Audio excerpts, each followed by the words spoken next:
Chapter 1. Doluo Continent, Tang Bufan of Haotian Sectai. In the heart of the Doluo Continent, 300 miles east of the imperial capital of the Tiando Empire, lies a secluded valley surrounded by majestic mountains. The gray stone edifices, resembling formidable castles, seamlessly blend with the peaks dominating the landscape.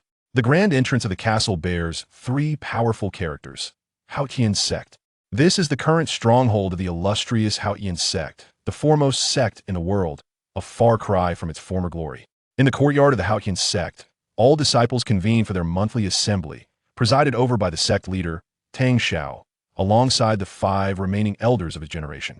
They commence a discourse urging each disciple to diligently cultivate their skills, striving for the day when they can emerge from seclusion and restore the sect's former splendor. At the rear of the crowd stands the extraordinary 5-year-old Tang Bufan, alongside a group of 3rd-generation disciples, attentively absorbing the teachings of the leader and elders. This group of disciples ranges from those in their teenage years to mere toddlers. Amidst the throng, Tang Bufan stands out distinctly, his intelligent eyes radiating a light of contemplation, setting him apart from his peers. Lost in thought, a subtle, enigmatic smile graces his lips. He is none other than Tang Bufan, once a master of the earth, a peak innate powerhouse. In the face of the 7th celestial thunder, he had been reduced to ashes, losing consciousness. To his astonishment, he found himself not dead, but reborn, a phenomenon that defies comprehension. After the initial fear, shock, and disorientation subsided, he gradually found his composure. In this life, he retained the name Tang Bufan, a name imbued with the hopes of his parents. This pleased him immensely, for he had carried this name for 30 years in another world, finding it deeply familiar. He learned the language of this continent at the tender age of 1, displaying remarkable agility and strength. He had never lost a skirmish against his older cousins, earning the title of king of the children, as none under 6 could best him, much to his parents' delight. Through diligent reading and study, he quickly gained a foundational understanding of this continent. This realm is called Doluo Continent, starkly different from his previous Earth. Here, individuals cultivate an energy known as soul power, which manifests in myriad forms. It is said that those who reach the pinnacle of cultivation can ascend to godhood and attain immortality. Upon encountering this account, he was filled with exhilaration, pondering whether the unfulfilled aspirations of his past life might find realization in this one. Moreover, unlike Earth, which languished in an age of spiritual decline, nearly everyone here possesses the potential to cultivate. Thus, Tang Bufan secretly commenced the practice of his former lives' techniques. Whether it was due to his rebirth or the culmination of his previous lives' spiritual essence, his soul in this life was remarkably potent, even manifesting mental energy at birth. Though still in its nascent stage, he could already turn his gaze inward. From the age of 1, he began sleeping apart from his parents. During the day, he refrained from overt displays of prowess, dedicating himself to acquiring knowledge and poring over sect literature, indulging in mischief only occasionally by sparring with his cousins. At night, he diligently practiced the techniques of his former life. Perhaps due to his superior physical constitution compared to his past life, his progress in cultivation far surpassed that of his previous existence. He had named the internal cultivation technique from his past life Great Zhou Tian Hunyuan Gong, which comprises 9 levels. Attaining the 9th level would signify the same realm he reached previously, peak innate level. Each level necessitates the unblocking of the 12 meridians within his body, totaling 108 meridians to be opened. Ultimately, he would be capable of traversing the heavens and the earth. In his prior existence, he had already achieved transient flight thanks to his robust internal energy, akin to a celestial being. He deduced that breaking through the innate realm would enable him to truly soar through the air, riding the winds. As he pondered this, he felt a deep yearning.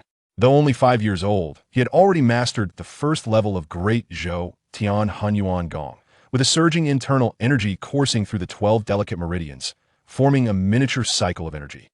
However, despite his relentless efforts, he found himself unable to break through the pinnacle of the 1st level, which perplexed him, as he had encountered no such bottleneck when he reached the 6th level in his previous life. Upon reflection, he speculated that the unique cultivation civilization of this world, including martial spirits and soul rings, might be the cause of his stagnation. In Doluo Continent, every individual possesses a martial spirit, which varies greatly in form. Some are animal spirits, others plant spirits, and some even weapon spirits. The disciples of the Haotian sect possess an exceptional weapon spirit, known as the Haotian hammer. It was through this hammer that the ancestors of the Haotian sect established their unrivaled reputation as the foremost sect in the world. Soul rings, on the other hand, are formed from the concentrated energy of slain soul beasts.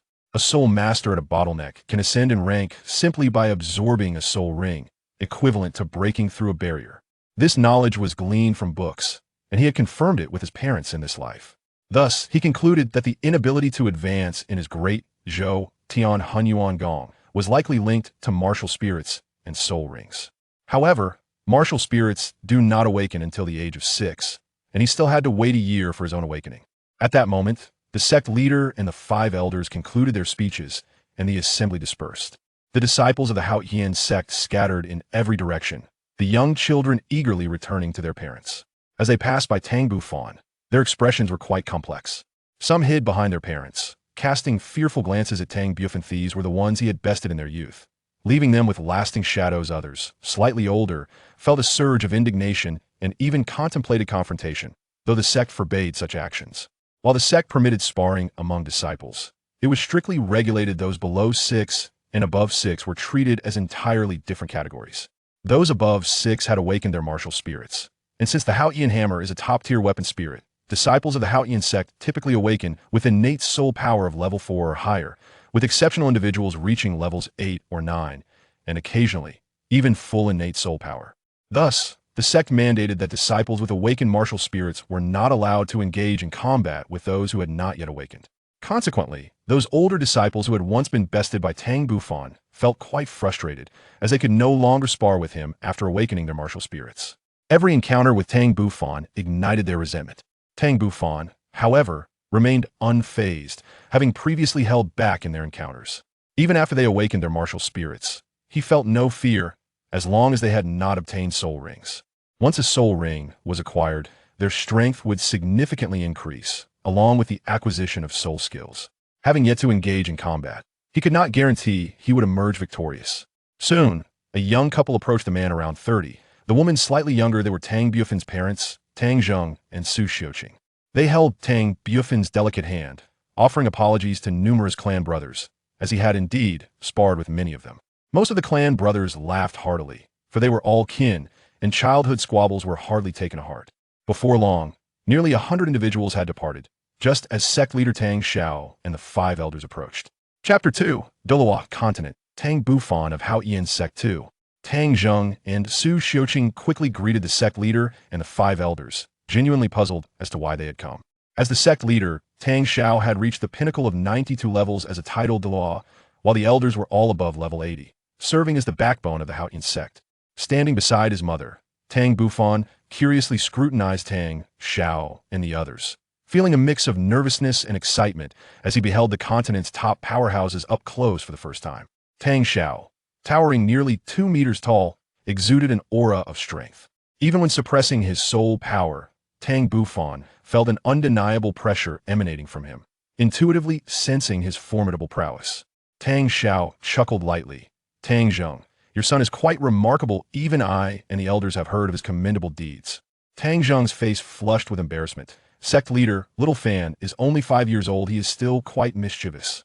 I will certainly discipline him when we return. Tang Xiao waved his hand dismissively. You misunderstand my intentions. I'm not blaming him. In fact, I find him quite lively.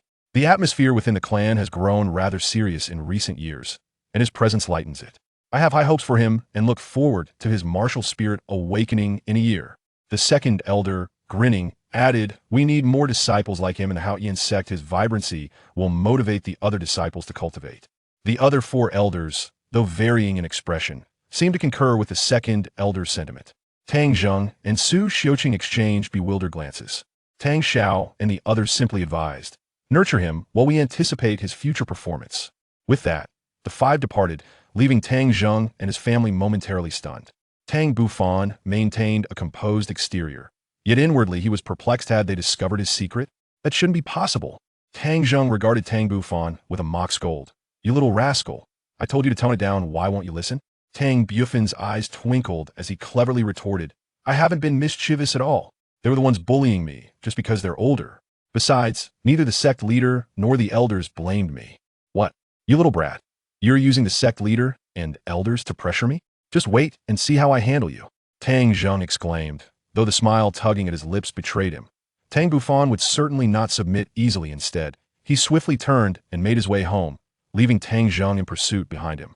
Nearby, Su Xiuqing observed the playful interaction between father and son, a smile of happiness gracing her face. She had no choice but to follow the two back home. Within the Haotian sect's castle resided the second generation of disciples, as well as the elder generation of the sect. The third and fourth generation disciples lived in stone houses constructed behind the castle. At merely 5 years of age, Tang Bufan still resided with his parents. However, once he turned 6 and underwent his martial soul awakening, he too would move into the stone houses alongside the third generation disciples. He had long expressed a desire to live in the stone houses, yet his mother insisted that he must wait until he turned 6. Upon returning to the castle, Tang Bufan headed to the study to peruse books, delving into soul, bistro, and the comprehensive history of Doloa continent. He read everything he could find, as his remarkable memory allowed him to recall everything he encountered. His parents busied themselves in the kitchen, and the warmth of such a life was truly comforting. As spring transitioned to autumn, a year passed in this manner. At last, Tang Bufan turned 6, reaching the age for martial soul awakening. During this past year, his cultivation had not ceased. Even if he could not break through, his internal energy seemed to have become more robust and refined. In the study, Tang Bufan extended his right hand, revealing a sword-shaped birthmark on his palm. This sword-shaped birthmark bore a striking resemblance to the sword-shaped ornament that had hung around his neck in his previous life, leaving him to ponder whether there was a connection between the two. Having spent 6 years in the Doloa continent, he remained perplexed about how he had survived under the heavenly thunder. Yet, gazing at this sword-shaped birthmark, a chilling suspicion began to brew within him. Quickly, he shook his head, dismissing thoughts of his rebirth. As for Earth, he seemed to have no lingering attachments, for in his previous life, he had been an orphan raised by his master, who had passed away many years ago. On a fine morning, all disciples of the Haotian sect gathered once more in the front courtyard. Aside from the necessary assembly, they would also conduct martial soul awakenings for the younger disciples. The Haotian sect held awakening ceremonies every 6 months, and today, 3 individuals were set to awaken their martial souls: Tang Bufan, Tang Feng, and Tang Ming. The numerous clan members quickly dispersed, leaving the space for the 3 of them. Sect Master Tang Xiao and the 5 elders looked on expectantly at the 3 children, particularly focusing on Tang Bufan. In the next moment, Tang Xiao stepped forward, intending to personally assist the 3 in awakening their martial souls. Tang Bufan felt a twinge of surprise, for this was the sect master of the Haotian sect, one of the few titled Doal on the continent. With a slight smile, Tang Xiao retrieved the prepared soul stones and soul power crystal ball. Soon, a hexagonal shape emerged on the ground, with 6 black soul stones positioned at each corner. As disciples of the Haotian sect, they were not unfamiliar with this scene. Tang Bufan exchanged glances with Tang Feng and Tang Ming, ultimately prompting Tang Ming to step into the hexagonal formation first. Tang Xiao smiled slightly and waved his hand, channeling 6 streams of potent soul power into the 6 soul stones.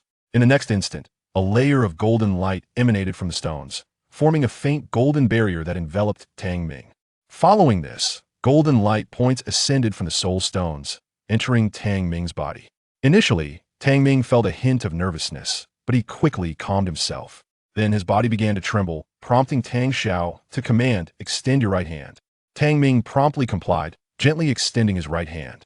In an instant, the golden light points that had entered his body surged forth, swiftly coalescing into a pitch-black hammer in his grasp. It was not an illusory apparition, but a tangible entity.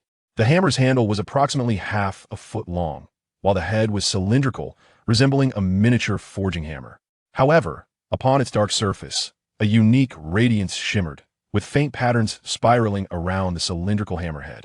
This was the esteemed weapon martial soul passed down through the Haotian sect since antiquity, and the surrounding disciples of the Haotian sect beamed with smiles at the sight of the hammer. Tang Xiao cast a satisfied glance at Tang Ming, instructing, "Rein in your martial soul with your mind and prepare for the soul power test." Tang Ming was naturally aware of how to retract his martial soul. Having been taught by his parents long ago, yet, being his first time, he took a while to successfully return the Haotian hammer to his body. In the background, Tang Bufan observed the scene thoughtfully, realizing that this was indeed the Haotian hammer martial soul. It seemed likely that his martial soul would also be the Haotian hammer. The only uncertainty was the level of his innate soul power. Subsequently, Tang Ming pressed his hand atop the blue soul power crystal ball, with Tang Xiao controlling the lower half. Soon, the blue crystal began to glow, radiating outward until it reached approximately 70% of the entire soul power crystal ball, emitting a dazzling brilliance. Chapter 3. Martial Soul Awakening Part 1.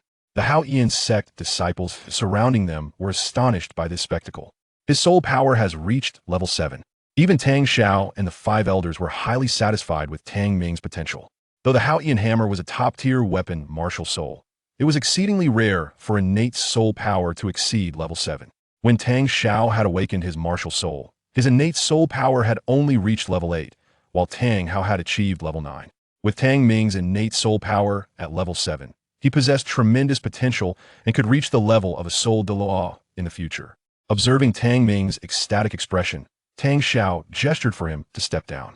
Tang Ming's cheeks flushed with excitement as he dashed over to Tang Bufan's side, exuding a sense of pride. "Boss, Tang Feng, my innate soul power is at level 7. How about that? Not too shabby, right?" Tang Bufan regarded him with disdain, lightly patting Tang Ming's shoulder, prompting a startled yelp from him. "Just a mere level 7, and you're already so boastful? Do you believe that both I and Tang Feng possess higher innate soul power than you?" Tang Ming winced at the pain and quickly dodged Tang Bufan's hand, having learned from experience just how heavy his older brother's hand could be. "I can accept that your innate soul power exceeds mine, but as for Tang Feng, I refuse to believe his soul power could surpass mine." Tang Feng, unable to tolerate Tang Ming's arrogance, snorted softly, "We shall see." With that, Tang Feng, feeling somewhat apprehensive, approached the hexagonal formation. In truth, he lacked confidence that his innate soul power would surpass that of Tang Ming. While it was true that the Hao Yian hammer was a top-tier weapon martial soul, and disciples of the Hao Yian sect generally awakened with innate soul power above level 4, the reality was that levels 4 and 5 constituted the vast majority, with level 6 being scarce, and level 7 and above exceedingly rare. Before long, Tang Feng stepped into the formation under the watchful eyes of everyone. Tang Xiao once again waved his hand, channeling 6 streams of soul power. Soon, Tang Feng was enveloped in golden light, and numerous golden light points gathered once more, ultimately coalescing into an identical Hao Yian hammer in his right hand. Before Tang Xiao could issue a command, Tang Feng instinctively retracted the Hao Yian hammer with his mind, prompting Tang Xiao to nod in approval. In the next moment, Tang Feng took a deep breath and approached the sect master, gently placing his right hand on the blue soul power crystal ball. Instantly, the crystal ball erupted with a brilliant blue light, even more intense than that of Tang Ming. This is not his first reincarnation. His previous rebirth took place in a realm known as Doluo Continent. In stark contrast to that experience, this one promises to be far more tragic. Nevertheless, he now possesses the opportunity to survive, and thus he must strive to strengthen himself. The Xiantian art is the fundamental cultivation technique he practiced in his past life. It embodies a balance of tranquility and harmony, making it the most fitting foundation for his growth. During his last reincarnation, he successfully mastered the first level of Xiantian art at the tender age of 6, which laid the groundwork for his eventual ascension to godhood. In this lifetime, his comprehension of the Xiantian art is evidently more profound than it was during his previous life. The only impediment is the frailness of his current body, which requires a gradual approach to cultivation. At merely 6 months old, there is little he can accomplish. Rebirth does not grant him the ability to cultivate during infancy. His tender body has yet to fully develop its meridians, making it impossible for him to truly operate the Xiantian art. The only recourse available to him is to utilize the principles of Xiantian art alongside a thread of his divine consciousness to tenuously sense the spiritual energy in the air, quietly absorbing a modicum of it to nurture his body. He initiated his first attempts a few days prior. Now, at half a year old, his body is manageable. Although not robust, he is no longer in a state of perpetual weakness, seemingly on the brink of life and death. When Tang San first endeavored to use his limited divine consciousness to perceive this world, he was astonished to discover that, in this realm where humanity is treated as mere livestock, the spiritual energy is astonishingly abundant. Folang Town is by no means a treasure trove. It is merely an ordinary territory of a monster clan. Yet, as he attuned himself to the world, he distinctly sensed the richness and purity of the spiritual energy here, far surpassing that of Doluo Continent during his first rebirth. He could not ascertain whether the evolved Doluo star possessed such a concentration of spiritual energy. Before his exploration, he was plagued by anxiety, dreading that he had been thrust into an age devoid of spiritual energy and elemental essence. The phrase "a clever cook cannot make a meal without rice" echoed in his mind, as humanity itself is enslaved, and the future promised uncertainty. Should his cultivation progress remain pitifully slow, facing formidable monsters and spirits would render him perpetually vulnerable to annihilation. The discovery of such rich spiritual energy, however, provided Tang San with a sense of relief. This was indeed the first piece of good news he had received since arriving in this world. At the very least, the abundance of spiritual energy would facilitate his cultivation, making it significantly easier once he commenced his practice. Each day, he absorbed a little more, silently enhancing his inner self, rather than his outward appearance. To the untrained eye, he merely appeared slightly more spirited than other children, still retaining a relatively frail physique. As days passed, the children around him gradually began to speak. Tragically, approximately a quarter of them silently perished. There were no medical resources available here, merely sustenance to consume, and no one to provide guidance or instruction. One must learn to speak on their own.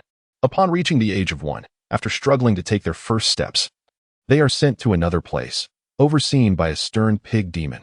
The floor is covered in thatch, and the wooden hut barely provides warmth. Within a 200-square-meter house, 200 human children are confined, yet the food available suffices for only 150 of them. From the conversations between the pig demon and the wolf demon, Tang San discerns that the children who are stronger physically will have a better chance of competing for food and, as slaves, will endure longer. Those who are weaker are deemed unworthy of the meager rations. Besides feeling sorrow for the plight of humanity in this world, a seed of rebellion is sown within his heart, yet at merely 1 year old, he is powerless to act. With the nourishment of spiritual energy, Tang San's physique is notably stronger than that of his peers. However, he consumes only what his body requires, leaving the remainder for others. He can only watch helplessly as the frailest children are taken away, their lives flickering like a dying flame. Each night, in the stillness, he absorbs spiritual energy while silently contemplating his situation. Having spent a year in this world, witnessing humanity live in conditions worse than those of livestock, he is filled with anxiety and anguish. He dares not imagine that his reincarnated wife is enduring a similar fate, perhaps one of the feeble children being taken away.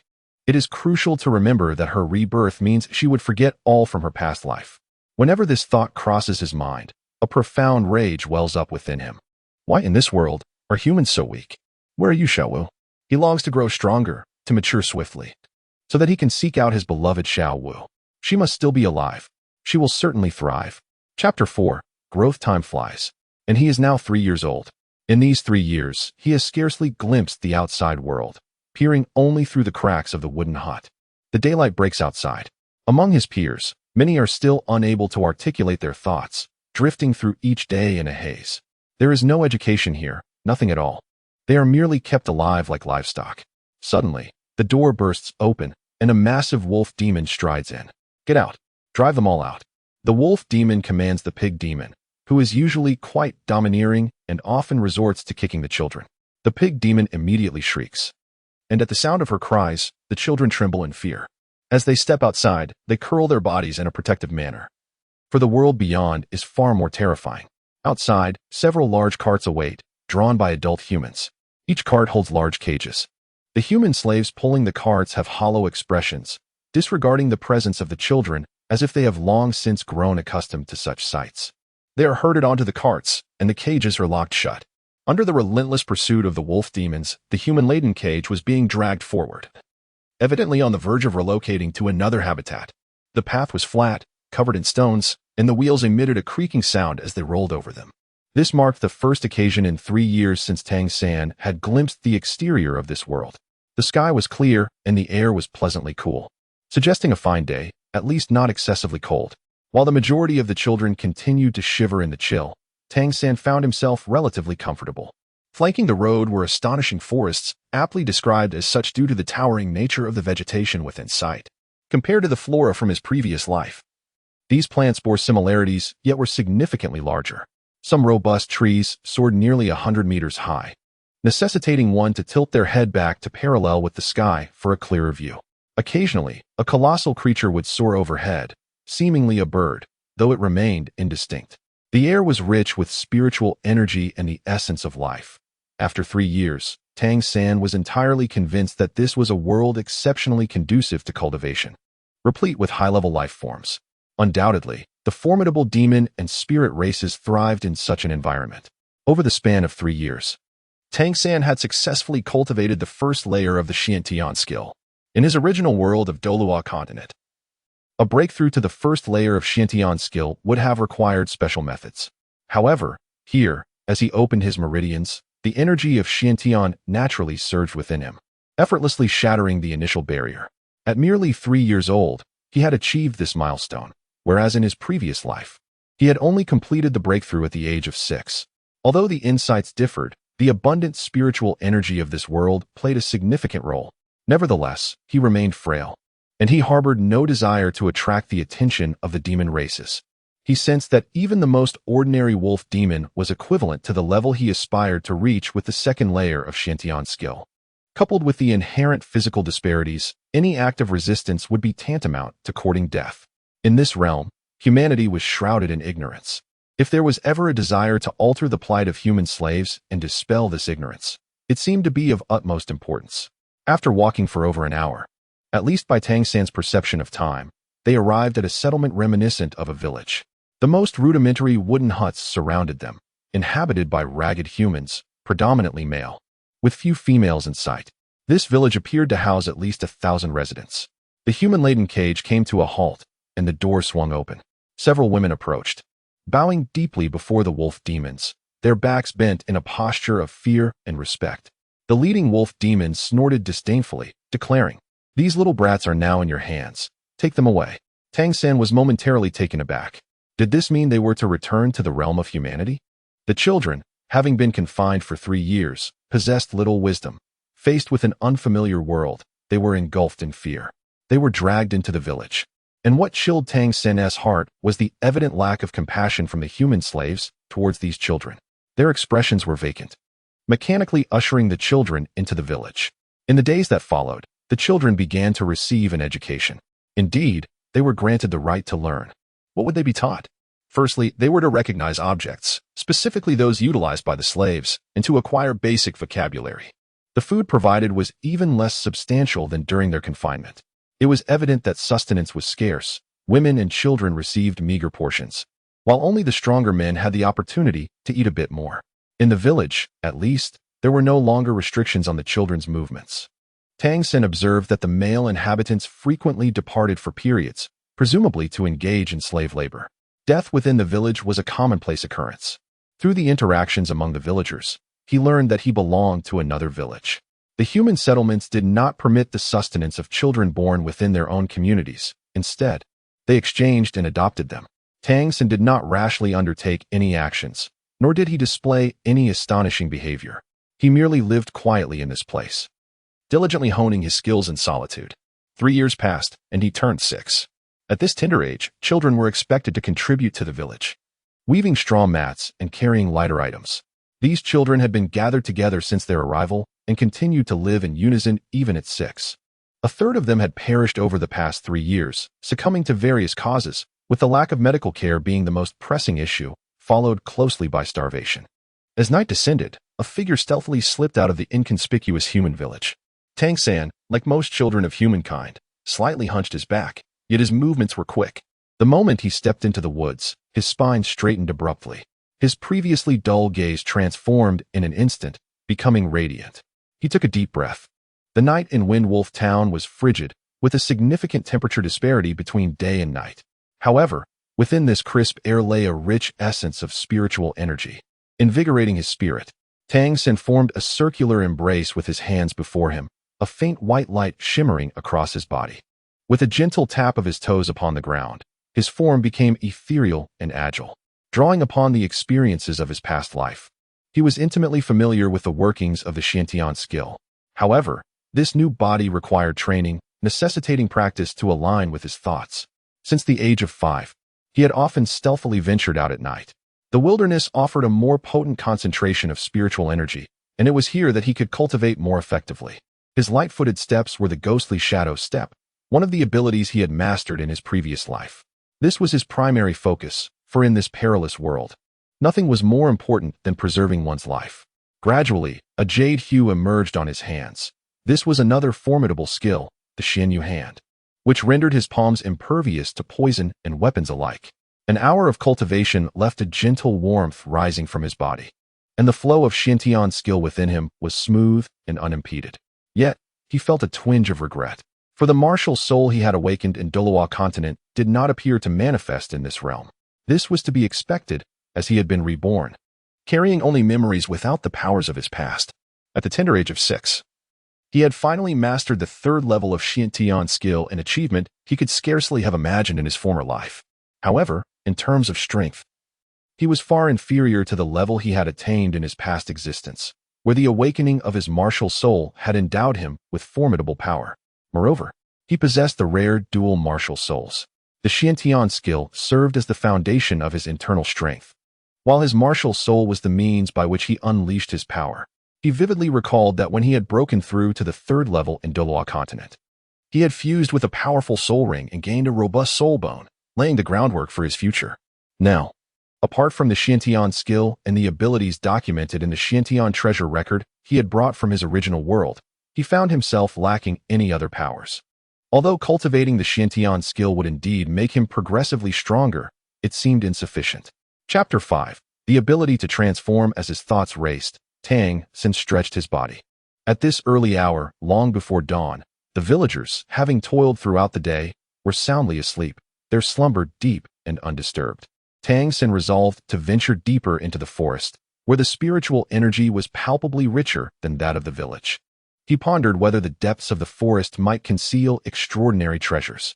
After realizing that he could not awaken his martial soul in this world and could only cultivate the Xiantian art, his plan became straightforward: to diligently elevate his mastery of the Xiantian art to a higher level and accumulate strength. Subsequently, he would explore ways to wield this newfound power. With the profound techniques found in the Tang sect's Xiantian treasure record, he believed that as long as he attained sufficient mastery, he could ensure his own safety. Through his cultivation, he gradually comprehended the reason behind humanity's apparent frailty in this world, relegating them to the status of slaves. This world, known as Fa Lanxing, harbored but a single vast continent, the fairy continent, upon which he found himself. The demon and spirit clans possessed formidable innate abilities, in this realm brimming with spiritual energy. They merely needed to absorb the essence of heaven and earth from the moment of their birth to enhance their innate talents, rendering them exceedingly powerful. No other race could hope to rival them. In contrast, humans lacked any combat-related innate abilities or cultivation methods, and aside from their dexterous hands, they were virtually devoid of merit. Thus, they could only be subjugated, enslaved by the formidable demon and spirit clans. Within the forest, the colossal vegetation cast a profound darkness. And in this world, there existed a celestial body reminiscent of the moon, albeit radiating a peculiar pale blue luminescence, a most extraordinary sight. Within Tang San's eyes, a faint glimmer of purple flickered, a manifestation of another profound skill from the Xiantian treasure record, the purple extreme demon eye. To master this technique, one must gaze upon the rising sun daily. In the earlier years, he would often find himself crouched by the crevice of a door, straining to cultivate even the slightest bit. However, in recent times, opportunities for practice have become more abundant. With the aid of the purple extreme demon eye, he could discern the conditions of the forest with notable clarity. The deeper he ventured, the more he was enveloped by an uncanny sensation. In his former world, there existed creatures known as soul beasts, who were persistently oppressed by humanity, ultimately leading to a fragile coexistence. Yet, in this land of fairies, it is the monsters and spirits that govern all, leaving humans to struggle for survival, as if the roles had entirely reversed. As he proceeded forward, a sudden rustling caught his attention, prompting him to instinctively dart to the side of a towering tree, concealing his presence. Thud! Not far in front of him, a figure tumbled to the ground, rolling over twice upon impact. The individual gasped for breath, their inhalations rapid yet erratic, desperately attempting to rise, but lacking the strength to do so. After a brief struggle, they fell back to the earth. Tang Sin remained still, his gaze intensely focused through the purple extreme magic eye. To his astonishment, he discovered that the figure sprawled on the ground was, in fact, a human. The individual wore a mask, obscuring their features, yet their physique unmistakably indicated humanity. Judging by the agility with which he had leapt earlier, it was evident that he was no ordinary person. A capable human? A spark of excitement ignited in Tang San's eyes. His understanding of this world remained limited, confined to the small locale of Windwolf Town. Thus, encountering such a powerful human was a delightful surprise for him. However, the individual emanated a strong scent of blood, clearly indicating that he was injured. At that moment, heavy footsteps echoed nearby, a rhythmic thudding sound that approached with alarming speed. Just as Tang San prepared to step out, he hastily concealed himself once more. A fierce roar erupted, followed by the sudden appearance of a robust figure leaping down from thin air. It was night, and the creature's eyes glowed a haunting green. It was unmistakably a wolf demon. Sprinting on all fours, the beast moved with remarkable swiftness, and when it rose, it towered over 2 meters tall, its muscular frame exuding explosive strength. A third-tier wolf demon. Over the years, Tang San had gained some insight into the hierarchical system of the demon continent. Here, every race was evaluated based on tiers that determined their status and power. The lowest tier was the first, where ordinary humans fell into a class devoid of rank, relegated to the status of slaves.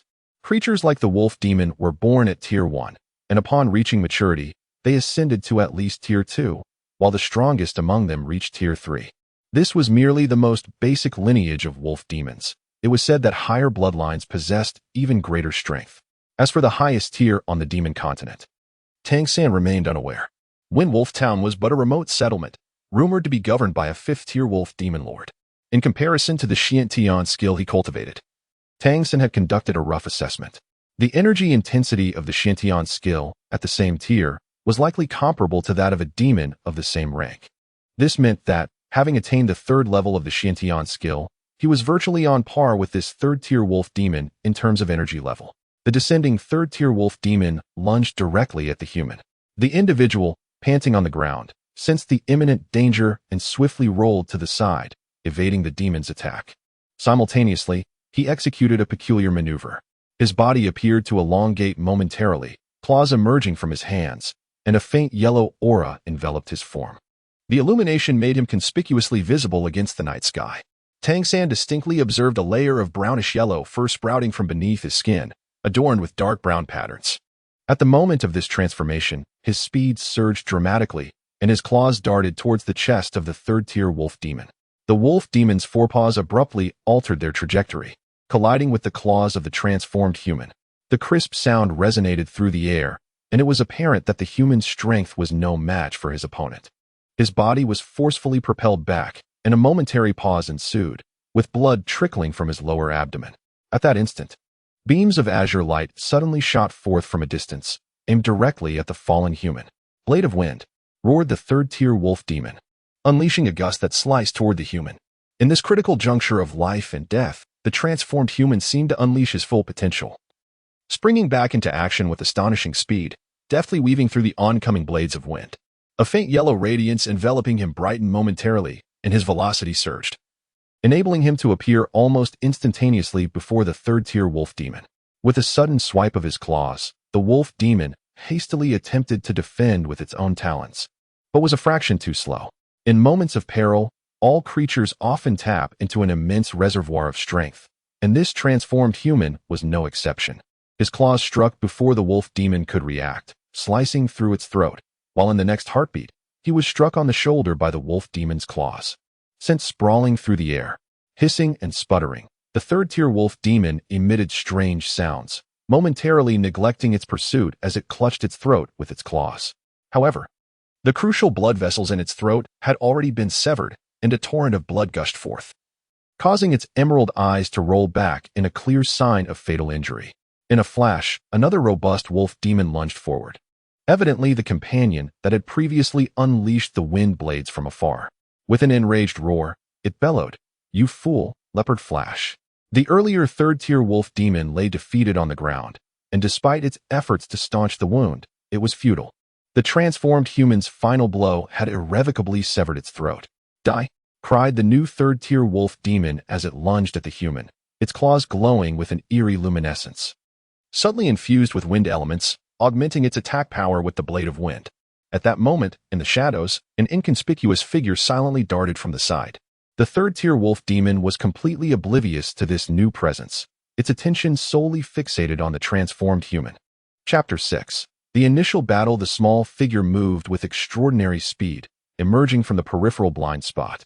a hand as white as jade striking toward the eyes of the ascending wolf demon from behind. Tang San demonstrated remarkable precision in his timing, positioning, and distance. He was acutely aware that despite possessing the unparalleled skills of the Tang sect and the cultivation of the third-tier Xiantian skill, the wolf demon's innate abilities and formidable physique rendered it a daunting adversary. Especially considering his youth and insufficient vitality, he knew he could not endure a prolonged confrontation. Had it not been for that metamorphic human slaying a wolf demon, he might not have intervened even when faced with two third-tier wolf demons. After all, his own life was paramount. However, once he decided to act, he was bound to strike true.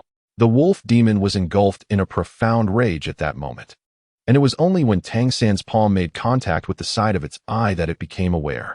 Suddenly, it twisted its head sharply, its maw lunging toward Tang San to bite. At that moment, Tang San seized the fabric of the wolf demon's garment with his other hand. Utilizing his slight stature to his advantage, he yanked the wolf's fur and altered his trajectory. In an almost seamless maneuver, he flipped to the opposite side of the wolf demon, nearly brushing against its chest. His right hand, with the index and middle fingers poised like a sword, activated the Xian Yuhan technique, causing his fingers to gleam with a pristine jade hue, darting towards the eyes of the wolf demon, which had just turned to face him. With a soft thud, his slender fingers penetrated into the warmth almost instantaneously. In terms of physical strength, Tang San was undoubtedly inferior to this third-tier wolf demon. However, having struck its vital point, there was no longer any semblance of luck to be found under equal energy conditions.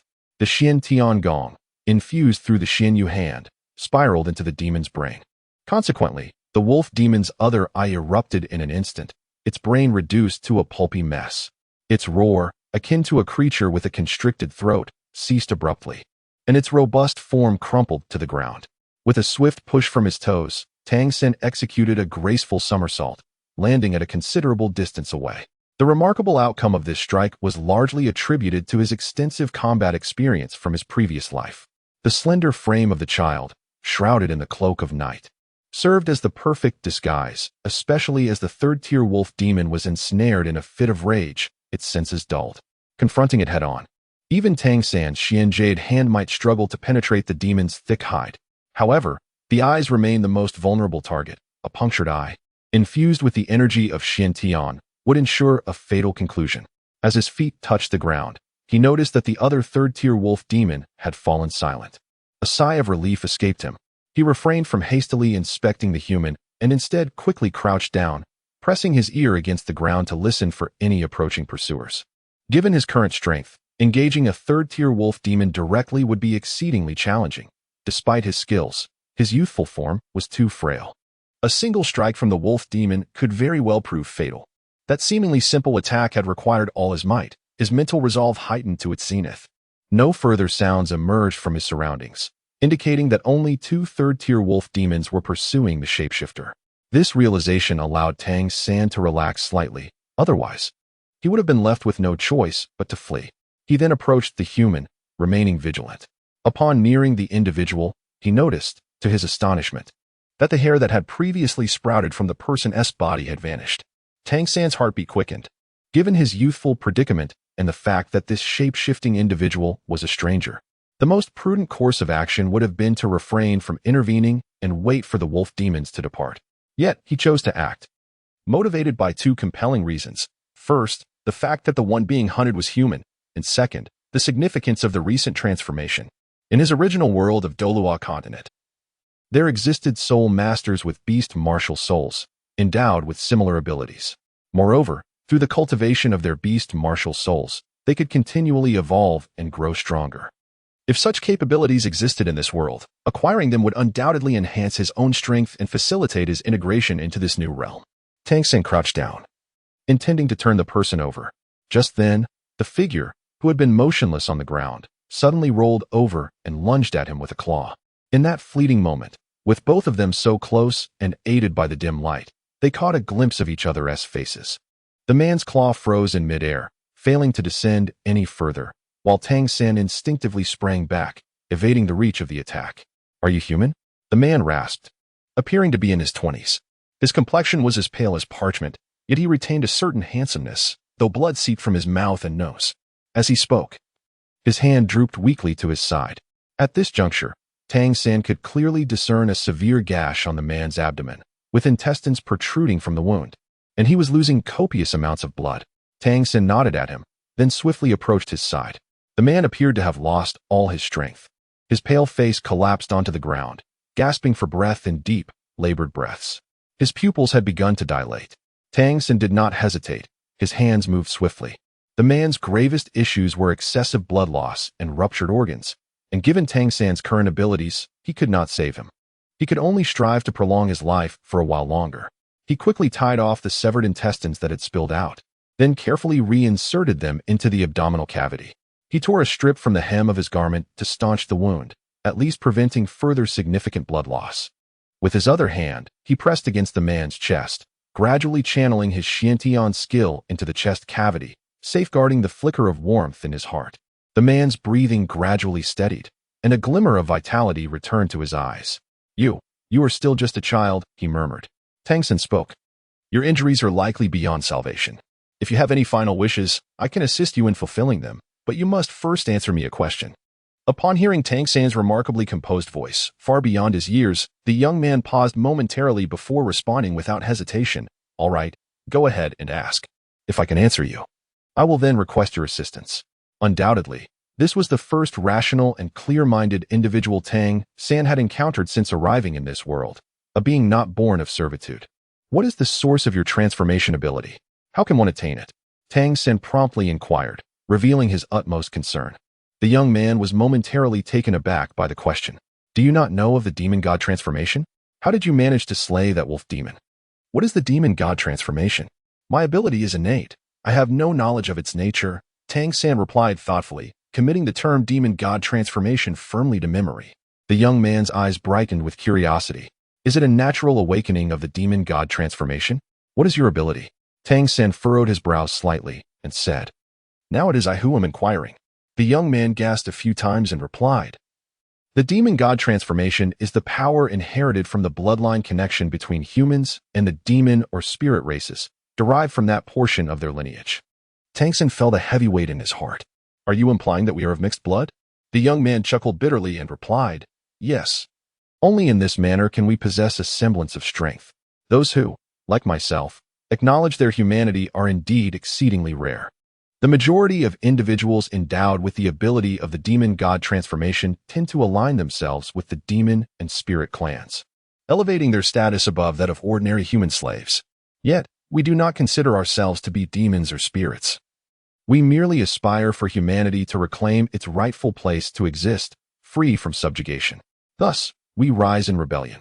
My original intent was to assassinate that Wind Wolf Lord, but due to a miscalculation, I suffered a grievous defeat, leading to my current predicament." Chapter 7. Devour and Absorb. Tang San asked, "So your transformation into a demon god is also inherited through mixed blood?"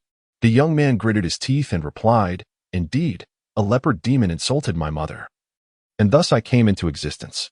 Tang San inquired, "Is there only one possibility to attain the demon god transformation?" The young man replied, "There exists another method, which is deprivation. One can extract their own demon god transformation power to create a form of inheritance, temporarily bestowing it upon another individual. If that person can harmonize with it, they may indeed acquire this power. However, if they fail to achieve this harmony, it could result in their demise." Tang San's eyes sparkled with excitement. "How many inheritances can one person accept? Under what circumstances do they harmonize?" The youth replied, "Generally speaking, those without the power of the demon gods find it easiest to harmonize. However, it also depends on whether their physique can withstand it. For those who already possess a form of demon god power, the ability to inherit anew hinges on whether the two forms of demon god power can coexist and evolve together." Tang San pondered. Could it be possible to directly extract the divine power of the demons and spirits, allowing oneself to absorb this force and thus catalyze the evolution of one's own divine being? The young man was taken aback. I am uncertain. Is such a thing even feasible? However, if I were to devour the bloodline power from either the demons or spirits, wouldn't that lead to a chaotic bloodline and ultimately result in my demise? Surely, that cannot be a viable option. Tang San mused. Perhaps I should give it a try. Through his interactions with the young man, he gained a modicum of understanding regarding the power dynamics of this world, particularly how humanity harnesses these forces. The demon god transformation primarily involves acquiring the bloodline powers of the demon and spirit races.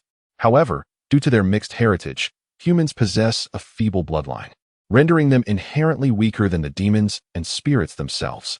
Nevertheless, those endowed with the ability of the demon god transformation are undoubtedly superior to ordinary humans. It appears that if he wished to ascend in strength rapidly, he must invest effort into mastering this transformation. Do you have anything to impart? Tang inquired of the young man. With a hint of bitterness, the youth replied, I am Zhu Jiesin. My mother was cruelly slain by a leopard demon, and I am left with no kin in this world. Despite your tender age, you possess the capability to contend with third-tier wolf demons, suggesting that your demon god transformation is remarkably potent. If it is within your capacity and you are willing to assist us humans, I hope you will join our organization. I am nearing my end, and since you show interest in the demon god transformation, I can bequeath my demon god power to you. Whether you choose to absorb it is entirely your decision. However, should you find it incompatible, do not feel compelled to accept. What is the name of your organization? Where is it located? Tang asked, his curiosity piqued. Zhu Jiesin responded, Our organization is present in all major cities of the demon and spirit races. I cannot provide you with a specific contact, but I am confident that when you come of age, you will be able to seek it out. Our organization is called Redemption, existing to save humanity. As he spoke, a flush suddenly appeared on his face, and his body began to tremble violently. A faint yellow light surged around him, and his gaze grew clearer. Child, you need not reveal your identity to me, yet I firmly believe that one day, we will overthrow those demons and spirits who enslave us, allowing humanity to truly become the masters of this world. For that redemption, we must strive tirelessly and grow ever stronger. Do not concern yourself with my remains. Do not expose yourself. Grow well and gain strength. Long live humanity. As he uttered his final words, his voice grew faint, but the yellow light around him intensified, ultimately coalescing into a luminous sphere that hovered before him. The radiance of the sphere illuminated Tang San's youthful visage, while Zhu Jiesin's eyes sparkled with desire and an almost reverential glow. As the sphere fully formed, he slowly collapsed. The sphere lingered in the air, flickering in and out of visibility. Tang sensed that it contained a peculiar power, one that seemed to be dissipating, on the verge of vanishing entirely. After all, this was Zhu Jiesin's legacy at the brink of extinguishment. Without hesitation, he raised his hand and placed it upon the sphere, channeling the Xiantian art within him. Zhu Jiesin had mentioned that those who had not undergone the demon god transformation were the most receptive to such inheritances. He certainly does not, for his strength derives from the mysterious celestial technique. With the protection of this technique, he possesses ample confidence in himself. Zhu Jiesin's demonic divine power is not particularly formidable, merely at a third-tier level. If it were to falter, it would at least not impose significant negative repercussions upon him. Moreover, having arrived in this world, he yearns to seek his beloved and aspires to transcend this realm, ultimately returning to his original world. This necessitates an enhancement of his strength. Presently, harnessing the power of this world to augment his abilities appears to be the most accessible shortcut. The yellow orb radiates a gentle warmth. As his palm rests upon it, he immediately senses the energy within the orb beginning to penetrate his being through his palm. Tang did not directly absorb the energy. Instead, he skillfully guided it into his right arm and immediately sealed his meridians with the Xiantian skill, preventing the energy from penetrating further into his body. He quietly sensed the transformations brought about by the yellow radiance. To his astonishment, when his Xiantian skill's energy came into contact with the legacy of the demon god transformation, the latter appeared to soften, naturally infusing itself into the energy of the Xiantian skill with remarkable compliance. Initially, upon entering his body, it exhibited a certain restlessness, even possessing a wild essence. However, upon encountering the energy of the Xiantian skill, it promptly transformed into a more pliable state. This was Tang silently activated his Xiantian skill and was immediately astonished to discover that the yellow energy swiftly merged with his technique. A warm sensation enveloped him, and he felt as though his Xiantian skill had ascended significantly, equivalent to months of arduous cultivation. Moreover, the yellow energy appeared to subtly influence his physique, his bloodlines, nourished by the luminous yellow glow, began to undergo transformative changes imperceptibly. Tang could perceive the transformation within him. His meridians, bones, and muscles were all growing stronger. The inheritance of the demon god transformation was akin to consuming a potent elixir, nourishing his physique. The energy from the demon god transformation could be absorbed by his Xiantian skill, yet it seemed distinct from the inheritance that Zhu Jiesin had spoken of. He had mentioned that there was danger involved in the process of inheritance, and a lack of compatibility could lead to death. However, during his own integration, he felt no threat whatsoever. Rather, it appeared that the energy of the Xiantian skill naturally facilitated the swift absorption of this demon god transformation inheritance. This piqued his curiosity. Once he had fully digested this inherited power, he wondered if he would be able to attain the ability of the leopard flash that he had previously exhibited. With this thought in mind, Tang San swiftly approached the corpse of a third-tier wolf demon and placed his hand upon it. He activated the Xiantian skill, channeling energy into the lifeless body of the wolf demon.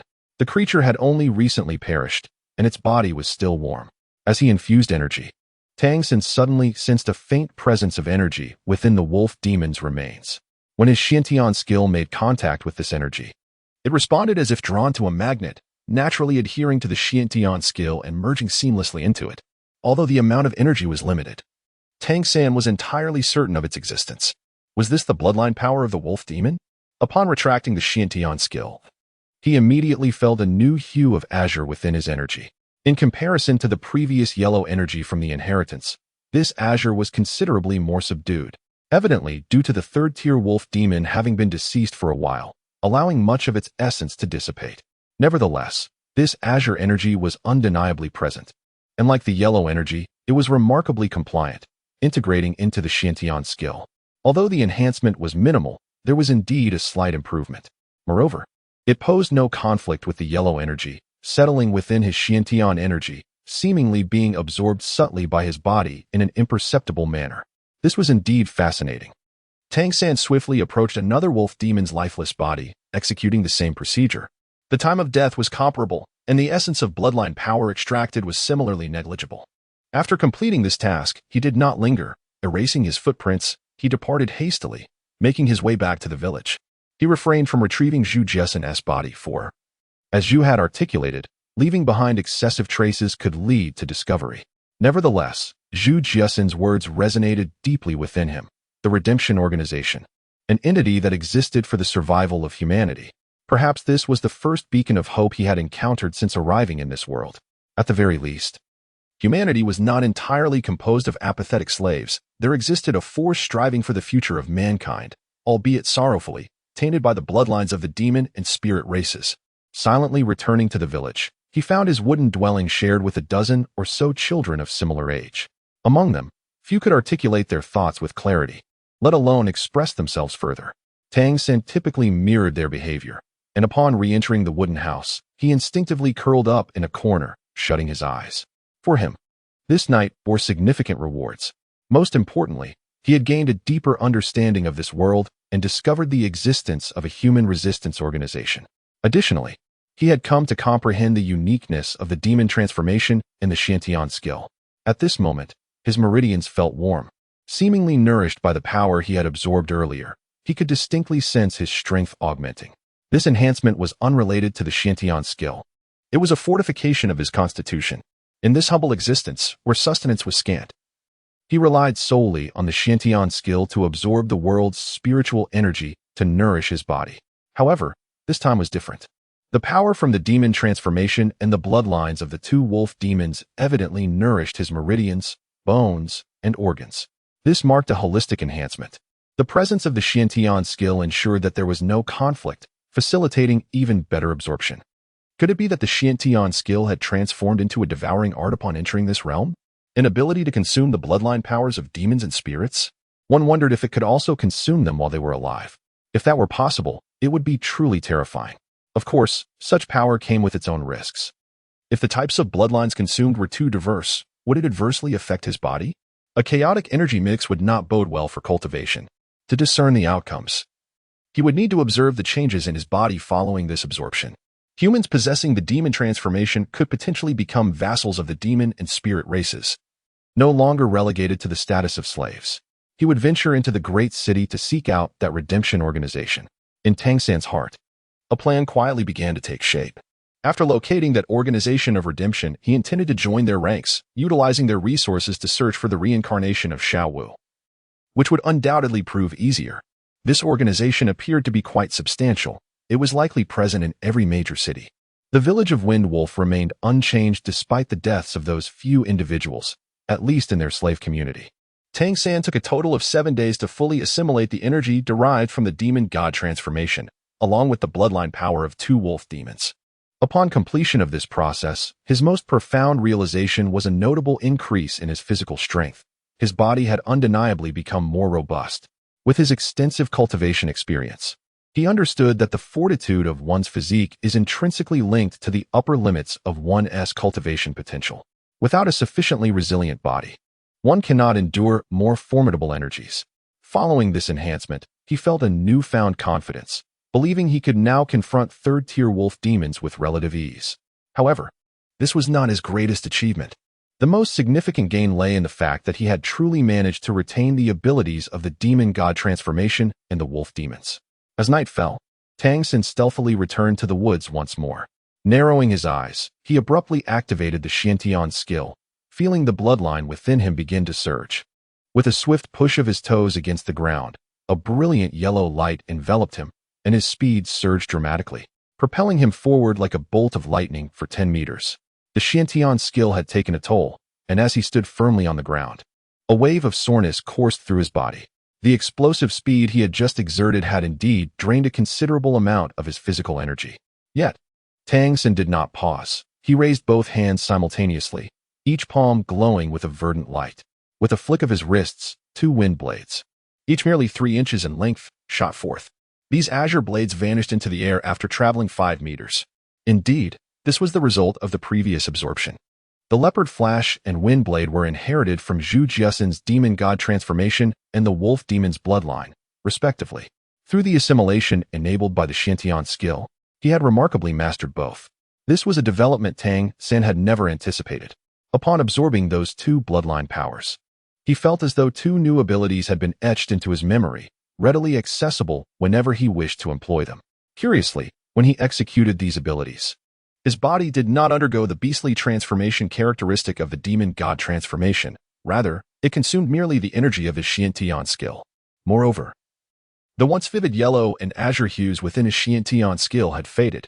This sensation was akin to acquiring 2 new techniques that he could now wield at will. However, regardless of how much he practiced, these skills would not amplify in strength, remaining significantly weaker than Zhu Jiasen's leopard flash and the wolf demon's windblade. It felt as if they had been solidified in their current state. While not entirely without merit, skills that could not be enhanced in potency were evidently of limited utility. The only silver lining was that the abilities he had assimilated, transforming into his own skills, did not create any conflict. It appeared merely as a transformation of the Xiantian skill itself. Overall, this was indeed a fortuitous development. Tang San harbored some insights and speculations regarding this matter. Undoubtedly, his existence in this world diverged from that of the humans in his original realm. The Xiantian skill was also unparalleled. The conversion between the Xiantian skill and the power system of this world would require continual experimentation to uncover more. Acquiring these 2 skills was undoubtedly a positive outcome. Zhu Jiasen and the wolf demon were not particularly formidable, thus the skills he absorbed were correspondingly weaker. However, what if, in the future, his Xiantian skill attained greater might, enabling him to absorb even more potent powers from the demon god transformation? The skills bestowed upon him would undoubtedly strengthen as well. At the very least, he had discovered a more accessible means of enhancement. Furthermore, through this method of absorption, his cultivation of the Xiantian skill would accelerate. The spiritual energy in this world was already exceptionally dense. Tang San could confidently surmise that if he continued to progress at this rate, he might reach the 9th tier of the Xiantian skill by the age of 20. Corresponding to the 9th tier of this world, he would surely emerge as a formidable force. Of course, this possibility hinged upon the successful and unimpeded progression of his cultivation. The Xiantian skill is exceptionally compatible with the spiritual energy of this world, which constitutes the greatest advantage Tang San has acquired. Days pass by, marked by toil during daylight and cultivation at night. Tang San resumes his unremarkable existence. 2 more years slip away, and he reaches the age of 8. Perhaps due to the prior absorption of the wolf demon and the demon god's essence, he stands taller than the average child, towering over other human children by nearly a decade in height, albeit still somewhat slender. Nevertheless, his stature sets him apart, leading to an increase in his assigned labor. Chapter 9. The bottleneck. Tang San has recently been in a rather dismal mood. The reason is quite simple. After 2 years, he has yet to break through to the 4th level of his Xiantian skill. Initially, he believed that by the age of 7, he would undoubtedly achieve this breakthrough. However, upon reaching the pinnacle of the 3rd level, he found himself confronted with an insurmountable bottleneck. This obstacle does not appear to stem from his own limitations, but rather from an inexplicable pressure inherent in this world of Fa Lon. The transition from the 3rd to the 4th level seems to be an arduous journey. Tang Sen has been diligently cultivating and accumulating strength, yet he remains unable to break through the constraints that bind him. 2 years have elapsed. He is now 8 years old, still at the pinnacle of the 3rd rank. Moreover, it appears that the accumulated power does not assist him in achieving a breakthrough. He has become quite adept at using Leopard Flash and Windblade, but their potency has not increased with the enhancement of his Xiantian skill. They feel like 2 fixed abilities, leading all his capabilities to reach a bottleneck. This predicament brings forth a significant dilemma. He has lost the channel for advancement. And without such a path, he is destined to continue growing in this manner. What can the strength of a 3rd-tier pinnacle accomplish? In this world, it remains a feeble existence. Tang San understood that he must embark on some daring endeavors. Today, his task was to transport timber. In the village, he assisted the adult men in carrying the trees they had felled, utilizing a cart to convey them to the town. Together with 6 other children, they aided 4 adults in transporting this load of wood. The adults led the way, pulling the vehicle with ropes, while the children pushed from behind. The gravel road was relatively even, and although the cart did not move swiftly, the adults exerted themselves, advancing in a rhythmic manner. Fenglang Town, which Tang San had visited several times before, was inhabited by the Wind Wolf clan, a tribe among the wolf demons. The Lord of the Wind Wolves resided in the largest house at the town center. Over 1,000 members of the Wind Wolf clan lived in Fenglang Town, alongside 7 nearby villages of human slaves who toiled for them, sustaining their livelihoods. The Wind Wolves were carnivorous, and occasionally, human slaves would find themselves as their prey. Nonetheless, there were also other livestock available for sustenance. Comparatively, the Wind Wolves were less inclined towards cannibalism than other demon tribes, resulting in a lower likelihood of humans being consumed. This was not due to any mercy on the part of the Wind Wolves, but rather because they valued the labor of humans more highly. As Tang Sen pushed the cart, he keenly observed the circumstances of the town. He contemplated that his inability to break through his current bottleneck was likely due to the conflict between the Xiantian skill he practiced and the inherent rules of this world, which had caused him to be restrained. Given his current capabilities, it was implausible for him to transcend the confines imposed by this realm. Such constraints were typically the result of the omnipresent influence of the realm's sovereign. As a former deity, he possessed a profound understanding of this matter.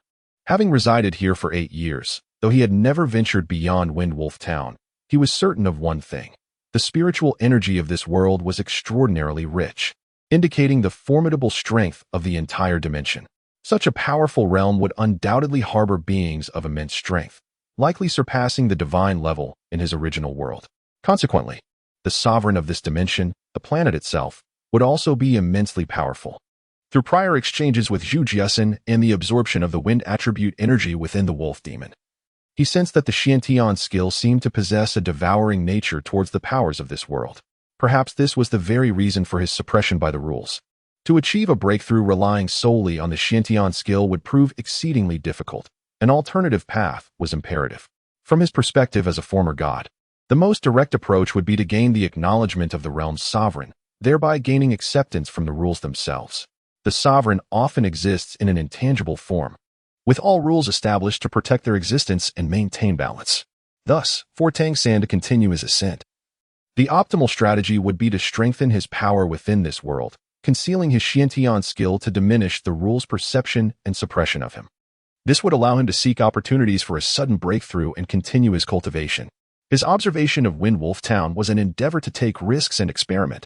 At this juncture, the best method to enhance his capabilities in this dimension was to fortify his existing powers derived from the Wind Wolf clan or the Leopard Flash ability. While the Leopard Flash would undoubtedly leave no trace, the Wind Wolf clan was abundant in this town. His plan was to identify suitable Wind Wolf clan members, ideally those at the 3rd tier, to attempt his strategy. There was no need for slaughter. He would incapacitate them and see if he could extract their bloodline power through the Xiantian skill to augment his own wind blade ability. If successful, he would further observe whether the wind wolves from whom he extracted bloodline power could restore their own. Should they be able to recover, this would greatly aid his concealment. As his wind blade continued to enhance, the bloodline within him would grow richer, facilitating a breakthrough in the Xiantian skills bottleneck. This was a carefully devised plan by Tang San. With the abilities of Leopard Flash and Wind Blade, coupled with the peak level of the third stage of Xiantian skill, he felt confident in ambushing a windwolf. As he walked, the wooden cart suddenly jolted to a halt, causing the children behind him to instinctively pause. One particularly small child even tumbling to the ground due to the sudden inertia.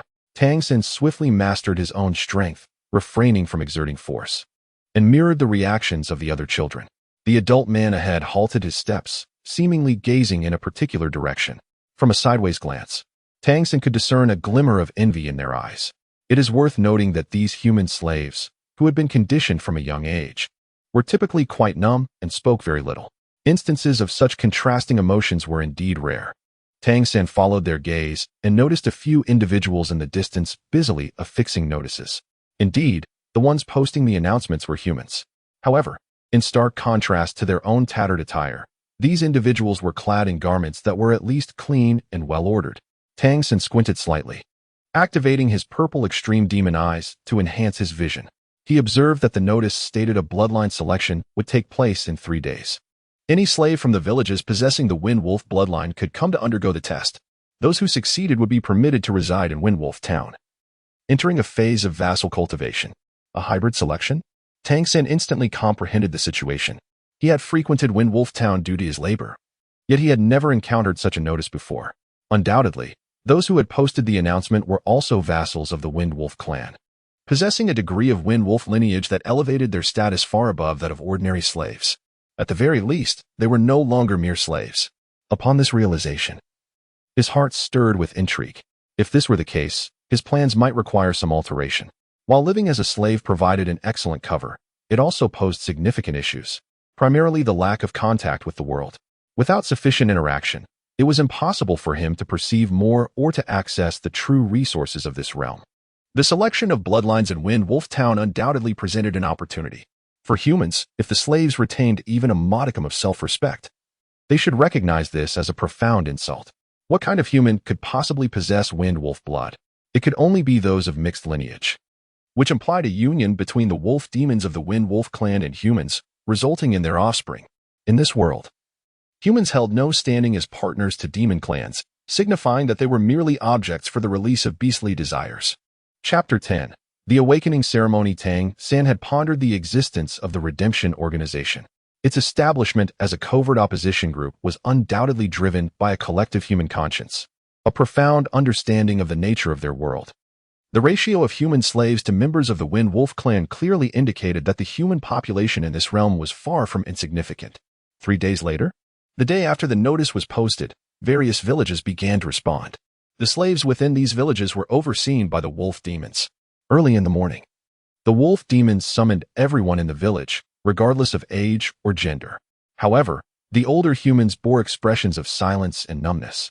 In contrast, the younger individuals, particularly those around 20, displayed glimmers of hope in their expressions, clearly indicating that they were the most likely candidates for awakening their Windwolf blood.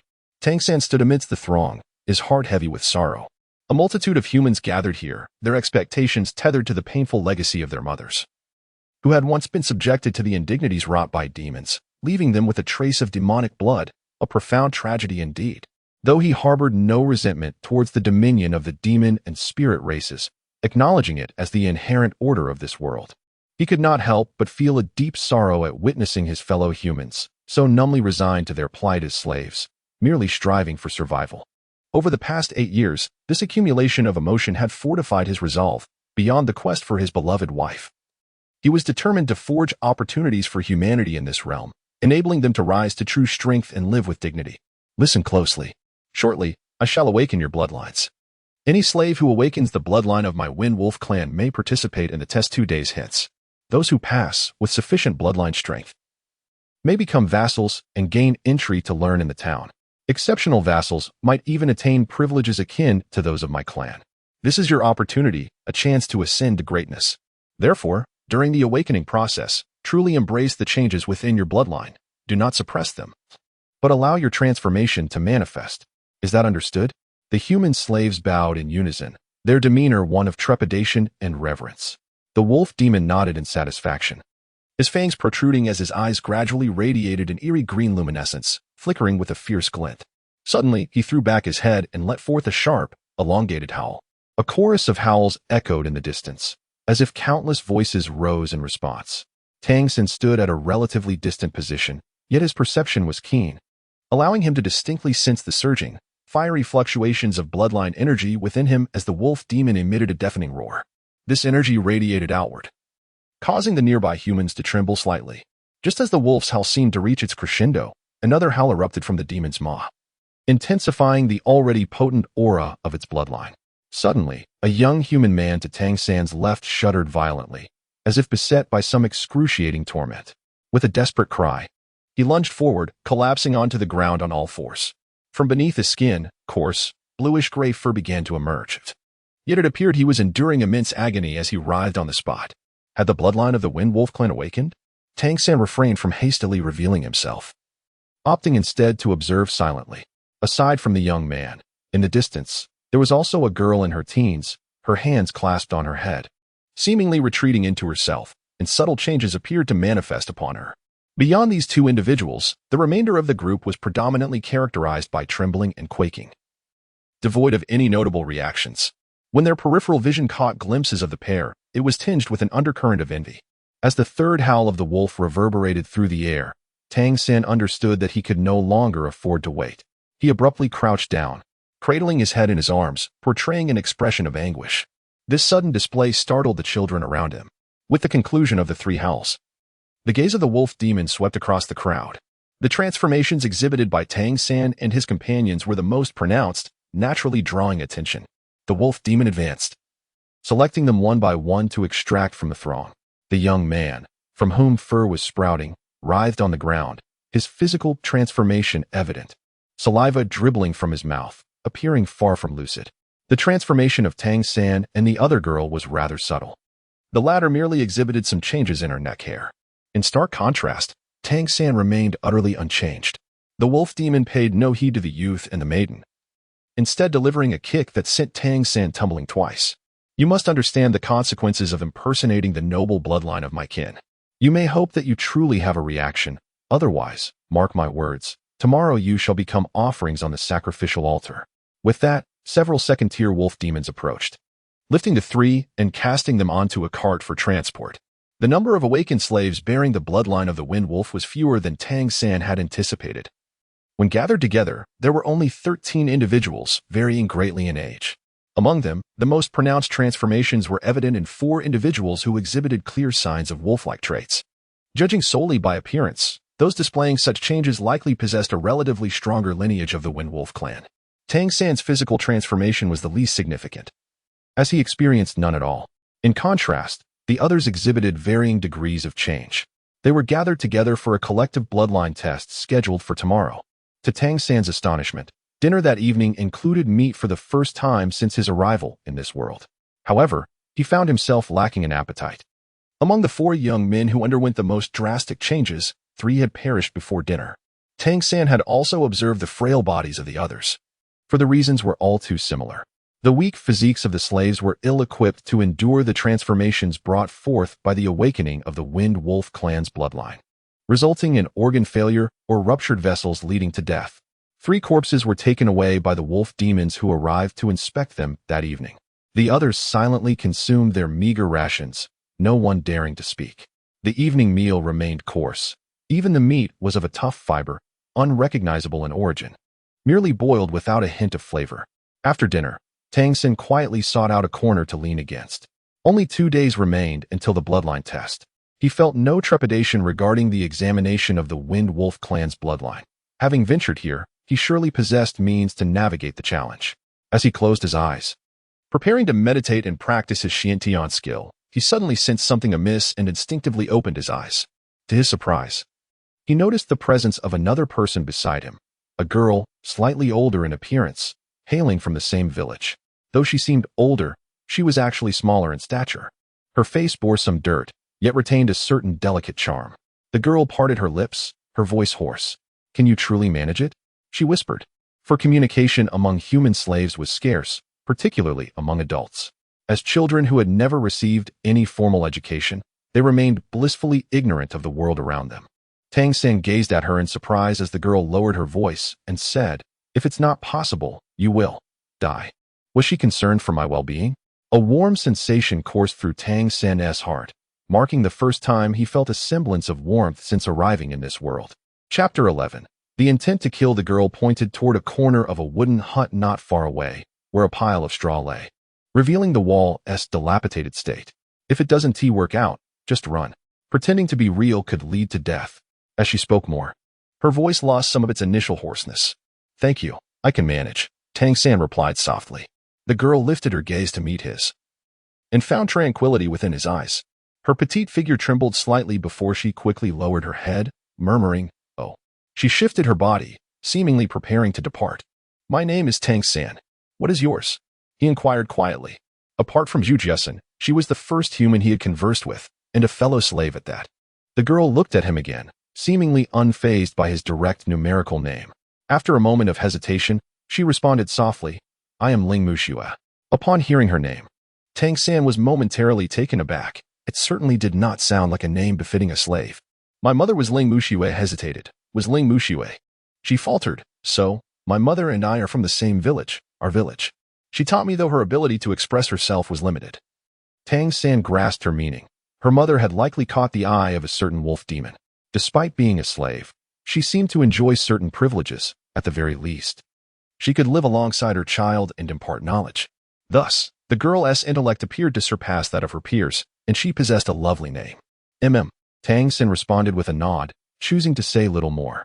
Ling Muxue glanced at him again, her eyes revealing a hint of concern. "Are you really going to be okay?" He nodded again. "Oh." At that moment, other human slaves began to cast their gazes in their direction, prompting Ling Muxue to refrain from saying anything further. She nodded once more to Tang San before curling her body and moving to another side.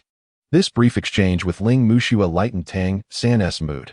Being alone in a foreign land yet feeling a flicker of warmth was akin to discovering a spark of fire. After all, it had been 8 long years. 2 days passed in the blink of an eye. The 10 survivors had enjoyed the finest meals this world had to offer over these 2 days, and their spirits were noticeably higher than upon their arrival. The older youths among them displayed clear signs of yearning, understanding that this was their opportunity. Among the 10, only Ling Muxue was a girl, yet none paid her any mind. Everyone's focus was on awakening their bloodlines. A successful awakening would mean liberation from slavery and the chance to become vassals of the Wind Wolf clan.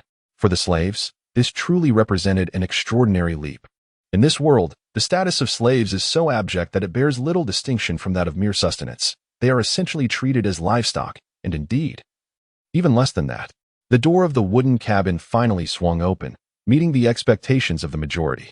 Several robust wolf demons strode in, barking orders for Tang San and the others inside to follow suit. As they stepped outside into the glaring sunlight, its brilliance was momentarily blinding.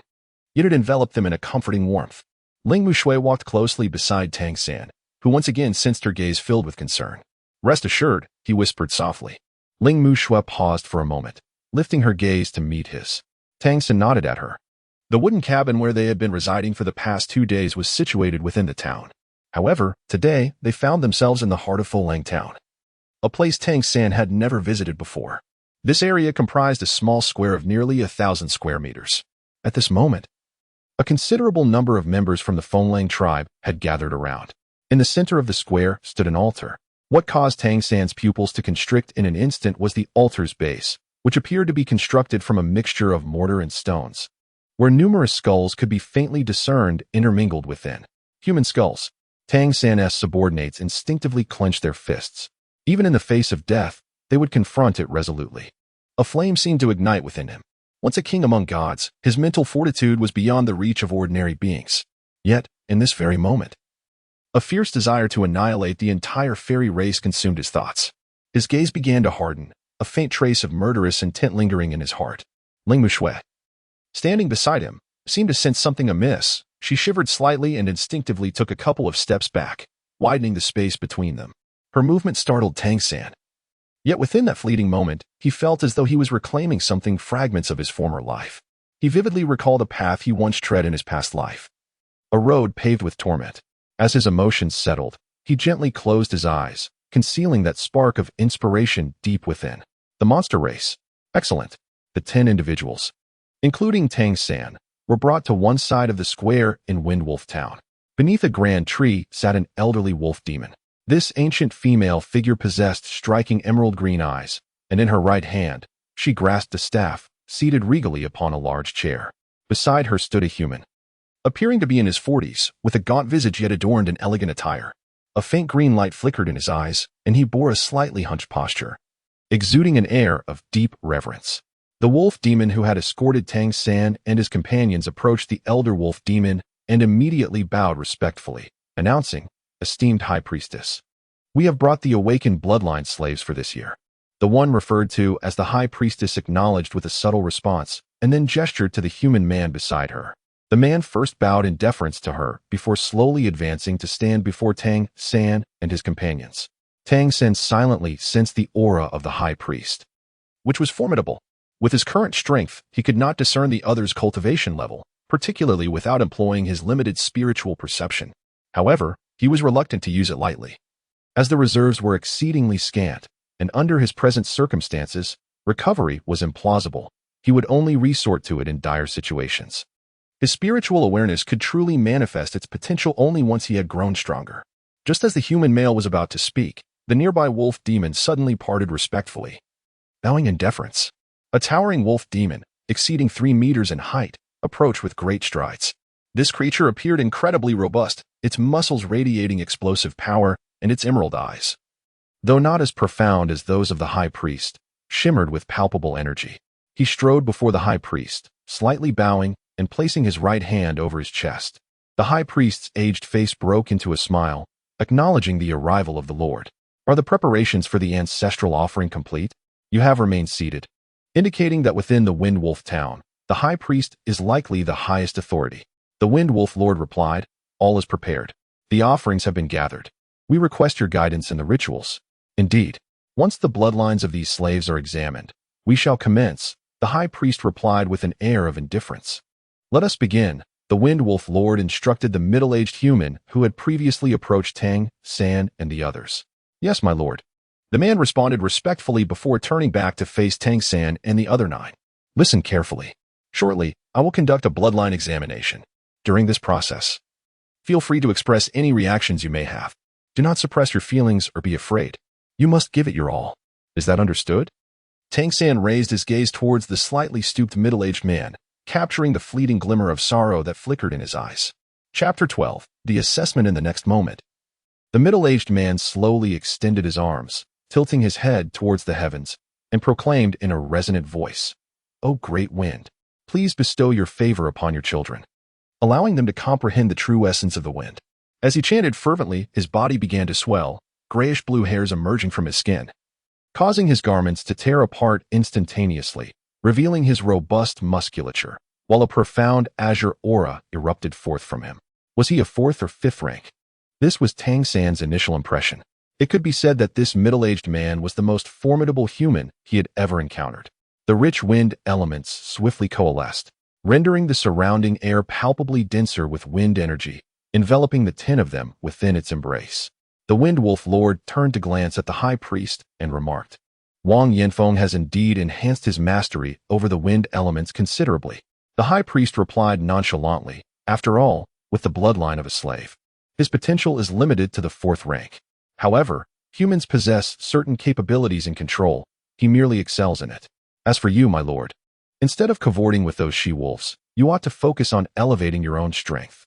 Otherwise, will you not be mocked at our clan's grand ceremony in 2 years' time?" The expression on the Windwolf Lord's face stiffened momentarily, realizing the truth in those words. Bathed in the essence of the wind elements, the 10 individuals, including Tang-san, were enveloped in a faint azure glow.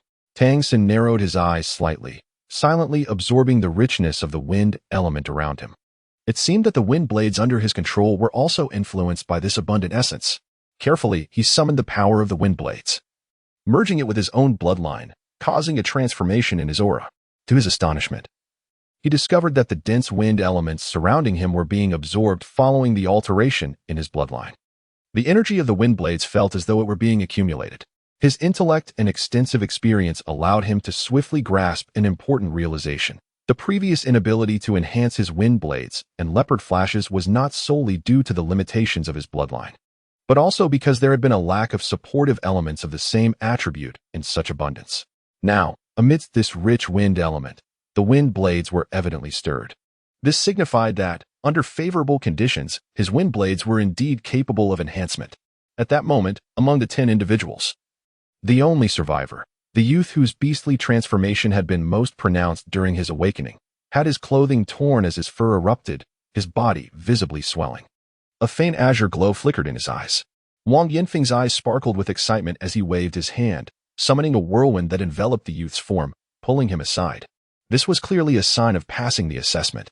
Tang San did not hasten to showcase his abilities.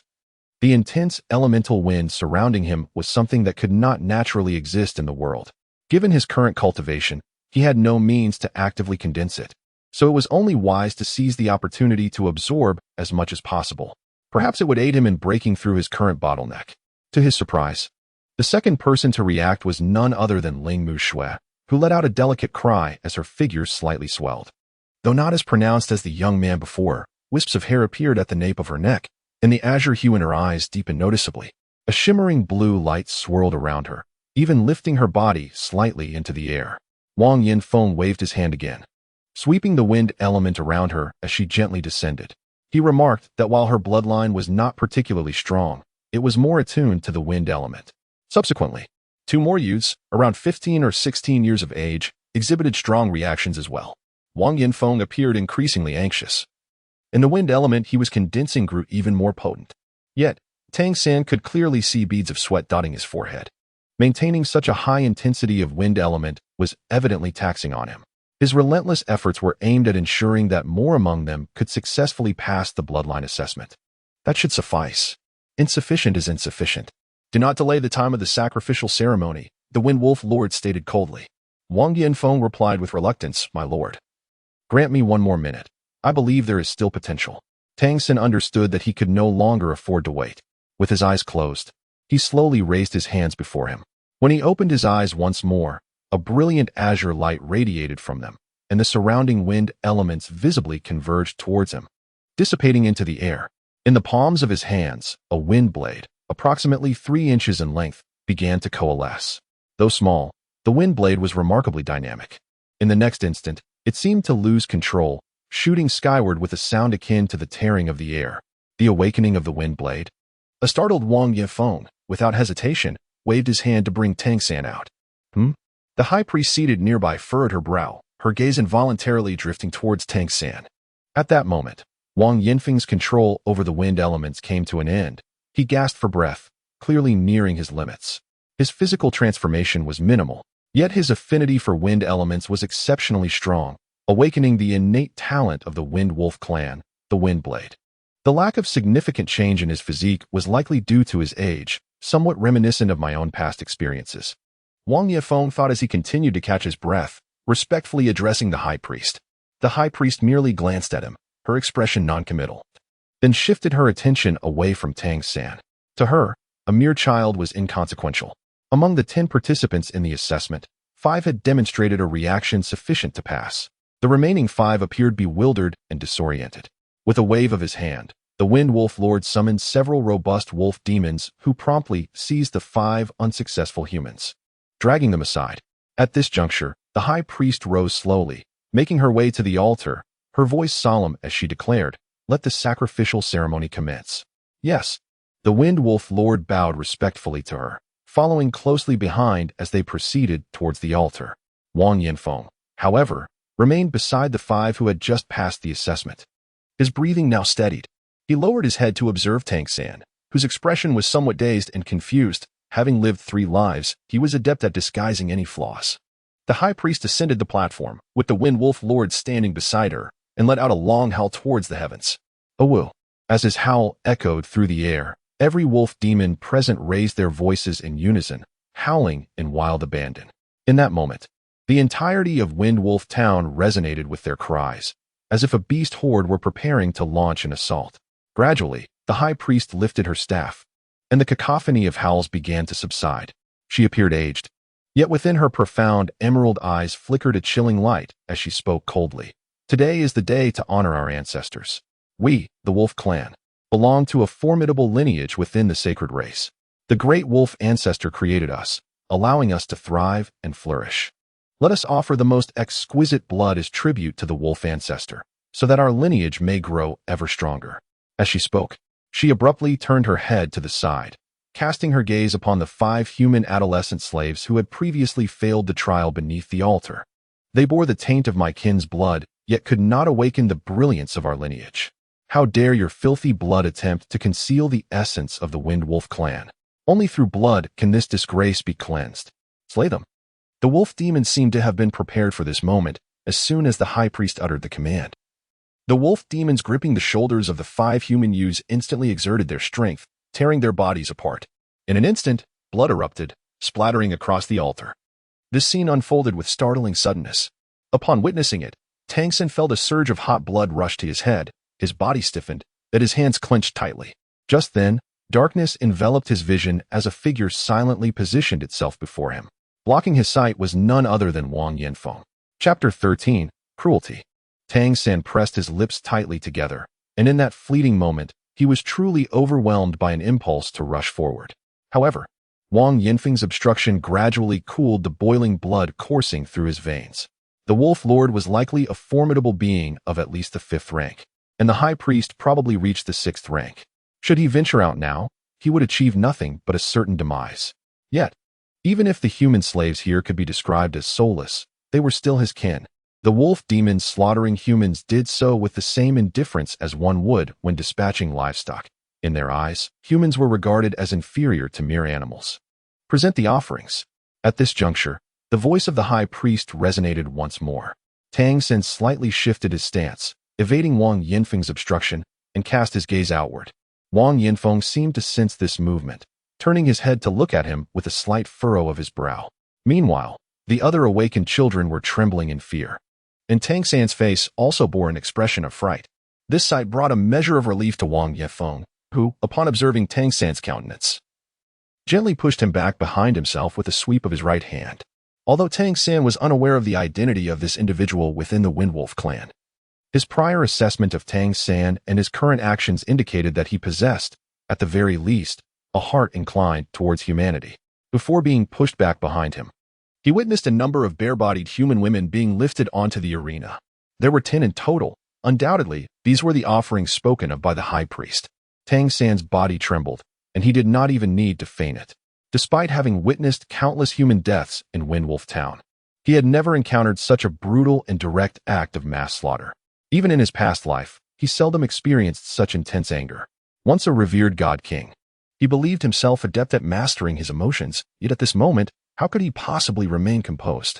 O great ancestors, today, your descendant offers the most exquisite sacrifice of blood. Please continue to bless your progeny, allowing the Wind Wolf lineage to flourish. As the high priest's wailing cries echoed like the lamentations of ghosts, 10 human women were swiftly dispatched upon the altar, their throats severed, their blood cascading and staining the sacrificial stone.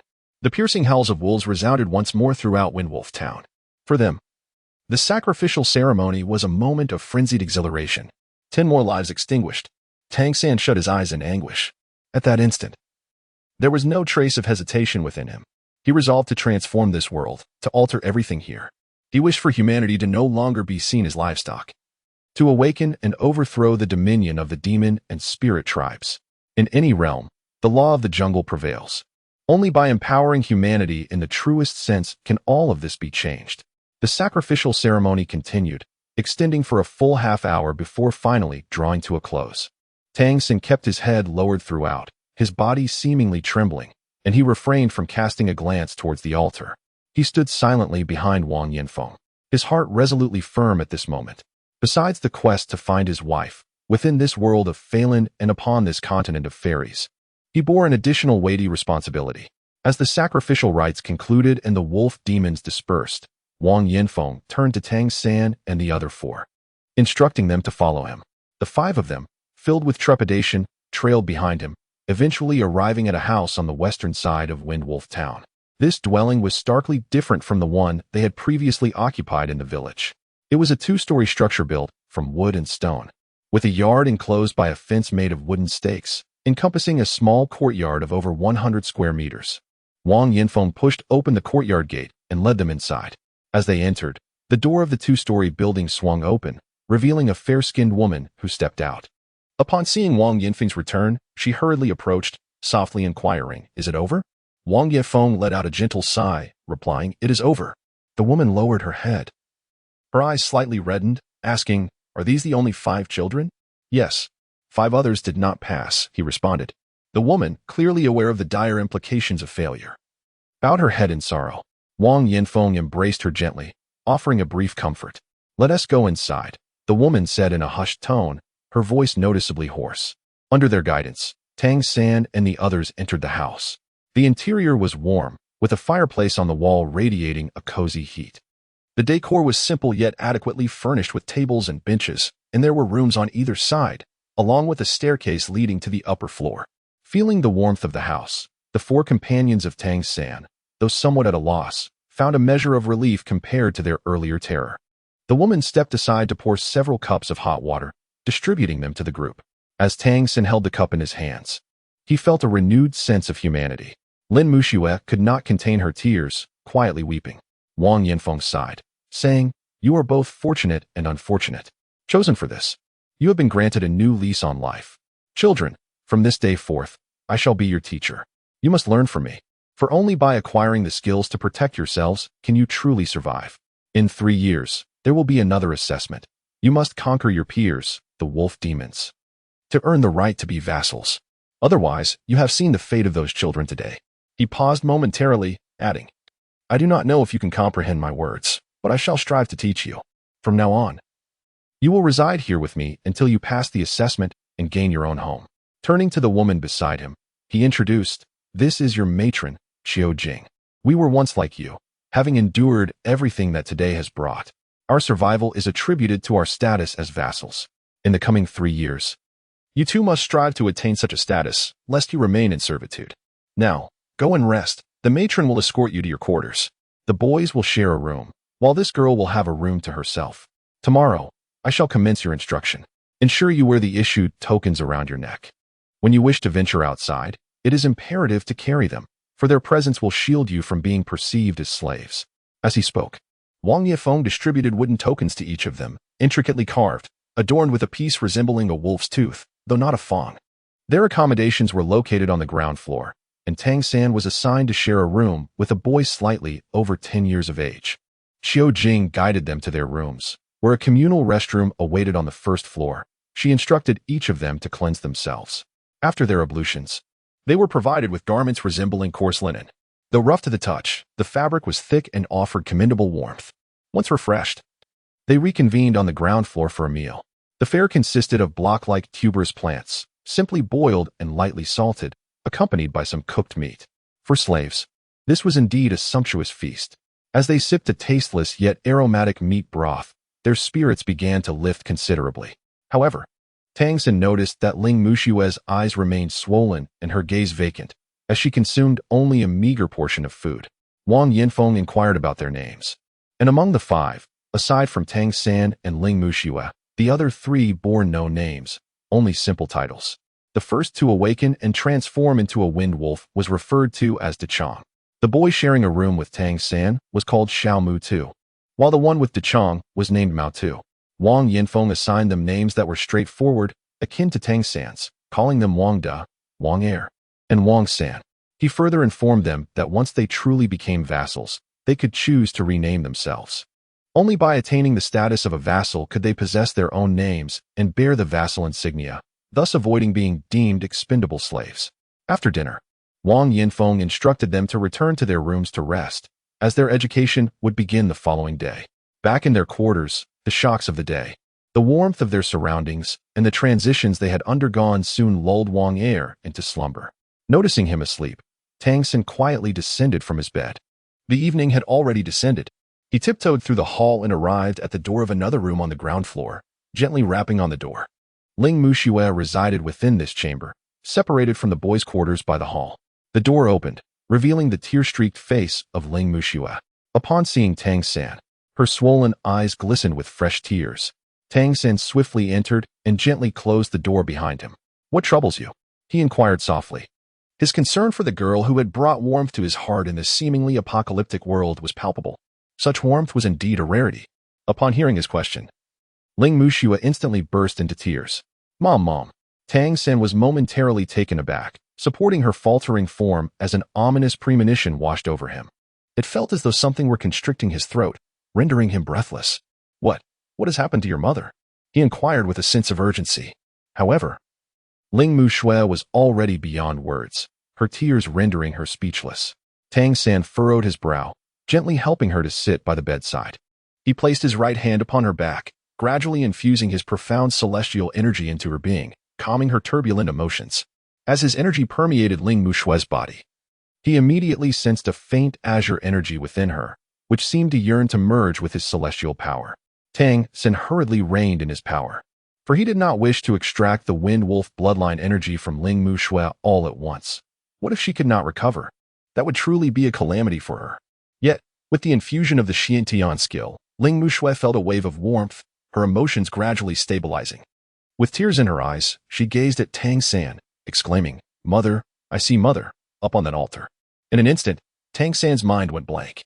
The altar, Mother. Those 10 human women on the altar. They must be the mothers of those 10 who inherited the Wind Wolf bloodline. Among them was Ling Muxue's mother. And naturally, there was also the woman who had brought him into this world, even though he had only met her fleetingly and barely retained any memory of her. She was ultimately the one who had brought him to this realm. It was precisely because he had chosen to impersonate and awaken one of the Wind Wolf bloodline that all of this unfolded. At this realization, Tang San's body trembled involuntarily. He had never anticipated that the cruelty of the wolf demons could reach such depths. The other 3 had likely not noticed. Perhaps sharing his fate of being separated from their mothers since childhood, rendering them unable to recognize them. Only Ling Muxue had grown up alongside her mother. At that moment, she was clearly petrified with fear. Yet, she recognized her mother. The overwhelming terror had stifled her cries, thus preserving her life. However, witnessing her mother's murder, how could she contain her sorrow once her emotions had settled? This world is indeed so merciless. Just then, the door swung open, and Wang Yanfeng and Qiu Jing entered. Qiu Jing's eyes were also red-rimmed. Tang San suddenly rose to his feet, and in that instant, the blood coursing through his veins seemed to reach a boiling point. He was on the verge of losing control over his emotions. Even the mere thought of unleashing the scant remnants of his spiritual awareness filled him with a desire to obliterate everything around him. At that moment, however, Qiu Jing swiftly approached and enveloped Ling Muxue in her embrace, soothing her with gentle words of comfort. Wang Yanfeng closed his eyes in anguish. For each of us, every surviving vassal, has faced such a scene. This is the decree of the demon clan. Human females born with their bloodline are seen as a desecration to their ancestors, destined only to serve as offerings. Do you see the human skulls beneath that altar? Those are the lives extinguished by their hands. Upon encountering the 2 of you, I sensed an undeniable difference. You both possess awakened intellect, particularly you, although you appear similar to others when those children who came to be tested alongside you were slaughtered. I detected the tautness in your body, not born of fear, but rather a palpable sense of latent power. Being in your presence allows me to feel it. If I am not mistaken, your Wind Wolf transformation has already awakened. I do not know from whom you acquired such knowledge and enlightenment. But I must convey this truth. In this world, survival is the only path to opportunity. Impulsiveness leads only to demise, not just for you, but for us all, and for everything here. According to the demon clan's laws, should a vassal betray, all vassals in the town face execution in a collective punishment. Regardless of whether you are but a child, the safest course of action would be for me to capture you now, surrender you, and allow them to interrogate you about how you attained your enlightenment. Both of you must understand this. The fury in Tang San's eyes gradually transformed into a chilling calmness as he gazed at Wang Yanfeng. Within that icy demeanor lay a trace of serenity. Do you intend to surrender us? Wang Yanfeng felt a sudden tremor in his heart, unnerved by the intensity of Tang San's gaze. Despite the fact that he was merely a child, seemingly frail in his eyes, he could not help but smile bitterly, saying, "If I were to hand you over, would I still stand before you at that moment? Child, do not act recklessly, nor venture forth. You shall never see your mother's remains again. They have long since been disposed of. If you truly care, then live well, strive to grow stronger." The icy demeanor in Tang San's eyes gradually dissipated, and his tightly clenched fist slowly relaxed. If he were to summon even a fraction of his divine consciousness, he would possess an 80% certainty of obliterating everything in this place. However, the possibility of re-emerging as a deity under the constraints of this world would diminish significantly. The rules governing this planet are overwhelmingly formidable. Yet, in this realm, upon this continent of fairies, does the tragedy of humanity occur solely in Windwolf Town? No. It manifests in every corner. Even if one were to annihilate Windwolf Town entirely, it would not resolve the fundamental issues facing humanity. Wang Yifeng was correct. Only by growing stronger, truly becoming powerful, could one hope to address all matters. At that moment, a warm hand clasped his. Tang Sen turned his head and beheld the misty, tear-filled eyes of Qiu Jing. "Child, we are powerless," she said. "Living well is the greatest solace for your mother. I too have a child, yet he failed his awakening assessment. Had he succeeded, I would gladly embrace death." As she spoke, Qiu Jing pulled Tang San into her embrace, cradling him and Ling Mushui, both of them weeping profusely. Qiu Jing's embrace radiated warmth, soothing the murderous intent that resided within his heart. Ling Mushui gradually drifted into slumber amidst her gentle warmth. Wang Yanfeng escorted Tang San back to his room. "Rest well," he said, affectionately ruffling the boy's hair.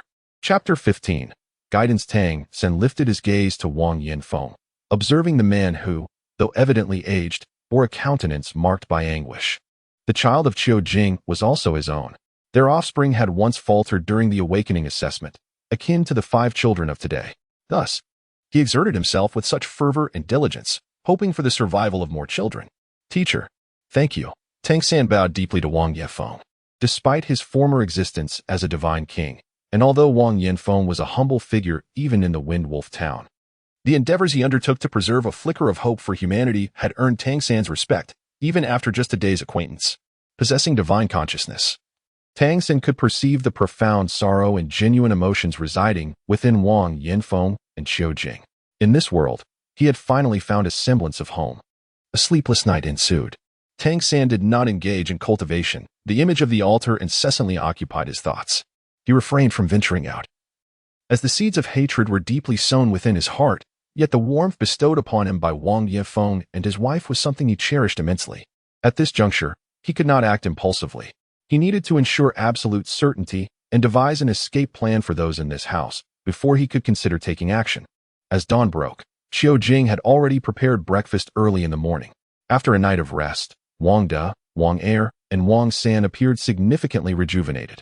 As they relished the relatively sumptuous breakfast, each indulged with great satisfaction, their faces radiating contentment. Tang San appeared somewhat dispirited, while Ling Mushui's eyes were puffy and her gaze somewhat vacant. Wang Yanfeng seemed to have returned to his usual self. After their meal, he instructed the 5 individuals to stand before him. "From this day forth, I shall impart knowledge to you. Each morning, I will enlighten you with cultural lessons and relevant knowledge pertaining to the mainland. The following morning, we shall assess your understanding of the previous day's teachings. Those who fail the assessment will face penalties. In the afternoons, I will guide you in the cultivation of the Wind-Wolf transformation, aiming to expedite your advancement. For the next 3 years, you shall have no respite. Diligence is paramount. Only through such effort will you possess a chance of survival after this triennium. Is that clear?" Nodding in agreement, Wang De, Wang Er, and Wang Sen felt as though they had entered an unprecedented paradise, one where labor was unnecessary and their hunger was satiated, which brought them immense satisfaction. Although they had yet to fully awaken their intellect, humanity is inherently clever, and thus they likely understood that their fates had changed. They comprehended Wang Yanfeng's mention of the assessment 3 years hence. Failure meant death, akin to the previous day's evaluation. Wang Yanfeng produced a blackboard and began inscribing characters, letters native to this world, teaching the 5 individuals one by one. Among them, Ling Mushui possessed some familiarity with these characters, having a slight grasp of their writing. Tang San could articulate them, but had not learned to write, having been a servant for 8 years. On the first day, they learned merely 10 simple foundational characters, followed by an introduction to the fairy continent. On our fairy continent, we are primarily divided into two vast regions, the territories governed by the Monster Clan and those dominated by the Spirit Clan. The Monster Clan refers to themselves as the Holy Clan, and their dominion is known as the Heavenly Universe Empire. Conversely, the Spirit Clan, also referred to as the Ethereal Clan, presides over the region called the Sun and Moon Empire. The nomenclature of these nations varies among the clans. Thus, in future discussions, I shall predominantly employ the terms Holy Clan and Ethereal Clan for clarity. The origins of the fairy continent are shrouded in mystery. But according to the historical records of both clans, it is said that ancestral monsters and ancestral spirits once emerged in this realm. They birthed the Monster Clan and the Spirit Clan, known as the Holy Clan and the Ethereal Clan. Both clans possessed innate formidable powers, which they honed through the absorption of the world's spiritual energies, gradually growing in strength. This led to the emergence of great monsters and great spirits. The powerful clans, with their unparalleled might, ruled over the vast expanse of the fairy continent. There exists a certain interdependence between the Holy Clan and the Ethereal Clan, allowing for a balance despite their conflicts. Their strengths are comparable, which is why they govern separately. The Holy Clan primarily occupies the northeastern part of the fairy continent, while the Ethereal Clan resides in the relatively warmer southwestern region. Each clan boasts numerous grand cities, ruled by their formidable great monsters and great spirits. At the confluence of both clans' borders lies the Holy Spirit City, the largest city on the fairy continent, home to the most powerful great monsters and great spirits. The vastness of this city is said to be beyond imagination. As Tang San and his companions listened to Wang Yinfeng's account, even Ling Mushui, who still bore the weight of sorrow, found herself somewhat entranced. After all, her mother had been a slave, and her knowledge was limited. The tales Wang Yinfeng shared unfolded like a narrative, revealing the vastness of the outside world for the first time.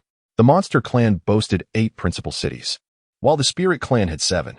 Alongside the Holy Spirit City, the two races collectively possessed 16 grand cities. Only the mightiest of great monsters and great spirits held the authority to govern these citadels. Weaker factions, however, formed villages and towns centered around these principal cities, organized by their respective clans. Towns varied in size, with Phone Wolf Town being among the smallest due to the inherent weakness of the Phone Wolf clan and their relatively marginal lineage within it. And what of humanity? Tang Xin inquired. Wang Yinfeng cast a glance at him, then nodded slowly, responding, "Indeed, humans are scattered throughout the entirety of the fairy continent. In terms of numbers, we surpass even the combined populations of the monster and spirit clans. Among the enslaved races, we stand as the largest. We lack innate abilities, and our physical forms are frail. Comparatively, we are significantly weaker than the monster and spirit clans, who often possess innate powers from birth. Some formidable members of these clans can exhibit strengths of levels 5 or 6 at birth and can break through to level 9 upon maturity, advancing towards even greater prowess. However, despite our fragility, we reproduce at a relatively swift rate and possess a degree of intelligence, allowing us to execute complex commands and exhibit a certain creativity." He paused here, his expression slightly contorted, adding, "Moreover, it is worth noting that we, as slaves, are sometimes regarded as livestock by certain monster clans, which leads to our widespread domestication. In their eyes, we are deemed inferior. Yet, curiously, as powerful monsters and spirits reach a certain level of cultivation, or are innately strong, they may acquire the ability to transform into forms resembling ours. This, I have only heard of, although I have visited the grand cities. I have yet to witness it myself.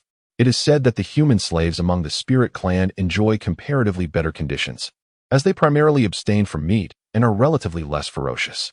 Furthermore, under fortuitous circumstances, there may arise instances of fusion between humans and the Spirit Clan, leading to human vassals of considerable status and strength in their realm, surpassing our own. Enough for today," he concluded. "If I speak too much, you will fail to retain it all. Upon your return, you are to write the characters I taught you 10 times, committing them to memory. There will be an assessment tomorrow, and failure to pass will result in punishment. Off you go." As the morning class drew to a close, it was evident that while Wang Yinfeng's understanding had its limitations, he was undoubtedly among the more erudite individuals within humanity. Listening to his narrative, particularly the later details regarding the fairy continent, proved immensely beneficial to Tang San. His quest to locate the soul of his reincarnated wife necessitated a profound understanding of this world. Chapter 16. The Cultivation Method of the Wolf Transformation after completing the 10 repetitions of characters as requested by Wang Yanfeng. Tang took a moment to digest the information imparted that day, and soon it was time for lunch. Following the meal, Wang Yanfeng allowed the 5 individuals to rest for an hour before commencing the afternoon session. The focus of the afternoon's discourse would be the cultivation of the Wind-Wolf transformation, a topic that piqued Tang San's interest even further. To restore his former prowess, he needed to grasp the unique abilities inherent to this world.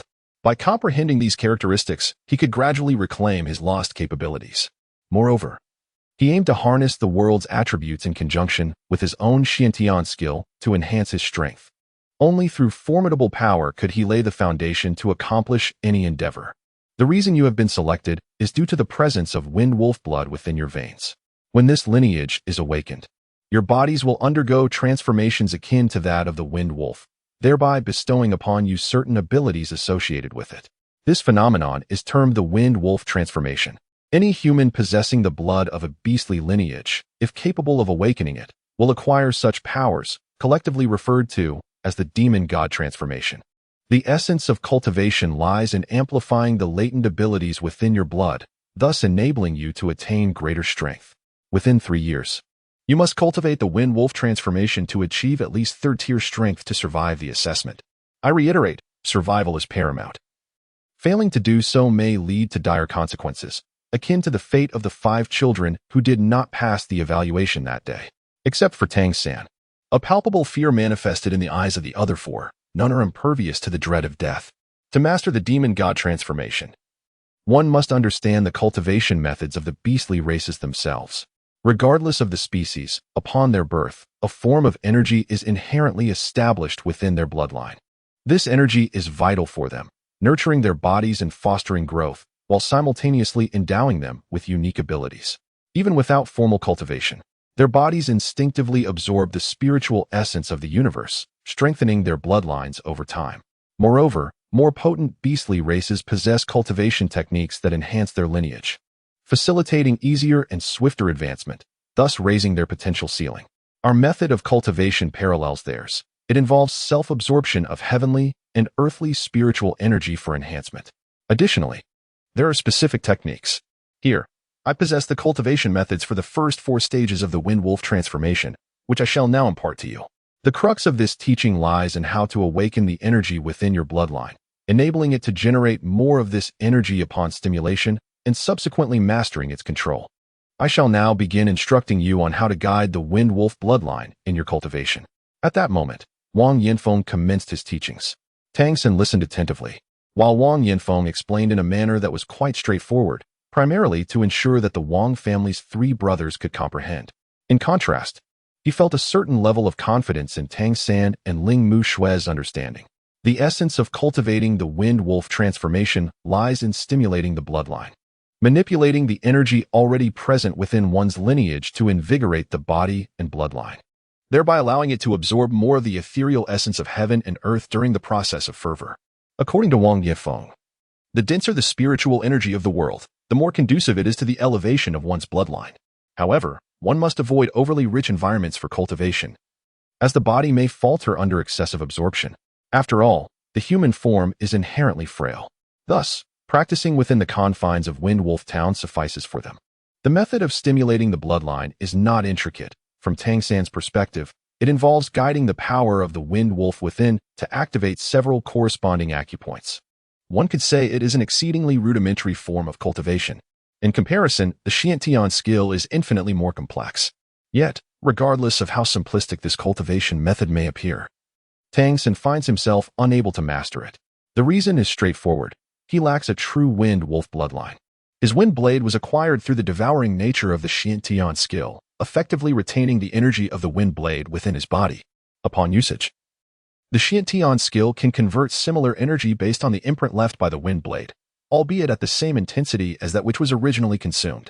Therefore, the Wind-Wolf transformation holds no significance for him, serving merely to deepen his understanding of the cultivation methods of this world and the demon god transformation. Under Wang Yanfeng's guidance, the Wang brothers quickly discovered the sensation of stimulation with the aid of his own bloodline power.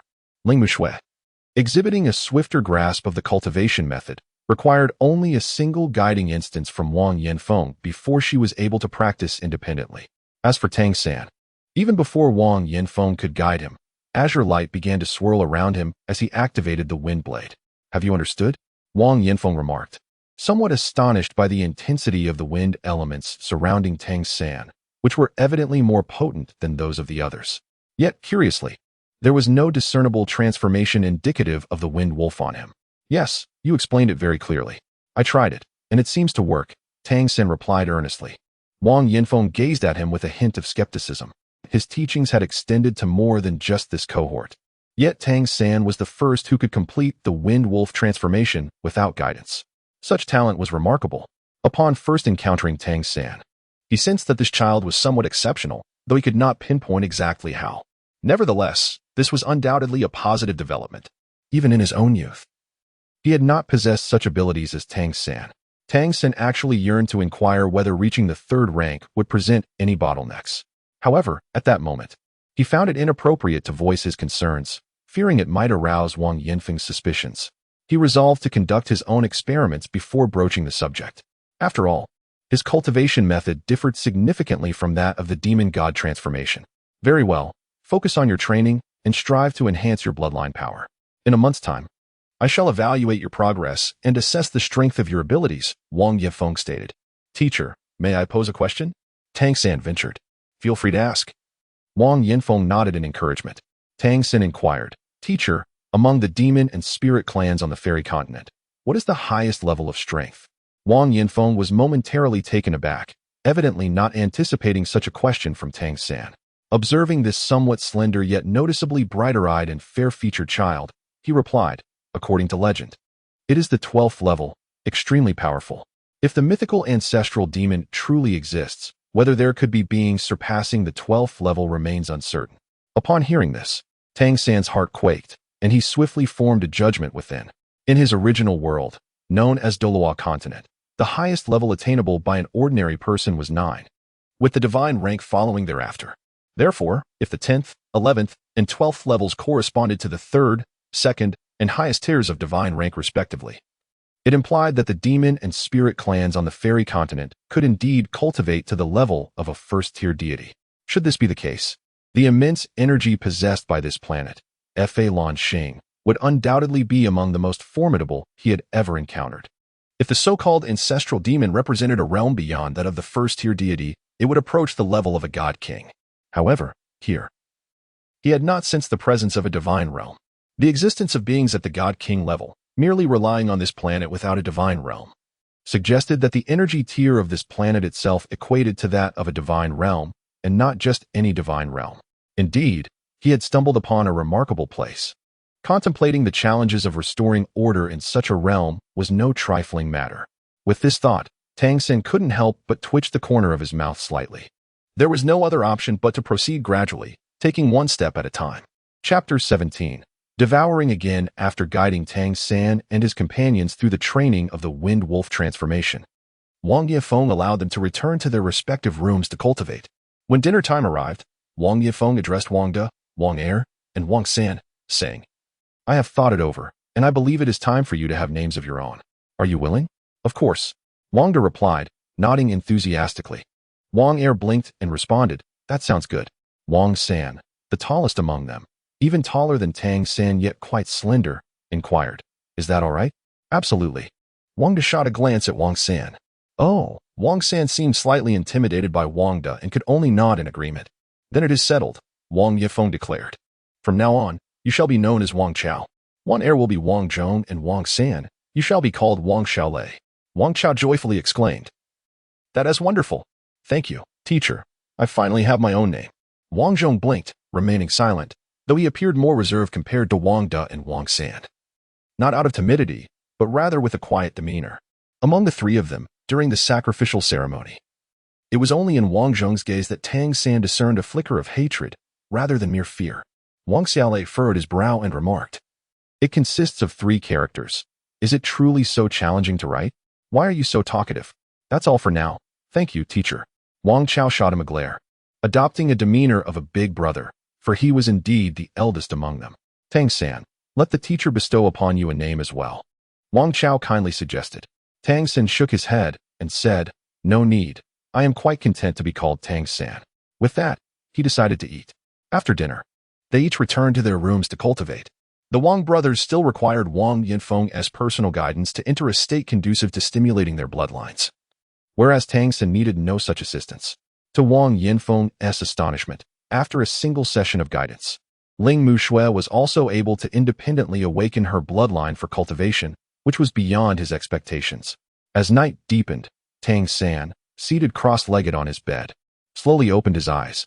Across from him, Wang Zhong remained diligently engaged in his cultivation, his aura remarkably steady. Tang San sensed the rhythmic pulse of his bloodline within him, and faintly he could feel the fluctuations of wind elements surrounding his body. Quietly getting out of bed, Tang San's gaze sharpened. Among the 5 children, he was indeed the youngest. Wang Chao was already 17, Wang Zhong 14, Wang Xiaolei 12, and Ling Mushui 10, while he himself was merely 8. Life had finally changed, at least for the better, as he no longer had to fear becoming prey. The most pressing matter now was to enhance his strength. He had set a mere 3 years for himself. After 3 years, it would be time to leave this place, and simultaneously, the time for vengeance would arrive. He gazed out the window towards the square of Wind Wolf Town, and instinctively clenched his fists. The mother he had met only once had perished at the hands of the Wind Wolf tribe, sealing any possibility of reconciliation between him and the monstrous clan. Cautiously, he pushed the window open, and in a swift motion, he slipped through. He carefully closed the window behind him. Although Wang Yinfeng's cultivation was superior, Tang San was confident that with the Tang sect's secret arts he had inherited from his previous life, he could remain undetected. Stealthily, he moved away from his residence, not heading towards the square, fearing that if he were to see the bones beneath the altar, he might lose control of his emotions. He navigated along the shadowy corners by the walls, diligently concealing his presence. Having visited Wind Wolf Town many times before, he was not entirely unfamiliar with the terrain. And soon he found himself near a larger stone house. From a distance, he could see the building brightly lit and hear the cacophony within. Viewed through the lens of his past life, it resembled a tavern. Tang San was unaware of what the liquor in this world was like, but it was clear that this was a favored spot for the wind wolves of the town. Though it was quite late, the establishment remained bustling with activity, indicating that he had indeed found the right place. He crouched in the shadows, quietly observing the entrance of the tavern, patiently waiting. Perhaps due to the late hour, his wait was not prolonged. Soon, several tall figures emerged from the tavern, their arms slung over each other's shoulders. Their voices were loud yet indistinct, clearly indicating they had indulged a bit too much. These wolf demons walked out, laughing and cursing amongst themselves. Tang San watched them as they made their way towards the town. At the crossroads, the wolf demons parted ways, each returning to their respective homes.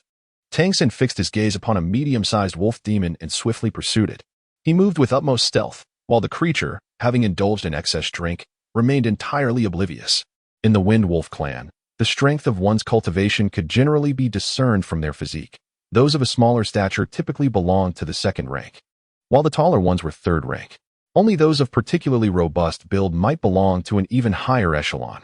However, within Wind Wolf Town, such exceptionally formidable wolves were exceedingly rare. The only one towering over 3 meters was the Wind Wolf Lord, who stood alone in his grandeur. The target chosen by Tang San was a 3rd-tier wind wolf, a robust creature commonly found in Wind Wolf Town. Swiftly, he approached silently, positioning himself behind the beast. With a gesture of his right hand, he executed a pulling motion towards the wind wolf, which was staggering on its feet. The gentle energy of the Xiantian skill was unleashed through the Tang sect's profound technique, controlling the crane and capturing the dragon. The wind wolf stumbled, seemingly on the verge of collapsing forward.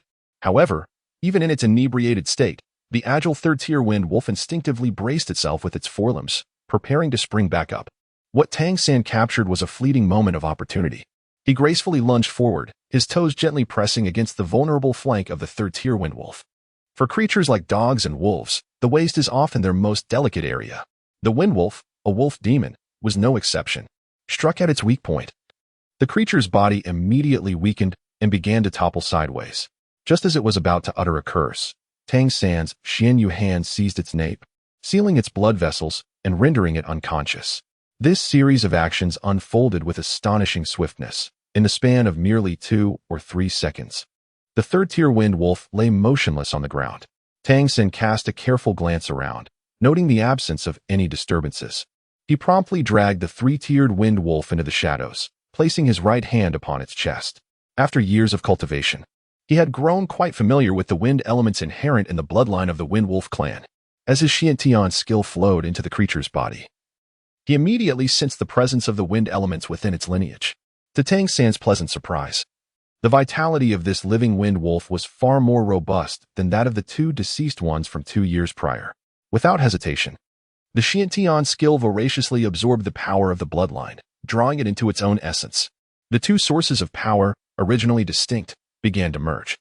Despite some dispersion during the process, however, Tang San distinctly felt his wind blade aura intensifying, not because the wind blades themselves had grown stronger, but due to the enhancement of the imprint belonging to the wind blades. This signified that when he employed the Xiantian skill to transform the wind blades, he would be able to manifest even more potent wind blades. What thrilled Tang San the most was that his Xiantian skill, which had long been stalled at the 3rd level, showed signs of loosening with the assimilation of this new energy, as if it were on the verge of breaking through to the 4th tier. With meticulous observation, he memorized the features of the wind wolf, choosing not to kill it. He swiftly departed, returning to his dwelling. It was not that he lacked the desire to slay the wolf demon, rather, a drunken man sprawled by the roadside would go unnoticed, but the death of a 3-tiered wolf demon in the town would undoubtedly incite chaos. Now was not the opportune moment. Chapter 18. Experimentation and Judgment. Tang San returned to his dwelling quietly, finding Wang Zhong still immersed in his cultivation on the bed. Tang San could sense that Wang Zhong was deeply engrossed in his training of the wind wolf transformation. Tang San settled onto the bed, swiftly mobilizing the Xiantian technique to circulate the portion of the wind wolf's bloodline he had recently absorbed.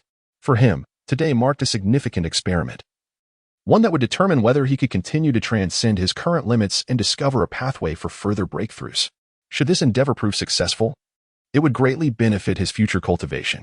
The experiment was divided into 2 parts. First, whether the power derived from consuming the wind wolf's bloodline would assist him in overcoming his bottleneck, and second, whether the 3rd-tier wind wolf, whose bloodline power he had devoured, could regain its strength or would be left utterly powerless. Both aspects were crucial, directly influencing his path of cultivation. The Xiantian technique had long been second nature to him, and after absorbing the bloodline power of the 3rd-tier wind wolf, he had distinctly felt a loosening of his previous limitations. However, when he resumed the circulation of the Xiantian technique, he noticed that this sensation was fading. The once loosened technique seemed to be under some invisible pressure, thwarting his upward breakthrough. This caused Tang San to furrow his brow. If the reality diverged from his expectations, it would indeed be a significant setback. Remaining confined at his current level of cultivation posed considerable challenges, necessitating the exploration of alternative paths. He refrained from succumbing to impatience, continuing to circulate the Xiantian technique quietly, gradually refining the absorbed bloodline power. The Xiantian technique became denser, and although he did not achieve a breakthrough in levels, its overall potency seemed to solidify further beyond its previous pinnacle.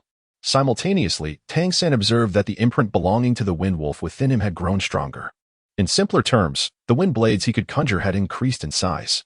When he invoked this imprint through the Xiantian technique, the essence of the wind wolf manifested with notable alterations, and now, these changes appeared to be amplified.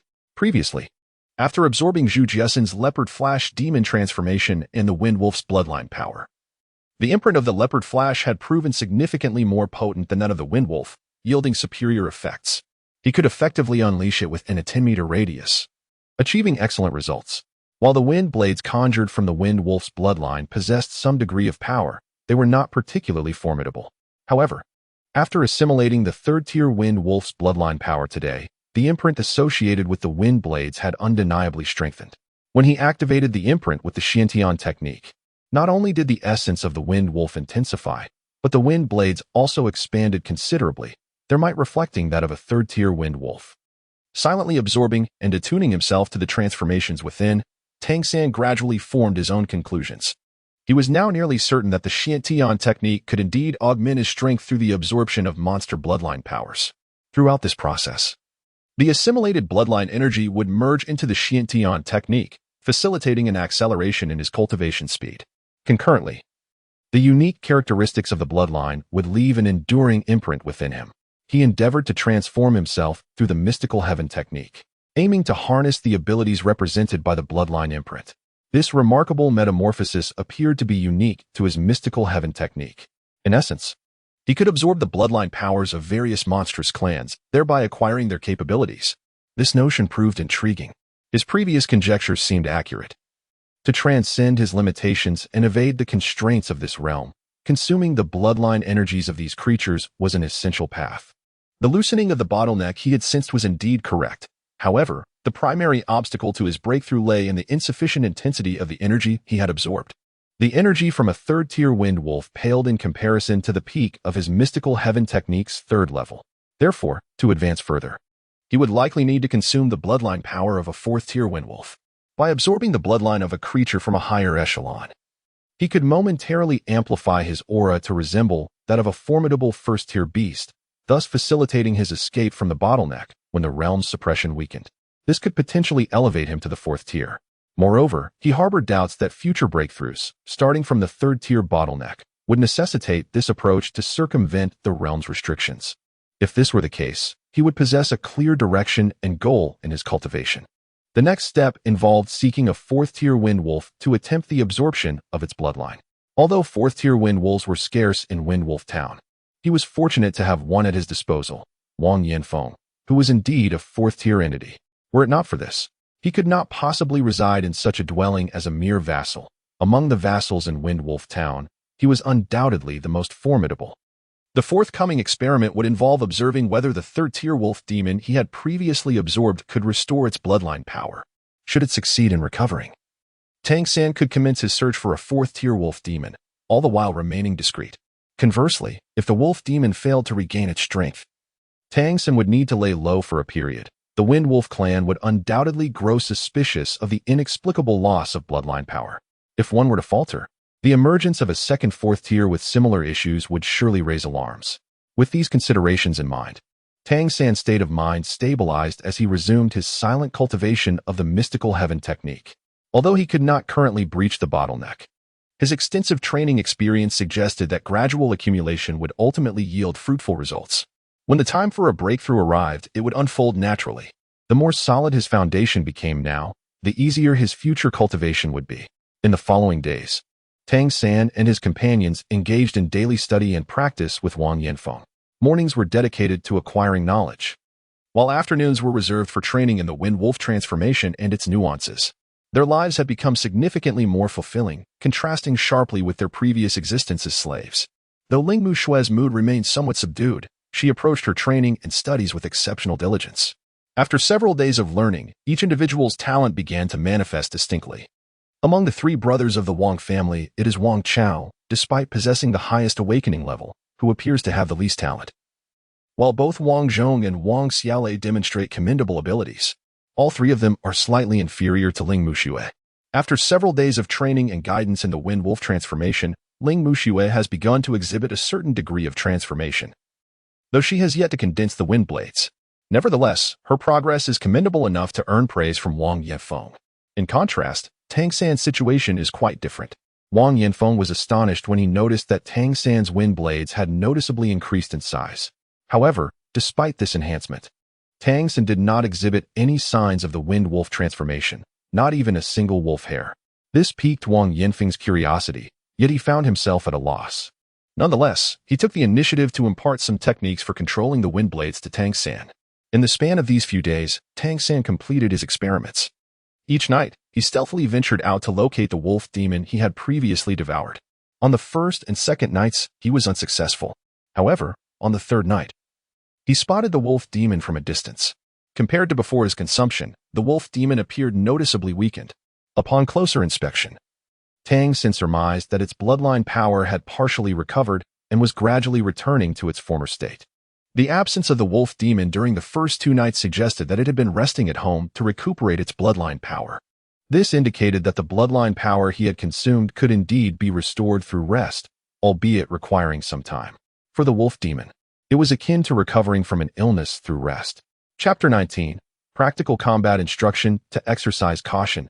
Tang San observed for a few more days.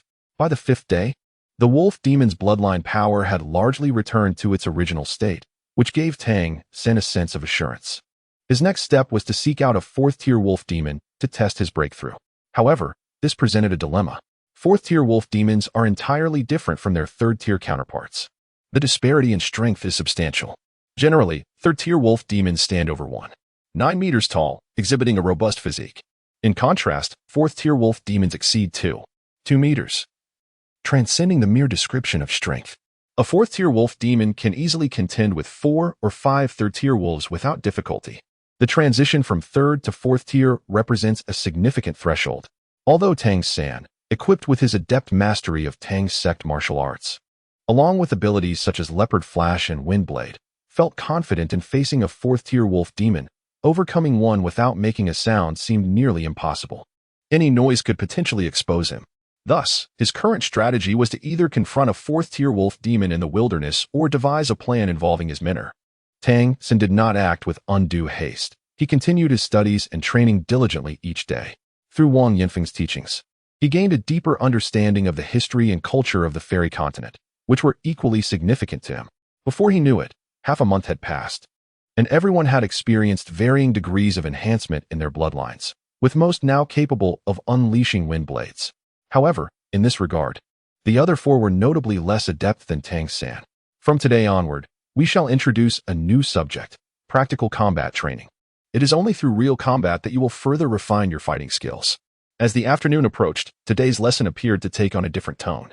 Follow me to the courtyard, Wang Yanfeng instructed, leading the 5 into the open space. After half a month of learning, they were now able to enter a state of bloodline stimulation independently and practice the wind wolf transformation. Yet, this practical lesson marked their first experience. The courtyard was modest in size, but offered ample room for movement, with a wooden fence sufficient to shield them from prying eyes. Standing at the center, Wang Yanfeng declared, "You will take turns attacking me. Wang Chao, you shall go first. Utilize the wind wolf transformation." "Understood," Wang Chao replied, stepping forward to stand 3 meters away from Wang Yanfeng. "Begin." Wang Yanfeng chose to face them directly, concerned that they might not yet fully control their newfound powers and inadvertently harm one another. Wang Chao took a deep breath, and instantly his vitality surged within him.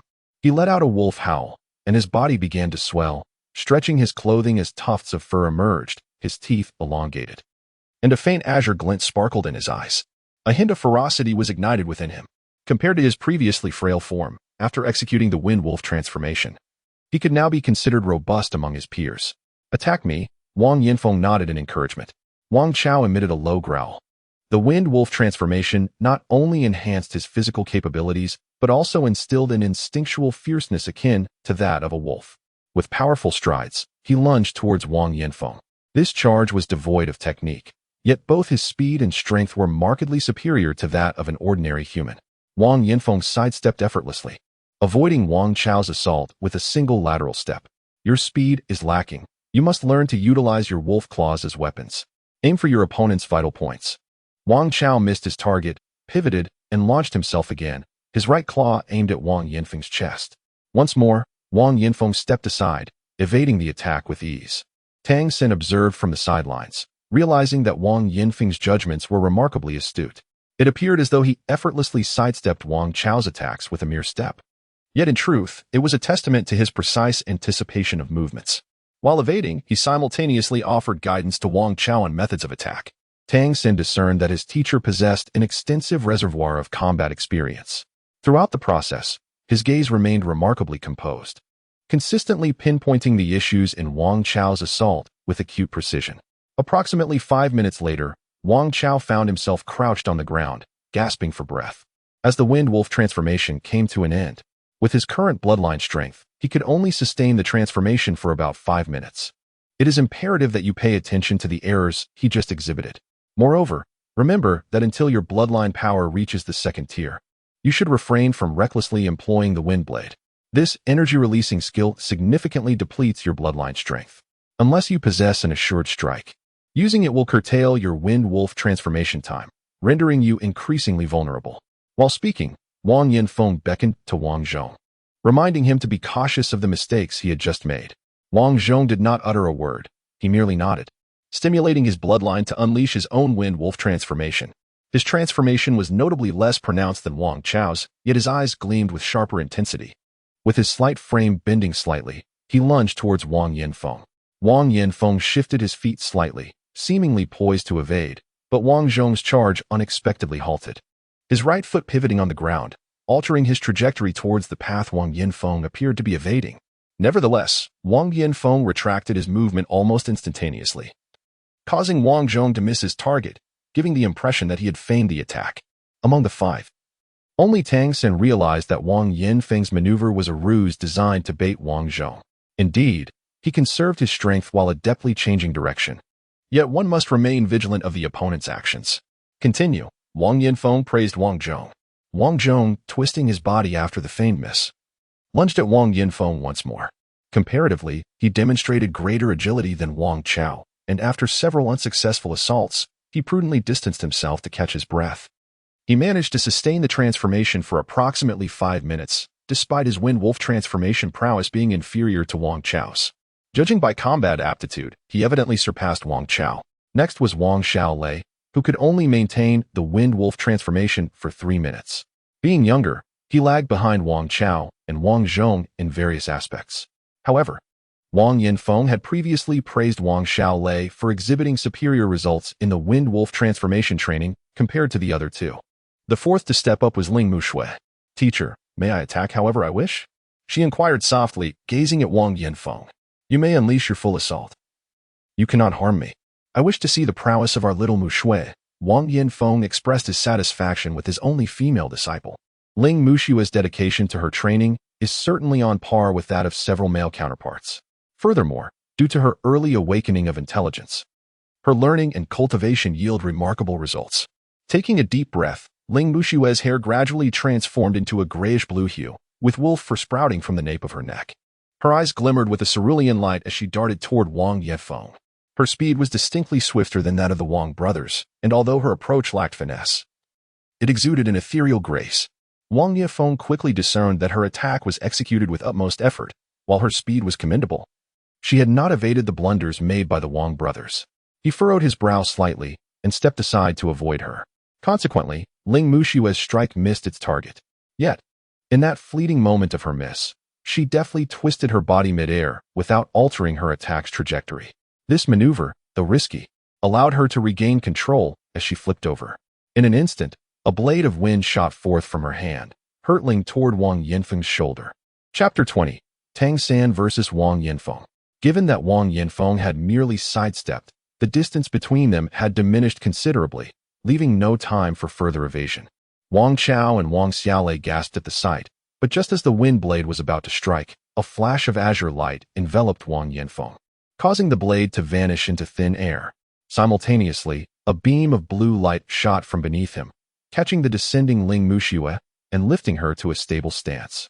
Ling Mushui's transformation into a wind wolf had dissipated, and she gasped for breath, visibly dazed by the recent events, uncertain of what had transpired. Yet, admiration sparkled in Wang Yanfeng's eyes. Indeed, quite impressive. You are acutely aware of the disparity between us, which is why you chose to concentrate all your strength into the wind blade and launched a surprise attack against me. This reflects a strategic approach to combat, very commendable. Wang Yanfeng, perceptive of Ling Mushui's intent, acknowledged her effort with a nod. Hello, teacher, you are incredible. Ling Mushui's astonishment was palpable. Wang Yanfeng replied, that was merely an application of the wind blade. When you reach the 3rd tier in the future, I shall instruct you further. Such techniques require a sufficiently potent bloodline to manifest. At that moment, both Ling Mushui and the Wang brothers gazed at Wang Yanfeng with reverence, feeling as though they stood before a towering mountain. Even Tang San was internally shaken. Among the formidable humans he had encountered, Zhu Jiasen was the first, followed closely by Wang Yanfeng. He was now certain that Wang Yanfeng's prowess surpassed that of Zhu Jiasen, who was likely at the 4th tier. Despite having sustained severe injuries, Zhu Jiasen had managed to slay a 3rd-tier wolf demon. However, even if Wang Yanfeng were also at the 4th tier, his mastery over the wind element was astoundingly intricate. This was not merely a simple wind blade. It was a profound application of the wind element itself. At the very least, he had yet to encounter any wolf demons. Merely witnessing this level of control evoked a sense of admiration in Tang San towards Wang Yanfeng. Such mastery necessitated formidable mental strength and a profound comprehension of the elemental forces of wind. Tang San, it is your turn, Wang Yifeng instructed, dismissing Ling Muxue before turning his attention to Tang San. Tang San stepped forward a few paces, contemplated briefly, and then nodded slightly at Wang Yifeng. Wang Yifeng offered him a faint smile, encouraging him to begin. Tang San narrowed his eyes slightly, a brilliant azure light emanating from within them. Upon witnessing this radiant glow, Wang Yifeng was taken aback. For the Wind Wolf clan, the potency of one's bloodline directly correlated with the affinity for wind elements. The stronger the bloodline, the greater the command over these elements, particularly reflected through the azure light in one's gaze. To Wang Yifeng's astonishment, after merely half a month of training, he noticed a significant enhancement in the azure light within Tang San's eyes compared to when he first arrived. Before Wang Yifeng could contemplate further, Tang San made his move.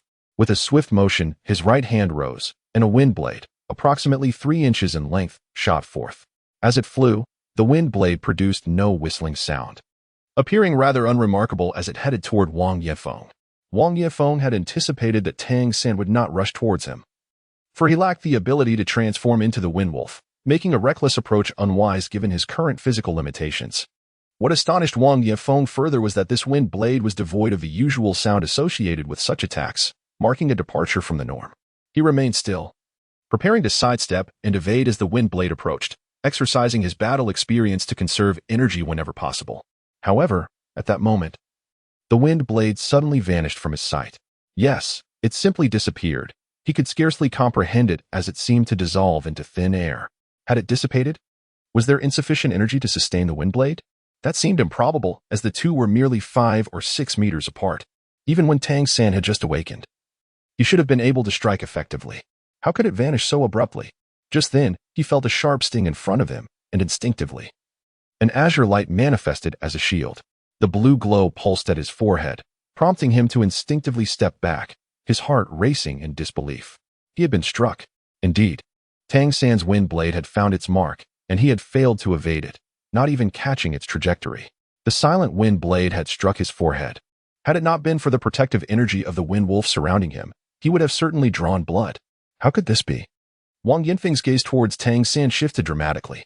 Again, he called out to Tang San. With a swift motion of his left hand, Tang San unleashed another blade of wind. It appeared identical to his previous attack, yet emitted no sound. The two combatants were in close proximity, and at the very moment Tang San released the blade, Wang Yifeng also conjured a wind blade that shot forth with astonishing speed, aimed directly at Tang San's attack, evidently larger and intent on obliterating it. However, an extraordinary spectacle unfolded. The wind blade emitted by Tang San traced a graceful arc in the air, narrowly evading Wang Yifeng's strike, which instead plunged into the ground. Then, within Wang Yifeng's line of sight, that wind blade vanished once more.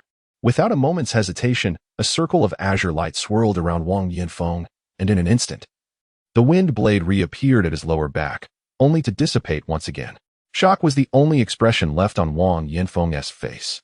He pondered whether anyone in the entirety of Wind Wolf Town could rival him in the mastery of wind elements bestowed by the Wind Wolf bloodline. Not even the Wind Wolf Lord could compare. Only the inscrutable High Priestess might surpass him in this regard, owing to her more potent bloodline power. Yet, he could hardly fathom that before him stood a mere 8-year-old boy, exhibiting such exquisite control over the wind blades. If it had been a singular occurrence, one might attribute it to mere luck, but twice? Both times silent and imperceptible, demonstrating such finesse that allowed the wind blades to vanish before his very eyes. This was nothing short of miraculous technique. What he did not realize was that in Tang San's previous life, he had lived to the age of 28 in a sect known as Tang's sect. Renowned for its expertise in hidden weapons and poisons, Tang San harbored an almost obsessive passion for concealed weapons, which drove him to take risks and secretly study the inner sect's profound texts, including the Xiantian treasure record, Xiantian skill, Xian jade hands, crane control and dragon capture, purple extreme demon eyes, ghost shadow mysterious steps, and the 6 ultimate skills of concealed weapons. He not only mastered these 6 formidable skills, but also elevated them to new heights. After his transgressions were discovered, he chose to leave everything behind and leap from a cliff as a declaration of his resolve. This act led to his first reincarnation, transporting him to a realm known as Dolua Continent. It was upon the foundation of the Tang sect's ultimate techniques that he began his cultivation anew, merging them with a unique ability from that world known as martial soul, ultimately attaining divinity and becoming a legendary god king. Among the 6 ultimate skills of the Tang sect, the first 5 primarily serve to enhance the final skill of concealed weapons mastery.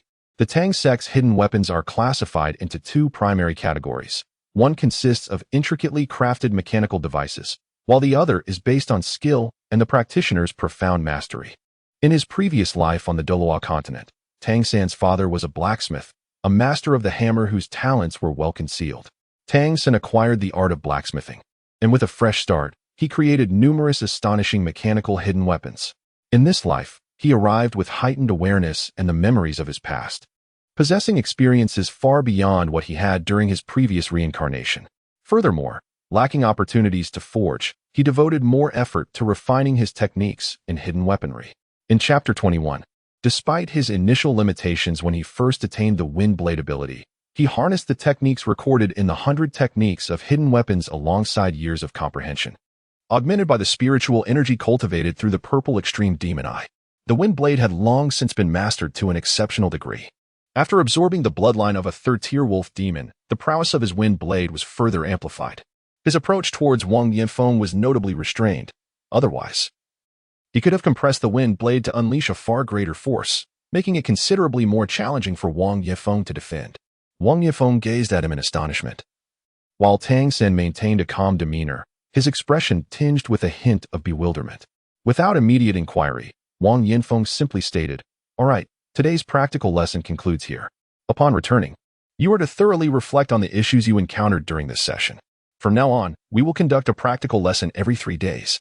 I hope to witness your progress by the next session, as this is crucial for your success in the assessment against the Wind Wolves 3 years hence." As everyone returned to their quarters, Wang Yinfeng called Tang San aside, leading him to the 2nd floor. There were 2 rooms on the 2nd floor, which Tang San had visited previously, one occupied by Wang Yinfeng and the other by Qiu Jing, with a third that appeared to be a guest room, which he had never entered. To his surprise, Wang Yinfeng opened this guest room and beckoned him inside. "Come in with me." Tang San entered the room, following closely behind Wang Yinfeng. As soon as he stepped inside, he couldn't help but raise his eyebrows slightly. The room appeared utterly devoid of furnishings. Indeed, it was entirely empty of any decor. Yet, upon entering, Tang San distinctly sensed that the elemental wind within this chamber was far more potent than that of the outside world.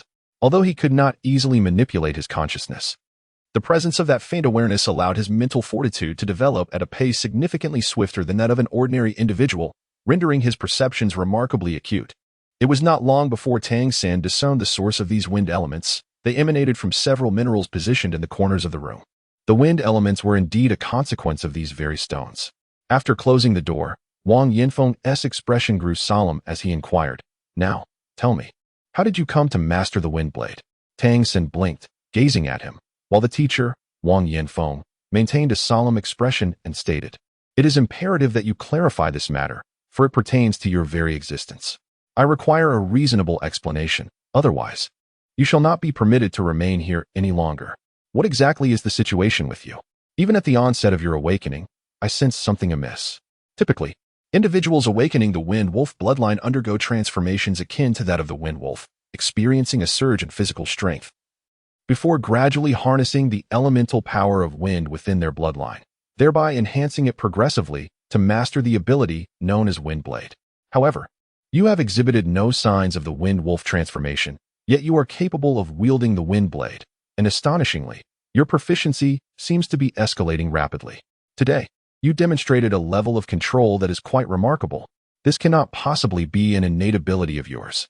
If we consider the Wind Blade to be derived from bloodline power, then from whence does your mastery of it originate?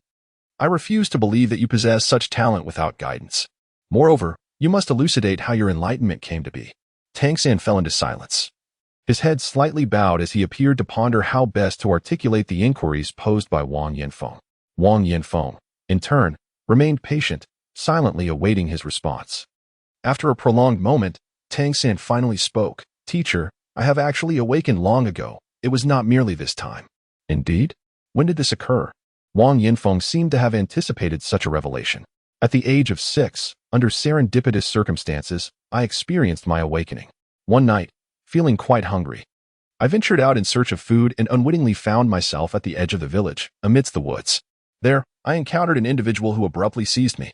In that moment of fright, I was about to scream, yet he covered my mouth, and in my terror, I awakened the power within my bloodline. He paused momentarily before continuing. It seemed that the man sensed my awakening. He urged me not to cry out, and then released me. After examining my physique, he inquired whether I wished to learn from him. At that time, I was utterly oblivious, not even understanding the concept of learning. He then conveyed some words to me and offered me a bit of food, instructing me to seek him out each night. He promised sustenance in exchange for my visits. Having previously endured hunger, I eagerly returned each evening. He began to teach me various things, and gradually, I acquired a greater understanding. The wind blade was among the skills he imparted to me. What did he look like? Do you know his name? Wang Yinfeng pressed further. Tang San shook his head in confusion. He had not spoken of it. He had merely said to wait until I grew a bit older before revealing the truth. Yet, 3 months ago, he vanished without a trace. Following that, the awakening ceremony took place. Thus, your mastery of the wind blade was imparted by him. However, did he ever disclose the reason for your inability to transform into the wind wolf? Tang Sin remarked, transformation is not necessarily advantageous, for it may confine one to a singular aspect of the demon god's metamorphosis. One should only extract its essence. He then imparted to me a unique method of cultivation, after which I became unable to transform. He cautioned me that this technique was exceptionally rare, not meant for dissemination, and should not be learned at the onset of awakening, for doing so could lead to death. A technique? One that belongs solely to humanity? Wang Yinfeng's eyes sparkled with intrigue. Tang San remarked, I do not know.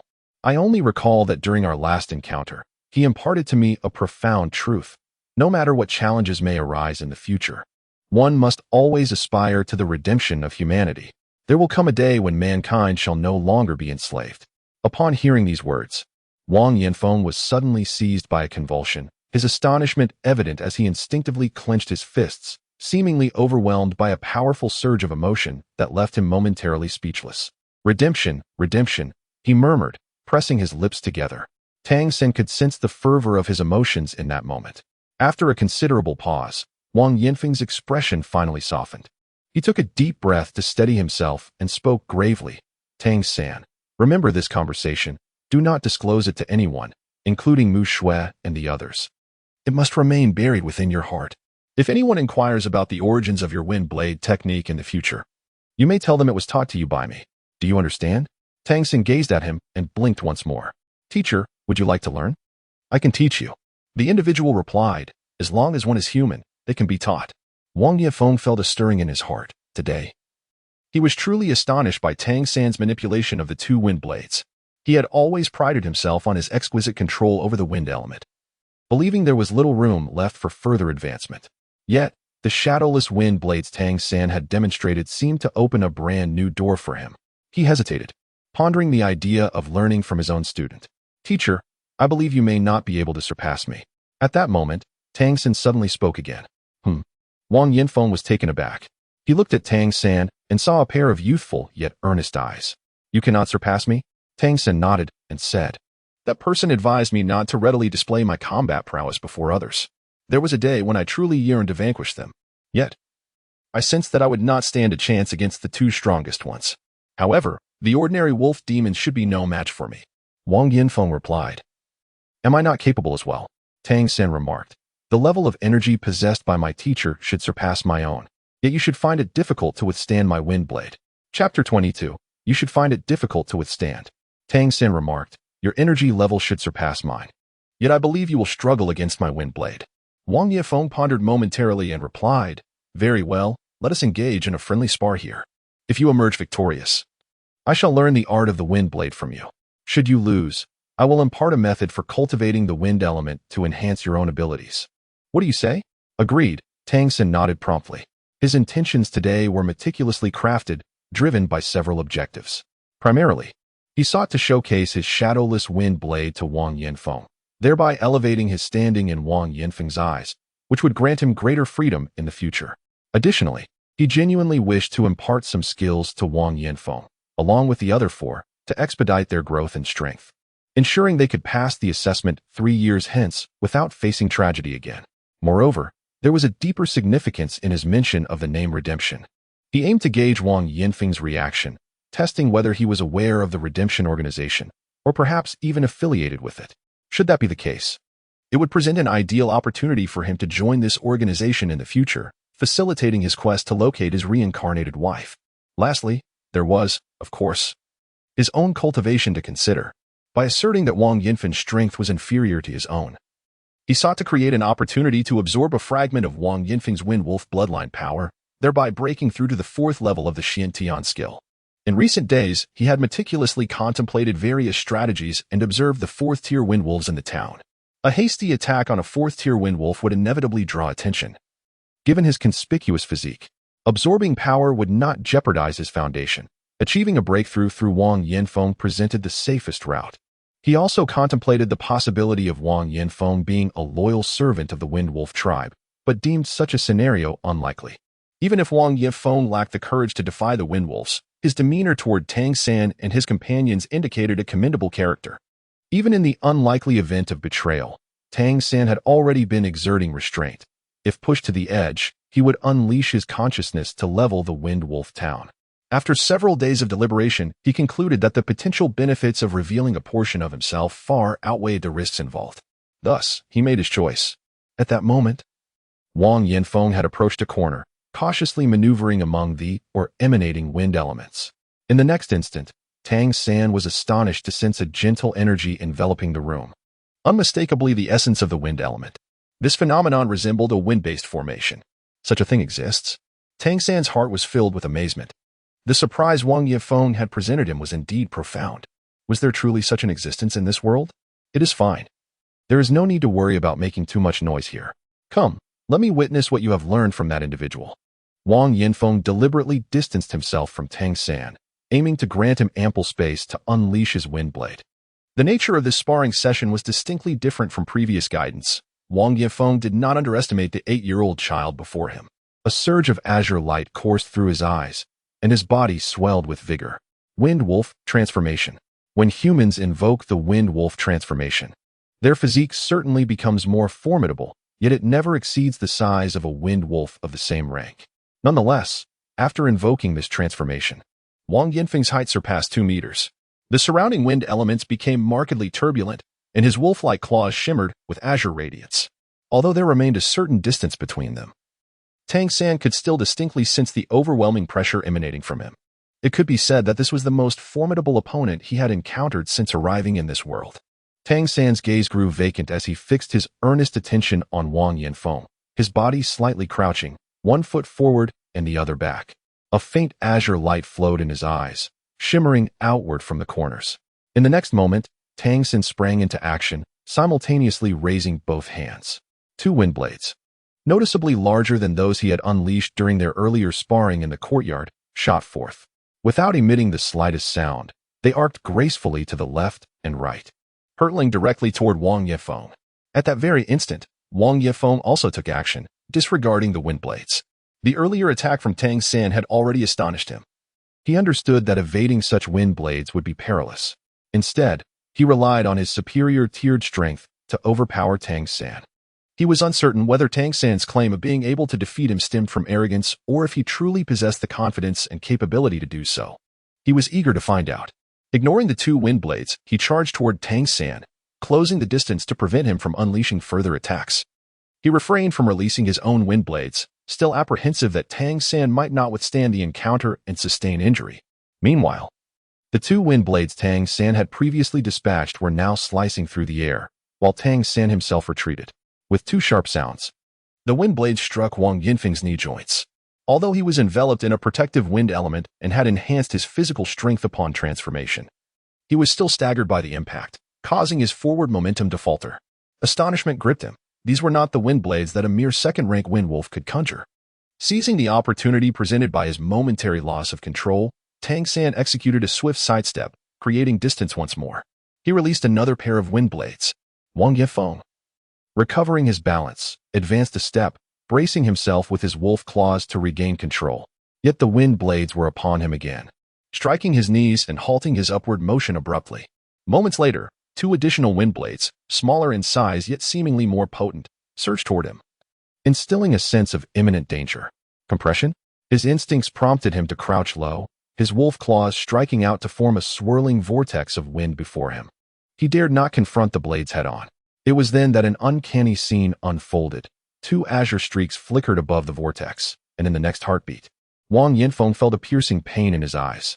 Instinctively, he raised his arm to shield his face. The sharp sensation radiated from his arm, indicating that Tang San's latest attack was clearly aimed at his eyes. Tang San's wind blade exhibited a power far exceeding his expectations, clearly indicative of having reached the third tier. This was a scenario that Wang Yinfeng had never anticipated. At merely 8 years of age, he had already attained the strength of the third tier. Although he lacked the enhancements provided by the Wind Wolf transformation, the potency and skill of this wind blade would surely rival that of an ordinary third-tier wolf demon without issue. However, he himself was not at the third tier. The notion of underestimating Tang San vanished from Wang Yinfeng's mind. He let out a low growl, and the azure light surrounding him surged dramatically. The blue glow around his body erupted, deepening the azure hue in his eyes. The intense wind element seemed amplified by the magical array within the room, causing every strand of his wolf fur to emit a faint azure radiance. With a powerful push against the ground, he accelerated abruptly, shielding his vital areas with his arms, and charged directly at Tang San.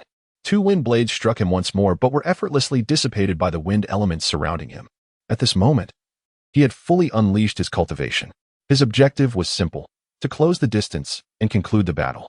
In his view, no matter how exquisitely Tang San wielded his wind blade, it held no significance if it could not breach his defenses. Once in close proximity, Tang San, who lacked transformation, would undoubtedly be defeated. The room was small, and in an instant, he would be before Tang San. At that very moment, however, a faint smile graced Tang San's lips. In truth, he had been anticipating Wang Yinfeng's approach. In terms of absolute speed, he was no match for the fourth-tier Wang Yinfeng, yet when it came to close combat, he had never been lacking.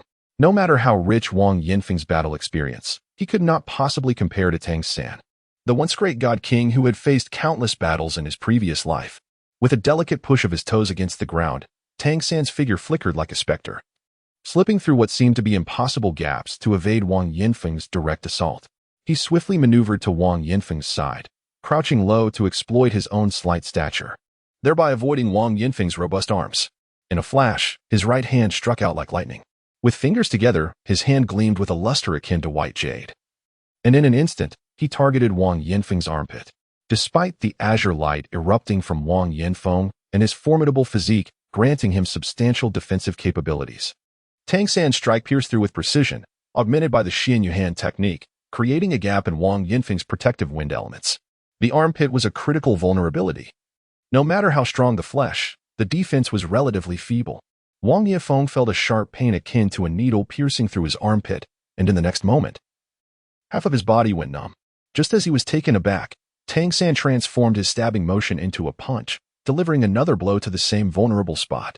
Wang Yinfeng's body weakened, and he collapsed to the ground. Tang San leaned against him, his shoulder pressing under his armpit, denying him any opportunity to support himself, and instantly overturned him onto the ground. Wang Yinfeng felt a profound weakness in the right side of his body, rendering him incapable of exerting any strength. A wave of panic surged within him. He had not even comprehended how he had been defeated. Everything had transpired far too swiftly. This was undoubtedly due to his reluctance to fully engage, fearing he might injure Tang San. Throughout the encounter, he had refrained from employing his most adept technique, the wind blade, for a comprehensive assault. Yet, even so, the fact that Tang San had ultimately subdued him through close combat left him with an incredulous sensation. Tang San retreated swiftly, a swirling azure light enveloping his palm. In the 3 collisions that had just transpired, he had silently utilized his Xiantian skill to surreptitiously extract a trace of 4th-tier Wind Wolf bloodline power from Wang Yinfeng. This was also one of the reasons for Wang Yinfeng's half-crippled state. Although the amount was minimal, its tier was indeed 4th.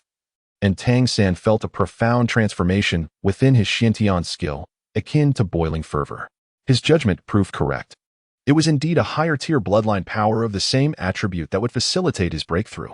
Sensing this change, Tang San withdrew to a distance, plopping down onto the ground, breathing heavily and feigning exhaustion. In truth, with the richness and recovery capacity of his Xiantian skill, executing a dozen more wind blades would pose no challenge, especially without employing the leopard flash. In terms of raw power, if they were to clash with all their might, Tang San had about a 60 to 70% chance of overcoming Wang Yanfeng. Wang Yanfeng had held back, and so had he. Despite their disparity in cultivation, Tang San's combat experience and techniques were markedly superior. In his previous life, defeating opponents of a higher tier had been a commonplace feat. However, in this life, he had yet to fully comprehend this world or reap its bounties. Otherwise, his ascension would surely accelerate. As the fatigue gradually faded, Wang Yanfeng turned to sit up. His gaze towards Tang San filled with complexity. He had never imagined that one day he would be bested by an 8-year-old child. Defeat was defeat. He would not concoct excuses for himself. Teacher, I feel rather drained. May I retreat to rest? Tang San looked at Wang Yanfeng, exuding a pitiful demeanor. Wang Yanfeng's lips twitched slightly. Go ahead. Remember, what I shared with you today must remain confidential. Otherwise, it may lead to dire consequences. Understood, teacher. Tang San promptly agreed. Rising to his feet and exiting the room, he aimed to seize the sensation of breakthrough and hasten his Xiantian skills ascension to the 4th tier. Once his cultivation reached the next stage, everything would undoubtedly change. Upon returning to his chamber, he found Wang Zhong already engrossed in his training. Tang San climbed onto his bed, his spirits lifted. Judging by Wang Yanfeng's reaction, his assessment had been accurate. His teacher would undoubtedly harbor some doubts. Yet he would still defend his actions. He had no qualms about imparting a portion of his concealed weapon techniques to him. Moreover, he had stumbled upon an unexpected treasure, the wind-based array in Wang Yanfeng's second-floor room. This was clearly a training tool. Currently, his mastery over the wind element was reliant on the imprint left by the Wind Wolf bloodline, requiring continuous absorption for enhancement. However, direct control over the wind element seemed beyond his reach. Even with sufficient mental strength, he could not manipulate it. This is also constrained by the rules of this realm. To transcend these limitations, as Wang Yanfeng mentioned regarding the level system of the Phelan world, one must likely wait until they break through to the 9th level to have such possibilities. Sitting cross-legged, he activated the Xiantian Gong. The surging energy of the Xiantian Gong rapidly surged forward under the swirling azure light, this time having long reached a bottleneck. The 3rd level of Xiantian Gong finally broke free from its constraints, successfully advancing in one fluid motion. Tang San's aura noticeably thickened, and his absorption of the world's vital energy became increasingly swift. He had finally entered the 4th level of Xiantian Gong.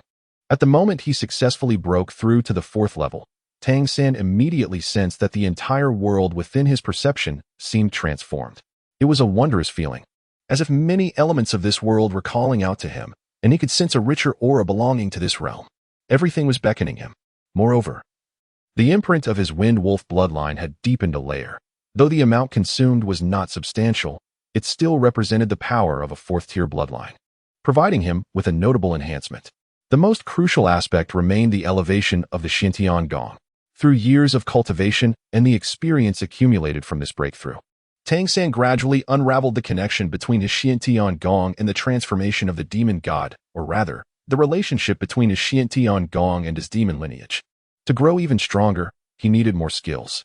Thus, seeking more formidable demon clans and more suitable abilities to absorb, leaving behind their imprints of power, would allow him to possess such capabilities.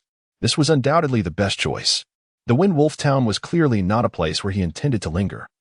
Only by venturing to the grand cities of the Tianyu Empire could he encounter creatures of a more potent lineage. However, this required the strength to consume them. After 3 years, he could attain the status of a vassal here. According to Wang Yanfeng, with the vassal status, he would be free to traverse the continent, provided his lord consented. 3 years hence, he would journey to the grand city. This was the goal Tang San set for himself. The most vital aspect in the coming 3 years would be accumulation, further enhancing his strength and mastering elements from his past life. Chapter 24. The Caution. Perhaps due to the limited extraction of bloodline power, when Tang San saw Wang Yanfeng again the following day, he seemed to have returned to normal. However, Wang Yanfeng's gaze toward him had evidently changed. How could he not perceive that this mere 8-year-old child already possessed the capabilities of the 3rd tier? Yet this realization brought him some relief, as it clarified why Tang San had shown a tendency to act that day. He indeed possessed a certain level of strength. Even Wang Yanfeng himself, not exerting his full force, had fallen into the trap. This boy was not only adept in the wind blade technique, but also exhibited remarkable prowess in close combat. The morning continued with cultural lessons, imparting knowledge to them. Tang San continued to listen attentively, diligently engaging in his studies and practicing his writing. After class, Wang Yinfeng summoned Tang San to the upper floor. Tang San, there are a few matters I wish to discuss with you. Although I already cautioned you yesterday, I feel it necessary to elaborate further, Wang Yinfeng remarked, his expression grave as he regarded Tang San. Please, speak, teacher, Tang San replied with a nod. Wang Yinfeng continued, when I first began teaching you, I spoke of the concept of collective punishment. I trust you still recall that? Tang San nodded once more. Wang Yinfeng said, when I mentioned the concept of collective punishment, it is not out of fear for my life. In fact, having survived these decades, I am among the elder members of our humanity, and compared to most, I consider myself fortunate. At the very least, I have the opportunity to share my life with your master. Our lives have been worthwhile. However, in our Wind Wolf town, there are a total of 27 vassals. Each of those who have survived possesses strength of at least the 3rd tier, along with the 5 of you. That makes 32 individuals. If any one of us encounters trouble, it could lead to the collective downfall of us all. He paused briefly before continuing. Regarding the concept of redemption that you mentioned yesterday, do not speak of it to anyone. Furthermore, you must conceal your own strength as much as possible. Being young, you may find it easy to act impulsively. This is something you must learn to control. It is not only for your own sake, but for the well-being of all the people in Wind Wolf Town. Do you understand my meaning? I understand. Tang San replied earnestly, nodding his head. Wang Yifeng sighed lightly and said, I hope you truly comprehend. All right, having lost to you yesterday, I shall honor my word. From tonight onward, you will come to this room to cultivate. Within this chamber, there is a formation arranged with wind spirit stones. Although the formation is rather rudimentary, it represents the culmination of my efforts over the years. If you practice here every other day, it will greatly benefit your understanding of the wind element. The effects of your wind wolf transformation will also improve. At just 8 years of age, you possess such remarkable abilities. Your future is limitless. You must heed my advice and safeguard your potential for the future. Yes, Tang San replied respectfully. Wang Yifeng hesitated for a moment and asked, do you have anything you wish to say? Or any questions you would like to ask? Tang San asked, Master, would you like to learn the art of controlling the wind blades for me? Wang Yinfeng's lips twitched, clearly taken aback by the question. However, after a brief moment of hesitation, he nodded and replied, yes. Achieving a breakthrough to the 5th level is already quite challenging for me. The Wind Wolf clan will not provide me with the corresponding techniques.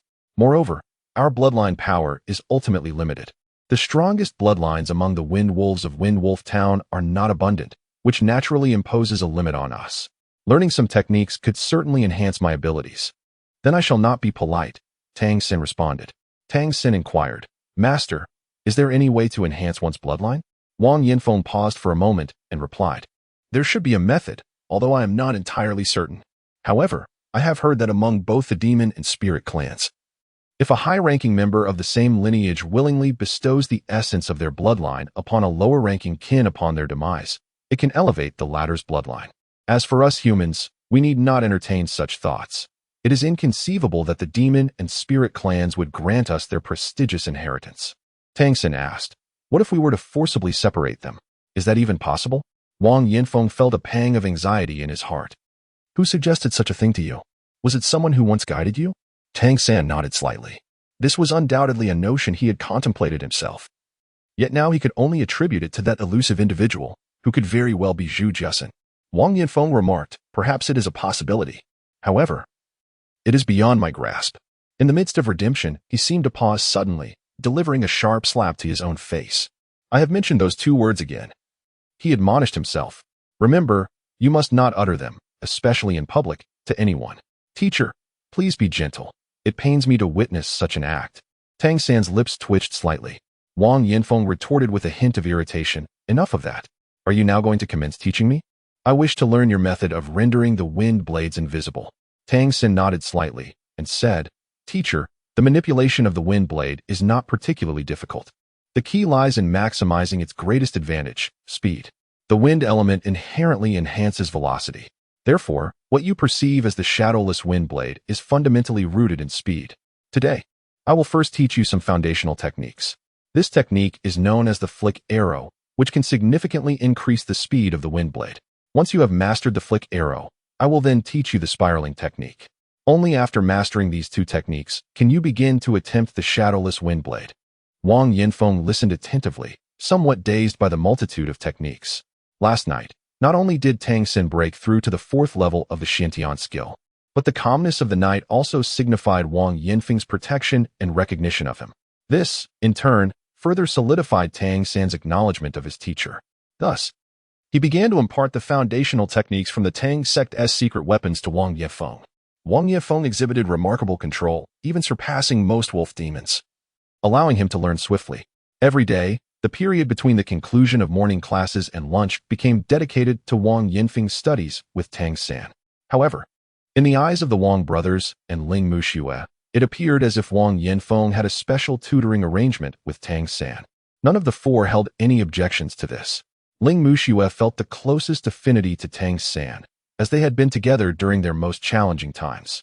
The Wang brothers, being significantly older, instinctively believed that the 8-year-old Tang Xin required more guidance from the teacher. Otherwise, he would struggle to pass the assessments 3 years hence. When Tang Xin first practiced within the wind-based array, his understanding of this world grew considerably deeper. As night fell, a faint azure glow enveloped the room, with gentle wind elements rippling from the wind spirit stone in the corner.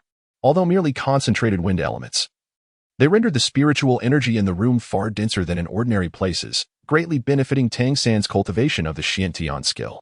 Yet, he did not hasten to practice the Xiantian skill. Instead, he endeavored to attune himself to the wind elements present in his previous life with formidable divine power and consciousness. Mastering any element had been effortless. In this life, starting anew, everything had changed, necessitating a fresh perspective on all things. The wind elements here were remarkably light, the gentle breeze imbued with a warm yet cool essence. As Tang Xin attempted to communicate with them using his mental energy, the wind elements naturally began to ripple, exhibiting a sense of repulsion rather than attraction. Chapter 25.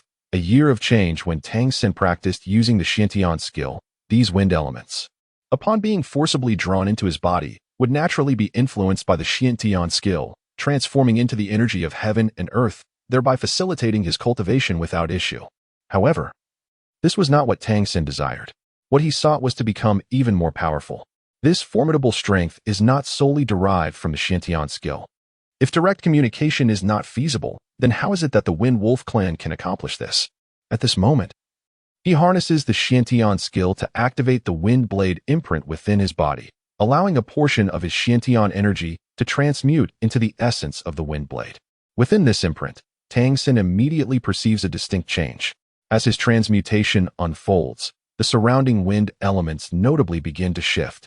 The wind blade imprint within Tang Xin acts as a nexus, drawing the wind elements to swirl around his form. Tang Xin made an attempt to draw the elemental winds into his being through this particular node, only to discover a barrier within himself that prevented him from fully achieving this. However, he found he could continuously manipulate some of the wind elements present in the air. As he coalesced a blade of wind, the blade exhibited an increasingly pronounced ability to absorb the surrounding wind elements within his palm, thereby augmenting its inherent power to a certain extent. Quite intriguing. Tang Xin, in a fleeting moment, began to grasp certain truths. In this realm of fairies, or rather, in the world of Fablon, the presence of various elements does not seem to be directly cultivated or drawn forth. Instead, they adhere to a unique set of rules, attracting only those who possess a bloodline infused with equivalent elemental characteristics. In other words, the wolf demons of the Wind Wolf clan can absorb the wind elements from the air to strengthen their lineage. Even a human transformed from a wind wolf, who also possesses the bloodline of the Wind Wolf clan, can absorb these elements. However, he himself cannot absorb them, for he is of pure human blood, devoid of any Wind Wolf lineage. While Xiantian possesses the capability to transform these bloodline powers, it cannot directly extract from the air, yet it can draw upon the energy of the Wind Wolf bloodline that has been transmuted within the Wind Wolf clan to enhance his wind blade. The bloodline acts as a filter, sifting through the forces of nature. The reason humans are so feeble in this world is closely tied to this phenomenon. Ordinary humans are utterly incapable of cultivation, as there exist no principles suitable for their advancement. Such beings, naturally, can only exist as slaves. Humanity has evaded total extinction primarily due to its remarkable reproductive capacity. Having unraveled these concepts, his understanding of this world deepened significantly. Thus, cultivating within this wind elemental array provided him the greatest benefit by accelerating the progress of Xiantian, while it bore little effect on the wind elements themselves. Nevertheless, Tang Sen harbored no concerns regarding this. In the town, numerous wind wolves roamed. Now that his Xiantian had reached the 4th level, his overall strength had significantly increased. Consequently, acquiring the power from the bloodlines of certain wind wolves became much more feasible. With a clear path for his subsequent cultivation, Tang Sen designated his nightly routine. Each evening, he would practice within the wind elemental array on the 2nd floor, and when night fell, he would stealthily depart from the wooden cabin to seek out solitary wind wolves. Rather than targeting the scarce but more powerful 4th-tier wind wolves, his aim was set on the 3rd-tier variety. Moreover, he would only quietly absorb 1/3 of each 3rd-tier wind wolf's bloodline power. This portion would be fully restored within 2 or 3 days at most. With only a slight sense of weakness felt, the vast majority of wind wolves would hardly notice the depletion.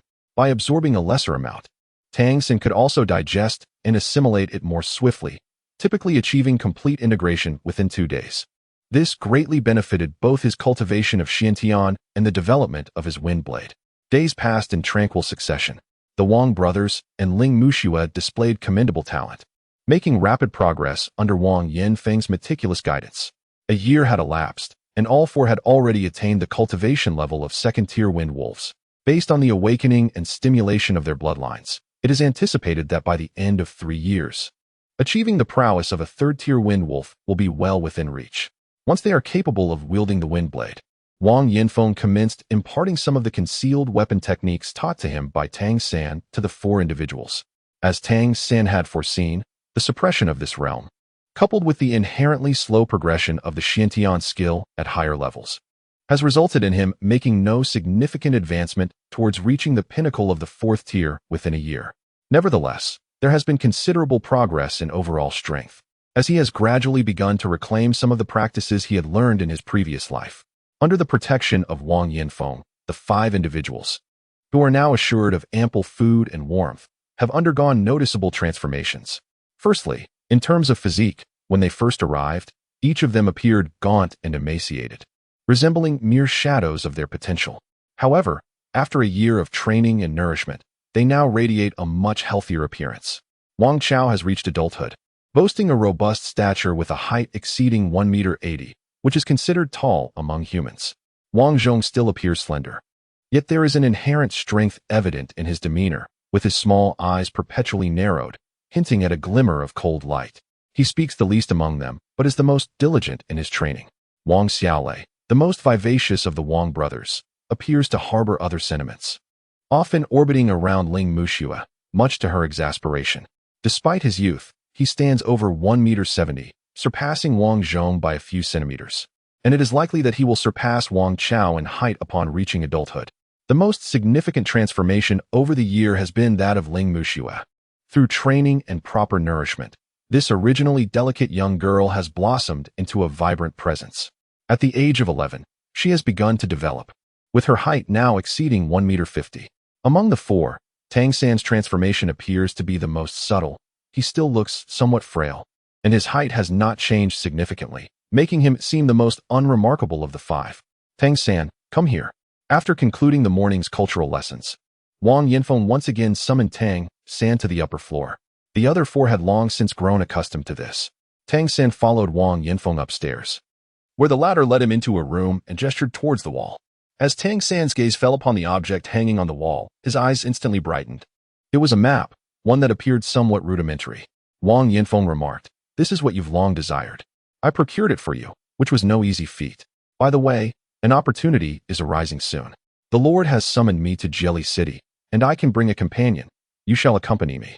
Entering the city, Tang San's eyes gleamed with excitement. His usually calm demeanor transformed in an instant. Over the past year, he had learned the script of the fairy continent from Wang Yanfeng and had listened to many tales regarding the monster and spirit races, as well as various cultures. For him, the pursuit of cultural knowledge far outweighed the significance of afternoon training sessions. However, since arriving in this world, He had not ventured beyond Windwolf Town for an entire 9 years. Chapter 26. The City. Haven't you always wished to see the city? Now, there's a perfect opportunity. I'll take you along, Wang Yifeng said with a smile. He harbored a peculiar sentiment towards Tang San. Over the past year, he had imparted considerable knowledge to Tang San, yet he had also learned a great deal from him. Initially, he presumed that Tang San had only scratched the surface of what that mysterious man had taught him. However, after beginning to learn wind blade manipulation from Tang San, he discovered that the boy had opened a brand new door for him. Although Wang Yifeng remained at the 4th level of cultivation, he was entirely aware that he had transformed significantly compared to a year ago. This change was solely due to Tang San. Thus, despite Tang San's youth, Wang Yifeng had never underestimated him. He also noticed that Tang San's wind blade prowess was consistently on the rise, steadily improving. Currently, Wang Yifeng could not ascertain Tang San's true strength. He merely sensed that the boy was advancing rapidly. During practical lessons, while the other 4 engaged in duels with one another, Wang Yifeng forbade Tang San from participating in combat practice, citing his youth. A year prior, Tang San had even defeated himself. What purpose would practical training serve for him now? Moreover, Wang Yifeng was keen on concealing Tang San's abilities. For Tang San, the prospect of visiting the city was undoubtedly a blessing. He was eager to unravel the mysteries of this world. Had it not been for his insufficient strength and lack of a legitimate identity, he would have longed to leave this place. From Wang Yifeng's teachings, he understood that this world was vast, immensely vast, even larger than the Doloa continent of his previous life. In such an expansive realm, seeking a single human being was akin to searching for a needle in a haystack. It was an exceedingly daunting task. Moreover, humanity appears so diminutive in this world, and he cannot ascertain the circumstances surrounding the reincarnation of his beloved Xiao Wu. His reluctance to relinquish even a fragment of his consciousness stems from the faint connection it provides, allowing him to sense whether his reborn wife still draws breath. This is indeed the sole certainty he possesses. Yes, she lives, hidden away in some corner of this vast world.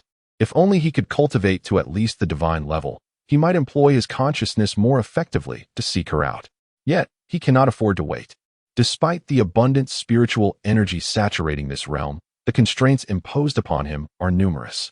Under such circumstances, the path to attaining divine prowess is fraught with unknown trials and tribulations. By the time he achieves success in his cultivation, the fate of his wife remains uncertain. Is she safe? Has she found affection elsewhere, becoming a companion to another? These are the very concerns that weigh heavily upon Tang San's heart. The greater his strength, the more he yearns to escape this place. As he pondered, his gaze shifted to the map before him. The map, described as rudimentary, bore minimal markings, only the most essential notations.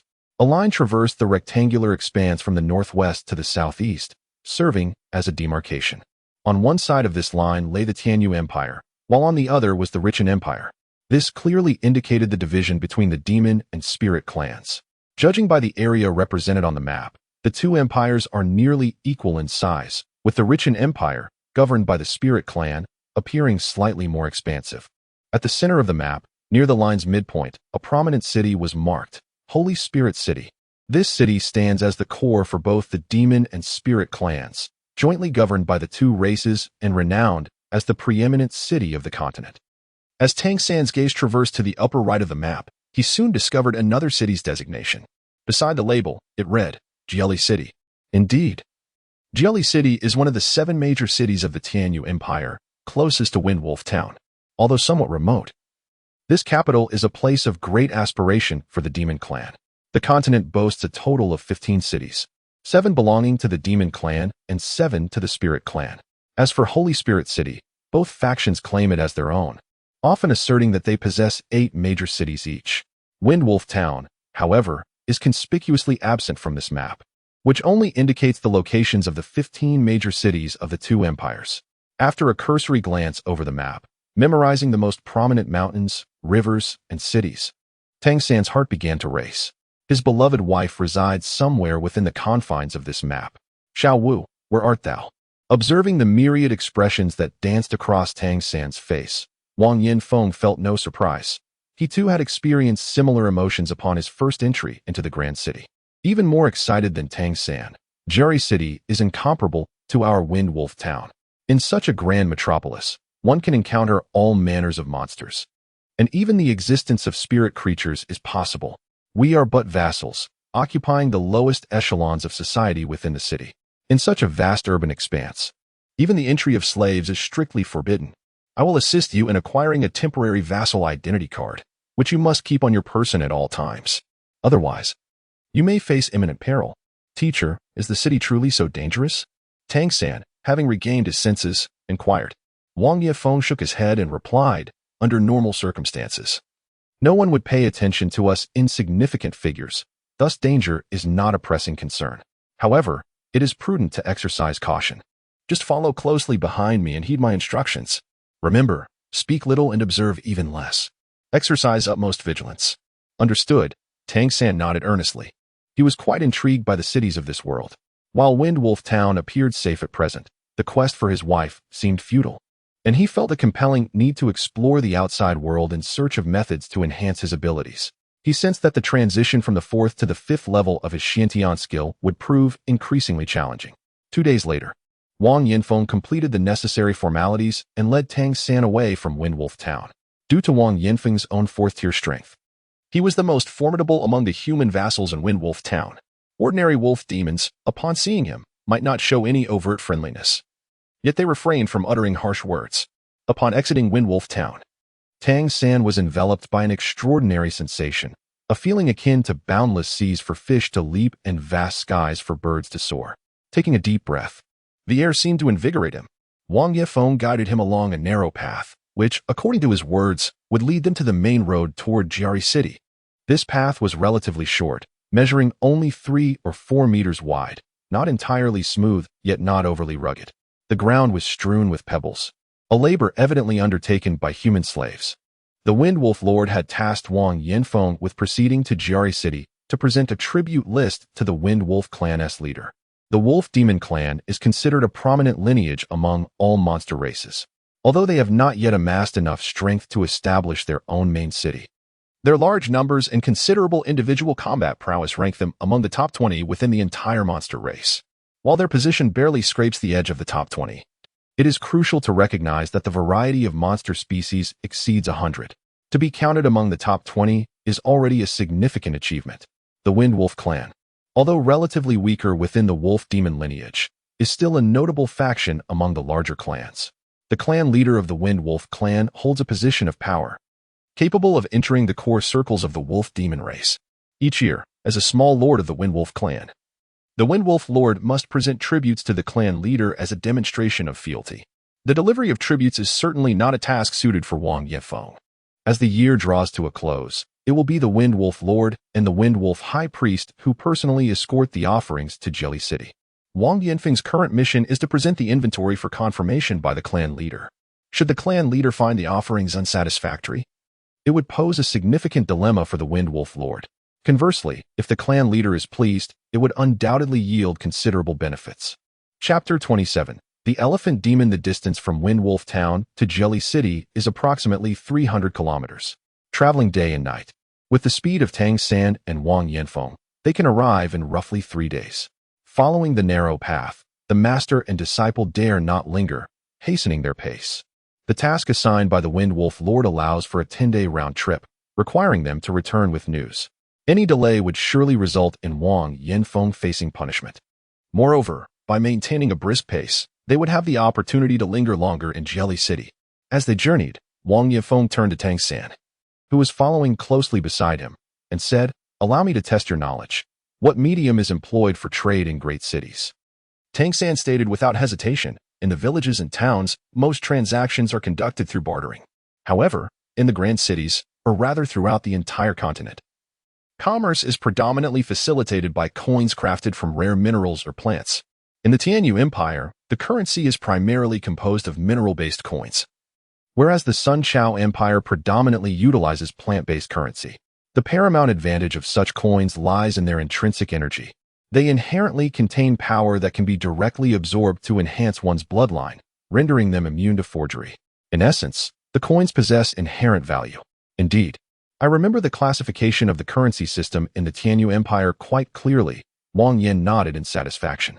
Tang-san elucidated, the currency of the Tianyu Empire is categorized into 5 distinct tiers. The highest denomination is known as the purple gold coin. Crafted from a unique purplish golden metal, it is said to harbor immense energy, making it suitable even for the cultivation of formidable demons and spirits. Its rarity is remarkable, rarely circulating in the marketplace, and its value is predominantly symbolic. One purple gold coin is approximately equivalent to 100 Tianyu coins, named after the Tianyu Empire. The Tianyu coin is composed of 6 rare minerals, each representing the elemental properties of water, fire, earth, wind, light, and darkness. The intricate process of amalgamating these minerals is exceptionally challenging, and the energy contained within is substantial, significantly enhancing the strength of one's bloodline. One Tianyu coin is equal to 10 elemental coins, which are categorized into 6 types, corresponding to the elemental minerals found within the Tianyu coin, albeit of slightly inferior quality. This currency is the most prevalent high-grade currency in circulation, boasting considerable purchasing power. Beneath the 6 types of elemental coins lies the Lingxi coin, made from a particular Lingxi mineral. One elemental coin is roughly equivalent to 100 Lingxi coins. The lowest tier of currency encompasses various types, collectively referred to as monster coins, evaluated based on energy intensity. Any mineral containing approximately 1% or more of the bloodline power of a first-tier monster can be utilized as a monster coin. Due to the multitude of types, monster coins are quite diverse and require intricate assessments for exchange with Lingxi coins. Consequently, in most instances, major cities prefer to conduct transactions using Lingxi coins. Wang Yifeng nodded thoughtfully and remarked, "I remember quite clearly. The primary source of income for our Folang town stems from a wind spirit mine located nearby. The wind spirit stones extracted from this mine, when sized akin to a fist, hold a value approximately equivalent to 1/5 of a Lingxi coin. While not exceedingly precious, it is still a commendable resource. Each year, a significant portion of the yield must be submitted to the Folang clan, with robust slaves engaged in the mining operations." Tang Sen was familiar with the wind spirit stone, a bluish-gray mineral utilized in Wang Yinfeng's room to arrange wind elemental formations. Although it contains numerous impurities, its rarity lies in the fact that it exclusively embodies the wind element. With a wistful sigh, Wang Yinfeng noted, "A fist-sized wind spirit stone weighs approximately 1 kilogram. The tribute list we are bringing this time includes 5,000 kilograms of wind spirit stones, which constitutes more than 2/3 of the town's annual output." The situation remains relatively consistent year after year. Tang Sen inquired, "Is the Wind Wolf clan truly formidable?" Wang Yinfeng replied, "Indeed, they are quite powerful in our eyes. The chief of the Wind Wolf clan ranks among the top 10 of the Wolf Demon clan's strongest, and though not at the forefront, possesses formidable strength. It is said that he has already surpassed the peak of the 10th tier. In the realm of demon clans, the presence of a powerful leader often determines the fate of the tribe. It's a matter of survival of the fittest." Tang Sen remarked nonchalantly, "You are correct. This world operates on the principle of the weak being prey to the strong." The path from Windwolf Town to the main road appeared somewhat desolate, with few encounters with demon clans. After a day's journey, they finally merged onto the grand thoroughfare. The road leading to Jelly City was markedly broader, spanning 50 meters in width and remarkably flat, a sight Tang San had yet to behold since arriving in this world. The foundation was composed of compacted gravel, rendering it exceptionally smooth, flanked by dense forests and rolling hills. Upon entering the main road, a myriad of different clans became visible. While slaves were a rarity, the plethora of demon clans left Tang San in awe. In Windwolf Town, he had primarily encountered wolf demons, while the pig demons were merely a subordinate race. These less combat-oriented clans generally lacked significant strength. However, on this grand thoroughfare, within just half a day, Tang San encountered over 10 distinct demon clans. One particular race left a profound impression on him. It was an incredibly robust being, standing over 8 meters tall when upright, and when it ran, its powerful limbs touched the ground, yet it would rise to stand bipedal when it halted, exhibiting a humanoid form. Its trunk was over 5 meters long, swaying as it moved, with a massive head covered in a thick layer of keratin. Its eyes were a pale violet, emanating an unspoken yet formidable pressure. Only after the creature had vanished from sight did Wang Yifeng dare to elucidate to Tang San that is a powerful member of the Elephant Demon Clan. Unlike the Wolf Demon Clan, the Elephant Demon Clan is less subdivided and has a singular main lineage, with their numbers significantly fewer. Nevertheless, the elephant demons are ranked among the top 10 super races within the demon clans. Newly born elephant demons possess a strength of Tier 3, while mature ones boast a might exceeding Tier 7.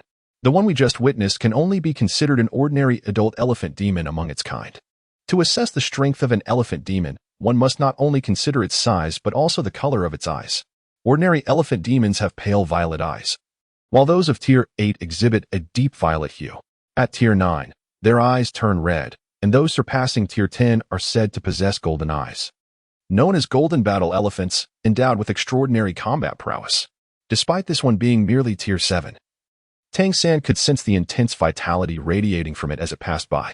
Coupled with its immensely powerful physique, it was evident how formidable its individual combat capabilities were. Upon witnessing such a powerful demon race, Tang San increasingly understood why demons and spirits held a position of dominance in this world. The formidable strength of their innate abilities rendered them utterly unmatched. According to his understanding, the so-called monster clans were merely intelligent beasts that had awakened their consciousness. In the fairy continent, there indeed existed beasts that had yet to attain such enlightenment. These creatures would also be subjugated and controlled by the monster clans. There existed a subordinate relationship between the closely related monster clans and the beasts, akin to vassals. However, even these vassals held a higher status than human subordinates. After all, in the eyes of the monster clans, the beasts were deemed far more useful. Under Wang Yinfeng's guidance, the two traversed the very edge of the main road. Human vassals were forbidden from stepping into the center of the thoroughfare. Otherwise, they would be trampled to death by the monster clans, a fate they would rightly deserve. And no one would intervene. In their haste, after a day and a half of travel, the two finally arrived at their destination. Chapter 28. Shadows from a Distance.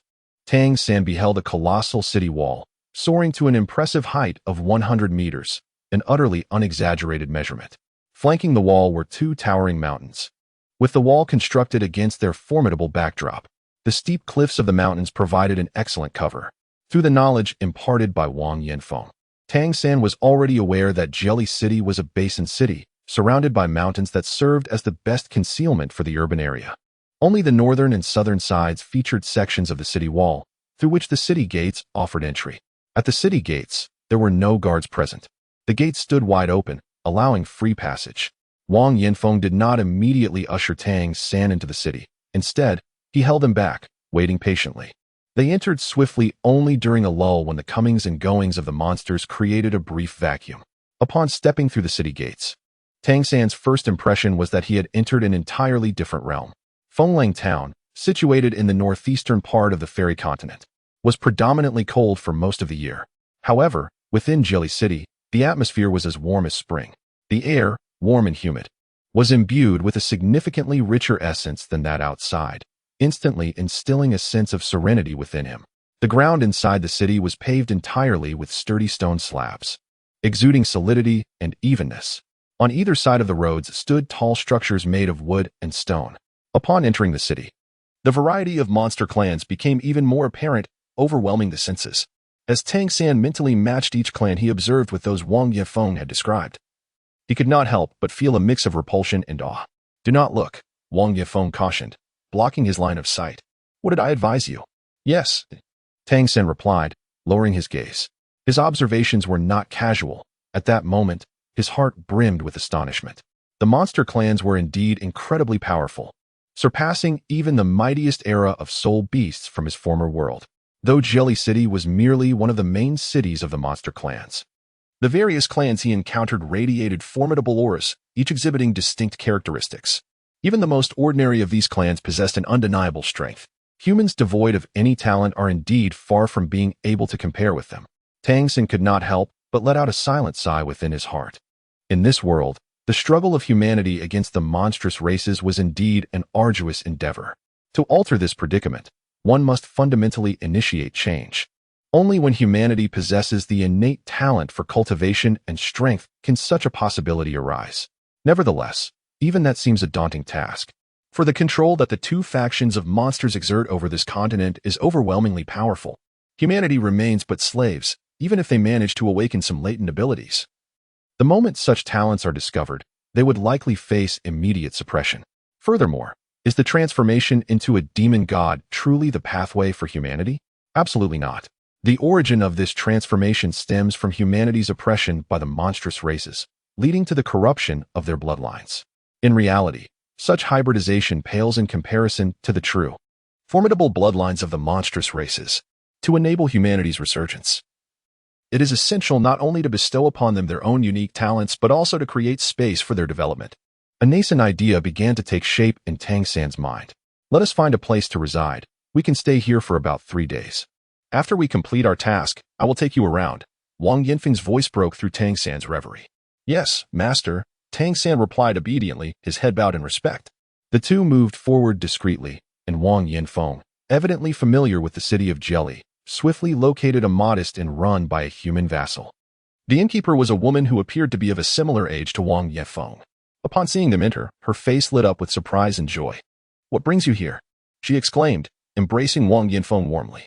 Wang Yanfeng returned her embrace with equal enthusiasm, his eyes brimming with delight. "I have been assigned a task and will be staying for a few days. Tang San, come here." As he spoke, he released the woman from the embrace and drew Tang San to his side. "This is my newly accepted disciple from last year, named Tang San. Tang San. This is my sister, Gue Gue. You may call her Aunt Gue." So she is his sister, Tang San thought, feeling relieved for his master's family. "Hello, Aunt Gue. What a peculiar name," he said. Gue Gue looked at Tang San with surprise and turned to Wang Yanfeng, saying, "He has awakened at such a young age? It has been a long time since I have seen a child of this age with such abilities." However, she hesitated at this point, a hint of pity crossing her features. Wang Yanfeng cleared his throat and said, "Let us first settle in." He harbored no concerns about Tang San's ability to pass the assessment. If he could not, then none would succeed. He certainly could not disclose to Gue Gue that this child had even taught him how to manipulate wind blades. The inn, while somewhat humble, boasted nearly 20 rooms, each approximately 10 square meters in size, furnished with 2 beds. The rates were quite affordable. Although simple, the rooms provided a measure of tranquility. Wang Yanfeng instructed Tang San to rest in the room while he accompanied Gue Gue. The two siblings were evidently eager to reminisce. The room contained a window, yet the inn's secluded location meant that all one could see upon opening it was merely a tall wall in the distance. Upon arrival, Tang San had noticed a few other guests, primarily human vassals. Judging by the size of the beds, it was clear that accommodations were specifically designed for humans. This place was likely dedicated to hosting human dependents. The inn bore no name, nor did it display any sign outside. Before the establishment lay a small patch of land where some vegetables were cultivated. Although the surroundings appeared rather modest, there was an unspoken sense of separation from the vast city, instilling a feeling of tranquility. Perhaps, this could be regarded as a sanctuary for humans in the city of Jelly. After a full hour had passed and darkness began to envelop the day, Wang Yanfeng returned and summoned Tang San for dinner. The meal was quite sumptuous, featuring meat, though the flavors were rather unremarkable. Since arriving in this world, Tang San had yet to savor any truly delectable dishes. From his observations, even the wolf demons of Wind Wolf Town consumed similar fare, albeit in larger quantities. In terms of culinary standards, this world seemed significantly inferior to his previous one. Gue Gue accompanied them during the meal, and while eating, she turned to Wang Yanfeng and inquired, "Are you taking him along tomorrow?" Wang Yanfeng glanced at Tang San before responding, "Tomorrow. I need to visit the ancestral home of the Wind Wolf clan in Jelly City to settle some accounts. Would you like to join? There shouldn't be much danger. But we must remain cautious. Each of the wolf demons there is stronger than our lord." "I shall accompany you," Tang San replied without hesitation. His cultivation of the Xiantian skill and wind blade required engagement with the wolf demons. If he had the opportunity to absorb the bloodline power of a higher-tier wolf demon, provided his current body could withstand it, it would undoubtedly benefit his cultivation and breakthroughs. "Very well," Wang Yanfeng nodded. Gue Gue cast a curious glance at her brother. To her, Tang San appeared merely a 9-year-old child, yet Wang Yanfeng's demeanor suggested he regarded the boy with a sense of equality. This struck her as somewhat peculiar. Turning to Tang San, Gue Gue asked, "Little Tang, to what level have you progressed in your Wind Wolf transformation?" At her inquiry, Tang San looked toward Wang Yanfeng. Chapter 29. The elegant young master's milk tea shop. Wang Yanfeng cleared his throat and replied, "It's going well. I believe I have a promising chance of passing the forthcoming assessment." "Oh, the awakening effects are that impressive?" Gue Gue's eyes sparkled with interest. "No wonder you chose to keep him close. However, you must keep a watchful eye on him. Those demons have never shown us any kindness. Be sure he doesn't stir up trouble."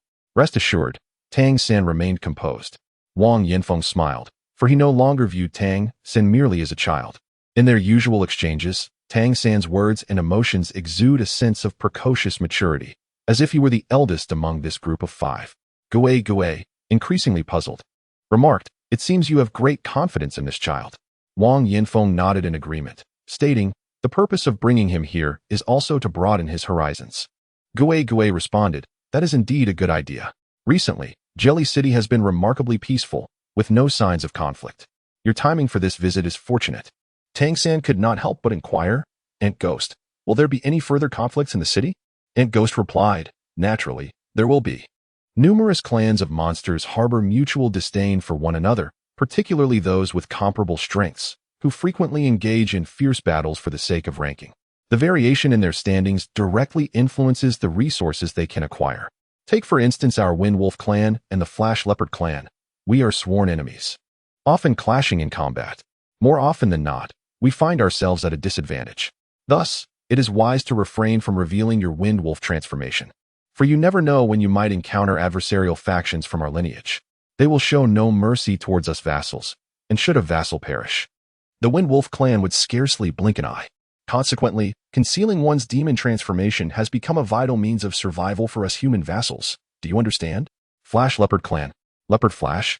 Tang San's heart stirred with realization. The Ghost Ant, is the Flash Leopard clan also present within this Jolly City? Indeed. Their ancestral residence is located here. Jolly City, as one of the 7 principal cities, is home to the ancestral dwellings of 7 prominent clans. These ancestral residences represent the very core of each clan. The Wind Wolf clan and the Flash Leopard clan are among them. Although they merely signify branches of wolf and leopard demons, they nonetheless hold a respectable position within the city. The ancestral residences of the major clans are situated across in the Holy Spirit City. However, only the top 10 elite clans possess the privilege of establishing their ancestral homes in the central area of Holy Spirit City. The ancestral residences of other clans must reside in the peripheral regions. Tang San firmly etched the words spoken by Gue deep within his heart. Having lived in Jelly City, Gue seemed to possess knowledge that surpassed even that of Wang Yanfeng. Gue, have you ever been to Holy Spirit City? Tang San inquired with an expression of curiosity. Gue shook her head and replied, I have not been there. I have merely heard of it. It is not a place that just any vassal can visit. There, the most formidable beings of the 2 clans of spirits congregate. Even a casual sneeze from a powerful demon could spell our demise. It is said to be an immense city, stretching beyond the horizon. After dinner, Wang Yinfeng and Tang San retired early for the night, sitting cross-legged on the bed to cultivate. Tang San could distinctly feel that the speed of absorbing the essence of heaven and earth was considerably faster here. The spiritual energy in Jelly City was exceptionally rich. Furthermore, after entering the city, Tang San discovered that the concentration of this energy varied throughout different locations. The area where they resided was relatively thin in comparison. The night passed without incident. The following morning, after breakfast, Wang Yinfeng and Tang San departed from the small inn, making their way to the ancestral home of the Wind Wolf clan. The ancestral residence was situated in the more central region of Jelly City. This basin city was quite expansive, and they could not run along the streets, resulting in a walk that lasted over 2 hours.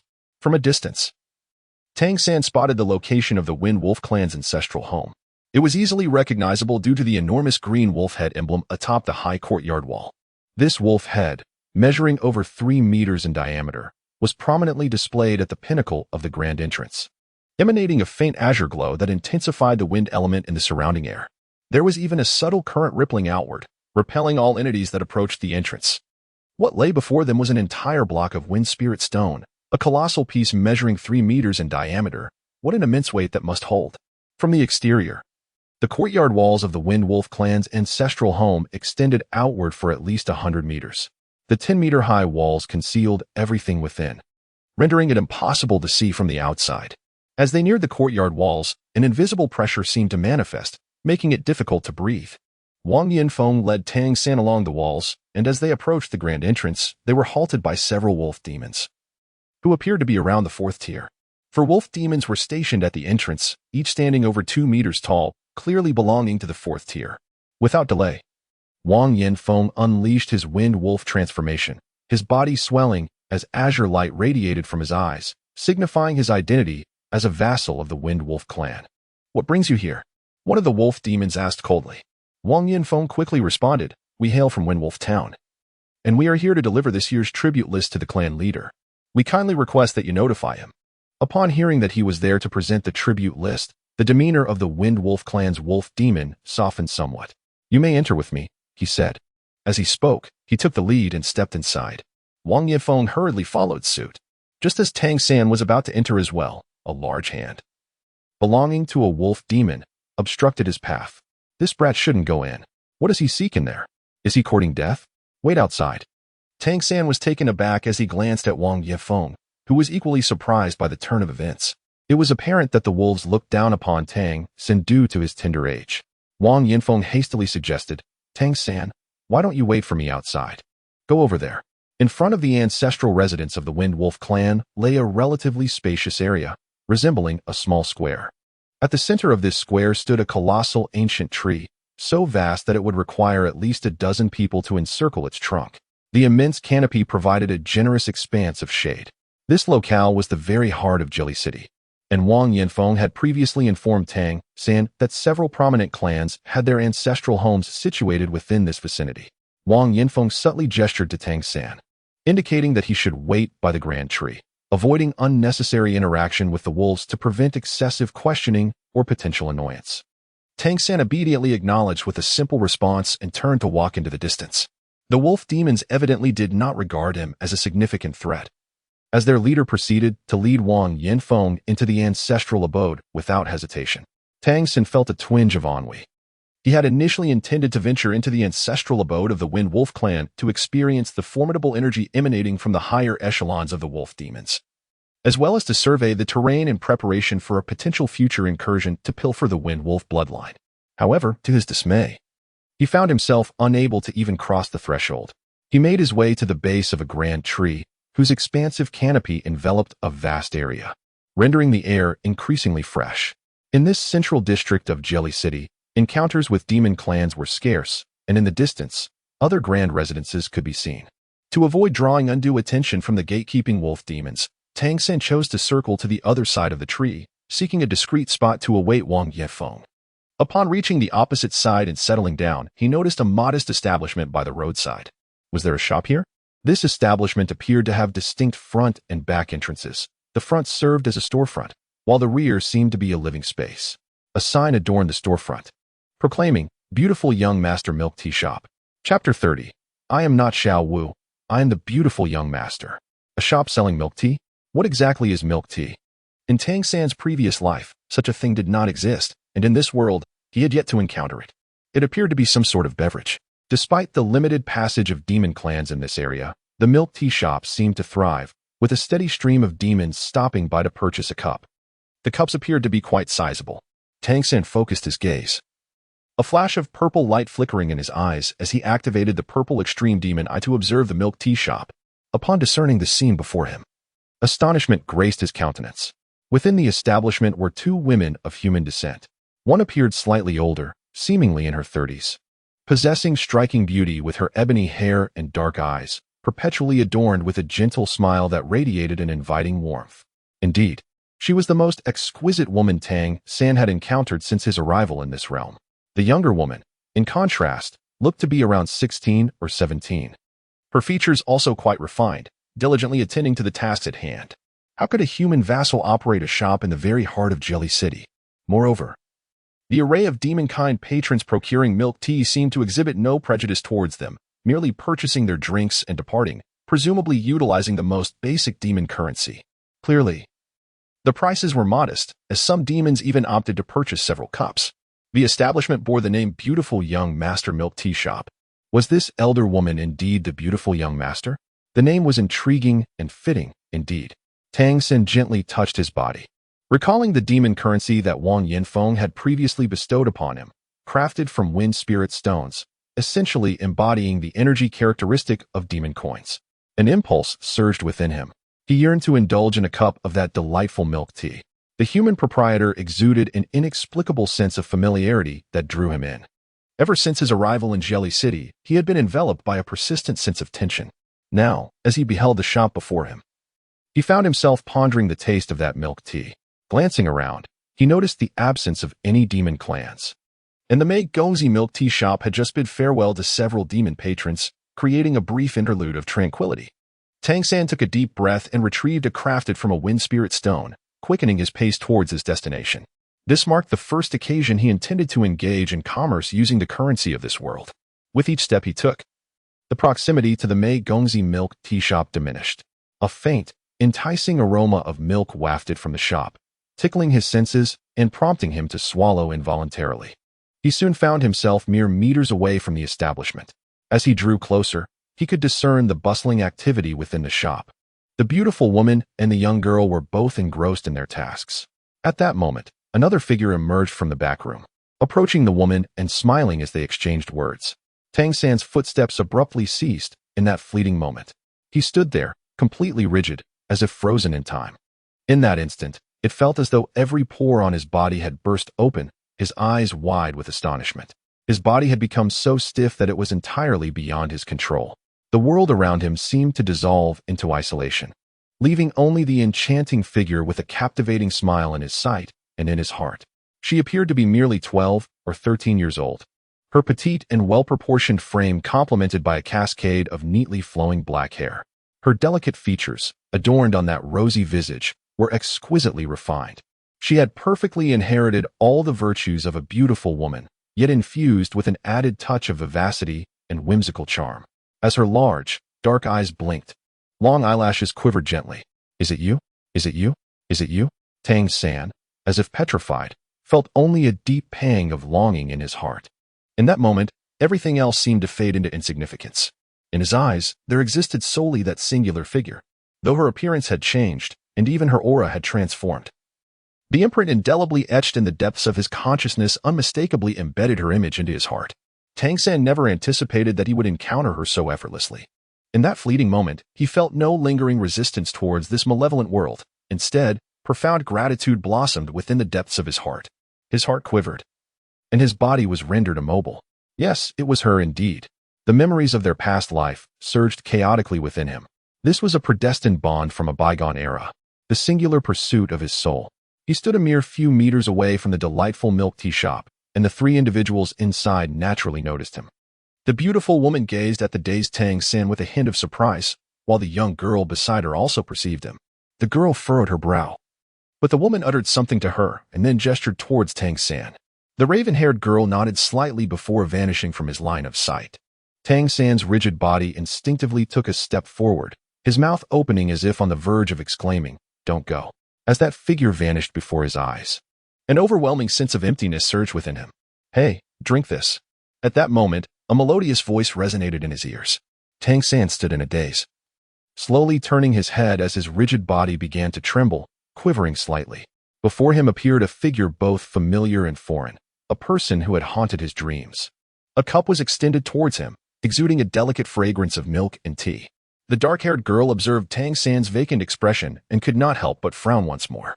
With a swift motion, she thrust the milk tea into his hands and admonished him, "Stop staring, let's go." The space between them felt incredibly intimate, and Tang San's voice quivered as he murmured, "Shall we?" The dark-haired girl paused momentarily before turning to glance in the direction of the tea shop, where a beautiful woman beckoned to her, saying, "Xiao Mei, come back." "All right, Mama," the girl replied, turning to make her way back. Tang San held the trembling cup of warm milk tea in his hands, instinctively taking a step forward. At that moment, the raven-haired maiden turned around and addressed him, saying, "You have mistaken me for someone else. I am not Xiao Wu. Everyone calls me Mei Gongzi." Grasping the cup that radiated warmth, Tang San opened his mouth, yet found himself utterly speechless, unable to utter a single word. Having resided in this world for 9 years, he had witnessed humanity's suffering, lost his mother who had given him life in this realm, and faced the constant peril of being slain by monstrous beings. Yet, amidst the warmth he received from Mr. Wang Yinfeng's home, all of this had continually stirred his heart. However, he had never felt as profoundly moved as he did in this moment. In 3 lifetimes, he had endured far too much. Yet today, after 9 years of yearning and concern, he finally beheld his beloved once more. At this instant, he could no longer contain his emotions. Tears streamed down his face uncontrollably as Mei Gongzi returned to the shop. In that moment, memories of their past life flooded his mind, recalling her charming smile from before. 2 figures, though dissimilar in appearance, began to merge slowly in his thoughts. Chapter 31. Nothing is more beautiful than this. The sunlight seemed to shine even brighter, and the surrounding air felt refreshingly crisp. In this world, often unwelcoming to humanity, everything appeared exquisitely beautiful to Tang San at that moment. He had finally located the reincarnation of his wife. The ease with which he found her surpassed all his expectations. Without the need for extensive travel or trials, he had discovered her. What could be more wonderful than this? Xiao Wu, Mei Gongzi. At this moment, Mei Gongzi had returned to the shop, where her mother was speaking to her. Surprised, Mei Gongzi glanced at Tang San outside, just in time to witness his tear-streaked face. A hint of confusion filled her beautiful eyes, while her mother offered Tang San a warm smile. Gesturing with her hand, as if inviting him to partake of the milk tea, Tang San's emotions gradually began to settle, and in that fleeting moment, his consciousness trembled. His hands quivered, yet he carefully ensured that not a single drop of the milk tea spilled as he brought the cup, seemingly crafted from wood veneer, to his lips and took a sip. The delicate fragrance of milk mingled with the subtle aroma of tea, accompanied by a hint of sweetness that cascaded down his throat. The warm milk tea enveloped his entire being in a comforting warmth, akin to a heart that had been replenished. At that instant, his heart was no longer hollow or wandering. He had rediscovered the fated connection that belonged to him. What could be more exquisite than this? For the first time, he harbored a sense of gratitude towards the wolf demon. It was precisely because those wind wolves barred him from entering their ancestral dwelling that he had the chance to encounter the beautiful gentleman. Everything was indeed the finest arrangement. Taking another sip of milk tea and wiping away his tears, Tang San turned around and returned to sit beneath the grand tree. The cup of the beautiful gentleman's milk tea in his hand was the most delightful beverage he had ever tasted since arriving in this world. The tears had ceased, yet a gentle smile graced his face. He had found her. Nothing could be more splendid than this. He gazed from afar at the milk tea shop, watching the beautiful gentleman and her daughter bustling within. In this life, she was human. For 9 years, he had diligently practiced, and moments of genuine contemplation were scarce for Tang San. He understood that to seek the reincarnation of his wife, he first needed to become formidable. At this moment, his mind felt as though it had awakened anew. He needed to strategize on how to swiftly reach her side and protect her intimately. He yearned for her to fall in love with him once more and truly walk alongside him. There was nothing more urgent for him than this. Whether you are Xiao Wu or the beautiful gentleman, you are destined to be my wife. Just then, a voice filled with slight astonishment broke through the moment. Tang San. Where did you get this milk tea? Tang San, having been roused from his reverie, rose to his feet and observed that Wang Yanfeng had already approached him. From the expression on his face, it was evident that this mission had been accomplished with success. Tang San gestured towards the distant Mei Gongzi milk tea shop and inquired, "Teacher, have you ever visited this establishment? The milk tea is exquisite." Wang Yanfeng paused momentarily, shook his head, and replied, "This area is the heart of Carry City. I seldom come here. Whenever I do, it's only to swiftly attend to matters at my ancestral home before departing. Let us proceed. For the aristocracy of the monster clan residing here is not known for their amiability." Indeed, Tang San nodded. Suddenly, as if struck by a thought, he said, "Teacher, please wait for me a moment." With that, he dashed towards the Mei Gongzi milk tea shop. Upon reaching the storefront, he noticed that Mei Gongzi appeared to be meticulously counting currency and sorting the demon coins, having just bid farewell to a customer from the monster clan. "What brings you here, young man? Is the milk tea to your liking?" As he drew closer, Tang San was further captivated by the beauty of Mei Gongzi's mother. Her grace exuded a gentle warmth akin to a refreshing spring breeze, and her gaze radiated a subtle, comforting glow. Tang San extracted his solitary wind spirit stone demon coin and placed it upon the table. "Auntie, the milk tea is delightful. Thank you. This is money. A gift for you to enjoy. No payment required." The mother of the handsome young man spoke gently. "You should leave this place swiftly. The demons that pass through here are not known for their amiable dispositions. Auntie, I must pay you." "Thank you. Also, I am Tang San." As he uttered the words "I am Tang San," his gaze was directed towards the handsome young man. However, at that moment, the young man had his back turned to him and showed no reaction.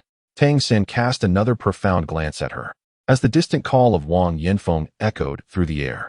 Despite the myriad of reluctance and longing that filled his heart, he found himself compelled to depart with hasty steps. The mother of the beautiful young lady regarded the boy with a hint of astonishment. With her vast experience, She could easily discern that Tang San's gaze towards her daughter was unlike any other. Though her daughter was still quite young, her beauty was undeniable. Yet, the boy before her did not merely exhibit admiration and infatuation. Rather, there resided within his eyes a particularly profound emotion, evident even in the traces of tears at the corners of his eyes. Was this a case of being moved by the scenery? Tang San returned to Wang Yinfen's side, savoring the last remnants of his milk tea, yet he clutched the empty cup gently, reluctant to part with it, for it bore a hint of her essence. Are you all right? On the way back to the hotel, Tang San followed closely behind Wang Yinfeng. Devoid of the earlier curiosity, his head bowed, walking in a manner befitting a devoted subordinate. Wang Yinfeng, perceptive of his emotional shift, inquired with concern upon their return to the hotel. I'm fine, teacher. I'm really well, truly well.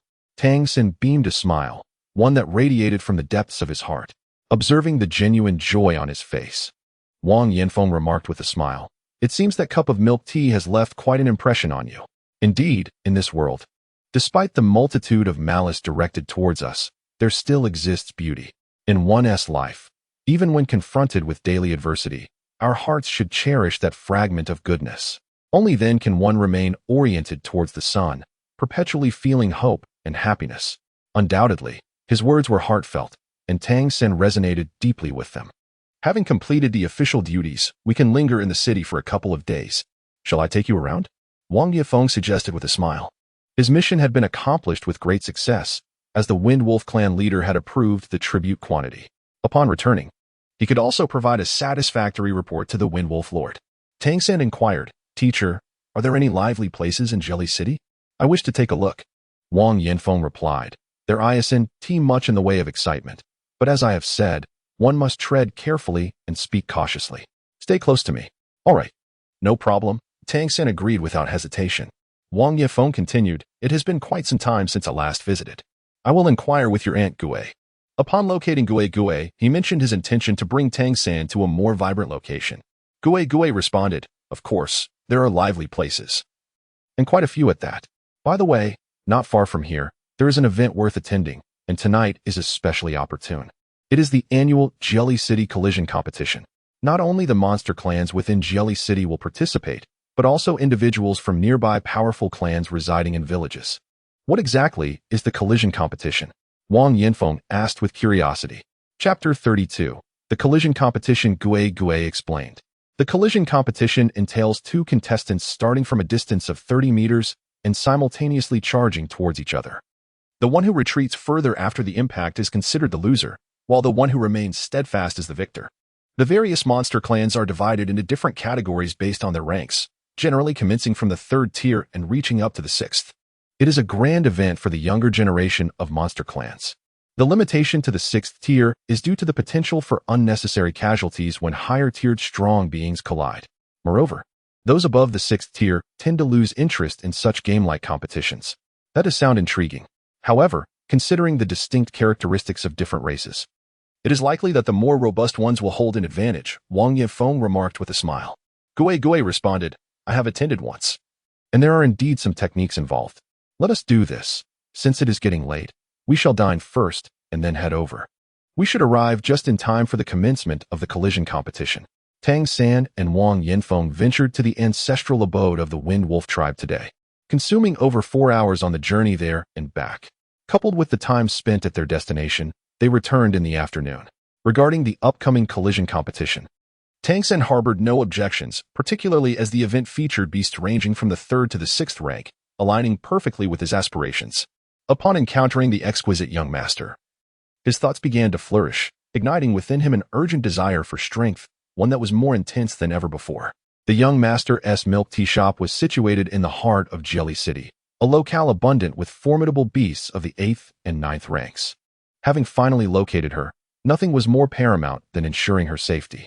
To protect her, it was imperative that he first cultivate his own strength, as his current prowess, being merely at the 4th rank, was evidently insufficient. Tang Sen has, over the years, comprehended the intricate relationship between the Xiantian skill he cultivates and the bloodline energy of the monster clan in this world. The Xiantian skill possesses the remarkable ability to devour and transform energy from the external environment into his own power, while simultaneously imprinting the essence of the bloodline within his body. Through these imprints, he can reverse engineer the Xiantian skill to unleash similar abilities. The potency of the imprints directly correlates with the magnitude of the skills he can manifest during transformation. The bloodline imprint from the monster clan residing within him serves as a permit for various levels of these skills. To wield more formidable capabilities, he must not only enhance the Xiantian skill, but also elevate the tier of these imprints, thereby augmenting his own strength. According to Tang San's research and experiences, it appears that until he breaks through the 9th level of the Xiantian skill, his cultivation will necessitate this method. Thus, the most effective means for him to accelerate his progress is to acquire a diverse array of skills. In this world, humans who have inherited the bloodline of the demon god transformation can possess only a singular ability. However, through the devouring nature of the Xiantian skill, he is liberated from this limitation, enabling him to harness multiple abilities. The broader the spectrum of skills he possesses, the stronger he becomes when they are synergistically combined. In the bustling areas of the city, he seizes the opportunity to discreetly absorb some low-tier abilities. He requires a greater repertoire of skills imbued with the power of the monster clan's bloodline to fortify himself. Simultaneously, the energy he absorbs, transformed into the essence of the Xiantian skill, facilitates a swifter enhancement of his own capabilities. Today marks a particularly proactive day for Tang San in his cultivation journey since arriving in this world. 4th-tier skills are insufficient, and 5th-tier skills are also lacking. He must expedite his training to reach the 9th tier to resurrect his consciousness, reconstruct his spiritual awareness, and consolidate his divine power.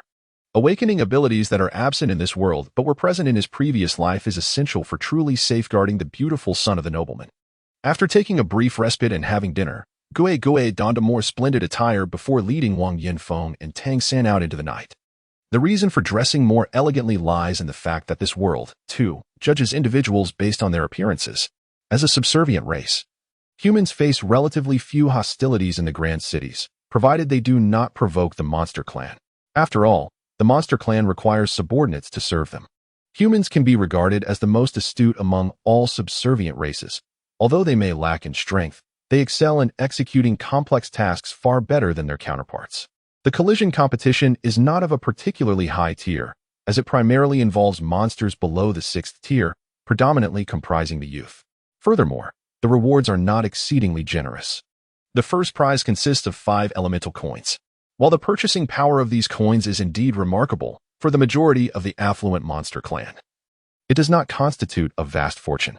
Moreover, this reward is designated for the winner of the 6th tier. Lower tier rewards are even less substantial. The champion rewards for the 5th tier consist of 4 tokens, while the 4th tier offers 3, and the 3rd tier grants a mere single elemental coin. Only the lower ranks are bestowed with spirit coins as rewards. It is noteworthy that the highest echelon of the currency system comprises purple gold coins, followed by Tianyu coins, neither of which appear in the prizes. This indicates that the competition is more of a lively event than a serious contest. The venue for the collision tournament is a grand square, surrounded by an array of shops selling various wares. Had he not encountered the esteemed young Master Mei, Tang San might have found these shops more intriguing, as they would greatly aid his understanding of the monster clans. However, at this moment, his interest lies more in the collision tournament. A multitude of monsters, numbering in the thousands, has already gathered in the square. At the center lies an open space, cordoned off by the guards of Jelly City. The Jelly Guards are not comprised of a single race. Rather, they are selected from various clans. To become a Jelly Guard, one must possess a strength of at least the 4th tier. In the monster clans, the military system is organized by cities, with each of the 7 main cities maintaining its own guards. Within the military, the stronger the cultivation, the higher the rank. The 4th tier represents merely the most common of Jelly Guards, underscoring the formidable strength of the monster and spirit clans on this enchanted continent. Among the crowd, there are also numerous vassal races, with humans being the most prevalent. Some human vassals are seen closely following the monsters, clearly serving as their attendants. At this moment, the grand tournament has yet to commence. Twilight descends, yet towering wooden pillars have been erected around the square, adorned with luminous ores that illuminate the area. The atmosphere here is a mlang of diverse essences due to the multitude of races present, yet the spiritual energy is remarkably potent. Tang San followed Gui and Wang Yinfeng to a corner at the edge of the competition venue, finally managing to find a place to stand. Here, most of the onlookers belong to subordinate races. The competition arena, approximately 50 meters in diameter, was circular and cordoned off by the guards. On one side of the arena, there was a platform adorned with coins. It was Tang San's first encounter with elemental coins. Each type of elemental coin emitted a distinct radiance, overshadowing the Lingxi coins nearby, which appeared particularly pronounced in the night. The Lingxi coins, dark silver in hue, exuded an air of antiquity and restraint. Though they lacked the dazzling brilliance of the elemental coins, they imparted an inexplicable sense of wonder to Tang San. The collision tournament is about to commence. A resounding voice boomed. Instantly, the surrounding creatures erupted into deafening cheers, making Tang San feel as though he had stepped into a throng of beasts. A robust giant strode into the inner circle, towering at a height of 4 meters. His formidable physique radiated a ferocious aura, his body covered in black fur, clad only in tight leather trousers. A prominent V-shaped pattern of white fur adorned his chest. From his appearance, Tang San deduced that he was likely a bear demon. There are various tribes among bear demons, but he could not ascertain which one this was. This is the violent bear tribe, a powerful warrior race among bear demons, second only to the royal lineage. They possess extraordinary innate abilities and immense strength. Adult members of the violent bear tribe are inherently 6th-tier warriors, Gue whispered. Violent bear tribe, Tang San mentally noted. Adult 6th tier. These formidable demon races indeed possess immense prowess. At that moment, the bear demon from the violent bear tribe stood at the very center of the arena, throwing back his head and letting out an earth-shaking roar that silenced all surrounding cheers. At least 7th tier, Wang Yanfeng murmured. Clearly, he is an elite among the violent bear tribe. The collision tournament follows the usual rules. The collision point remains the circle beneath my feet. The edge of the circle serves as the starting point for measuring the aftermath of the collision. The closer one is to the edge, the victor shall be. The burly bear demon declared in a deep voice. Tang San then noticed a circle beneath his feet, approximately 3 meters in diameter. This indicated that both sides would simultaneously accelerate, charging towards one another, with the intention of colliding within the confines of the circle. Following the collision, the victor would be determined by who was propelled the farthest away. This also implied that the individual with a slightly greater speed, or who could penetrate the circle more effectively, would possess a distinct advantage. Thus, this contest was not merely a test of strength, but also a competition of speed. Those in the 3rd tier were now eligible to register. The one who could achieve 10 consecutive victories, or who faced no further challengers, would be crowned the champion of the day. With a grand gesture, the mighty bear proclaimed the commencement of this collision tournament. Tang San inquired of Wang Yifeng beside him, Master, during the collision competition, are we permitted to employ techniques when engaging in combat? For instance, can we utilize our innate skills to strike our opponents? Certainly, Wang Yifeng replied.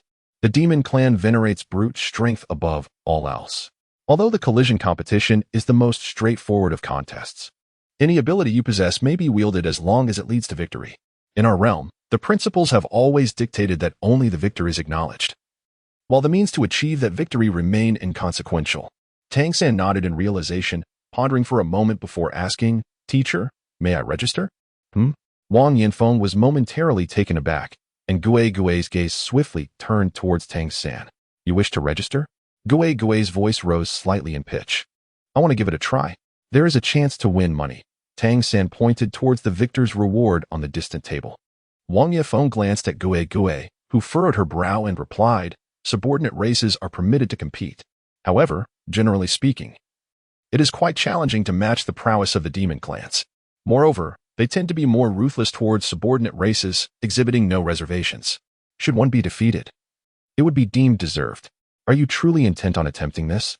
Tang San nodded slightly and said, I would like to give it a try. Teacher, I possess a certain level of confidence. Even if I do not emerge victorious, I believe I will not suffer any losses. Wang Yanfeng had a fair understanding of his abilities, yet when it came to strength, Tang San replied without a moment's hesitation. To conquer with wit rather than brute strength. Since the collision competition values only the outcome and disregards the process, I find myself with a chance. Before encountering the young Master Mei today, I would never have considered participating in such a contest. Prior to achieving true growth, it was wise to remain in the shadows, nurturing my potential. However, upon meeting the young Master Mei, my heart was ignited with a fierce determination. Time waits for no one. I can no longer afford to cultivate in a leisurely manner. Even if it entails taking risks, I must hasten my journey towards greater strength. Only then can I stand by her side and protect her. Gue whispered, isn't this too perilous? Regardless of victory or defeat, it may not bode well. Tang Sen retrieved a piece of cloth from his bosom, a remnant from the inn he had departed. He deftly folded the cloth into a triangular shape, obscuring his visage as he secured it at the back of his head, concealing his identity.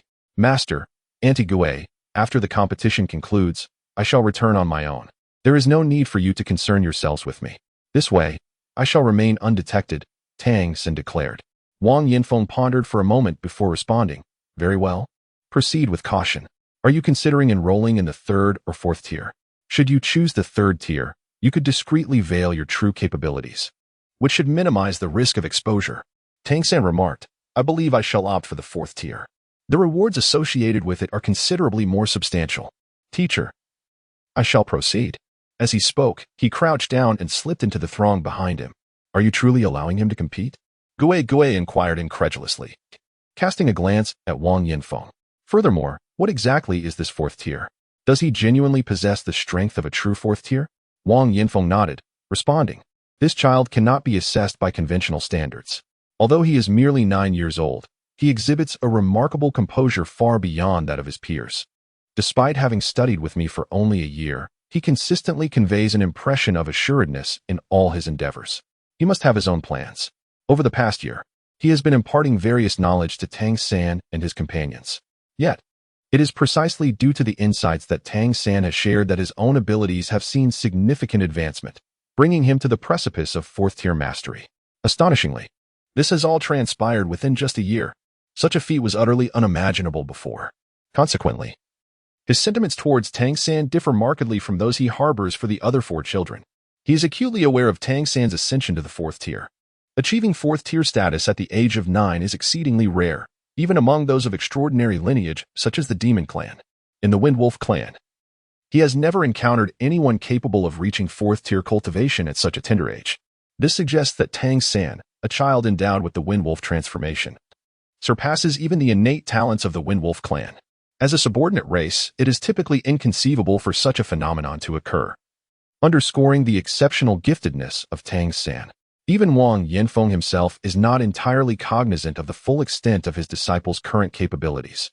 In practical combat classes, Tang San seldom participates. Today, however, he has voluntarily chosen to engage in the collision tournament. Eager to ascertain the true extent of what he can achieve in this relatively low-risk competition, Tang San navigated through the crowd, having just clarified the reward rules of the competition.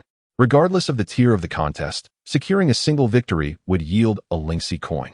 For those of the subordinate classes, such a reward was nothing short of a fortune.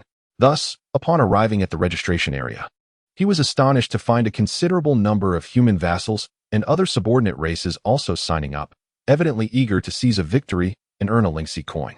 In each tier of the competition, only the ultimate champion would be awarded elemental coins. The higher the tier, the more substantial the reward in elemental coins. Moreover, upon receiving the elemental coin rewards, one could select coins that aligned with their own attributes. Tang San's participation in the competition was not motivated by the monetary rewards. His foremost intention was to seize the opportunity in this multifaceted contest where he could encounter various races, to absorb the bloodline powers of his opponents and transform them into bloodline imprints. This endeavor would enhance his cultivation of the Xiantian skill while simultaneously augmenting the array of abilities bestowed by the bloodline imprints. Each skill possesses its unique function, and the innate talents of different monstrous races wield their own formidable powers. The more skills he acquires, the greater his control will naturally become. For instance, the Wind Blade granted by his Wind Wolf bloodline boasts a potency of approximately 4th tier, while the Leopard Flash of the Flash Leopard clan is merely 3rd tier. Yet to reach the 4th tier, this is largely due to the fact that when Zhu Jiasen encountered him, he was already gravely injured, resulting in a weakened bloodline power. These bloodline imprints can evolve by devouring additional abilities of the same type, a fact that Tang San has come to fully ascertain through his experiments with the Wind Wolf clan. Thus, the paramount purpose of his participation in the contest is to absorb the bloodline powers of the monstrous races, thereby strengthening his own capabilities. Chapter 34. The competition commences while Tang San stood in line to register. The 3rd-tier competition had already commenced. His diminutive stature made it difficult for him to see the proceedings amidst the throng, yet he could hear the resounding cheers and the heavy sounds of collision. The pace of this collision contest was undeniably swift, with both sides accelerating, charging, and colliding to determine the victor. The winners then have the option to decide whether to proceed to the next round. Although there were many participants among the vassals and monsters, the process was remarkably efficient. When it was Tang San's turn, he couldn't help but feel somewhat speechless. The registration process was astonishingly simple. There was a table displaying numbered tokens, each inscribed with the tier and number of the participant. Registrants merely needed to take a token to enter the competition, without the necessity of any formal registration. After all, this was merely a recreational contest among the monstrous races, and being below the 6th tier, it naturally lacked stringent regulations. The place for obtaining tokens was even devoid of staff. Participants simply helped themselves. However, once they acquired a token, they were required to queue on the other side for entry, meaning that once a token was taken, participation in the collision was mandatory. When the Guardian of Order, a gallant guardian, spotted the small human child Tang San approaching with a token, he couldn't help but chuckle. Nevertheless, no one hindered his participation. Tang San was acutely aware that the malevolent gazes of the galley guards were eagerly anticipating the sight of him being shattered and broken. Whether in front of him or behind, the monstrous beings towered with imposing stature, obscuring his line of sight. These creatures were entirely oblivious to the existence of this human vassal, who stood at a mere height of less than 1.30 meters. Their eyes simply would not descend to such a lowly level. Tang San cautiously peered through the gaps in the crowd, observing the fierce competition unfolding in the arena. At this moment, the 3rd-tier contest was in full swing, with the ground stained by the blood of unknown races. A recent clash had just concluded, featuring a creature of the formidable bear clan, standing less than 2 meters tall, yet evidently still a juvenile. Its opponent was a lizard-like entity. In the heat of their encounter, the lizard suddenly sank low, swiftly pivoting to strike at the bear's legs with its tail. However, the bear, upon entering the collision zone, leapt into the air, delivering a powerful kick with its hind legs that sent the lizard hurtling away. It only came to a halt after crashing into the onlookers, where the guards of Jelly intervened to prevent further chaos. The unmistakable sound of bones fracturing echoed from the lizard, yet the cheers from the surrounding creatures, particularly from the bear clan, grew deafeningly triumphant. The belief of the monster clans is that might makes right. Despite its diminutive stature, the young bear exhibited extraordinary ferocity, showcasing not only brute strength, but also a remarkable degree of skill. In the subsequent rounds, whether through direct confrontation or employing tactical maneuvers, it consistently maintained the upper hand, achieving victory after victory. Tang San, through careful observation, discerned that the young bears of the violent bear clan possessed innate abilities akin to ferocity. Whenever they exerted their full strength, their bodies would swell, fur bristling, and their power would become markedly enhanced. Their originally brown eyes would transform into a fierce crimson. In a direct clash with a creature resembling a porcupine, he sent it flying with a shoulder charge. Although the porcupine's tusks left 2 wounds on him, it was clear that he held the upper hand in terms of strength, despite being a mere 3rd-tier beast. The combat prowess of this young bear was undoubtedly comparable to that of a 4th-tier creature, showcasing the disparities in inherent talents across different species. This marked Tang San's inaugural encounter with such a multitude of monstrous clans. He meticulously scrutinized the abilities of each species, committing their characteristics to memory, while simultaneously pondering the utility of these powers for himself. He had begun to form a precise understanding of the relationship between his Xiantian skill and the bloodlines of the monstrous clans in this world. However, he remained uncertain about the extent to which he could accumulate various bloodlines through his ongoing process of devouring. Specifically, he questioned how many imprints of monstrous clan bloodlines his Xiantian skill could retain and whether this was related to the skill's tier. Currently, he had only acquired 2 forms, Windwolf Transformation and Flash Leopard Transformation, which granted him the abilities of Windblade and Leopard Flash. These powers, one enhancing speed and the other enabling ranged attacks, were remarkably useful, provided he could continually enhance them. He believed there must be a finite limit to the abilities he could assimilate, though he was unaware of the exact quantity. He harbored a vague hypothesis that required experimental validation. The ultimate victor of the 3rd-tier contest was the young violent bear, who roared triumphantly after defeating 10 adversaries. In the center of the arena, he chose a fire element coin and an earth element coin, along with 10 spirit coins, as his rewards. The host of the competition, A violent bear raised the young bear high above his head, bellowing in the arena, "This is my son. Did you see? My son, the first of the third tier." Roar. The cheers and roars resonated, causing the very earth to tremble. The subordinate races were rendered mute in the face of such spectacle, trembling in fear. Most of the participating subordinate races were also contenders in the third-tier competition. Tang noted at least 7 severely injured, 2 of whom were in dire straits. With the conclusion of the third tier, it was time for the fourth tier to commence. A robust pig demon entered the arena, adorned with iron-black fur. Its head exceptionally large, standing around 2 meters tall with an impressively broad back, showcasing its remarkable strength. 2 stout tusks jutted from its lips as it growled menacingly. The Porcupine clan possessed a rare dual innate ability. Indeed, the innate abilities of the monster tribes are not limited to a singular manifestation. This notion was imparted to him by Wang Yanfeng, though it does not necessarily follow that possessing multiple abilities equates to superiority. However, it is generally observed that the most elite among the monster and spirit tribes possess a multitude of innate talents. The Porcupine tribe, for instance, boasts 2 distinctive abilities, charge and backstab. The quills that adorn the porcupine's back can be ejected with force, while the nature of its charge is self-explanatory. The mightier the porcupine, the greater the number of quills it possesses. The 4-tier porcupine before him exhibited no fewer than 8 quills protruding from its back. As it positioned itself on one side of the arena, these 8 quills began to rise gradually, aiming menacingly forward, its back swelling as if poised to unleash them at any moment. Tang harbored no interest in the porcupine's innate abilities. Other races may be acceptable, but he had no desire to resemble a swine. Neither charge nor backstab aligned with his aspirations. The opponent of this 4-tier porcupine was a lightning leopard. Indeed, this was the first instance Tang had witnessed a member of the leopard tribe participating in today's clash. Previously, no lightning leopards had appeared in the 3rd tier. Renowned for their speed, the leopards excelled not in frontal collisions, which is why they had been absent in earlier competitions. The 4-tier lightning leopard that emerged now stood approximately 2 meters tall, its physique not particularly imposing, yet the narrowed gaze of its eyes flickered with a sinister glint, and its fangs jutted menacingly from its lips. Though its form appeared somewhat lean, taut muscles indicated formidable vitality. "Begin!" roared the host, the ferocious bear, and both competitors launched into action simultaneously from their respective sides. The lightning leopard surged forth with astonishing speed, darting towards its adversary and nearly instantaneously entering the collision zone.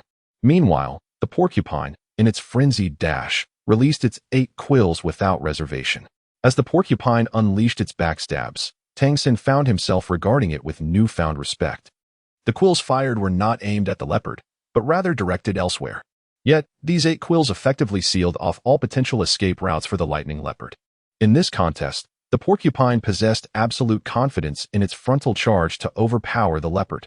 However, it was wary of the leopard's speed. Should the leopard evade its charge, it would undoubtedly propel itself far away at full acceleration, risking defeat in the match. If the porcupine and the ferocious bear were representative of brute force in the collision contests, the lightning leopard epitomized the domain of skill. When strength confronts technique, the initial strategy must be to curtail the opponent's finesse. According to the rules, a collision must occur within 3 seconds of entering the inner circle, after which the victor will be determined. The porcupine's charge was not at full speed, for even at a reduced pace, its tough exterior would suffice to secure victory in a direct clash. The sole consideration remained the possibility of the opponent's evasion. Yet its spines impose a limitation on this aspect. The 4th-order flash leopard remained unfazed in the face of those 8 spines, charging forth with remarkable speed. It sprinted forward with an unwavering straightness, as if it were entirely oblivious to the presence of those 8 spines. As long as it did not veer away, the spines would never strike it. Both parties swiftly approached the collision zone. In Tang eyes, a flicker of purple brilliance danced, and everything around him seemed to move in slow motion.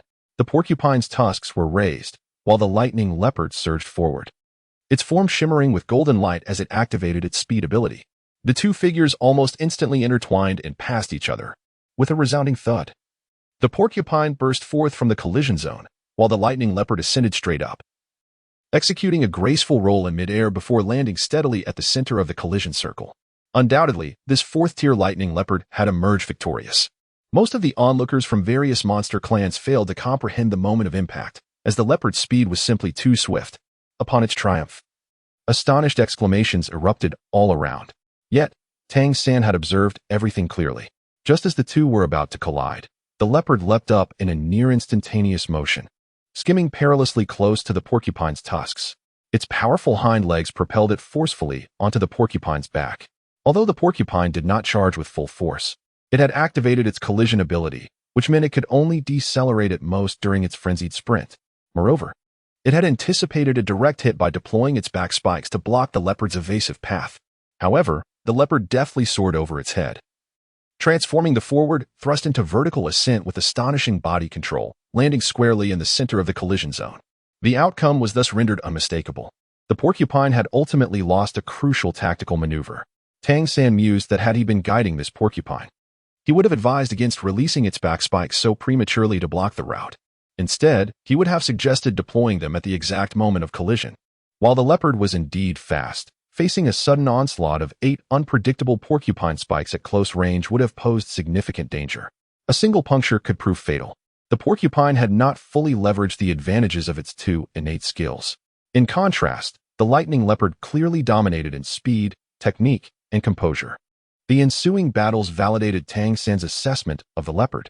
Victorious in successive encounters, it swiftly dispatched 3 consecutive 4th-tier opponents, all succumbing to its speed and skill. Roar! It's my turn. Die! Bellowed a robust rhinoceros demon, sporting a horn on its nose, from the contestants' waiting area at the edge of the arena. Its formidable defensive capabilities were its forte, as was its charging ability. It had devised a strategy against the astonishingly swift leopard. It would charge directly into the collision zone without retreating. No matter the techniques employed by its opponent, they would be futile against its might. It was certain of its victory. However, just as it prepared to step forward, a voice interrupted. Wait a moment, it's not your turn yet. The 4th-tier rhinoceros demon, towering nearly 3 meters tall, paused momentarily, glancing down in surprise. At that moment, he noticed a diminutive figure standing before him, one he had previously overlooked. The figure's face was obscured by a cloth, rendering their features indistinguishable. Yet, from their stature, it was evident that this was indeed a human, and a remarkably slight one at that. What mischief is this? Begone!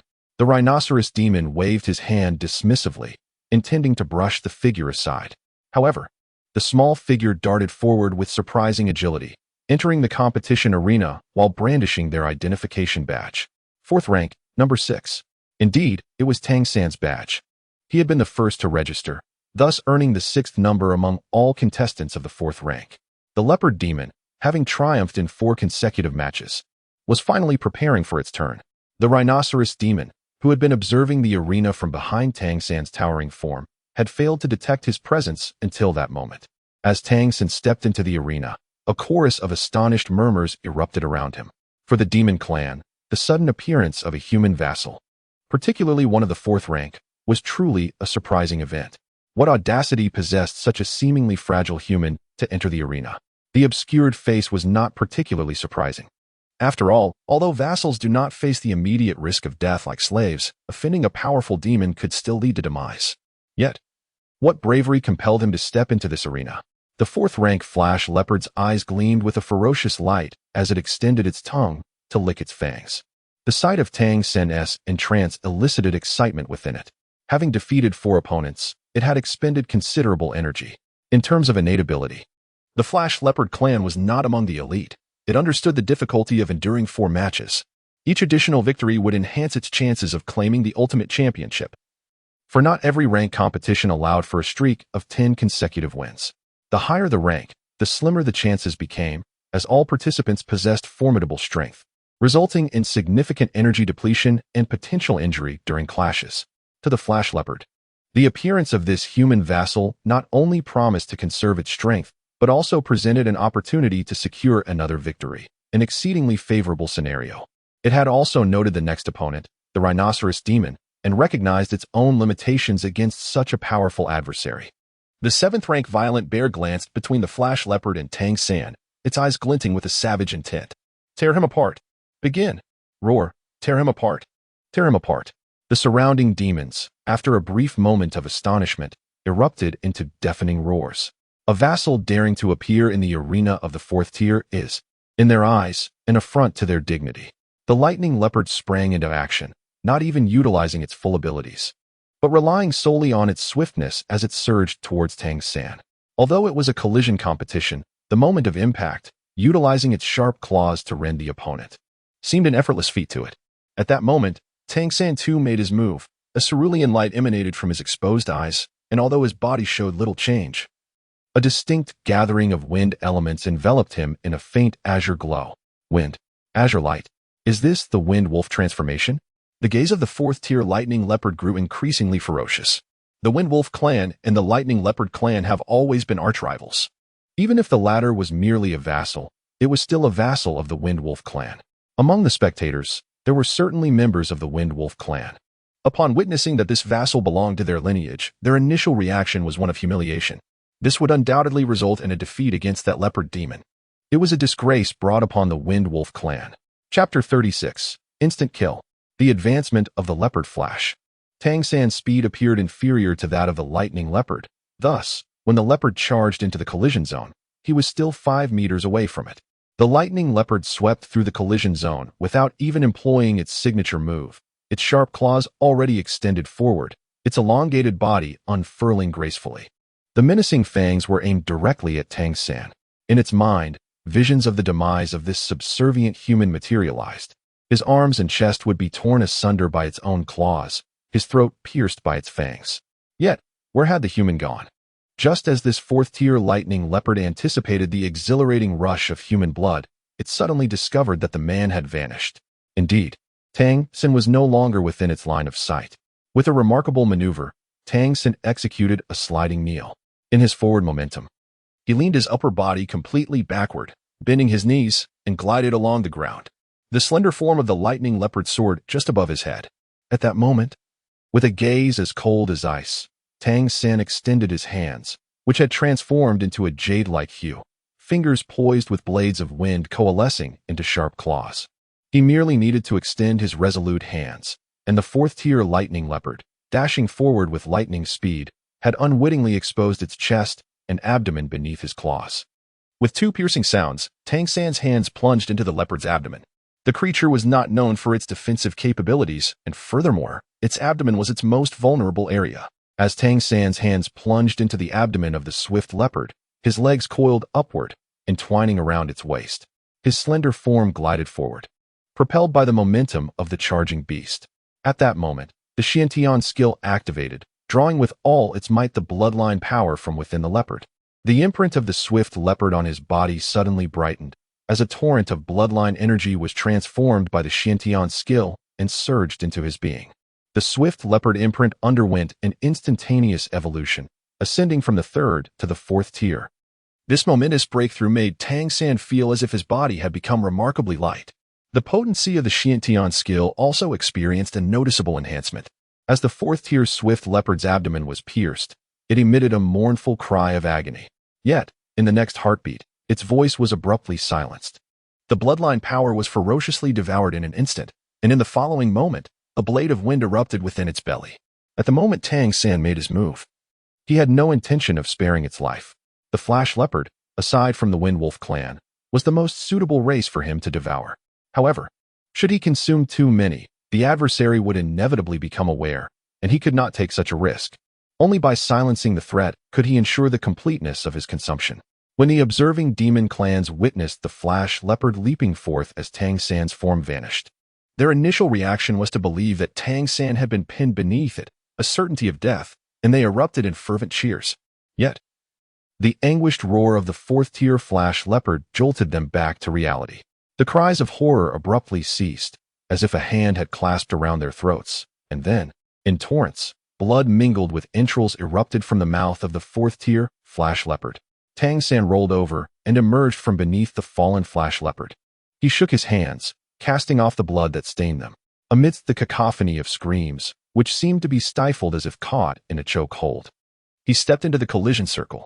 The 4th tier flash leopard lay motionless in a pool of its own blood. Silence enveloped the arena, a transient stillness that none among the myriad of monster races had anticipated. A mere vassal of humanity had managed to slay a 4th tier flash leopard? How could this be? Despite the fact that the flash leopard had already participated in 4 grueling clashes and had not even unleashed its leap strike skill, its demise was unfathomable. Yet, the evidence lay stark before them, the blood on the diminutive human S-palms, the lifeblood still flowing from the mouth of the slain flash leopard. And the fading vitality spoke volumes of the veracity of this moment. Illuminated by the bright lights, the slender figure seemed to exude an aura of chilling coldness, inciting an involuntary shiver among the observing monsters. A sudden wolf howl pierced the air. A colossal wolf demon, towering over 2.5 meters, strode forth, directing a howl toward Tang San. Well done. You embody the bloodline of my Wind Wolf clan. This wolf demon, clearly of 5th-tier prowess, sparkled with fervent light in its eyes. Had Tang San vanquished an adversary from another race, even with the Wind Wolf transformation, the clan would not have reacted with such excitement. However, he had slain a flash leopard, the most antagonistic of foes. In that moment, the Wind Wolf clan disregarded his status as a vassal. The shame had morphed into exhilaration. Nothing thrilled them more than the demise of a flash leopard. With a roar, a massive flash leopard leaped into the air, charging directly at Tang San within the collision circle. Its speed was astonishing. A flicker of yellow light heralding the activation of its leap strike, and it closed the distance to Tang San in an instant, far swifter than the previous competitor.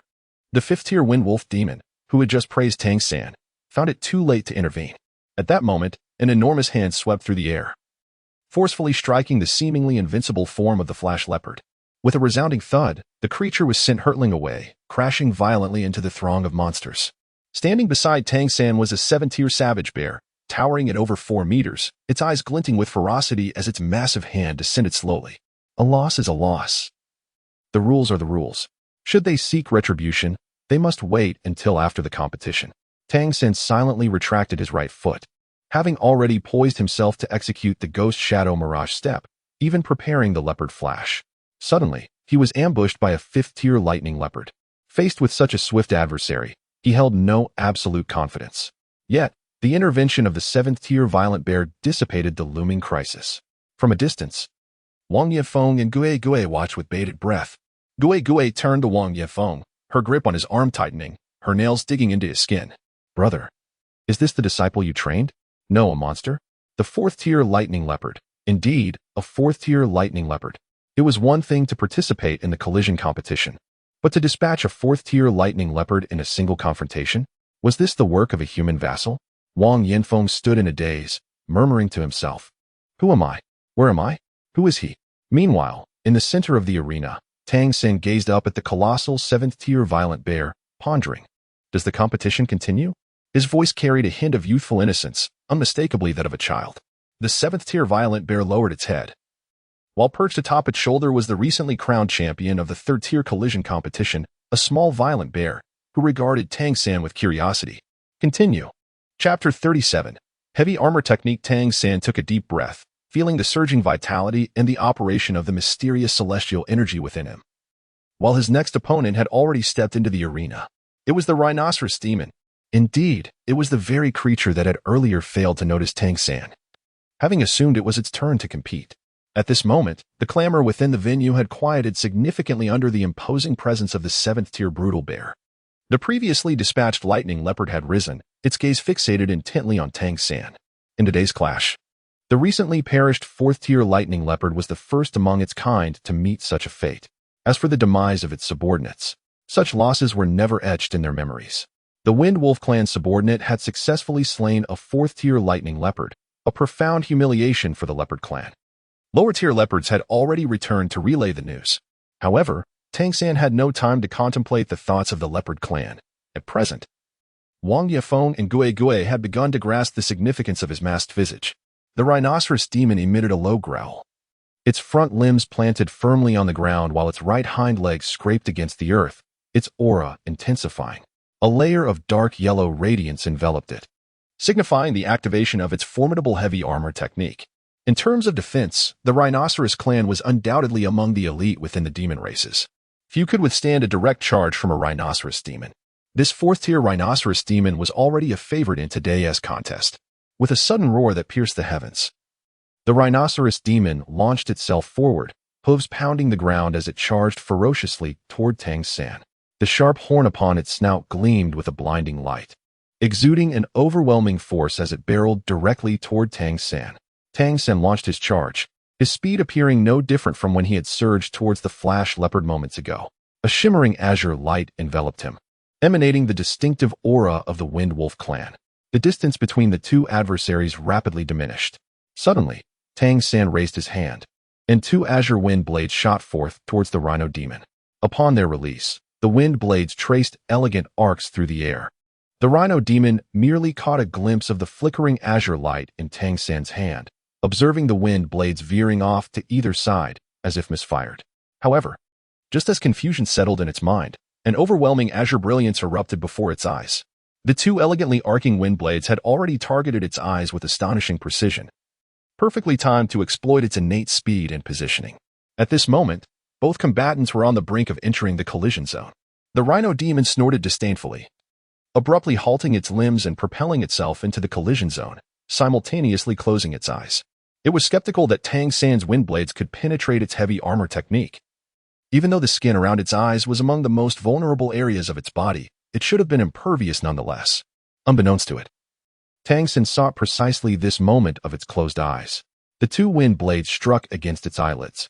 Although the heavy armor technique offered some measure of defense, the Rhino Demon couldn't help but feel a sharp pain in its eyes, letting out another roar of fury. Meanwhile, Tang San had already leaped into the air. Observing demons noted that he now wielded an additional wind blade. When this wind blade first materialized, it was a turquoise hue, yet in his grasp, it underwent a continuous transformation, as if the very currents of air were condensing towards his palm. Before long, the turquoise wind blade had rapidly morphed into a deep green. The Rhino Demon, its eyes stinging and head tilted back, needed time to regain its sight. Relying solely on memory, it could only navigate into the collision zone. Tang San's slender figure descended from the air, gracefully gliding towards the head of the raging rhinoceros demon. In his hand, the dark green blade of wind was thrust downwards, aimed resolutely at the demon's eye. Simultaneously, his other hand struck forcefully atop the demon's head.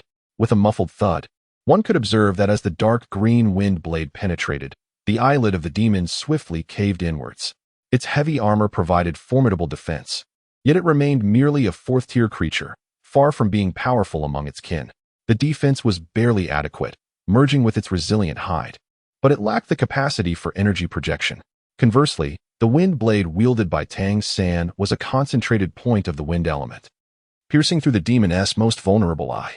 In an instant, the wind blade shattered, dispersing into shimmering green motes. Yet, the rhinoceros demon let out a nearly frenzied roar of agony, its entire upper body rising in a violent upheaval. It could no longer concern itself with the contest. It charged wildly, its massive head thrashing, desperately attempting to retaliate with its utmost strength in the wake of its grievous injury. At that moment, however, Tang San had already gracefully leaped into the air, landing steadily at the center of the collision zone. Unnoticed by anyone, a flicker of yellow light vanished from his palm, which had previously pressed against the demon's head. The energy of his Xiantian skill surged, swiftly replenishing the expenditure from his earlier wind blade attack. Nevertheless, he felt a twinge of astonishment within. He had not held back during the strike, and though it was not his ultimate technique, he believed the penetrating force was significantly powerful. The fourth-tier rhinoceros demon had indeed sustained severe damage to its eye, yet it appeared it had not been blinded. This indicated the extraordinary strength of the rhinoceros clan's heavy armor. Suddenly, a massive paw of the seventh-tier violent bear snatched at the rampaging rhinoceros demon's horn. With a thunderous roar, it summoned its strength, lifting the demon's hefty body effortlessly above its head with a single hand clutching the horn. In the next moment, it slammed the creature down onto the ground with tremendous force, rendering the rhinoceros demon unconscious. Useless. Take it away. Can't you even defeat a mere vassal? The seventh-tier violent bear's voice was laced with disdain and a hint of fury. 2 consecutive victories. Tang San triumphantly defeated both the fourth-tier flash leopard and the fourth-tier rhinoceros demon. Although his victories were attributed to technique, the more formidable members of the demon clan discerned that it was far more than mere skill. The astute judgment of timing and his composed demeanor were pivotal to his success. Gui's gaze was peculiarly intense. While she had been deeply concerned for Tang San's safety during the initial match, her current curiosity compelled her to inquire of Wang Yanfeng beside her about the origins of this remarkable creature, the Wind Wolf clan's Windblade. Could it be that simple? Moreover, a fourth tier at merely 9 years of age, what extraordinary talent. She had scarcely heard of such prodigies within the human realm. Wang Yanfeng's eyes sparkled with astonishment. He had long recognized Tang San's strength. A year prior, when Tang San was merely a third tier, Wang Yinfeng had felt the sting of defeat at his hands. However, he had never anticipated that Tang San would ascend to such formidable heights. This revelation was entirely unforeseen. With a thunderous roar, Tang San's third opponent made its entrance. In stark contrast to the previous rhinoceros demon, this adversary was considerably smaller in stature. Its form was slender, standing at a mere 1.5 meters tall. Yet, it bore a pair of wings that unfurled magnificently, boasting a wingspan exceeding 2 meters. Its elongated eyes glinted with a sharp, piercing brilliance. If Tang San's memory serves him correctly, the competitor who now stands before him should not have been the one positioned directly behind him moments ago. Rather, it appears that a contestant from a further back position has been brought forth prematurely, seemingly designated to counter him. This adversary is likely a creature from the hawk or falcon lineage. Undoubtedly, after witnessing the preceding two battles, the monsters must have concluded that their own nimble forms and exceptional combat skills render them superior. Thus, they deemed it necessary to deploy these aerial beings, endowed with remarkable speed and agility, to confront him, as their own clumsier kin would be at a distinct disadvantage. For a subordinate to achieve consecutive victories is, without a doubt, a source of humiliation for the monsters participating in this collision tournament. Tang San required little contemplation to discern the subtle shifts in the hearts of the monster clan. The white-headed falcon demon, a rare species among the monsters, was renowned for its remarkable flying speed and endurance. Although its combat prowess was not particularly formidable, its aerial capabilities and reconnaissance skills were unparalleled. With eyes capable of detecting minute changes from a distance of 10 miles, it served as the finest scout among the monster tribe. Evidently, the white-headed falcon demon was summoned by higher-ranking monsters to counter Tang San's agility. In truth, a genuine wind wolf would not fear the white-headed falcon demon. For the authentic wind wolf clan possessed not only the ability to wield wind blades, but also substantial strength. However, Tang San, being merely a subordinate with a slender physique, appeared to the monsters as a target whose speed was enhanced but whose defenses were inevitably weakened. Deploying the white-headed falcon demon, an expert in speed and reconnaissance, was a most fitting strategy against him. The demise of the previous lightning leopard was largely attributed to its own carelessness, as perceived by the other monsters. Commence! With the command of the 7th-tier violent bear, the white-headed falcon demon unfurled its wings and soared into the sky in the blink of an eye. Its eyes radiated a bright light as it activated its eagle-eyed bloodline ability, fixating its gaze upon Tang San. Had Tang San been in its line of sight, he would have perceived that everything around him seemed to slow down and sharpen in clarity, under the scrutiny of the white-headed falcon demon's eagle eyes. Even the slightest muscle movements of Tang San were distinctly observable. The very frequency of his eyelash tremors was discernible.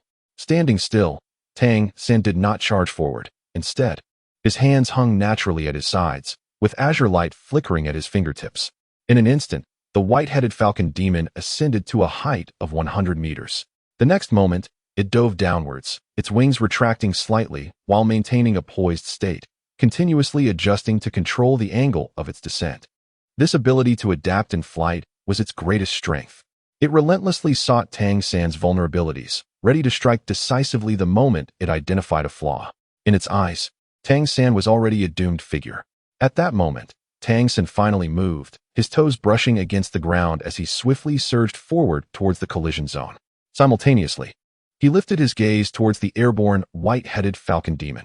Their eyes met. He perceived the brilliance in the demon's eyes, yet at that precise moment, the demon caught a glimpse of the faint purple hue within Tang San's gaze. That fleeting violet shimmer, though ephemeral, momentarily rendered the white-headed falcon demon's mind blank, as if jolted by an unseen force within its mental realm, plunging it into a brief state of confusion. In an instant, Tang San sprang into action as he charged into the collision zone, his arms, which had been dangling at his sides, suddenly thrust upwards.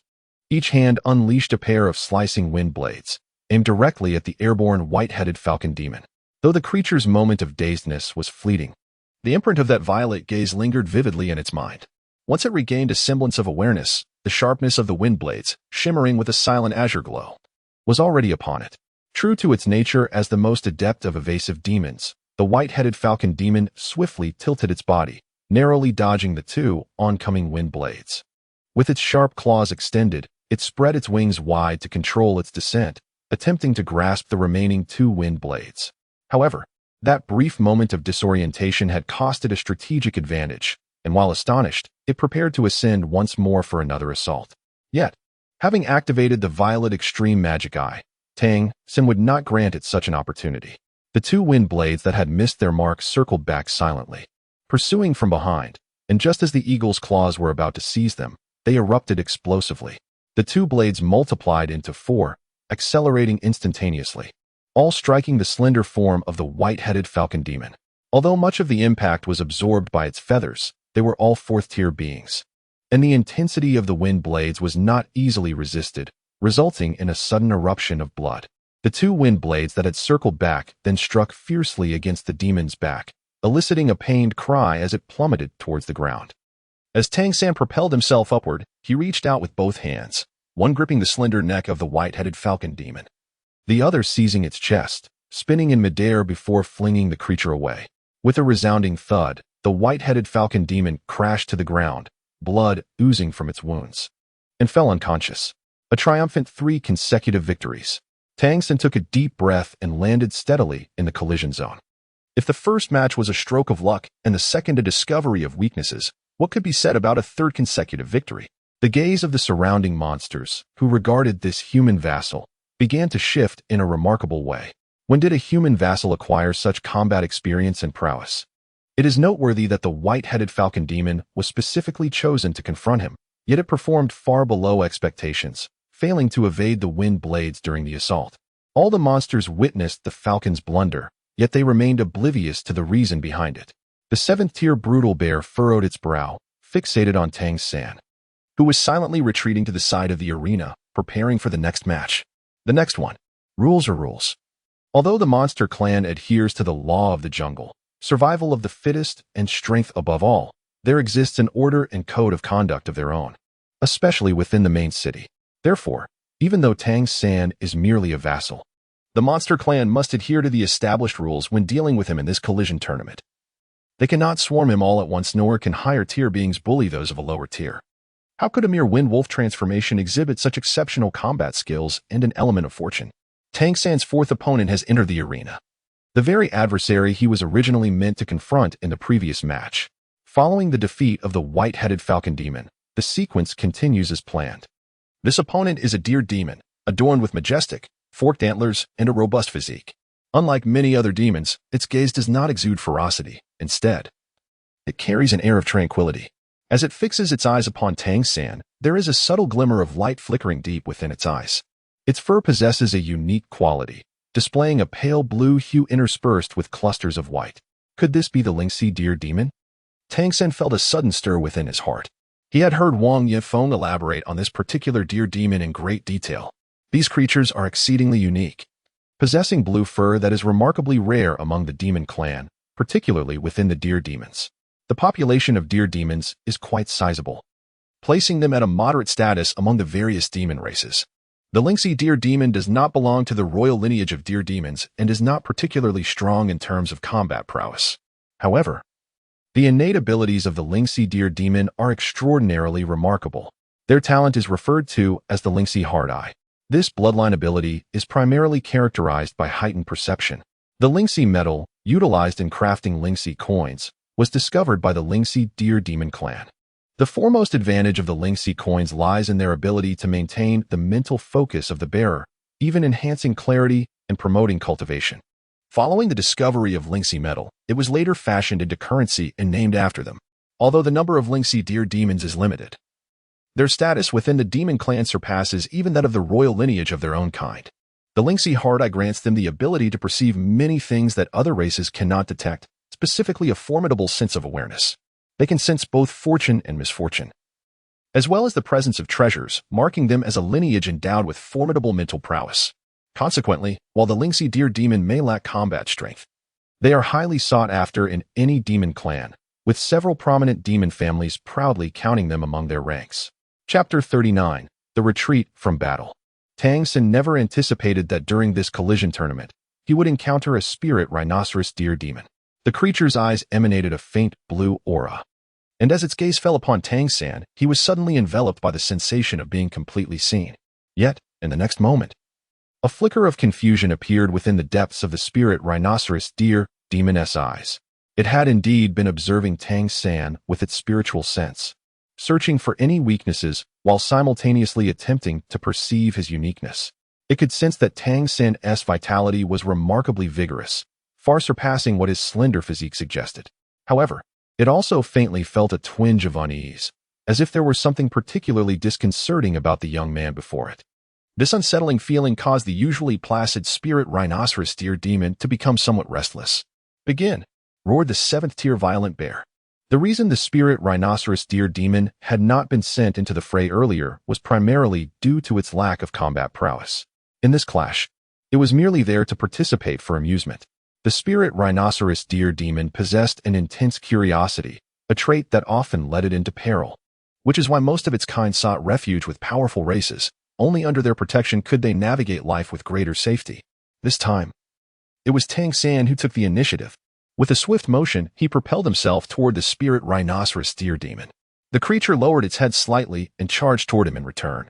In that instant, it had gained a clear perception that the human vassal before it bore no ill intent. This encounter was assuredly safe. The distance between them rapidly diminished. The spirit rhinoceros deer demon charged straightforwardly. Its physique was relatively robust, yet in terms of genuine combatability, it was not on par with the preceding three opponents. It was merely a participant in this encounter. After the preceding three battles, no one believed that the spirit rhinoceros deer demon could triumph over this somewhat extraordinary vassal of the Wind Wolf clan. As they swiftly closed the distance, just as they were about to collide, Tang San leaped into the air.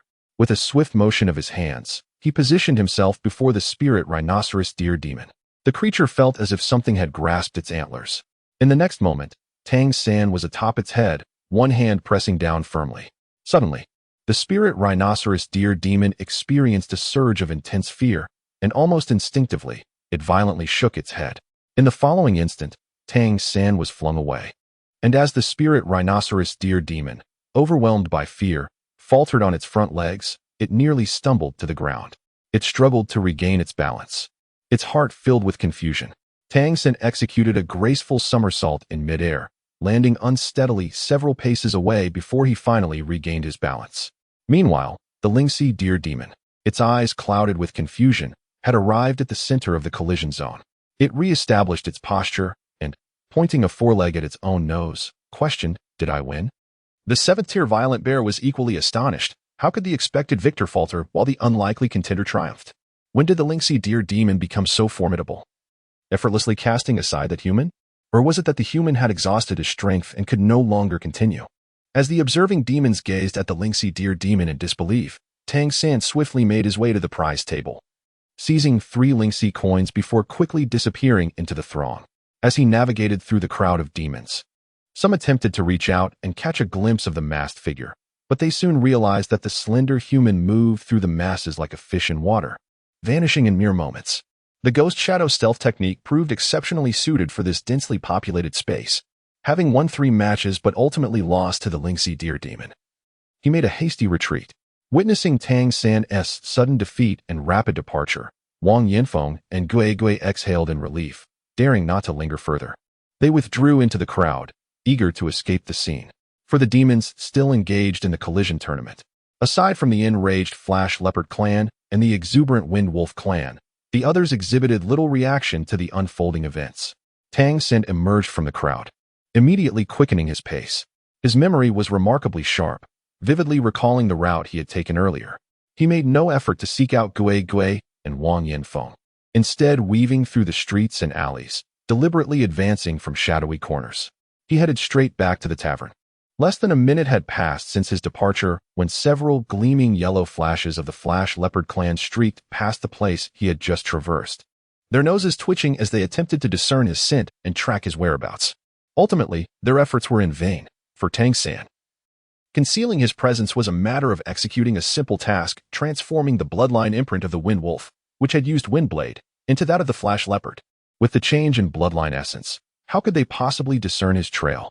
Continuing the competition would undoubtedly yield him further victories. Competing against 4th-tier monsters in a contest primarily focused on skill and strength was no easy feat for them. On this day, Tang San's performance was, in fact, quite restrained. Otherwise, had he unleashed his full potential, even the white-headed falcon demon and the rhino demon might not have survived.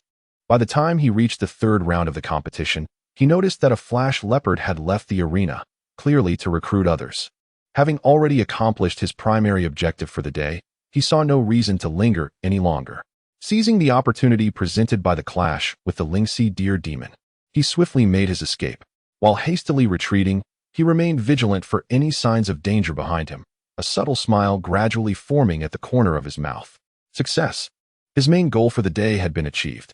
Upon returning to the hotel, Tang Sen quickly entered his room, only then removing his mask to gaze out the window. It wasn't long before Wang Yanfeng and Gui Gui returned. The two nearly rushed to Tang San's room.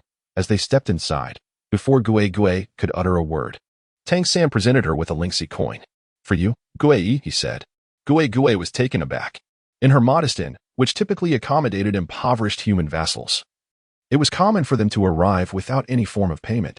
The absence of Lingxi coins was expected, and even receiving well-preserved demon coins was a rarity. Thus, when she saw the exquisitely crafted Lingxi coin being offered to her, the admonitions that had formed on her lips were instantly swallowed. Tang San produced another Lingxi coin and handed it to Wang Yanfeng. "Teacher, I apologize for causing you concern." Wang Yanfeng accepted the Lingxi coin, a slight twitch at the corner of his mouth. "You are quite audacious, having even slain that elusive leopard." Tang San's face betrayed a hint of fear.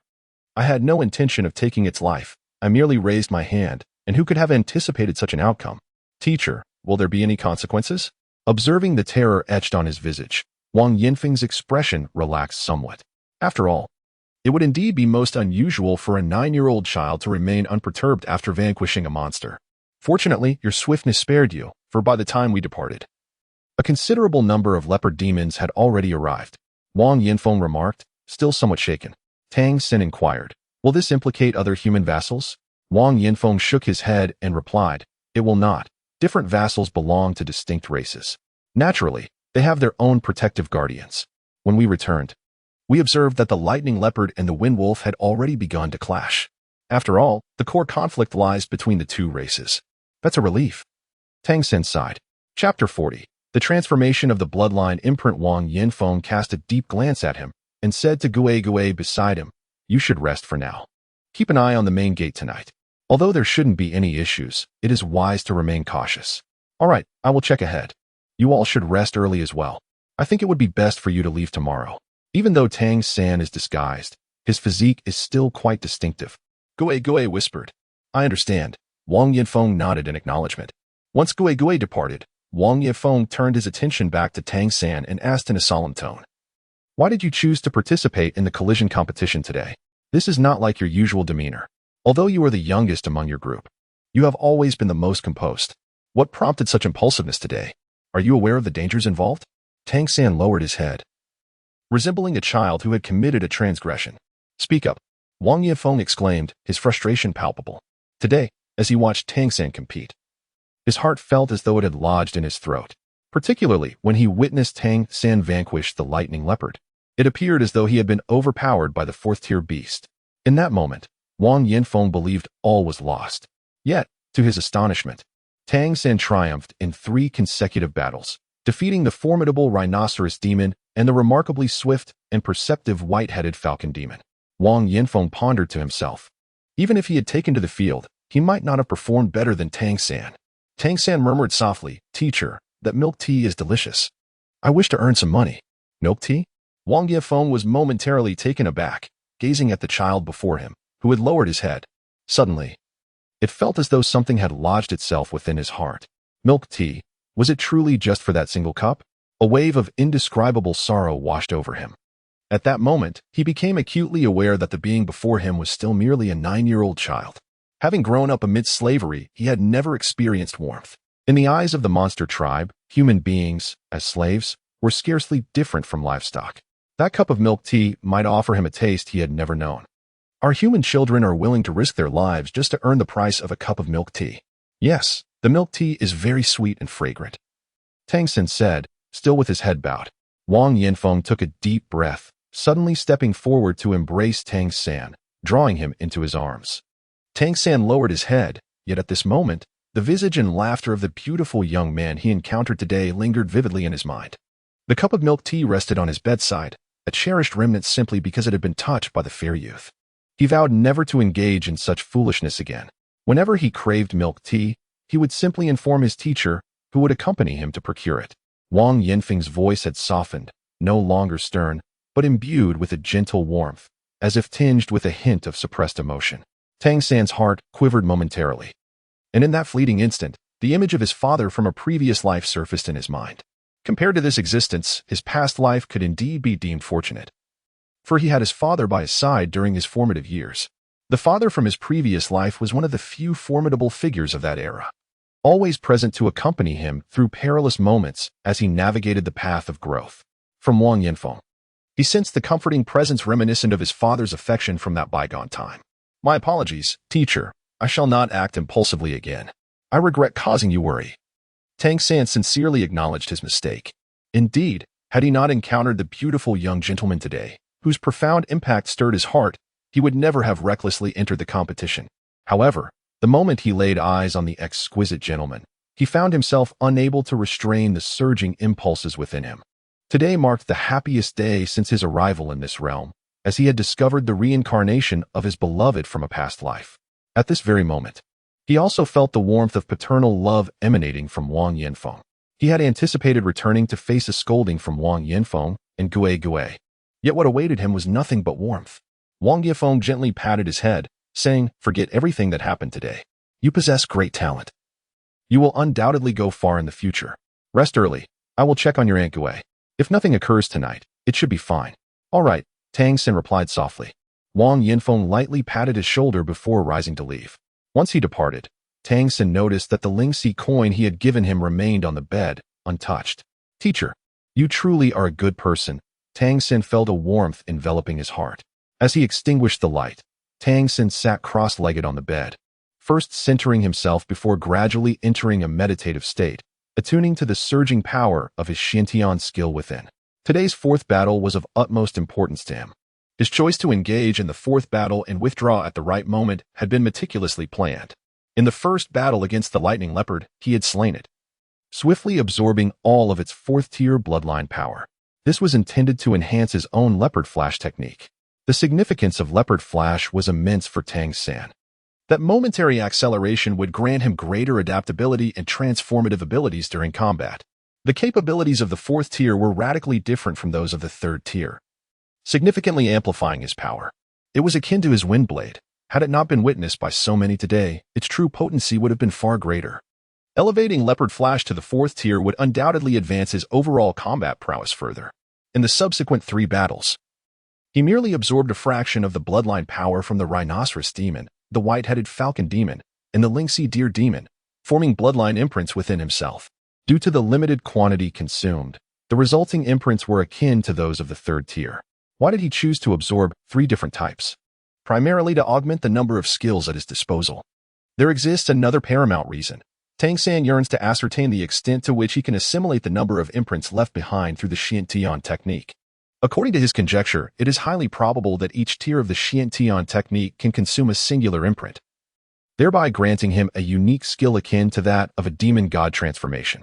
However, this remains a hypothesis that must be validated through practical experience. Having already acquired the Wind Blade and Leopard Flash, should he successfully absorb 3 additional abilities, he would ascend to a 4th-tier capability, surpassing the previous limits. If all 3 can be inscribed within his Xiantian technique for utilization, it would imply that his prior assumptions were erroneous. Conversely, if he can only inscribe 2, with 1 remaining elusive, it would affirm the correctness of his judgments, significantly benefiting his future cultivation endeavors. Ultimately, however, the outcome was somewhat unexpected for Tang San. At that moment, the 3 bloodline powers he had absorbed remained uninscribed, akin to 3 distinct orbs of colored light suspended within his Xiantian technique, quietly awaiting their fate. Tang San faintly sensed that he could imprint these 3 skills into his Xiantian Gong, thus integrating them into his own abilities. However, he also experienced a peculiar sensation.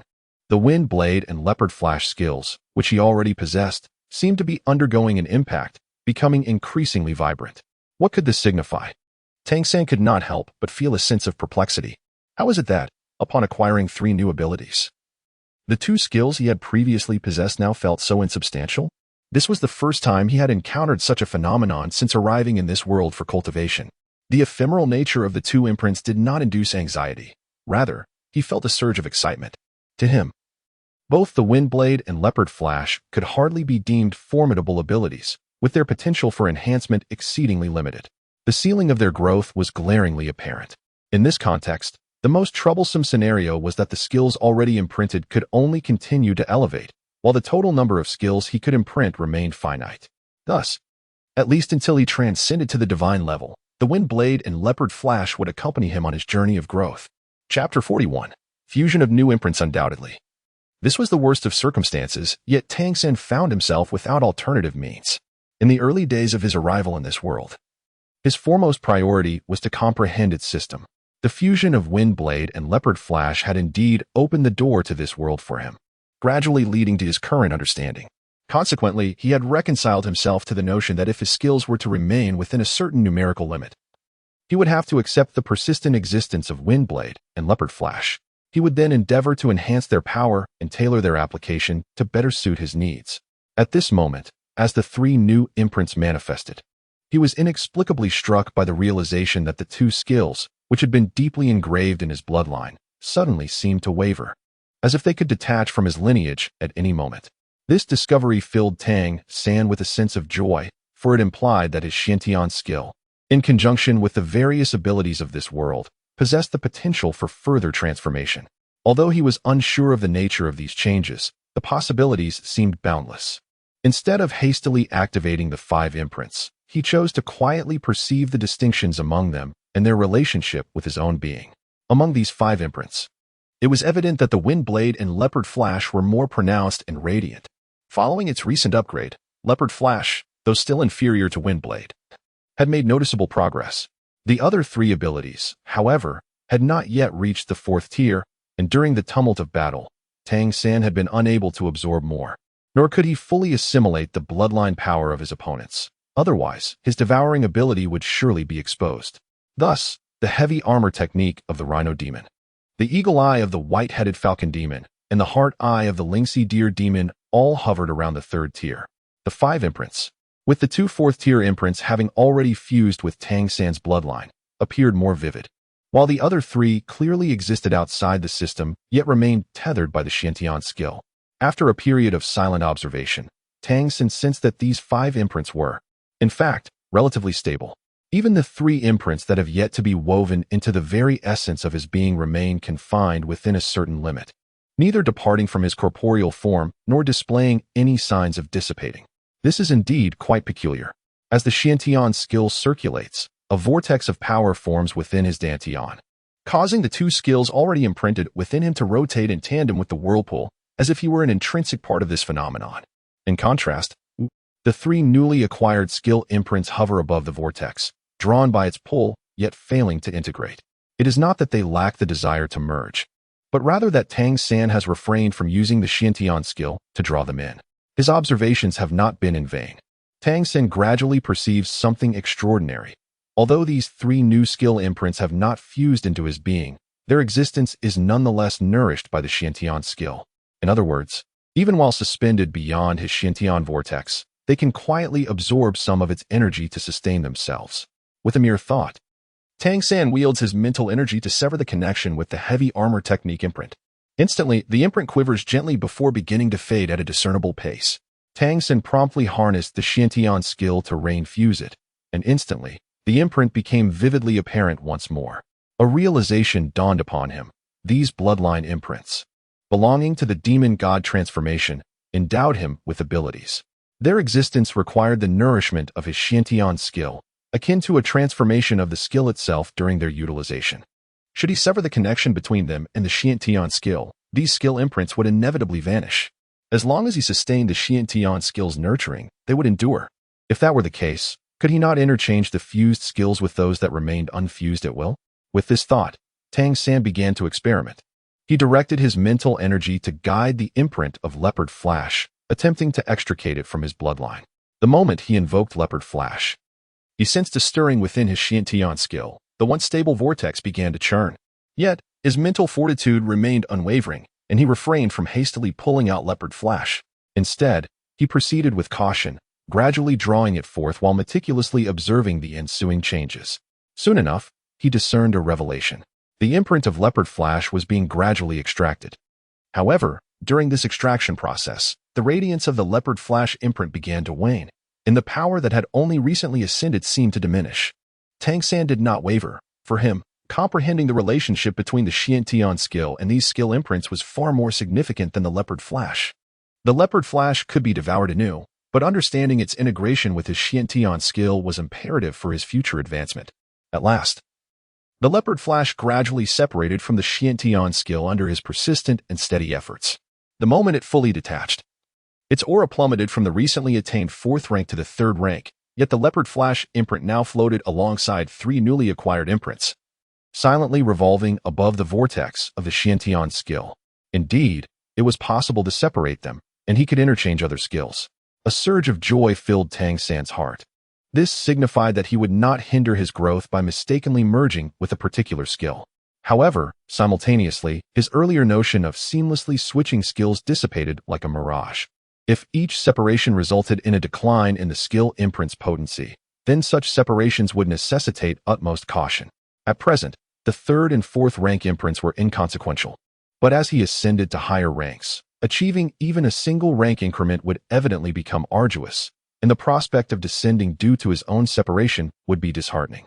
The wind blade, undoubtedly, could not be separated.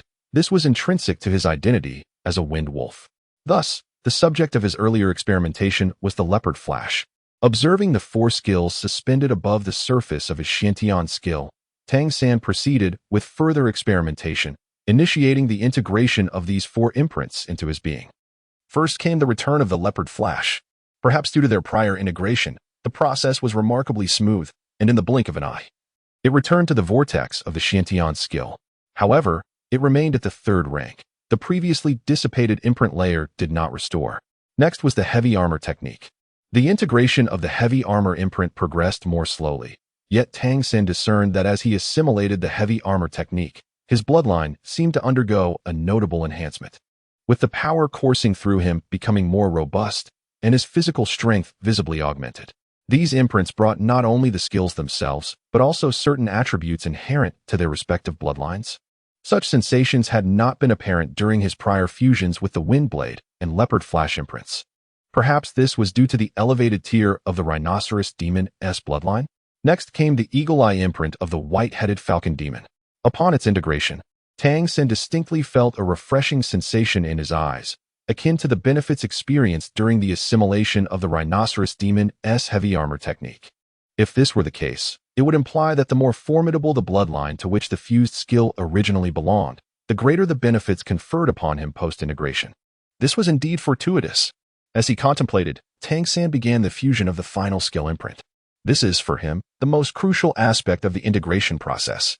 It represents the 5th level, transcending his current hierarchy. Should he succeed, it would signify that he has not yet reached the pinnacle of skill integration. In circumstances where separation is possible, naturally, the more skills he can amalgamate, the more comprehensive his self-enhancement will be. Even if he eventually reaches his limits, he could later substitute his existing imprints with superior skills, as the effects of heavy armor and eagle eye techniques evidently bolster his physique. Tang San begins to hope that his previous assessment was erroneous. He yearns to incorporate the perceptive essence of the Lingxi Deer Demon. This essence seemingly enhances his sensory acuity, a capability that is exceedingly rare, perhaps even more precious than those that directly augment combat prowess. Nevertheless, true to his status as a legendary divine king, Tang San's prior judgment proves to be accurate. Upon attempting to integrate the Lingxi essence into his Xiantian skill, he distinctly perceives a sensation of swelling within the Xiantian whirlpool.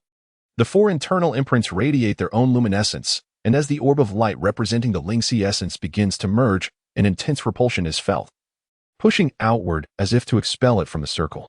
Indeed, it aligns perfectly with his conjecture. Each level can accommodate the integration of a single skill, rather than an infinite fusion of imprints. Tang San felt little sense of loss. For him, certainty was paramount. This was the very reason he sought to assimilate 3 abilities for experimentation. With a clear judgment of his own, he could subsequently make informed choices regarding his cultivation and advancement. If it did not succeed, that was acceptable. He could take his time. After all, nurturing the ability of the Lingxi heart, I merely consumed some of his Xiantian energy, causing only a slight delay in his progress. Once he had made his judgments, he would then decide which abilities to retain and which to replace. Just as he was preparing to abandon the fusion with the Lingxi heart eye, he suddenly sensed a tremor in one of the 4 seals within the vortex of his Xiantian energy. Immediately thereafter, a powerful attraction emanated from that seal. The previously repelled Lingxi heart eye seal hesitated for a moment before being drawn in by the seal that exuded the force of attraction, gradually beginning to merge within. This was. Tang San felt an immediate surge of tension, not the anxiety of dread, but rather the exhilarating thrill of anticipation. He refrained from interfering with this transformation, instead concentrating his mind to its utmost focus, silently observing the interplay between the 2 seals. The seal that generated the pulling force was none other than the eagle eye skill of the newly settled white-headed falcon demon within him. At that moment, the eagle eye exhibited a distinct attraction, as if it sought to draw in the Lingxi heart eye, intending to consume it whole. However, this act of consumption proved to be quite arduous. The Lingxi heart eye struggled vehemently, seemingly unwilling to be devoured by the eagle eye. Yet, the determination of the eagle eye to assimilate was unwavering, and simultaneously, Tang San became acutely aware of a significant depletion of his Xiantian skills energy. The eagle eye was indeed intriguing. It was absorbing his Xiantian energy in an attempt to engulf the Lingxi heart eye. This led to the conclusion that, in terms of hierarchy, the bloodline of the Lingxi deer demon must surpass that of the white-headed falcon demon, hence requiring the energy of the Xiantian skill for assistance. Most critically, could they indeed merge? Such a fusion had not manifested in the more potent wind blade, nor had there been any alterations in leopard flash or heavy armor art. Only the eagle eye seemed to exhibit this phenomenon. Could it be that the eagle eye and the heart eye, sharing a certain common origin, allowed for the bloodline seals to mutually consume one another? Was this an anomaly or a manifestation of hybridization? Tang San could not help but entertain some peculiar thoughts, yet he refrained from interjecting into this fusion of devouring. He merely observed in silence, allowing the eagle eye to absorb as much mysterious celestial energy as it desired. Tang San silently activated the Xiantian skill to recover from his exhaustion. It is worth noting that the consumption of the eagle eye was indeed considerable. With Tang San's 4th level of Xiantian skill, he found that within a short span, a third of his energy had dissipated. However, he also observed that a third of the bloodline imprint from the Lingxi heart eye had been absorbed into the eagle eye imprint. The imprint of the eagle eye itself had become noticeably brighter. Although the tear did not seem to have increased, its brilliance was undeniable. The Lingxi heart eye, originally a shade akin to turquoise, and the eagle eye, characterized by a white bloodline imprint, had now fused.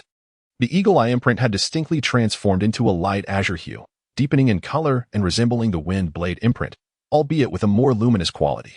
This was indeed intriguing. The speed of absorption was accelerating alongside the growing strength of the eagle eye imprint.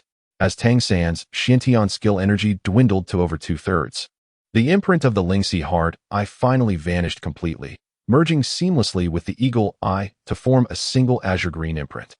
A faint white aura emanated from the surface of this imprint. Clearly, this was not merely an act of absorption.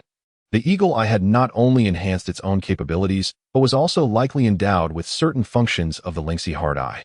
Otherwise, the color of the imprint would have remained white, rather than exhibiting such a remarkable transformation.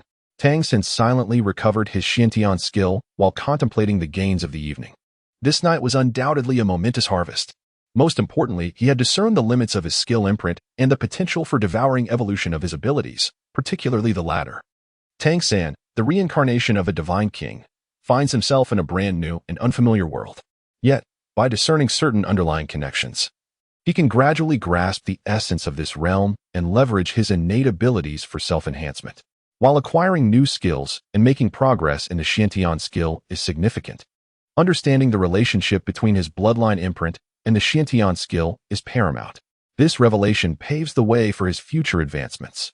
Furthermore, skills that have been imprinted are not immutable. They can be detached at the cost of sacrificing the hierarchy of the bloodline imprint itself. In this world, he stands alone in practicing the Xiantian skill, rendering his abilities uniquely his own. At his current state of vulnerability, he is not yet a target of the planar forces. Whether this will change in the future remains a matter to contemplate only when he reaches the divine level.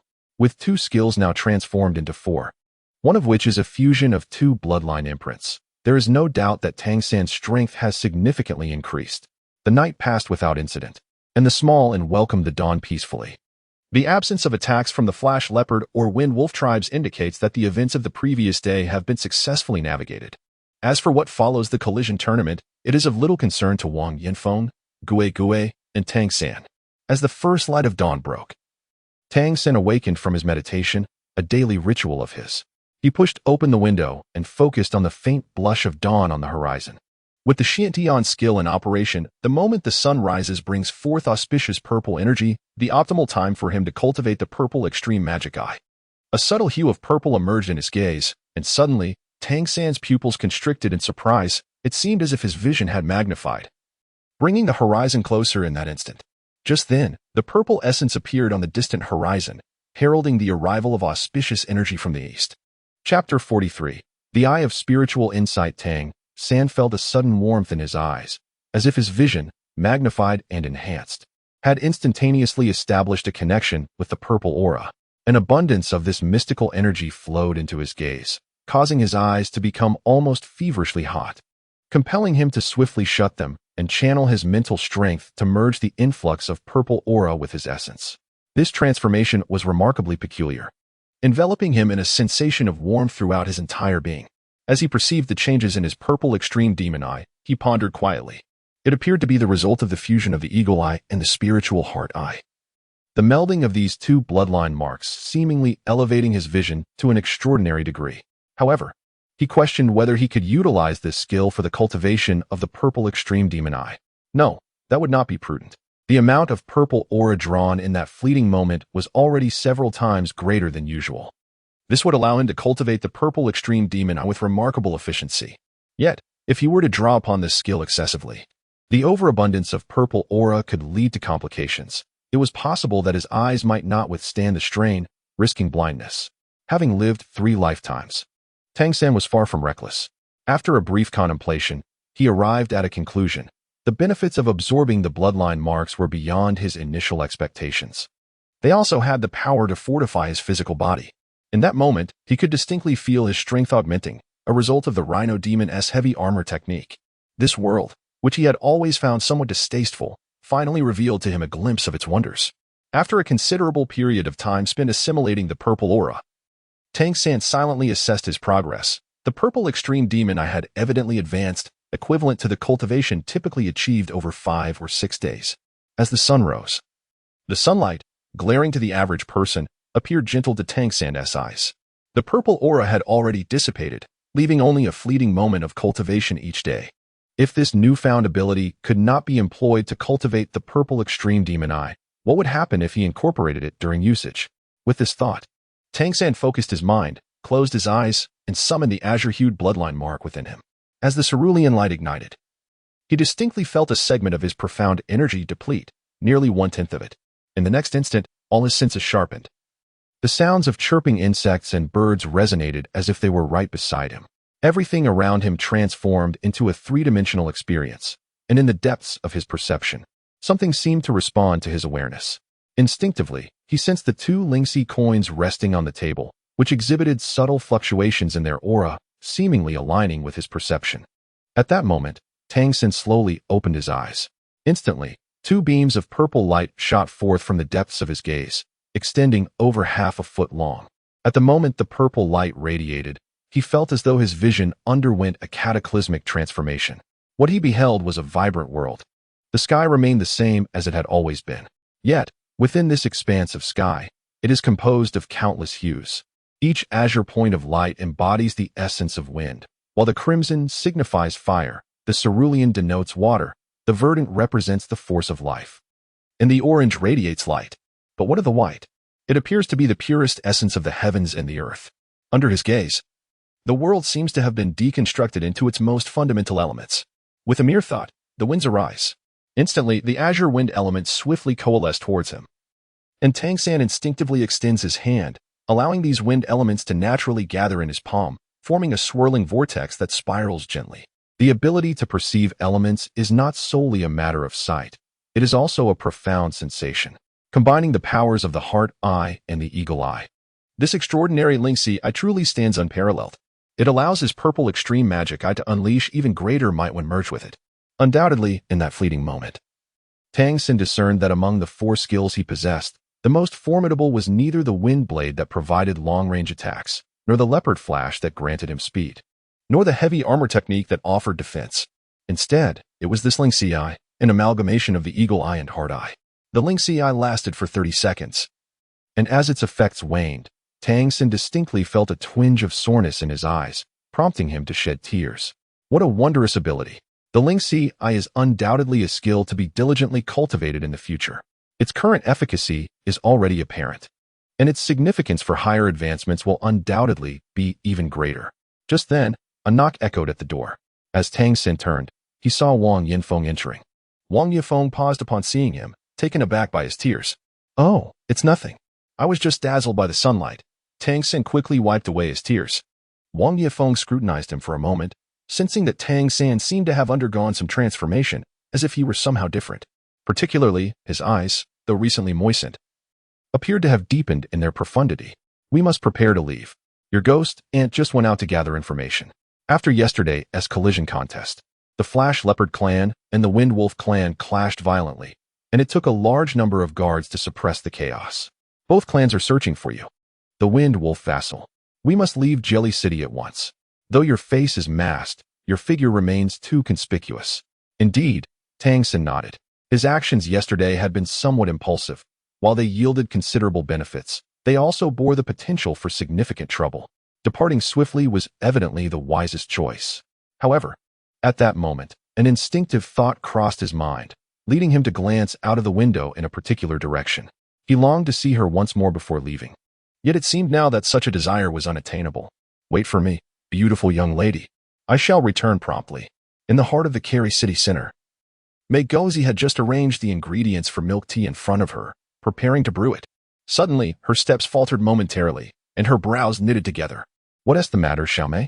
Su Qin inquired with concern, casting a glance at her daughter. "It's nothing, Mama. I just felt a sudden flutter in my heart. I don't know why."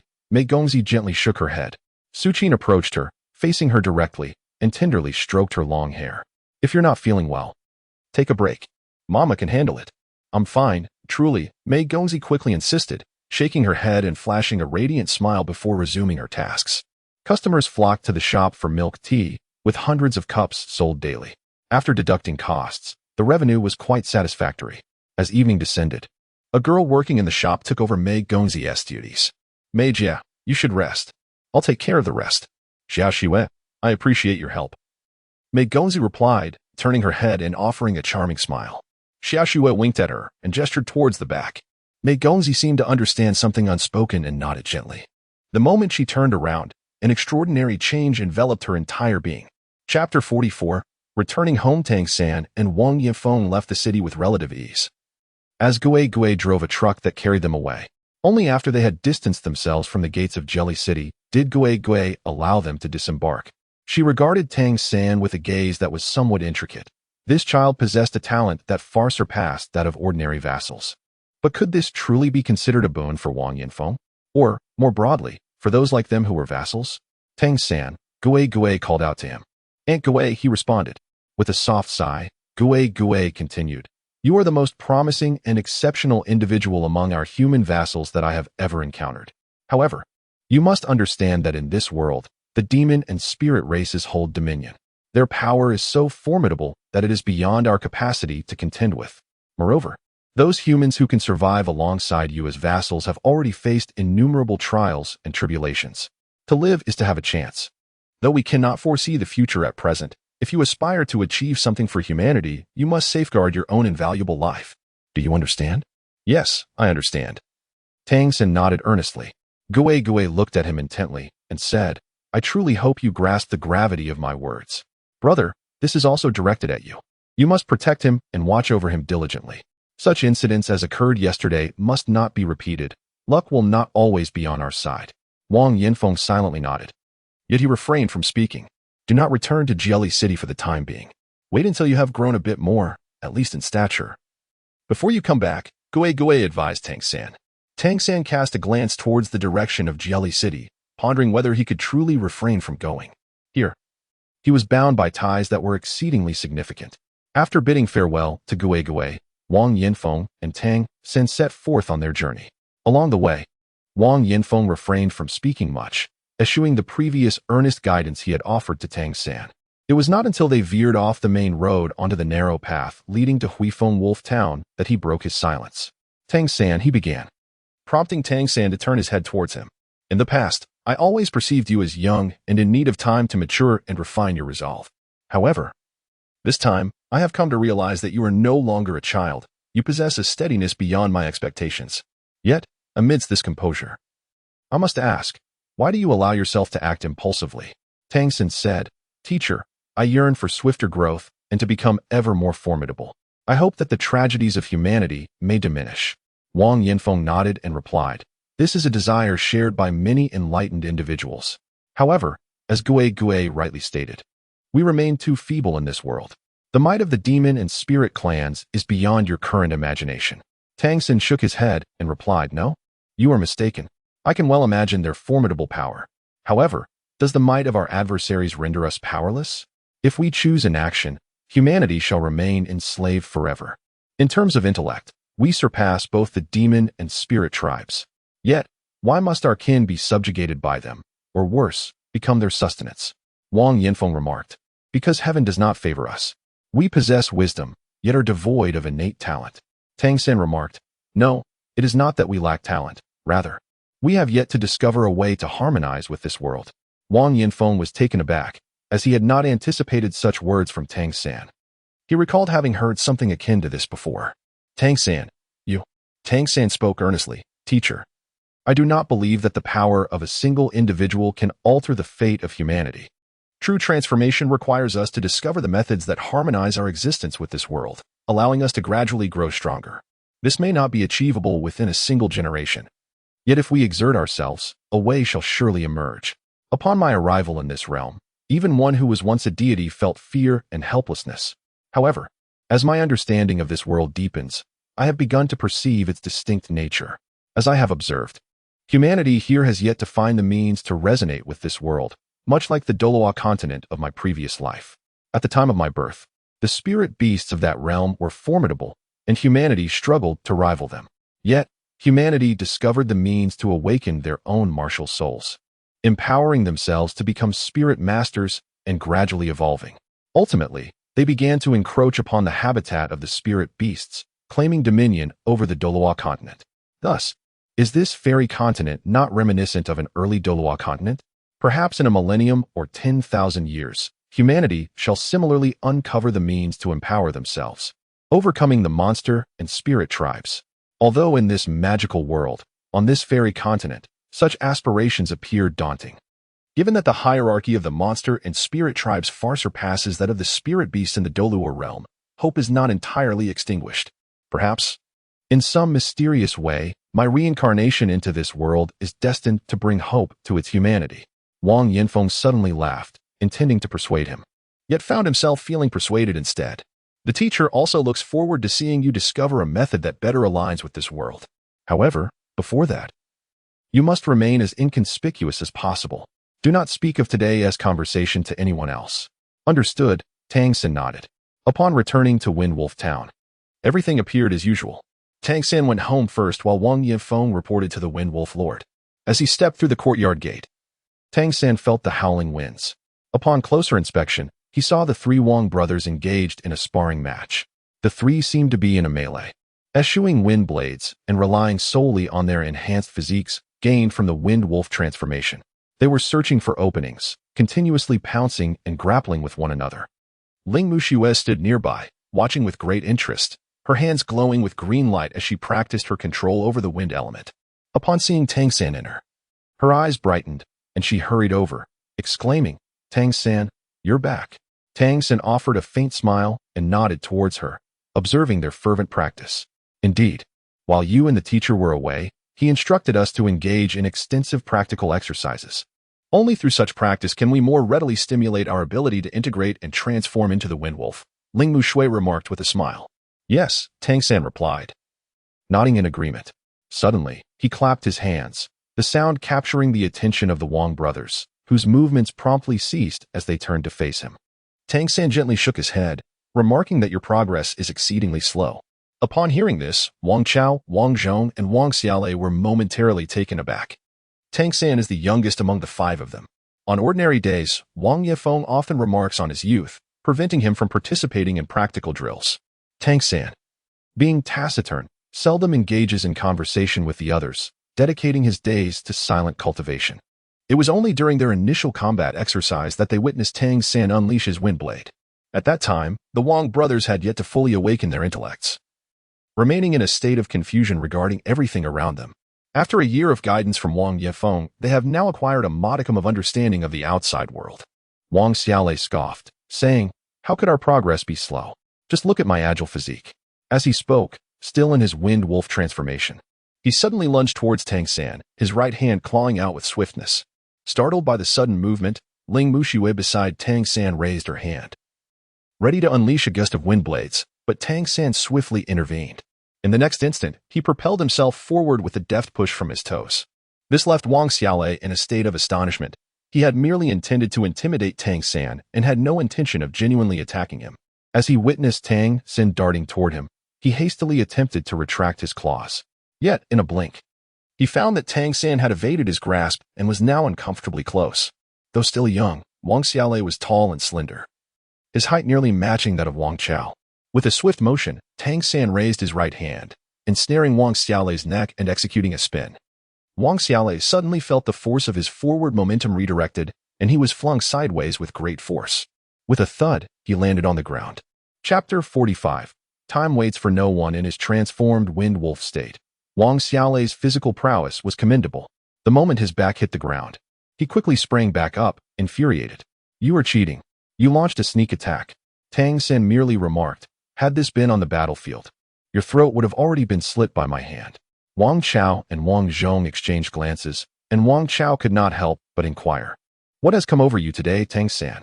Tang San gazed at them, expressing merely that he felt their growth should be more accelerated. "You three, come together. I shall accompany you in practical combat." Wang Chao, astonished, exclaimed, "Have you lost your mind?" Before his words could fully escape, two blades of wind, shimmering with a green luminescence, surged forth from Tang San's hand, hurtling towards him and Wang Zhong. Though Wang Zhong had remained silent, his focus was unwavering. The moment he caught sight of the wind blades, he instinctively sprang into action, his explosive energy propelling him upward as he evaded the blades with a swift maneuver, charging directly at Tang San. With a resounding crash, the wind blade he narrowly avoided detonated, sending a gust that forced Wang Zhong's body to veer off course. Meanwhile, the second wind blade also detonated. Wang Chao had intended to counter Tang San's assault with his own wind blade, yet his attack found only emptiness, and the blast shockwave compelled him to stumble back a step. "Strike him!" Wang Xiaolei cried out, already dashing towards Tang San once more. Tang San turned to look at him, and with a swift motion, approached Wang Xiaolei. When Wang Yanfeng successfully completed his task and returned to his residence, he entered to find the three brothers of the Wang family sprawled on the ground, gasping for breath. Wang Xiaolei's eyes were particularly rolling back in distress. Tang San was engaged in conversation with Ling Muxue, who appeared to be lost in thought. "What is the matter? Everyone, get up." Wang Yanfeng furrowed his brow and scolded. "Teacher, you have returned."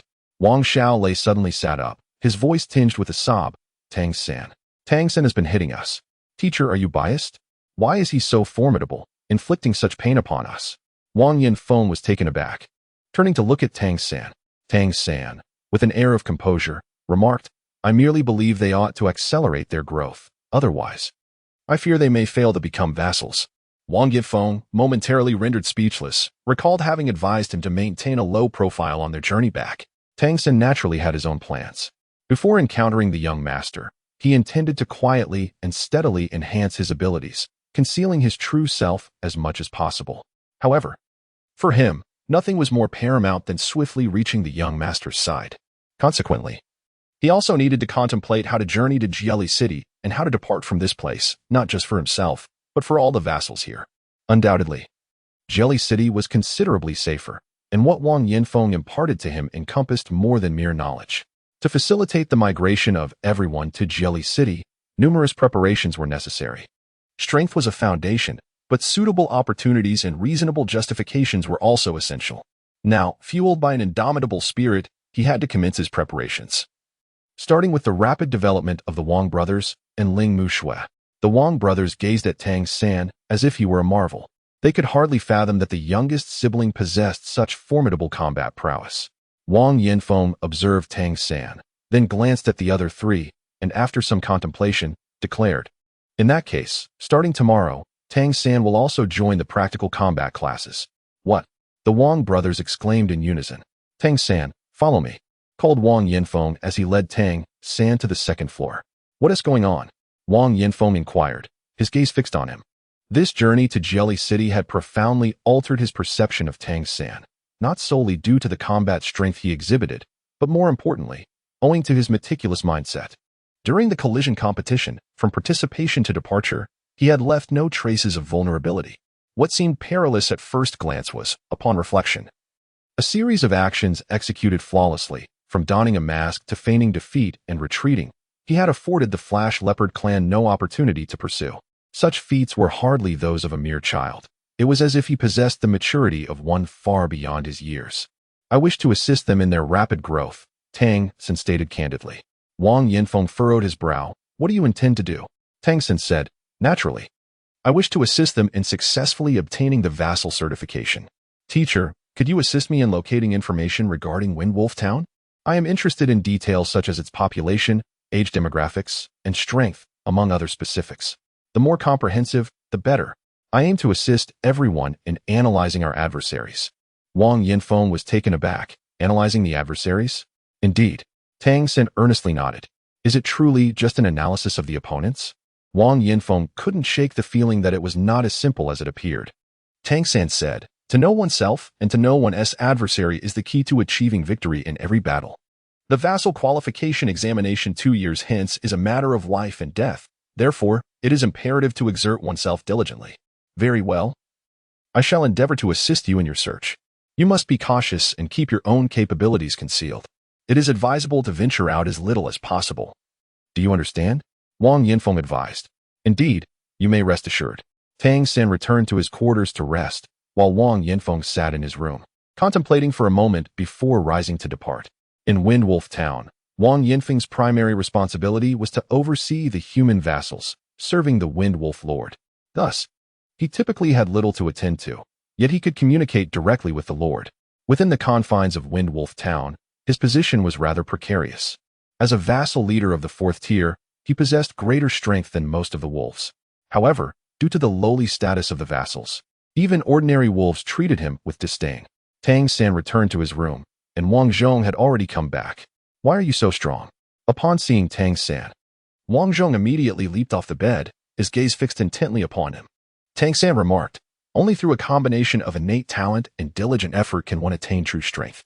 Just as Wang Zhong was about to utter another word, he heard Tang San propose, "Would you like to learn the footwork I employed during our battle today?"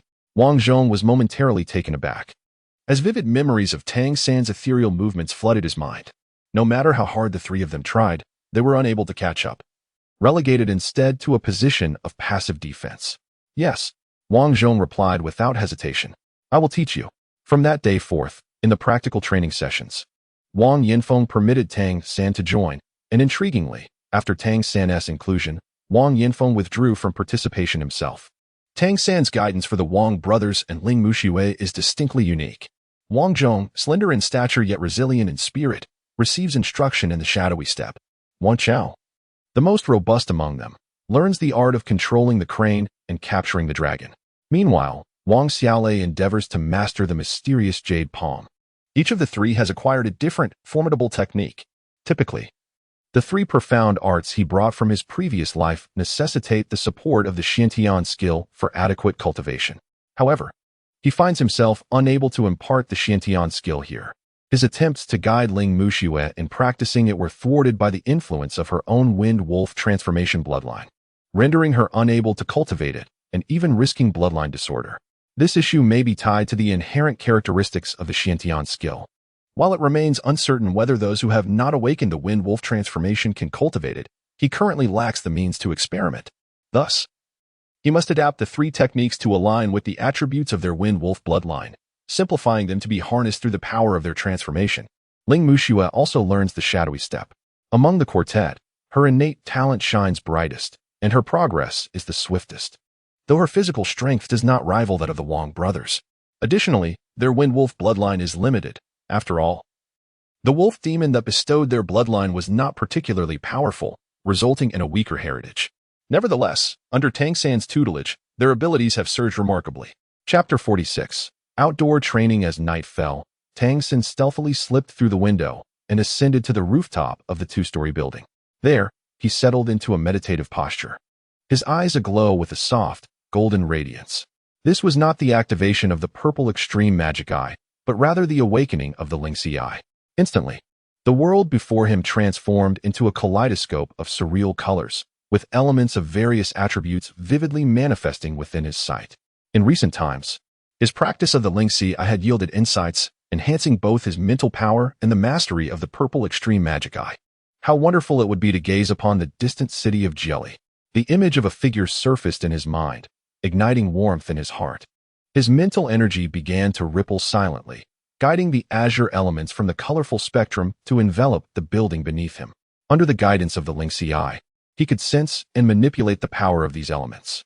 Consequently, the wind element within the building grew noticeably denser. This was Tang San's method for accelerating their training, enriching the wind element through the Lingxi eye's influence. A sphere of azure light gradually coalesced in the palm of his outstretched right hand, emanating a gentle glow. This was the compressed wind element. The external wind element resonated with the bloodline power formed by the imprint of the wind wolf transformation within him. Tang San's mind was flooded with notions regarding the changes and characteristics of the wind element. To enable humanity in this world to truly rise, it is imperative that they possess their own unique strength. After all, the power derived from the demon god transformation is borrowed from the spirits, rather than being an inherent human capability. Only by discovering a method that enables humanity to cultivate independently can one truly find a foothold in this world. As Tang San's own strength grew, his comprehension of the power hierarchy within this realm gradually deepened. The elemental energy of this world is remarkably abundant, to an extent he had never before witnessed. While Phelan Star is indeed a planet, it does not reach the celestial heights of the divine realm. Yet, the concentration of elemental energy on this planet rivals that of the ethereal essence found in the divine realm, particularly within the large cities. The elemental energy in Jelly City is significantly denser than that in Windwolf Town, likely due to some method of aggregation. However, this world's elemental energy also presents its challenges. It is exceedingly domineering. The power of this plane is overwhelmingly assertive, nearly constraining all forms of energy.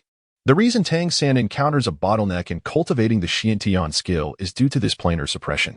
Furthermore, the elemental energy of this realm is exceptionally congenial to the monster clans, which is why these creatures possess intelligence and innate formidable talents. This indicates that both the monster clans and the unknown spirit clans that Tang San has yet to encounter are favored by the ruler of this plane. Conversely, humanity and several other subordinate races receive no such mercy, rendering them incapable of cultivation. Consequently, to pursue cultivation within this world necessitates alignment with the monster and spirit clans. Thus, the emergence of the demon god transformation comes into play. To break free from this planar suppression, only by restoring himself to the pinnacle of his past life might Tang San have a chance. Yet, given the current circumstances, even achieving godhood poses a significant challenge. Upon attempting to transcend to godhood, he would become utterly exposed within this plane, inevitably drawing the attention of its ruler. Ascending to a higher tier of existence seems daunting, if not perilous, as he risks becoming the target of the entire plane. Overall, this plane acts as a double-edged sword for him. While the pace of normal cultivation is markedly swifter than in his previous life due to the rich elemental energy, breaking through to restore his god-king prowess proves exceedingly difficult. Sensing that the wind element within the small building beneath him had begun to overflow, Tang San quietly descended the stairs, opting not to return to his room but to stealthily slip out of Windwolf Town. Diving into the woods, he took a deep breath, instantly accelerating, his body enveloped in azure light, the wind element supporting him as he darted through the forest like a blue shadow. With the enhancement of the spirit eye, he adeptly maneuvered around towering trees, maintaining his high velocity. After a relentless sprint of half an hour, he finally paused, leaving a mark on the trunk of a nearby tree before returning. He was testing his speed. The journey from Wind Wolf Town to Jelly City spans 3 days. If you were to run at full speed, how long would it take?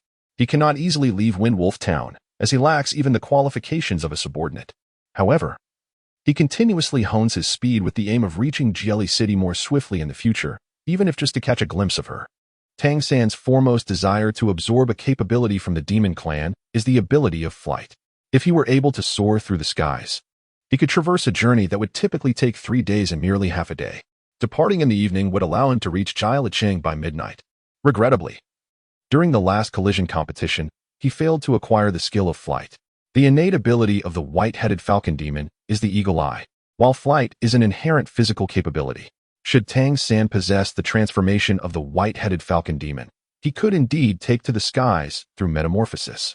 However, as he cultivates the Xiantian skill, he lacks the authentic bloodline of the white-headed falcon demon, rendering this aspiration unattainable.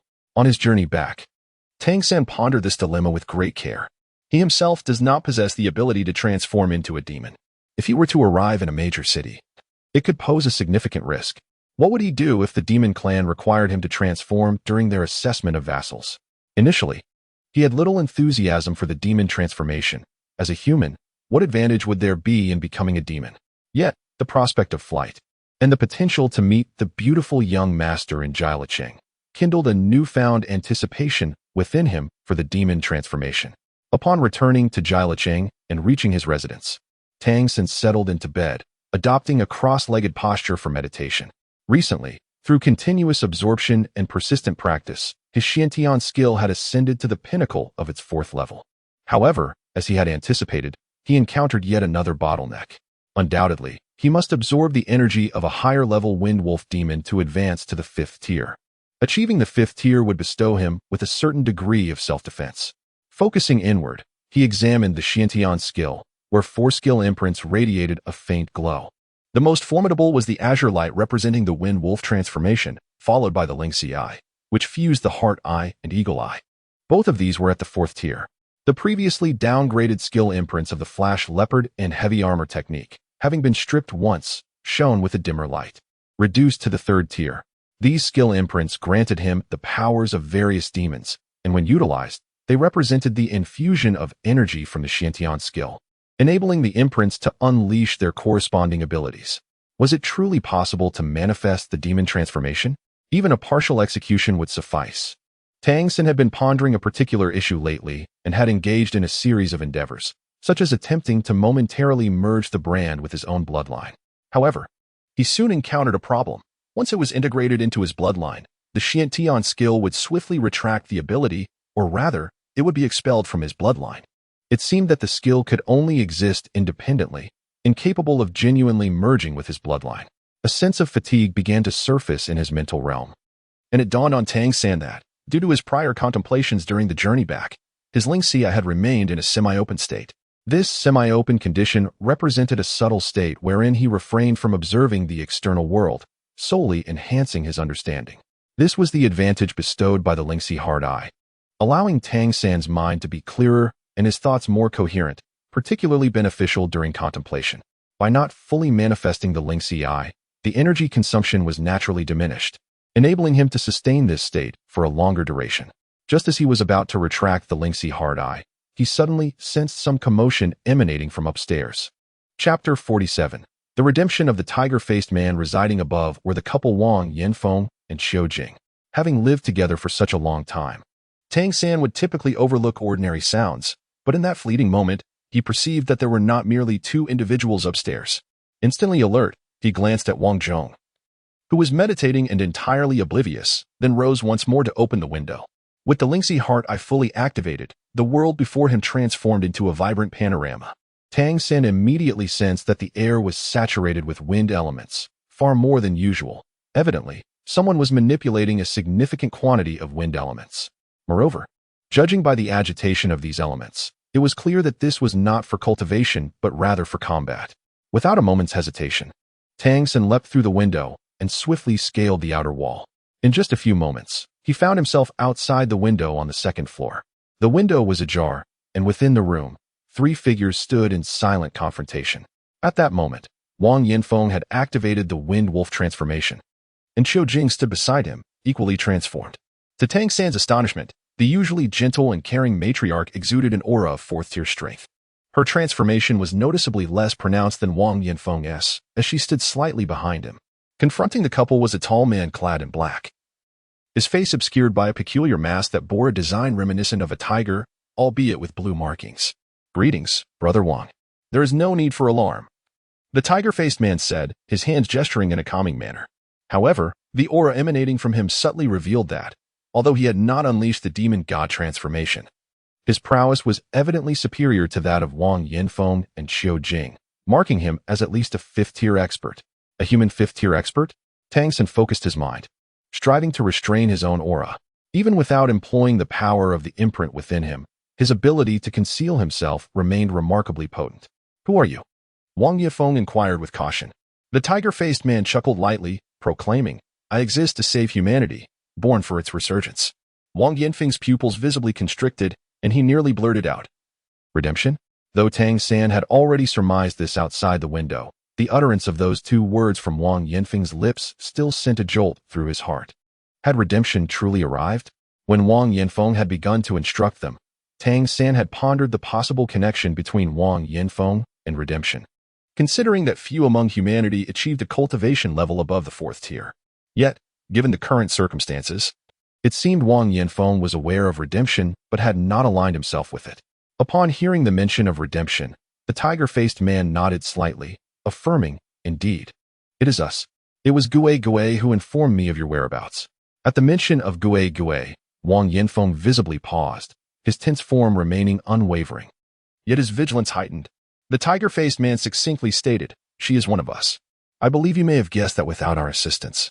Establishing a foothold in Jelly City is no easy feat. At these words, Wang Yanfeng inhaled deeply, slowly retracting the claws that had extended from his palms.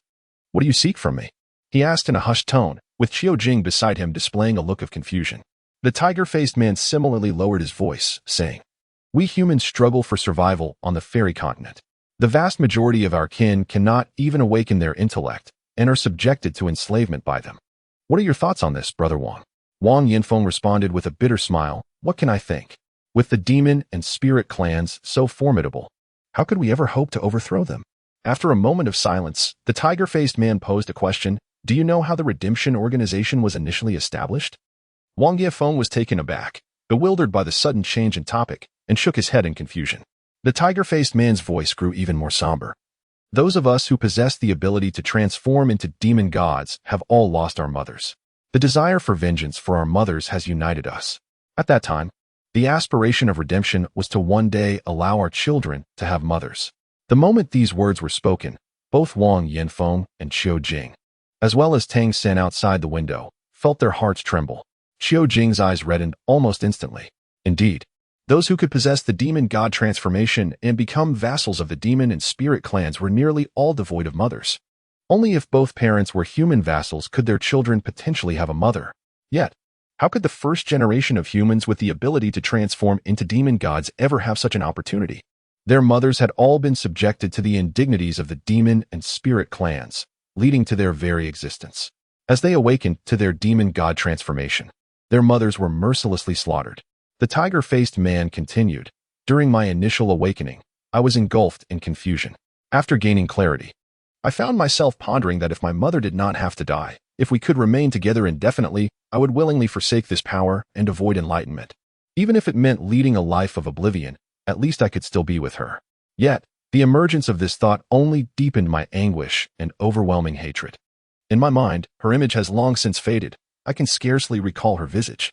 I am even unable to locate her remains. Each one of us, the Redeemers, is also a vengeful spirit. Indeed, you are correct.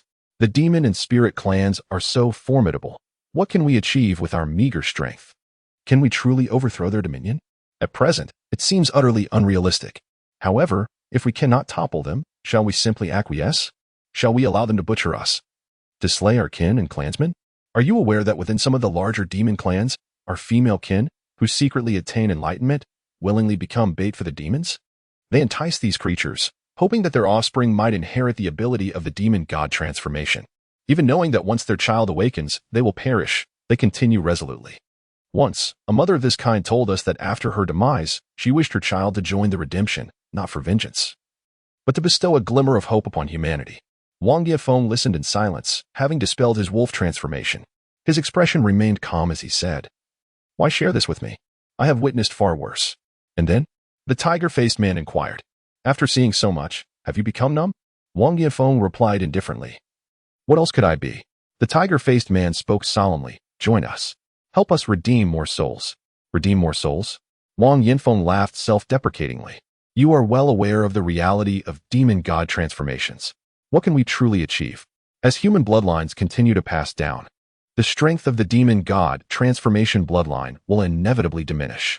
What you can do is merely some assassinations. Beyond that, what else is there?"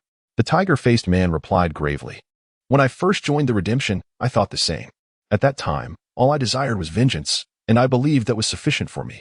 But later, I realized redemption is not solely about that. We are forging our own world. I cannot divulge much more. However, I can tell you that the goal of redemption has never been assassination or a mere killing organization.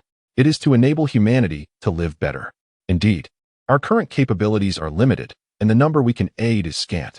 Yet, we believe that with effort, we will glimpse the dawn." Wang Yinfeng trembled slightly. The phrase "forging our own world" truly resonated with him. "Do you know the consequences of being discovered after joining the redemption?" Wang Yifeng furrowed his brows and spoke. Chapter 48, Tang San's Conditions. The tiger-faced man nodded and replied, "Of course, I am aware. However, in recent decades, have you heard of any member of the redemption being captured and implicating others?" Wang Yifeng paused. His knowledge of redemption was indeed limited. Gue is one of us. And after years of development, redemption has established its own stringent rules. Each member, from identity to mission, is meticulously arranged to ensure their safety. True. We do have an assassination department, but it is not the sole entity. We also possess a well-structured intelligence organization. The bloodline and beliefs of humanity unite us. While it is possible that some may awaken their demonic powers and betray us, the vast majority choose to remain human, for our outward appearances still reflect humanity. And it is impossible for true monsters to genuinely accept us. Wang Yifeng took a deep breath and asked, "If I were to join you, what would you require of me?" The tiger-faced man responded, "I have two main purposes for coming here. Firstly, I hope you will join us. You won't need to do much. Simply continue to manage our human vassals here, expand their numbers as much as possible, and enlighten them with our ideologies. This should not be challenging for you, as you have been doing this all along." Wang Yifeng felt a slight relief and nodded. "And the second matter?" The tiger-faced man said, "I heard from Gue that you have trained an exceptionally gifted disciple. This child, despite his young age, already possesses fourth-tier strength. The organization has decided to focus on his cultivation, and I intend to take him with me." Wang Yinfeng's heart tightened. "You are referring to Tang San?" He inwardly reproached his sister, as Gue had not disclosed anything to him previously. He is still young. He has not even fully embraced his vassal identity. The tiger-faced man waved his hand dismissively. "You need not worry about that. The organization will handle it. Moreover, whether he can be fully cultivated by the organization will depend on his innate talent. Thus, I will need to conduct a test." Wang Yinfeng's voice grew serious. "What if I refuse to join you?" The tiger-faced man replied, "That is of no concern. Given your sibling relationship with Gue, betraying us would yield you no benefits, and you would still keep our secrets. However, if I confirm that the child possesses sufficient potential, I will take him regardless. How will you conduct the test?" At that moment, a youthful voice chimed in. In the next instant, a figure gracefully entered the room, effortlessly closing the window behind him. It was Tang San. Upon seeing Tang San glide through the window, the tiger-faced man instinctively raised his hand, but paused upon hearing his words, a flicker of surprise crossing his features. Before Tang San's arrival, he had not sensed his presence at all. How could a child who appeared to be merely 8 or 9 years old conceal himself so adeptly? Moreover, the ability to recognize one's own arrival signifies a keen sense of perception. "Tang San, come here." Wang Yinfeng immediately gestured for him to approach. Tang San approached Wang Yinfeng and Qiu Jing, and the man with the tiger mask did not impede his progress. Instead, he regarded him with a piercing gaze, scrutinizing him from head to toe. "The test is quite simple, practical combat. If you can withstand my assault for a minute, you shall pass," the man with the tiger mask declared with a smile. For reasons unknown, as he looked into Tang San's eyes, clear yet reserved, he felt a peculiar sensation within. He had an instinct that this boy would undoubtedly bring him unexpected delight. Tang San remarked, "I would be willing to join your ranks, but I have certain conditions." The tiger-faced man observed him with keen interest, noting that Tang San's tone belied his youthful appearance. "What conditions might those be? You have yet to pass my test. And it seems you were quite confident." Tang San did not respond to his doubts but merely articulated his conditions. "I hope that my training can be conducted in Jelly City, and that I will possess a publicly safe identity." Listening to the conversation between the tiger-faced man and Wang Yifeng deepened his understanding of the Redemption Organization. Undoubtedly, this human organization could hardly be deemed powerful. Their aspirations sounded noble, yet the reality was exceedingly arduous. However, the arrival of the tiger-faced man presented him with an opportunity to escape from this place sooner than anticipated. Otherwise, he would have to wait at least another year to resolve his vassal status before he could leave. The prospect of reaching Jelly City sooner meant the possibility of being by her side, which, for Tang San, held paramount importance. The tiger-faced man remarked, "Your identity issue will naturally be resolved. But why is it that you are so intent on going to Jelly City?" Tang San fell into a moment of silence. Appearing somewhat timid before he finally spoke, "Because Aunt Ghost is there." The tiger-faced man inquired, "Then why do you wish to join us?" Tang San suddenly raised his head and resolutely declared, "Revenge." As he spoke, he pressed his lips together, and a glimmer of hatred shone in his eyes. These emotions were not merely feigned. After all, he was still just 9 years old and needed to exhibit certain traits characteristic of a child his age to avoid suspicion. Moreover, the desire for vengeance and hatred stemmed from the depths of his heart. The tiger-faced man regarded him with a soft sigh and said, "Child, I support your quest for revenge. However, remember this, do not allow hatred to cloud your vision. Our redemption organization has grander aspirations." Tang San silently nodded. "I understand. But this is at least the significance of my current joining the redemption organization. If you can agree to my terms, I am willing to join." The tiger-faced man nodded and said, "Very well, let's set your conditions aside for now. You must first pass my test. Once you have successfully completed the test, we shall discuss the terms." Tang San naturally understood that he was meant to explore his own potential. In fact, upon his initial arrival in Jelly City, he had already suspected that the spirits he encountered might be problematic. During his time in the city, he observed numerous vassals, yet very few possessed their own enterprises. The only two exceptions were the proprietors of the Mei Gongzi Milk Tea Shop and Gue Gue. To him, the Mei Gongzi Milk Tea Shop posed the most significant concern, as it was situated in the very heart of Jelly City. The mere fact that it operated without any interference from the monster clans underscored its uniqueness. As for Gue Gue, while not as remarkable, owning a small inn within Jelly City, frequented solely by human vassals, raised questions. Tang San had already contemplated the possibility that Gue Gue was linked to the Redemption Organization or supported by some hidden power. Given that Gue Gue was Wang Yinfeng's sister, the likelihood of a substantial backing seemed slim, thus amplifying his suspicions regarding the former. Consequently, during his participation in the collision competition, Tang San had considered Gue Gue's involvement, intending to display his capabilities to her. Therefore, when members of the Redemption Organization approached him today, he felt no surprise, as this was precisely what he had anticipated. To resolve his identity issues and venture into Jelly City sooner, relying solely on Wang Yinfeng and himself would undoubtedly prove challenging, if not perilous. While the Redemption Organization might not possess overwhelming strength, their persistent existence as humanity's sole faction with a rebellious spirit suggested they had some depth. This very foundation was what Tang San currently needed the most. Thus, his decision to participate in the collision competition was not a sudden whim, but a well-considered move with multiple benefits. Chapter 49. All birds returned to the forest. The appearance of the tiger-faced man occurred even sooner than he had imagined. His objectives were met, yet simultaneously, Tang San increasingly recognized that the Redemption Organization likely lacked strength. A formidable and cohesive organization would never so readily make contact. Conducting covert assessments would be the wiser course. Their deficiency in talent, contrasted with his own fourth-tier prowess at such a young age, surely warranted their attention. A faint smile graced Tang San's face as he nodded and inquired, "May I begin?" The tiger-faced man narrowed his eyes and turned to Wang Yinfeng and his wife. Wang Yinfeng gently retreated with his spouse, clearing a modest space in the room. Just as the tiger-faced man was about to speak, an acute sense of crisis suddenly washed over him. A flash of azure light pierced through the air, revealing a blade of wind that had swiftly approached him.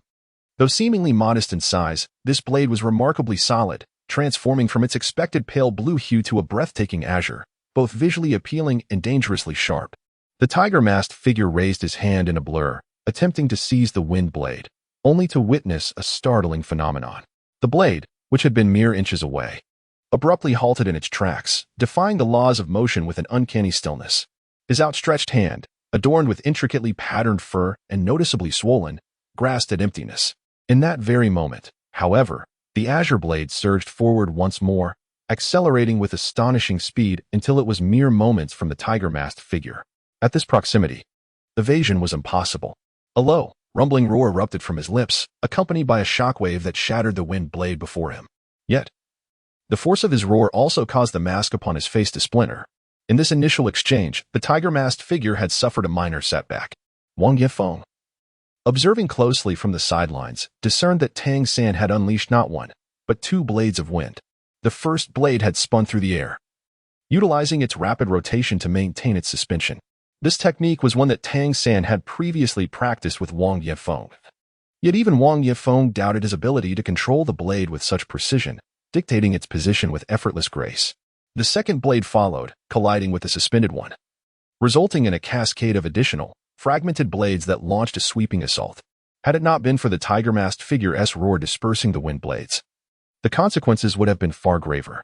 As the mask shattered, it revealed the stern visage of a middle-aged man, whose expression reflected a mix of astonishment and disbelief. In the next instant, he beheld two more blades of wind emanating from Tang San's hands, tracing elegant arcs as they sped towards him. The tiger-masked figure's gaze sharpened, emanating a deep blue aura that seemed to lower the temperature of the room. The dark blue fur on his arms thickened, and his limbs grew robust. Yet this transformation appeared confined solely to his hands and arms, leaving the rest of his form unchanged. The wind blades, silent as shadows, seemed to veer off course, gliding past him from either side, yet the tiger-masked figure remained ever vigilant. He sensed, without needing to see, that the blades would circle back to strike at his back. Both the suspended blade and the arc of the approaching one filled him with a sense of awe. When the Spectre had reported on Tang San's capabilities, he had found it hard to believe that a mere 9-year-old child could consecutively defeat several fourth-tier monsters. To him, this notion had seemed fantastical. Yet, in this very moment, he felt a shift in his conviction. The sheer skill displayed was enough to leave him in awe. If all of this was indeed the result of Wang Yifeng's teachings, then Wang Yifeng was truly remarkable. Certainly, Tang San holds greater significance.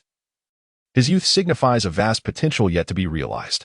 As myriad thoughts swirled in his mind, he continued to unleash silent blades of wind from his hands. These azure wind blades, elusive like the horns of an antelope, nonetheless instilled a palpable sense of threat in the tiger-faced man. The first two wind blades that were launched did not, as he had anticipated, strike towards his back. Instead, they veered off course, gliding past him at a distance of over a foot. At that moment, an ice shield had already coalesced behind him, yet it proved ineffective as a means of defense. Tang San had unleashed a series of 12 wind blades, enveloping the entire room in a luminous azure glow. Remarkably, none of these ethereal blades caused any destruction to the surroundings. Instead, they danced around the tiger-faced man in a mesmerizing display. This extraordinary mastery over the wind blades was unprecedented for him, prompting a decisive offensive move. His eyes transformed into a deep azure hue, and a chilling mist enveloped his powerful tiger claws.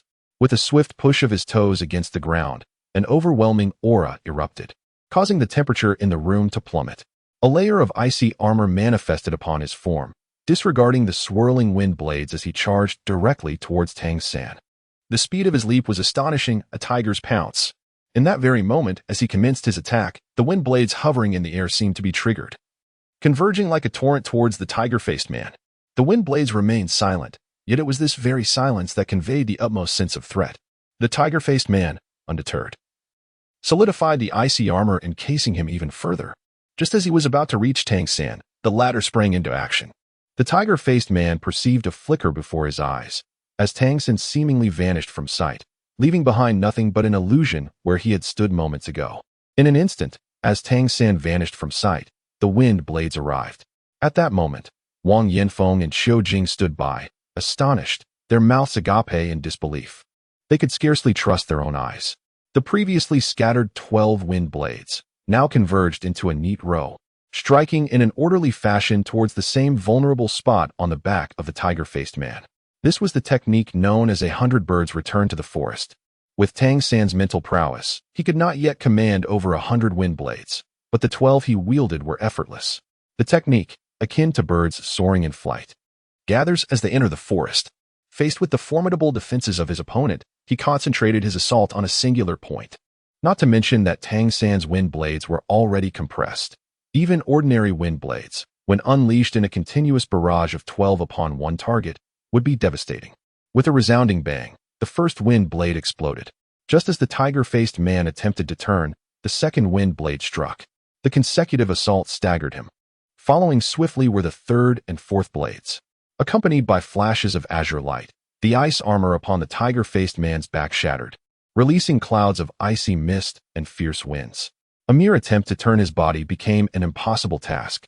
His mind was engulfed in terror, yet he found himself utterly helpless.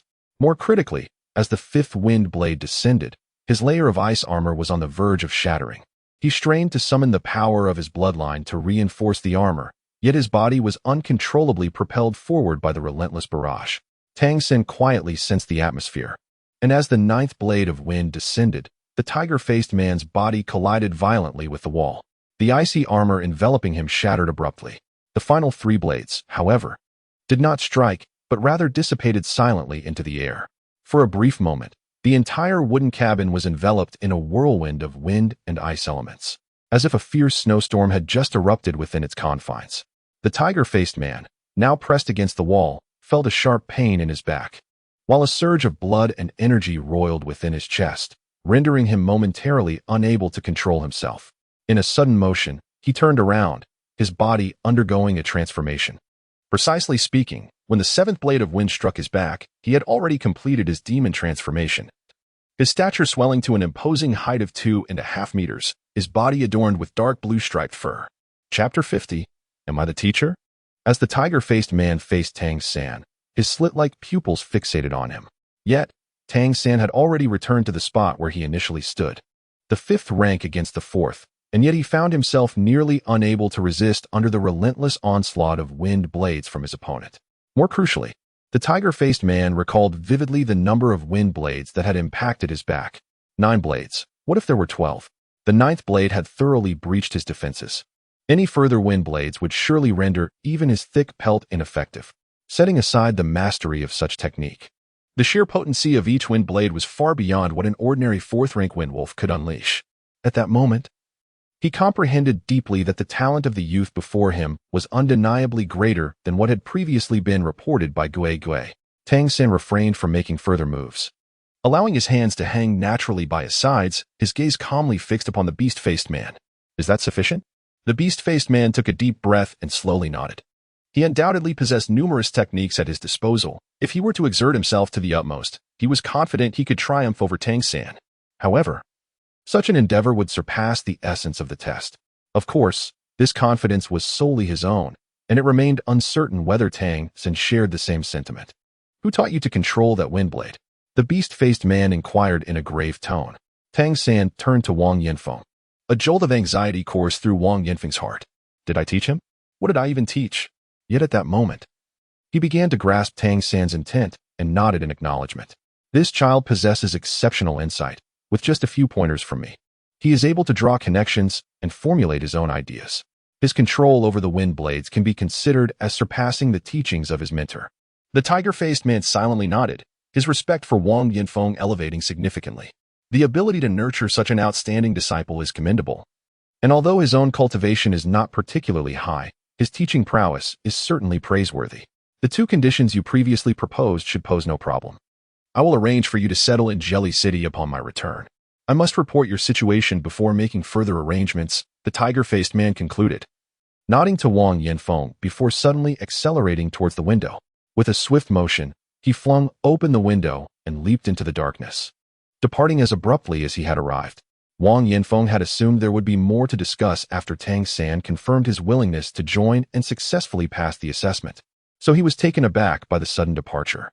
He cast a questioning glance at Tang San, feeling a mix of emotions toward the child. Setting aside everything else, the wind blade technique he had just witnessed was truly astonishing. Who would have thought the wind blades could be manipulated in such a manner? Little did he know that Tang San had chosen to retain the wind blades, partly to conceal his identity as a wind wolf, but more importantly, to maximize the effectiveness of his hidden weapon techniques. The 100 Birds' return to the forest was merely the most rudimentary of techniques. Tang San himself found it somewhat peculiar. In his previous life on the Dolua continent, he had relied heavily on mechanical hidden weapons during his initial rise. These exquisite and powerful contraptions allowed him to establish a foothold before his strength reached formidable levels. However, in this world of the elf continent, enriched with spiritual energy and the unique transformation into a demon god, he found himself more inclined to practice the hidden weapon techniques of the Tang sect, truly showcasing the art of hidden weapons. Upon exiting the Wind Wolf town and stepping into the woods, the tiger-faced man paused, a small spurt of blood escaping his lips, finally allowing himself to breathe a sigh of relief. Why was he in such a rush to leave? It was simply because he felt he might vomit blood if he stayed any longer. Such a humiliation. A fifth-tier individual being forced to bleed by a fourth-tier opponent, especially one whose bloodline was not particularly strong, would be impossible to explain upon returning. Yet even at this moment, his heart was still filled with astonishment. It was hard to believe that a 9-year-old child could control the wind blades to such an extent, both in power and in mastery. This was no longer a mere matter of talent. It was an extraordinary gift. The transformation into Wind Wolf seemed tailor-made for him. It is imperative to hasten the formulation of a plan to integrate him into the organization for training. Perhaps, in the near future, the organization will boast yet another formidable high-ranking individual. High-ranking powers are exceedingly vital and rare for redemption. The tiger-faced man departed. Within the wooden cabin, Wang Yinfeng instructed Shou Jing to rest first, and then led Tang San to the quiet chamber where they usually practiced. Are you truly willing to join redemption? Is it for the sake of vengeance? Wang Yinfeng inquired. After a moment of silence, Tang San spoke. Master, I yearn to explore the world beyond. I aspire to grow stronger. I seek vengeance and redemption. That person said we must instill hope in humanity, and I believe he spoke the truth. Wang Yinfeng sighed and replied, in truth, Gui has long urged me to join redemption. I am aware of her affiliation with that group. The reason I have yet to acquiesce is to preserve the stable environment I have painstakingly attained. I comprehend the grand principles, yet I remain a coward at heart, lacking the courage to act. I simply wish to live a good life with your esteemed wife. Tang San lowered his head, apologizing. I am truly sorry, master, for the trouble I have caused you. Wang Yifeng smiled gently and shook his head. Do not blame yourself. What is meant to happen will inevitably come to pass. You possess a maturity far beyond that of your peers. I trust that your choices will not lead you astray. Your talents must be utilized in the pursuit of redemption. I too harbor a longing for the resurgence of humanity. I shall remain here to guard this place, while you are destined to take flight on wings of ambition. I hope that in my lifetime, I may witness even a glimmer of hope for humanity, no matter how small. Indeed, it will happen, Tang San replied with resolute conviction. Nodding firmly, thus concluded the dialogue between master and disciple. Upon returning to his room, Tang San fell into deep contemplation. The circumstances unfolded largely as he had anticipated, aligning with his meticulous plans. Redemption had indeed come, and he had successfully passed the assessment. As for how they would escort him to Jieli City, he felt little concern. If they were incapable of managing such a trivial matter, then the organization would truly serve no purpose. What remained was the act of waiting. An image of that somewhat immature yet breathtaking visage surfaced unbidden in his mind, and his gaze softened. In his strategy, he envisioned two potential scenarios. The first was the most mundane. His judgment was mistaken, and redemption would not arrive. Should that be the case, he would continue his training methodically, enhancing his abilities. He would devise a plan to secure a vassal identity and seek a way to Jieli City. The principal dilemma with this plan was whether he could extricate himself from all that bound him here, even if it came to destroying the entire Fobelang town. The question remained, what would happen to the inhabitants? What fate awaited the vassals? Would they suffer the consequences alongside him? Such complications were indeed troubling.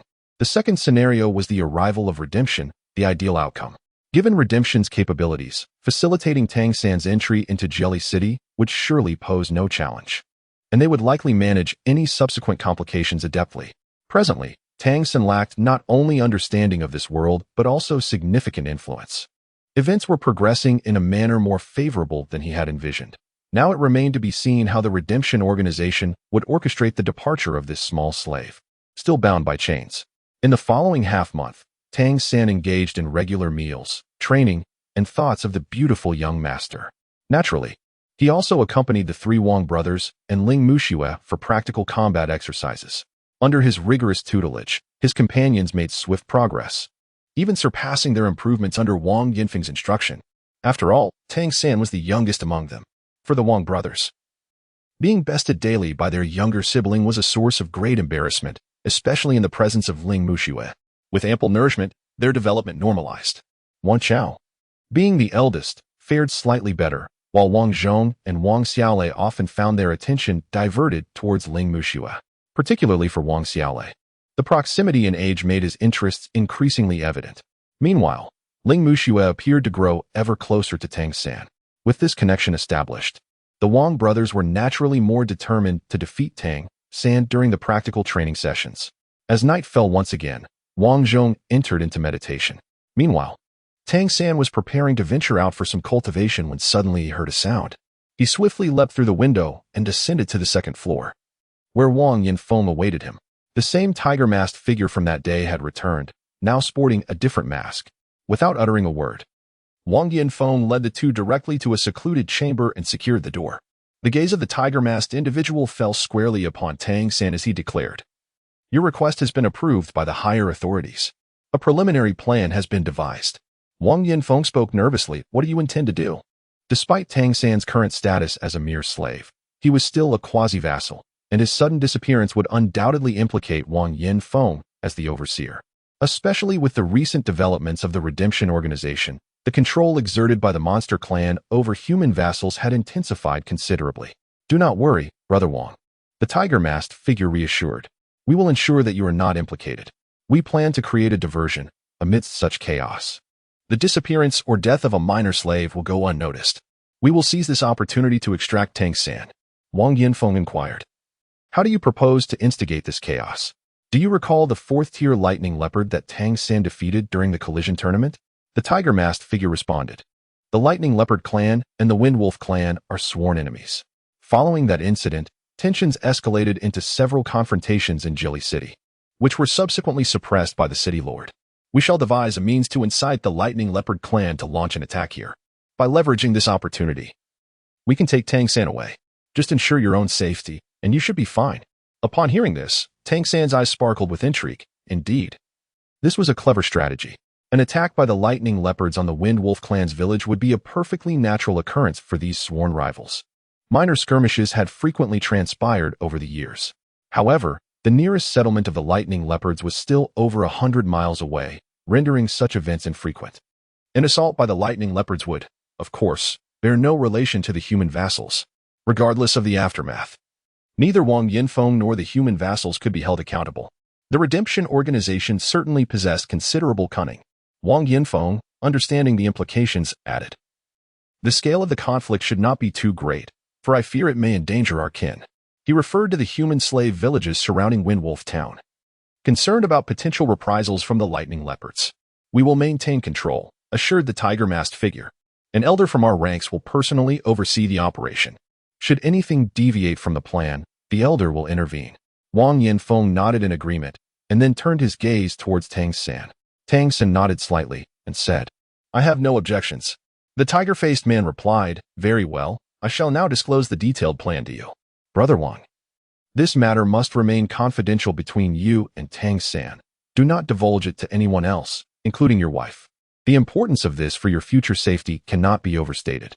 You should comprehend my intent." "Indeed, I understand," Wang acknowledged. The tiger-faced man then retrieved a scroll of leather from his bosom, unfurling it to reveal a map.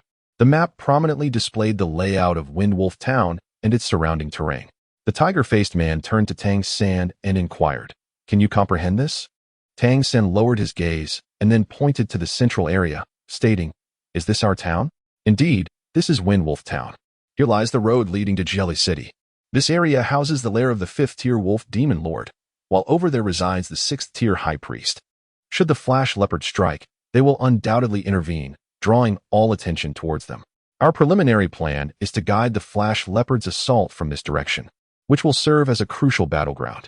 Brother Wang, on that day, You must gather all vassals and refrain from venturing outside to avoid any potential harm. Once the battle commences, an alarm will sound.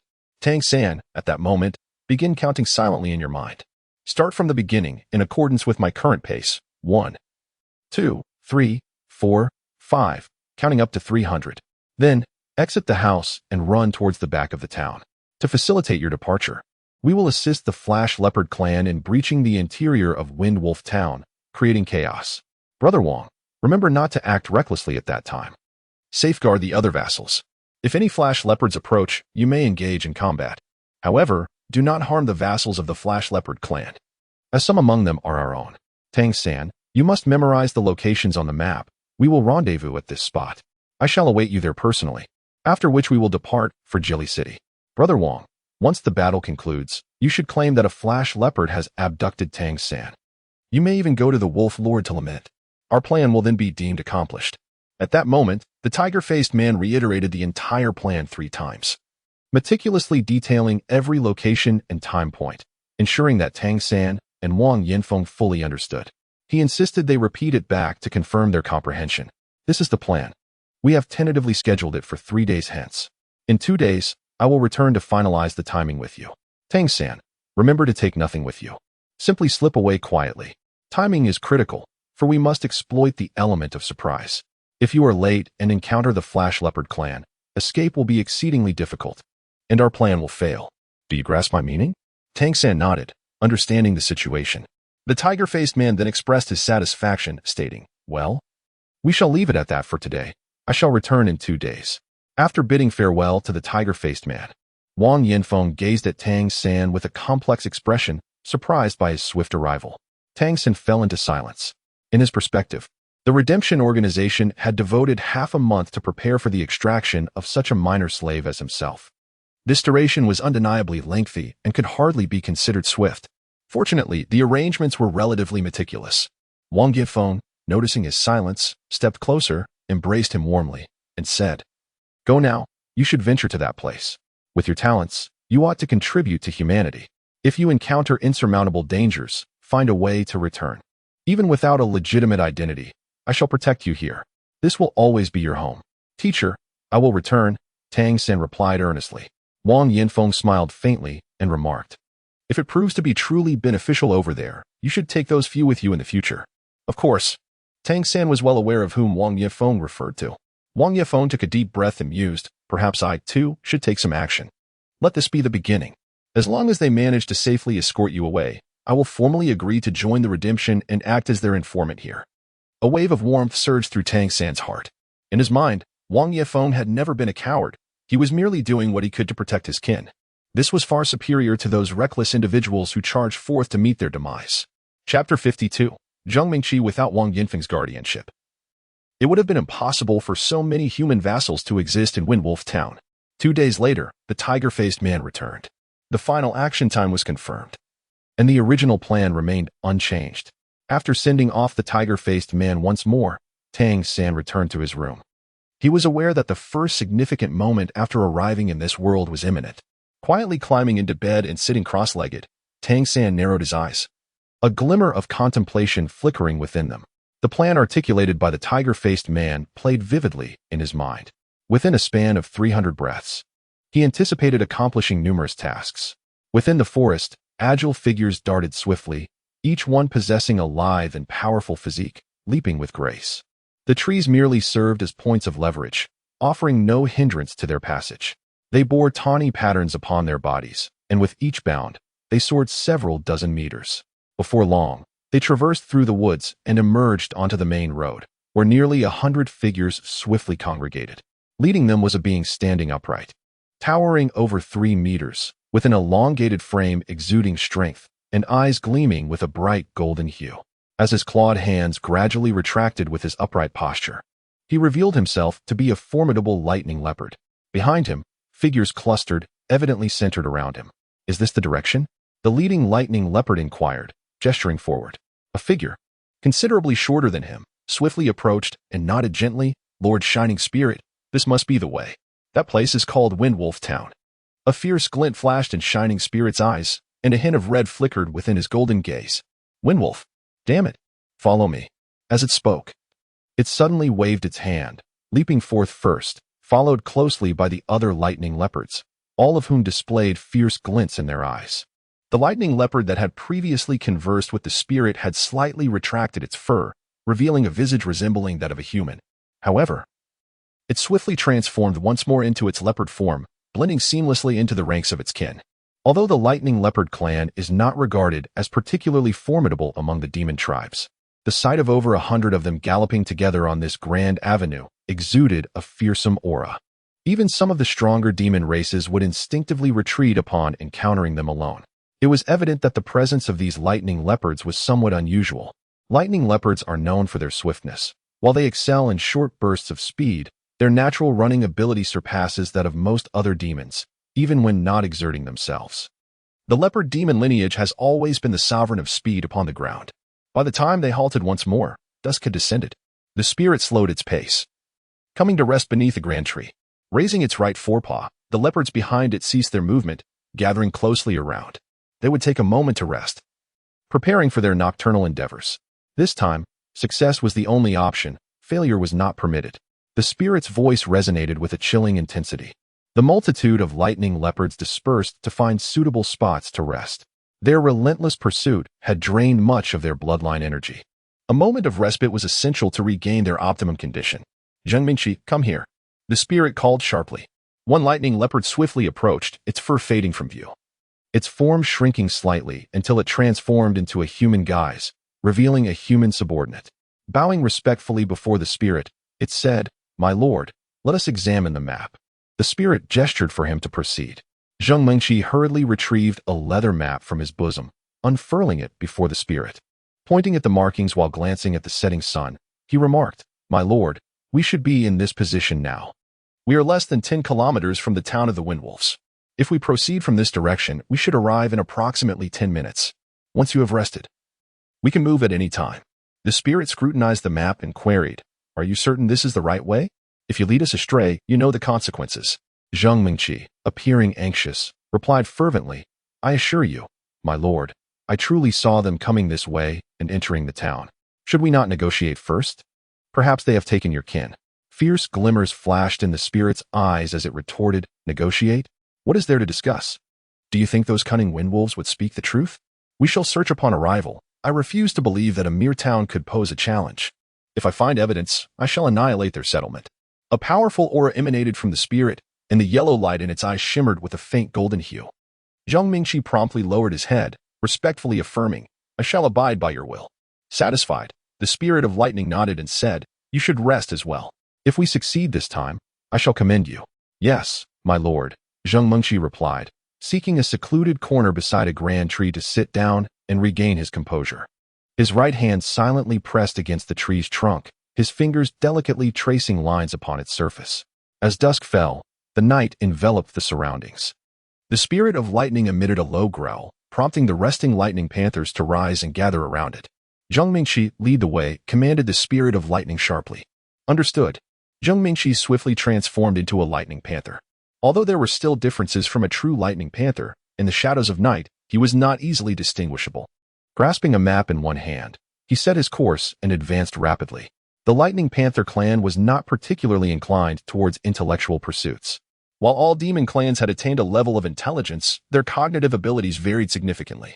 Some clans displayed exceptional cleverness, yet the majority sought merely to enhance their strength, lacking in contemplative skills. For instance, reading a map was a cumbersome task for a Lightning Panther. In this regard, the human vassals proved satisfactory, which explains why various clans typically retain some human subordinates to handle simple tasks on their behalf. Zheng Mingqi, however, would not misdirect himself.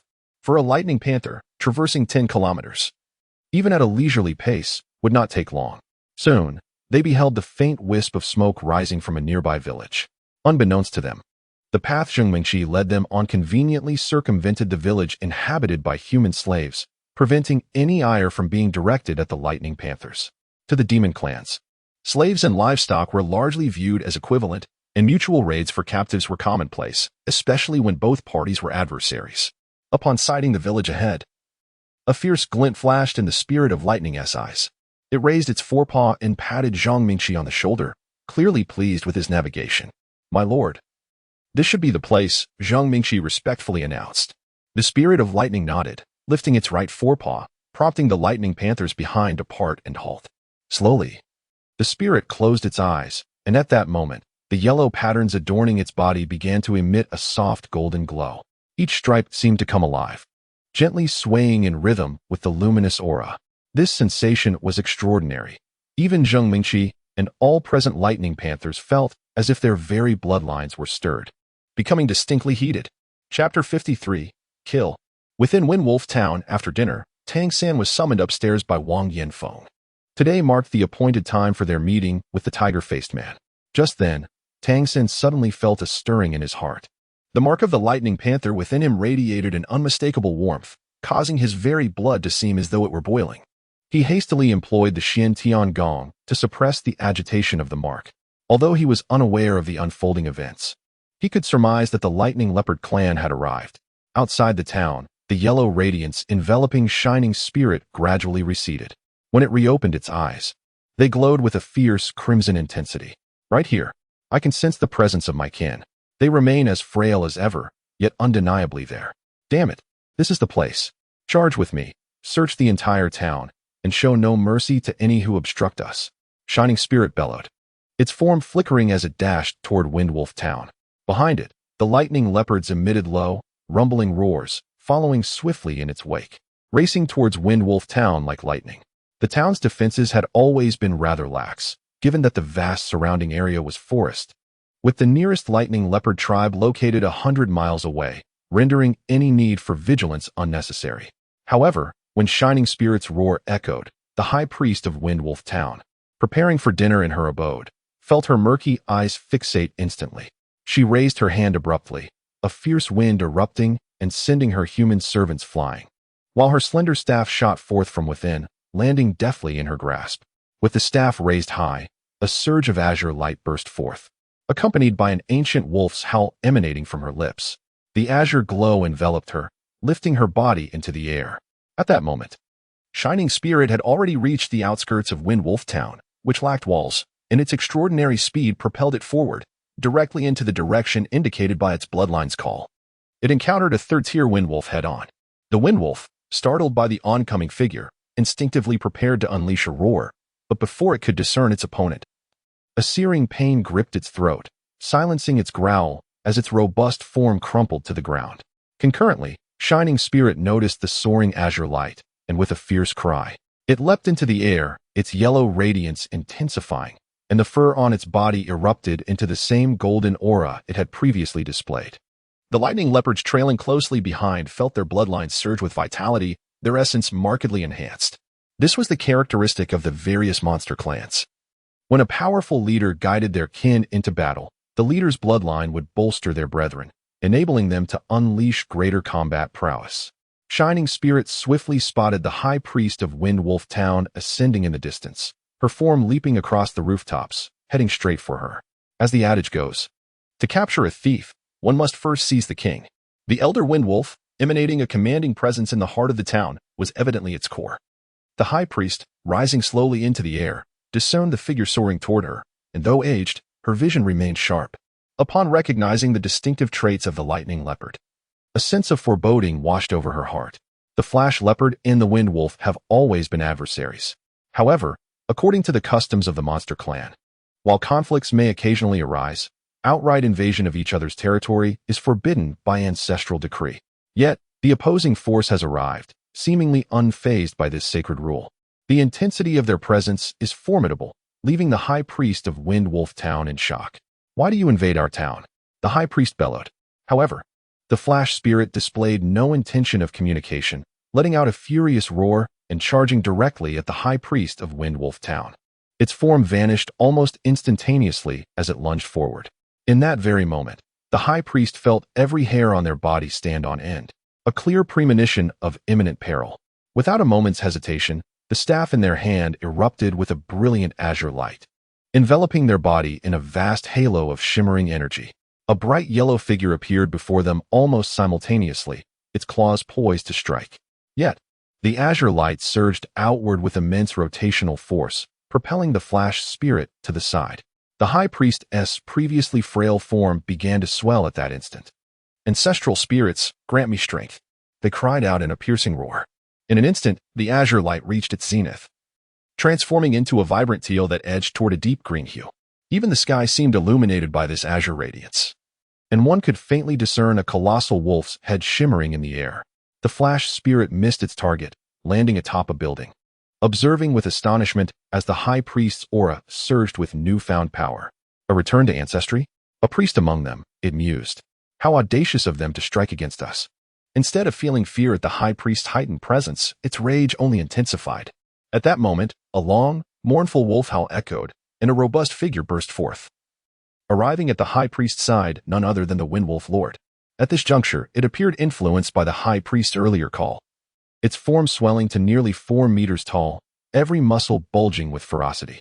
It prostrated itself before the high priest, taking on an even more primal state. The high priest ascended, landing upon the back of the Windwolf Lord, the two appearing as one. Their combined presence surged, surpassing the 6th tier of power. Meanwhile, the flash leopards had infiltrated the town, not merely searching but unhesitatingly engaging with the wind wolves. In an instant, the two factions were embroiled in chaos. While the Wind Wolf clan boasted a considerable number of inhabitants, true warriors among them were scarce, with many being the elderly, women, and children. In contrast, the 100-strong contingent of flash leopards that had come was comprised entirely of vigorous young adults.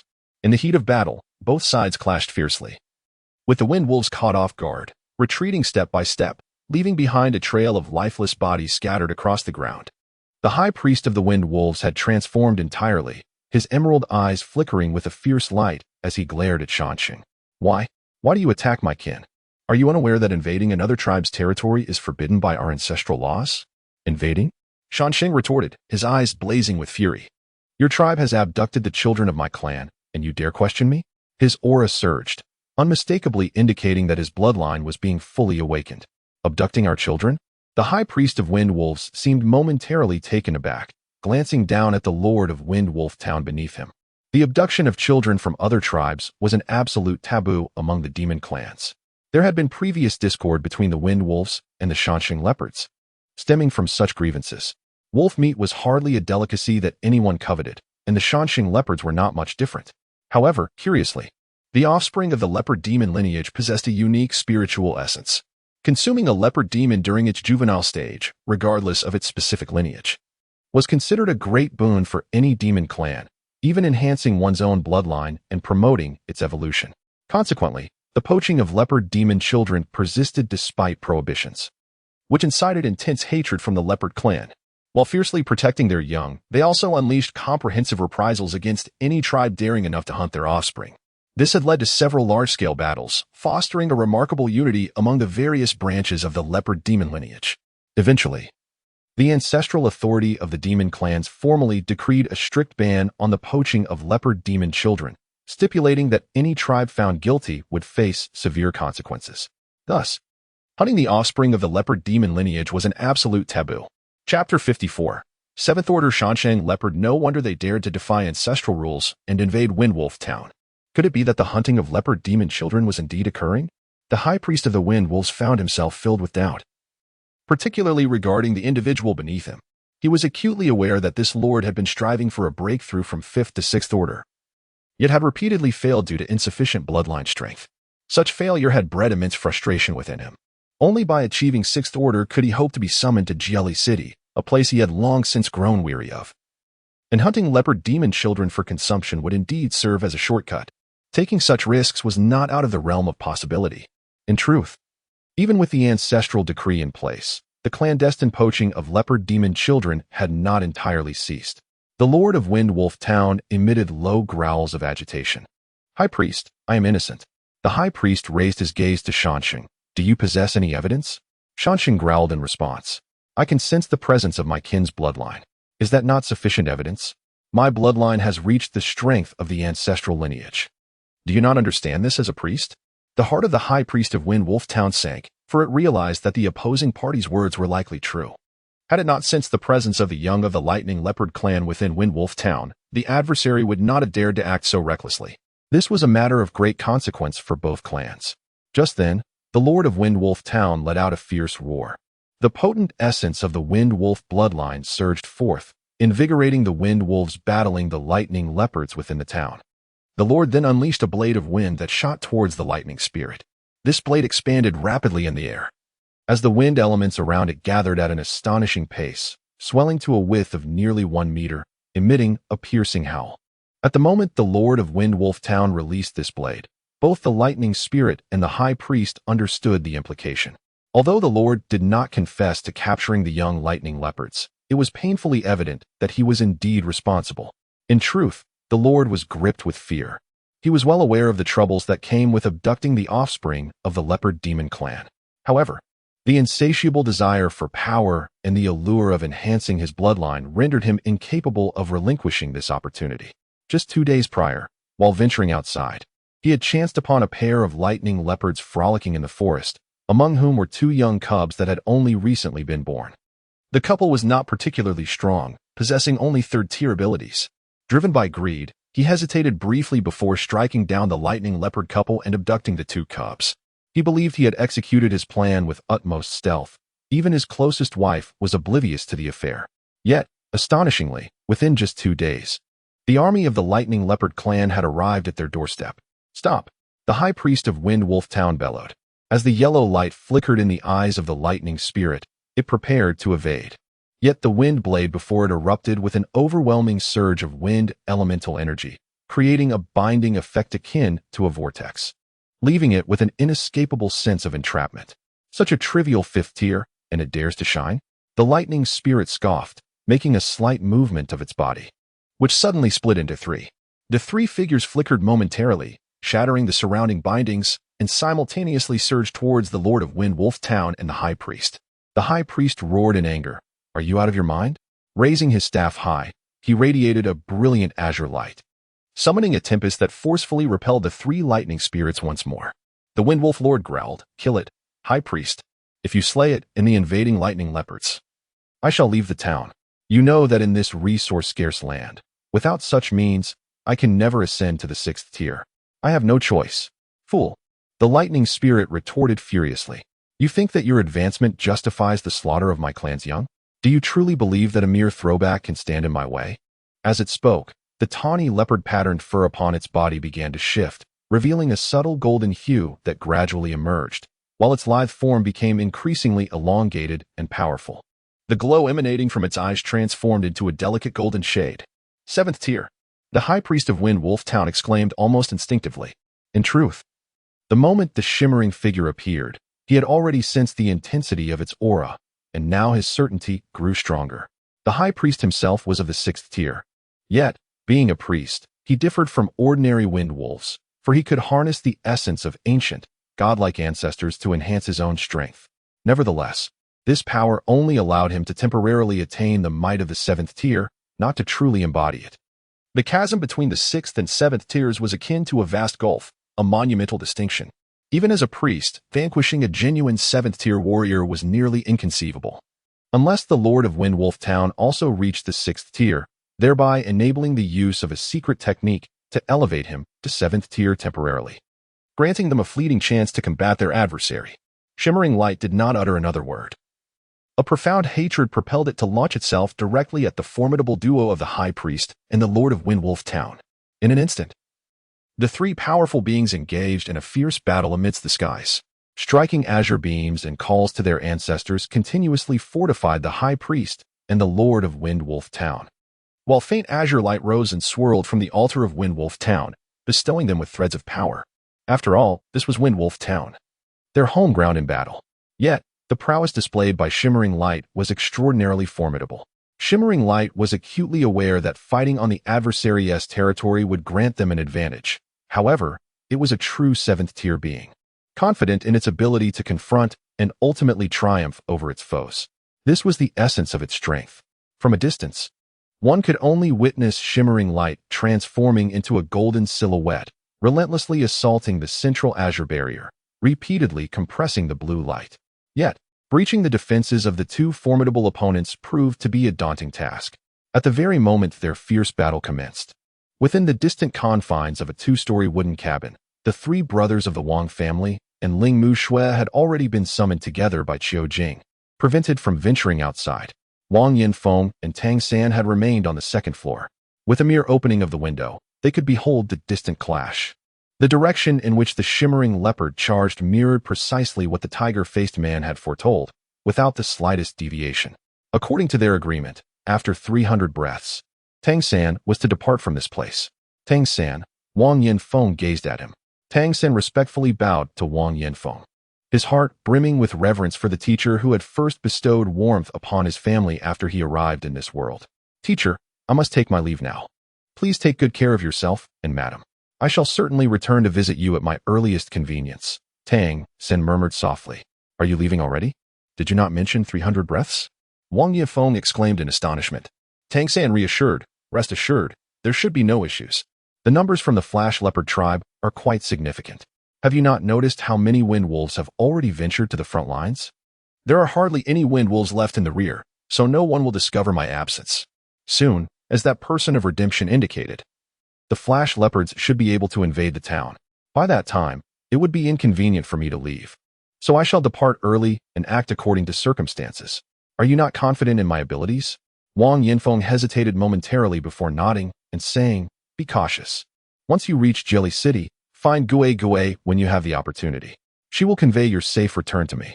Understood, teacher. I shall take my leave now. Tang San stepped forward, embraced Wang Yinfeng briefly, then turned and leapt through the window, executing a graceful somersault in midair, landing softly in the courtyard.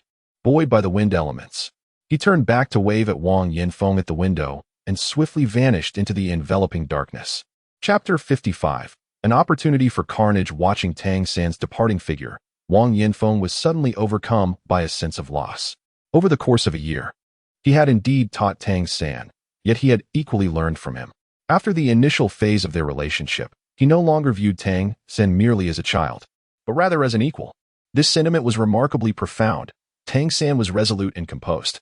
Perhaps, in the future, he would indeed bring hope to humanity. Subconsciously clenching his fists, Wang Yinfeng closed the window, preparing himself. Soon, as the Flash Leopards surged into the town, he too needed to devise a response to absolve Tang San of any suspicion regarding his departure. Upon exiting the wooden hut, Tang San was mentally counting. He did not immediately vacate Windwolf Town. In truth, upon learning of the entire plan of the tiger-faced individuals, he had formulated his own strategy. Leaving at once was undoubtedly the most prudent choice, yet it also presented him with an exceptional opportunity. Previously, his attempts to experiment with different types of demon bloodline imprints had caused the Flash Leopard tribe's imprint to fall from the 4th tier to the 3rd tier. Simultaneously, his Wind Wolf imprint had yet to reach the pinnacle of the 4th tier. The impending clash between the Flash Leopards and the Wind Wolves was, for him, an excellent chance to enhance his own imprint. The greater the strength of the imprint, the higher the level of abilities he could wield from both tribes. The Rhinoceros Demon, the Lynxy Deer Demon, and the White-Headed Falcon Demon had proven elusive. However, the Flash Leopards and Wind Wolves lay right before him. In the chaos of battle, who would notice him? Tang San was already exceedingly familiar with the terrain of Windwolf Town. He concealed himself in the shadows and swiftly approached the combat zone at the front lines. Naturally, he would not venture near the center, where a 7th-tier entity faced off against a 6th-tier and a 5th-tier, alongside the presence of the Windwolf Town altar. With his current strength, he was not yet capable of influencing the battle there. Thus, he approached the edge of the battlefield. As he drew nearer, he could distinctly feel the primal marks of the Windwolf and the Flash Leopard within him radiating heat, a manifestation of his bloodline being stimulated. The fierce clash between the two factions was palpable. Climbing atop a building, Tang San lay prostrate on the roof, gazing into the distance. Not far from his position, 7 or 8 Flash Leopards were engaged in an assault against 4 Windwolves. Both sides boasted a cultivation level ranging from the 3rd to the 4th tier. Among the monster clans, the overall strength of the Wind Wolves and Flash Leopards was nearly equivalent, which accounted for their long-standing enmity and inability to overpower each other. At this moment, it was evident that the Flash Leopard clan held the advantage, with 2 of their members possessing 4th-tier prowess. Coupled with the remarkable speed of the other Flash Leopards, they relentlessly circled and attacked the 4 Wind Wolves. Among these Wind Wolves, only one was 4th tier, while the others were of the 3rd tier. In terms of speed, although the Wind Wolves were not sluggish, they found themselves at a disadvantage compared to the Flash Leopards. However, the Wind Wolves excelled in defense and strength, capable of unleashing wind blades. Consequently, despite the flash leopard's upper hand, they exercised caution in their assaults to avoid being struck by the wind blades, merely inflicting numerous lacerations upon the wind wolves.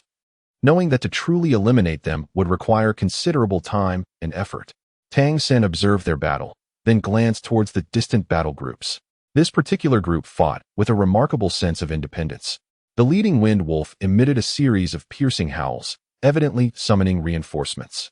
However, at that moment, the entire wind wolf town was engulfed in a fierce conflict, leaving no wind wolves available to offer assistance here. This place was indeed promising. Tang Sen squinted his eyes slightly, and in the next instant, he made his move. Instead of descending directly, he lay flat on the rooftop. With a vigorous sweep of his hands, the imprint of the wind wolf within him was activated. 2 blades of wind surged forth from the rooftop, hurtling downward. Simultaneously, his spiritual sense awakened, capturing the trajectory of the lightning leopard's movements. The 2 azure blades of wind plunged into the fray. The lightning leopards, naturally aware, attempted to evade. However, the wind blades unleashed by Tang Sen were not to be compared with those of an ordinary lightning leopard. The 2 wind blades traced elegant arcs through the air, seemingly aiming for empty space, yet they collided with 2 remarkably swift yellow figures. With 2 muffled thuds, the 2 third-tier lightning leopards were almost instantaneously cleaved in 2. This unforeseen turn of events startled both sides engaged in battle. The 4 wind wolves rejoiced, elated by the arrival of reinforcements, and notably, reinforcements of formidable strength. It is crucial to understand that under normal circumstances, unless unleashing a concentrated barrage of wind blades, hitting a lightning leopard with such blades was nearly impossible due to their extraordinary speed. The fact that these 2 lightning leopards were struck and killed in an instant signified the immense power of the wind blades.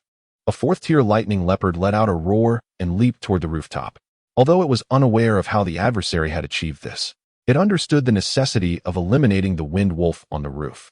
The moment the 4th-tier lightning leopard ascended, it spotted a flash of yellow light. The similarity in bloodline aura instinctively led it to believe it was an ally. The leopard flash was the innate ability of the lightning leopard clan. Thus, its immediate perception was that a companion had arrived and dealt with the wind wolf on the rooftop. Just then, the figure was already before it. A hand shot forth with lightning speed, striking directly at its throat. The pupils of the 4th-tier lightning leopard contracted sharply, and in the next moment, as it suffered the heavy blow, it beheld a pair of violet eyes, instantly plunging into a state of dazed confusion. The power of its bloodline surged uncontrollably within. Tang Sen directly pinned the creature against the rooftop, channeling the Xiantian skill, unreservedly absorbing the energy within the 4-tiered lightning leopard. This formidable beast, caught off guard by his impersonation, was unable to unleash its combat prowess. Moreover, after his expedition to Jialicheng, Tang Sen's strength had undergone a remarkable transformation. With both intention and circumstance in his favor, how could this lightning leopard possibly contend with him?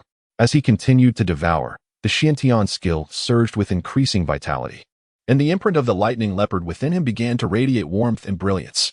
Once he had completely absorbed the bloodline power of this 4-tiered beast, the imprint reascended to the 4th tier. This was the essence of a complete 4-tiered lightning leopard, a truly substantial boon. Having finished the absorption process, Tang Sen silently counted in his heart, reaching 50. 50 breaths had elapsed since the commencement of the battle ahead. He cast a glance toward the fierce struggle among the 3 formidable beings in the heart of Windwolf Town. Time was of the essence. Below, the lightning leopard faction had significantly weakened, and coupled with the desperate efforts of several windwolves, the previously overwhelming situation had temporarily reached a stalemate. Taking a deep breath atop the eaves, Tang Sen activated the Xiantian skill at an accelerated pace. The recent absorption of the 4-tiered lightning leopard had invigorated his powers immensely. A flurry of wind blades shot forth, targeting the battlefield below. With the precision granted by his spirit heart eye, he controlled the wind blades to cover the entire area. The fighting lightning leopards below sensed impending doom as the wind blades descended from the rooftop. What did this signify? It indicated that the 4-tiered lightning leopard that had gone up to eliminate its adversary was unable to withstand the opponent's might, perhaps even having fallen. The wind blades rained down, casting a verdant glow upon the ground. The leopards scrambled to evade, attempting to dodge the oncoming onslaught. Yet this time, Tang Sen held nothing back. A total of 18 wind blades launched simultaneously, surpassing the number he had used against the tiger-faced beings. Even a 5th-tiered opponent could only withstand 9 strikes. The lightning leopards, renowned for their speed rather than defense, found their agility rendered futile under Tang San's precise targeting. Instead, their swiftness became a dire liability. The wind blades, seemingly endowed with consciousness, consistently appeared in the path of their high-velocity charges. While the 18 azure blades proved to be utterly beyond the capacity of the leopard's defenses to withstand, Tang Sen has now reached the pinnacle of the 4th level of the Xiantian skill, augmented by the 4 profound marks within his body, making him incomparable to any ordinary 4th-tier demon beast. At this moment, he unleashed 18 blades of wind, transforming them into a tempest that instantaneously engulfed the entire battlefield. This was his first time exerting himself to such an extent. The 18 wind blades represented the utmost limit of his control. Were he to disregard the precision of his command, he could conjure even more. However, in many instances, the significance of accuracy far outweighs that of sheer quantity. The 4th-tier lightning leopards were swiftly eradicated, barely managing to evade a few strikes due to their instinctual awareness of danger. Yet, the 18 wind blades pursued them relentlessly. Akin to death warrants, they spiraled and twirled in the air, even colliding with one another to alter their trajectories. This was a remarkable technique from the Tang sect's arsenal of concealed weapons, surpassing the 100 birds returning to the forest in its intricacy, named the bat wing reincarnation, which harnessed the peculiar flight characteristics of bats, both precise and elusive. Under Tang San's command through the Lingxi Hard Eye, the bat wing reincarnation technique reached new heights. Each wind blade, composed of wind elements, absorbed additional air currents during its flight, enhancing its formidable power. Thus, the 18 blades grew larger and more potent in the air, their piercing sound reminiscent of a death knell, reverberating through the atmosphere. With a resounding thud, the remaining 4th-tier leopard demons were finally rendered visible under the convergence of the wind blades, falling from the sky. Witnessing this spectacle, the few surviving wind wolves stood in stunned silence. Was this truly the wind blade, their clan's innate ability? Could it be wielded in such a manner, exhibiting such overwhelming might? This was a scene they had never even dared to imagine. Yet the reality before them was undeniable. The thrill of surviving a near-death encounter filled them with a wild elation. However, just as excitement surged within their hearts, they suddenly noticed the wind blades swirling in the air, dispersing momentarily before charging towards them from all directions.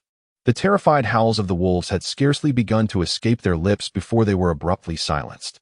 With their already grievous injuries, how could they possibly withstand such a formidable onslaught of wind blades? 60 breaths had passed. Tang Sen silently counted in his heart.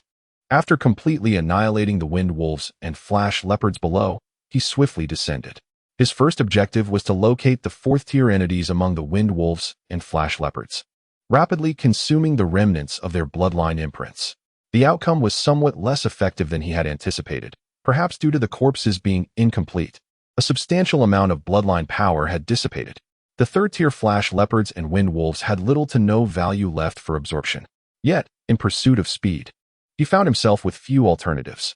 Toward the monstrous clan, since the brutal murder of his biological mother in this realm, he had long since harbored no shred of compassion. To him, all monsters deserved extermination. After absorbing the bloodline power from several 4th-tier creatures, Tang Sen quickly made his exit. The battlefield was relatively secluded, making it difficult to detect his presence. The bloodline power from a few 4th-tier monsters provided a significant supplement for him.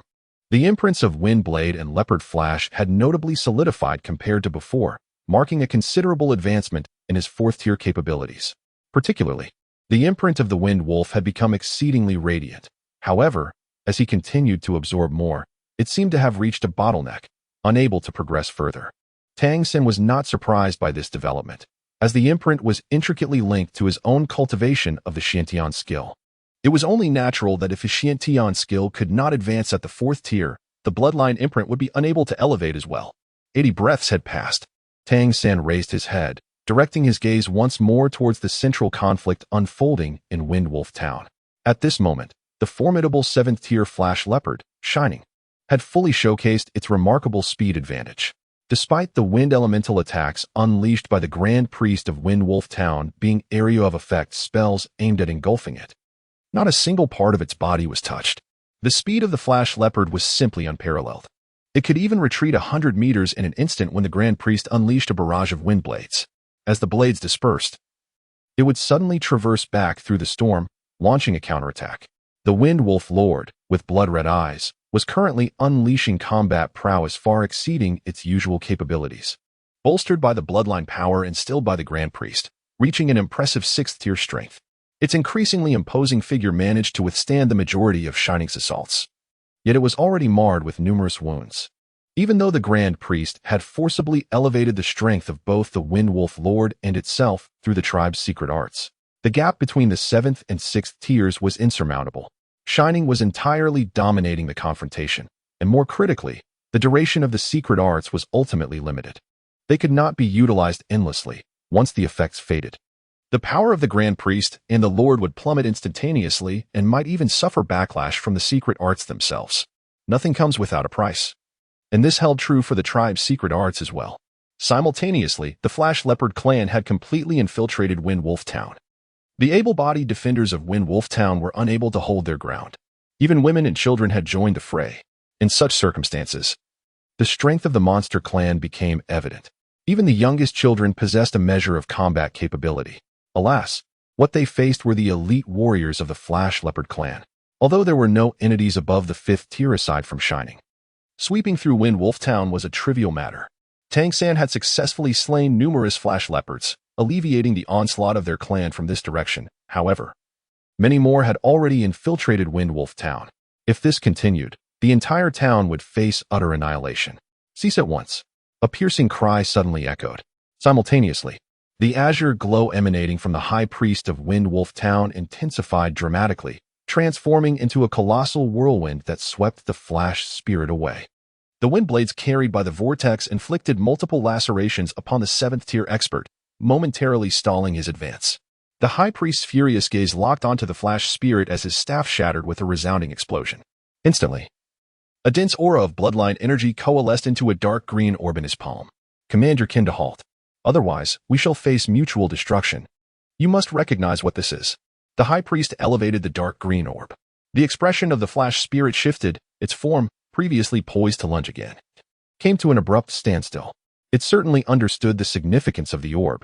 In any tribe of monsters or spirits, the priest held a revered status due to their ability to summon ancestral powers, continually strengthening and stabilizing their kin's bloodlines, preventing their essence from waning through generations. Throughout this process, priests often collected these bloodline energies and maintained a connection with their ancestors' essences. When these powers coalesce, they form the very core of a tribe. The dark green orb that the High Priest cradled contained the heart of the Wind Wolf, embodying a trace of the bloodline essence of all the clan's folk in Wind Wolf Town, alongside the vital energies garnered from continuous rituals and sacrifices. After years of refinement by the High Priest, these forces amalgamated with the ancestral essence of the Wind Wolf lineage, representing the very heart of Wind Wolf Town and a crucial part of their bloodline heritage. Chapter 57. The Heart of the Wind Wolf. If you persist in your threats, I will detonate the heart of the Wind Wolf. All your kin shall perish, save for yourself. The enmity between the Flash Leopards and the Wind Wolf lineage shall be eternal, the High Priest of Wind Wolf Town declared vehemently. A flicker of apprehension crossed the eyes of the Flash spirit. The High Priest's words rang true. Should the heart of the Wind Wolf explode, it would inevitably lead to the demise of nearly all Wind Wolves and Flash Leopards present. The magnitude of such an explosion would be catastrophic. Moreover, the detonation of the heart would undoubtedly attract the attention of the highest echelons of the Wind Wolf lineage. More critically, the bloodline hearts of various tribes are pivotal to their legacies. The destruction of such a heart would be tantamount to crippling their lineage, a grievance second only to total annihilation. In such an event, even the ancestral grounds would be powerless to avert retribution. At that juncture, a true battle to the death between the Wind Wolves and Flash Leopards would ensue. The Flash spirit had not anticipated the existence of the heart of the Wind Wolf within this seemingly insignificant town. It had indeed harbored a lethal resolve moments before. Subsequently, the young members of the clan were captured, and the formidable warriors of the Wind Wolf tribe were nearly annihilated. Even in principle, this could stand firm. However, it was unexpected that the High Priest of Wind Wolf Town would be so resolute as to directly extract the heart of the Wind Wolf. It is worth noting that once this object is activated, even if it is not detonated, retracting it would require an immense cost. For the High Priest, it necessitates the sacrifice of their own bloodline power to stabilize the heart of the Wind Wolf. A fierce glint flickered in Shining Spirit's eyes as he bellowed for them to halt. Only then did the attacking Shining Leopards cease their onslaught. Meanwhile, Tang, from a distance, had just withdrawn from a fourth-rank shining leopard and concealed himself in the shadows once more. What is that object? He felt an insatiable curiosity towards the heart of the wind wolf held by the high priest. The instant the heart was extracted, he was overwhelmed by a profound sense of palpitations. This was undeniably a presence that posed a threat to his very life. Almost immediately, he sensed his wind wolf mark becoming intensely hot, nearly scalding. Through a spiritual eye, he perceived a deep yearning from the wind wolf mark towards the heart. As if yearning for fusion, the heart of the wind wolf was undoubtedly absent from the teachings imparted to him by Wang Yanfeng. Yet, the ability to instill fear in a seventh-rank powerhouse illustrates its significant importance to the wind wolf lineage. The battle within the town gradually subsided, leaving Tang San with little opportunity to exploit the chaos. He could only act when both sides were engaged in combat. In the brief span of time, he had already consumed the bloodline power of 7 or 8 wind wolves and shining leopards. 160 breaths had passed. He needed to prepare for departure. Concurrently, Tang San was quietly astonished, particularly regarding the Redemption Organization. The tiger-faced man had initially instructed him to leave after 300 breaths. The formidable warriors of the Shining Leopard clan evidently possessed the power to raze Wind Wolf Town to the ground. Had it not been for the high priest extracting the heart of the wind wolf, the town would have surely faced obliteration. According to the prior communication from the tiger-faced man, it seemed he had long anticipated that the Shining Leopard's attack would not suffice to annihilate Wind Wolf Town. For if Wind Wolf Town were to be destroyed, without a doubt, Wang Yanfeng and his followers, as vassals of the Wind Wolves, would also meet their demise. It appears that the Redemption Organization was thoroughly aware of both parties' circumstances while formulating their plans. They likely even inferred that the High Priest of Wind Wolf Town could extract this luminous orb. At that moment, Shining Spirit coldly declared, "You present the heart of the Wind Wolf, expecting us not to rescue our kin? Will the vendetta for our young be so easily dismissed? You must understand the repercussions of your actions. Even if it escalates to the ancestral grounds, your Wind Wolf lineage will undoubtedly face severe punishment." The High Priest of Wind Wolf Town took a deep breath, fully aware that this matter would not easily come to a resolution. The blame lay with the avarice of the Lord of Wind Wolf Town. The High Priest solemnly acknowledged, "This matter, the fault is indeed ours. I admit this. However, you have already slain numerous members of my clan. I can surrender the surviving children of your kin to you, provided you withdraw." The fierce spirit of Shanxing flared with anger. Is this how it concludes? The instigator escapes unscathed? Are you aware of the gravity of your actions? If you persist in this manner, even if it means sacrificing my kin in battle, I shall obliterate everything here today and seek justice in the ancestral grounds. Do you truly believe we fear your relentless pursuit? Your slaughter of my clan's children is an unforgivable grievance. A resolute glimmer flashed in the eyes of the High Priestess of Wind Wolf Town as she gracefully ascended. Detaching herself from the Lord of Wind Wolf Town and stabilizing her form in the air, buoyed by the wind element. Very well, I shall provide you with an explanation. Feng Xiong, you may depart. In my capacity as High Priestess, I hereby declare that from this moment forth, you are stripped of your title as Lord. You are no longer the leader of Wind Wolf Town. From now on, your affairs shall have no bearing on my Wind Wolf lineage. The Lord of Wind Wolf Town was taken aback. Feng Xiong was his name. The High Priestess, you are the Lord of Wind Wolf Town. His eyes filled with a crimson light. The High Priestess of Wind Wolf Town bellowed, "Do you truly wish to see everything in Wind Wolf Town destroyed due to your foolishness? Depart at once." Feng Xiong seemed to comprehend something, gritting his teeth as he suddenly dashed away into the distance. Shanxing moved almost instantaneously, a leap like a panther intending to obstruct Feng Xiong's escape. Yet, at that moment, a wall of wind abruptly arose before it, blocking its path. Shanxing's gaze turned icy as it regarded the High Priestess of Wind Wolf Town, coldly asking, "What is your meaning?" The High Priestess responded, unhurriedly, "I can sense that the children of your kin still live. Should you not rescue them first?" Shanxing narrowed its eyes, and at that moment, benefiting from the previous enhancement of bloodline by the High Priestess, Feng Xiong had already fled several hundred meters. "You very well." A fierce glint flickered in Shanxing's eyes, yet it harbored a genuine fear of the Wind Wolf heart held by the High Priestess. This artifact could not detonate. Otherwise, even if it were at the 7th tier, it would be gravely injured. More importantly, instigating a duel between our two clans would be a burden it could not bear. Out of respect for the Wind Wolf heart, I grant you 100 breaths of time. I shall not pursue within that span. After 100 breaths, should you obstruct me again, it shall be a matter of life and death. As it spoke, Shanxing abruptly swiped its right forepaw. The Shanxing clan within the town swiftly retreated like water. The high priestess of Windwolf Town remained unwavering, silently cradling the Windwolf heart, observing all that transpired. Undoubtedly, the Shanxing had completely withdrawn from the town, diminishing the threat the Windwolf heart posed to Shanxing. Should it self-destruct, it would spell doom for the entire Windwolf clan. However, the conditions set forth by Shanxing were within the high priestess's limits. 100 breaths would suffice for Feng Xiong to cover a significant distance. Though the Shanxing excelled in speed, Feng Xiong was undoubtedly more familiar with the surrounding terrain. If he could not escape under these circumstances, it would simply be his misfortune. As for the fate of Feng Xiong, it is not for the high priest to determine. It depends on the clan's decision. As long as it remains undiscovered by the Flash Leopard, hiding for a while is a prudent choice. Once the storm has passed, one can reassess the situation, even if it means relocating. Shanling gazed at the high priest of Windwolf Town, her eyes narrowing slightly. Although your cultivation is not particularly formidable, your ability to preside over the heart of the Windwolf suggests a lineage of remarkable purity. You are no ordinary Windwolf. What brings you here? The high priest of Windwolf Town replied coolly, if I still possessed my former strength, do you believe you could dare to boast before me? Shanling paused, studying the aged visage before her, as if recalling something, yet she chose not to speak further, silently counting the passage of 100 breaths in her heart. Chapter 58. Devouring Feng Xiong. At this moment, Feng Xiong had already fled Windwolf Town, his heart aflame with rage and resentment. How could he have been discovered? How could this happen? He understood all too well that the high priest had expelled him to save his life. Continuing the fight against that 7th-tier Flash Leopard would undoubtedly lead to his demise.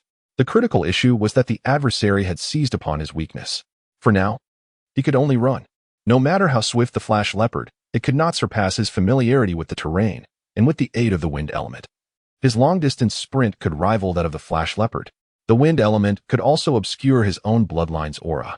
Yet, he felt the power of his bloodline, previously ignited to the 6th tier, gradually waning, while the wounds on his body throbbed painfully.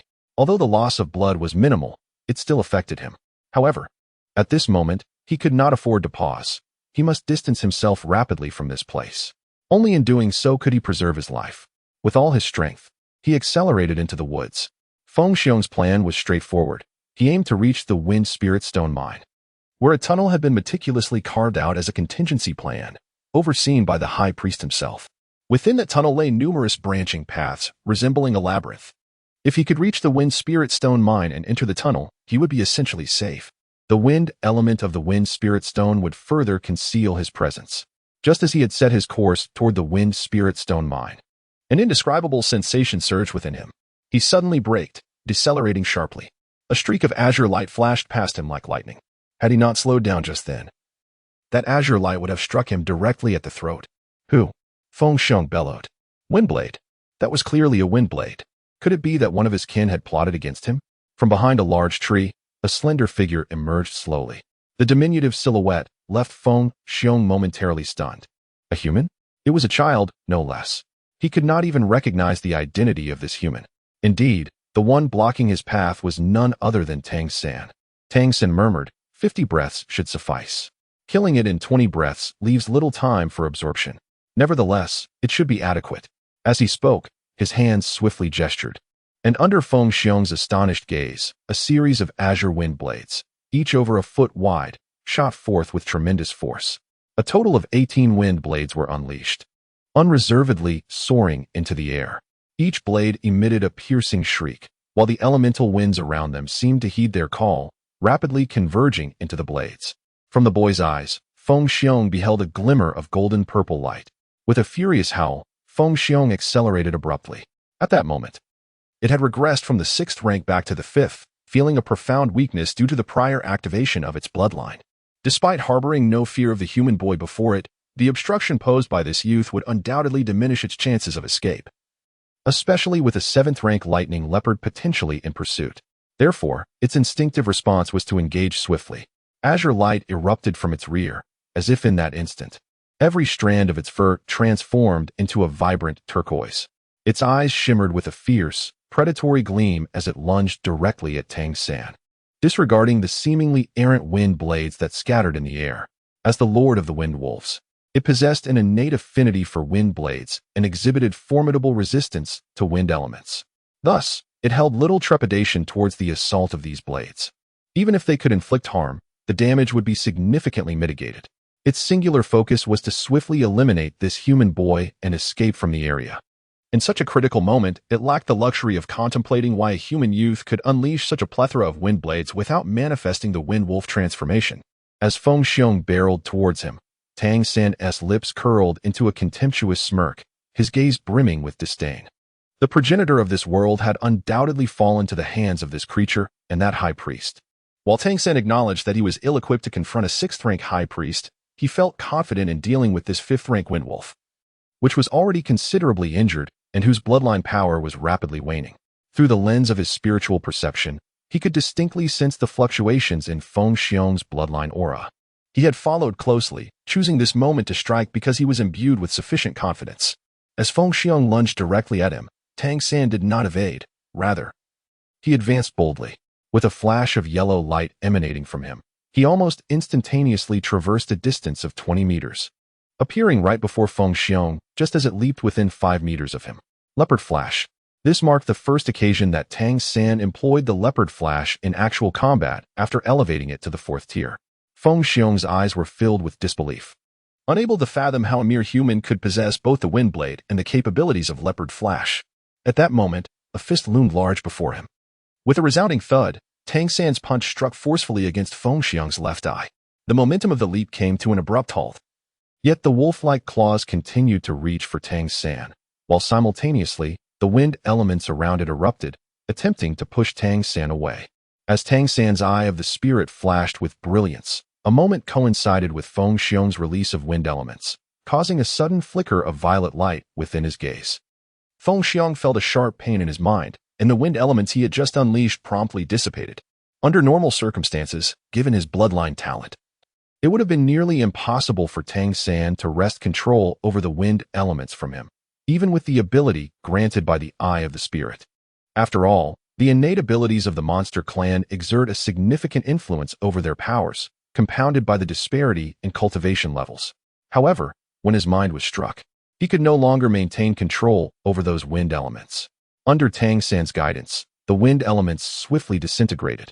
In that fleeting moment of daze, the 18 wind blades that had previously shot forth were now roaring back toward him, like birds returning to their nest. The wind blades struck decisively at Feng Xiong's neck in a near-instantaneous assault, although the surface of his fur shimmered with a bluish light. Countering the onslaught of the wind elements, the sheer number of attacks proved overwhelming. Simultaneously, Tang San's hands had firmly grasped Feng Xiong's forepaws. As Feng Xiong regained his senses, he was met with intense pain in his neck. He attempted to struggle, only to find his forepaws seemingly immobilized as if cast in iron. In terms of physical strength, even if Tang San reached the 5th rank, he would find it challenging to contend with a monster of the same rank without special enhancements. The innate abilities of the monster clan endowed them with formidable physical might. Yet, he did not need to restrain Feng Xiong for an extended period. Thanks to the Xian Yu hand and the Rhinoceros clan's heavy armor technique, he was able to hold onto Feng Xiong's forepaws without difficulty in that short time frame. Furthermore, the Xian Tian Gong had already activated at the earliest opportunity, forcibly consuming Feng Xiong's bloodline aura. When the first wave of Feng Xiong's bloodline aura surged into Tang San's body, he sensed a remarkable difference. The purity of Feng Xiong's bloodline aura surpassed any wind wolf bloodline he had previously absorbed, and its energy was extraordinarily refined. As he began to devour it, the imprint of the wind wolf within him erupted with a blinding azure glow, enveloping Tang San in a shimmering cerulean halo. The continuous sound of wind blades slicing through the air echoed around him.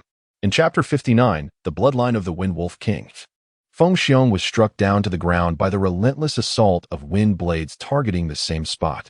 His fur was finally cut open, and he struggled desperately. On the second strike, he nearly managed to shake Tang San off. However, the critical attack to his neck could no longer be endured. When the 10th wind blade struck, his neural pathways at the back of his head were severed, and his once mighty body collapsed like a deflated balloon. By the time the 15th wind blade fell, his cervical vertebrae had already been cut through. In Tang San's eyes, a radiant glimmer flickered, dispelling the last 3 blades of wind. At this moment, Feng Xiong teetered on the brink of death, clinging to its final breath. He could not allow its head to be severed, as that would adversely affect the consumption of its bloodline. The entire battle, from inception to conclusion, transpired in merely 10 breaths. While it appeared effortless, in truth, Tang Sen had exerted every ounce of his strength. All 4 bloodline imprint skills had been employed, complemented by the profound techniques of the Tang sect. Although it seemed to take less time, this was directly correlated to Feng Xiong's responses. As Tang San unleashed his wind blade, he could have easily concealed himself in the shadows. However, he chose to present himself before Feng Xiong to instill a sense of complacency in his adversary. He appeared merely as a 9-year-old human child, utterly unremarkable, and for any creature of the demon race, humans are typically regarded with disdain, especially one so tender in years. His slight frame stood in stark contrast to Feng Xiong, which naturally fostered an air of contempt.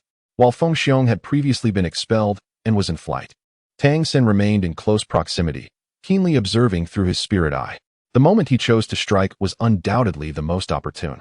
Feng Xiong's initial thought was to hasten his escape, yet he could never have anticipated the formidable strength of the opponent he faced.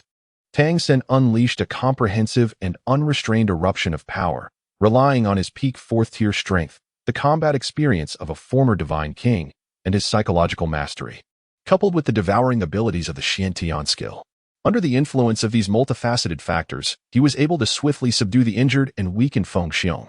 As he fully activated the Xiantian skill, he voraciously consumed the bloodline power within Feng Xiong, simultaneously siphoning away its last remnants of vitality. The light in Feng Xiong's eyes gradually dimmed, and his body began to wither. In stark contrast, Tang Sen felt an overwhelming surge of bloodline power flooding into him. Suddenly, his aura skyrocketed, and his bones emitted a series of cracking sounds. He had broken through. Yes, by devouring the bloodline power of Feng Xiong. He had ascended from the pinnacle of the 4th tier to the 5th tier. This was not only a breakthrough of the Xiantian skill. The wind blade mark within him also advanced, transforming from its original azure color to a deep green, with its radiance intensifying. It was evident to Tang Sen that Feng Xiong's bloodline was distinctly different from that of an ordinary wind wolf.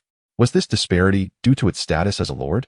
Although this was his first experience consuming the bloodline power of a 5th-tier wind wolf, his prior encounters with 3rd and 4th-tier wind wolves suggested that while 5th-tier creatures were indeed significantly stronger, such a remarkable qualitative change was unexpected. In simpler terms, the bloodline power of ordinary wind wolves contained impurities, necessitating a conversion and filtration process during consumption.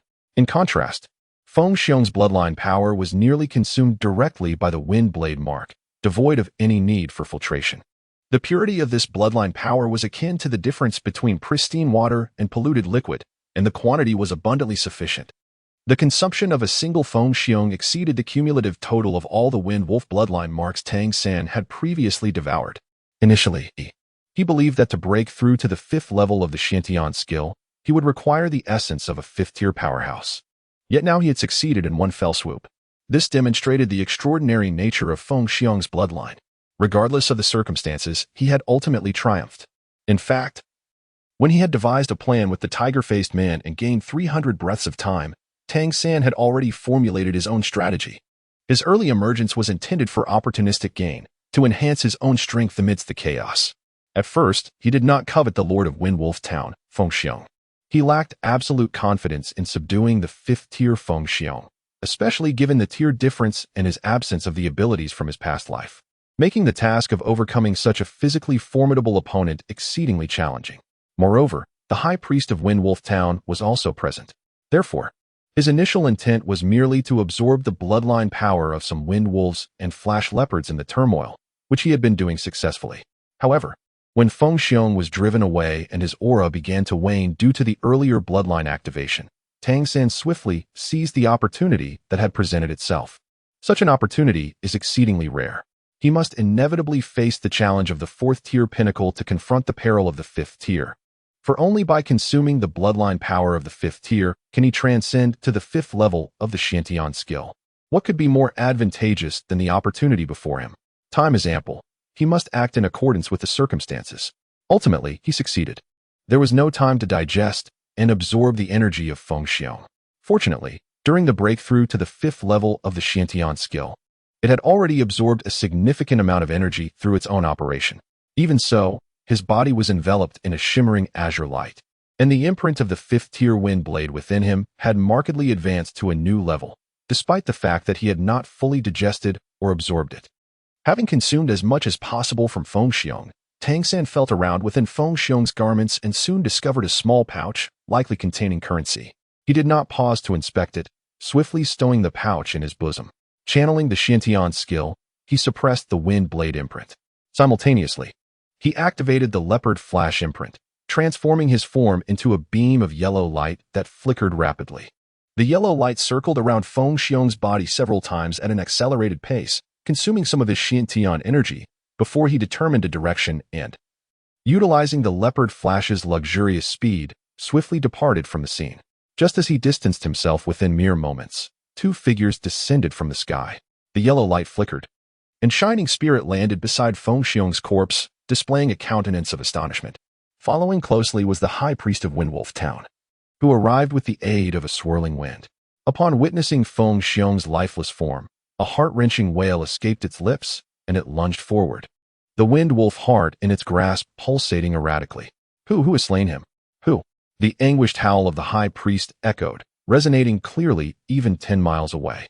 It was not I? Shining Spirit replied without hesitation. Upon seeing Feng Xiong's demise, its initial reaction was one of exhilaration, swiftly followed by confusion. Although this Lord of Windwolf Town had not yet broken through to the 6th tier, it should have possessed peak 5th tier capabilities. How could he have perished here in such a brief span? Previously, it had been in a standoff with the High Priest, yet before the 100 breaths had elapsed, the High Priest's countenance had shifted dramatically, propelling it towards this location. The Shining Spirit was unaware of the events that transpired. It followed, guided by its perception of Feng Xiong's aura, arriving first only to be confronted with the sight of his corpse. When the High Priest of Windwolf Town raised its head again, its eyes were ablaze with hatred. It was you, the Shining Leopard tribe, that did this. Do you comprehend the gravity of your actions? Do you realize that his veins coursed with the bloodline of the Windwolf King? The High Priest roared in near madness. I told you, it was not I. I know not who did this, Shining Spirit retorted, its voice tremulous, while internally it was equally astonished. The bloodline of the Windwolf King? In the realm of the Windwolf, a minor lord may soon emerge. Chapter 60, Young Master May, I have arrived. The High Priest of Windwolf Town gasped heavily for breath, his aging form still resilient, yet struggling to maintain composure. Suddenly, he opened his mouth and swallowed the heart of the Windwolf. Instantly, his body trembled violently, his aura, once hovering around the 7th tier, plummeted rapidly to the 6th tier, and then to the 5th, before gradually stabilizing. His vitality waned further. Low growls and mournful cries escaped the High Priest's lips. Yet the lifeless body of Wen Xiong lay before him, devoid of any signs of life. Standing nearby, Shanling's eyes sparkled with urgency, sensing the necessity to depart swiftly. The High Priest and the deceased minor lord seemed far more complex than they appeared. The High Priest of Windwolf Town rose slowly, his gaze piercing as it fixed upon Shanling, drawing in a deep breath. The dimness in his eyes transformed into a profound intensity, as if he were imprinting the visage of the 7th tier lightning leopard before him into his very soul. A whirlwind erupted from his hands, lifting the corpse of Wen Xiong and carrying it gently towards the town. Shanling took 2 steps forward, but ultimately halted. After a moment of contemplation, he chose a direction and sped away. His objective had been accomplished. He had rescued the surviving lightning leopard, vanquished the instigator, and eliminated numerous windwolves. Yet, an unsettling ambiguity lingered regarding the High Priest and the deceased lord, hinting at something extraordinary. Nevertheless, it was prudent to return and report to his kin. The High Priest, cradling the lifeless body of the Windlord, ascended back into the town and alighted upon the altar, placing Wen Xiong's remains at its center. He murmured fervently, his crimson gaze intensifying. The altar began to tremble, azure light patterns gradually emerging on its surface. Astonishingly, Wen Xiong's corpse emanated a verdant glow, interspersed with faint strands of golden light. O great Windwolf King, your progeny has been slain. With the blood of your descendants, we beseech you to deliver justice for us. The High Priest let out a heart-wrenching roar. A fierce azure light, tinged with crimson, erupted skyward, transforming into a colossal pillar of azure and red. The entire Windwolf Town trembled violently as this radiant pillar ascended. Within a wooden dwelling, Wang Yinfeng, who had been on high alert since the invasion of the lightning leopards, was taken aback by the sight of the luminous column piercing the sky. Gazing towards the direction of the altar, A momentary daze enveloped him. Both he and Xiu Jing, along with the three brothers of the Wang family and Ling Mu Shui, could distinctly feel their bloodlines surging, their emotions profoundly stirred. What could this phenomenon be? 5 kilometers west of Windwolf Town, Tang San gracefully descended to the ground. And as he surveyed his surroundings, a figure emerged from behind a towering tree. It was the tiger-masked man from the Redemption Organization. The tiger-masked man gestured for Tang San to follow, and he promptly complied. Let us proceed, the tiger-masked man said succinctly, leading Tang San away towards the distant horizon. At that moment, as if sensing something amiss, the tiger-masked man abruptly halted, turning to look back. Tang San also sensed it, for the wind wolf imprint within him throbbed distinctly. They beheld a colossal azure beam soaring from the direction of Windwolf Town, intertwined with strands of crimson, as if tainted. Such immense resentment. The countenance of the tiger-faced man shifted dramatically. Let us depart from here at once. It seems an upheaval has occurred within Windwolf Town. As he spoke, he grasped Tang San's arm and took long strides, hastening their escape. In the ancestral home of the Windwolves within Jelly City, a senior wind wolf reclined languidly in an armchair, seemingly dozing. Suddenly, its body convulsed, and it sat upright with startling rapidity. In that moment, one could discern that this elder wind wolf stood approximately 2 meters tall, possessing a robust and imposing physique.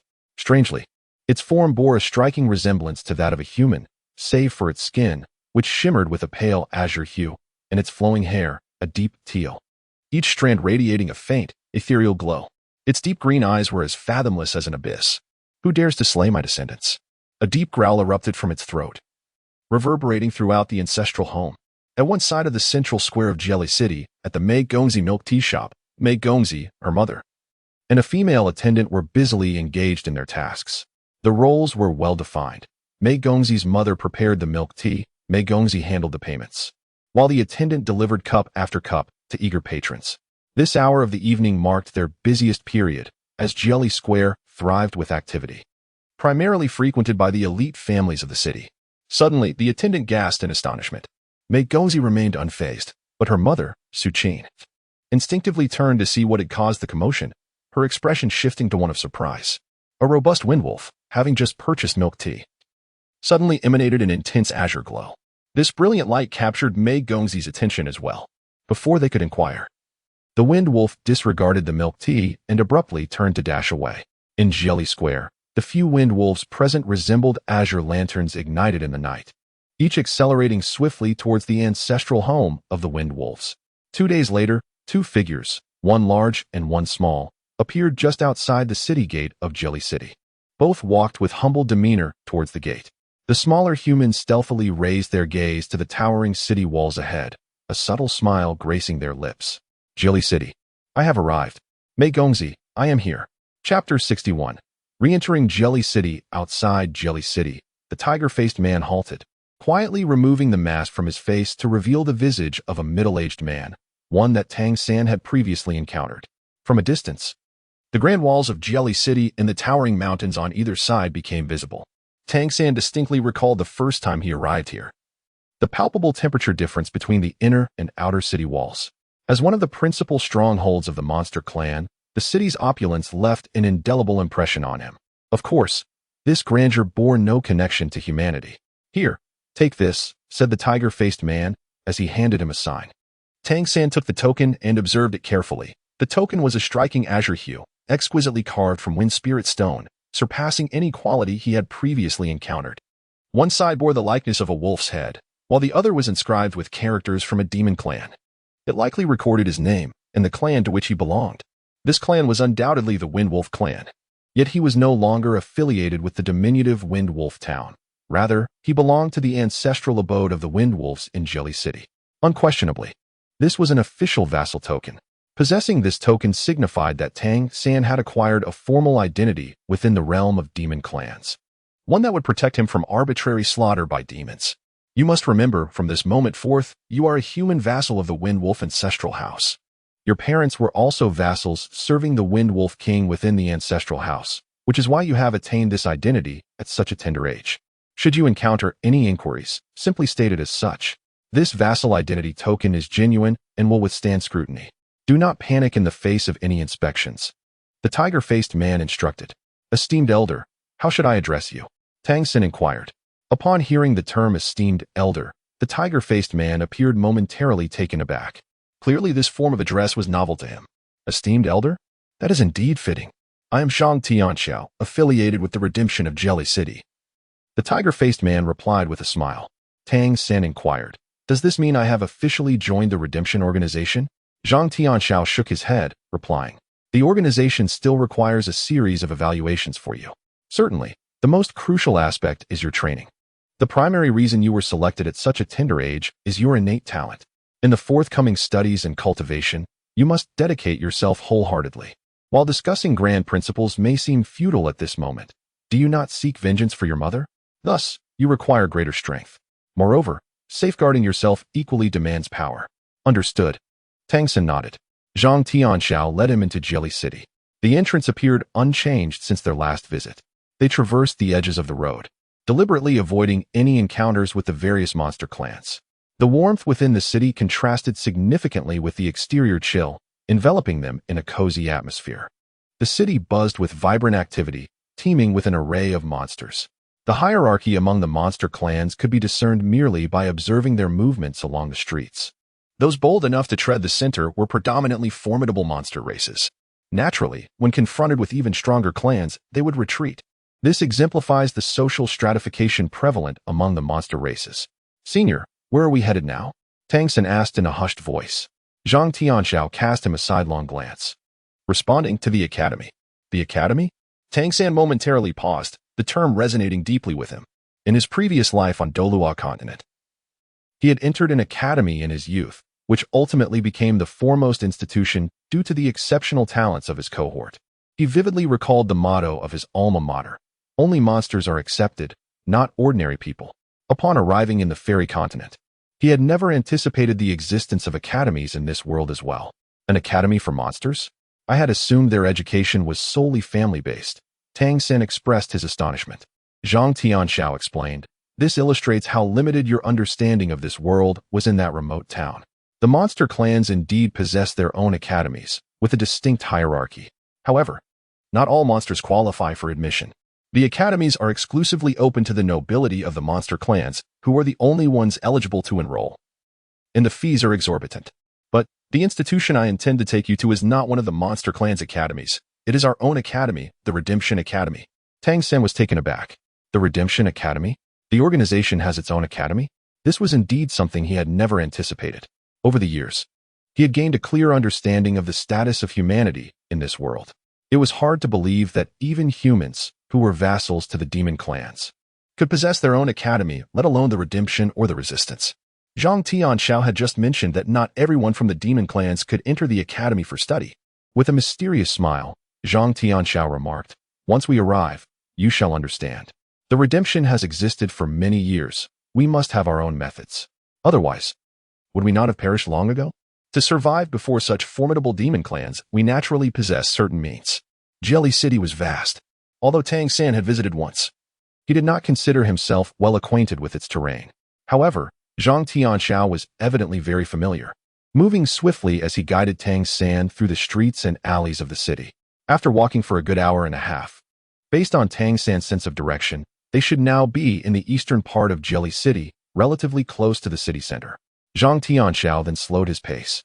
Tang Sin surveyed his surroundings and discovered that the street they traversed was remarkably wide. To the right, or rather, the eastern side, lay the foothills of undulating mountains. These mountains served as the natural defensive walls of Jelly City. The foothills extended downward into the city, with the area at the base being where they currently stood.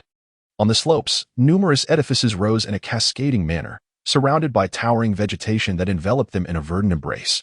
As Zhang Tianxiao walked alongside him, he elaborated, the most prosperous and esteemed area of Jelly City is the Central District, where only the ancestral homes of the prominent clans are permitted. The eastern side, aside from the city center, boasts the next highest tier of real estate. Typically, it is inhabited by nobles who can exist independently of the clans. In other words, if one belongs to the noble class of the Windwolf clan, one is entitled to purchase and construct a residence independently, rather than being compelled to rely on their kin. The nobility of the demon clans in this region is notably affluent. Tang Sin etched his words deeply into his memory. For understanding the intricacies of Jelly City was evidently of paramount importance. At merely 9 years of age, and with the illustrious young master residing within this very city, he recognized that he would likely dwell here for a considerable duration. Thus, it was essential to familiarize himself with his surroundings and to cultivate a deeper comprehension of the demon clans. As the two continued their journey, they soon beheld a dense forest in the distance. Upon reaching its edge, Tang San was surprised to discover a broad avenue extending into the heart of the woods. With a turn, Zhang Tianxiao ventured into the thicket. Upon entering the woodland along the path, Tang San immediately sensed a marked enhancement in the freshness of the air. The vitality of the natural world was abundant and invigorating. Chapter 62. Jelly Academy. The concentration of elemental energy within Jelly City was already superior to that of the outside world, and this particular area boasted an even greater density than other locales within the city, at least those he had previously visited. To cultivate in such an environment would undoubtedly yield remarkable results.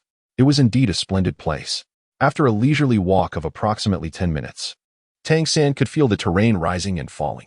In the distance, a towering wall emerged before them. These formidable walls were constructed from the trunks of colossal trees, standing at least 15 meters high, rendering the interior invisible from the outside. Before them lay two grand gates, the largest entrance Tang San had encountered in this world aside from the city gates of Jelly. The doors towered even higher than the adjacent walls, and a massive plaque hung above, inscribed with the prominent characters, Jelly Academy. Tang San uttered those 4 words.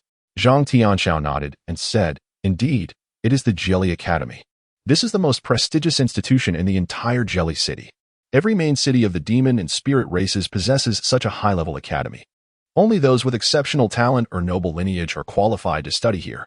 The prerequisites for admission to a higher academy are numerous, including age, cultivation level, background, and bloodline, all of which must be evaluated. Only those who meet the criteria are permitted to enter. This is our Academy of Redemption?" Tang San inquired with a hint of confusion. Zhang Tianxiao's lips twitched slightly, pondering what good fortune he was thinking of. If we could indeed possess such an academy, would we still be vassals? Follow me. As he spoke, he pulled Tang San along, not proceeding toward the Jelly Academy, but instead taking a discreet path into the forest. Progressing through the woods, they essentially circled around the outer walls of the Jelly Academy. After a considerable time walking along the perimeter, they ascended to a higher elevation, seemingly arriving at the rear side of the academy. In the distance, a cluster of houses came into Tang San's view. The tall walls had previously obscured his sight of the interior of the Jelly Academy. The wooden houses before him evoked a sense of familiarity, resembling the architecture from his former home in Windwolf Town. These wooden structures lay just beyond the imposing walls of the academy. And as Tang San approached alongside Zhang Tianxiao, he noticed that the area was predominantly inhabited by humans. Some recognized Zhang Tianxiao's return and greeted him with smiles. "Old Zhang, you're back. Care for a drink tonight?" "Not just yet. I've just returned and am a bit weary," Zhang Tianxiao replied with a cheerful demeanor. "Weary? Have you been up to no good?" "Haha." The atmosphere here was surprisingly relaxed. As they entered this town-like area, Tang San observed that it was filled entirely with humans. Immersed in the surrounding ambience, he felt a profound sense of disconnection, as if he had stepped into another world. The population here was undoubtedly substantial, numbering at least in the thousands. To his astonishment, among these thousands, there was no sign of the numbness typical of slaves. Most individuals bore expressions of tranquility, akin to the humanity he had known in his past life. Thousands of people, all of them vassals. Could there truly be this many vassals in Jelly City? Moreover, the atmosphere here was starkly different from that of humans he had encountered elsewhere. At the very least, the inhabitants here walked with their heads held high. Just as Tang San was about to speak, his mouth was suddenly covered. "The name I mentioned to you, keep it to yourself. Do not speak it aloud, understood?" Zhang Tianxiao whispered. "Understood," Tang San nodded. As Zhang Tianxiao led him deeper into the town, he remarked, "Isn't it curious why there are so many here? And they clearly do not appear to be slaves?" Tang San nodded slightly. Zhang Tianxiao remarked, "The existence of this town is intrinsically linked to the presence of Jelly Academy. For both the monster and spirit clans, the cultivation of future generations is of paramount importance. The esteemed academies hold significant status among these two races. Almost every headmaster of a prestigious academy concurrently serves as the city lord. The highest-ranking institution is situated in the Holy City, where it is directly overseen by the ancestral lineage. Thus, the standing of Jelly Academy is even superior to that of the city lord's residence. Furthermore, in this place, irrespective of race, any monster who qualifies for admission and engages in study here is regarded as an elite. Our town exists solely to serve the needs of Jelly Academy. Do you understand? Tang San suddenly realized why this town existed in dependence on Jelly Academy. Indeed, such a vast institution required numerous resources and services. Although humans lacked innate abilities, relying solely on their demon god transformation for strength, they were dexterous and resourceful, making them well-suited to serve the academy as vassals. Simultaneously, he understood that the so-called Redemption Academy of the Redemption Organization must be situated in this town. It could only thrive here under the auspices of such a prestigious institution. It was likely one of their most crucial strongholds. Zhang Tianxiao led Tang San to a wooden house deeper within the town, pushed open the courtyard door, and stepped inside. He instructed Tang San to rest there for a while before departing. After Zhang Tianxiao left, Tang San surveyed his surroundings. Though the wooden house was modestly furnished, it was equipped with all the necessary living supplies. The aura of natural energy in this place was exceptionally rich.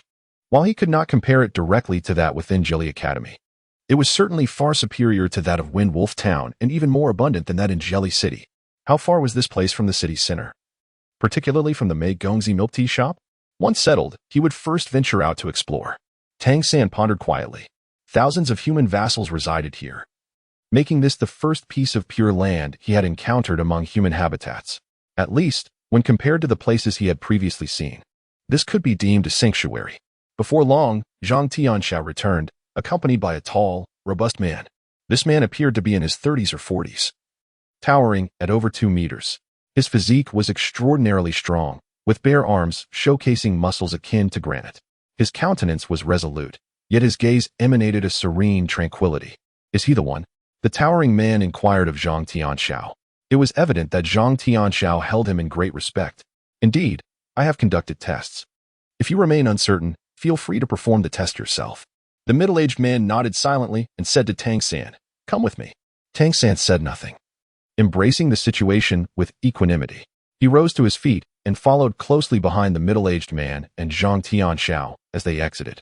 The middle-aged man held a prominent position within the town. Passers-by greeted him with familiarity. Mayor was the title bestowed upon him by the townsfolk.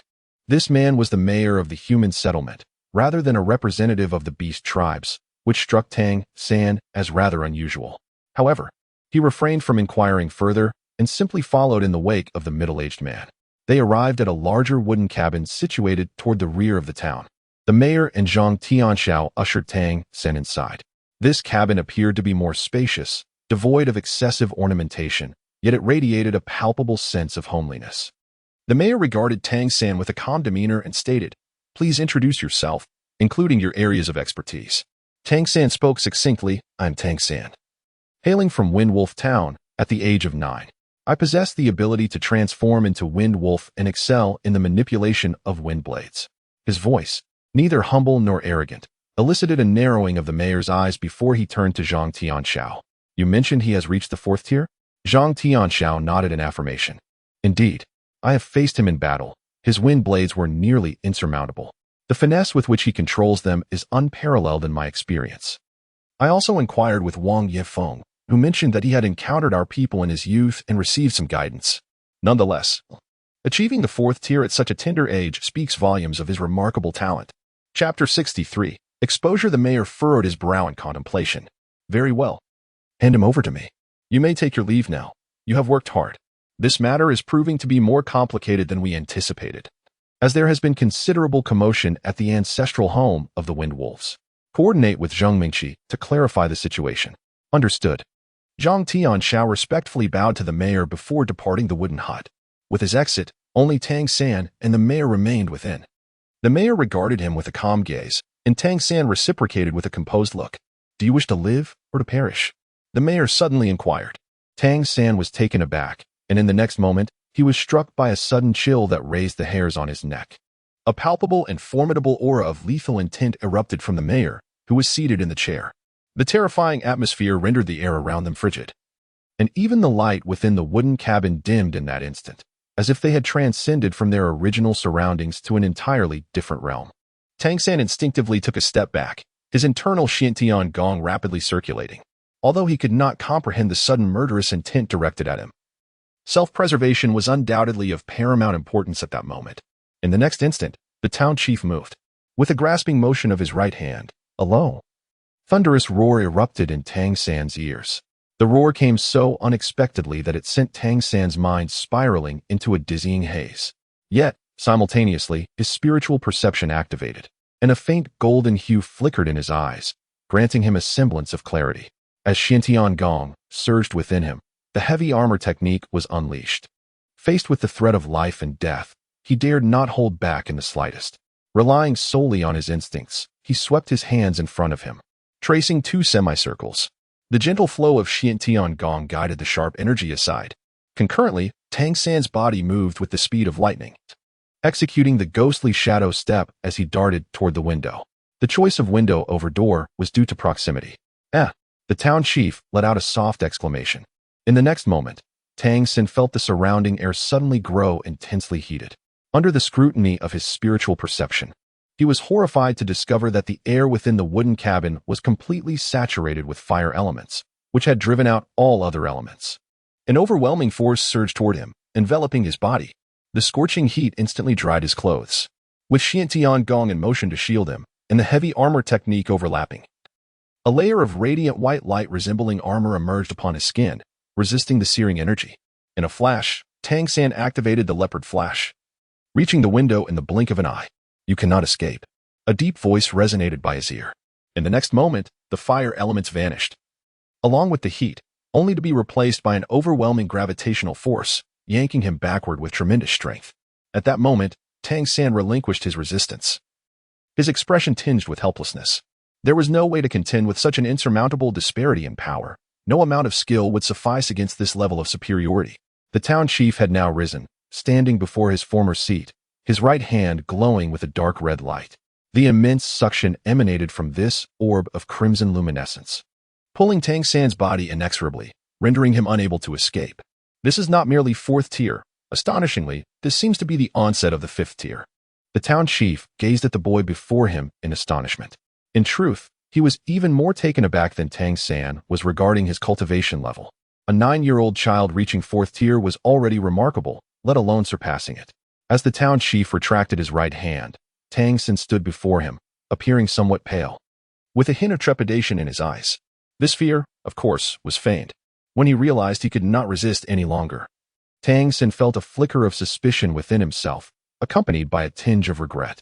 For if his conjecture proved accurate, he ought not to have responded in such a manner moments ago, as it revealed far too much. At this juncture, his mind raced as he deliberated on how best to navigate the present predicament. "You are quite remarkable," the mayor remarked, his gaze piercing as it fixed upon Tang San. Yet, beneath the surface of his sharp eyes lay a profound astonishment. Indeed, Tang San's suspicions were correct. The mayor's sudden aggression was primarily a means of testing him. Given the mayor's formidable cultivation, he had sensed Tang San's strength the moment their eyes met, although Tang San had been striving to suppress it. The vast disparity in their levels, coupled with the fluctuations in his vitality, was exceedingly difficult to completely conceal, at least not at this moment. Thus, the mayor unleashed a wave of murderous intent to probe further. However, this test proved to be of great significance, for under the pressure of life and death, the potential and capabilities Tang San exhibited truly astonished the mayor. Tang San lowered his head in silence, inwardly lamenting that since his rebirth, he had ultimately been affected by the inherent frailty of this body, resulting in a diminished capacity for judgment. In the past, how could he have failed to perceive that the other party was merely testing him? The revelation of his heavy armor technique and leopard flash was already evident, and he remained uncertain whether his lynxy heart eye had also been exposed. The simultaneous manifestation of these abilities within a single individual fundamentally contravened the principles of the demon-god transformation. The previously calm gaze of the town chief now bore an unmistakable hint of peculiarity, the source of which was all too clear. "Speak," he said softly. "What is the reason for your possession of abilities from multiple clans?" Tang San remained with his head bowed, refraining from speech.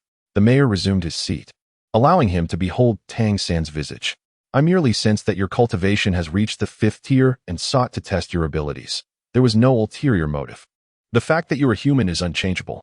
We have thoroughly investigated your origins, which are quite unblemished. However, the extent of your abilities lies entirely beyond the scope of our inquiries." Tang Sen slowly raised his head to gaze at the town mayor, his mind already formulating a plan. The worst-case scenario would be that the mayor coveted his Xiantian skill and subjected him to severe torture. His final resort, naturally, would be to summon the remnants of his divine consciousness, unleashing his full power. While he may not be able to obliterate this place entirely, escaping would certainly pose no challenge. In fact, he could potentially eliminate the mayor, who was evidently of a significantly higher rank than himself, through the eruption of his divine consciousness. However, such an action would render his aspirations to establish himself in Jelly City exceedingly arduous. This was indeed the most dire of outcomes.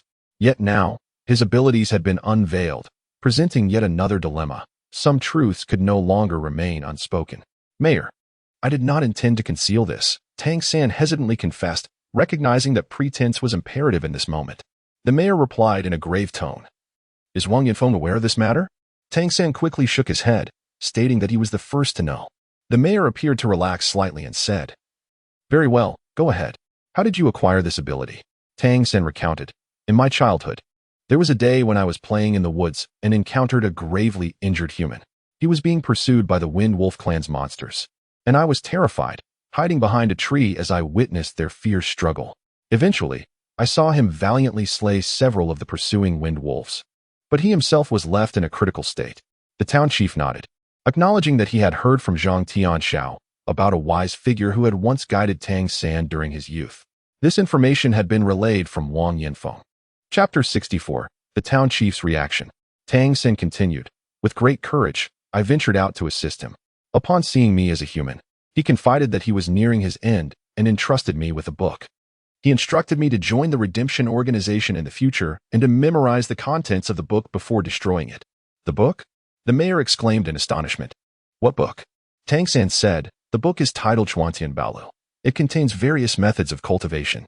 At that time, I had not yet awakened the demon god transformation. Subsequently, I meticulously recorded the contents of the book as instructed and subsequently incinerated it. Fearing that I might forget, I recited it daily, gradually acquiring some extraordinary abilities. This power is known as Xiantian Gong.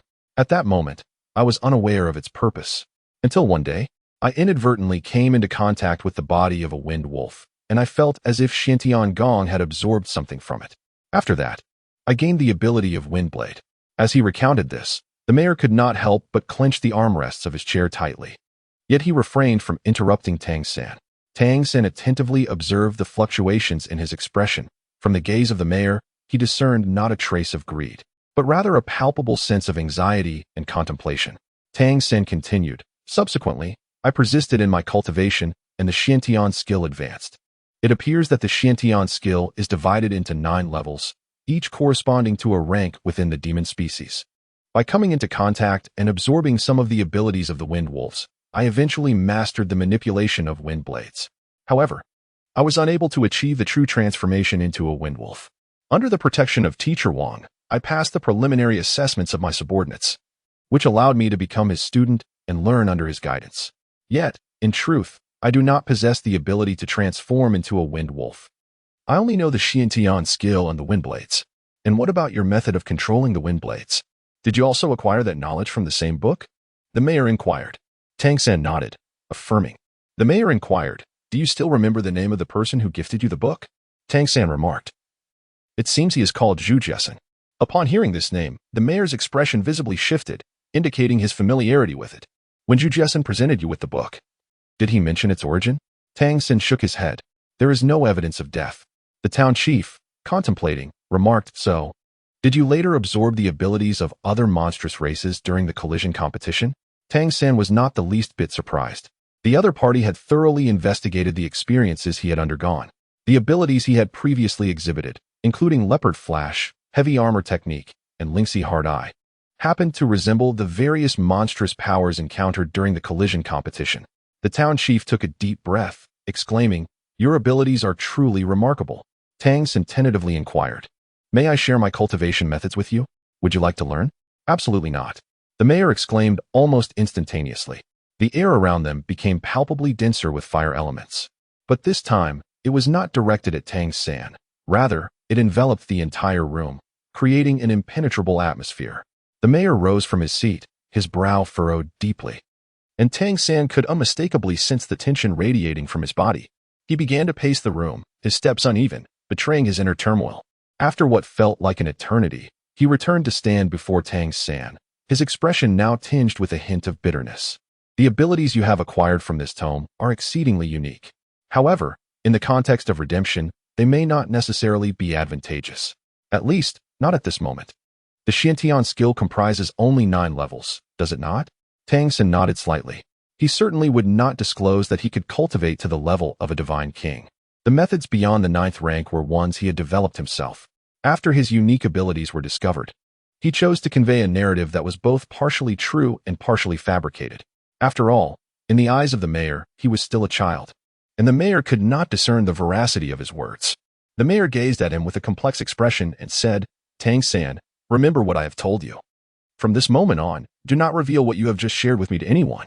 Apart from myself, no one else in the realm of redemption shall ever know. I shall not report this to the organization either." Tang San paused for a moment, taken aback by the unexpected reaction of the town mayor.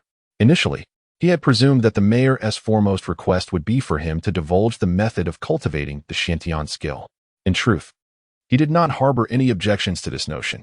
Should more individuals become powerful through the practice of Xiantian skill, thereby fortifying humanity as a whole, it would undoubtedly be a fortuitous development.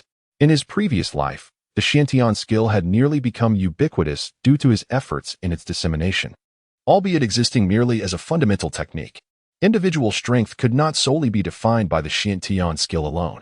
Mayor, I am willing to document the Xiantian skill and contribute it to the organization. It is inherently a matter of redemption, Tang San expressed. The mayor regarded him with a hint of surprise, yet swiftly shook his head without hesitation, stating, "That is not permissible. You may recount the cultivation method of the Xiantian skill to me verbally shortly. I only require it for reference. However, this matter must remain a secret between us, and you must not disclose it to anyone else." Tang San, perplexed, inquired why. The town chief, with a wry smile, replied, "I can sense that you possess a maturity far beyond that of your peers. The reason I cannot allow you to disclose the existence of the Xiantian skill is due to several concerns. Firstly, the upper limit of the Xiantian skill is merely 9 levels, and apart from you, no one has ever cultivated it. At least, I have never heard of anyone doing so. The extent to which it can ultimately be cultivated remains unknown to us. It is highly probable that it could reach a level comparable to that of the 9th tier of the demon and spirit races.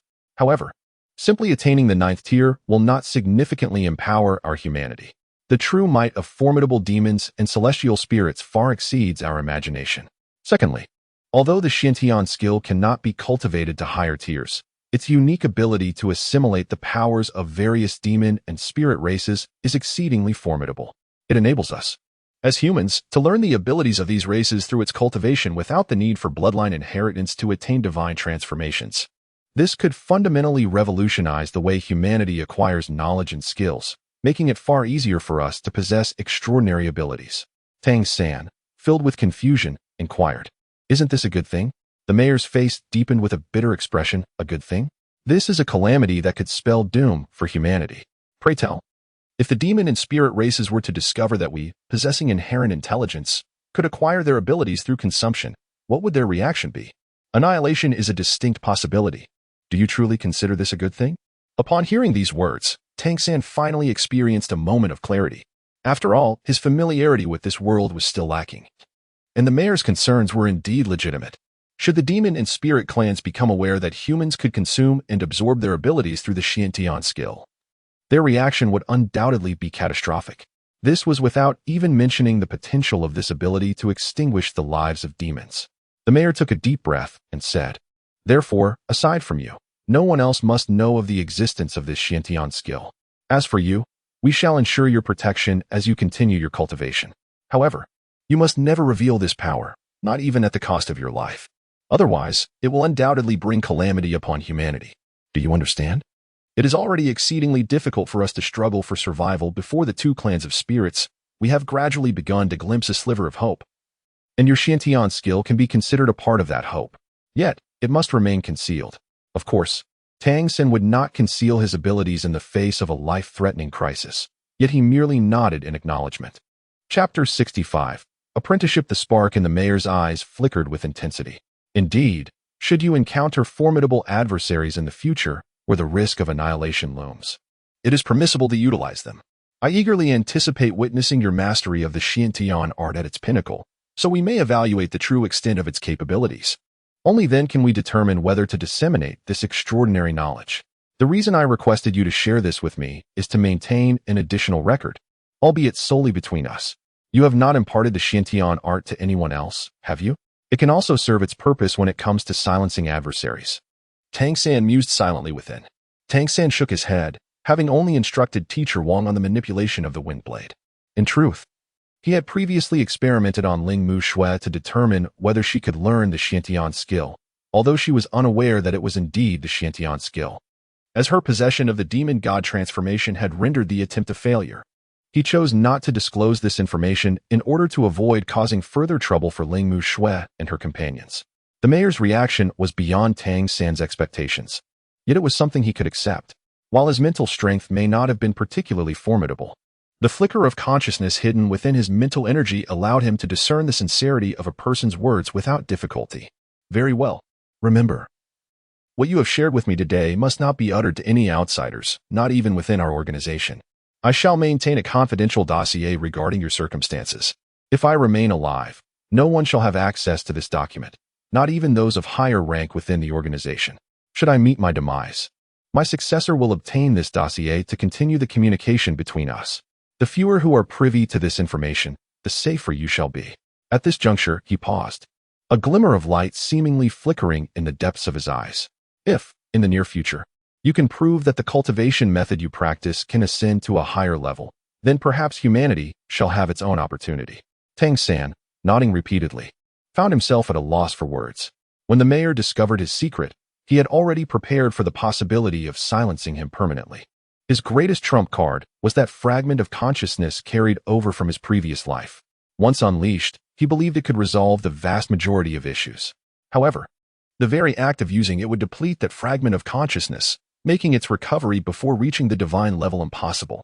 What Tang San had not anticipated was that the mayor's response exceeded his most optimistic expectations. Not only would the mayor keep the secret, but he also insisted that Tang San do the same, which elevated Tang San's regard for the Redemption Organization.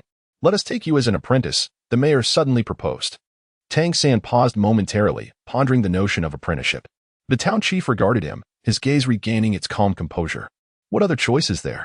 He queried. Very well. What more could Tang San articulate? One must abide by the circumstances they find themselves in. Consequently, he knelt before the chief, performing a deep bow. Master. The town chief nodded in satisfaction, a hint of a smile gracing his tranquil visage. Little San, should you one day prove that the martial arts you cultivate are beneficial to all humanity, I hope you will agree to share them. Contribute significantly to the rise of our kind. Indeed, Tang San mused inwardly. Haven't you already discerned that? What more must I offer? The town chief continued. My name is Zhang Haoshuan. My beast transformation is that of the Blazing Tiger King. The Blazing Tiger ranks second among feline beasts, surpassed only by the golden bloodline of the Tiger Emperor. It is of the 9th tier. 9th tier? Tang San felt a jolt of realization. This was perhaps the most formidable entity he had encountered since arriving in this world, although he sensed an insurmountable disparity during their earlier encounter.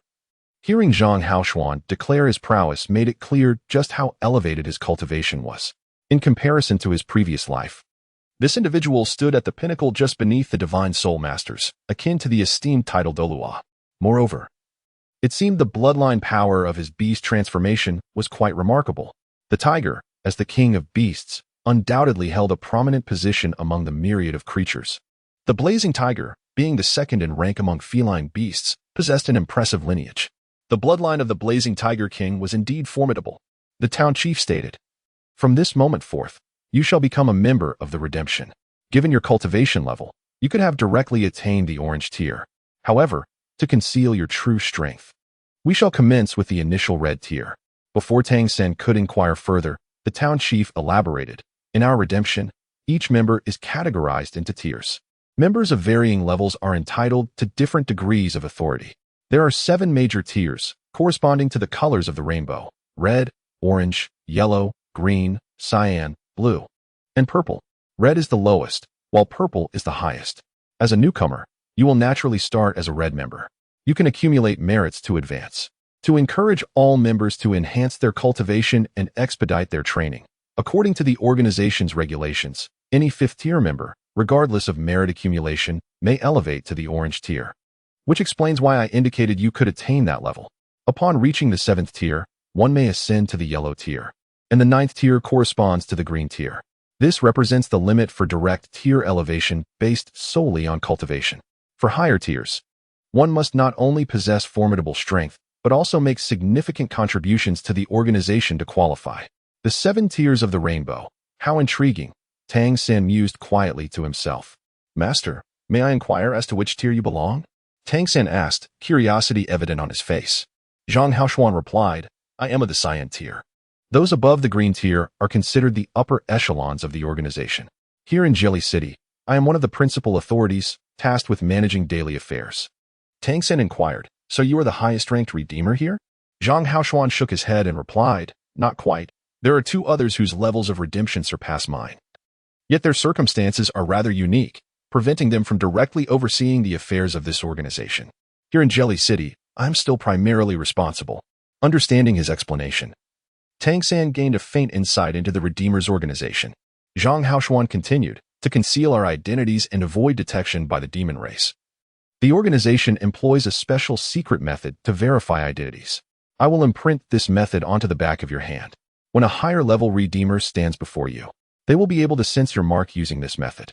Conversely, you may also reveal your mark to authenticate your identity, facilitating mutual assistance when necessary.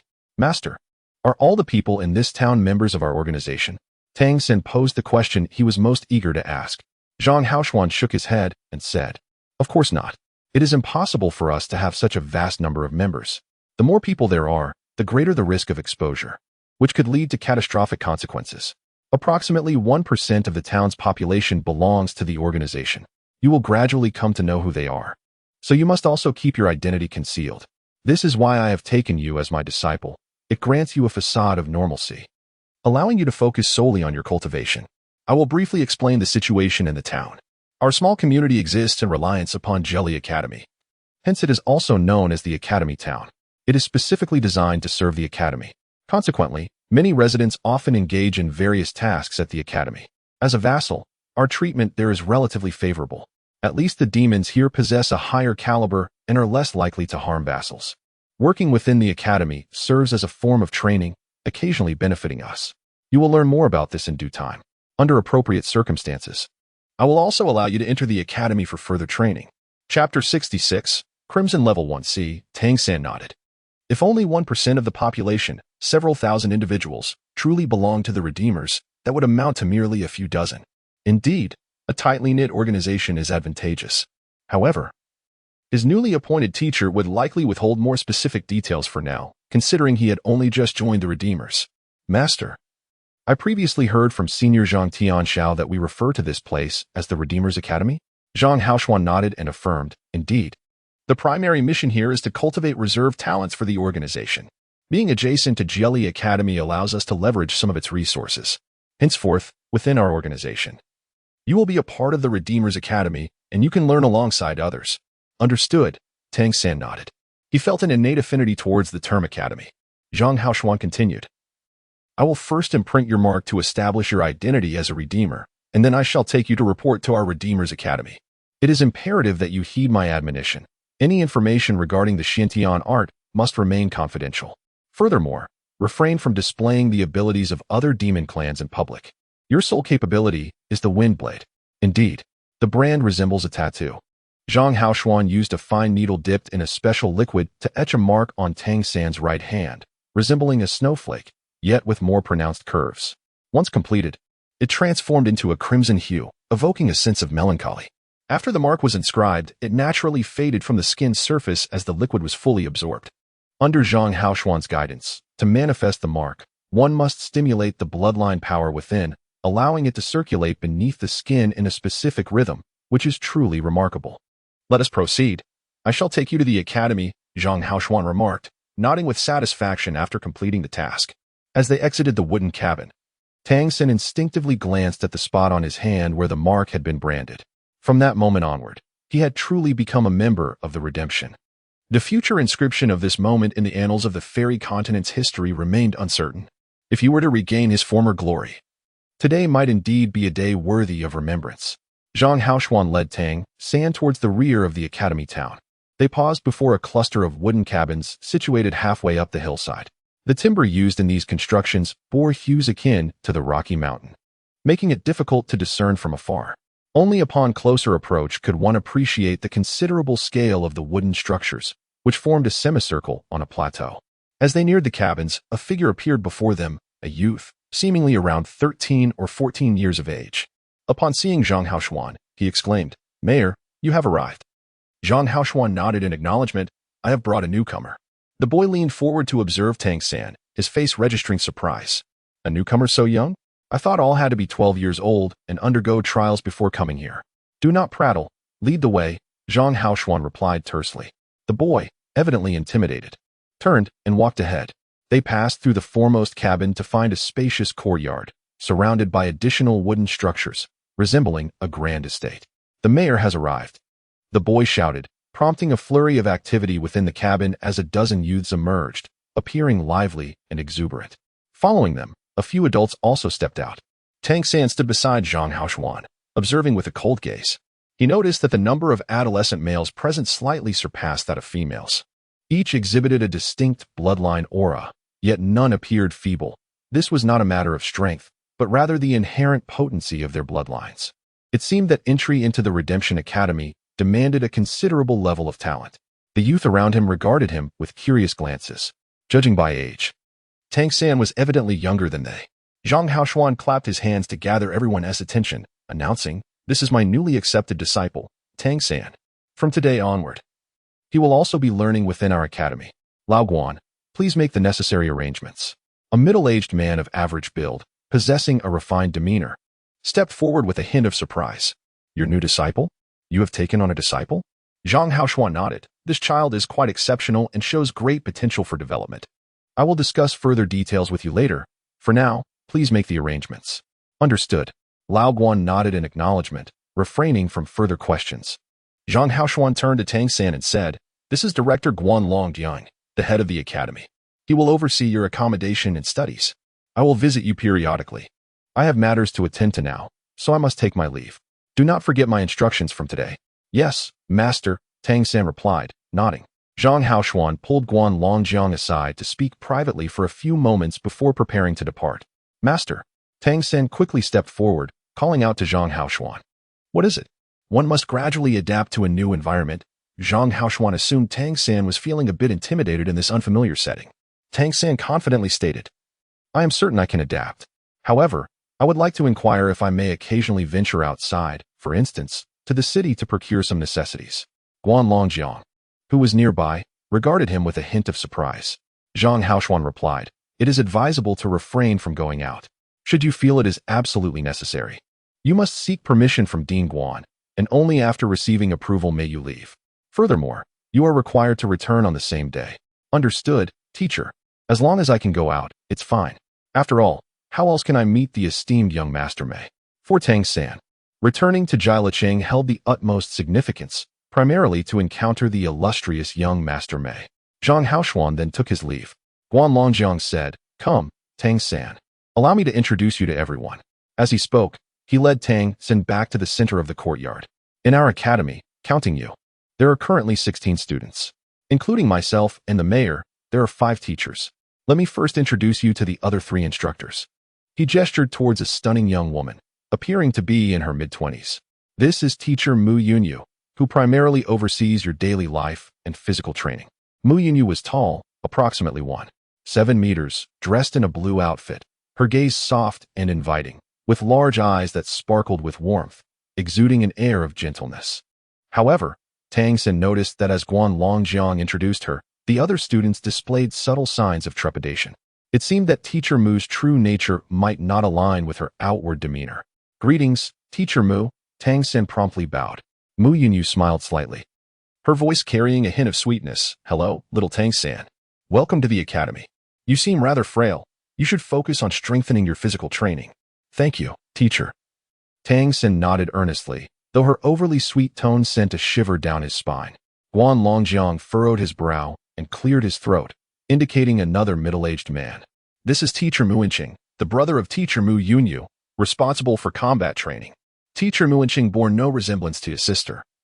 His tall stature and rugged features conveyed a sense of boldness, making it difficult to envision the delicate and beautiful Mu Yunyu as his sibling.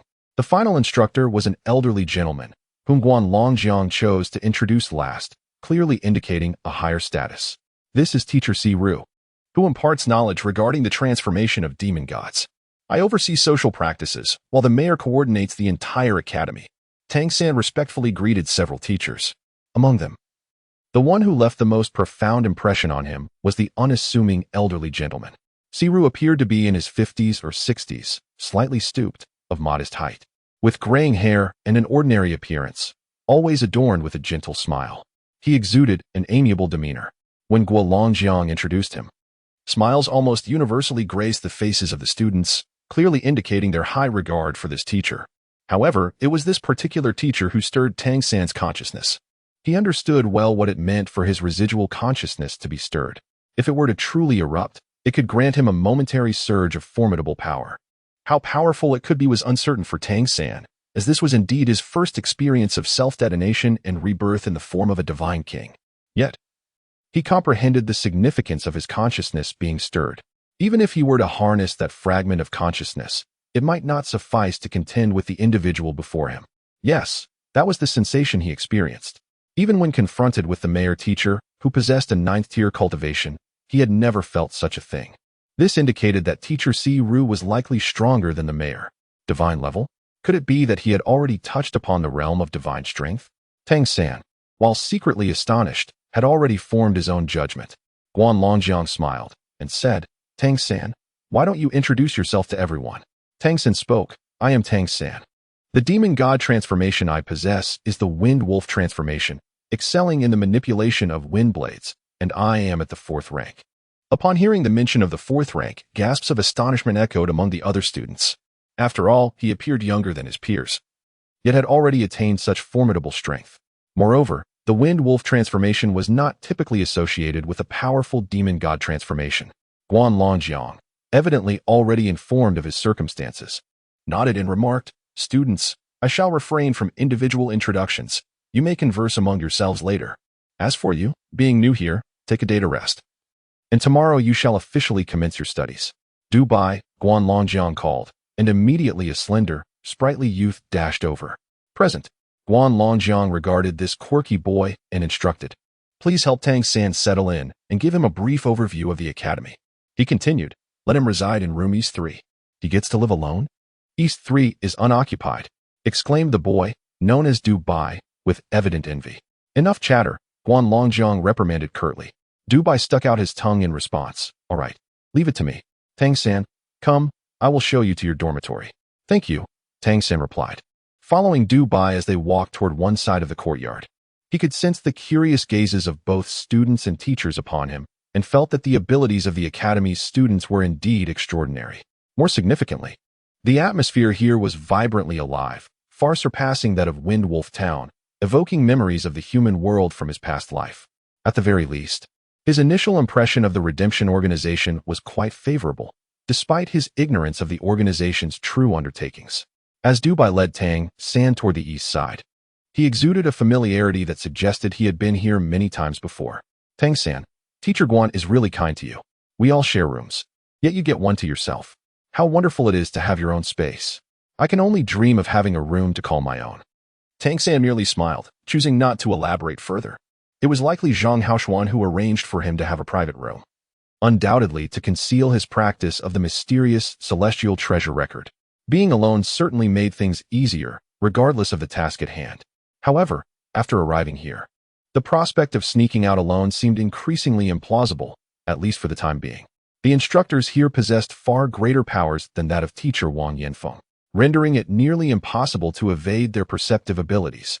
Unless he could acquire another demon imprint with stealth capabilities and of sufficient level, escape would remain a formidable challenge. The room number 3 in the dormitory was quite spacious, featuring not only a bedroom, but also a sizable living room of approximately 20 square meters, a standard one-bedroom apartment. Even the bathroom was separately allocated. Altogether, the area measured around 60 to 70 square meters, which could undoubtedly be considered a luxurious abode for Tang San, who had begun his journey in this world as a mere slave. The room was furnished with all the necessary amenities. "I'll take you to buy some daily necessities later, and you'll be all set," said Dui Bai, grinning cheerfully. Tang San said, "Then I shall trouble you." The narrator chuckled, "Why are you always so polite? We shall all be comrades from now on. Do you know what my demon god transformation entails?" Tang San was momentarily taken aback, shaking his head. "Look into my eyes," Dai Bai suddenly uttered. Tang San turned his head to gaze at him. As their eyes met, he suddenly noticed a luminous white halo shimmering within Du Bai's gaze, with faint concentric patterns radiating outward from its center. In that fleeting moment of their exchanged glances, Tang San distinctly sensed a slight disorientation in his spirit. However, at the core of his spiritual essence resided a thread of divine consciousness. Almost instantaneously, as the daze enveloped him, a burst of purple light erupted from his eyes. The purple extreme magic eyes responded instinctively, and a flash of violet flickered from the depths of Tang San's gaze. Du Bai, as if struck by lightning, let out a piercing scream, staggering back 2 steps before collapsing onto the ground. The entire sequence unfolded with astonishing swiftness, leaving even Tang San unprepared. The chilling scream from Du Bai startled Tang San profoundly. Almost immediately, the door swung open, and a figure rushed in like the wind. "What is happening?" A commanding voice rang out. Tang San felt an icy chill envelop him, as if the very air around him had solidified. The thought of an ice elemental demon god crossed his mind. At that moment, Du Bai was writhing on the ground, clutching his eyes. The figure that burst in was none other than Mu Yunyu, who, upon seeing Du Bai rolling on the floor and glancing at the bewildered Tang San, refrained from further questioning.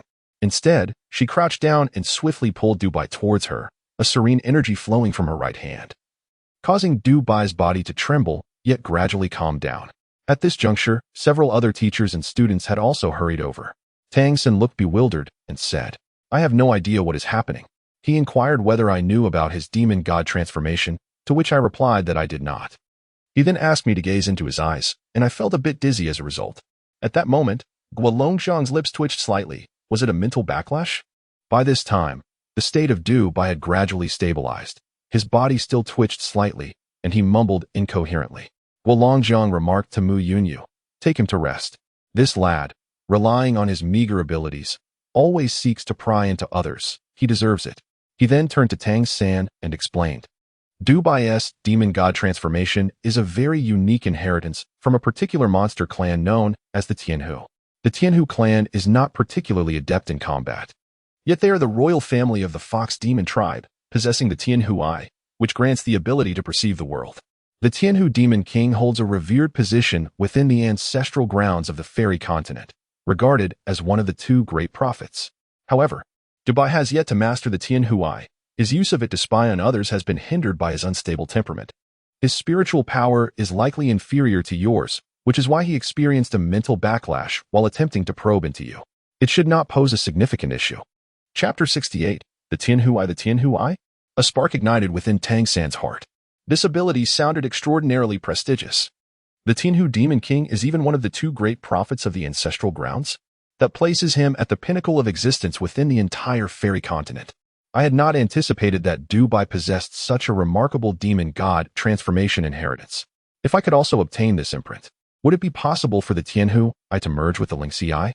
This could lead to the further evolution of the Lingxi Eye. The benefits brought forth by the Lingxi Eye were evident: an enhancement in spiritual power, an elevation in vision, the ability to perceive the secrets of elements, and even a degree of evasion from misfortune. The only drawback was that the Lingxi Eye was challenging to cultivate, as it is a fusion of 2 distinct abilities, the Lingxi Heart Eye and the Eagle Eye. Tang San originally envisioned continuing to absorb the bloodline powers of the white-headed falcon demon and the Lingxi deer demon, believing that such endeavors would enhance his Lingxi Heart Eye. However, upon hearing about the ability of the Tianhu Eye, he felt an unusual sensation. What if he were to further integrate other visual abilities of the demon gods into his Lingxi Eye? Would this lead to a qualitative transformation of his Lingxi Eye? The Tianhu Eye could very well be one of the most formidable innate bloodlines in this regard. It certainly appeared to be an excellent choice. Teacher Guan. What tier is Du Bai? Tang San inquired with curiosity. Guolongxiang replied, he is at tier 3. All Tianhu are initially tier 1 at birth, incredibly fragile. Furthermore, The lineage of the Tianhu bloodline is exceedingly rare and has always been held in high regard. Dubai is currently the only known human to possess the Tianhu transformation lineage. This information must remain confidential. It cannot be mentioned outside. Tang San hurriedly nodded, wondering if he would be all right. Guan Longjiang reassured him, stating that there was nothing to worry about. The transformation of the celestial fox was known for its remarkably stable mental energy, and just as he was about to elaborate, he paused and said, "You should rest for now. Once he has recovered, I will have him come to apologize to you." No. It should be me apologizing for his injury," Tang San replied somewhat awkwardly. He could sense the astonished gazes of the other students upon him. Evidently, he was not the first to be scrutinized in such a manner. However, being one of the few who could cause trouble for Dubai was a rarity. With the faculty and students of the Redemption Academy having departed, Tang San felt a sense of relief. The incident with Dubai had significantly elevated his impression of the academy. The Celestial Fox transformation was undoubtedly among the most prestigious bloodlines within the entirety of the Demon Clan, even if Dubai's bloodline was not entirely pure, rendering him incomparable to a true Celestial Fox demon. Guan Longjiang had already mentioned that he was the only human to inherit the Celestial Fox transformation. This distinction alone underscored his immense importance. It was unlikely that any ordinary individual would be granted the opportunity to attend the Redemption Academy, where they were cultivated with utmost care. The talents of the other students must undoubtedly be formidable as well. In terms of bloodlines, Tang San's overt wind wolf transformation was indisputably the weakest among them. With Dubai's mental state compromised, Tang San faced the immediate dilemma of lacking someone to accompany him to procure daily necessities. Just as he was preparing to make do and meditate on the wooden bed that night, there was a knock on the door once more. "Please come in," he called, rising to exit his bedroom. The door swung open, revealing a petite figure who entered. This was a girl who appeared slightly older than Tang San, likely of a similar age to Mei Gongzi. Her hair was styled in a high ponytail, her fair skin exuding a rosy hue, and her large blue eyes were strikingly beautiful. When she smiled, two charming dimples appeared on her cheeks. "Hello," Tang San greeted her warmly. "Hi, I am Cheng Zicheng. I'm here to take you to buy some daily supplies," she replied cheerfully. "Thank you for your help," Tang San said with a smile. "The teachers are quite considerate." Cheng Zicheng chuckled. "Oh, it's no trouble at all. Consider it a token of gratitude." "Gratitude?" Tang San was taken aback. "Yes, that Dubai fellow is utterly insufferable. He takes advantage of his celestial fox eye to pry into others' business, especially enjoying to spy on us girls. I wish someone would blind him." From her demeanor, Tang San could unmistakably sense a hint of malice, leading him to reflect on the peril of offending women. Such sentiments were universally applicable, regardless of age. Cheng Zicheng laughed. "Well, now he has suffered a setback with you. The teacher mentioned he wanted to be able to use his celestial fox eye for at least half a month." "Serves him right." Tang San smiled wryly, saying, "I did not intend for this to happen. His injuries are not severe, right? He will be fine. The Tianhu clan is renowned as the children of fortune, possessing remarkable luck. It is not so easy for him to perish. The fact that you managed to injure him is quite perplexing to us. We often wish to deal with him, yet we are perpetually thwarted by bizarre circumstances, allowing him to escape. Moreover, anyone who seeks to confront him seems to encounter misfortune. How vexing. You must also exercise caution, having injured him. You should be mindful of your own luck. However, your ability to wound him suggests that your fortune must also be quite commendable. Is there really such a concept? The children of fortune? Tang San could comprehend the notion that the luck of the one reading the script holds no sway over his own fate. After all, he is the reincarnation of a divine king, and luck is unlikely to manifest negatively in his existence. His arrival in this realm is, by nature, a defiance of destiny. To be reborn here with memories intact, his true adversary is the sovereign of this dimension. Not only the luck of the script reader, but even the fortune of the Tianhu Demon King is unlikely to influence him. "Come, I shall guide you," Cheng Zicheng beckoned, then turned to exit. Tang San followed Cheng Zicheng out of the Redemption Academy, retracing the path they had taken with Zhang Haoshuan towards the town surrounding the academy. "Where are we going to purchase items?" Tang San inquired. Cheng Zicheng replied, "We can find ordinary necessities in our town. However, for more unique or valuable items, we must venture into the city. Nevertheless, you need not go to the city, right?" Tang San sighed, expressing his desire to visit the city, particularly the bustling downtown area. He longed for a taste of milk tea.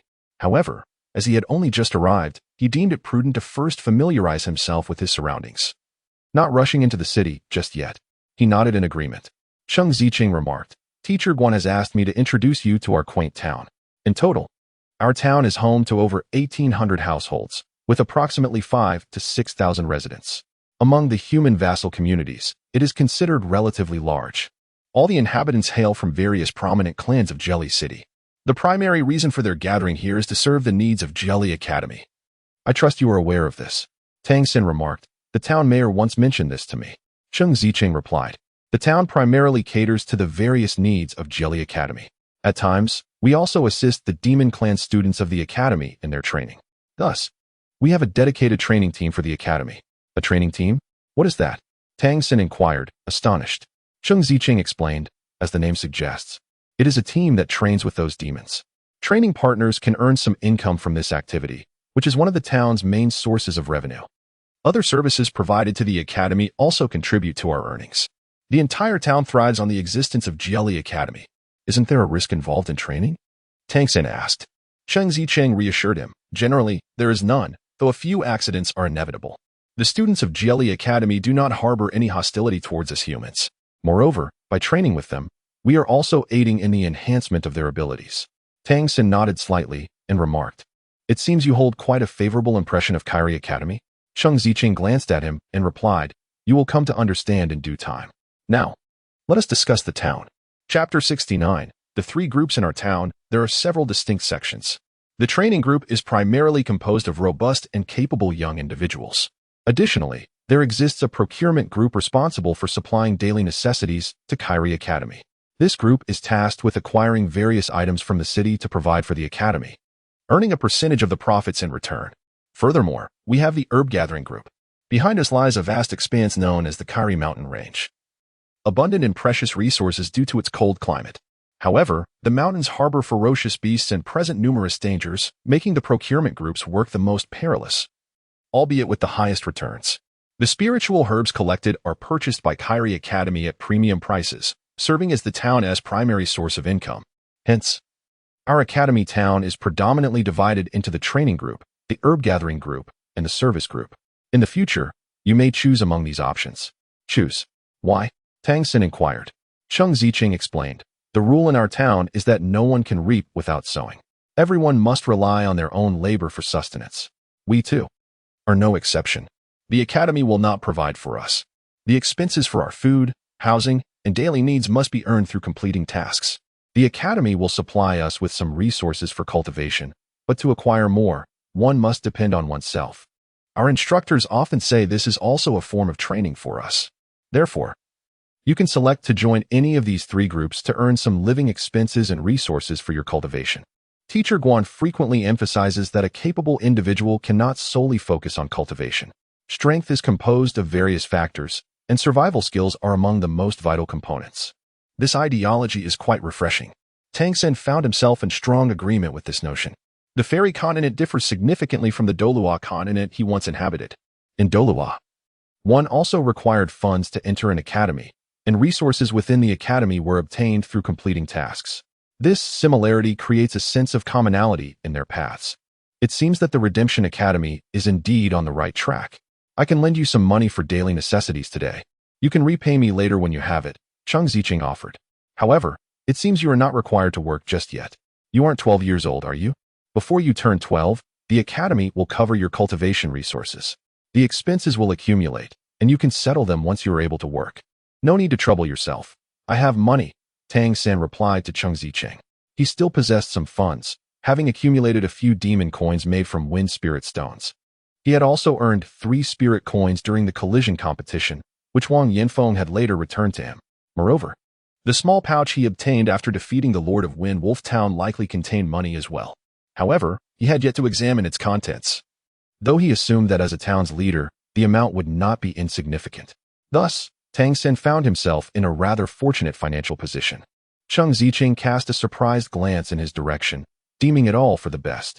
As they conversed, the duo ventured deeper into the small town, a street dedicated to the commerce of various goods, predominantly everyday necessities, unfolded before them. Tang Xin observed a prominent establishment specializing in spiritual herbs. This herbal shop, the largest along the entire street, was centrally located, not far from the residence of the town's mayor, Zhang Haoshuan. The academy town, home to around 5 or 6,000 residents, buzzed with activity. Upon revisiting, Tang noted the presence of not only humans, but also members of the demon race. Clad in uniform peacock green attire, tailored to fit their diverse physiques, these demon students were indeed a sight to behold. Without needing an explanation from Cheng Zicheng, he recognized them as the students from Jelly Academy. Among these students, Tang spotted several types of demons he had not encountered before. Indeed, they could serve as potential targets for his absorption. Having recently ascended to the 5th tier, he realized this advancement allowed him to acquire another imprint, another ability.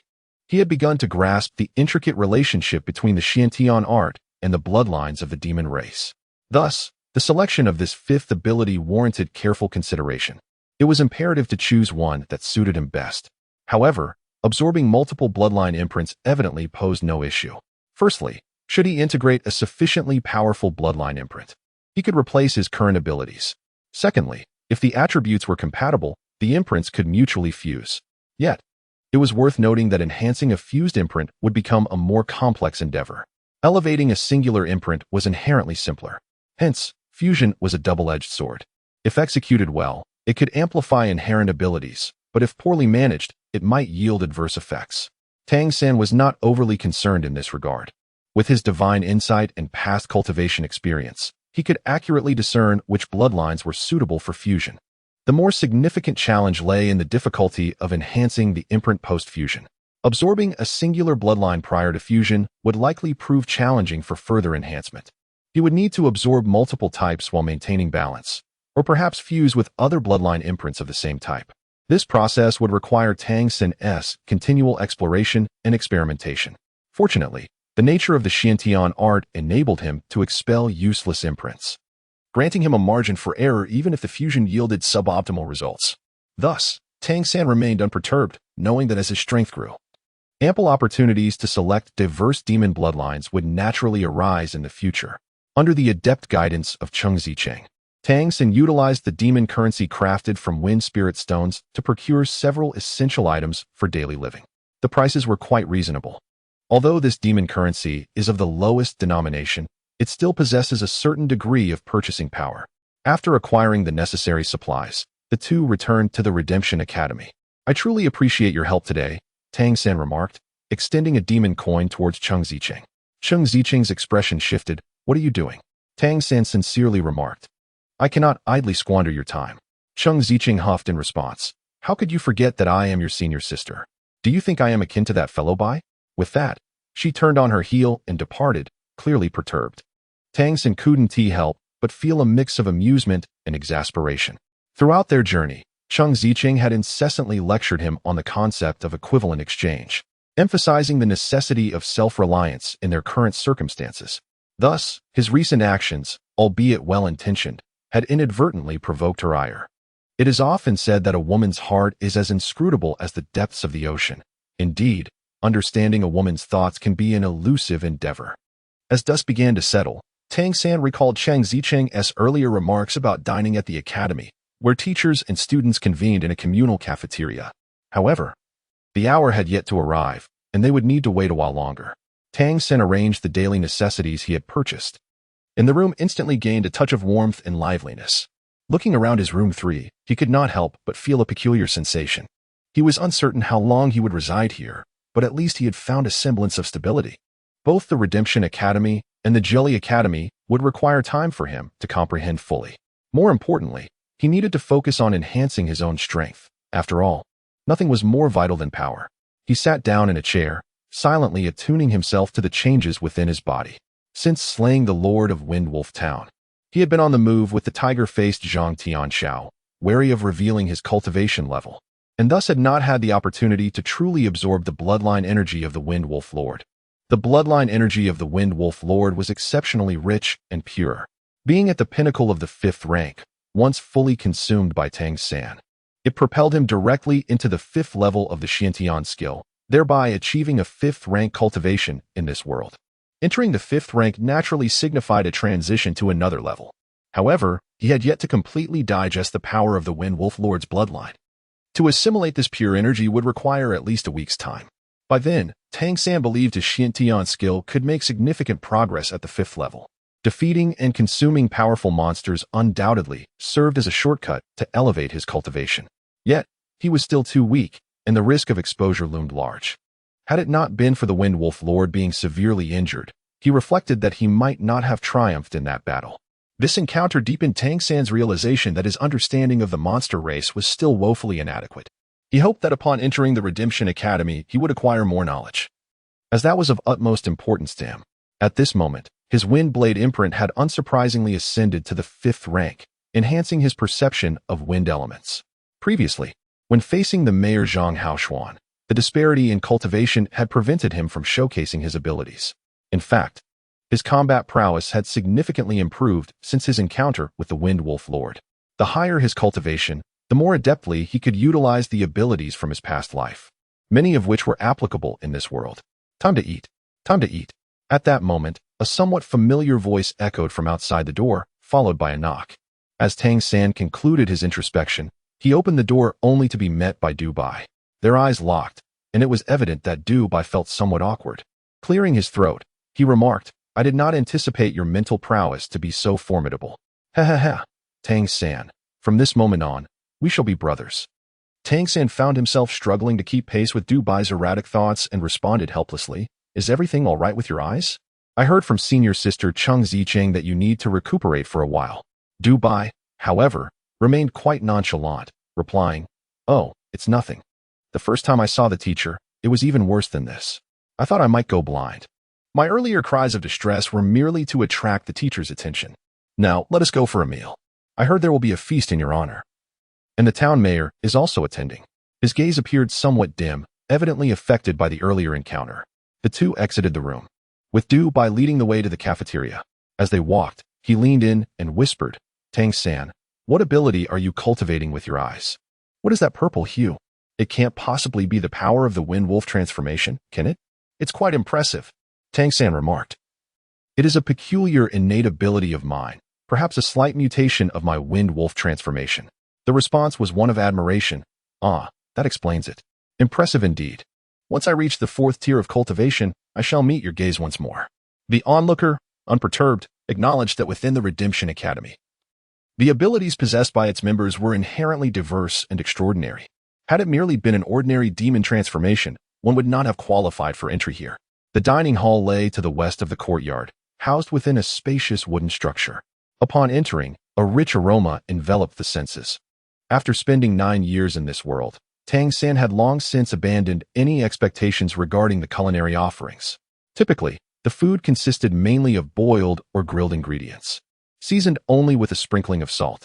The taste was neither exceptional nor atrocious. When the ingredients were fresh, they were tolerable, but on most occasions, one could aptly describe the flavor as insipid.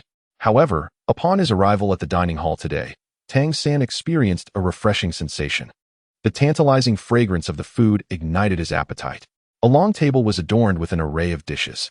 While the cooking methods appeared largely unchanged, the aromas suggested a notable improvement. Some of the ingredients were unfamiliar to Tang San, but at the center of the table lay an enormous platter, over a meter in diameter, showcasing an entire creature, the identity of which remained a mystery. This dish could undoubtedly be described as a culinary behemoth. What a sizable feast, he mused as the most intense aroma emanated from this very platter. One of his companions, with a gleam of excitement in his eyes, exclaimed, "We are in for a treat. This is a low-tier demon beast known as the Sky Mouse, a flying rodent with succulent meat. It can only be found in the Jilly mountain range. Due to its swift flight, it is quite elusive. One of these can fetch 30 to 50 demon coins.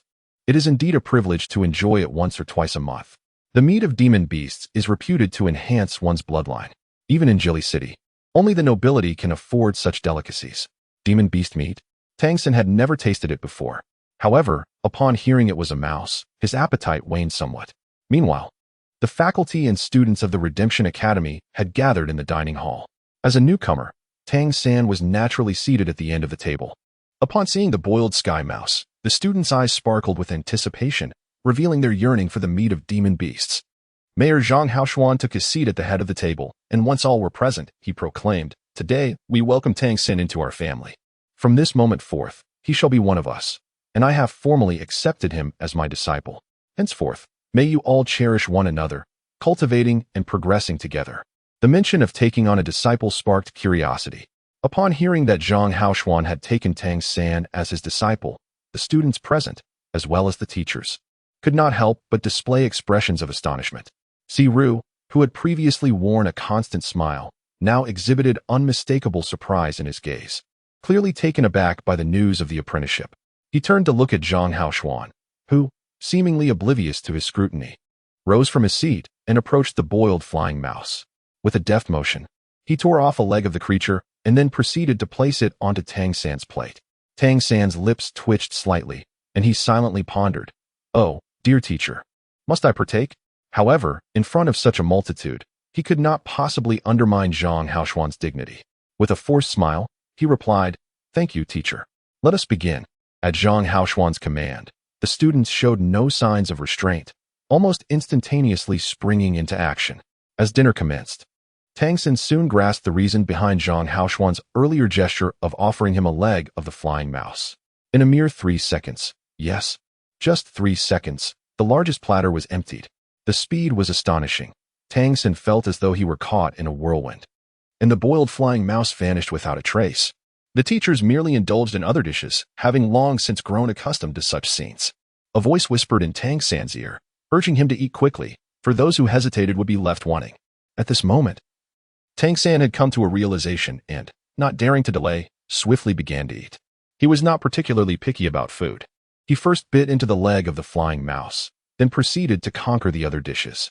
As the other students were diligently engaged in dealing with the flying mice they had managed to snatch from the plates, none attempted to contest him for the remaining food. The flesh of the flying mouse was remarkably tender, devoid of any unpleasant odor, and possessed a unique fragrance. Aside from psychological factors, it was quite palatable. After consuming it, a warm sensation enveloped his stomach, sending waves of warmth radiating to his limbs. Clearly, the earlier words spoken were no exaggeration. The meat of magical beasts indeed had the effect of nourishing one's bloodline. Throughout the dinner, no one uttered a word, fully adhering to the principle of silence during meals. When the last morsel was cleared away, the dining table was left with nothing but empty plates, each thoroughly cleaned. Tang San had indulged in quite a sumptuous meal. One must admit, it was indeed the finest feast he had savored since arriving in this world. Although the flavors remained fairly conventional, the quality of the ingredients was exceptional. Both the vegetables and meats were remarkably fresh. Chapter 71. Assessing the harvest. After the teachers concluded their meal, they departed one after another, and the students soon followed suit, leaving with little interaction, each returning to their respective quarters. Upon finishing his meal, Dubai also made a hasty exit, merely informing Tang San that he was going back to cultivate. As Tang San stepped out of the cafeteria, he noticed that the sky had completely darkened. The courtyard was enveloped in silence, while the houses surrounding it were aglow with numerous lights, creating an atmosphere that was both tranquil and vibrant with life. Letting out a deep breath, Tang San made his way back to his room, East number 3. The moment he entered, he sensed something amiss. Zhang Haoshuan was seated in the living room, gazing intently at him. "Teacher," Tang San promptly approached to pay his respects. Zhang Haoshuan offered a faint smile and gestured, "Please, have a seat." Tang San took a seat on the chair opposite him. Zhang Haoshuan inquired, "Are you adjusting well?" Tang San nodded and replied, "I am just beginning to acclimate. This place is quite pleasant." Zhang Haoshuan responded, "Do you have any idea how long it took us to cultivate such a state here?" Tang San paused for a moment, shaking his head in disbelief. Zhang Haoshuan remarked, "Over 300 years. Over 300 years? Tang San couldn't help but raise his voice somewhat. Zhang Haoshuan sighed softly and continued, "The accumulation of vassals has led to the recognition of our capabilities by the demon clan, which gradually evolved into dependence. Then came the establishment of Academy Town and its subsequent growth. Step by step, we arrived at the founding of the Redemption Academy. In total, it has taken us over 300 years. To be precise, the birth of the Redemption organization also spans over 3 centuries. This place can be considered one of humanity's rare sanctuaries. If all of humanity across the continent could possess such a haven, our kin would suffer no more. How wonderful that would be." "Indeed," Tang San nodded silently. Zhang Haoshuan said, "Starting tomorrow, you will officially begin your studies at the academy. I have come specifically to remind you that here, your foremost objective is to earn the recognition of both your teachers and classmates. This acknowledgement does not imply that you must navigate social interactions with cunning. Rather, it is predicated on strength. In our Redemption Academy, strength is the foundation of all. I observe that you possess a calm disposition, so I am not concerned in that regard. However, it is your prowess that will secure your place here. When necessary, you may reveal your fifth-tier cultivation, but be sure to keep your Xian Tian Bao Lu confidential. Understood, Tang Sen replied. Zhang Haoshuan rose to his feet and remarked, after a long journey, and with studies commencing tomorrow, you should rest early today. As he spoke, he began to walk towards the door. And Tang Sen stood to see him off. Just as Zhang Haoshuan reached the threshold, he suddenly paused, turning to look at Tang Sen. He gently ruffled his hair and said, there is one more rule at our Redemption Academy. A true master may only recognize one disciple. Do you understand? With that, he patted Tang Sen's shoulder, and in a flash of light, his imposing figure vanished into thin air. Only one master? What is he trying to remind me of? A fleeting moment of doubt flickered in Tang Sen's mind. He secured the door, returning to his chamber. After a brief ablution, he ascended to his bed. Instead of commencing his meditation and cultivation immediately, he extracted a small pouch from his bosom. This pouch, crafted from a type of leather beyond his discernment, boasted a muted brownish-yellow hue, roughly the size of his palm, and was rather unremarkable. He had acquired this pouch after vanquishing Feng Xiong, the lord of Windwolf Town, and subsequently joined forces with Zhang Tianxiao to journey toward Jelly City. Throughout their travels, he had been unable to examine it closely. Now, having settled, he sought to inspect his spoils. At the moment of Feng Xiong's demise, this pouch was the sole possession he carried. In his frantic bid for escape, it was reasonable to surmise that such a treasured artifact would hold significant value. Despite the humble stature of Windwolf Town, its leader had reigned for many years. More importantly, when Tang Sen absorbed its bloodline power, he discerned its distinction from that of ordinary wind wolves. Its essence was remarkably rich. Indeed, the energy derived from this singular entity surpassed the cumulative offerings of all the monstrous beings he had previously consumed. Such a revelation was astonishing to Tang Sen. Previously, he had no time to ponder this matter, but now, reflecting on it, he suspected that the origins of this Feng Xiong were quite extraordinary. The likelihood of his personal belongings containing valuable items was thus greatly enhanced. The pouch, while light in his grasp, possessed a texture akin to fine sandpaper. As Tang Sen activated his spiritual sense, a jolt of realization surged through him. Upon scrutinizing the pouch with his heightened awareness, he immediately detected a faint, elusive fluctuation of spatial attributes within it. He understood all too well the implications of such spatial disturbances. Could this be a treasure capable of storing items akin to the mythical dimensions of a space artifact? If so, he had indeed stumbled upon a significant boon. It is worth noting that even in his previous life, objects imbued with spatial attributes were exceedingly rare. Although he later transcended to a divine level, capable of creating his own spaces, encountering such an item in this realm of magical creatures was unprecedented. Moreover, if this pouch was indeed a spatial artifact, it suggested the potential to contain far more than its modest exterior would imply. As these thoughts swirled in his mind, Tang Sen endeavored to open the pouch, while cautiously probing with his spiritual energy. Upon contact with his mental essence, the originally brownish-yellow pouch suddenly emanated a faint azure glow. He could sense a subtle resistance within, impeding his exploration of its contents. This barrier, while not overwhelmingly strong, exhibited a remarkable resilience, effortlessly repelling his spiritual intrusion. Intrigued, Tang Sen did not cease his probing. Instead, he summoned the imprint of his wind wolf transformation, allowing a gentle azure light to envelop him. Indeed, upon activating the wind wolf imprint, the barrier faltered momentarily before dissipating quietly. Within Tang Sen's wind wolf mark, the most potent force emanated from the bloodline power of Feng Xiong. Indeed, Feng Xiong's lineage was far more profound than all the wind wolves he had previously consumed combined. This fact attested to the unassuming little pouch being a recognized artifact, implying it possessed a certain degree of sentience. As he delved into the depths of his mental power, a radiant smile spread across Tang Sen's face. Inside the pouch lay a verdant expanse, and the internal space was quite considerable, measuring nearly 10 feet in circumference. This was quite remarkable among spatial treasures. The primary concern with such storage artifacts lay in the stability of the space. The larger the stable volume, the more challenging it was to maintain.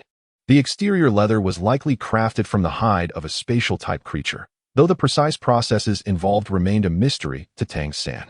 However, the ample and stable interior space alone rendered it an extraordinary treasure. What the pouch contained was rather straightforward currency. Among the various items, the most striking to Tang San was the vibrant green currency, which radiated an ethereal glow and exuded a rich aura of wind elements. Although this was the first time he encountered such currency, the intense fluctuations of the wind elements allowed him to discern its nature. This was undeniably the third-ranked elemental coin within the entire currency system of the Monster Clan, specifically the wind elemental coin that resonated with the lineage of the Wind Wolves. Within this small pouch, there were hundreds of wind elemental coins, representing an astonishing fortune. Additionally, there was a multitude of wind spirit stones, which were remarkably clear and translucent, evidently differing from those he had previously encountered. The value of such pure wind spirit stones eluded Tang San, but he was certain they were worth a considerable sum. Chapter 72. A fortune awaits. Tang San stirred the contents within the bag using his mental energy, and to his astonishment, he discovered 3 coins shimmering with a kaleidoscope of colors hidden among the pile of wind elemental coins. These coins, seemingly similar in size to the wind elemental coins, were intricately crafted from 6 distinct substances. Remarkably, these 6 materials, each representing a different attribute, harmoniously combined to create a stable energy fluctuation. It was evident that these coins were a higher tier known as Tianyu coins, which held a value equivalent to 100 elemental coins. The rarity of such an item was beyond comprehension. All forms of currency among the demon tribes served the purpose of cultivation, which was the essence of their worth. Each high-grade coin could be regarded as a treasure. Upon thoroughly examining the contents of the bag, Tang San's initial reaction was one of elation. He had struck gold. Indeed, the benefits reaped from vanquishing the Wind Sovereign were far greater than he had anticipated. The potent Wind Wolf bloodline, along with what was likely the majority of wealth accumulated by Wind Wolf Town over the years, now belonged to him. However, the true treasure lay not merely in the coins, but in the spatial storage pouch itself. This small bag offered unparalleled convenience. Its ample space could accommodate an abundance of items. For Tang San, this would significantly ease his endeavors in the future. Compared to the wealth he had amassed, his fondness for the spatial storage pouch surpassed all. He tightened the bag's opening, allowing the spatial fluctuations to dissipate naturally, restoring normalcy. With a deep sigh of relief, he reflected on his previous possession of 3 spirit coins, which had led him to believe he had acquired a fair amount of wealth. Now, he considered himself a modestly wealthy individual. In a place like Jelly City, possessing wealth ensured an ample supply of cultivation resources. With this newfound capital, his foremost concern would be converting it swiftly into strength, as enhancing his power was paramount. As for the Redemption Academy, his impressions thus far had been quite favorable. It was perhaps the finest platform for humans to exist on the fairy continent. Moreover, the proximity to the esteemed Mei Gongzi was a significant advantage. Once he stabilized his circumstances, he would have the opportunity to visit her. The mere thought of Mei Gongzi warmed Tang San's heart, brightening his gaze. With a collected mind, he seated himself in meditation, silently entering the cultivation state of the Xiantian Gong to further assimilate the power of the Wind Sovereign's bloodline. The absorption of this bloodline energy through his Wind Wolf transformation was remarkably seamless, and Tang San could distinctly sense that, upon reaching the 5th stage, his Wind Wolf transformation imprint was evolving. This transformation was not solely a result of his ascension in rank. A crucial aspect was undoubtedly the purity and depth of the Wind Sovereign's bloodline power. At this moment, his Wind Wolf transformation imprint had become vibrantly verdant and exceptionally clear, as if a colossal wolf were howling towards the heavens within the imprint. With the enhancement of the Wind Wolf transformation imprint, Tang San's perception and control over wind elements had significantly strengthened. As he absorbed the power of this bloodline, the Xiantian skill surged within him at an astonishing pace. Theoretically, Feng Xiong's bloodline was undoubtedly far more formidable than that of an ordinary wind wolf.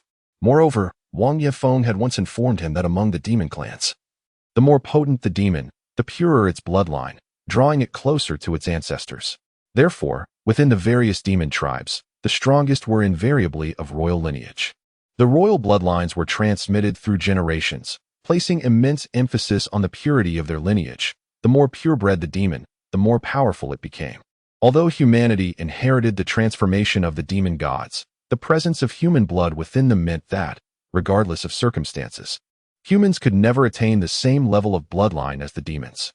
Nevertheless, the offspring of powerful demons and humans would possess a greater potency of the demon-god transformation. Feng Xiong's bloodline was likely extraordinary among the Windwolf clan. However, it remained a mystery why he was placed in the Windwolf town. Tang Xin could sense that the strength of Feng Wolf's bloodline was remarkably close to the 6th tier. When he first encountered Feng Xiong, he felt this instinctively. And after the consumption, the sensation became even more pronounced. When Feng Xiong finally perished, Tang Xin could even perceive a strange energy dissipating within him, vanishing alongside his life. At that moment, due to the urgency of time, he had no opportunity for contemplation, now reflecting upon it.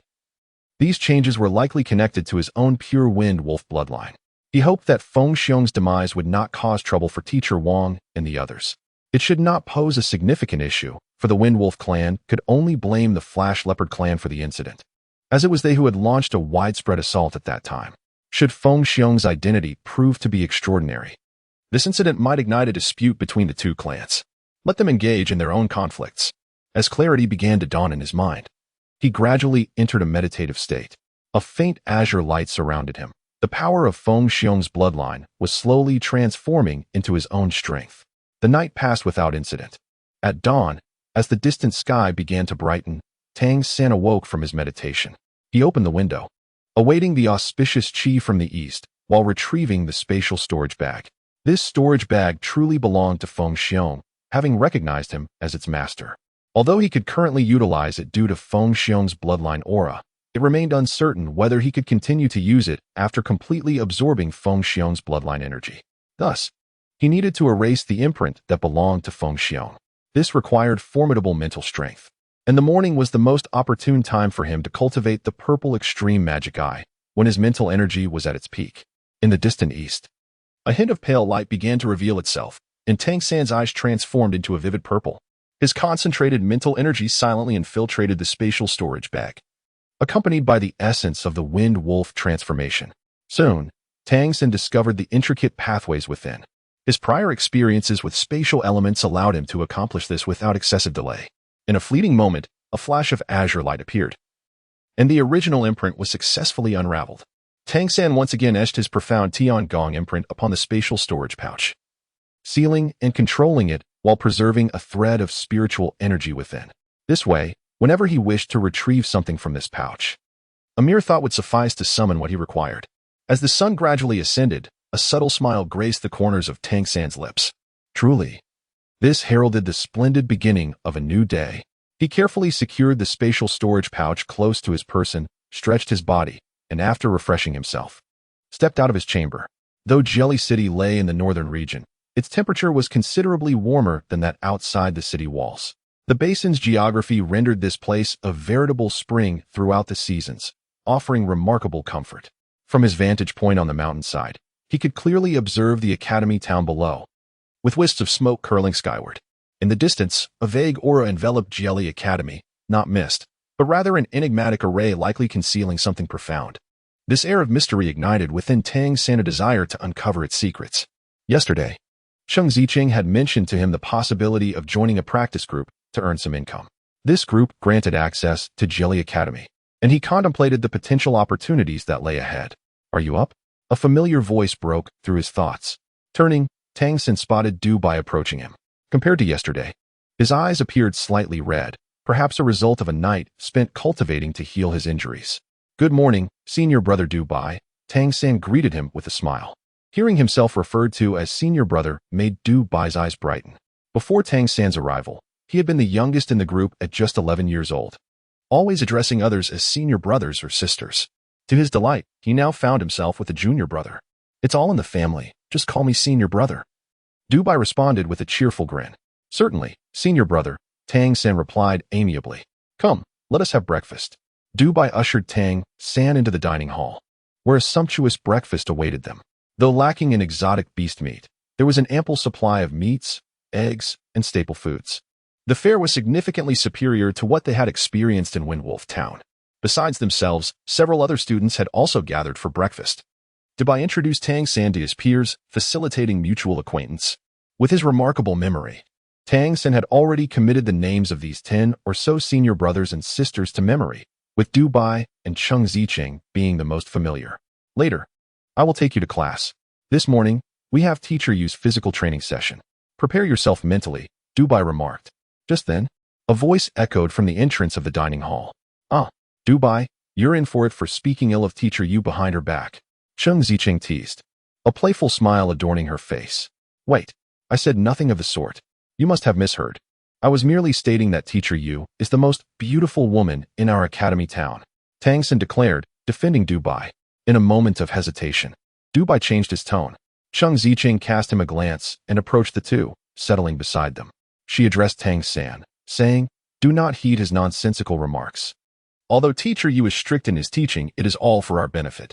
However, you must ensure to eat sufficiently before the physical training class in the morning. Otherwise, it may prove too strenuous to endure. I shall go fetch some food. With that, she rose once more to retrieve provisions. And what about the afternoon? Tang San inquired. Dubai replied, in the afternoon, we have the practical combat class, conducted by teacher Mu. Tang San vaguely comprehended that when he referred to teacher Yu, he was indeed speaking of Mu Yunyu, while teacher Mu should be Mu Enching.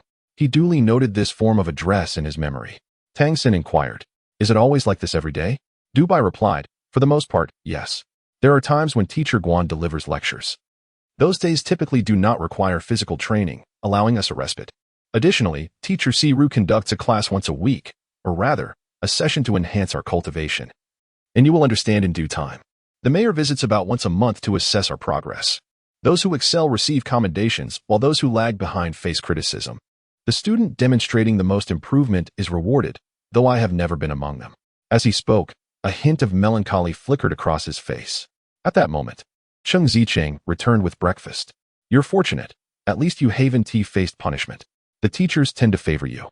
Claiming your transformation into a celestial fox is challenging, and that progress is difficult. Thus, even if you place last, you remain unscathed. It's rather unjust, she remarked. Indeed. Dubai's celestial fox transformation appeared to pose significant challenges for advancement. Tang San could discern the cultivation levels of some students from the bloodline aura they emitted. For instance, Dubai was at the 3rd tier, while Cheng Zicheng seemed to be around the 4th tier. Both were relatively young, approximately 11 or 12 years of age. The senior students exhibited varying strengths, with some possessing levels so profound that even Tang San could not ascertain their exact cultivation, likely exceeding the 6th tier. As Cheng Zicheng munched on her food, she glanced at Tang San and cautioned, be particularly wary during this afternoon's practical class. Since you are new, Teacher Mu will undoubtedly require you to demonstrate your capabilities. Perhaps I shall be your opponent. Thank you for the reminder, senior sister, Tang San replied earnestly. Dubai placed a hand on Tang San's shoulder and addressed Cheng Zicheng. Little Cheng, should you face my junior today, please be careful not to injure him. Cheng Zicheng shot him a look. Who are you calling Little Cheng? Let us see if you can avoid being beaten to a pulp first. Dubai's lips twitched. In terms of combat prowess, he truly was outmatched by everyone. It's as if you dare to challenge me. Aren't you afraid of misfortune? Cheng Zicheng retorted without anger. Her curiosity piqued as she turned to Tang San. Tell me, did you experience any backlash from what you did yesterday? Did you notice any changes? Shouldn't there have been changes? Tang San asked, intrigued. Dubai, equally curious, gazed at him and said, I am the child of destiny. If my celestial fox eye reaches a formidable level, it can glimpse into the future. Anyone who harms me will inevitably encounter misfortune. Did you not sense anything? Tang San silently shook his head, contemplating inwardly. I am the God King, endowed with divine consciousness. Your mere flicker of fortune backlash could hardly affect me. Dubai scratched his head, perplexed. Has it truly failed? How strange. He resolved, I must strive to break through. Teacher Guan had mentioned that once he reached the 4th tier, his heavenly fox I would possess certain capabilities. Then I shall be formidable. Cheng Zicheng curled her lips and continued to savor her breakfast. After finishing their meal, the students gathered in the courtyard, including Tang San. There were a total of 16 students in the Redemption Academy. Tang San's stature was comparable to that of Dubai, making them among the shortest in the academy. And they stood at the very edge. At that moment, Mu Yunyu, who had not been seen earlier in the cafeteria, approached the group with measured steps, arriving before everyone. Tang San immediately noticed that, with her arrival, all the students present unconsciously straightened their postures. Mu Yunyu, with a gentle smile, announced, Today we shall continue our physical training. We have a new member joining us. Tang-san, you are 9 years old this year, correct? Yes, teacher you. Tang-san promptly replied. Very well. Then your intensity should match that of Dubai. The objective is Tiangpong. Retrieve your weights, and let's commence, Mu Yunyu said calmly. Upon hearing the term Tiangpong, the students could not help but grimace, yet none dared to voice their concerns as they promptly made their way toward a nearby building. Upon entering the room, Tang-san quickly grasped the meaning of weights. The walls were adorned with several vest-like apparatuses crafted from leather, each equipped with dozens of pockets. The students selected vests suited to their physiques, and then approached a table where strips of metal awaited. They inserted these metal strips into the pockets of their vests. When Dubai assisted Tang-san in choosing a fitting vest, the two approached the metal strips. Dubai whispered to Tang-san, each strip weighs 10 kilograms. Following the standard set for both of us, you will need 4 strips. Tang-san observed that one of his senior brothers had at least 20 pieces of metal embedded in his body. Wasn't that equivalent to an additional 200 kilograms of weight? Such a notion was indeed terrifying. Where exactly was Tiangpeng? He picked up 4 metal blocks, placing them strategically on his chest and back to maintain balance. With 40 kilograms added to his upper body, he felt a slight heaviness. However, given his current level of cultivation, this was hardly a challenge. Dubai chuckled wryly, explaining, Tiangpeng is located in the mountains, approximately 100 miles from here, and the journey is particularly arduous. We must traverse 4 mountain peaks, and there are sheer cliffs to contend with. More critically, our powers will be sealed, and we can only rely on our physical capabilities. The use of the demon god transformation is prohibited. Is it truly that severe? Tang-san was momentarily taken aback. After all, the physical strength of humans could not compare to that of the demon race. If the power of the demon god transformation were sealed, carrying such a heavy load while climbing would be no trivial task. Indeed, it is that severe. Teacher, you will accompany us throughout the journey. The most daunting aspect is that the last 3 individuals to return will find themselves without food. We must hurry. Everyone is competing on equal footing. Our only advantage due to our youth is the reduced weight we carry. As the two exited the room, Mu Yunyu awaited them outside, casually placing 2 hands on their shoulders. Tang-san immediately sensed a peculiar force surging into his body, causing the Xiantian skill within him to feel as though it had solidified, a refreshing sensation enveloping his chest and abdomen, yet he found himself unable to summon any energy. Chapter 74. Physical training. A flicker of thought crossed his mind, and he realized that at his current level of cultivation, if he endeavored to forcibly mobilize his energy, there was indeed a possibility of breaking through this seal. However, he was certain that Mu Yunyu would sense it immediately. This brought back memories of his past life, when he had practiced physical training in a similar manner alongside his companions. Without the ability to harness the Xiantian skill, he could only rely on his physical strength. Though Tang-san appeared slender, much of this was due to his deliberate control over his body's development through the Xiantian skill during his training, particularly in Foglang Town, where he had chosen not to attract attention. However, upon arriving at the Redemption Academy, safety was assured, and he no longer intended to suppress his physical growth. Especially with the presence of the beautiful young master in Jelly City, he understood that his reincarnated wife would possess no memories of their past life. Thus he needed to pursue her anew in this lifetime. This was no simple endeavor, particularly given her extraordinary beauty, while he currently felt rather ordinary. It was time for him to develop fully, at least to enhance his appearance. Dubai led Tang-san as they set forth, following their senior brothers and sisters into the mountains behind the Redemption Academy. The rear mountains were not excessively steep, yet traversing them with added weight was still arduous. Although Tang-san had controlled his physical development, his natural strength was not to be underestimated. Having once been a god king, he understood the significance of physical strength. No matter how high one's cultivation, the body must bear the burden. The body resembles a vessel. The larger and sturdier the vessel, the greater the capacity it possesses to hold. The Xiantian art is exceptionally potent in refining the body, which is why, despite his seemingly frail appearance, his strength is not to be underestimated. The senior brothers and sisters ahead bear weights significantly heavier than theirs, yet they appear quite agile as they swiftly ascend the rear mountain. This rear mountain towers at approximately 1,000 meters, and the climb from the Redemption Academy reaches nearly 700 meters in elevation. Fortunately, the terrain is relatively gentle, making the ascent manageable. The 3 who fail to return before noon will find themselves without sustenance. This is the requirement of the physical training class. Aside from this outdoor exercise, are there other methods employed in the physical training course? Tang San inquired of his companion, Dubai. Dubai nodded but remained silent. What other methods are there? Tang San, still curious, pressed on. Dubai smiled wryly and advised, save your breath and conserve your energy. You shall soon find yourself in discomfort. Tang San smiled slightly and said, all right, let us proceed. By the time they had traversed the first mountain, a light sheen of sweat had already formed on Dubai's forehead.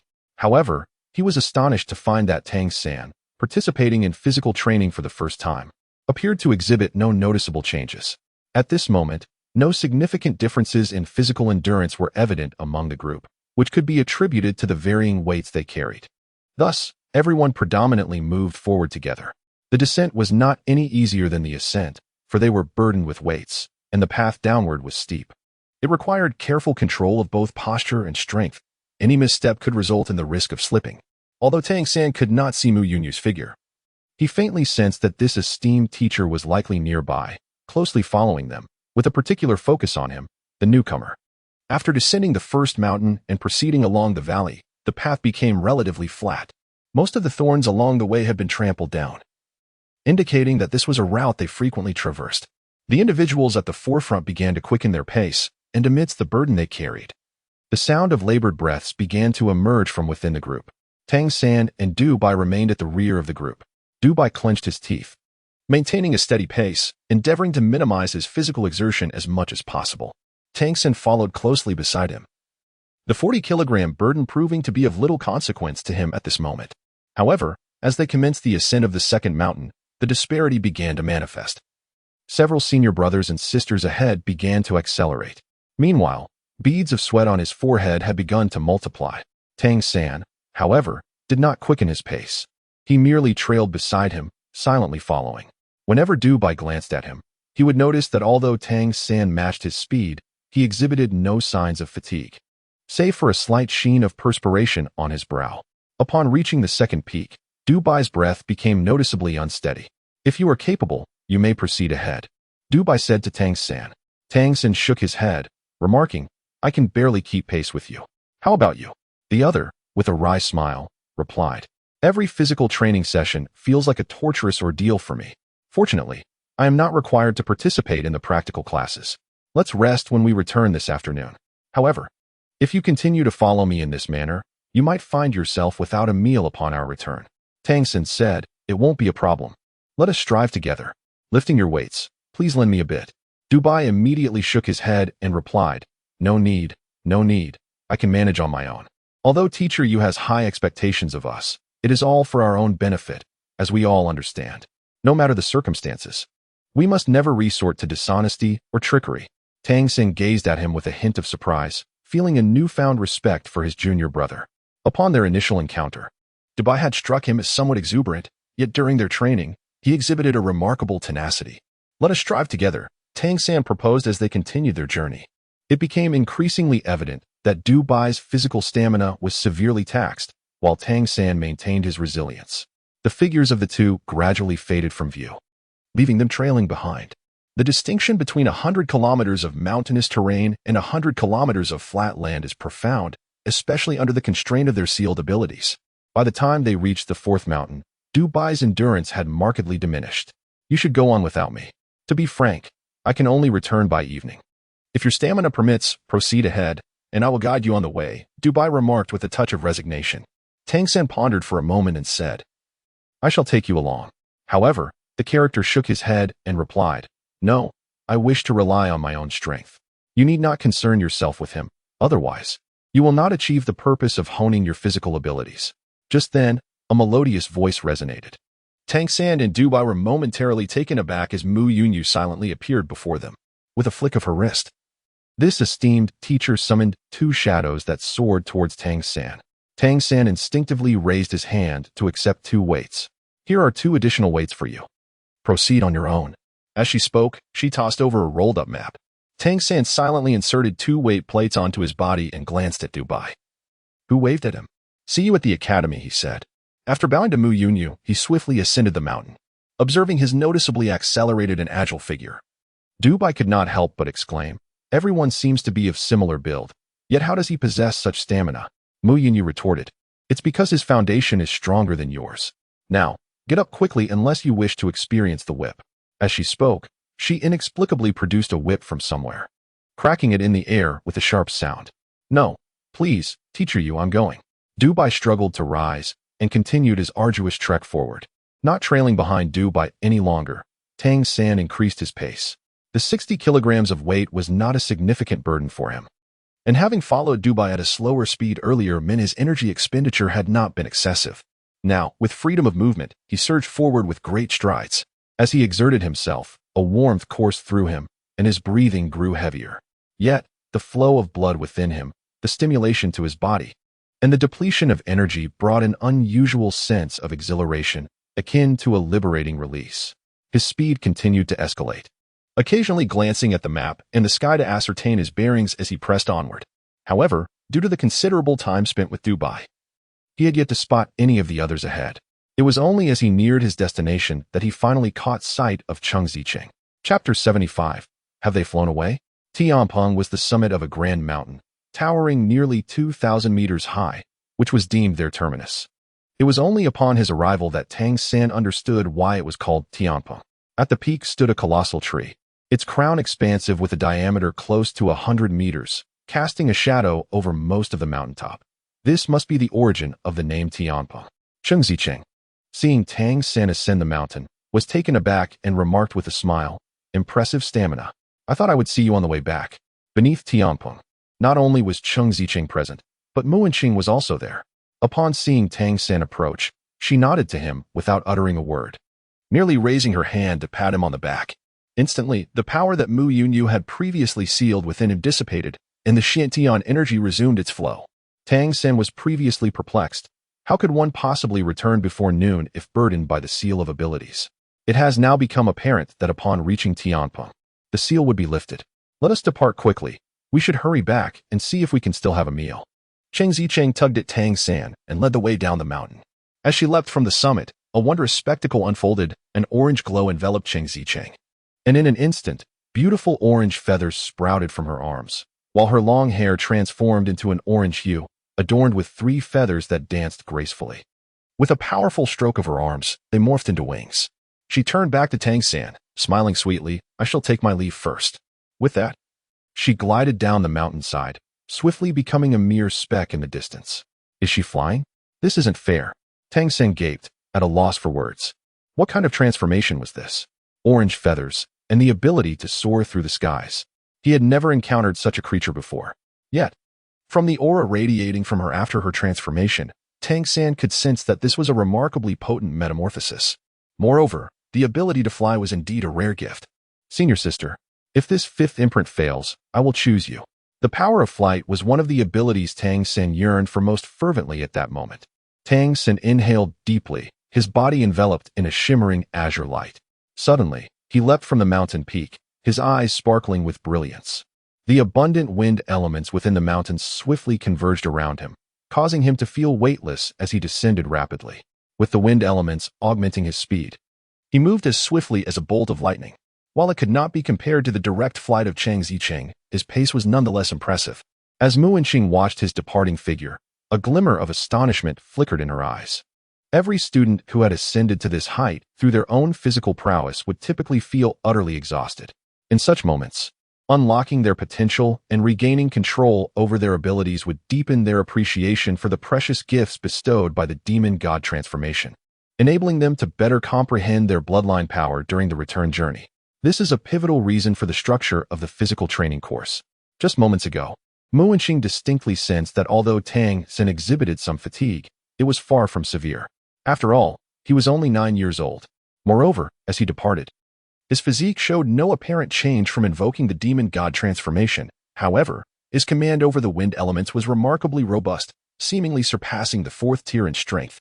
Initially, when the teachers became aware of Tang San's ability to transform into a wind wolf, they were not particularly impressed by this student. Had he not been merely 9 years old, they might not have permitted a child with a relatively weak demon god transformation to enter the Academy of Redemption.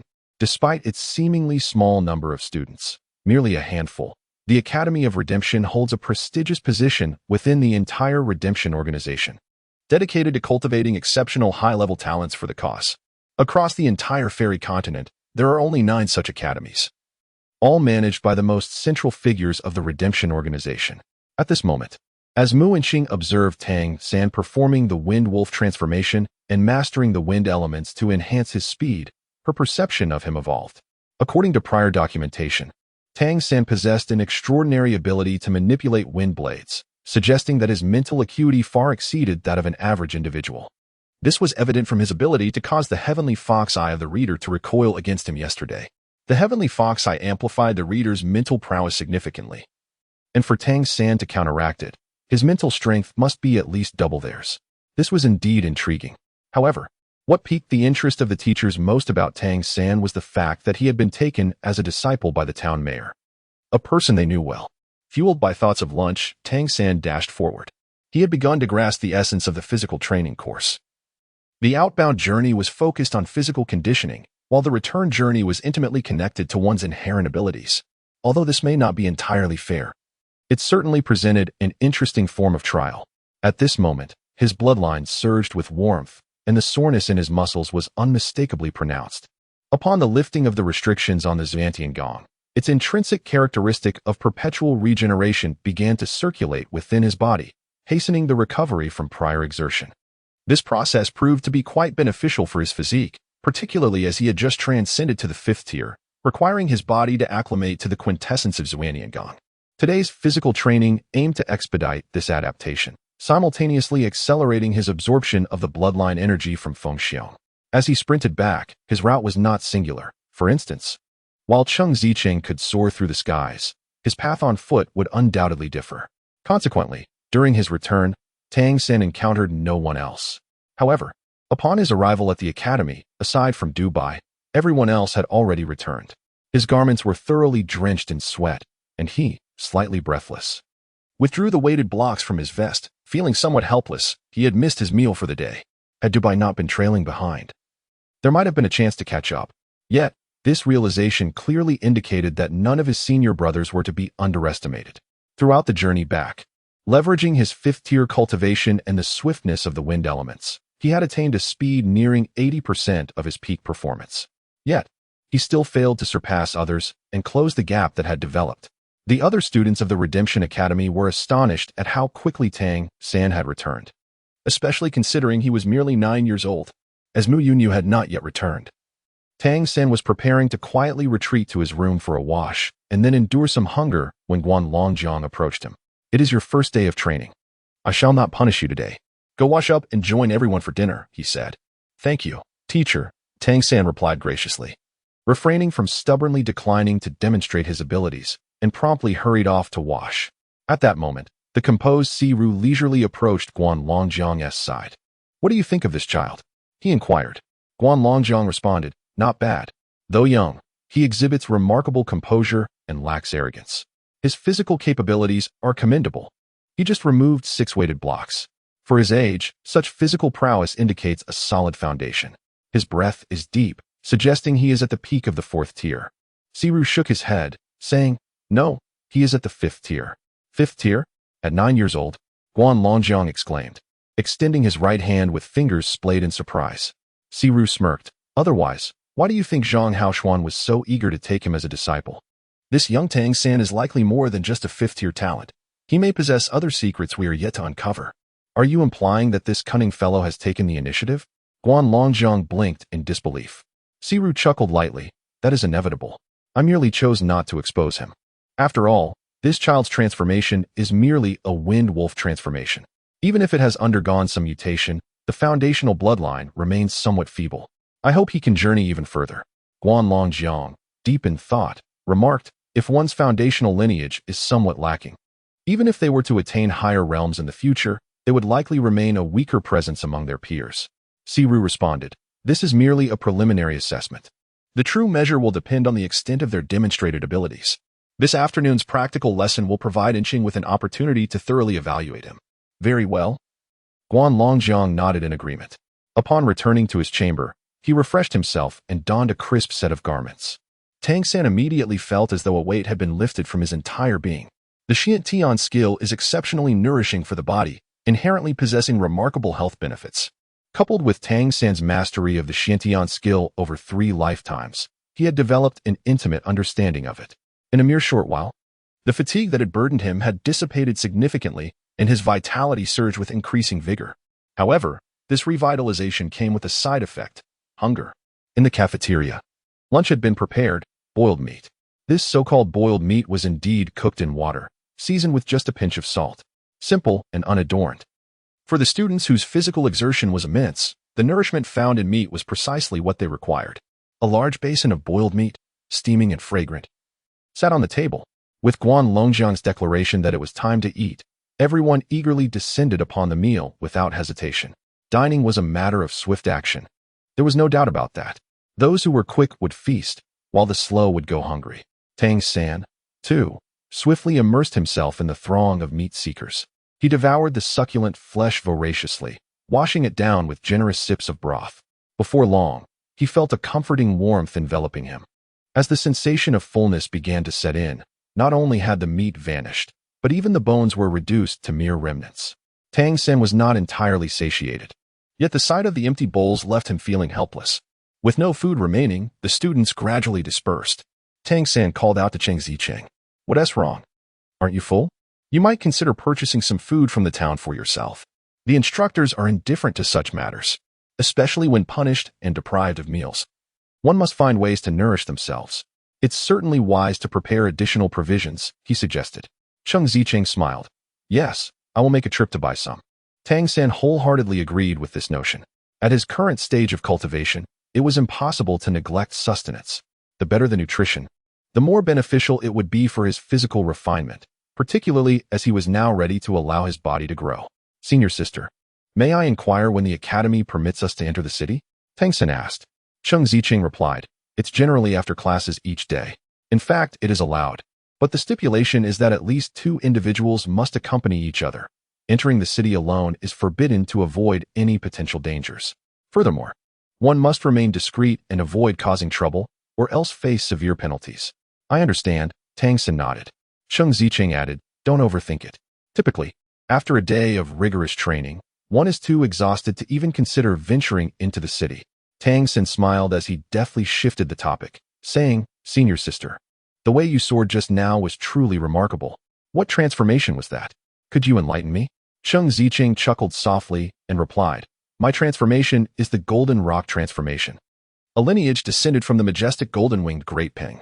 Tang San's eyes sparkled. It sounded truly formidable. Cheng Zicheng, with a hint of exasperation, replied, "However, my bloodline's strength is somewhat insufficient, which impedes my cultivation progress. My teacher mentioned that if I could break through to the 7th rank, he would find a way to allow me to undergo a retrogression, thereby enhancing my bloodline's potency. This would provide a greater opportunity for continuous advancement in the future." "What is retrogression?" Tang San inquired, astonished. Cheng Zicheng responded, "I am not entirely sure of the specifics. I have merely heard my teacher speak of it. It is a kind of ritual that requires numerous precious materials and is exceedingly challenging. Retrogression is not a concept we devised. It was developed by the monster and spirit clans as a method for purifying bloodlines. It is beneficial for us as well." Tang San silently nodded and said, "Senior sister, is the practical combat class this afternoon an opportunity for us to spar?" Cheng Zicheng's gaze shifted slightly as she replied, "Oh, do you wish to spar with me? Are you under the impression that my youth renders me weaker? Allow me to assure you, I am quite formidable. Be careful, or I might just give you a taste of my strength." Tang San chuckled, expressing his desire to acquire his senior sister's Golden Rock transformation. It resonated with an inexplicable sense of awe. Cheng Zicheng giggled and replied, "I shall show no mercy." With that, she announced her intention to rest, weary from the day's exertions, and departed to take a nap. As he watched her retreating figure, Tang San silently pondered, "Senior sister, my intent to spar with you is not because of your weakness. Rather, it is because I am captivated by your bloodline power. Even a small absorption would suffice. The ability to soar is of utmost importance." Indeed, after hearing Cheng Zicheng speak of her demon god transformation, Tang San had already resolved that his 5th demon god transformation imprint would be the Golden Rock. In the 2 days since arriving at the Redemption Academy, he had garnered a preliminary understanding of the place, and his initial impression was that he had stumbled upon a treasure-laden realm. His senior brothers and sisters were all remarkable individuals, each possessing extraordinary and rare demon god transformation bloodlines. This indicated that he could undoubtedly learn these formidable abilities from them. While considerations of future advancements could wait, he could at least acquire some of these powers in the present. Moreover, as his senior brothers and sisters enhanced their cultivation, their bloodline powers would naturally grow stronger. By cautiously absorbing a portion of their essence, the imprints he acquired would also amplify in potency. This approach was far more feasible than hunting monstrous creatures. The heavenly fox eye, belonging to the familiar reading by, and Cheng Zicheng's golden rock transformation were both invaluable skills that would greatly benefit him. The capabilities of other seniors remained to be discovered through observation and could serve as future aspirations. Absorbing a modicum of bloodline power would allow for swift recovery on their part. As long as he exercised caution, they might not even notice his actions. Tang Sen currently possesses 4 distinct imprints: the Wind Wolf Transformation Imprint, the Flash Leopard Transformation Imprint, the Rhino Transformation Imprint, and the Spirit Eye Imprint, a fusion of the White-Headed Falcon Demon and the Spirit Deer Demon. Fundamentally, these imprints are not particularly formidable, as they do not derive from the bloodlines of powerful demon races.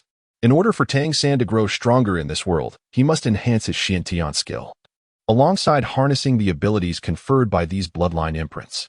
This is a constraint imposed by the nature of this realm. Only after he breaks through to the divine level will he have the potential to contend with this world, thereby reclaiming some of his abilities from his previous life. Chapter 77.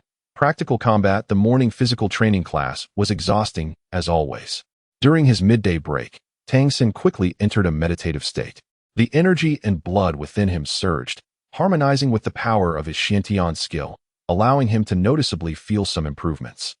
He remained in this state until the bell rang within the academy, pulling him from his meditation. Outside, a cacophony of voices indicated that the afternoon classes were about to commence. Stretching his body, Tang Sen sprang to his feet and exited his room. In the courtyard, many fellow students had already gathered, alongside others emerging from their rooms, including Guan Longjiang and Mu Wenqing, while Mu Yunyu and Si Ru were absent. All the students had congregated in the courtyard in a short span of time.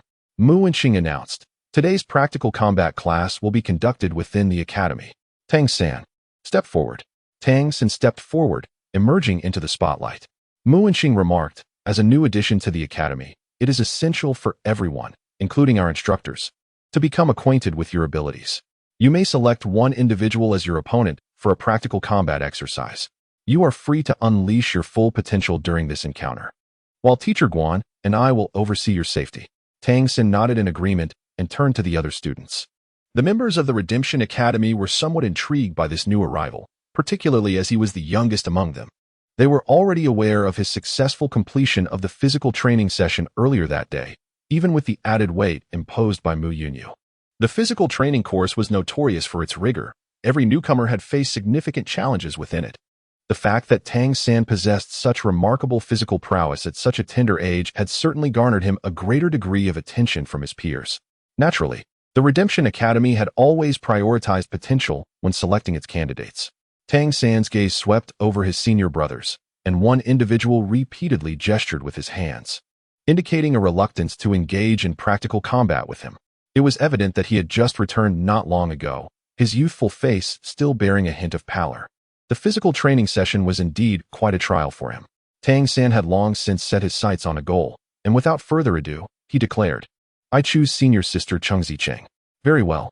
Be prepared, as Cheng Zicheng's demon god transformation is of the aerial variety," Mu Wenqing cautioned. Cheng Zicheng emerged. Her red lips pursed, fully aware of the challenge ahead. "So, you truly wish to challenge me? I shall not hold back," she retorted, her words directed at Tang San. Tang San merely smiled and replied, "Senior sister, I humbly seek your guidance." The others dispersed, clearing the courtyard's center for their impending duel. Mu Wenqing and Guan Longjiang positioned themselves nearby, ready to intervene should any danger arise during the confrontation. The two stood 20 meters apart, facing each other, while Cheng Zicheng's eyes sparkled with confidence, eager for the contest to commence. Tang San appeared remarkably composed, his gaze tranquil as he regarded her. "Begin." With Mu Wenqing's command, the first real battle since Tang San's arrival at the Redemption Academy commenced. Cheng Zicheng's orange-yellow radiance flickered, and her arms spread wide at her sides, transforming into a pair of wings. Her long hair also shifted to an orange hue, interwoven with delicate feathers amidst the vibrant strands. Most of the human transformations that Tang San had encountered resulted in an unsightly appearance due to their beastly nature. However, Cheng Zicheng's metamorphosis distinctly rendered her even more radiant and enchanting, dramatically altering her entire demeanor. As Tang San unleashed his demon god transformation, he simultaneously made his move. Faced with Cheng Zicheng, who possessed the golden Peng transformation, his primary concern was the opponent's ability to fly. A flash of azure light emanated from Tang San, signaling the activation of the Wind Wolf seal. The elemental winds in the surrounding air clearly coalesced around him, rendering his body momentarily weightless. With a sudden surge of acceleration, he traversed a distance of 20 meters almost instantaneously. Cheng Zicheng, however, did not take to the skies immediately after initiating his golden Peng transformation. Instead, his arms, transformed into wings, swiftly converged inward. The two wings, resembling scythe blades, descended upon Tang San with lethal intent, the sharp sound of slicing air even causing the atmosphere to tear asunder. Tang San propelled himself forward, appearing as if he were willingly stepping onto the guillotine. At that very moment, his hands moved in unison, unleashing two azure blades of wind that shot forth with lightning speed. In a split second, they struck against the golden wings of Cheng Zicheng. With two sharp clangs echoing through the air, Cheng Zicheng's body visibly faltered. Her slashing wings momentarily froze in midair, and she was forced to stumble backward from the impact of the wind blades. Simultaneously, Tang San's fingers quivered, and a flurry of wind blades erupted from his palms, shooting outward with astonishing velocity. 18 wind blades blossomed like celestial flowers, illuminating the entire battlefield in a cerulean hue. The dense wind elements conjured a distinct howling sound throughout the courtyard. Remarkably, none of these 18 blades were aimed at Cheng Zicheng. Instead, they ascended into the sky, intertwining to form a vast net that abruptly extinguished Cheng Zicheng's desire to take flight after being forced back. As the 18 wind blades arced through the air, both Guan Longjiang and Mu Wenqing's eyes widened in astonishment, exchanging glances that betrayed their surprise. Though they had learned from Zhang Tianxiao of Tang San's exquisite control over the wind blades, witnessing the sheer number he could release in an instant, each one so solid and entirely under his command, was nothing short of miraculous.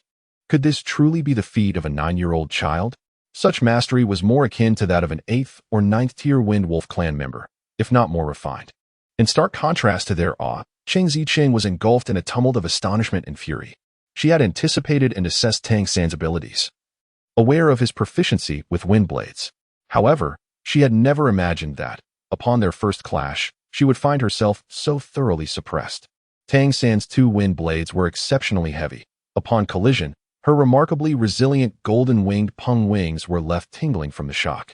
As she attempted to take flight while being pushed back, the 18 threatening wind blades in the air rendered her unable to ascend. The sensation of being unable to control the battle was indeed unbearable. However, Cheng Zicheng, as a member of the Redemption Academy, was not one to be trifled with. Upon realizing that ascending could make her an easy target for the wind blades, she reacted almost instantaneously. Instead of retreating, she surged forward, her wings striking fiercely, summoning a tempest that served as a shield against the airborne blades. Simultaneously, her body accelerated in an instant, akin to teleportation, hurtling directly towards Tang San. In a flash of orange-yellow light, she found herself face to face with him. At that moment, Tang San, who had just unleashed the 18 wind blades, was clearly unable to release any more. A subtle smile finally graced the corners of Cheng Zicheng's mouth. "Did you not intend to thwart my flight? Then I shall strike at the heart of the matter and defeat you in close combat." Yet, in an instant, her smile froze at the corners of her lips. Tang San vanished. Just as Cheng Zicheng believed she was about to collide with him, her vision flickered, and Tang San seemingly disappeared into thin air. Instantly, a myriad of sharp sensations surged from all directions. Moreover, her wings tightened, and she felt a distinct sense of stagnation. To the onlookers, it appeared as though Tang San had swayed slightly at the moment of impending impact, inexplicably reappearing behind Cheng Zicheng. He then grasped her shoulders firmly, causing her body to freeze in place. Meanwhile, the 18 blades of wind previously unleashed in the air descended upon Cheng Zicheng like fledglings seeking refuge. Chapter 78, Sister. I yield. The rapidity of these events was astonishing, so swift that the gasps of the spectators had yet to escape their lips. Before Cheng Zicheng stood a vast expanse of azure. She attempted to break free from Tang San's grasp, only to find her body inexplicably weakened. failing to escape on her first attempt. In the next instant, the wind blades had already arrived. The overwhelming azure light filled her vision, igniting a sudden sense of panic within her. How could this be? This was the solitary thought racing through her mind at that moment. Yet, in the following instant, the streaks of azure light abruptly halted before her, pausing just a meter away. At that moment, Guan Longjiang and Mu Inqing had swiftly positioned themselves on either side of her. However, before they could make a move, the wind blades had already come to a standstill, transforming into gentle breezes that quietly dissipated into the air. Tang Xin released his grip on Cheng Zicheng's shoulders and took a few steps back. Cheng Zicheng's body swayed slightly before she abruptly turned around. What greeted her was Tang San's serene smile. "Senior sister, I concede." Cheng Zicheng's eyes instantly glistened with unshed tears. She had lost, and it was so abrupt that it felt as though there was no process at all. She had succumbed to Tang San, who had only recently entered the academy and was significantly younger than herself. The shame and indignation within her surged forth almost instantaneously. She wanted to articulate something, yet found herself at a loss for words. "I simply lost." Mu Inqing gently patted Cheng Zicheng on the shoulder, remarking that victory and defeat are commonplace in battle. When one loses, it is essential to discern the underlying reasons, for this is also the purpose of our practical lessons. Meanwhile, Guan Longjiang turned his gaze toward Tang San, asking, "Have you reached the 5th rank?" Tang San harbored no desire to conceal the extent of his cultivation. Undoubtedly, within both the Redemption Academy and the Redemption Organization, the stronger one's abilities, the greater the privileges and resources one could attain. Furthermore, his newly acknowledged mentor was aware of his 5th-tier status, rendering any need for concealment unnecessary. Having recently made a breakthrough, Tang San nodded. To achieve the 4th tier at the age of 9 is already quite remarkable, yet, here I stand at the 5th tier. In that moment, the gazes of his fellow students became somewhat peculiar. It was noteworthy that among the 16 students, excluding Tang San, the highest cultivation level was merely the 6th tier, and that individual had only just grazed the threshold of such a level. The majority resided at the 4th tier, akin to Cheng Zicheng, with only 3 individuals reaching the 5th tier. The astonishing reality that this mere 9-year-old had already attained the 5th tier left them all in awe. Cheng Zicheng, too, was momentarily taken aback. 5th tier? Indeed, the magnitude of his wind blade's offensive power is certainly not something a 4th tier could achieve. Has he truly reached the 5th tier? Guan Longjiang chuckled. "No wonder the town chief took the initiative to accept you as a disciple. You are indeed impressive. Take a moment to rest, and we shall engage in another practical exercise shortly." At this moment, Tang San's spirits were remarkably high. As he grasped Cheng Zicheng's shoulder, he had silently absorbed a trace of her bloodline power, resulting in the emergence of a brand new demon god transformation bloodline imprint within him. Although the amount of bloodline power absorbed was minimal, it was sufficient to form an imprint of approximately the 3rd rank. This was more than enough for him, as he had now secured his 5th imprint. Of course, he could not yet experiment with the effects of the golden Peng transformation on himself, but it was likely that it would grant him the ability to soar through the skies. Unlike the eagle-eyed white-headed falcon demon, the golden-winged Great Peng was renowned for its aerial prowess, soaring to great heights with the wind, ascending to 9,000 miles in one bound. Among flying beasts, it undoubtedly held a prestigious position. Tang San refrained from boasting about his ability to forego rest, acknowledging that such arrogance was unnecessary. With a simple affirmative, he offered an apologetic nod to Cheng Zicheng before retreating back to the side of the script. Cheng Zicheng, visibly flustered, followed closely behind, coming to a halt beside him, and whispered, "Have you truly reached the 5th rank? How can you cultivate so rapidly?" Tang San raised his hands in a gesture of feigned innocence, exclaiming, "I am merely practicing normally." Yet, Du Bai had already seized his arm, exclaiming in astonishment, "You have reached the 5th rank. How could you have attained such a level?" A pang of envy coursed through Tang San as he lamented, "When will I ever achieve the 5th rank?" As the lowest in cultivation within the entire academy, he had initially entertained hopes of avoiding the bottom position upon his arrival. However, he soon realized the vast chasm that separated him from his peers. While Du Bai grasped his arm, Tang San quietly channeled his Shintian art, drawing a faint thread of bloodline power from Du Bai. Given Du Bai's relatively weak state and his injuries, the amount of bloodline energy he could draw was minuscule, imperceptible to Du Bai himself. Within Tang San, this resulted in the formation of a bloodline imprint, roughly equivalent to a 1st rank, belonging to the bloodline of the celestial fox's eye. He intended to transform the golden rock transformation into a genuine ability of his own, while he aspired to integrate the celestial fox's eye with his Lingxi eye, facilitating its evolution. As his cultivation progressed, the benefits of the Lingxi eye became increasingly evident. Primarily, it significantly enhanced Tang San's vision, particularly in conjunction with the purple extreme demon eye, yielding remarkable results.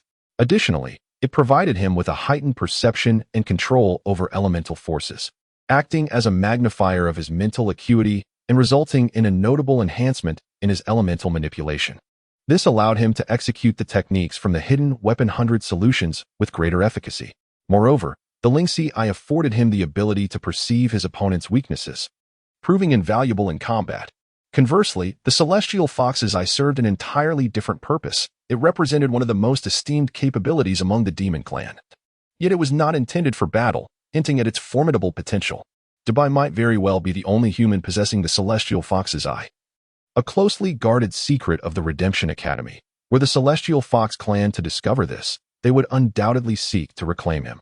The effects of such a revered ability, held in high regard by the demon clan, remained to be explored by Tang San. Mu Wenqing announced, "Next up, Gu Li and Zhang Zabin, you may step forward." Two youths, both around 13 or 14 years of age, approached, bowing respectfully to the teachers before taking their positions. As the next round was about to commence, Dubai finally released Tang San, though the envy in his eyes remained unmistakable.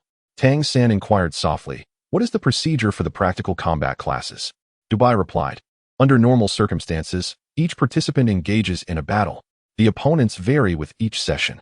After all the practical exercises conclude, the instructor provides feedback, highlighting both our commendable performances and areas requiring improvement, guiding us on how to enhance our skills. Leave us out of it. We have nothing to do with you." Cheng Ziqing retorted with irritation. Dubai's lips twitched slightly, thinking to himself that such harshness could alienate friends. Cheng Ziqing huffed, "I refuse to befriend a third-rate incompetent." Tang Xin glanced at Dubai, then at Cheng Ziqing, and couldn't help but chuckle. It was evident that Cheng Ziqing was channeling her frustration from the recent defeat onto Dubai. "What are you staring at? Once I reach the 5th rank, I will definitely overcome you." Cheng Ziqing shot a glare at Tang San, clearly still indignant about the previous battle. Yes, keep it up, senior sister," Tang San encouraged. In the arena, the two young combatants had already assumed their stances. "Begin." With Mu Wenqing's command, the second round of the practical confrontation commenced. The boy known as Gully appeared noticeably smaller in stature, not much taller than Tang San. Yet at this moment, his body began to undergo a transformation. A thick layer of what resembled a keratinous scale emerged from beneath his skin, even altering the shape of his head, and a long, thick tail sprouted from his back. This transformation was quite significant. Typically, the demon god transformation induces certain changes in a human's physique, but these alterations remain within limits. The greater the change, the closer the bloodline approaches that of a beast. At this moment, Gully's transformation was so pronounced that it was difficult to recognize him as human. Chapter 79. The Crimson Serpent Transformation. Time's shift as he transformed. An iridescent glow flickered across his body. Though grotesque, it evoked a peculiar sense of wonder. What kind of demon god transformation is this?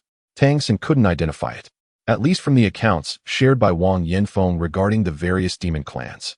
He had no recollection of such a creature. It bore some resemblance to a crocodile, yet how could a crocodile exhibit such a shimmering brilliance? Gully's opponent, Zhang Zabin, was also undergoing a transformation. His physique elevated slightly, and a powerful aura erupted from him. Diamond-shaped scales appeared, and a pair of sharp horns sprouted from his head. In a brief moment, he transformed into a formidable figure, towering over 2 meters, fully clad in scales. The intensity of his presence was exceptionally fierce. Gully was likely at the 4th rank, while the aura emanating from Zhang Zabin suggested he was at the 5th rank. Was it really a confrontation between the 4th and 5th ranks? How did the teachers arrive at this decision? As Tang Xin pondered in confusion, the battle between the two had already commenced. A roar erupted from Zhang Zabin, and with a single stride, he surged forward, his form seemingly expanding in midair. His jet-black scales suddenly glimmered with a crimson hue, and from his mouth, a torrent of red flames erupted towards his opponent. Guli, enveloped in radiant light, sprang forward, propelling himself against the flames. In the next instant, the brilliance surrounding Guli flickered, and the flames spewed by Zhang Zabin bizarrely froze in midair. Yet Zhang Zabin, propelled by his momentum, crashed into the suspended flames. What power is this? Tang San's heart raced with astonishment. It resembled a time-manipulating ability. Having once been a deity, he understood profoundly how formidable the power to control time and space could be. Among all abilities, those governing time and space are the most enigmatic. On the battlefield, as Zhang Zabin plunged into the very flames he had unleashed, his body quivered momentarily, but the scales adorning him appeared to possess considerable defensive strength. At that moment, Gu Li had completed a swift turn, his long tail whipping towards Zhang Zabin with great force. Zhang Zabin sidestepped, twisting his body to evade the strike, but did not retaliate. Instead, he crossed his arms defensively in front of him, crouching low. In the next heartbeat, his body noticeably faltered, and Gu Li's tail struck him directly. With a resounding thud, Zhang Zabin was flung sideways for 5 or 6 meters.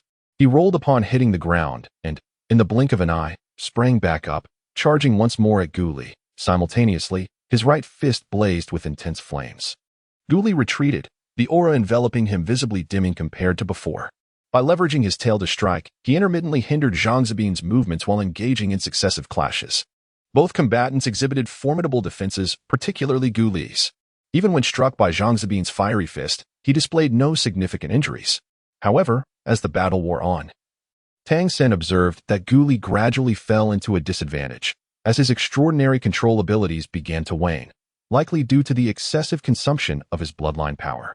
Yet, Gu Li's defense remained robust, and his tenacity in battle was unwavering.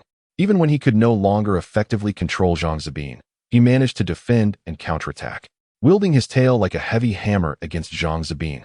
Meanwhile, Zhang Zabin's defenses were equally impressive. His incredible strength, augmented by the powers of the demon god transformation, rendered him a formidable opponent. In terms of power, speed, and explosive force, both were evenly matched. As time passed, the toll on Gu Li grew increasingly apparent. The luminous aura surrounding him began to fade, and even the demon god transformation seemed on the verge of collapse. Stop! Muanxing called for a halt to the match. Despite Gu Li's exceptionally unique abilities, Zhang Zabin's superior cultivation ultimately led him to victory through a war of attrition. At that moment, Tang San's heart brimmed with astonishment. He now feels that the recently acquired golden rock transformation has lost its allure. The ability to control time exhibited by Gu Li is truly formidable. It transcends mere spatial confinement, embodying a mastery of time that is more extraordinary than the powers of space itself. This mastery can instantaneously suspend the flow of time, proving to be far more effective than direct spatial element confinement. With such control, Zhang Zabin finds himself utterly powerless, despite being at a higher cultivation level. This ability to wield time is something you must learn, no matter the cost. Gu Li may lack extensive combat experience and possess limited battle techniques. But if this same ability were bestowed upon Tang San, its impact would be monumental. He is currently contemplating which of his own marks he could replace with this temporal power, or whether to forego the golden rock transformation altogether in favor of directly absorbing this time transformation. However, the ability to fly is equally vital, leaving him in a state of inner turmoil. He is hesitant to recklessly merge different types of demon god transformation marks, fearing unintended repercussions that could lead to a regression in his strength. Brother Dubai, what transformations did those two brothers just use? They appeared incredibly extraordinary. Tang Sen inquired softly. Dubai replied, Zhang Zabin has the Crimson Flood Dragon transformation, belonging to the subdragon species. The Crimson Flood Dragon clan is quite rare, yet among subdragons, it is exceptionally powerful. He is a well-rounded individual, excelling in strength, explosive power, speed, and fire. The teacher describes him as comprehensive. As for Brother Gu Li, his transformation is remarkable. The Time Crocodile Demon God transformation, also known as the Time transformation. Generally, our demon god transformations are derived from the original types of monsters, but his is an exception, as the power to control time is overwhelmingly potent. It is said that if one can cultivate it to the divine level, they could even reverse time on a grand scale, resurrecting from death. However, like my own abilities, this power is difficult to cultivate and challenging to enhance. Time Crocodile, Crimson Flood Dragon. Treasure boys, wait for me. Tang Sen silently swallowed a mouthful of saliva. He felt that since arriving here, His understanding of the transformation into a demon god was undergoing a profound shift. Upon entering the Redemption Academy, he truly opened his eyes, witnessing firsthand the formidable abilities possessed by the powerful demon races. In comparison, the few abilities he had previously possessed seemed rather insignificant. The question of how to adjust and reconfigure his skills was likely something he would need to ponder deeply for quite some time. A well-coordinated combination would undoubtedly elevate his strength to new heights. The practical combat classes continued, and the previous battle, which lasted around 5 minutes, was relatively lengthy, as both sides were locked in a stalemate. In contrast, the duel between Tang San and Cheng Zicheng concluded in just a matter of seconds. Tang San watched the subsequent practical battles with great attentiveness. He observed that his senior brothers possessed truly unique abilities. None of their demon god transformations were ordinary. Although their practical experience and application might leave something to be desired from Tang San's perspective, their innate talents were undeniably superior to those of the human subordinates he had previously encountered. Even among the demon creatures he had seen before, few matched their bloodline type. Tang San, have you rested well? After the 7th practical match concluded, Mu Wenqing called out to Tang San once more. I have rested well, Tang San replied respectfully. Mu Wenqing nodded and said, the final match will be conducted by you. Your opponent is Wu Bingji, the only student among all the trainees who has reached the 6th rank. You may give it your all and show us where your limits lie. 6th rank? Tang San couldn't help but feel a sense of surprise. Naturally, he was familiar with Wu Bingji, although he had not yet become acquainted with everyone. Among all the duels just witnessed, only 2 students had not participated. One was Dubai, and the other was a youth who appeared to be around 16 or 17 years old. Chapter 80. Ice Spirit Transformation. This youth seemed tall and slender, his face bearing a scholarly demeanor, and he was quite handsome. He had remained very quiet while observing the matches from the sidelines. His age was likely the highest among all, and his cultivation was also the most advanced. He is the senior brother, the eldest disciple of the Redemption Academy. The senior brother is formidable. You should be cautious. Dubai reminded him from the side. Understood, Tang San nodded and stepped forward. Wu Bingji had already emerged, wearing a subtle smile as he nodded at Tang San. Mu Wenqing continued, this match can also be regarded as a battle of elements. Bingji's demon god transformation is the Ice Spirit transformation, the only one among you that does not originate from the demon race. The Ice Spirit transformation comes from the spirit creature race, a legendary innate spirit capable of mastering ice abilities from birth. Bingji's Ice Spirit transformation is not a direct bloodline inheritance. The Ice Spirit clan can only pass on their lineage through division. By a stroke of fortune, during the division of an Ice Spirit, he happened to be contaminated, resulting in a mutation of his bloodline and the emergence of the Ice Spirit transformation ability. Within our academy, there are several students whose transformations into demon gods possess unique characteristics, among which the ability of Ice Chronicle is notable. Time transformation and Celestial Fox transformation should also exhibit uniqueness, I pondered silently. The Ice Spirit transformation, originating from the Spirit Beast clan's demon god transformations, is something I encounter for the first time. Mastery over ice elements suggests a comprehensive command over this power. Senior brother, I seek your guidance, Tang San said, slightly bowing in respect to Wu Bingji. Wu Bingji smiled and replied, your control over the wind blade is exemplary. An elemental mastery is a direction I aspire to as well. Let us exchange insights more frequently. His voice was gentle and melodious, devoid of any hint of worldly strife. Despite practicing ice elements, he emanated no chill, effortlessly endearing himself to others. Begin. With that command from Mu Wenqing, the auras of both individuals shifted simultaneously. Tang San's eyes instantaneously transformed into a vibrant shade of emerald green, a cerulean luminescence enveloping his entire being. In contrast, Wu Bingji was adorned with a layer of icy blue radiance, yet his physique remained unchanged. Instead of launching an immediate assault, he gestured gracefully towards Tang San, embodying the dignified demeanor of a senior brother.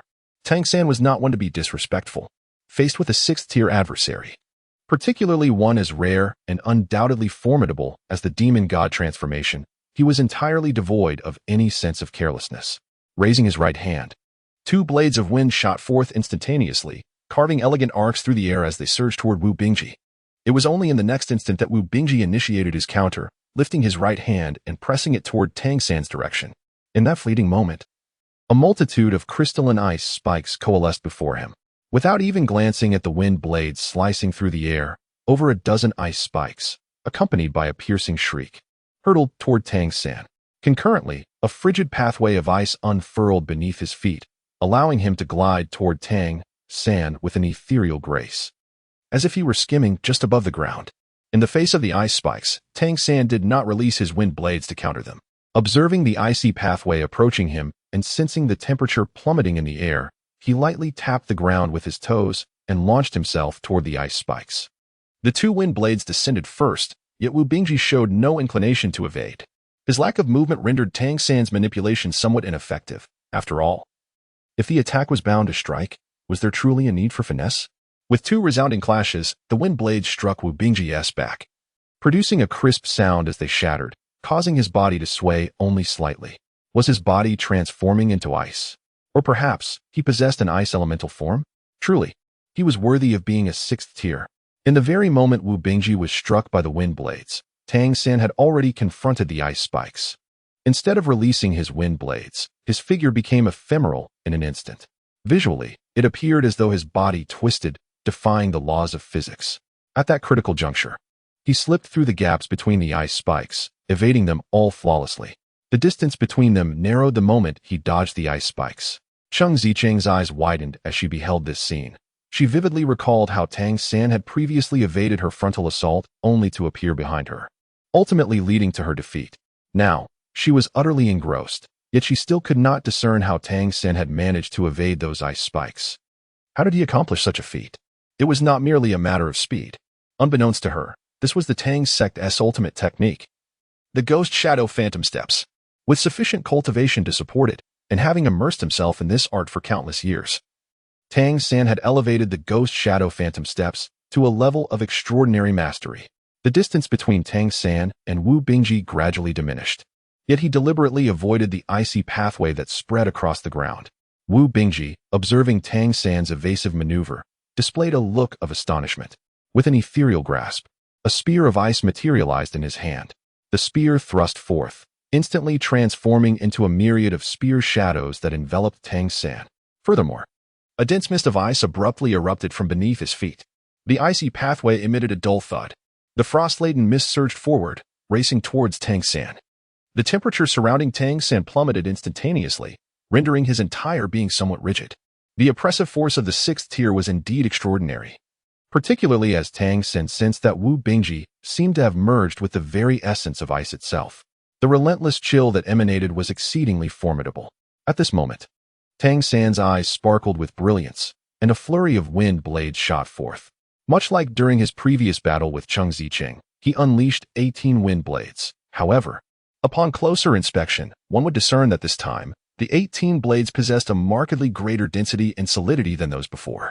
Tang San deftly leaped to the side, his toes barely grazing the ground, while 18 blades of wind whirled and shot forth, aimed directly at Wu Bingji. Simultaneously, Tang San raised his right hand before him, a verdant light coalescing into a blade of wind within his palm. Remarkably, another blade of wind materialized, and the two blades seamlessly fused into one, returning to the size of a single blade, though its hue had deepened noticeably. In Tang San's eyes, a verdant glow veiled his lynxy eye, and under the formidable control of his mental prowess, 18 blades of wind were directed unerringly towards Wu Bingji's back. As Wu Bingji charged at Tang San, he unleashed a torrent of ice mist, simultaneously erecting an ice wall behind him to thwart the oncoming wind blades. The sound of impact reverberated as 3 successive wind blades struck the ice wall, causing Wu Bingji's expression to shift slightly and his momentum to falter. The 3 blades had struck the same point on the wall, leaving deep gashes, and as more wind blades lined up in succession, the 5th blade pierced through the ice wall just as Wu Bingji hesitated. The spectators were momentarily entranced by the spectacle. As the saying goes, the observer sees clearly. The 18 wind blades, which had initially appeared to be flying haphazardly through the air, suddenly adjusted their trajectories and descended in unison, targeting Wu Bingji with precise strikes. For the first time, Wu Bingji appeared somewhat flustered. He abandoned the pursuit of Tang San, opting instead to unleash more ice mist while swiftly turning, his ice spear dancing in an effort to deflect the 18 wind blades that were unleashed in a flurry. Each thunderous roar resonated as Wu Bingji shattered a wind blade. Yet the blades came in such a relentless wave that even with his utmost control over the ice element and the summoning of another ice wall, he found himself continuously retreating under the barrage. Chapter 81. Defeated? The relentless onslaught left him gasping for breath. Meanwhile, Tang San, as the ice mist surged forth, swiftly evaded to a distance. Though he bore a layer of frost that impeded his movements, he continued to manipulate the wind blades with remarkable fluidity. Each blade manifested, then compounded and compressed. At that moment, the wind blade in his hand, which appeared to be merely a foot wide, had transformed into a deep emerald hue, pulsating with an ominous energy. The mastery of this control left both Guanlongjiang and Muanqing astounded. Tang San was merely a fifth-tier mage, while Wu Bingji was of the sixth tier. One wielded the wind element, while the other commanded the ice. Generally, the ice element was more stable and easier to control, boasting greater might and versatility for both offense and defense. Yet, in the realm of wind element manipulation, Tang San clearly surpassed his opponent. Particularly noteworthy was his ability to compress the element, a feat requiring intimate familiarity with its properties. He was not merely compressing a single blade, but was in a continuous process of infusing the wind element further. Unbeknownst to them, under the gaze of the Lingxi eye, the fluctuations and transformations of the wind element lay firmly within Tang San's grasp. This wasn't merely a matter of elemental affinity. It was a testament to the sheer strength of his mental control. He was once a supreme deity, and his comprehension of the elements is far beyond what Wu Bingji could ever hope to compare. Upon closer inspection, one would notice that Tang San, with his right hand cradling the dark green wind blade, was engaged in a continuous rhythm. Each pulse served to stabilize the chaotic wind elements. As Wu Bingji managed to deflect the 18 wind blades, he appeared somewhat disheveled, his arms tingling and having already replaced his ice spear 3 times. This was only possible due to his exceptional mastery over the ice element, coupled with the remarkable defensive capabilities of ice attributes. Observing from the sidelines, Cheng Ziqing suddenly felt that her defeat was not unjust. If even someone of Wu Bingji's caliber struggled to withstand those 18 wind blades, it was only natural that she could not hold her ground. Moreover, it became evident from this battle that Tang San had not exerted his full strength during their previous encounter. His prowess could actually contend with that of the senior brother? At that moment, the dark green wind blade in Tang San's hand finally moved. As it shot forth from his grasp, it exhibited an almost languid floating quality in the air, with faint azure electrical sparks flickering upon the dark green blade. Even Mu Inching and Guanlongjiang felt a sense of danger. Wu Bingji's expression grew grave. He had no intention of evading this wind blade. From the techniques Tang San had previously demonstrated, he recognized that evasion was not an option. Wu Bingji took a deep breath, and his body instantly transformed into a brilliant ice blue. Meanwhile, Tang San, after releasing the wind blade, visibly paled, clearly showing signs of excessive exertion. A massive ice shield coalesced before Wu Bingji, rapidly thickening, followed by yet another ice shield. The ice blue radiance enveloping Wu Bingji pulsated as he conjured a total of 9 ice shields, all positioned before him in a magnificent display.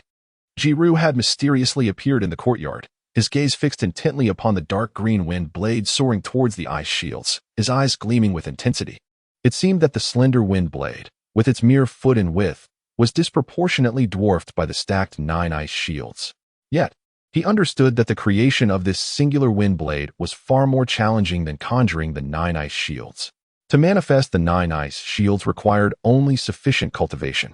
Wu Bingji, bolstered by the ice element, could achieve this with sheer effort, albeit at a significant cost. It demanded little technique. However, compressing such a formidable wind element into a diminutive wind blade required an astounding level of comprehension and mastery over the elements. Was this truly accomplished by a mere 9-year-old child? Oh, Mayor, you truly are one to strike first.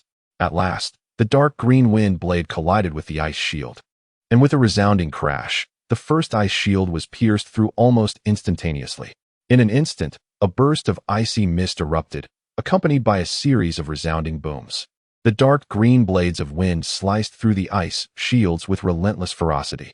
As the battle unfolded, even the spectators held their breath, captivated by the breathtaking spectacle before them. Bang, bang, bang. The 6th, 7th, and 8th ice shields shattered in succession. Finally, the wind blade struck the last ice shield. Bang. Just as everyone held their breath, and Wu Bingji's face turned pale, the final ice shield remained unbroken, bearing only a deep scar etched into its surface. The highly compressed wind blade had exhausted its final vestige of wind element, failing to penetrate the ninth ice shield. "I have lost," Tang San gasped, his breath noticeably faltering, a sheen of cold sweat forming on his brow. This was the consequence of excessive mental exertion. Controlling the compression of the wind blade proved to be quite challenging for him, yet it also represented a significant endeavor. With his cultivation elevated to the 5th rank, his mental strength had been continuously enhanced by the effects of his Lingxi Eye. He sought to explore abilities that would enable him to battle beyond his current level. This wind blade was a manifestation of that ambition. Wu Bingji paused momentarily, then retracted his ice element form. Although his recovery abilities were formidable under the influence of the ice element, the consecutive casting of 9 ice shields had nearly depleted his strength. With a complex expression, Wu Bingji regarded Tang San, saying nothing, merely nodding in acknowledgement. Tang San smiled subtly, and only at that moment did someone exhale deeply. For a brief period, the courtyard was enveloped in an eerie silence, broken only by the sound of heavy breathing. No one uttered a word. When Tang San triumphed over Cheng Zicheng, the students had not felt an overwhelming sense of awe. However, in this battle against the elder brother, the strongest disciple of the Redemption Academy, he had pushed Wu Bingji to such an extent. Moreover, he was merely at the 5th rank, and, let us not forget, he was just 9 years old. Wu Bingji was already nearing 17. Thus, one cannot help but wonder how formidable Tang San will become by the time he reaches his mid-30s. Siru slowly approached, and upon seeing him, Guan Longjiang and Mu Enqing regained their senses. Siru stood beside Wu Bingji and remarked, "Do you understand the gap between you and him?" Wu Bingji, with a wry smile, nodded in acknowledgement. "In terms of control, especially over elements, little Tang surpasses me significantly." Siru nodded in agreement, stating, "The disparity in mental strength and your comprehension of elements is where you fall short. He has managed to cultivate the wind blade to such a remarkable extent. I am not entirely sure how he achieved it. Nonetheless, you should seek his guidance in mastering elemental control. If you can elevate your proficiency to his level, the prospect of breaking into the 7th rank in the future will be attainable." "Yes," Wu Bingji replied, glancing at Tang San with a hopeful expression, eager for his younger brother's guidance. "You are too modest, elder brother. I too wish to engage in more exchanges with you." Tang San was quite intrigued by Wu Bingji's ice element capabilities, pondering whether they stemmed from the innate powers of the demon god transformation or were a result of his rigorous training. With the conclusion of the combat, Tang San's performance undoubtedly commanded respect and admiration. The gazes of several teachers shifted, reflecting a change in their perceptions of him. Following this, Mu Enqing commenced her summary. The students lined up, and Mu Enqing strode forward, her gaze sweeping across the assembly. "We shall discuss each match in turn." The first battle was between Tang San and Cheng Zicheng. Cheng Zicheng lost swiftly, primarily due to the disparity in strength. Furthermore, Cheng Zicheng, you failed to leverage your advantages effectively and succumbed to defeat. From the onset, Tang San aimed to counter your aerial advantage, denying you the opportunity to truly take flight. Once airborne, with the speed of the golden rock transformation, even if you could not defeat him, you should have been able to engage him. Thus, when facing an opponent of his caliber, your first consideration should be how to ascend into the air. Chapter 82. Praised Cheng Zicheng stuck out his tongue and muttered, "Who knew he was at the 5th rank? I'm not familiar with him." Mu Enqing's expression hardened. Unfamiliarity is no excuse for reckless aggression. Precisely because you are unfamiliar, you should prioritize utilizing your strengths to probe your opponent. Where were your attempts at probing? You were solely focused on showcasing your prowess and swiftly defeating your adversary. In practical combat, mindset is paramount. Use your strengths to exploit the weaknesses of your enemy. A flawed mindset can lead even the strongest to falter unexpectedly. In this regard, Tang San excelled. His first thought was to restrict your flight. The wind blade he unleashed effectively sealed off all your avenues for aerial maneuvering. At that moment, he had, in essence, already claimed victory. Certainly, his combat skills surpassed yours by a considerable margin. Throughout the encounter, he maintained an unwavering composure. As for Tang San, I have little to critique. He has performed exceptionally well. Cheng Zicheng cast a sidelong glance at Tang San, who responded with a slight smile, conveying a sense of apology. Meanwhile, Dubai nudged Tang San from the side, exclaiming, "Little Tang, I never anticipated your prowess. Would you consider becoming my guardian? I have heard that every formidable member of the Tianhu clan possesses a guardian. who plays a crucial role in ensuring the safety of the Tianhu. Tang Xin cast him a glance and said, "Thank you, but I shall leave such a splendid opportunity for others." The voice rolled his eyes and replied, "Are you aware of what you are missing? You have overlooked the chance to safeguard the magnificent eye of the celestial fox." Tang San shrugged, but remained silent. Mu Wenqing's critique continued, with the second target naturally being Gu Li and Zhang Zabin's battle. His gaze first fell upon Gu Li. "You remain overly impatient during combat. Or rather, you fail to fully capitalize on your greatest strengths. You are acutely aware that your opponent is depleting your bloodline power through their superior cultivation. Yet you have not modified your approach. It mirrors your previous defeat." Gu Li lowered his head and replied, "Teacher, my offensive capability is somewhat lacking and cannot breach his defenses, leaving me susceptible to his relentless attrition. This is quite disadvantageous. I truly require the support of partners with stronger attack power to maximize my effectiveness." Mu Wenqing nodded, saying, "You make a valid point. Your offensive strength appears considerably weaker compared to your defense and control. Yet, every strength has its weaknesses, and it is normal to have deficiencies in your abilities. In such circumstances, even if you cannot overcome your opponent, you should endeavor to coordinate your bloodline power to extend your combat duration, while also seeking ways to deplete your opponent's bloodline energy. For instance, when controlling your adversary, target moments when they are exerting their bloodline power more vigorously, thereby increasing their consumption. Even in a 4th tier versus 5th tier scenario, opportunities may still arise." "Yes," Gu Li respectfully nodded, appearing quite earnest. Mu Wenqing then turned to Zhang Zabin, stating, "You, too, have numerous issues. You are well aware of his strong control. Why did you not opt for more evasive maneuvers during the initial attacks? While it may also involve attrition, how many times were you struck by him?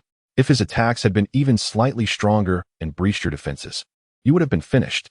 When facing an opponent with formidable control, albeit with limited duration, maintaining distance is your best strategy. Ensuring your own safety is paramount. You possess the ability for long-range fire attacks. Why not utilize it? Charging recklessly serves little purpose. Your own consumption was not insubstantial, was it? If he endures for a few more minutes, the one losing will be you." Zhang Zabin grimaced and nodded repeatedly. Subsequently, Mu Wenqing addressed each student's issues during real combat, offering methods for improvement. In terms of these explanations, they were of little use to Tang San, whose keen insight allowed him to identify issues far more readily than Mu Wenqing. The final match, the most thrilling of the day, unfolded. Tang San claimed defeat. Yet to me, it did not seem like a loss at all. If his offensive power had been just a fraction stronger, it would have been Bing Ji who faced defeat. This battle warrants careful reflection. Both sides responded with remarkable precision, particularly Tang San, who maintained the initiative throughout, ultimately succumbing only to the disparity in cultivation level.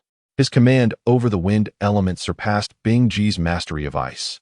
He demonstrated the ability to compress elements, transforming the mundane into the extraordinary, allowing the wind blades accompanying the wind wolf to unleash formidable power. Today, I offered no critique, but only praise. In terms of ability utilization and practical combat, despite being the youngest among you, he currently displays superior performance. Mu Wenqing showered Tang San with lavish praise, his gaze brimming with satisfaction. Wu Bingji, deep in contemplation, displayed no signs of impatience despite facing criticism. The wind element, in terms of potency, pales in comparison to the ice element, and it is also less stable. Consequently, mastering it presents a greater challenge. In such circumstances, Tang San's remarkable control is truly commendable. In the realm of mastery, everyone ought to take Tang San as their exemplar. During today's practical lesson, Tang San undeniably gained renown through his 2 battles, particularly his confrontation with Wu Bingji, which garnered him the attention and acknowledgement of all for his prowess. The Wind Wolf transformation is undoubtedly the weakest among the demon transformations, without exception. Yet, it was through the Wind Wolf transformation that Tang San showcased extraordinary finesse with the Wind Blade. This achievement eradicated any lingering underestimation among his peers. Just as Tang San was preparing to return for some rest, several instructors called out to him. "Come with us," said Si Ru, smiling warmly. Tang San followed his 3 mentors into a larger wooden cabin. The light in Si Ru's eyes twinkled, and suddenly, Tang San distinctly sensed that the air within the room had become thick and sticky, while his own body felt as if it had transformed into something ethereal, rendering him utterly transparent. The sensation of being exposed sent a jolt of shock through his heart. This was, almost instinctively, he communicated with his wind wolf imprint. A flicker of azure light danced in his eyes as his Xiantian skill instantaneously morphed into the abilities of the wind wolf. Yet, the surrounding wind elements were completely isolated, rendering him unable to harness them. How peculiar. There was a significant difference, yet the essence seemed to still originate from the wind wolf lineage. What could this mean? Siru pondered aloud. Meanwhile, Tang San's inner tumult was no less profound. Although the sensation he had just experienced was not overwhelmingly intense, he was certain of one thing. The force probing into him was no mere manifestation of spiritual power.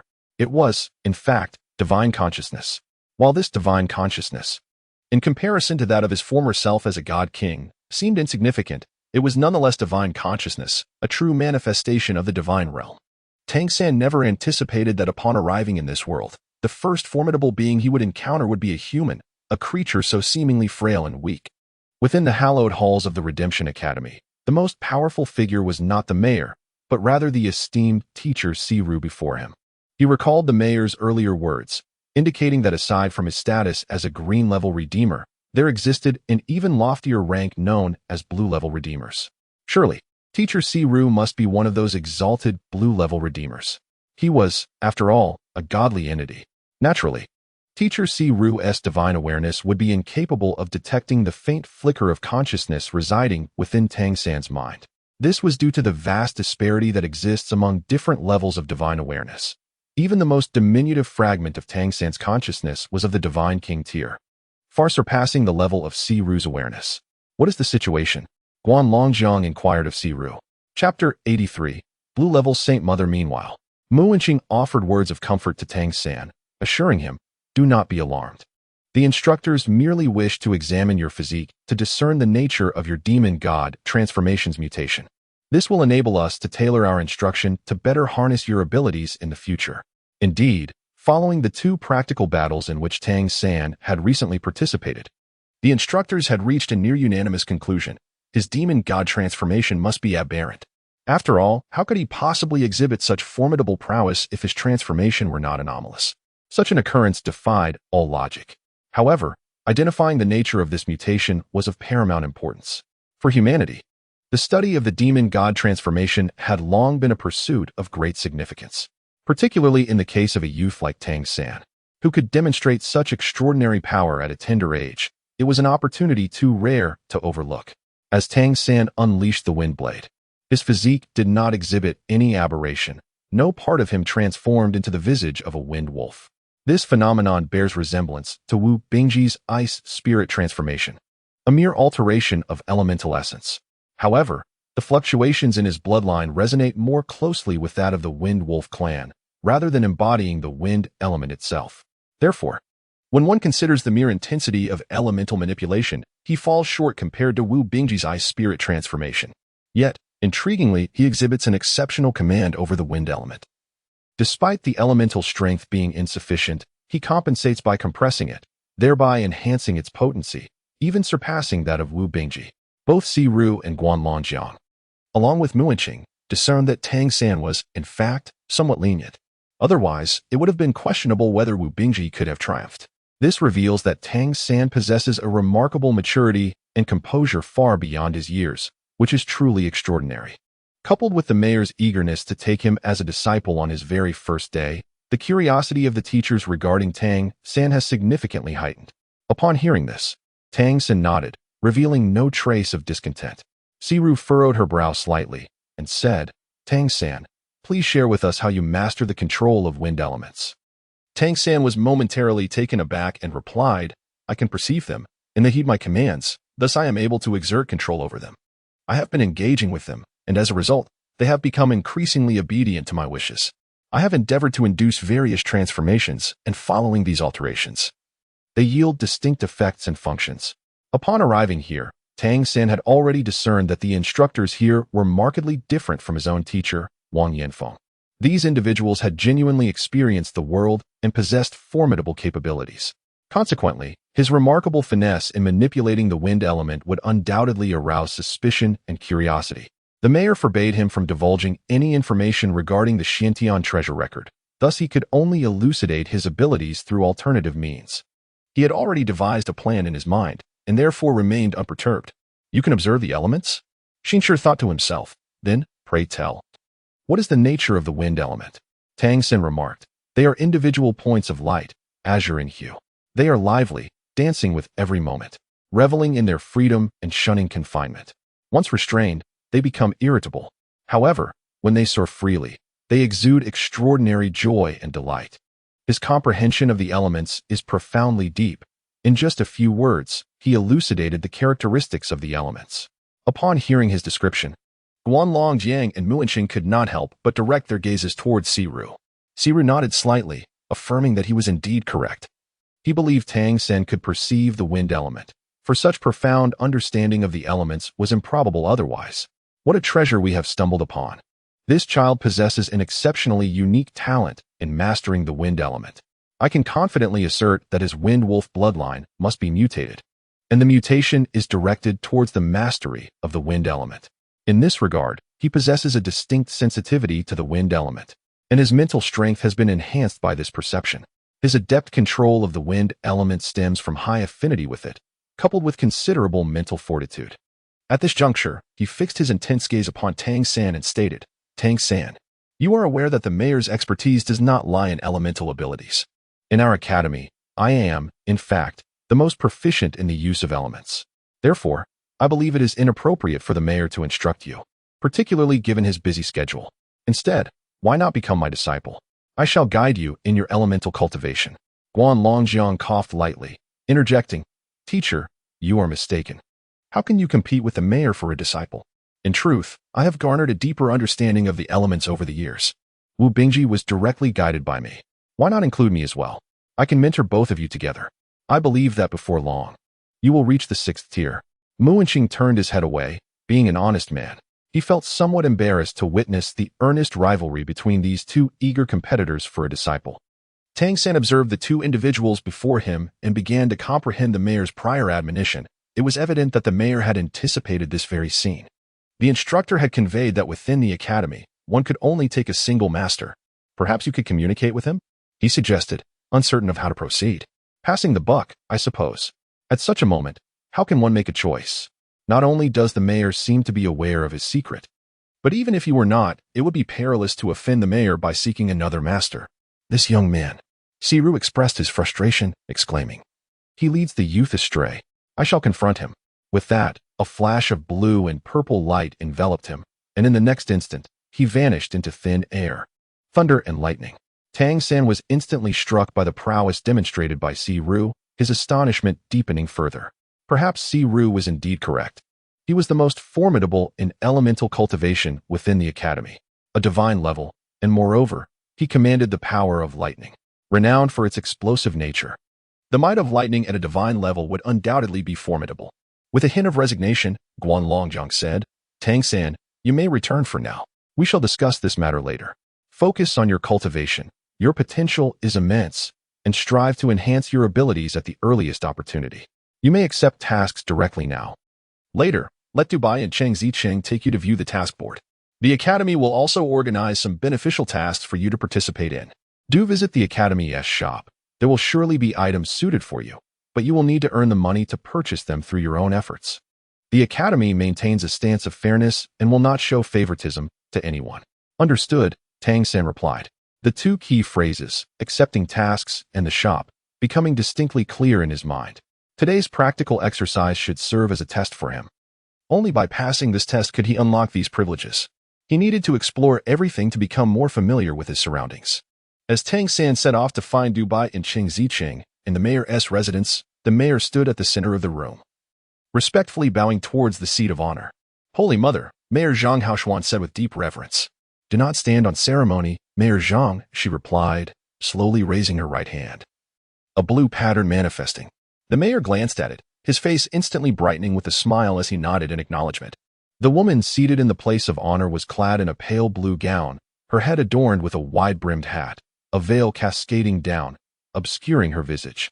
Even the air surrounding her seemed somewhat ethereal. Holy Mother, I trust you have been well? Zhang Haoshuan inquired with a smile. I am well. It has been calm lately. With no significant engagements, she responded. How are the children at the academy? Everything is proceeding smoothly. They are being diligently instructed, Zhang Haoshuan affirmed.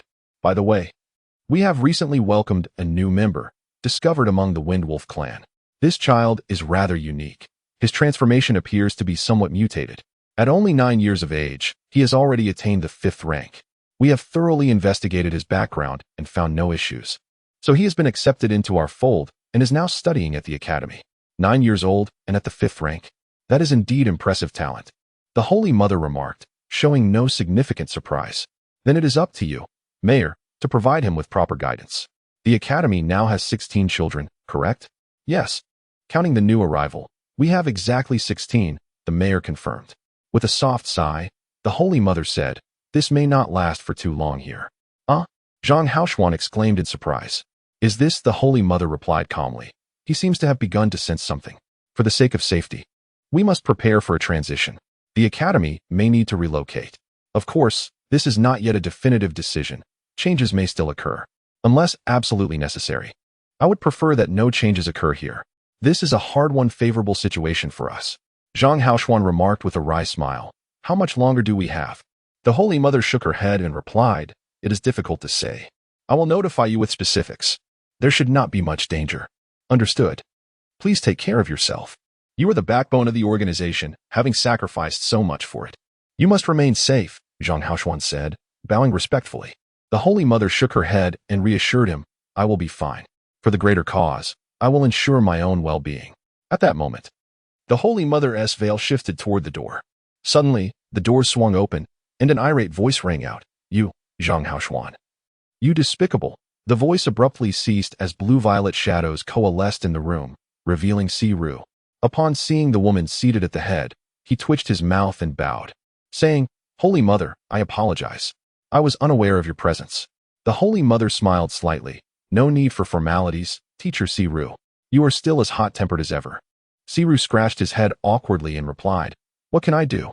I am influenced by my own lineage. Zhang Haoshuan retorted, Your haste could have been seen by someone. Why did you come in cursing at me? Siru insisted, You must hand over Tang's sand to me. That child is wasted under your guidance. Do you even understand elemental control? Zhang Haoshuan scoffed. I knew you would try to snatch him from me. That's why I made my move first. He has officially become my disciple. You have no chance now. Just as Siru was about to respond, the Holy Mother interjected. Are you referring to the new child? Yes, Zhang Haoshuan nodded. The Holy Mother smiled. I am somewhat curious now. To have moved Teacher Siru so deeply, this child must possess remarkable talent. Siru elaborated. He has the variational wind wolf transformation, with a strong affinity and mastery over the wind element, a rarity indeed. His 5th-tier strength is on par with Wu Bingji. He is undoubtedly one of the best prospects in the academy, and he is only 9 years old. As someone who also practices elemental control, it would be a waste not to entrust him to me. Zhang Haoshuan retorted, You know nothing about elemental control. To be on par with Wu Bingji? Can wind element control truly rival ice element control? Even the town mayor would be astonished. When he subdued Tang San, he never even allowed Tang San to showcase his abilities.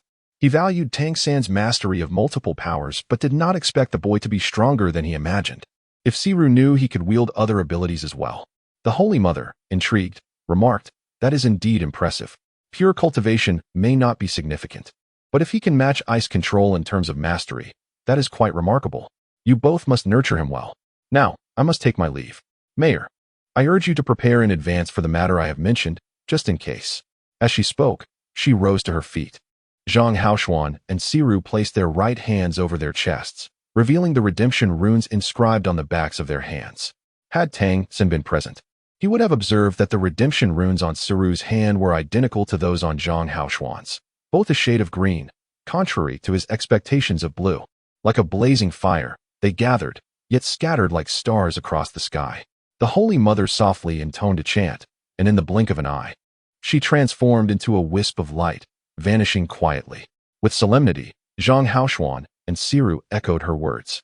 After a considerable moment, Siru turned to Zhang Haoshuan and asked, Can you give me the disciple? Dream on. Zhang Haoshuan replied without hesitation. Are you looking for a fight? Siru retorted fiercely. Zhang Haoshuan spoke in a grave tone. Do you know why the Holy Mother came here just now? Siru was momentarily taken aback. Why? With a serious expression, Zhang Haoshuan replied. She indicated that our situation here might not be sustainable. The academy could be forced to close at any moment. Siru's pupils dilated in shock. Have we been discovered? That shouldn't be possible. We've been exceedingly cautious. Zhang Haoshuan let out a bitter smile. You are well aware of her capabilities. If it weren't for the Holy Mother's protection, could we have remained safe here for so many years? We should prepare in advance. Notify everyone to implement the promotion plan. Aside from the children at the academy, who can afford to delay their departure, the other departments should disperse to different cities and lie low until the storm passes, hoping to return. Siru nodded. With the Holy Mother coming personally, it seemed highly probable. What about the children? Zhang Haoshuan pondered for a moment and said, we will follow the third plan. The third plan? Why not the first? Wouldn't that be safer? Siru exclaimed in surprise. Zhang Haoshuan shook his head. The third plan it is. This batch of children is exceptionally talented. I am reluctant to part with them. Moreover, with the Holy Mother's oversight, even if risks arise, she can help us avoid many of them. You are full of clever ideas. Let's proceed with your suggestion. What about the disciple? Tang Xin would surely fare better under my guidance than yours.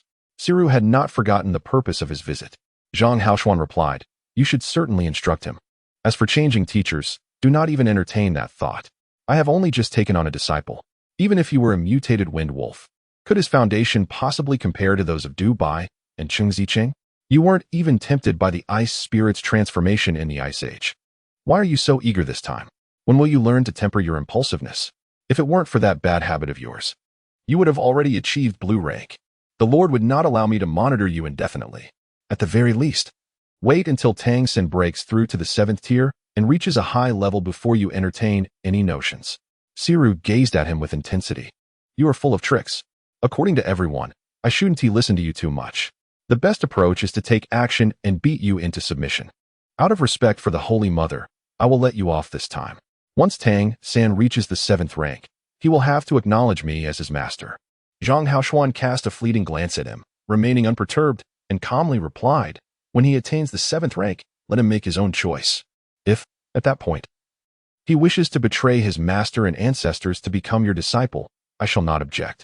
Understanding that he could not win an argument against this individual, Siru chose silence and turned to leave, refraining from any confrontation with Zhang Haoshuan. Watching him depart, Zhang Haoshuan sighed softly, pondering, old C, how little you comprehend. That child may very well embody another glimmer of hope for humanity. Even the sovereign is unaware of this. Until he has matured, it is best that as few people as possible are aware. This is the mission statement. Within the Redemption Academy, Du Bai led Tang Xin to a secluded chamber in the corner. To Tang Xin's surprise, he discovered that this was the residence of Wu Bingji, the one responsible for managing the mission statements. Senior brother, Tang Xin greeted him with respect. Wu Bingji responded with a slight smile, greetings, little Tang. Are you interested in accepting a mission? Chapter 85, They All Favor Him. Tang Xin inquired. Teacher mentioned that I could come and take a look. Could you, senior brother, enlighten me on the tasks available to us? Wu Bingji nodded and replied. The tasks in our academy are primarily designed for the purpose of honing our skills. The rewards are primarily monetary. They include tasks such as training partners, which require a visit to Jelly Academy, as well as hunting ferocious beasts and gathering precious spiritual herbs. These 3 categories are the most significant, and you may undertake any of them. However, considering your relatively young age and your cultivation surpassing that of ordinary humans, I advise against accepting training partner tasks, as you may attract undue attention from Jelly Academy. The latter 2 options would be more suitable for you. Generally speaking, tasks involving the gathering of spiritual herbs and hunting ferocious beasts can be undertaken in teams to ensure mutual support and mitigate risks. At this moment, he retrieved several sheets containing detailed information about the tasks. Although he did not recommend Tang Xin take on the training partner task, that list was included as well. I understand. Thank you, senior brother, Tang Xin said as he spread the task list across the table for review. Meanwhile, Du Bai expressed his dissatisfaction. Senior brother, I have never seen these tasks before. All I receive are tasks related to delivering messages or procurement, with meager rewards. Wu Bingji couldn't help but chuckle. You lack self-preservation skills. One must know their limits, junior brother. Du Bai retorted, I am no longer the junior brother. Tang Xin is. Wu Bingji glanced between him and Tang Xin, shaking his head. If he desires, it won't be long before he becomes the senior brother himself. Thus, I refer to him as Little Tang, rather than junior brother. Du Bai's lips twitched slightly, but recalling the battle between Wu Bingji and Tang Sen earlier that day, he found himself at a loss for words. After all, strength speaks volumes, and he could not contest against such formidable prowess. Tang San examined the task list. His primary focus directed towards the hunt for demonic beasts. These beasts were, in essence, creatures devoid of awakened intelligence. He had indulged in the flesh of these beasts not long ago, and indeed, it proved beneficial for the refinement of his physique. Moreover, he discerned that among the 3 distinct task lists, the rewards for hunting demonic beasts were the most substantial. At the very least, they offered rewards equivalent to spiritual coins, elemental coins, and even higher-tier celestial coins, underscoring the bounteous nature of these rewards. Tang Sen was particularly intrigued by the hunt for demonic beasts, not only due to the generous rewards, but also because he wished to ascertain whether the bloodline power of these beasts could be directly consumed. He pondered the differences between their bloodline powers and those of the demonic race. After reviewing the list, Tang San turned to Du Bai and inquired, "Where's the small shop? Please take me to see it." Du Bai replied with a smile, "Indeed, visiting the small shop will help you discern what you truly desire, enabling you to undertake the appropriate tasks to procure your desired items." Tang Sen once again bowed respectfully to Wu Bingji, and just as he was about to depart, Wu Bingji remarked, "Little Tang, if you are free this evening, I would like to visit you to seek your guidance on some matters concerning elemental mastery. Would that be acceptable?" This senior brother exhibited no pretense and displayed no negative sentiments despite Tang San's remarkable prowess demonstrated during the practical exercise.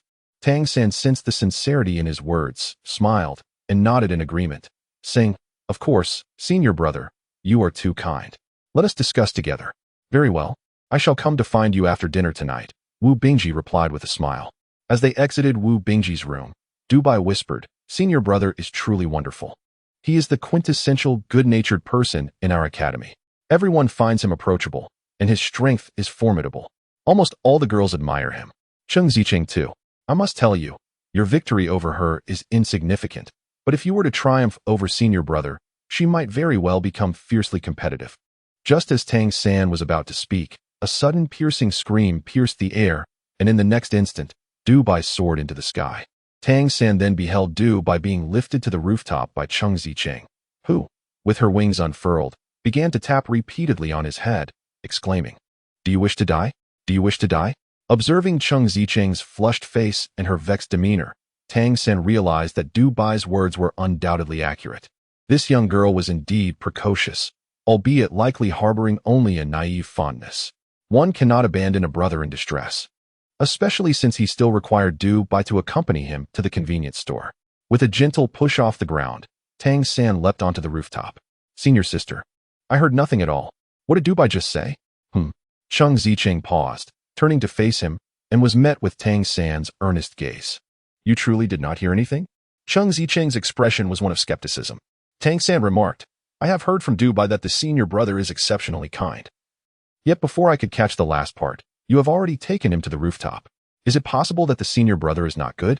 Cheng Zicheng, with wide eyes, retorted, "How could he possibly be bad? The senior brother has always been quite admirable. I simply cannot tolerate him speaking ill of others behind their backs.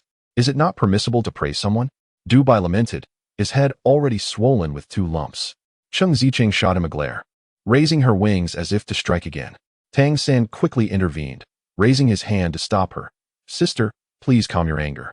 We are all on the same side. The senior brother has also invited me to discuss elemental control tonight. Would you care to join in this exploration? Did the senior brother invite you?" Cheng Zicheng paused for a moment.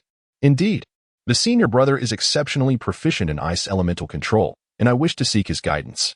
The senior brother suggested that we simply gather in my room," Tang San stated. Cheng Zicheng's flushed face gradually began to return to normal as she replied, "Would it be appropriate for me to attend? I am not well versed in elemental matters." Tang San remarked, "In truth, your golden ping transformation also relies on the power of the wind. I believe we could engage in a fruitful discussion about the elemental aspects of wind. Sister, let us assist one another." Cheng Zicheng reluctantly replied, "Very well then. When shall we meet tonight?" "After dinner, in my room," Tang San responded with a cheerful smile. Cheng Zicheng, without casting a glance at Du Bai, gracefully descended from the rooftop and departed. Du Bai rubbed his head, glancing at Tang San and then at the already departed Cheng Zicheng, exclaiming, "My brother, Your ability to speak such serious nonsense is truly remarkable. Tang Xin chuckled. This isn't nonsense. It's emotional intelligence. Take a lesson from it. Once you learn this, you will find it easier to avoid physical suffering. As he descended from the rooftop, Dubai, still grimacing in pain, muttered, daring to strike this mascot will bring misfortune. Meanwhile, in the distance, Cheng Zicheng had just reached her room. Upon entering, she unexpectedly slipped, stumbling over the threshold, her foot twisting in an odd manner, followed by a sharp crack as she sprained her ankle. Ah, that hurts. At this moment, Dubai, accompanied by Tang San, had arrived at the southern room in the courtyard. He knocked on the door, and a pleasant voice called from within, "Come in." Upon entering, Tang San immediately noticed a sign standing on the floor that read convenience store. The handwriting was somewhat crooked and certainly not aesthetically pleasing. However, as soon as he stepped inside, he was enveloped by a distinct ambience, a unique blend of medicinal and fragrant aromas. Most notably, the spiritual energy within this room was extraordinarily potent. The natural essence of vitality in Jelly City was already rich, particularly near Jelly Academy. Yet this room stood out as the densest source of spiritual energy Tang San had ever encountered. Waves of various elemental properties were palpable, and the air itself felt somewhat viscous due to the overwhelming density of vitality. Even without employing his spiritual perception, Tang San could discern a slight haze in the atmosphere, not due to impurities, but rather a result of the excessive richness of spiritual energy. Instinctively, he took a deep breath, feeling a surge within his bloodline. However, he quickly recognized a complication. While the spiritual energy here was indeed abundant, it was also somewhat chaotic. For pure cultivation, refining this energy would pose quite a challenge. Chapter 86. The convenience store. The southern room was spacious, comprising 3 interconnected chambers, each lined with shelves brimming with an array of items. Many of these objects were covered, yet they still emanated diverse energies, contributing to the rich spiritual ambience. This truly is a convenience store. At that moment, the owner of the voice they had heard earlier appeared before them. It was none other than their physical education instructor, Mu Yunyu. Without sparing a glance at Dubai, she scrutinized Tang San twice, stating, "I have heard of your achievements. It seems I have been too conservative with your physical training. Tomorrow, you shall increase the intensity." Tang San's lips twitched slightly as he sighed. "All right, sister Yu." Mu Yunyu replied, "Take a look. Our little shop has quite a few treasures. Would you like me to give you a brief introduction? However, each item comes with a description, so you can also peruse them yourself." Tang San quickly replied, "Let me take a look myself. I wouldn't want to trouble Sister Yu." Although the items in this world appeared somewhat unfamiliar to him, the discerning eye of a deity is not to be trifled with. Moreover, with annotations provided, no valuable treasures could elude his perception. Tang San was preparing to read, when suddenly Dubai beside him began to limp. "Sister Yu, it seems I have strained a muscle today. Could I take a day off tomorrow?" Mu Yunyu replied coldly, "Scram. You have no money to buy anything, so don't linger here." Dubai struggled for a moment and said, "Sister Yu, I am a good luck charm. You should treat me a bit better." Mu Yunyu scoffed, "Your meager fortune has no bearing on me. Speak again when you break through to the 6th tier, though I always thought you might never achieve that." Dubai's lips twitched. "Sister Yu, that's not fair. Why can't I break through? I can definitely do it. Stop babbling and hurry up and leave. I don't want to see you causing me distress." Dubai resignedly said, "All right, Sister Yu, I'll take my leave." Indeed, in this academy, he was someone no one dared to provoke. Watching him depart, Mu Yunyu shook her head in exasperation. Within the academy, if one were to assess who among the gifted spirits was the strongest, it would be a challenging determination. However, when it came to potential and rarity, the Celestial Fox transformation undoubtedly held the foremost position. Even among all the demon clans, the Celestial Fox's eye was of the highest caliber. The Grand Priest of the Celestial Fox was one of the most esteemed figures in the ancestral grounds. Unfortunately, Dubai's bloodline was rather thin, and perhaps it was too arduous for a human to achieve significant accomplishments in this regard, hence his slow progress in cultivating the Celestial Fox's eye. The Academy had actually allocated the most resources to him, placing the greatest expectations on his shoulders. Dubai hardly needed to complete any tasks to receive the finest resources available within the Academy. Yet, until now, he had not even broken through to the 4th tier. Of course, if he could attain that level, he would transcend to an entirely different realm. The capabilities of a 4th-tier Celestial Fox's eye were far beyond what he could currently achieve. Having left Dubai, Mu Yunyu returned to her chair in the main house, flipping through a book. Meanwhile, Tang Xin began browsing through the small shop. He started from the leftmost room. This chamber was predominantly filled with botanical items, each accompanied by simple annotations. Most were various spiritual herbs, detailing the attributes of energy they contained and their effects. Each one was clearly marked with a price, which naturally was quite steep. The rarer and more suitable the spiritual medicine was for the general populace, the higher its cost. Upon his arrival in this world, Tang had yet to consume any spiritual medicines. However, in his previous life, he was renowned for his profound understanding of such elixirs. The Tang sect he founded possessed remarkable capabilities in the realm of pharmacology. Even in his earlier life, his knowledge of medicinal substances was exceptionally high, as recorded in the Xiantian treasure record. Nevertheless, the spiritual medicines in the world of the demon fairy continent differed significantly from those in his past lives, possibly due to the existence of peculiar beings in this realm. Yet, spiritual medicines remain spiritual medicines. Many of their characteristics yield similar outcomes despite their varied origins. As Tang examined the items, he concurrently assessed and compared them in his mind. The annotations on these spiritual medicines provided him with valuable insights, enhancing his understanding of the species native to this dimension. During the rain, Mu Yunyu glanced at him thrice, each time noticing Tang intently scrutinizing the descriptions of the wares in the shop. A 9-year-old child exhibiting such composure astonished her, prompting her to nod in silent approval. When Dubai first arrived here, his first inquiry was about the most expensive item, followed by a question regarding what could directly elevate his rank. His third question remained unspoken, as he was promptly ejected by Mu Yunyu. In contrast, Tang asked nothing throughout his exploration, methodically surveying all 3 rooms. It was only when the sound of the meal bell echoed from outside that he was roused from his reverie. "Dinner is served. I must close the door. Is there anything you desire?" Mu Yunyu inquired. Tang expressed his regret. "Sister Yu, I have yet to finish. May I return tomorrow to continue?" Mu Yunyu nodded and replied, "Of course, the shop is always open. You are welcome to visit at any time. As a newcomer, you may select one item worth a Lingxi coin to take home for free. The purchasing power of a Lingxi coin is quite astonishing outside, yet here, items valued below a single coin are indeed scarce. Thank you, Sister Yu. I shall first go for a meal and return tomorrow to choose." Tang said with a satisfied expression as he departed. He was pleasantly surprised to find that his most significant gains of the day had come from the small shop, which greatly enhanced his understanding of the species in the fairy continent. Dinner was still sumptuous, though it was evident that there was no beast meat available, as such items are not easily obtained. Tang had heard from the narrator that even if a beast were captured, it was usually sold to Jelly Academy, which provides remuneration, this being one of the significant sources of income for the Academy town. After dinner, Wu Bingji and Cheng Ziqing arrived as promised.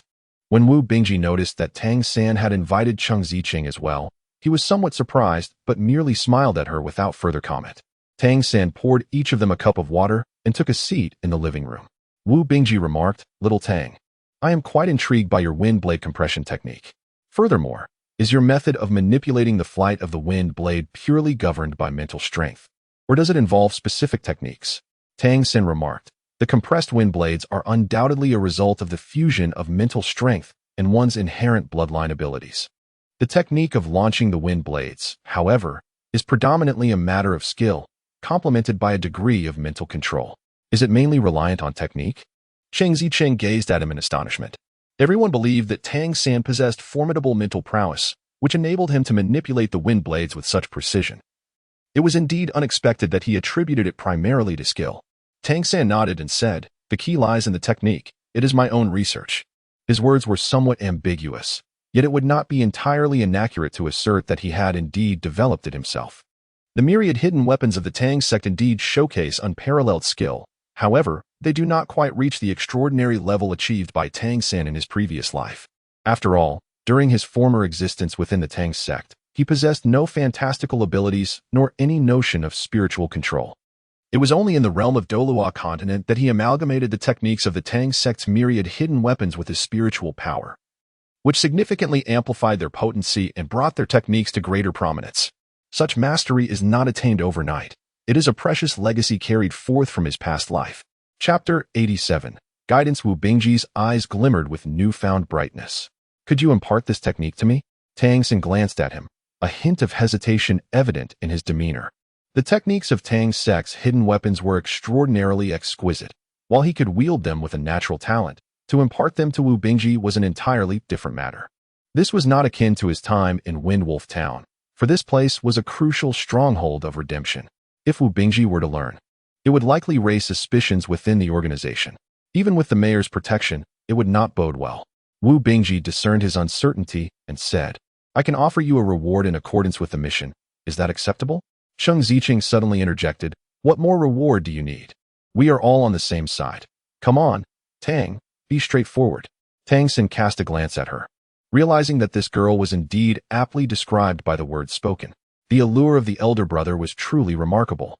Before Tang Xin could utter a word, Wu Bingji solemnly interjected, "Oranges, one cannot speak in such terms. Our teacher has consistently imparted the principle of equivalent exchange to us. This is a fundamental tenet within the academy, which is precisely why task lists exist.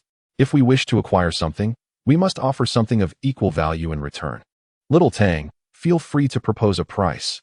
If it falls within my means, I shall gladly learn from you." Tang Xin remarked, "Senior brother, it is not that I am unwilling to teach you, rather. The techniques I have developed are derived from my own explorations and are tailored to the mastery of the wind element.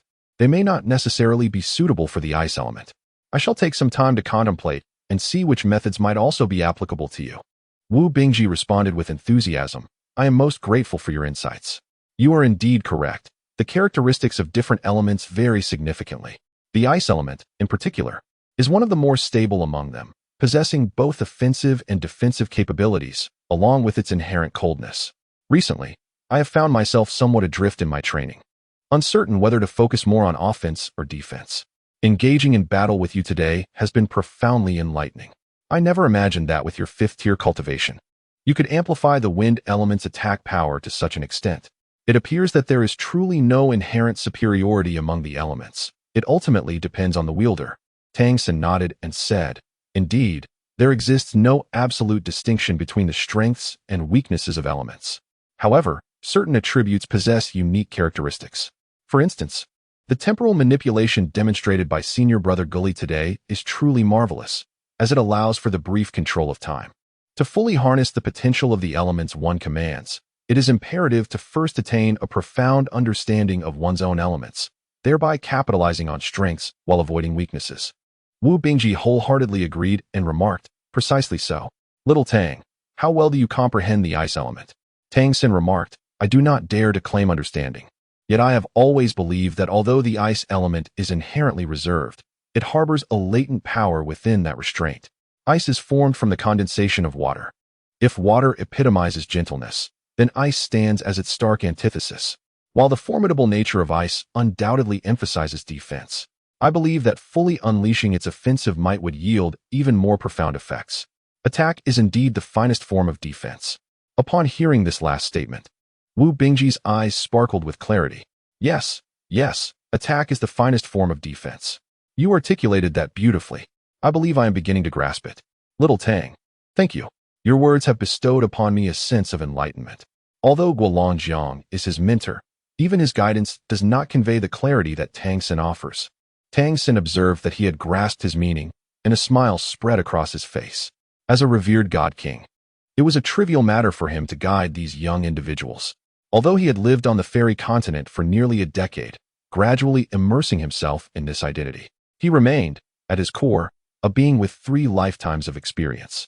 Sheng Ziqing looked somewhat bewildered as she glanced between Tang Xin and Wu Bingji, unable to comprehend the source of Wu Bingji's newfound clarity. Yet, she had never witnessed him exhibit such exuberance. Their usually composed senior brother seemed transformed. However, seeing him delighted, Sheng Ziqing naturally felt a surge of joy herself. "Little Tang, you are truly remarkable. And what about me? How do you perceive my golden ping transformation?" Sheng Ziqing inquired. Turning her gaze towards Tang Xin, Tang Xin remarked, "The great rock soars on the winds, ascending to heights of 90,000 miles. The Golden Rock is undoubtedly the most formidable entity among the demon clan in terms of flight, particularly in long-distance travel. Therefore, it is imperative that you fully harness your aerial advantages. 2 key aspects are speed and adaptability, both of which you currently lack. I advise you to practice flying frequently. You might consider low-altitude flights through the forest, evading the trees while striving to increase your speed. In doing so, your flying skills will naturally improve." Additionally, when transforming, it is crucial to take flight in the shortest possible time, for only then can your abilities be maximally realized. Should you find yourself unable to fly, you may struggle to even exert half of your strength. Avoid engaging in ground combat. That would be akin to attacking an enemy at their strength with your weaknesses, which is inadvisable. Chang Zicheng had merely asked a casual question, but was taken aback by the wealth of advice Tang San offered, surpassing even that of a teacher. For a moment, she was left in a daze. Meanwhile, Wu Bingji, who had been listening, nodded in agreement, finding the reasoning sound.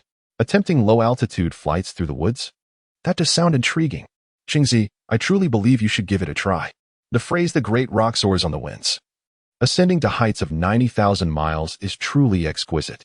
You are incredibly talented, little Tang. Tang San chuckled lightly. I was merely speaking casually. If my senior sister finds it beneficial, she may give it a try. Indeed, Cheng Zicheng was a perceptive individual. The affirmation from Tang San, coupled with Wu Bingji's endorsement, prompted her to take note of this exchange. Wu Bingji inquired, Little Tang, what about your method for compressing wind elements? Wind elements are notoriously unstable. It is no trivial task to compress them. How do you manage to control such volatility? Tang San remarked. This matter must be examined from the perspective of elemental arrangement. The instability of all elements is relative. However, if one adeptly arranges them according to their intrinsic properties, they can indeed achieve a certain degree of fusion. The tighter the fusion, the more compressed it becomes. Allow me to conduct a simple experiment for you. As he spoke, he raised his right hand, and a flicker of azure light illuminated his palm, revealing a small vortex of azure wind. This azure vortex spun and swirled in his palm, showcasing the inherent freedom of the wind element. Tang San extended his other hand, conjuring another vortex of wind that manifested within his palm, comparable in size to the previous one. As he gradually brought his hands closer together, the winds created by both vortices exhibited a palpable repulsion, causing them to sway unsteadily in their approach. Observe closely, Tang San urged, before separating his hands slightly, allowing the two vortices to widen their distance. A flicker of azure light signaled that subtle changes were occurring within the vortices. Gradually, even Cheng Zicheng discerned the nuances of transformation. The rotational frequencies of the two vortices began to converge. As Tang San once again drew the vortices nearer, they still quivered slightly. Yet the sense of repulsion was markedly diminished. When the two vortices finally drew together, they unexpectedly generated a pulling force, initiating an inward fusion that swiftly culminated in their amalgamation. The once distinct vortices coalesced into a single entity, its hue noticeably more solid and its wind strength augmented. It spun steadily within Tang San's palm. This spectacle was profoundly astonishing for Cheng Zicheng, while for Wu Bingji, who had diligently pursued the mastery of elemental control, it felt akin to discovering a new world. The synchrony of their rotation? Indeed, the two swirling vortices, in their final fusion, resembled two coiling springs that, when overlaid, transformed into a more compact spring.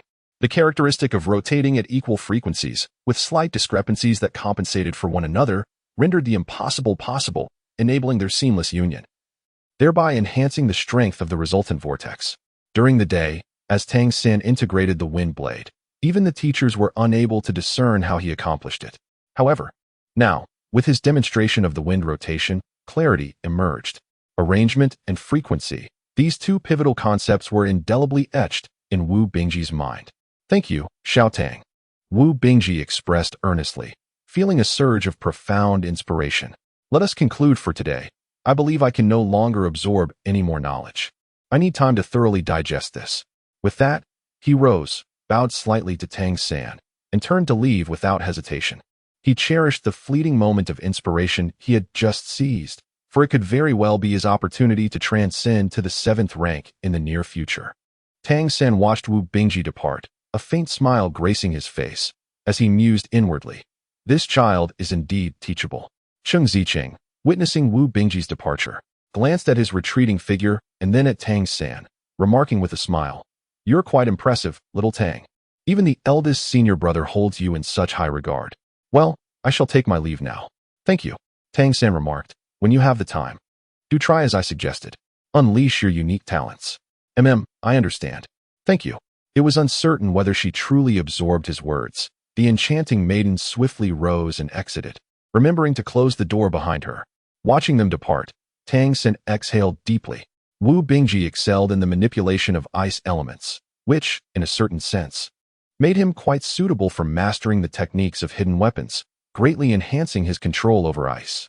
Moreover, it would allow him to better harness the offensive power of ice. A faint smile graced Tang San's face, a soft radiance illuminating his features. Today had proven fruitful in many aspects. What lingered in his mind was the dilemma of whether to merge the imprint of the Golden Rock transformation into his fifth imprint.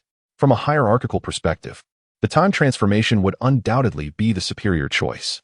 If he were to possess the abilities of the time transformation, it would undeniably elevate his combat prowess and overall strength to new heights. Of course, the Golden Rock transformation possessed its own merits, the most significant being the gift of flight, an invaluable asset for swift retreats. His earlier assessment of the Golden Rock transformation was entirely accurate.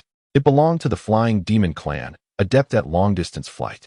Yet, he pondered how his flight would manifest after merging with the imprint of the Golden Rock transformation, as he surely could not sprout wings like Cheng Zicheng. Many Flying Demon clans did not inherently possess the ability to fly. Rather, flight was merely an instinct. For instance, he had previously absorbed the bloodline power of a white-headed falcon demon, which endowed him with keen eyesight rather than flight. Nevertheless, flight remained crucial.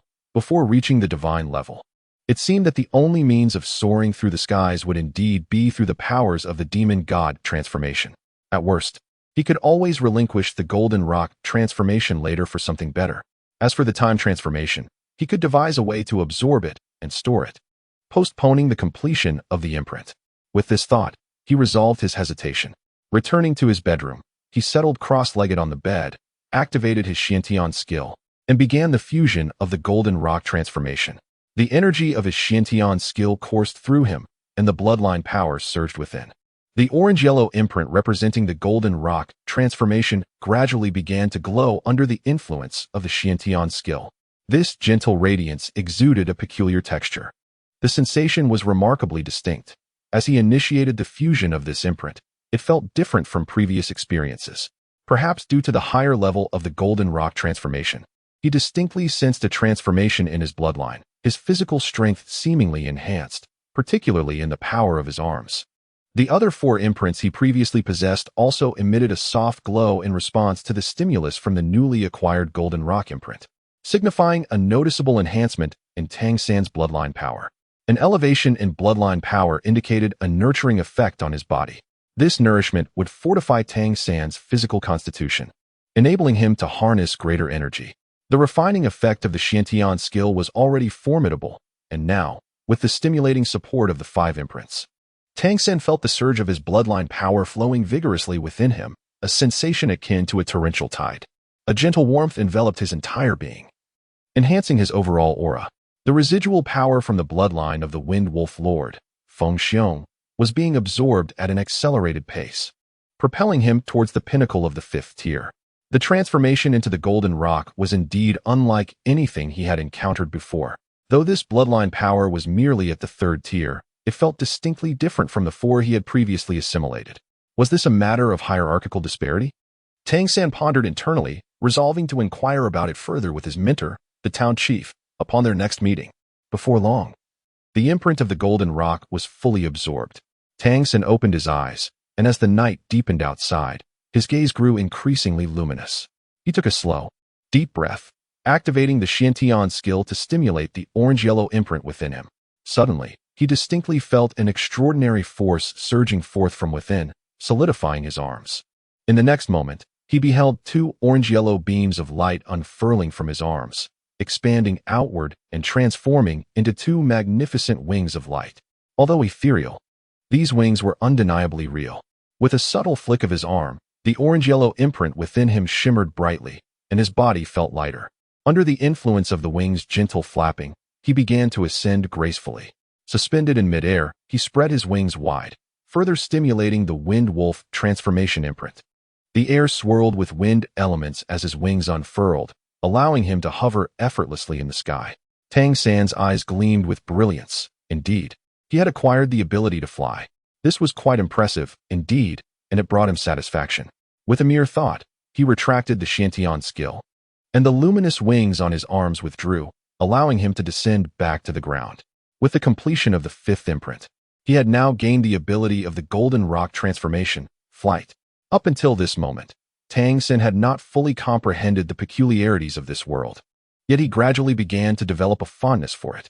He could assert with certainty that the strangeness of this realm rivaled that of the Doloa continent he once inhabited. The Monster Clan and the Spirit Clan possessed remarkable qualities. With this newfound ability to soar through the skies, his chances of survival had increased significantly. Moreover, he had demonstrated his prowess to his mentors. Perhaps he could take a day off tomorrow? The mere thought of this warmed his heart, igniting his enthusiasm for cultivation.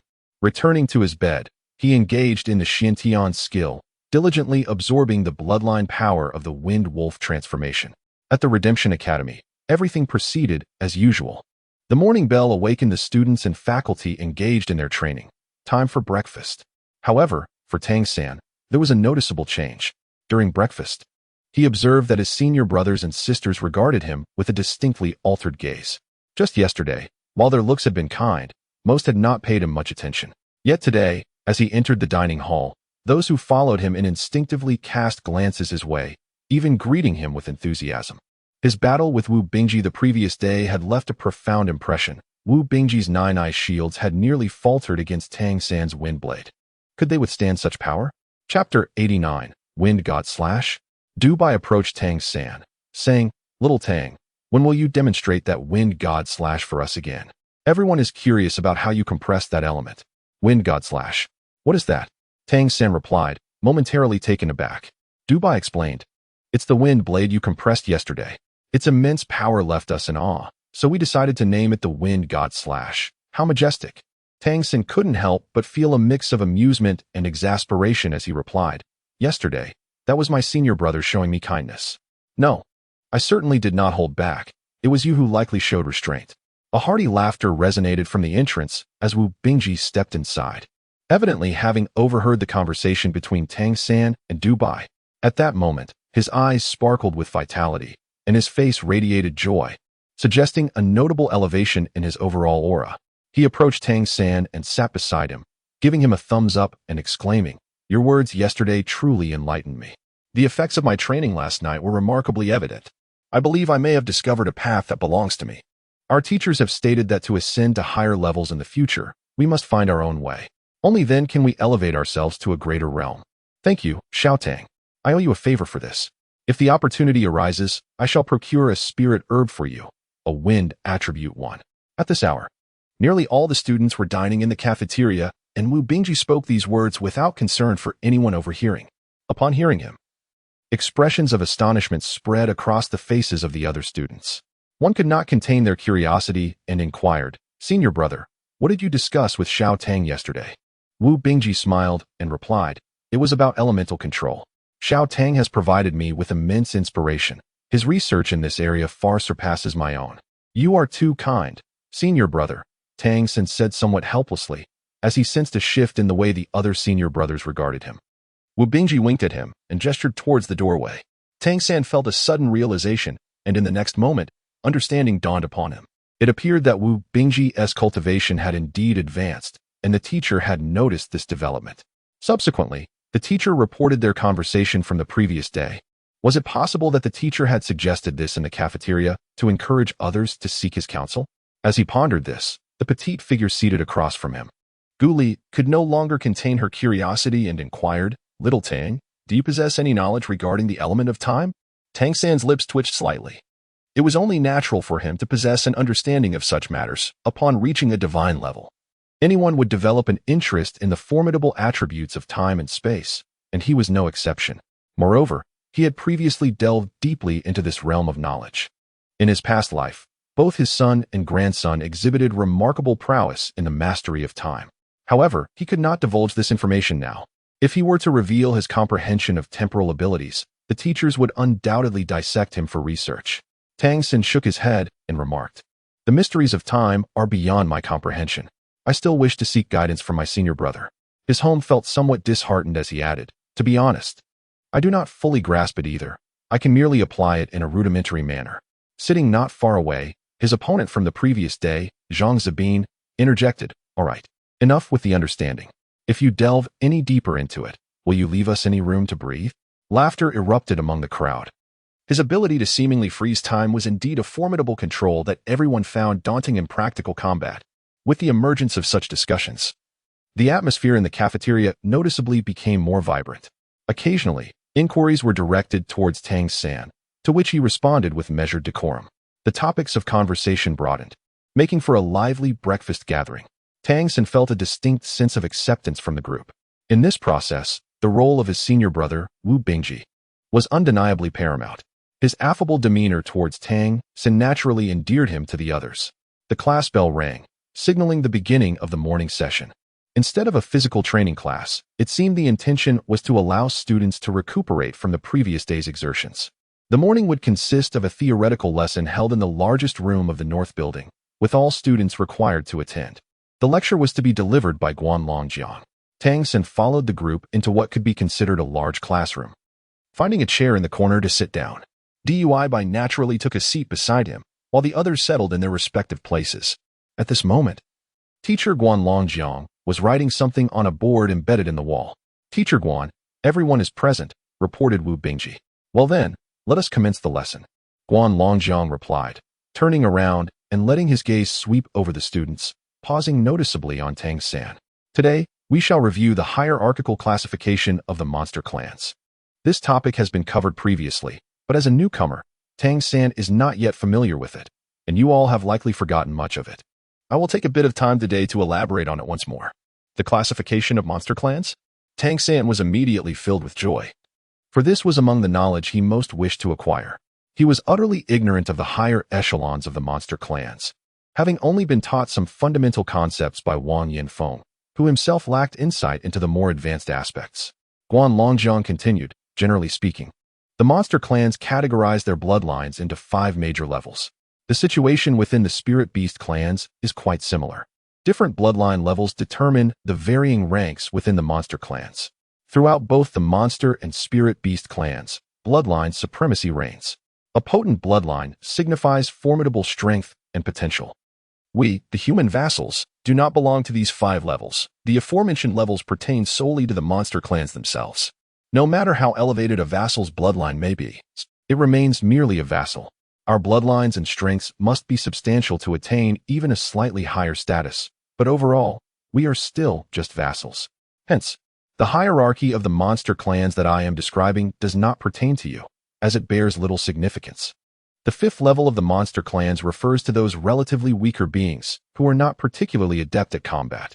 This includes certain vassal species within the monster clans, such as pig demons.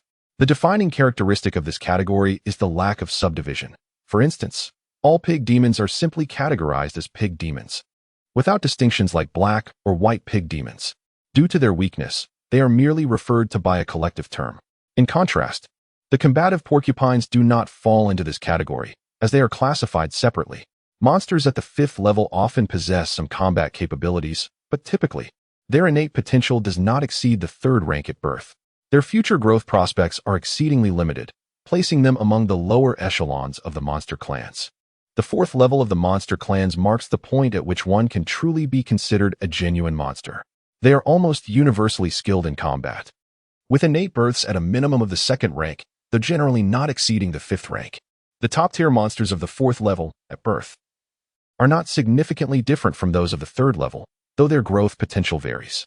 This level encompasses the majority of the mid-tier strength species within the monster clans. Their most prominent characteristic is the difficulty they face in advancing beyond the 9th rank to reach higher divine levels. The possibility of reaching the 9th tier at the 4th level? Upon hearing this, Tang San felt as though his understanding had been profoundly refreshed. Upon reaching the 3rd level, an entirely new realm unfolds. The monsters of the 3rd level are innately born with a strength of at least tier 3, yet they rarely exceed tier 8. This level can be regarded as the backbone of the monster race. Many powerful clans belong to this stratum, including the royal families and strong branches of lions, tigers, leopards, bears, wolves, and the like. Weaker branches, such as the wind wolves, are classified within the 4th level. Presently, the most formidable entity among the wolf demons is the Golden Wolf King. Upon reaching the 3rd level, there exists the potential for cultivation to the divine tier, also referred to as tier 10, with the possibility of even breaking through to tier 11. However, It is considerably challenging to ascend to the pinnacle of the ancestral demon level, known as the legendary 12th tier Great Demon. The 12th tier? Corresponding to what was once the second highest rank in my previous world, just beneath that of the Divine King? Tang San silently calculated in his mind. And it seemed to align closely. The Wind Wolf lineage, merely a 4th level entity, does not even qualify as a 3rd level. Guan Longjiang's explicit mention of the Wind Wolves was clearly directed at him. Guan Longjiang continued, stating, "The monsters of the 3rd and 4th levels constitute the main force within the entire monster world. They are the most numerous and active. In our daily encounters, the majority of monsters we observe belong to the 3rd, 4th, or 5th levels. Upon reaching the 2nd level, however, we enter yet another realm. The monsters at this tier are referred to as Great Demons, their lineage known as the Great Demon Bloodline. Both the 2nd and 1st levels possess the potential to cultivate to the 12th tier ancestral Great Demon level. Of course, potential alone does not guarantee ascendance to that level. It ultimately depends on one's efforts and luck. Nonetheless, the potential is certainly present. The most significant manifestation of the 2nd level is the golden bloodlines of the powerful clans. The golden bloodline is characteristic of the 2nd tier, flowing with the most pure lineage passed down from ancient times, inheriting immense power. Often, those of considerable strength at this tier possess the prowess of tier 8 or even 9 at birth, making them extraordinarily formidable. Nearly upon reaching adulthood, they become beings of divine caliber, standing atop the pyramid. They are the rulers of the monster race, governing the entirety of their kind. And only those of the 2nd level hold the qualification to enter the ancestral realm. They are the true great demons and represent an insurmountable chasm for us. The disparity between the 2nd and 3rd levels is immense. They command the 3rd and 4th tiers, managing the entire empire of the monster race. Monsters at this level are beyond our capacity to contend with. If humanity aspires to rise, at the very least, there must be individuals capable of reaching this level to possess even a glimmer of hope. As he narrated this, a distinct air of melancholy shadowed his expression, evidently due to the daunting challenge humanity faces in attaining such heights. When he spoke of this final level, Guan Longjiang paused momentarily. Sometimes, the 1st level is referred to as a great demon. However, in ancient times, the true 1st level was known as the celestial demon. A genuine celestial demon, at birth, does not possess significance in terms of level. Rather, what matters is the prophetic bloodline it inherits from the demon race. They are the harbingers of history. The 1st level of the demon race rarely ventures beyond their ancestral grounds, and all 2nd level demon rulers take it upon themselves to safeguard them. The celestial demons of the 1st level are already legendary, exceedingly rare in number. Upon reaching this level, it signifies that, as long as they grow normally, they are destined to cultivate to the 12th tier, even reaching the pinnacle of that tier. Legends speak of celestial demons capable of ascending to even higher realms. Knowledge that eludes our understanding. Yet, every celestial demon stands as the apex of the demon world, wielding absolute authority. Their lineage is said to determine the very survival of the entire demon race.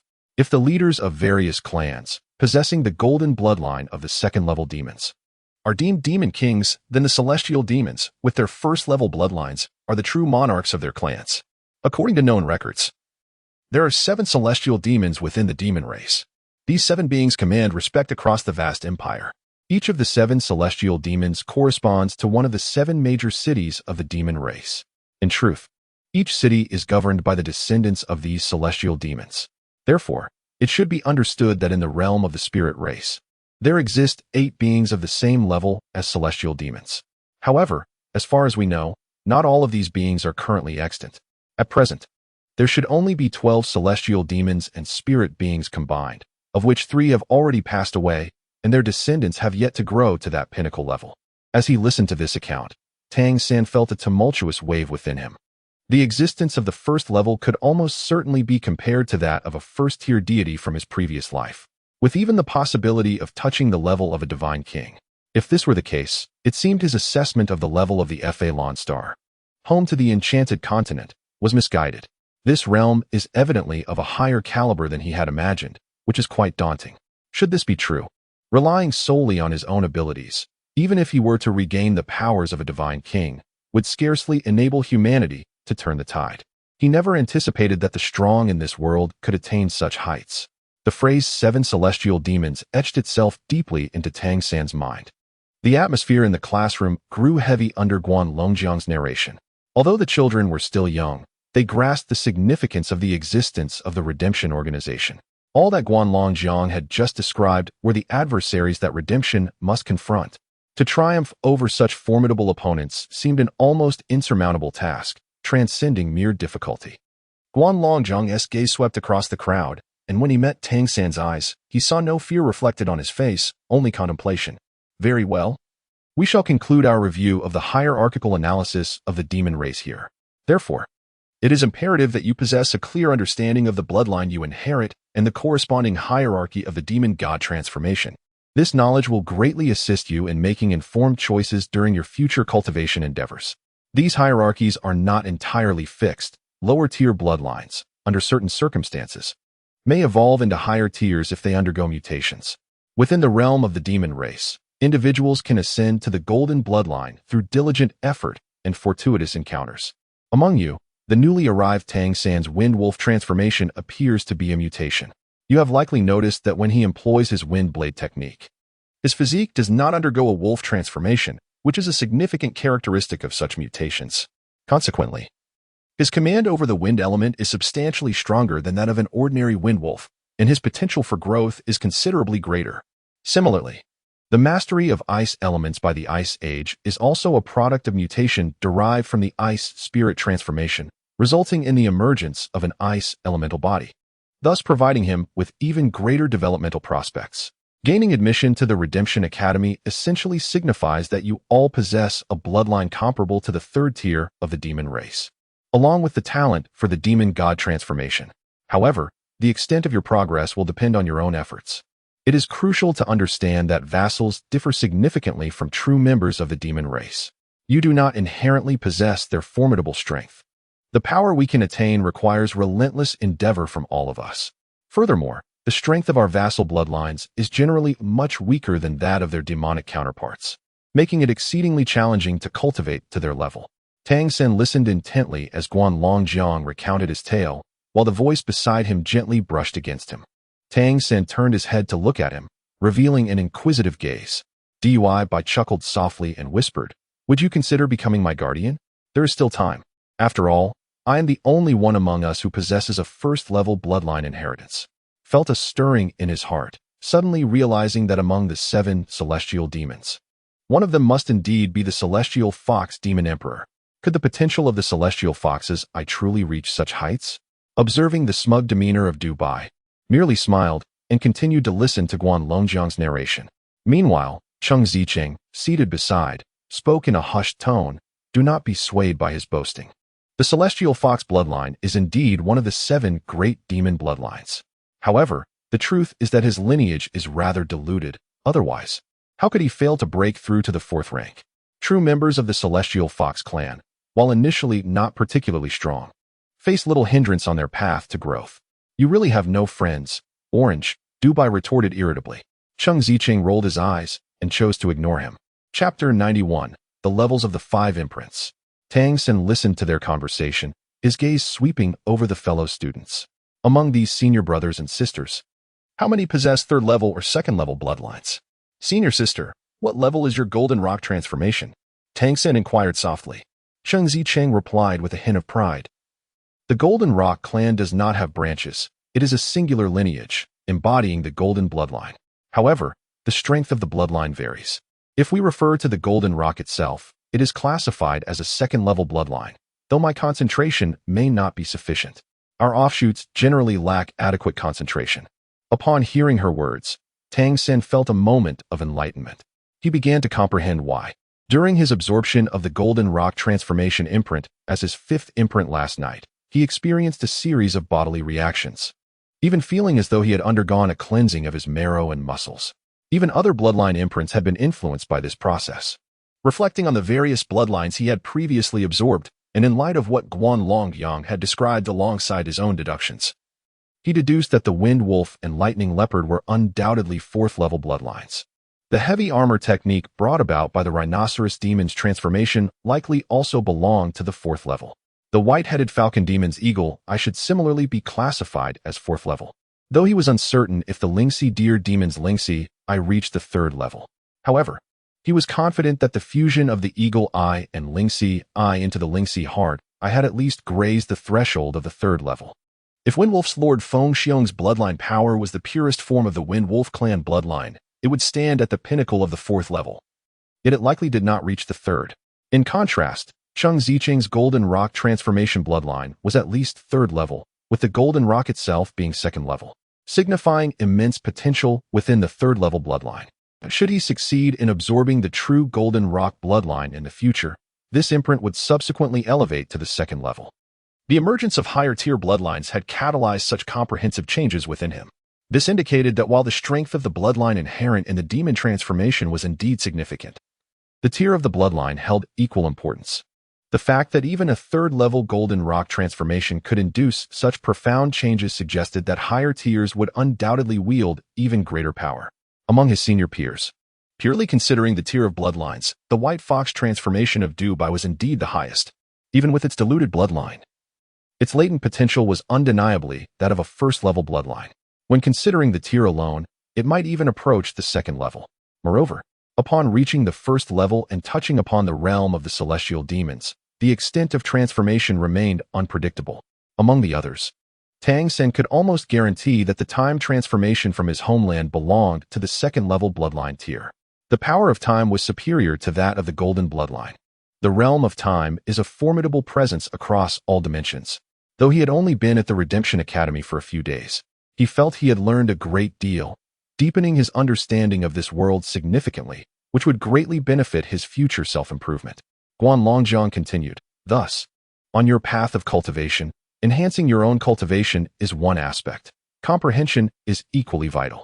This morning, Bingji approached me and shared some insights he had garnered after his discussions with Xiao Tang-san. He has commenced the pursuit of his own path, which is indeed commendable. Furthermore, there exists an alternative method to enhance your bloodline's strength in the future. This involves the infusion of blood from similar creatures to elevate your capabilities. By immersing yourselves in the blood of kindred beings, you may harness the energies within to fortify your transformation into a demon god. Tang San vaguely recalled that the tiger-faced man, Zhang Tianxiao, had alluded to such practices in the past, mentioning it in conversations with Wang Yanfeng. However, he regarded this mode of cultivation with indifference, as his Xiantian skill enables him to directly absorb bloodline power, undoubtedly surpassing the benefits of mere blood immersion. Guo Longjiang then elaborated on various details concerning the cultivation of bloodline power, as well as methods to stimulate and enhance it. However, for Tang San, these notions held little value. His sole means of augmenting his bloodline strength is through the consumption of energy via the Xiantian technique. That concludes our discussion for today. We shall now transition into the question and answer segment. As per tradition, each individual may pose one question. Xiao Tang San, as a newcomer, you shall take the floor first. Tang San was momentarily taken aback, but in the next instant, he had already formulated his inquiry. Teacher Guan, you previously mentioned that there are 7 great celestial demons among the monster clan, each corresponding to one of the 7 main cities of the Tianyu Empire. Which of the 7 celestial demons is represented by our city of Jelly? Guan Longjiang had not elaborated much on the specifics of the 7 celestial demons, as he deemed this information to be somewhat distant for the children. Upon hearing Tang San's question, Guan Longjiang replied, Jelly City corresponds to the Peacock, Great Demon Emperor. The peacock is the king of all birds, and the peacock, Great Demon Emperor, has always been the leader of all flying-type monsters. Within the Tianyu Empire, this lineage also governs all flying monsters. However, he paused momentarily before continuing. Currently, there is no peacock, Great Demon Emperor. The previous generation's peacock, Great Demon Emperor, passed away under unknown circumstances. Although there is a direct bloodline that has been inherited, it has yet to achieve the level of a demon emperor. Otherwise, this lineage would not be stationed in the remote Jelly City. The current Peacock Demon King resides in Jelly City and is remarkably powerful, yet still falls short of being a true emperor. Once it ascends to that level, it can return to its ancestral homeland and reclaim its place among the 7 celestial demons. Thank you, Teacher Guan. Having received the answer, Tang Sen committed this information to memory. The Peacock Demon King, the foremost of all birds, represents the primary bloodline of the flying monsters, and it must surpass even the Golden Rock. However, he pondered whether there exist phoenixes and dragons in this realm. In his former dimension, it was the phoenix and dragon bloodlines that were the pinnacle of power. He suspected that the peacock in this dimension might differ from his previous impressions. Continuing on from Tang San's topic, Guan Longjiang remarked, the bloodline inheritance of the monster clan and the spirit creature clan possesses a uniqueness in terms of racial singularity. Almost all monsters and spirit creatures that exhibit this uniqueness, without branches, tend to possess considerable strength, excluding the lowest tier that is deemed too trivial for classification. The lineage of the Peacock Great Demon Emperor also embodies this uniqueness. Next came questions from the other students. Most inquiries revolved around bloodline cultivation and stimulation. While these topics were largely irrelevant to Tang San, some discussions on bloodline stimulation proved beneficial to him. After all, these were insights gleaned from the experiences of the Redemption Organization over many years, and gaining a peripheral understanding of the characteristics of the monster clan was certainly meaningful. After a fruitful class session, the break ensued, with lunch not scheduled for a while. Tang San did not rush to leave, but instead sought out Guan Longjiang. Teacher Guan, may I request to step out for a while after today's afternoon class? Tang San directly addressed Guan Longjiang. You wish to go out? Where to?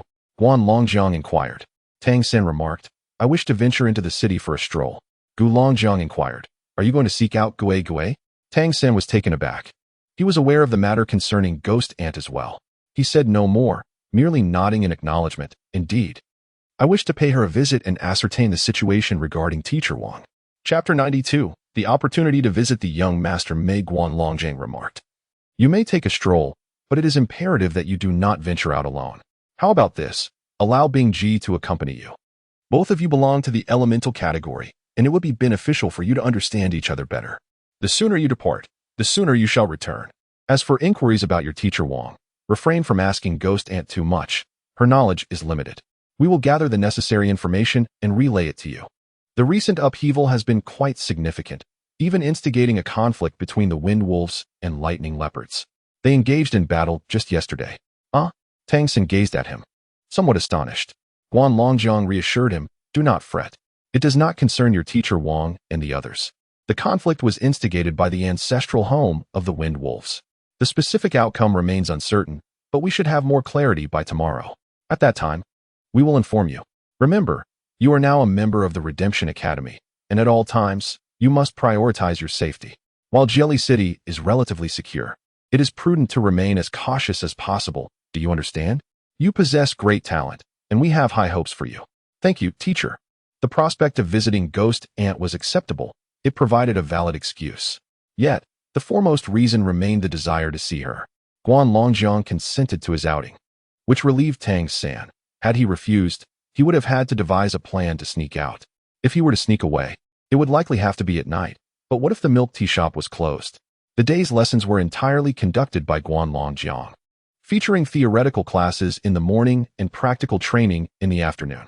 The focus was on guiding the circulation of bloodlines, sharing insights, and stimulating personal understanding of one's own bloodline.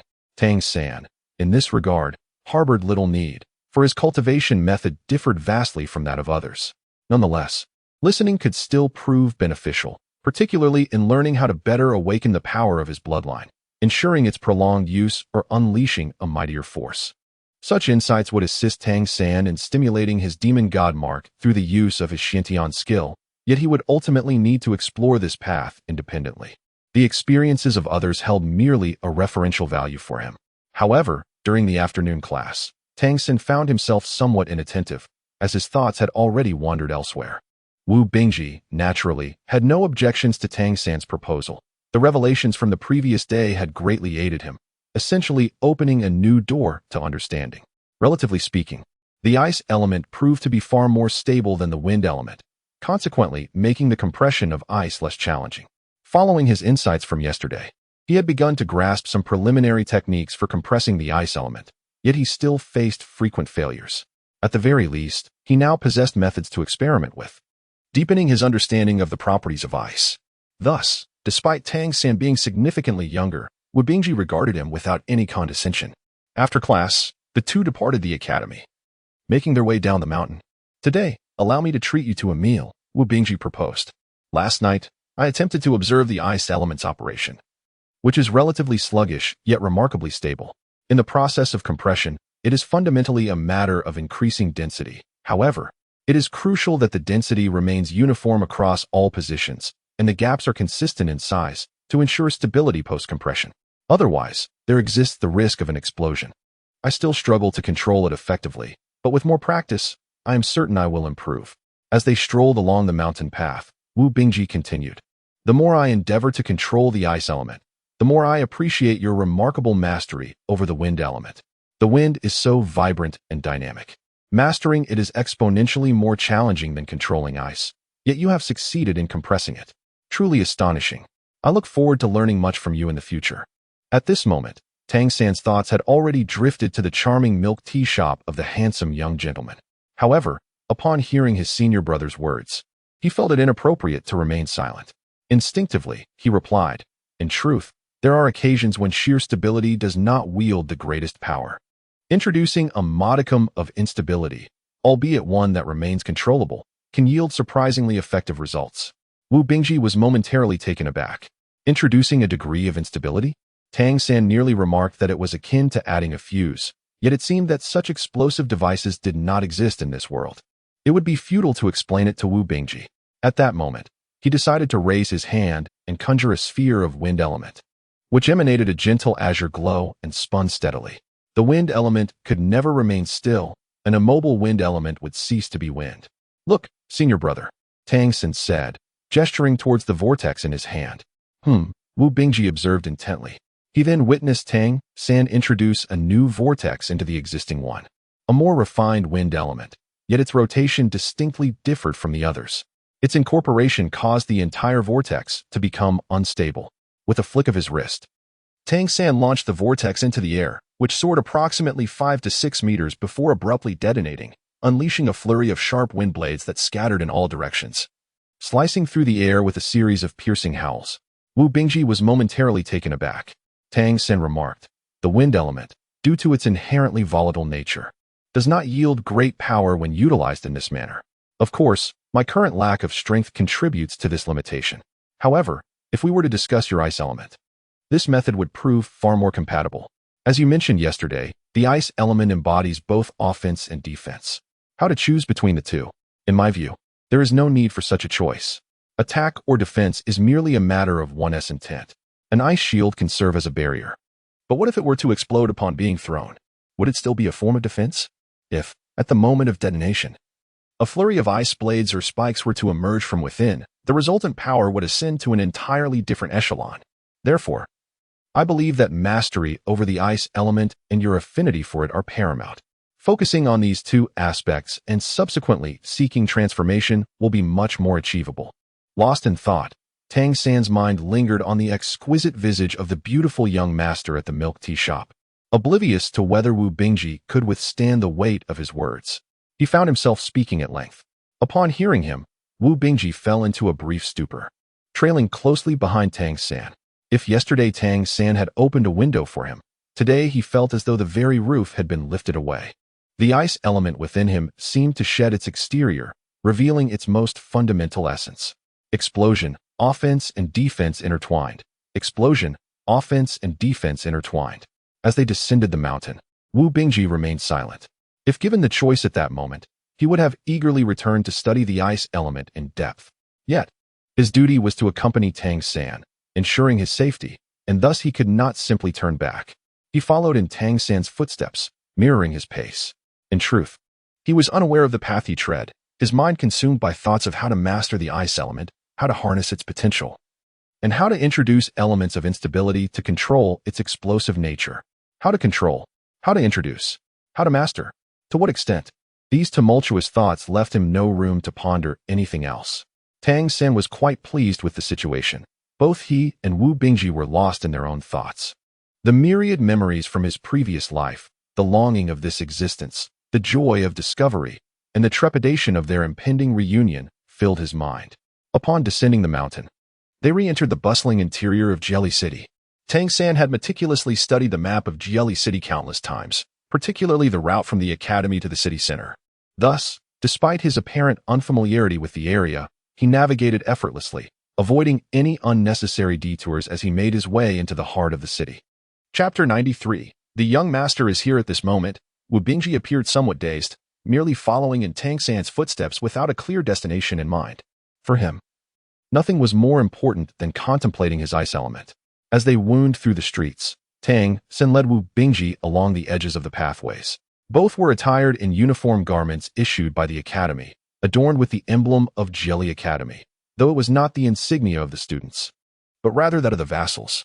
Their current status was that of vassals to Jelly Academy, a position significantly elevated above that of ordinary vassals. As typical monster clans would refrain from causing them any trouble under normal circumstances, Tang San was utterly indifferent to the surroundings he traversed. As he gradually approached Kerry Plaza, his heartbeat quickened and a sense of apprehension crept in. What if the beautiful gentleman was not at the milk tea shop? What if the milk tea shop had closed? After all, in this world teeming with monsters, the human subordinates were perpetually at risk. Moreover, both she and her mother possessed striking beauty. At last, in the distance, he caught sight of Kerry Plaza. Taking a deep breath to steady his nerves, he swallowed hard and quickened his pace towards the square. It was still afternoon. The daylight bright, though the warmth of the day had begun to wane. The first thing he noticed was the large tree beneath which he had once waited for Wang Yanfeng. The gentle afternoon sun cast dappled shadows on the ground through the tree's canopy. Peering through the interplay of light and shadow, he spotted the milk tea shop from afar. Indeed, it remained. The beautiful gentleman's milk tea shop was still there. With his spiritual perception and the purple extreme demon eye, Tang Sen instantly reached an extraordinary state of awareness. Wu Bingji, standing beside him, sensed the shift and instinctively turned to glance at him, startled by the swirling purple light in Tang San's eyes. Tang San's footsteps gradually slowed, as if he feared disturbing the distant place that held his gaze. The milk tea shop remained unchanged, just as he remembered from his last visit. A steady stream of creatures from the monster clan lined up at the entrance, eager to purchase their drinks. Within the shop, two figures busily attended to customers. There was no elder among them, only two petite silhouettes. She was there. She truly was present. Whether her mother was around was of no concern to Tang San. What mattered was her presence. She remained as enchanting as ever, her fair, delicate face framed by a pointed chin. Perhaps due to her busyness, a soft blush adorned her cheeks, epitomizing the essence of youthful bloom. Her long hair was elegantly coiled atop her head, secured with a wooden hairpin, revealing a graceful neck. Stray strands of hair danced around her fair neck, swaying gently with her movements, exuding an aura of vivacity and youth. Today, she donned a sleek black outfit that accentuated her figure. It was not the clothing that highlighted her beauty, but rather her beauty that illuminated the attire. Before he realized it, Tang San had reached the shade of the great tree, standing beneath its branches, gazing vacantly in the direction of the milk tea shop. "Xiao Tang, have you arrived?" The voice of Wu Bingji reached his ears. Tang San did not approach him, merely gesturing towards the great tree, suggesting they take a moment to rest. "Oh, very well," Wu Bingji replied, trusting him implicitly. At that moment, he was completely absorbed in the realm of ice elements, yearning for a moment of tranquility to facilitate deeper contemplation. Thus, beneath the shade of the majestic tree in the center of Jelly Square, two human subordinates appeared, lost in their thoughts. One stood vacantly, gazing into the distance, while the other sat idly, hands clasped, lips murmuring softly, oblivious to the world around him as he pondered. As the afternoon sun gradually swept past the milk tea shop, signaling the approach of dusk, Tang San was suddenly roused from his reverie. He had been standing there, merely observing, taking in her beauty, ensuring her safety, his heart swelling with immense satisfaction. He had never considered approaching her at this moment, feeling unworthy of such a privilege. Until he possessed sufficient strength to protect her, it would be prudent to maintain his distance. He turned to glance at Wu Bingji, who remained enraptured, ensconced in his own world. Occasionally, a wisp of ice mist would rise from his hands, a testament to his deep immersion in his craft. Tang San took a deep breath, retrieved 2 demon coins, and then turned to Wu Bingji, saying, "Senior brother, please wait for me here. I shall fetch you some refreshments." Wu Bingji responded with a simple acknowledgement, remaining seated in silent contemplation. At that moment, his thoughts were entirely consumed by the mastery of the ice element, rendering him oblivious to all else. Tang San took a deep breath, bidding farewell to the beautiful gentleman, his heart a tempest of emotions, excitement intertwined with trepidation and anxiety. This sensation was indeed quite peculiar. Even in his past life, he had never encountered anything similar, reminiscent of the nerves before a blind date. Yet, Tang San was uncertain if his feelings were justified, as he had never experienced a blind date before.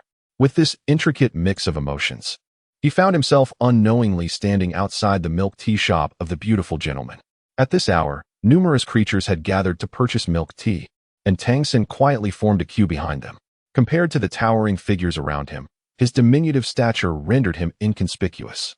Within the shop, the beautiful gentleman and the petite attendant were oblivious to his presence, concealed as he was. However, Tang San could perceptibly sense their aura and hear the melodious voice of the beautiful gentleman. "Thank you. Come again," she uttered. But those scant words sent tremors through his heart. Memories of his wife from his previous life surged forth in his mind. She always greeted him with a charming smile, gazing at him playfully. Even after the passage of many years, he could vividly recall the moment they first met, when she introduced herself with the words, "I am Xiao Wu," as in dancing. Yet, upon their reunion in this world, she now claimed the name of the beautiful gentleman. The preparation of milk tea was swift, and the eager customers departed just as quickly. Tang Sen advanced in line, and at last, it was nearly his turn. Just as he was about to step forward for a closer encounter with the beautiful gentleman, a sudden force thrust upon his shoulder sent him sprawling. He stumbled a few steps before breaking free from the queue. The assailant was a robust creature, boasting a prominent belly, with two long tusks protruding from the corners of its mouth, a striking feature. Without sparing Tang Sen a glance, it turned to face the beautiful gentleman and ordered 10 cups of milk tea.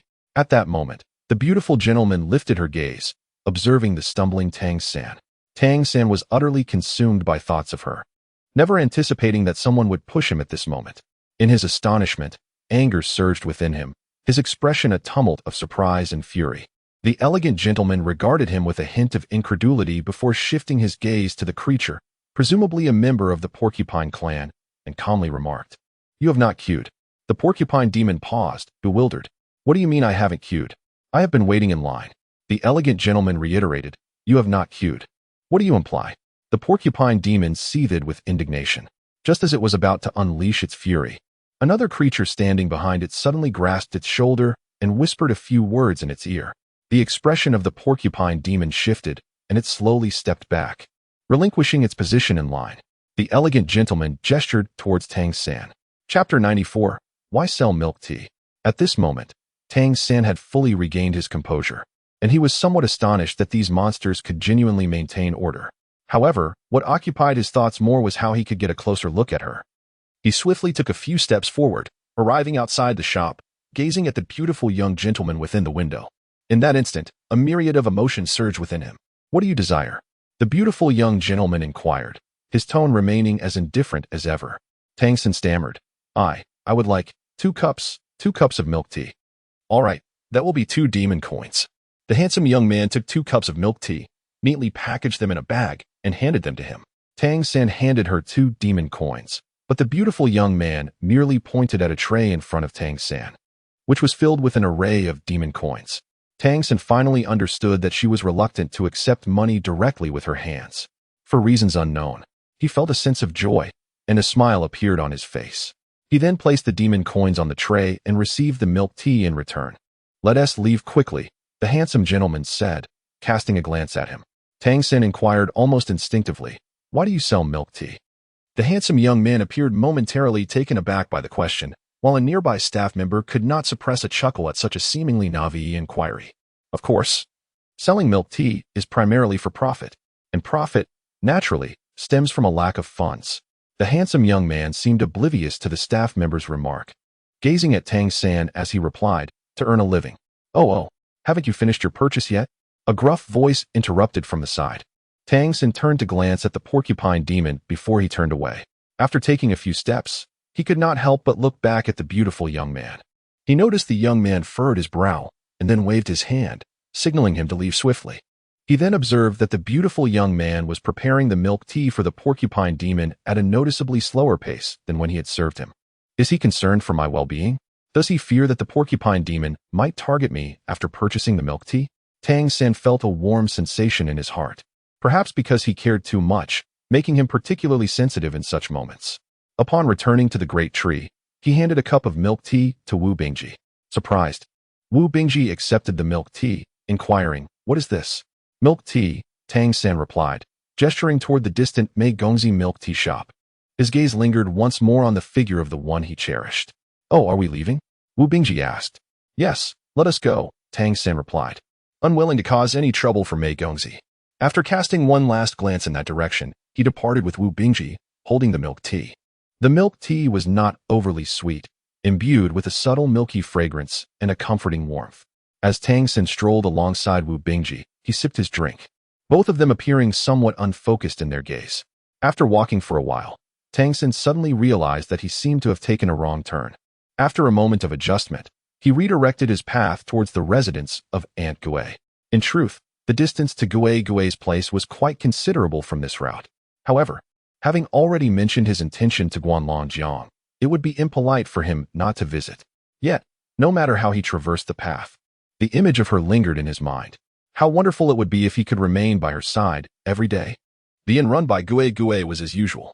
By the time Tang San arrived, night had already fallen.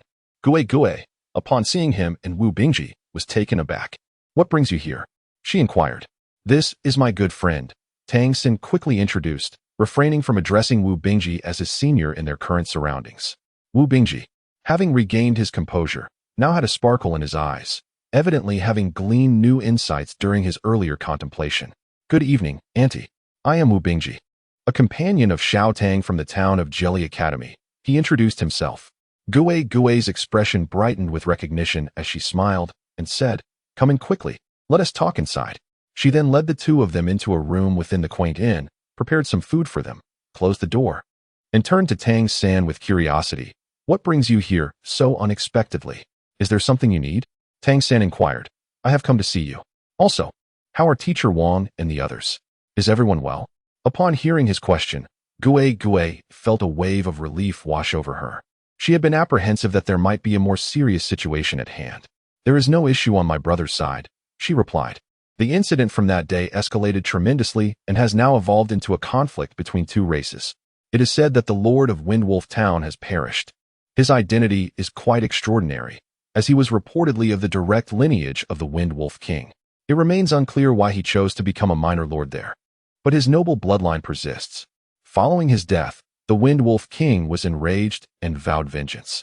The Windwolf tribe and the Flash Leopard tribe have already clashed several times. Conversely, the town appears relatively tranquil.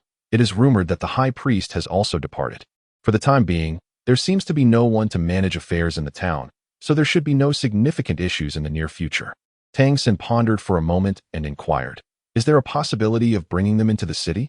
The situation there is undeniably perilous. With his years of experience concerning the Demon Clan, he understood that only a grand city like Jelly City could offer any semblance of order. Outside its walls, chaos reigned. Survival was dictated solely by strength. Those who possessed power could endure, while the weak were perpetually at risk. A faint smile graced his face as he replied with a mischievous grin, "You are truly a good child. Rest assured, the organization is already making preparations. Focus on performing well at the academy. You now represent the legacy of the Windwolf lineage. Should you excel, the organization will undoubtedly place greater importance on your teacher's standing. Do you comprehend my meaning?" Tang San naturally understood and nodded earnestly. The evening was growing late, and you all should return as it is getting quite late. Quickly have something to eat and head back early. Be cautious on the road, Gui urged. She was, of course, unaware that Tang San's visit today was merely incidental. She thought he had come specifically to see her, which touched her heart. After dining, Tang San and Wu Bingji set off once more, making their way back to the Redemption Academy. As they walked along the path, Wu Bingji suddenly inquired, "You seem a bit off today. Do you know that girl selling milk tea in the square?" Tang San was momentarily taken aback, nodding slightly before shaking his head once more. He had assumed that Wu Bingji was entirely engrossed in his own world, but to his surprise, he had indeed taken notice. Wu Bingji inquired, "Is this a matter of acquaintance or unfamiliarity?" Tang San remarked, "I have met her once. On that occasion, I accompanied Teacher Wang to deliver a gift list to the ancestral home of the Windwolf clan. While I waited outside for him beneath that grand tree, she graciously offered me a cup of milk tea." Wu Bingji smiled slightly and said, "You took a leave to see her, didn't you?" "Indeed, she is remarkably beautiful. During that time, I was preoccupied with pondering the mastery of ice elements and my progress therein. Despite the considerable distance, I was still captivated by her beauty. It is no wonder you reacted so." At this point, his smile faded slightly as he cautioned, "However, little Tang, I must remind you that her ability to sell milk tea in the city center indicates she possesses a formidable background. She is likely a vassal of a powerful clan, which prevents other creatures selling milk tea there from coveting her.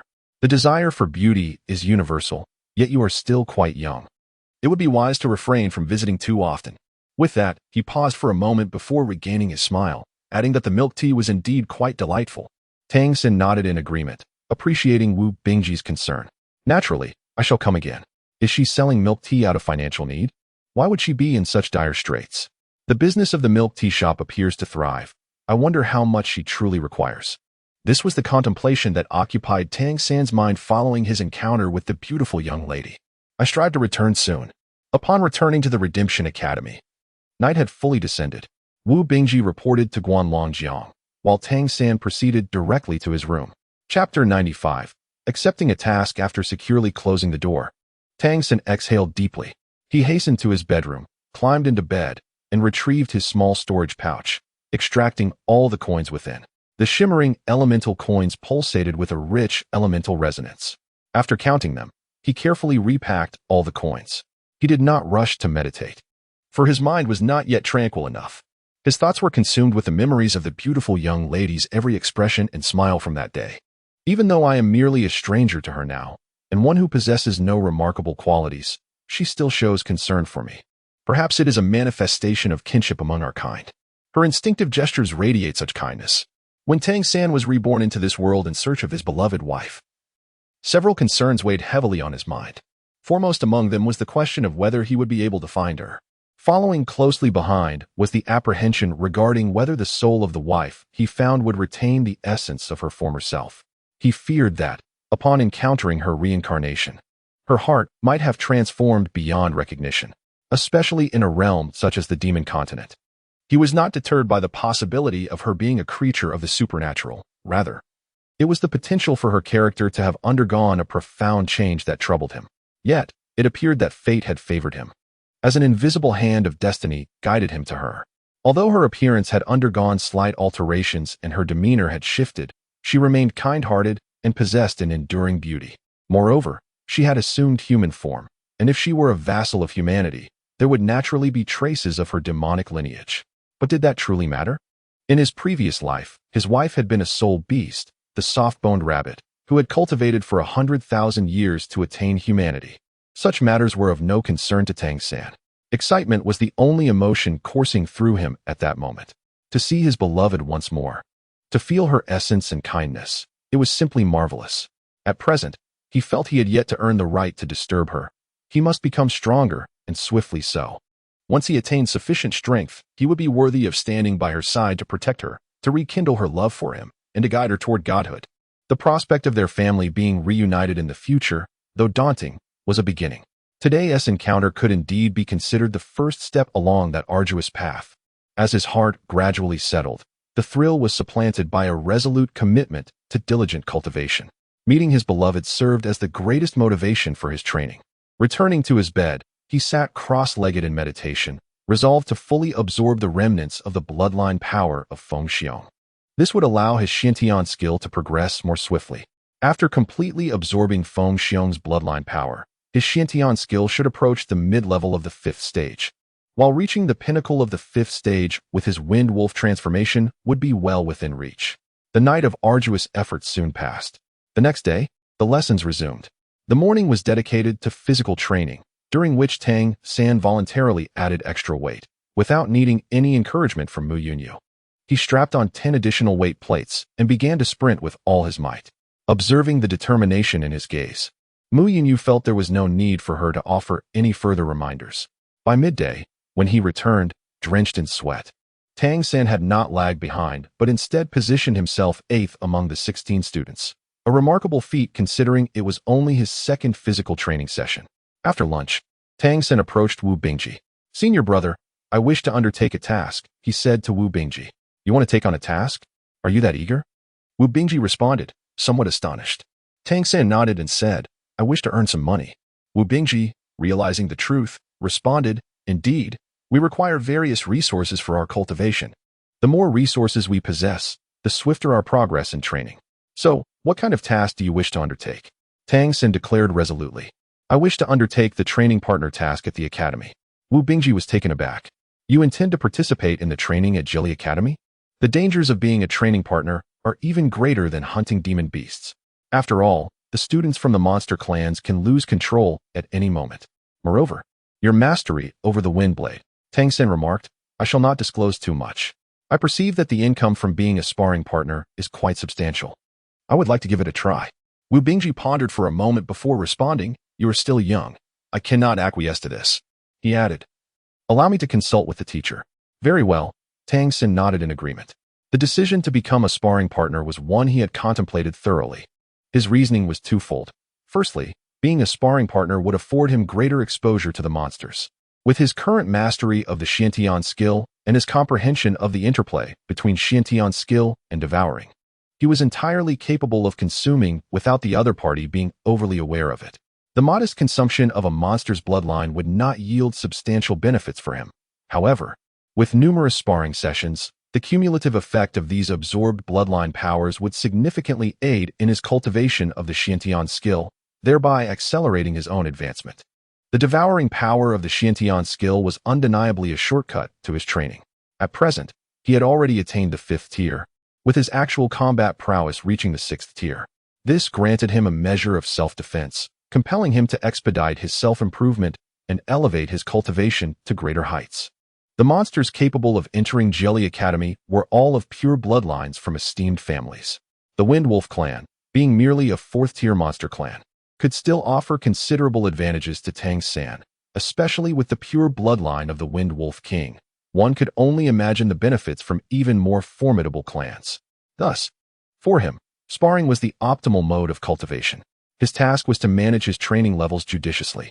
As for the various attributes of the devoured divine beast's imprints, he could selectively discard or merge them. Wu Bingji promptly sought out Guanlong Jiang, but to Tang San's surprise, it was not Guanlong Jiang who approached him before the afternoon classes commenced, but rather his esteemed teacher, the town mayor. Xiao Tang, please accompany me, Zhang Haoxuan beckoned, leading Tang San back to his chamber. Tang San was surprised to see his teacher. Why are you here? Zhang Haoxuan furrowed his brows and inquired. I heard from Guanlong Jiang that you wished to participate in the training tasks at Jelly Academy. What is your reasoning behind this? Tang Sen remarked. Having spent several days at the academy, I find the guidance of my instructors immensely beneficial, deepening my understanding of the monster tribes, particularly regarding their hierarchical structure. Upon reflection, the monster tribe imprints I currently possess are relatively weak, predominantly consisting of 4th-tier bloodlines. Hence, to attain greater strength, I must consume imprints from more formidable tiers. The Jelly Academy presents itself as the optimal choice. Concerning Zhang Haoxuan, he felt compelled to articulate a sound rationale. Zhang Haoxuan replied in a grave tone, However, this course of action significantly heightens your risk of exposure. You should be well aware of the consequences should you be discovered. Tang San said, It will not be exposed. I am confident. Even if I absorb their imprints, I will control the quantity. A slight loss of bloodline will not elicit any significant response from them. Zhang Haoxuan replied, Do not be overly eager. Gradual and stable advancement is of utmost importance. Although your current situation is known only to me, I have contemplated it carefully over the past few days. If your method of cultivation can ultimately achieve success, even reaching the divine level, it would be revolutionary for all of humanity. I have secretly begun to seek children to experiment with the Xiantian technique, to see if it can be cultivated. If it succeeds, the implications would be profound. You have already begun trials? Tang Sen asked in astonishment. He distinctly remembered Zhang Haoxuan stating that the Xiantian technique should remain completely confidential. Chapter 96. Refusal. Zhang Haoxuan waved his hand and said, It is not as you imagine. I am merely seeking children whose parents are entirely human and who have not awakened the bloodline of the demon god transformation. I wish to see if they can manifest the energy described in your Xiantian technique. This is only the most rudimentary form of cultivation. If they can indeed produce this energy, it would affirm that humanity can practice this technique. If not, the significance of the Xiantian technique would be considerably diminished. I will also attempt to involve others with different bloodlines in the future, such as those who share the Wind Wolf transformation bloodline like you. Tang Sen nodded slightly and said, It would be worthwhile for you to give it a try. He had indeed contemplated this matter. In fact, he had previously encouraged the Wang brothers and Ling Muxue to cultivate certain abilities from the Xiantian treasure record, but he had already discovered back then that, due to their Wind Wolf bloodline, they were incapable of practicing the Xiantian art. As for ordinary humans, he had no means to facilitate their attempts. So it was acceptable for Zhang Haoshuan to give it a shot. Zhang Haoshuan then suggested, "Why not attempt to absorb my bloodline power?" As he spoke, he extended his right hand towards Tang San. Tang San understood that this was Zhang Haoshuan's way of assessing whether he could remain undetected during the process of devouring, which would ultimately determine if he would be permitted to partake in the training task. Tang San did not reach out to grasp his hand. Instead, he abruptly swung his right fist, striking directly at Zhang Haoshuan's head. Zhang Haoshuan, possessing formidable cultivation, instinctively raised his hand, effortlessly deflecting Tang San's palm with a swift slap. Tang San took a step back and smiled. "How do you feel?" Zhang Haoshuan was momentarily taken aback. How did he feel? Instinctively, he glanced at his hands. At the moment he had just repelled Tang San, there seemed to be no sensation at all. It was merely his own bloodline power that had instinctively activated, pushing Tang San's palm away. There appeared to be no alteration in the bloodline power within him either. Tang San stated, "I have successfully absorbed a trace of your bloodline power, albeit just a small amount. Yet, it is sufficient to form a two-tiered bloodline imprint.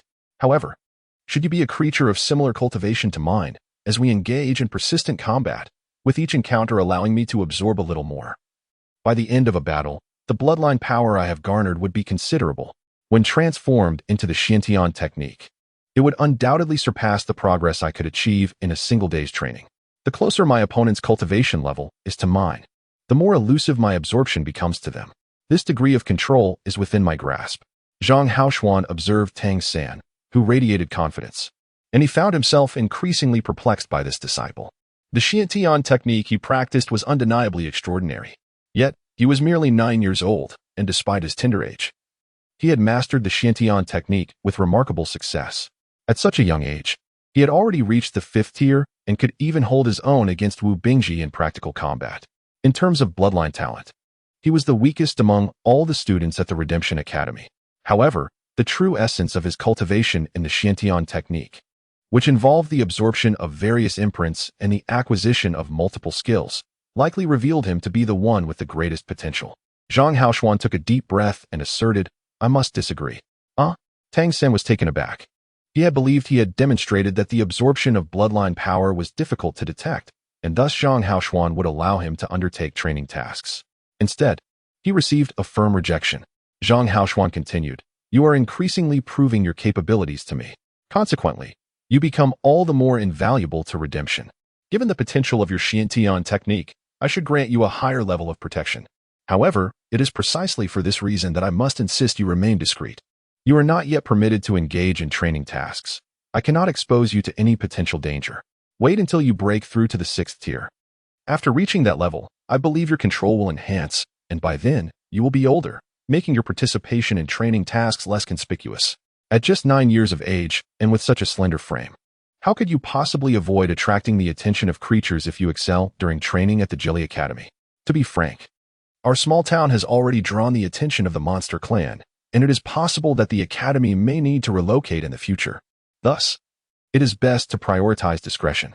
Tang San understood that Zhang Haoshuan was also trying to protect himself.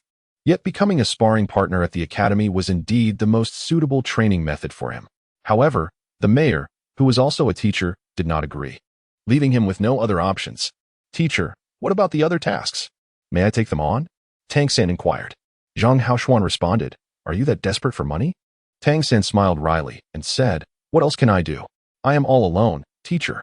Zhang Haoshuan raised his hand and tossed him a small pouch containing 100 demon coins. "Take this and use it as a welcome gift from your teacher. Do not speak of it to others. As for tasks, aside from those involving sparring, you are free to accept others. However, always prioritize your safety. When undertaking missions, ensure that you travel in groups of at least 3. "Understood," Tang San replied, accepting the pouch of coins without any formality towards his teacher. Zhang Haoshuan shook his head in mild exasperation, his gaze softening as he looked at Tang San. His feelings towards Tang San were quite complex. Before Tang San's arrival, he had only heard from Zhang Tianxiao about a student with remarkable control over the wind element, one who had reached the 4th rank by the age of 9, possibly a variant of the Wind Wolf. In truth, such a student did not warrant much of his attention. When Tang San arrived, Their interaction was merely routine, a conversation and a test. He had not anticipated the extraordinary talent Tang San would display. He found himself at a loss for how best to guide Tang San in developing his abilities. "What do you think about absorbing more of my bloodline power?" Zhang Haoshuan inquired. Tang San said, "Certainly, it would greatly benefit my cultivation. However, it will also significantly deplete your bloodline power, necessitating time for recovery. Moreover, one must not consume excessively, as it could harm your very essence." Zhang Haoshuan replied, "If you require anything, do not hesitate to inform me at any time." Tang San nodded slightly, offering a wry smile as he remarked that there were currently no available positions. He could hardly disclose to Zhang Haoshuan that he did not particularly value his lineage, as it was not especially suitable for him. After Zhang Haoshuan departed, Tang San sought out Wu Bingji once more. The afternoon resumed with classes, and once again, it was a practical training session. When Tang San returned, he had already engaged in several rounds of actual combat. "Teacher, I request to have another match with Tang San to test the insights I have gained over the past 2 days," Wu Bingji remarked as he noticed Mu Wenqing's presence. "Certainly," Mu Wenqing nodded in agreement. Stepping forward, Wu Bingji smiled and asked, "Little Tang, do you wish to prepare a bit more?" Tang San forced a smile and said, "Eldest senior brother, are you not repaying kindness with enmity?" Wu Bingji chuckled and replied, "Perhaps so. Come now, if you manage to defeat me, I shall bestow upon you 5 demon coins." "Ah?" Tang San was taken aback. "Is it possible to wager money?" Wu Bingji clarified, "No, this is not a gamble. Should you triumph over me, it would merely demonstrate that I still have much to learn from you." Tang San inquired, "Is that the teacher's appreciation gift?" Upon hearing this, the other watching students could not help but chuckle. Wu Bingji cast a glance at them and said, "Do not laugh. In a certain sense, it is indeed so. The discussions I have had with Tang San regarding elemental control over the past few days have been immensely beneficial. In the pursuit of knowledge, there are no distinctions of age. The accomplished become our teachers." Mu Wenqing looked at Wu Bingji and said, "Let us begin." This time, Wu Bingji did not approach the duel with the same caution as before. The icy blue light in his eyes flickered almost instantaneously, and the surrounding ice elements thickened around him. An ice sphere began to coalesce in the palm of his raised right hand. Unexpectedly, Tang San made his move, not to unleash a wind blade. Chapter 97. The rematch with Wu Bingji with a flick of his left toe against the ground. Tang San propelled himself forward like an arrow, darting towards Wu Bingji. Each hand held a concentrated azure light, resembling wind blades. Yet this time he had no intention of launching them.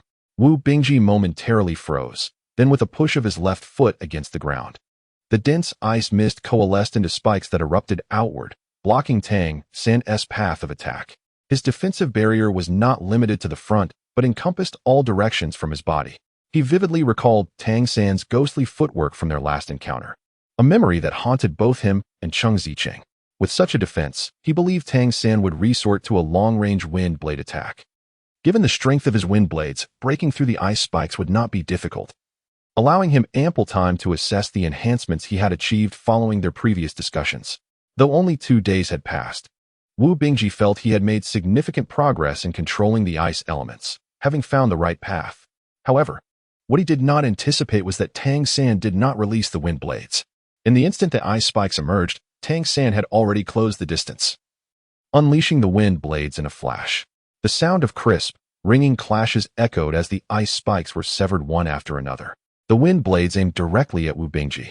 In this battle, Tang San had set his intentions, perhaps influenced by the sight of the elegant young gentleman he had encountered the previous day. He was determined to strengthen himself and earn more recognition from the academy while striving for greater improvement. Wu Bingji was startled, yet Tang San was already upon him.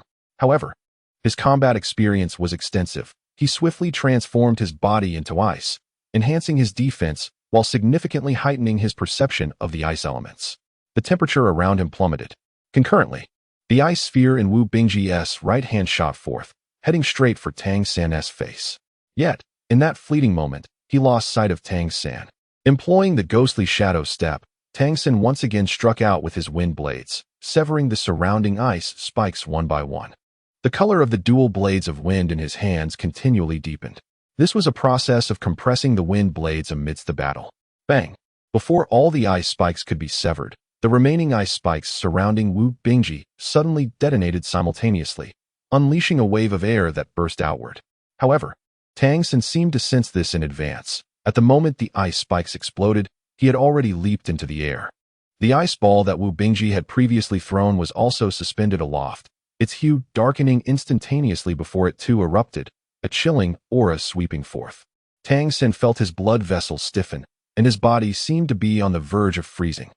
The intensity of the ice element in this moment was undeniably greater than during their battle 2 days prior. A faint smile crept upon Wu Bingji's lips, for he was acutely aware of the state of his own unleashed powers. In the presence of the ice element body, all surrounding ice elements became his perception. Close combat. Tang San, you have made a grave error. My ice element body excels in melee. The closer you approach me, the colder the temperature becomes, and the greater the impact upon you. My control over the ice element intensifies the nearer you draw. However, his smile faded almost instantaneously as he sensed something amiss. In the air, there was not only the piercing chill, but also an incredibly sharp aura. Though Tang San's body had grown somewhat rigid, he still wielded a pair of wind blades. 2 azure beams descended from the sky, merging into a singular massive wind blade that forcefully sliced through the chill, leaving no sound in its wake yet carving a dark line through the air, aimed directly at Wu Bingji's head. But who, if not Wu Bingji, was experiencing progress? Having completed the fusion of the 5th imprint and fully absorbed the bloodline power of the Wind Tyrant, Tang San's advancement was hardly insignificant. With the Wind Wolf transformation reaching its pinnacle at the 5th tier, Tang San's mastery over the wind element ascended to new heights. Moreover, the physical strength afforded by the Golden Pung transformation significantly enhanced his resilience against the ice element compared to 2 days ago. As Dubai once remarked, his classmates had named that day's highly compressed wind blade the Wind God Slash. Today's strike was inspired by those very words. The chill swept past his sides, devoid of any piercing shriek, yet the suddenly unleashed wind element forcefully dispersed the concentrated cold. The immense wind blade nearly instantaneously reached Wu Bingji's head. Upon sensing the imminent danger, Wu Bingji reacted without delay, his icy path beneath him propelling him forward. A deeper understanding of the ice element allowed him to execute his abilities with swifter precision than before. His body surged forward along the icy pathway, while simultaneously, an ice shield materialized above him. Unfazed by the ice shield, which shattered almost instantaneously without even a chance to explode, Tang San's Wind God Slash descended from above. Nonetheless, the surrounding frigid air still impeded his speed. The Wind God Slash barely grazed the area behind Wu Bingji, striking the ground directly. A slender crack appeared in the earth, but the darkness swiftly spread forth. Wu Bingji let out a muffled groan as a line of blood emerged upon his back. Even his ice element body could not withstand the residual force of the Wind God Slash. Tang San's actions did not cease. He was acutely aware that, given the disparity in their cultivation levels, prolonging the battle against Wu Bingji would only serve to disadvantage him further. The relentless cold would increasingly deplete his strength. With no explosive Wind God Slash in hand, he swiftly initiated a spinning slash. This time, the wind blade finally broke free, propelled by a rapid rotation. Racing towards Wu Bingji. As he charged forward, Wu Bingji had already turned his body around. Ice walls rose before him in rapid succession, yet time and again. They were torn apart by the terrifying wind blade, rendering him utterly disheveled. However, each time an ice wall was cleaved, it would swiftly shatter, the explosive force enhancing its ability to obstruct. Yet, in the very next instant, Wu Bingji sensed something awry. A howling gale erupted. The rapidly spinning Wind God Slash suddenly detonated, transforming into a violent tornado. This tempest was not merely a force of wind. It was also intertwined with the shattered ice fragments. Each shard, swept along by the tempest, became akin to a razor, swiftly engulfing him. Wu Bingji, astonished, could scarcely believe his own eyes. In the next moment, he had no choice but to curl his body, unleashing the full force of the ice element, transforming himself into a frozen sculpture to withstand the blizzard raging from all directions. Not only were the students left in stunned silence, but even the instructors were equally astonished. Mu Wenqing's lips twitched as he struggled several times to intervene, yet he could not bring himself to interrupt such a magnificent battle. The battle between Tang San and Wu Bingji unfolded with such astonishing speed and ferocity that it left the spectators scarcely able to catch their breath. As the Wind God Slash erupted into a swirling tempest, Mu Wenqing felt a tingling sensation coursing through her scalp. What kind of mental prowess must one possess to wield such control? Tang San refrained from further action, his complexion appearing somewhat pallid. Meanwhile, Wu Bingji found himself teetering precariously within the icy vortex, as layers of solid ice formed around him only to be swiftly torn asunder, continuously stripped away. Yet he resolutely endeavored to encase himself in ice once more. It resembled a maiden confronting a mob, persistently draping herself in garments. Chapter 98. A New Challenge. Tang San took a deep breath, seeking to calm the agitation of his Xiantian skill within. The recent flurry of attacks had not severely drained his Xiantian skill, but the mental toll was considerable. It was only through the use of his Lingxi hard eye that he could manipulate the wind elements with such finesse. Wu Bingji's insights over the past few days had come under his guidance, and he was acutely aware of how to counter the ice element's explosive and compressive powers that Wu Bingji had just grasped. One must acknowledge Wu Bingji's exceptional comprehension and solid foundation. Within merely 2 days, he had significantly enhanced his control over the ice element. Coupled with the disparity in their strengths, it was no easy feat for Tang San to overcome him. Wu Bingji possessed an ice element body, while Tang San did not have a wind element body. The peculiarity of the Xiantian skill meant that regardless of how many levels he ascended, he could never attain the capabilities of an elemental body. While an elemental body undeniably offers immense enhancement in elemental control, Tang San's future path does not solely revolve around such mastery. He could not forsake his other abilities to elevate himself to the pinnacle of a single power. As the ice-wind tornado gradually dissipated, Wu Bingji reappeared before the onlookers, his countenance pale and his chest heaving heavily. In disbelief, he gazed at Tang San, astonished that he had harnessed his own strength against him. His greatest shock stemmed from the realization that amid the tornado's rapid rotation, he was utterly unable to control the ice elements that were ensnared within, resulting in those very elements becoming instruments of his own attack. This revelation was indeed terrifying. Tang San's command over the elements surpassed his expectations. He was now entirely convinced that during their battle 2 days prior, Tang San had shown him mercy. Had he employed such an assault then, Wu Bingji would have been unable to withstand it. Tang San smiled and said, "Let us consider today a draw. Master brother, will you return those 5 demon coins? Here you go." Wu Bingji, undeterred by the fact that he nearly lost to Tang San today, instead brightened with excitement and promptly tossed 5 ice attribute demon coins to Tang San. "I'll come to find you tonight. I can't just take money for nothing," Wu Bingji declared enthusiastically. "All right, sounds good." Tang San accepted the demon coins and nodded. He felt no reluctance in guiding Wu Bingji. The latter possessed a commendable character, a devoted approach to cultivation, and considerable insight. Tang San, in his 3rd incarnation, has never hesitated to offer guidance to those in need. Moreover, in this realm of fairies, humans are undeniably frail. Thus, assisting them in becoming stronger is truly a noble endeavor. At this moment, the other students finally began to grasp the situation. They glanced at Tang San, then at Wu Bingji, their faces awash with disbelief. Just 2 days prior, Tang San had faced defeat, although he had showcased remarkable strength. He ultimately fell short. How was it possible that within such a brief span, he had achieved a draw? Furthermore, their discerning eyes noted that today's senior brother was evidently stronger than before, yet still merely reached a stalemate. Are you not ashamed? Do you see what true combat entails? The instantaneous explosion of power, the harnessing of one's opponent's strength, the ultimate release of one's own capabilities. This was nothing short of a textbook battle. This match was truly spectacular, praised Muanxing, clapping his hands.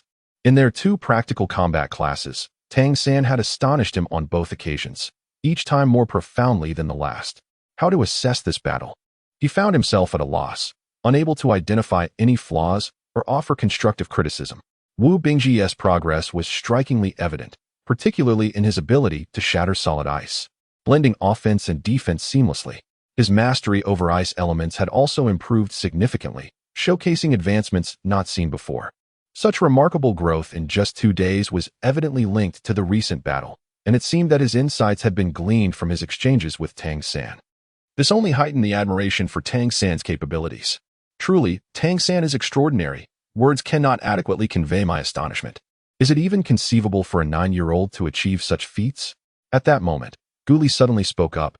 "Teacher, I too wish to challenge Tang San." The Time Crocodile, a 2nd-level bloodline, held great significance for Tang San among all the students. Guli regarded Tang San with a fervent gaze, recognizing the sheer control exhibited, This was mastery. Can time be classified as an element? While it defies such categorization, in a certain sense, there is little difference. It is merely far more wondrous. Guli had always been aware of the strength of his time manipulation ability, which had marked him as a priority candidate for training upon his arrival. Yet, the very potency of his bloodline made it exceedingly challenging for him to cultivate his control over time, especially since he lacked the rich lineage of the time crocodile. Although he had arrived just a year later than Wu Bingji, who was now at the 6th rank, Guli remained stagnant at the 4th, his progress alarmingly slow. The prospect of enhancing his bloodline through immersion in the blood of similarly attributed magical creatures was nearly impossible.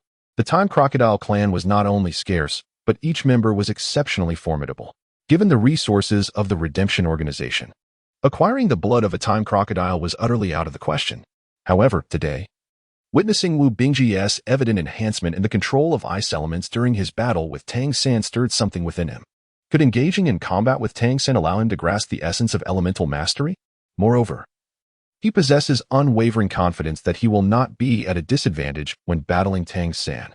The reason is quite simple. His mastery over time provides a comprehensive dominance over any elemental controller. One might ponder, if you, Tang San, are compressing the wind element and I cause you to momentarily pause, what would ensue? The most favorable outcome would be a chaotic disruption of the wind element. The worst could lead to an explosion. With wind blades soaring under your control, if I suspend time for just an instant, can you maintain your command? Can your mental prowess endure the interruption? It is equally impossible. Thus, although Tang San and Wu Bingji reached a stalemate, Guli remains confident in his own abilities.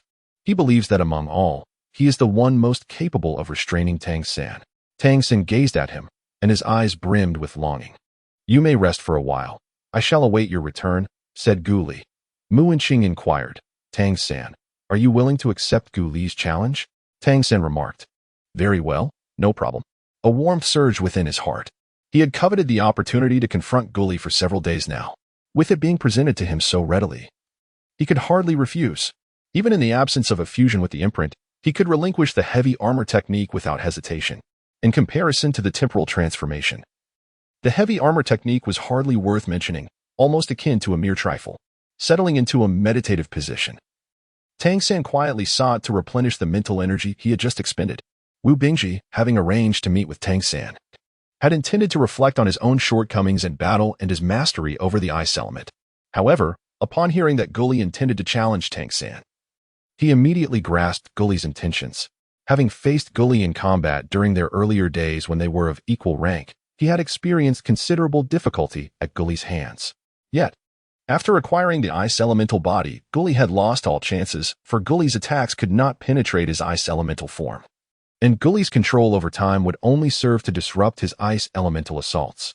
Nevertheless, the ice element possessed a chilling characteristic. Prolonged combat would gradually deplete Guli's time control, ultimately leaving him vulnerable to being frozen. As for Tang San, the wind element was significantly more dynamic and challenging to wield. The more adept he became at controlling it, the greater the complications that interference could bring. Guli's abilities undeniably countered his own. This was beyond dispute. How would Tang San confront Guli? How would he manage his wind element? Chapter 99. The battle against temporal transformation in an instant. Wu Bingji's interest was piqued, and he ceased his contemplation, joining the others in silent anticipation. After 2 practical lessons, Tang San had undeniably become the focal point among the students. Mu Wenqing summoned the other instructors and recounted Tang San's previous performance to them. Upon hearing this, Mu Yunyu appeared astonished, while Guan Longjiang pulled Wu Bingji aside for an inquiry. Siru seemed the calmest of all, yet his gaze remained fixed upon Tang San. Not only the students, but the teachers too were eager to witness how Tang San would confront Guli's temporal transformation.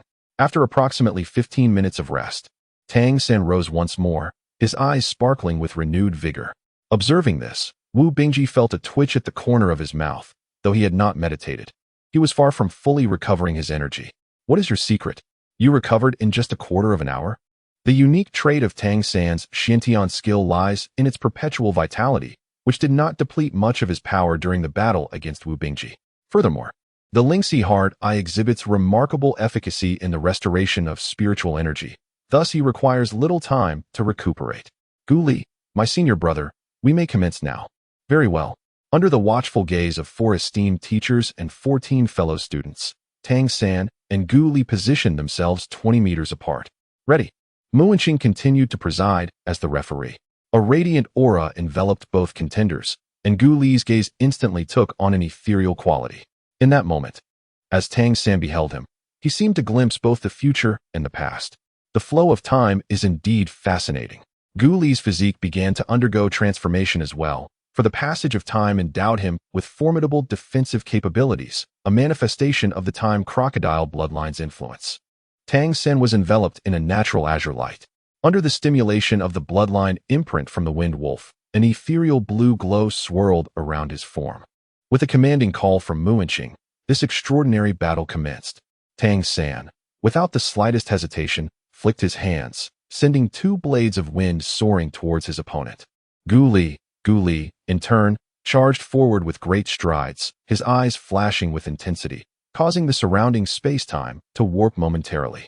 In that fleeting instant, Tang San felt as if everything had crystallized into stillness, a suspension of the entire fabric of time. The wind blades hung motionless in the air, and he too became frozen. Even his breath and the flow of his blood ceased, as if his heartbeat had skipped a beat. However, Gu Li remained unaffected, continuing his advance towards Tang San. In the next moment, Tang San returned to normalcy, yet the 2 wind blades he had launched appeared disordered, veering off their original course. At that critical juncture, he unleashed another pair of wind blades, simultaneously propelling himself backward with a light push of his toes against the ground. Gu Li had already covered several meters, confident that the wind blades posed no threat to him, planning to advance further before regaining control. Yet, the newly released wind blades were astonishingly swift. Their target was not Gu Li but the 2 preceding blades.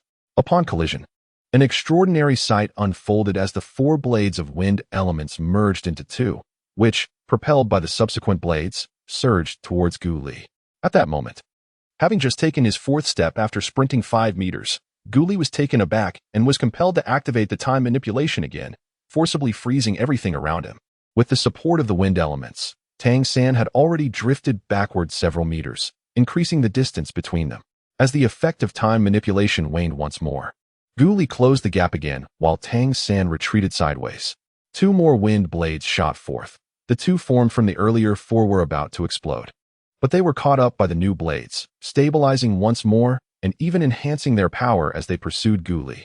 Witnessing this mastery left Wu Bingji astounded, his mind racing with a singular thought. Is it possible to do that? He had believed he had grasped the essence of elemental control and found his path forward. Yet upon witnessing Tang San's ability to merge elements in the void, he realized that his perceived understanding of the truth was still woefully inadequate.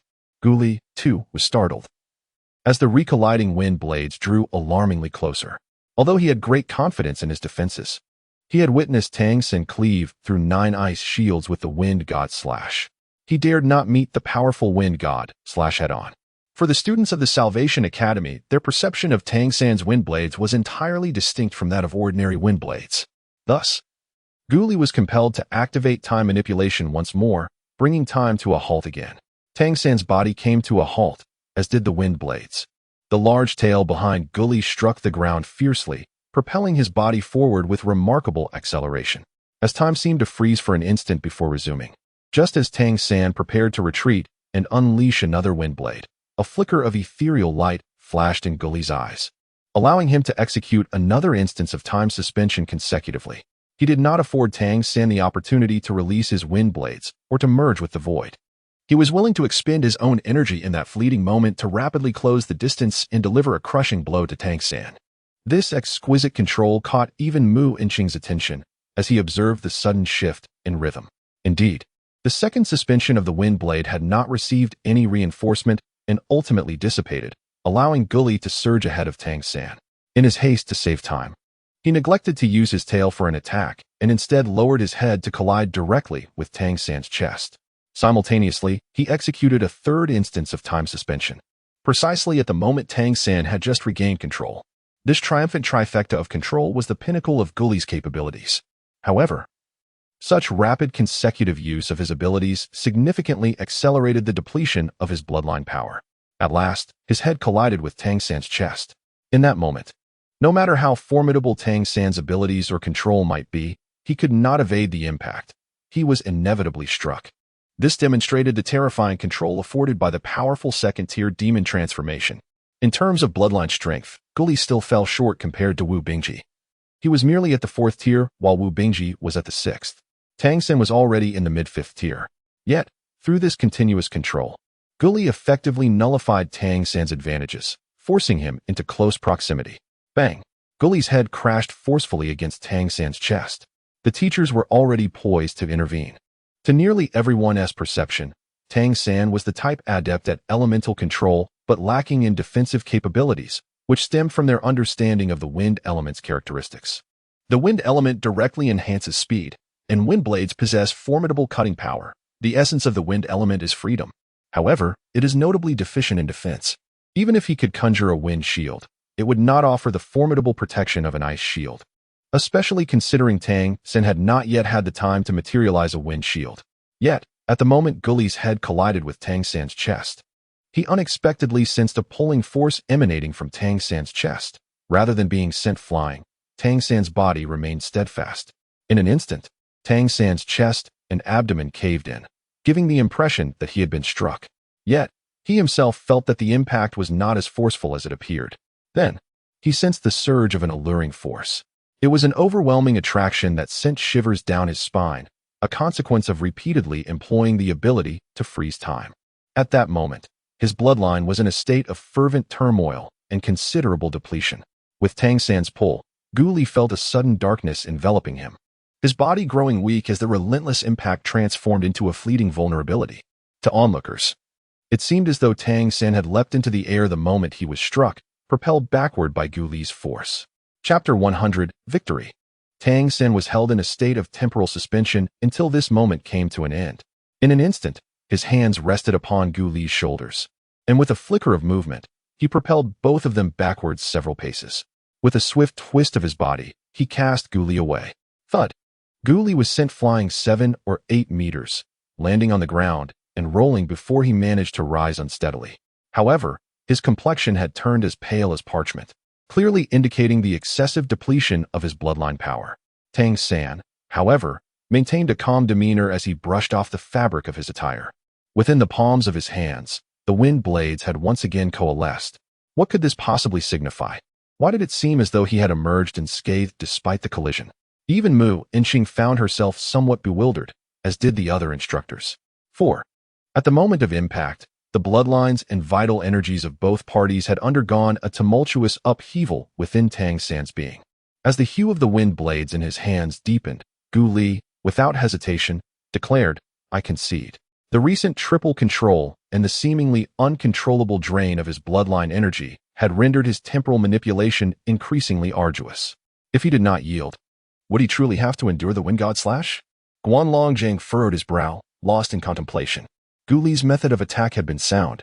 How was it that, after successfully striking, he found himself bested?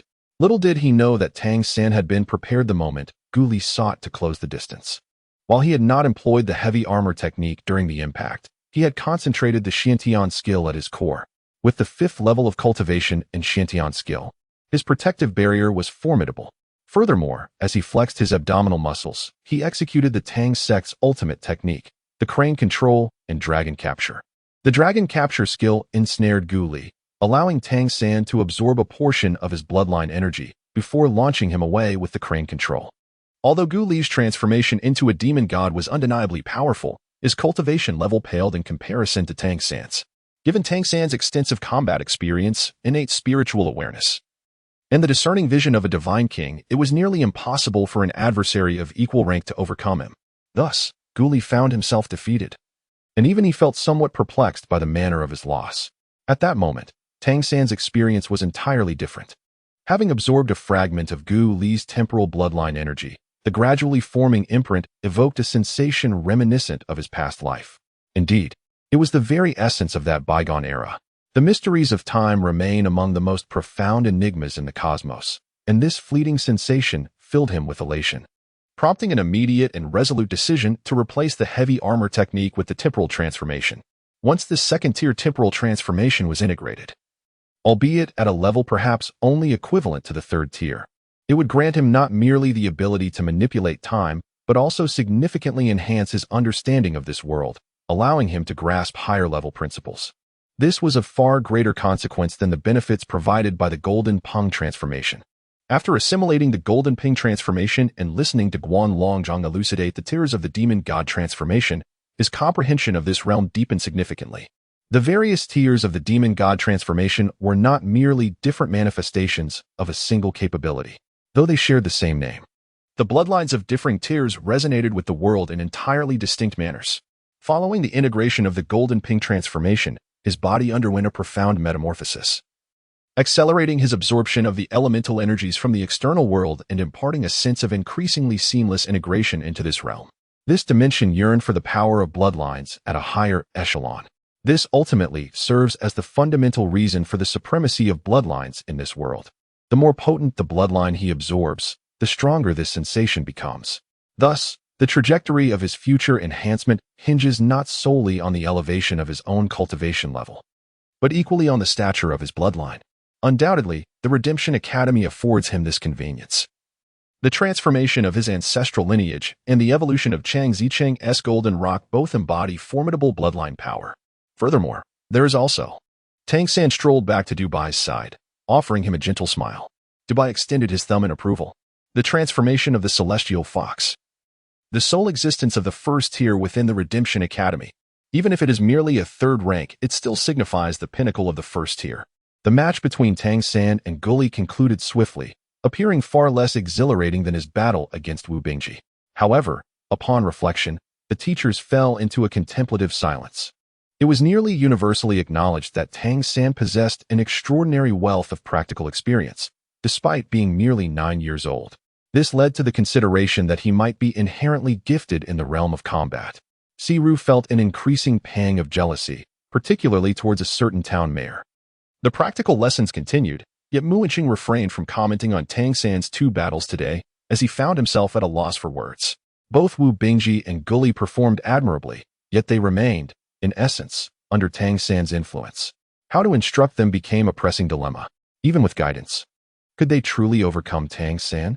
As the class concluded, the teachers departed in pairs. Tang San, however, did not return to his room, but instead sought out Wu Bingji. "Senior brother," Tang San said with a beaming smile, "shall we converse now?" Wu Bingji's eyes sparkled with excitement. For him, Tang San was indeed a veritable treasure of a young man.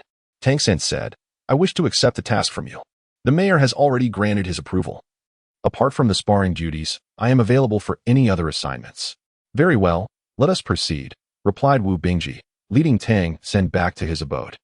The ever-curious Dubai followed closely behind.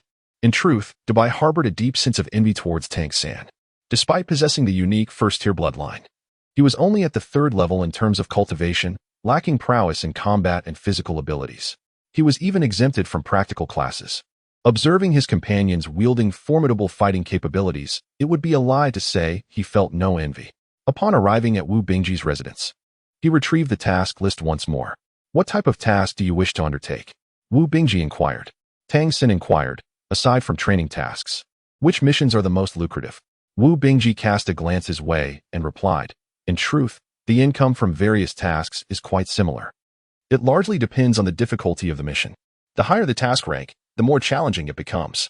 However, one must also consider their own capabilities. Take, for instance, the hunting missions." As he spoke, he gestured toward the list of beast hunting tasks. The winged tiger beast, residing within the Jelly Mountain range, offers substantial rewards. Every part of a tiger beast is valuable, and if one succeeds in the hunt, the spoils are indeed considerable. Yet, even in its juvenile stage, the winged tiger possesses a 5th-tier cultivation level, and in adulthood, it boasts an impressive 7th-tier strength. The rewards are significant, but so too are the risks. A full-grown winged tiger can yield at least 10 elemental coins. This is a conservative estimate. Moreover, they are incredibly swift, making the hunt quite challenging. "All right, I shall choose this task." Tang San nodded affirmatively. Wu Bingji looked up in astonishment. "What did you just say? You wish to undertake the mission to hunt the winged tiger? That is unimaginable. In the forest, the winged tiger's combat prowess is augmented. It is their domain. You are merely at the 5th tier. No, you cannot accept this. It is far too perilous." Tang San smiled faintly and said, How can one achieve growth without taking risks? Moreover, I never intended to undertake this alone. Senior brother, let us join forces. We can also invite a few more senior brothers and sisters to act together. Surely, it would not be impossible. We could even ask our teacher to provide covert protection for us. Wu Bingji listened in astonishment, while the onlooker could not help but remark, "So? Is this what you refer to as your task?" Tang San remarked, "Indeed. I never intended to monopolize all the benefits. However, the rewards for high-level tasks far surpass those of lower-level ones. Consider this. Missions involving the hunting of lesser beasts yield merely 1 or 2 spirit coins. The disparity between elemental coins and spirit coins is immense. Even if one were to receive just a single elemental coin, it would far exceed the gains from repeatedly undertaking tasks to hunt ordinary beasts. Why not seize the opportunity?" Chapter 101. Persuading the teacher, Wu Bingji queried. "So what do you propose to do?" Tang San said. "First, we must assemble a small team, wherein each member's abilities complement one another. The number of participants need not be excessive to avoid complications in profit distribution. Then, we shall set off in search of the winged tiger. Upon locating it, we will hunt it down, with our teacher supervising us from the sidelines. Should any danger arise, the teacher will intervene." Wu Bingji furrowed his brow and remarked, "These tasks are not something the teachers will involve themselves in. We must rely solely on our own capabilities." Tang San said, "Leave this to me. I shall find a way to persuade the teacher. If the teacher is willing to accompany us and protect us from the shadows, wouldn't that enable us to proceed?" "Of course," came the reply. "But will the teacher agree?" Wu Bingji questioned, filled with uncertainty. "Leave it to me," Tang San reassured. After parting ways with Wu Bingji, he made his way to Mu Enqing's residence. The Redemption Academy was rather modest in size, lacking any formal offices for the teachers. He knocked on the door, but Mu Enqing had yet to return, likely having gone out with several other teachers to discuss matters. Tang San remained unhurried, standing at the entrance as he awaited the return of Mu Enqing. After a considerable wait of approximately half an hour, Mu Enqing finally returned. Upon seeing Tang San at his door, he expressed a hint of surprise. "Are you looking for me?" "Yes, esteemed teacher Mu. I have a concept regarding the practical combat course that I would like to discuss with you," Tang San replied respectfully. "Please, come in." Mu Enqing nodded in agreement. Earlier, several instructors had convened to deliberate on Tang San's prowess in practical combat.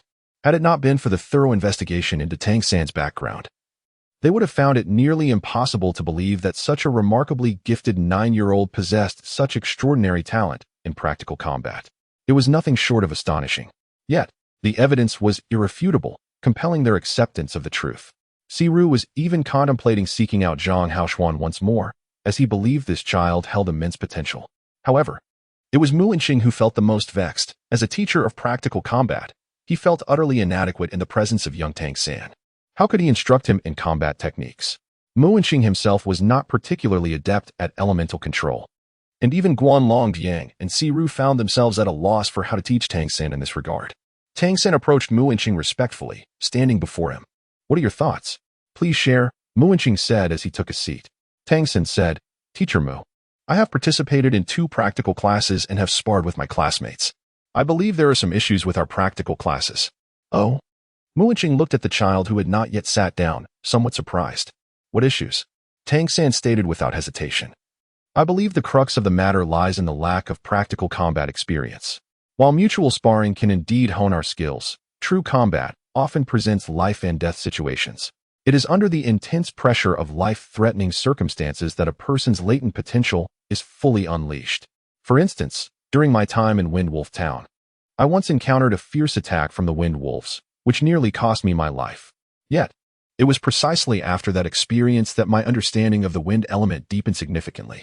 Therefore, I believe practical combat lessons should immerse everyone in a sense of danger. It is only under the weight of crisis that we can achieve greater progress." Mu Enqing's eyes sparkled with intrigue.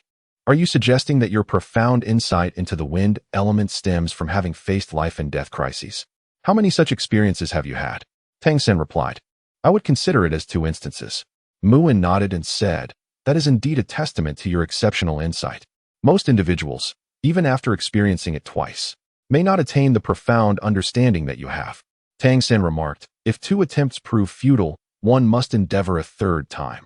If the 3rd is also unsuccessful, one should persist even further. Intense challenges undoubtedly serve to catalyze personal growth.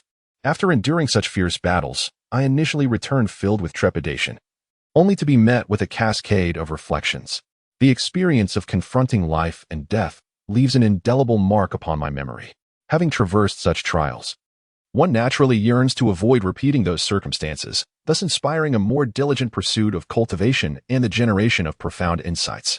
Muinching inquired, "What, in your opinion, should be the approach to our practical combat classes?" Tang Sen remarked, "I have perused the mission list from our esteemed senior brother, which includes tasks involving the hunting of demonic beasts. Engaging in such endeavors would not compromise our identities as members of the Redemption faction. I propose that we form teams to hunt these beasts, while the instructors discreetly provide protection. However, unless faced with life-threatening situations, even in the event of severe injuries, the instructors should refrain from intervening. This will allow everyone to fully experience the pressure of battling formidable foes, which I believe would yield more profound results." Mu Wenqing's eyes glimmered with contemplation. The Redemption Academy has indeed conducted similar practical combat courses, yet these typically involve instructors leading the charge, offering guidance during battles and intervening at critical moments. Instances of students embarking on missions independently are rare and usually limited to the hunting of lower-tier demonic beasts. After all, the Redemption Academy comprises merely a handful of students, each meticulously selected, rendering every individual an invaluable asset to the institution.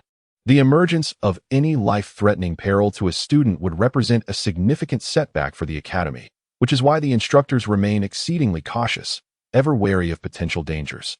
Mu Wenqing murmured. Tang Sen solemnly remarked, "Teacher Mu, flowers nurtured within a greenhouse are ill-equipped to withstand the rigors of wind and sun.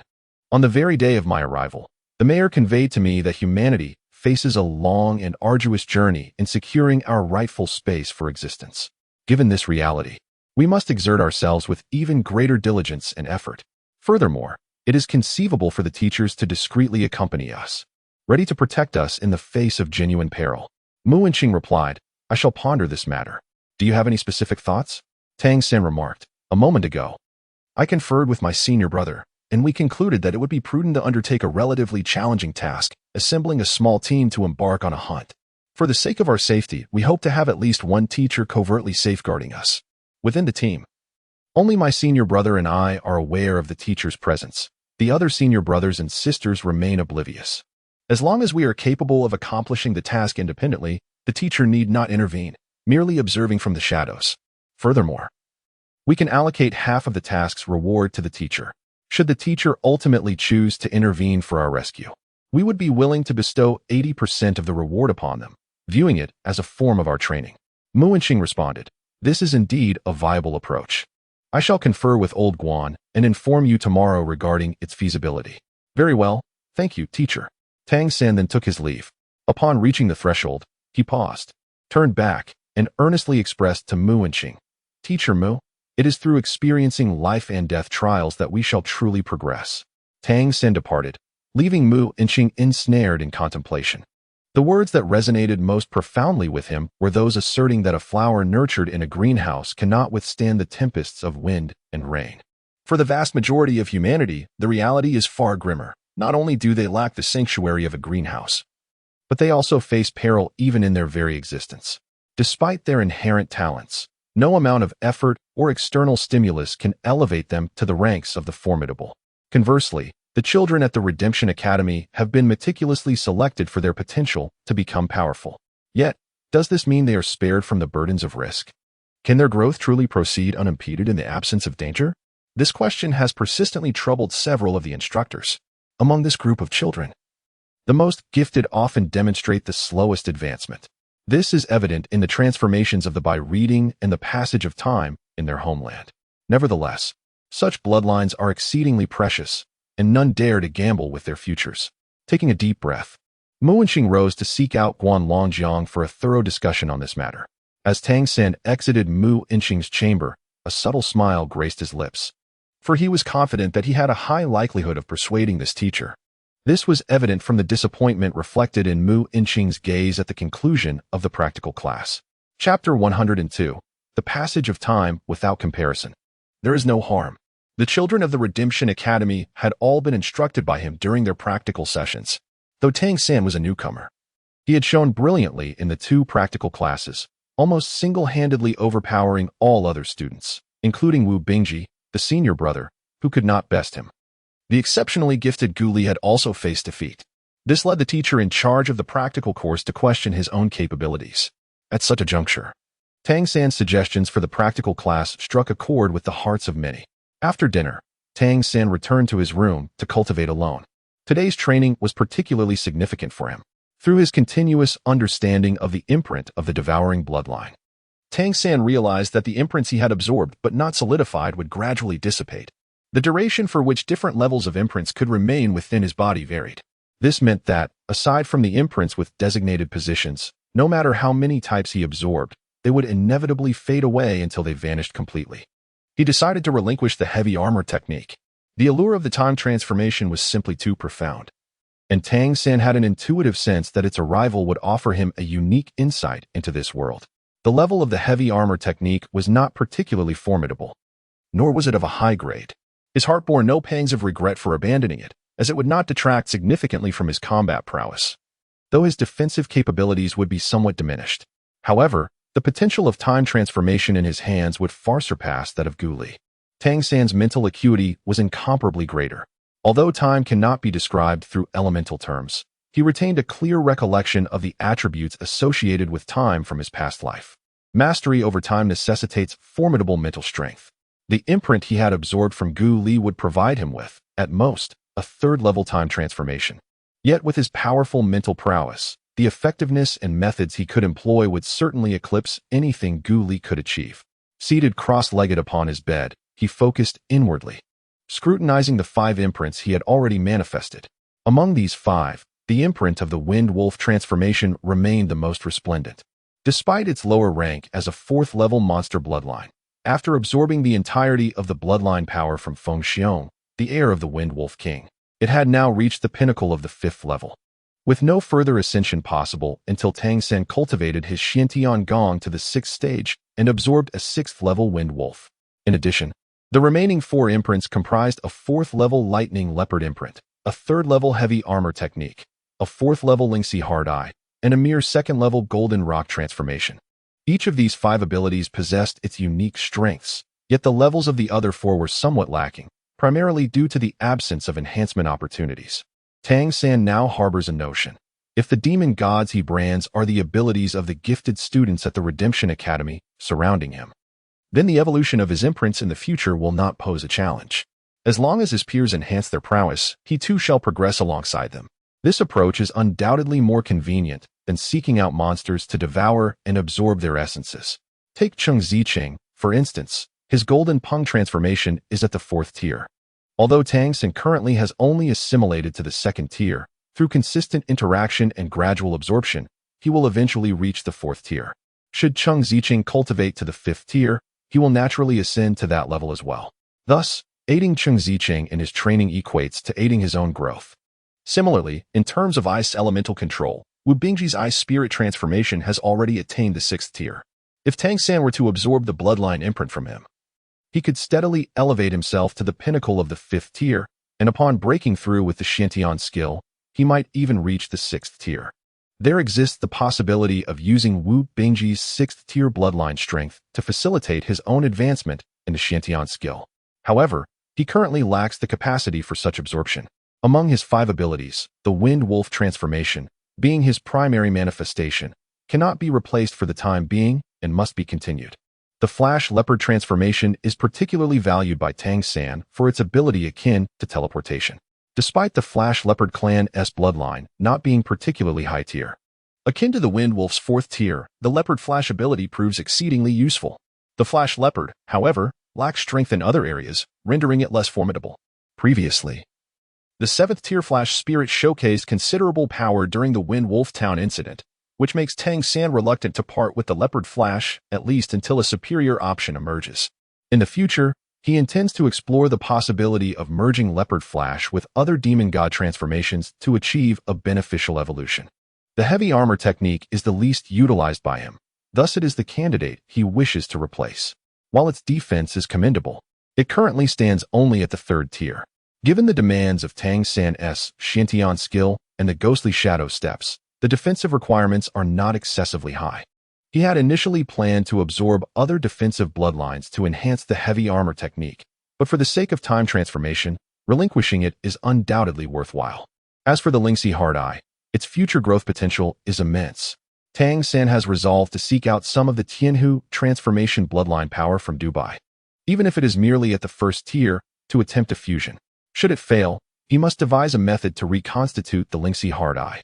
In the event of failure, he can consider utilizing the bloodline imprint of Wu Bingji to prepare for his own breakthrough into the sixth layer of the Xiantian skill. There is little to say about the Golden Peng transformation.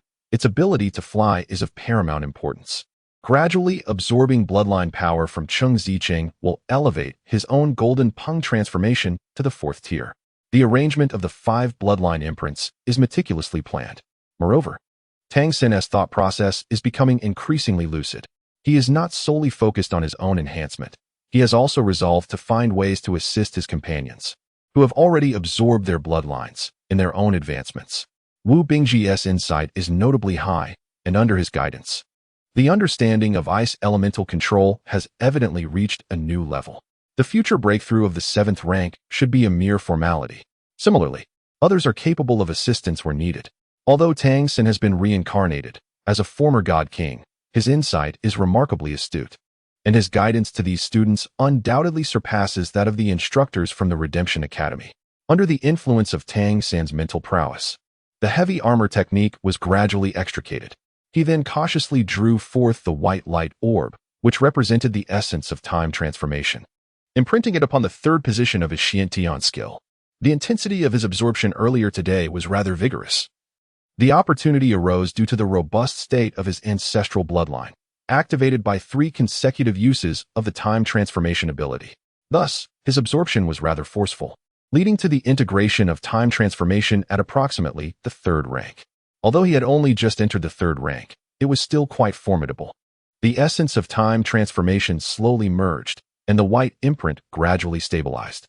Suddenly, with a resounding boom, it felt as if something within Tang San's mind had exploded. Everything around him appeared to momentarily slow down. Even the fluctuations of his bloodline and the operation of his Xiantian skill became sluggish.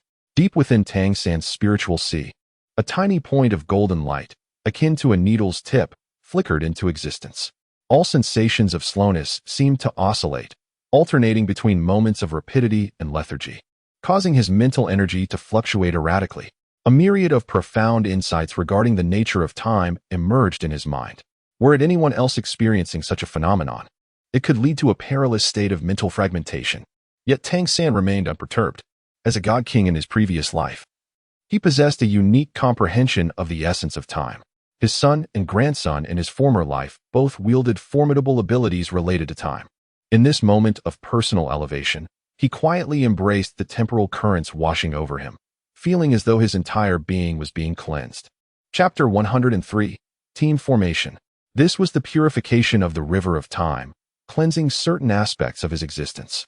As the sensations of distortion and sluggishness gradually dissipated, Tang Sen suddenly felt a remarkable lightness in his body.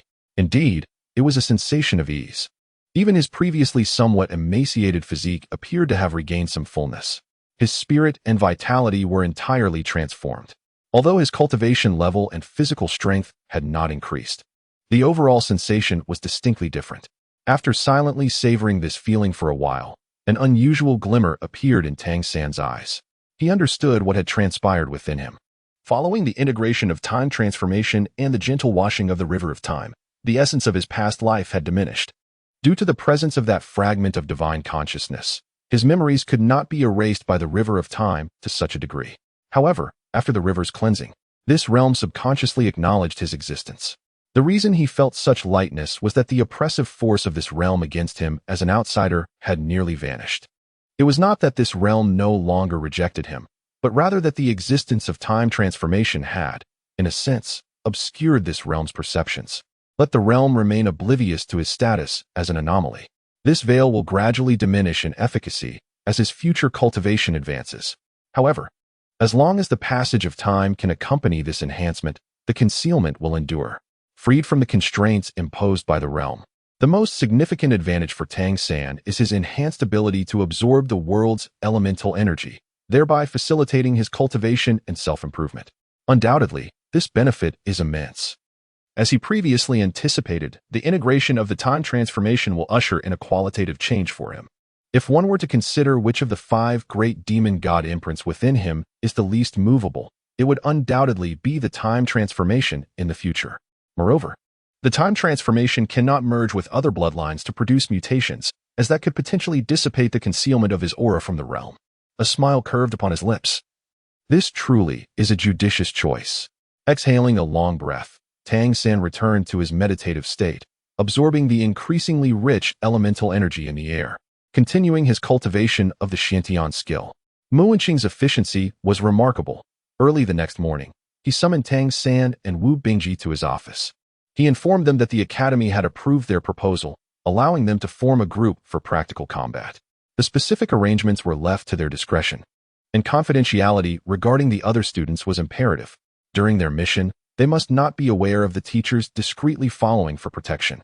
As they exited Mu Wenqing's office, Wu Bingji's gaze toward Tang San transformed. This fellow is truly impressive. He managed to persuade the academy to make an exception overnight. Which option did you choose? Wu Bingji inquired in a hushed tone. Yes, that one. It's quite good, high risk, but also high reward, Tang San replied with unwavering conviction.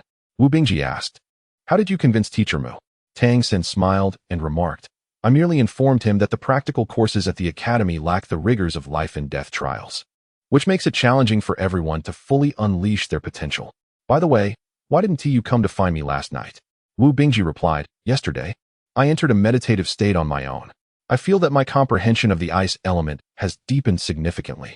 I must express my gratitude to you. Ever since our conversation that day, my training has felt particularly rewarding, as though each day brings forth new insights. Tang San raised his thumb and remarked, this is the brilliance of the elder brother's insight. Wu Bingji interjected, let us set aside such matters for the moment. If we are to hunt the winged tiger, who do you intend to bring along? How many members should we organize for our team? Tang San remarked, I believe the scale need not be overly large. It should be you, me, along with our senior brother Gu Li and senior sister Cheng Zicheng. Let us also include Dubai. With just the 5 of us, that should suffice. What? Wu Bingji stared at him in astonishment. Do you really think the 5 of us can contend with a 7th-tier winged tiger? Tang San shrugged and remarked, one cannot merely focus on the levels. Furthermore, I have already informed Teacher Mu that our undertaking of this task is for the purpose of honing our skills. Do you suggest bringing everyone along? A collective assault? Having a larger number does not necessarily equate to an advantage. A multitude can lead to chaos, which is detrimental to command. Even teachers' rescue efforts would be more challenging. A smaller group allows for better training. Moreover, as long as our abilities complement one another, overcoming levels is indeed feasible. My choice of the winged tiger was motivated solely by the prospect of financial gain. Yet the pursuit of self-improvement is genuine. Don't you aspire to ascend to the 7th rank, senior brother? How can one progress without pressure? As the primary force, confronting significant challenges will undoubtedly yield greater insights for you. Brother Gu Li's control, Sister Cheng Zicheng's reconnaissance, and timely rescues in collaboration with us are quite effective. Wu Bingji then inquired, what about the reading? Why bring him along? With his limited strength, a single swipe from the winged tiger could easily dispatch him. Tang San's eyes glimmered with an unusual expression as he remarked, however, do not forget the significance of the celestial fox eye. It serves as the talisman of our academy. To hunt the winged tiger, we must first encounter it. Luck plays a pivotal role, does it not? Carrying our fortune with us could prove advantageous. Wu Bingji's lips twitched slightly as he replied, yet, there is a question that I wonder if you have considered. Setting aside myself and Orange. Both Duhai and Gully possess the finest innate talents within the academy. Although their cultivation may progress at a slower pace, the academy's regard for them has never waned. Would they truly agree to accompany us? Tang San said, let's give it a try. It should be fine, especially with the teacher providing support from the shadows. Wu Bingji replied helplessly, you truly have a way about you, but it also depends on their willingness to participate. Tang San, with confidence and poise, remarked, leave it to me, I shall persuade them. Tang San's method of persuasion was, in fact, not arduous. He first established a dialogue. My senior brother and I are to undertake a hunting mission. The academy has granted its approval, and we intend to take you along. Take me with you? Surely. I cannot. The startled Dubai gazed at the solemn Tang San before him. For reasons unbeknownst to him, he felt that Tang San appeared somewhat more agreeable today, as if he had grown a fraction taller. Tang San earnestly remarked, "You are capable. Your Tianhu, I will be immensely beneficial to us. We truly need you." Du Bai paused momentarily, a surge of fervor igniting within him. They need me. As the Academy's most unremarkable student, the sensation of being needed was nothing short of exhilarating. All right, I shall go. Yes, just like that. I will call you when we depart. Subsequently, Tang Sin sought out Chung Zicheng. Senior Sister Chung. My elder brother and I are preparing to undertake a hunting mission. He expressed a desire for you to accompany us, though he felt somewhat shy to ask directly. May I inquire if you would join us?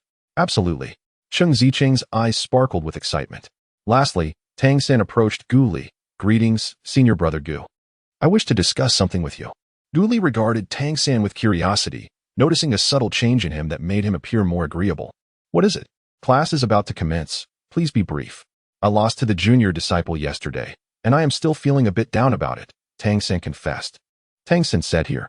As he spoke, he produced a Lingxi coin and extended it towards Gu Li. What are you doing?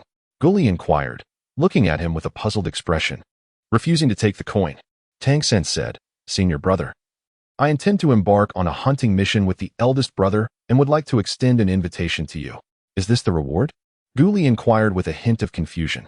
Although a Lingxi coin may not be exceedingly rare, it is certainly a considerable sum. Tang San shook his head and said, It is not a reward, consider it a deposit. If you are willing to join us in this endeavor upon our return, I shall impart to you a method that will enable you to defeat Senior Brother Zhang Zibin. Should my method prove ineffective, this Lingxi coin shall serve as compensation, and you may return it to me once you have succeeded. Furthermore, you shall also receive a share of the task's profits. Can you truly help me vanquish Zhang Zibin? How could that possibly be? Higu instinctively responded. Zhang Zibin is tough as nails, although I may gain the upper hand initially as the battle progresses. I find myself utterly powerless against him. He is, aside from Wu Bingji, my most formidable opponent. If I cannot break through his defenses, all efforts would be in vain. Tang San shrugged and said, On the day of my arrival, did you truly believe I could match the Master Brother? Moreover, I have a deposit. Very well. Let us give it a try. Gu Li accepted the Lingxi coins. Thus, the quintet was, in theory, prepared to embark on their journey. Chapter 104. Are you out of your minds? What? The winged tiger? Have you all lost your sanity? Mu and Xing gazed incredulously at Tang San and Wu Bingji standing before him, nearly leaping in surprise. Wu Bingji cast a resigned glance at Tang San, his eyes reflecting a sense of helplessness as if to say, See, I knew it would come to this. Tang San maintained a serene demeanor, earnestly addressing Mu and Xing. Teacher, is it not your vigilant presence that offers us protection? If we merely select a target within our capabilities, what then is the essence of our training? It is precisely due to the formidable nature of our adversaries that we can truly comprehend pressure and hone our skills within it. Moreover, although our cultivation may be inadequate, I firmly believe that as long as our abilities complement one another and we coordinate harmoniously, we can indeed contend with 7th-tier demon beasts. Success is a possibility. Though Mu and Xing had been persuaded by Tang San the previous day, she was taken aback by his audacity in setting his sights on the winged tiger. However, do you comprehend the nature of the winged tiger? An adult winged tiger is classified as a 7th-tier beast, yet there exist 8th-tier specimens as well. Furthermore, there are even instances of exceptionally advanced winged tigers reaching the 9th tier. Can you accurately assess the tier of the winged tiger you might encounter? This creature is capable of flight, and its speed is remarkably swift. Should you find yourselves unable to confront it, escape would be futile. Choosing the winged tiger is not merely a trial. It appears more akin to courting death. Do the allies you have gathered truly consent to accompany you on this perilous venture? Tang San replied with remarkable composure. I did not disclose to them the nature of the beast we are to hunt. They shall only discover it upon our encounter. Mu and Xing's gaze towards Tang San shifted significantly, revealing a hint of astonishment at the audacity of this young boy. At merely 9 years of age, you dare to confront the winged tiger. One can only wonder what formidable challenges await you by the age of 19. Such courage is commendable, yet profoundly reckless. Just then, a stern voice resonated from outside. Guan Longjiang strode in with purpose, his sharp gaze fixed intently on Tang San. Are you truly unafraid of the peril you face? Tang San remarked, We shall certainly exercise caution. After all, there are teachers discreetly safeguarding us, are there not? You cannot simply reap the benefits without contributing your fair share. Without enduring tempests, how can one witness a rainbow? No one achieves success without effort. Teachers, to unleash the latent power within our bloodlines and fully awaken our potential. This is a shortcut. Risks undoubtedly exist, yet as long as we proceed with utmost care and thorough preparation, I believe we can keep those risks within manageable bounds. Ridiculous. Are you suggesting that all of our teachers should accompany you? It would be far more effective to conduct practical lessons at the academy and directly confront you. Guan Longjiang retorted, exasperated. Let them go, came a voice from outside at that moment. Guan Longjiang and Mu Inqing turned their gazes outward.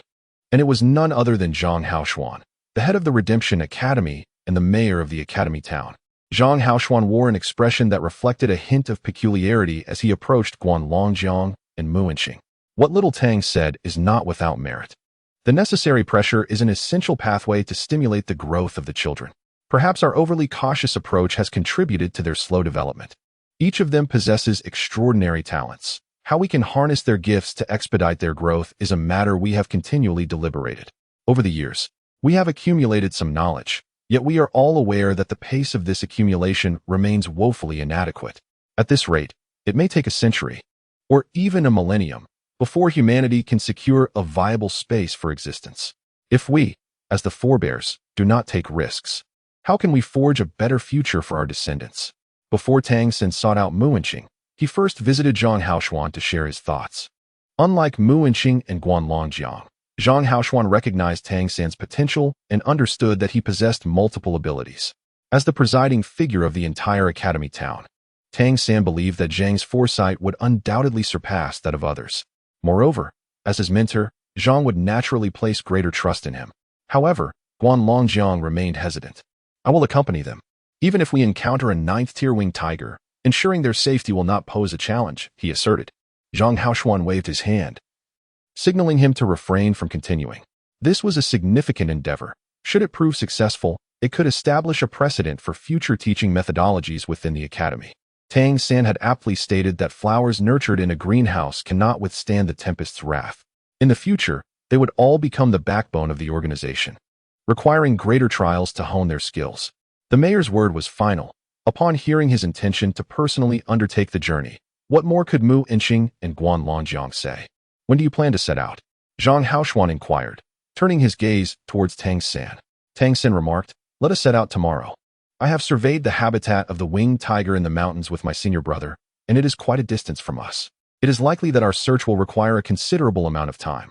We shall prepare today and embark on our journey tomorrow. Zhang Haoshuan continued to inquire. How many of you are planning to go? Tang San stated, I have already selected the individuals, and with myself and the eldest senior brother, there will be a total of 5 of us. Having too many people would hinder our cooperation, given our complementary abilities. I believe that 5 is sufficient for the time being. An excessive number would also complicate your oversight. Very well. We shall set off at dawn tomorrow. Tang San and Wu Bingji departed.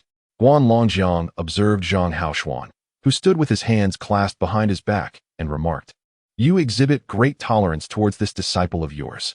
Do you permit him to act so recklessly? What if something goes awry? I shall bear the responsibility should anything occur. Zhang Haoshuan replied without hesitation. Guan Longjiang sighed. Then let us proceed with utmost caution. Do prepare adequately. Although demon beasts may not attain divine status, one must still exercise caution. Zhang Haoshuan nodded. You, at times, are overly apprehensive. Tang San's words have profoundly impacted me. To achieve extraordinary feats and genuinely equip these children with the capability to confront the 2 clans of fairies, their training cannot adhere to a rigid routine. We must embrace bold experimentation, even if there are casualties along the way. As long as the ultimate outcome is favorable and the experiences gained are invaluable, it shall be worth it. Guan Longjiang chuckled wryly. While that may be so, accumulating our current strength is no easy task. Regardless, you are the leader. I shall follow your lead. Shall we invite Old C to join us?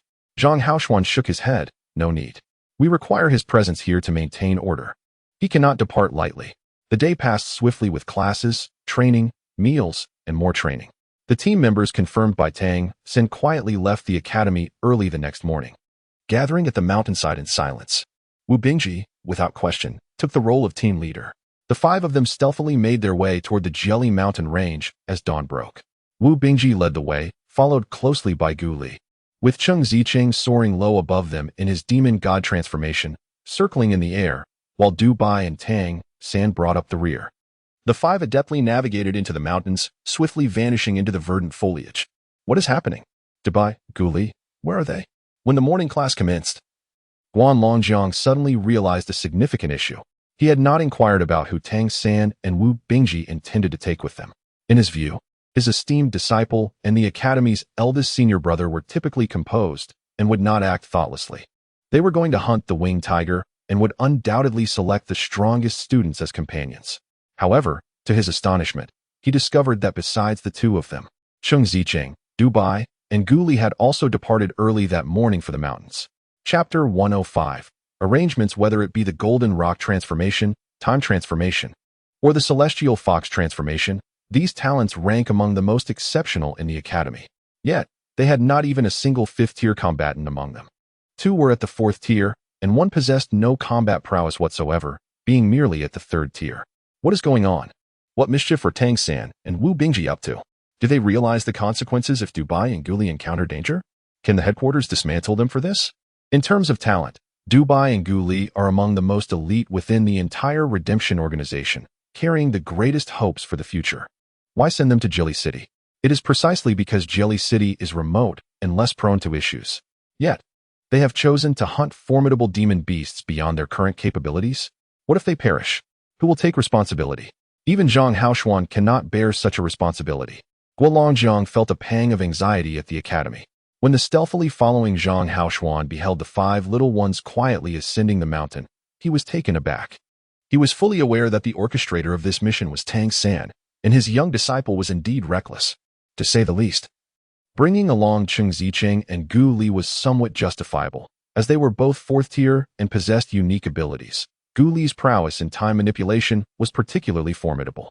However, what was the purpose of bringing a mere talisman? Du Bai lacked both physical strength and combat capability. In the event of a confrontation, would they even be able to protect him? Not just Zhang Haoshuan. After the team set out, Gu Li and Cheng Zicheng were equally astonished to see Tang San include Du Bai. Yet, they refrained from voicing their thoughts, as they were unaware of the objective of this expedition.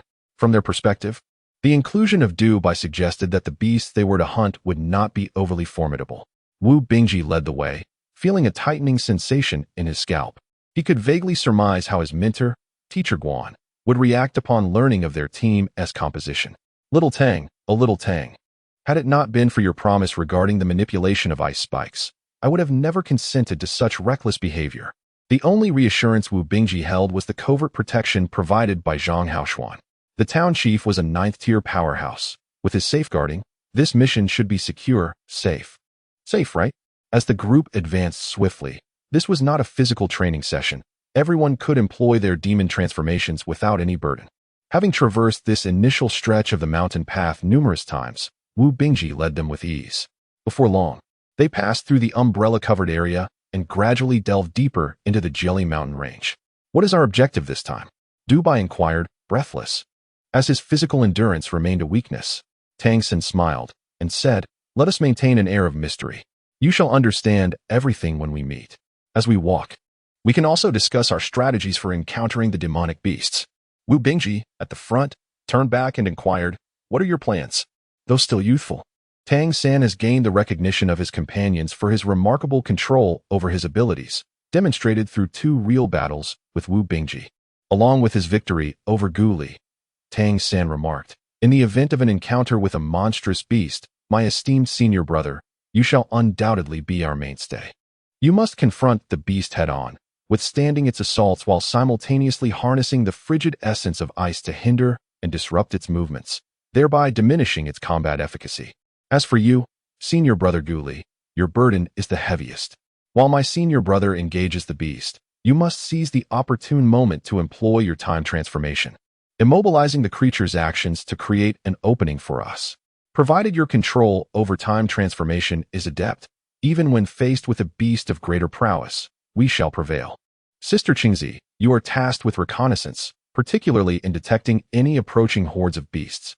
Isolated beasts are manageable, yet a swarm poses a significant challenge. Thus, your surveillance is of utmost importance. Furthermore, Once the battle commences, you must also distract the beast that my senior brother is confronting, ensuring his safety. Hearing the phrase ensuring my senior brother's safety filled Chengzi with joy, as she deeply felt her significance. And what of me? What is my role? Dubai hastily inquired of Tang San. Tang San remarked, the role of Brother Dubai is of paramount significance. Your heavenly fox eye possesses the ability to observe fortune, thus, when we are at a crossroads, it is essential for you to discern which path is most advantageous for us. In the heat of battle, we also require your heavenly fox eye to guide our fortunes, ensuring that luck favors our endeavors. At that moment, I shall designate the safest locale for you, and your task will simply be to manipulate fortune from the shadows. The ultimate power of the heavenly fox eye lies in its command over fate and luck. This unique attribute is something Tang San had never encountered in his previous life. Fortune is an ethereal concept, often described as the will of the heavens. In truth, it is merely luck. The heavenly fox eye can observe and direct this luck. While this may sound trivial, its impact is profound, particularly once its capabilities reach a certain zenith, rendering it an extraordinary force. Otherwise, the heavenly fox would not be regarded as a premier bloodline. The great fox demon emperor ranks among the top 3 existences of both the demon and fairy races combined. This is precisely why Dubai is held in such high esteem. Although at lower levels, the luck that the heavenly fox eye can guide and observe is rather limited, and its combat prowess is lacking. Nevertheless, having such ability is better than none. After years of cultivation and the accumulation of resources, Dubai possesses a third-tier heavenly fox eye capability, which is certainly of some utility. While other students may not perceive any benefit from Dubai, often deeming him utterly inept, Tang San's experience diverges from theirs. Since his arrival at the Redemption Academy, Dubai has instinctively remained by his side, approaching him frequently except during the nights when Tang San retreats to his quarters for training. This alone speaks volumes. A child of fortune gravitating towards him cannot merely be attributed to his ability to sense his own spiritual awareness. Even Si Ru could not detect it. It is undoubtedly because he can vaguely sense his own luck, approaching Tang San to harness it. As Dubai has expressed to him on numerous occasions, he aspires to be Tang San's protector. Despite being an entity of fortune, he has never disclosed this sentiment to anyone else, revealing such thoughts after only a few days of acquaintance. This implies that Dubai subconsciously perceives his latent potential, which is also a facet of the heavenly fox eye's influence.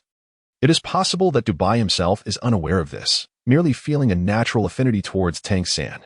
From Tang San's perspective, one could surmise that Dubai's ability to sense fortune and follow its currents, guiding the shifts in luck, is akin to having an auspicious talisman. Dubai's unwavering willingness to accompany him indicates that this trust is not merely based on their brief acquaintance. Such confidence cannot be cultivated in just a couple of days. Besides the joy of being acknowledged, it is evident that Dubai senses that being in Tang San's presence will draw the favor of fortune. Therefore, it is plausible that the mentors have yet to realize that Dubai's heavenly fox eye is gradually influencing the trajectory of his life. However, Tang San keenly discerned this nuance, which is precisely why he chose to bring Dubai along. The individuals he summoned this time were those he hoped could assist in elevating their cultivation. Dubai's celestial fox eye was something Tang San intended to utilize eventually. While Wu Bingji's ice transformation was a potential alternative, he already possessed Qing Zicheng's golden rock transformation and the time transformation from his homeland. Nurturing them was akin to enhancing his own capabilities. Why not embrace such an opportunity?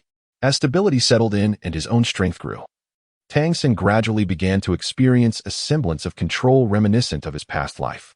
In Chapter 106, Entering the Mountains, neither Mu Enqing, Guan Longjiang, nor Zhang Haoshuan realized that as Tang San persuaded them, his words inherently instilled a sense of conviction within them.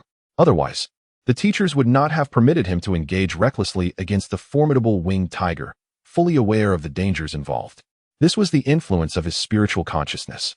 Although Tang San's spiritual awareness had yet to amplify, it was nourished by the growth of his mental strength, and in turn, this awareness began to emanate a presence reminiscent of the former God King. True growth had already begun to accelerate silently after Tang San sequentially merged the golden rock transformation and the time transformation. This expedition to hunt the winged tiger was, for Tang San, an opportunity to reap numerous benefits, acquiring cultivation resources, earning money, empowering his teammates, and enhancing himself. They journeyed until the sun reached its zenith, at which point Dubai, feeling somewhat dizzy from fatigue, prompted the group to rest. The Jelly Mountains sprawled extensively, even with their formidable beast god transformations. Traversing this vast expanse would take 10 days to half a month. They found a clear hillside to rest, sitting down to replenish their energy with provisions and water. Leaning against a tree trunk, Dubai massaged his legs, reflecting on how, for the Celestial Fox clan, travel was typically accompanied by throngs of attendants and countless powerful beings. You know, he remarked, as the heir of the Celestial Fox transformation, wouldn't it be reasonable to request a sliding pole? It would expedite our pace. Cheng Zicheng, perched atop a tree branch, surveyed the surroundings and retorted, "What nonsense are you spouting? A sliding pole? If you can't keep up, perhaps we'll leave you behind to feed the beasts. I imagine you'd be quite nourishing for them. Orange, why are you always so heartless towards me? Is your constant antagonism merely a facade for your secret affection? If that's the case, feel free to confess. I might consider it," Dubai replied with a grin. Gu Li's mouth twitched slightly. It was evident that Dubai was not as fatigued as he pretended.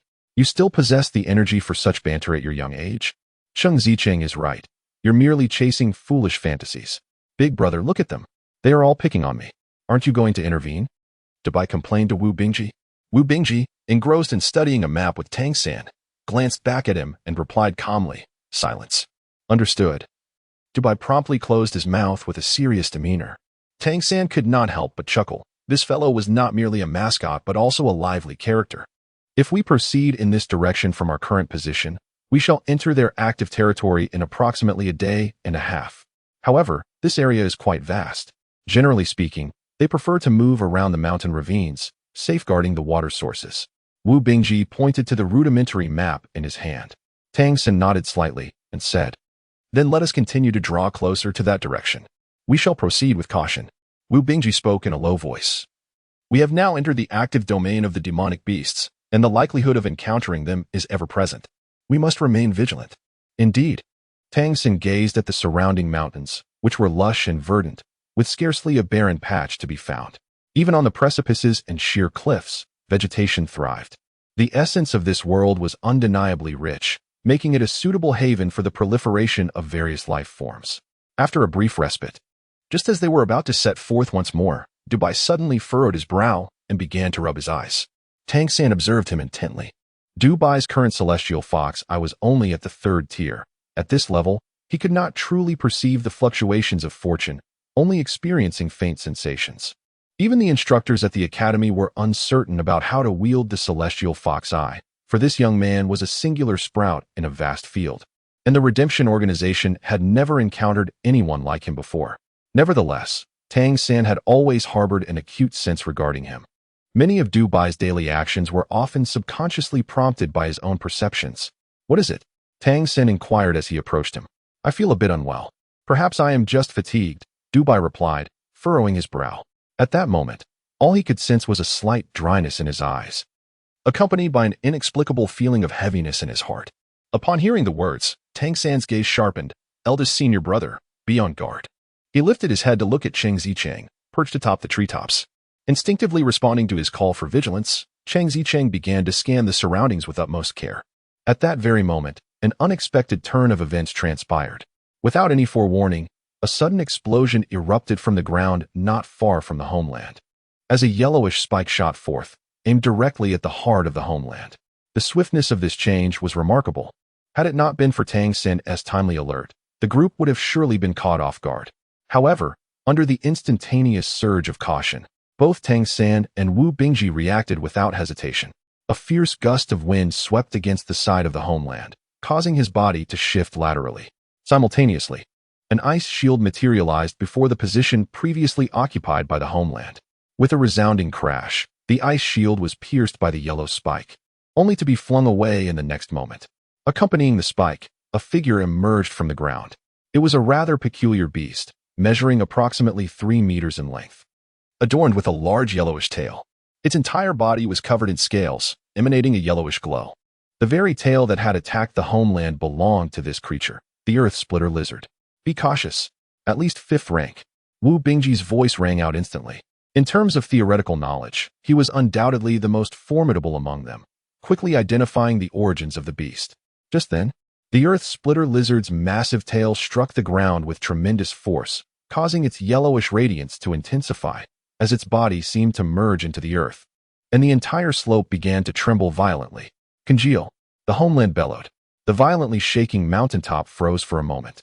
His shout was not due to his use of time-stopping abilities, but rather a reminder to his companions. This was their first venture together, and any semblance of coordination was absent. Thus, during their journey, Tang Sen had already discussed the need to vocalize their abilities to inform their partners of their actions, facilitating corresponding cooperation. It must be said, the time-stopping ability was indeed formidable. Even though the Earth Splitter Lizard clearly possessed a higher cultivation than the homeland, it could not escape this moment of suspension. In that instant of stillness, Dubai had already circled to the opposite side of the tree. While Cheng Zicheng soared into the air, Tang San and Wu Bingji charged directly at the Earth Splitter Lizard. This strategy had been prearranged by Tang San. When confronting a formidable foe, Dubai would keep a distance from the battlefield, while Cheng Zicheng was tasked with observing the battlefield for the presence of any additional enemies. The homeland provided support and control, while Tang San and Wu Bingji focused on overcoming their adversary. Throughout their journey, Tang San had reiterated this plan, and thus, everyone instinctively responded accordingly. Wu Bingji's trust in Tang San was particularly profound, for under Tang San's guidance, he had experienced substantial growth in his understanding of the ice element. A flurry of ice spikes launched forth, hurtling toward the Earth Splitter Lizard. However, what Tang San unleashed was not the wind blade. As he propelled himself forward, he spun his hands vigorously in front of him. In an instant, his eyes transformed into a vibrant jade hue, and the rich essence of wind elements surged forth, conjuring a tempest under his control. The purpose of this fierce gale was not to inflict harm upon his adversary. Ice spikes struck first, erupting into blossoms of frost upon the body of the Earth Shatter Lizard. The creature possessed formidable defenses. As a soil attribute beast, its forte lay in resilience. Although the Earth Shatter Lizard felt pain, it did not sustain true injury, merely. Some of its scales were dented and speckled with white. The ground beneath it, however, had begun to crack, radiating a yellow luminescence, indicating its imminent burrowing. Yet, at that very moment, a whirlwind swept in, and the Earth Shatter Lizard, which had just begun to evade control and prepare for subterranean escape, was almost instantaneously lifted into the air. Chapter 107, Cooperation. Indeed, the wind of Tang San had arrived. The Earth Shatter Lizard, as its name suggests, is of the Earth attribute, best known for its innate ability to burrow. With a toughened exterior, it excels in stealth and ambush tactics. Despite its Earth attribute, this creature is carnivorous, specializing in hunting various small beasts for sustenance. It is evident that Tang San and his companions have attracted attention. After all, in the eyes of the demon beasts, humans are exceedingly feeble beings. While demon beasts may not possess the cunning of true monsters, their instinct to hunt is unparalleled. Almost all demon beasts are perilous. The Earth attribute demon beasts rely heavily on the soil. Once detached from it, their combat prowess diminishes significantly. Thus, when Wu Bingji launched an assault and Gu Li exerted control, Tang San's initial choice was to take to the skies. To vanquish such a formidable entity, presumably of 5th rank or even nearing the 6th, would not be an easy feat due to its robust defenses. Hence, the first step was to diminish its advantages. The Rift Lizard cannot fly on solid ground. It thrives, capable of burrowing underground and striking through the very power of the earth. However, once elevated from the ground, it becomes inconsequential. As Wu Bingji observed the Rift Lizard being swept aloft by Tang San's wind element, a glimmer of astonishment flickered in his eyes. What a precise judgment! While he prided himself on his analytical skills, he questioned whether he could have made such an optimal response in a moment of urgency. Had he acted correctly, his immediate course of action would have been to use ice spikes to elevate the foe from the ground. But at this juncture, Tang San had already levitated the Rift Lizard, and Wu Bingji knew precisely what to do next. An icy pathway materialized beneath his feet, and his speed surged, allowing him to glide beneath the Rift Lizard in an instant. Congeal. Gu Li invoked his second control. The manipulation of time manifests an almost absolute efficacy when the disparity in cultivation is not vast. Who can defy time? As the Rift Lizard attempted to resist, its body abruptly froze in place once more. In the next moment, Wu Bingji's hand struck the Rift Lizard with force. The Rift Lizard, at the pinnacle of 5th rank, were a similar cultivation level to the Wind Wolf Lord, Feng Xiong, whom Tang San had previously defeated. However, demon beasts, in comparison to true monsters, possess lower overall strength due to their lack of intellect. There are exceptions, of course, though they are rare. Wu Bingji, a 6th rank cultivator. Augmented by the 6th rank Ice Spirit transformation and the power of the Ice element, instantaneously encased the Earth attribute demon beast in a frigid embrace. The Rift Lizard's defenses were indeed formidable, but against the icy confinement, its body became rigid in an instant. At this moment, a flurry of wind blades descended from the heavens. 18 wind blades followed in quick succession, seemingly carving a cerulean bridge through the air. Each blade struck with unparalleled precision at the same point. The Rift Lizard, with its exceptional defenses, managed to endure until the 8th blade, at which point the scales on the nape of its neck were finally severed. As it endeavored to struggle, the 3rd command to congeal was already uttered by Gu Li. Thereafter, there was nothing more to be said. 18 wind blades severed the head of this formidable Rift Lizard. Blood gushed forth, staining the solid ice crimson. Its 3-meter-long body finally plummeted to the ground. The 5-tiered pinnacle beast lay lifeless, utterly beyond salvation. The entire battle transpired in a mere span of approximately 10 seconds. Within that brief interval, the frequent use of time shift had rendered Gu Li's complexion pale, yet his countenance radiated exhilaration. Had they truly slain it? In the realm of human understanding, beings of the same rank are perceived as inferior to the beasts, while the beasts themselves are subordinate to the monstrous entities. This hierarchy is a consequence of their inherent physicality. Previously, encounters with such beasts had been exceedingly rare for Gu Li and his companions, and when they did occur, they were almost invariably under the guidance of a mentor. However, today marked a momentous occasion. As mere students, they had collectively vanquished a beast of considerable power, one exceeding the 5th tier, and they had done so with remarkable ease. Even Cheng Zicheng, who had not directly engaged in the combat, wore an expression of fervent excitement. Victory had come too effortlessly. In the very instant the earth-shattering lizard fell, Wu Bingji turned to glance at Tang San. Their eyes met, and Tang San responded with a thumbs up. Wu Bingji smiled and reciprocated the gesture. In terms of cultivation, Wu Bingji led his team, yet he was acutely aware that, had it not been for Tang San's contributions, the outcome would likely have been dramatically different. Even with Gu Li's time shift and time freeze, it would have been nearly impossible to prevent the formidable earth-shattering lizard from burrowing underground. Tang San's whirlwind had provided the necessary control, enabling Gu Li to lift the beast into the air, followed by his own manipulation. Ideally, these actions should have been executed solely by Wu Bingji, with Tang San focused solely on offense to achieve optimal results. However, it was evident that he had not fulfilled his responsibilities in a timely manner, while Tang San had compensated for his shortcomings. In a mere 10 seconds, this hastily assembled team had successfully hunted a 5th-tier beast.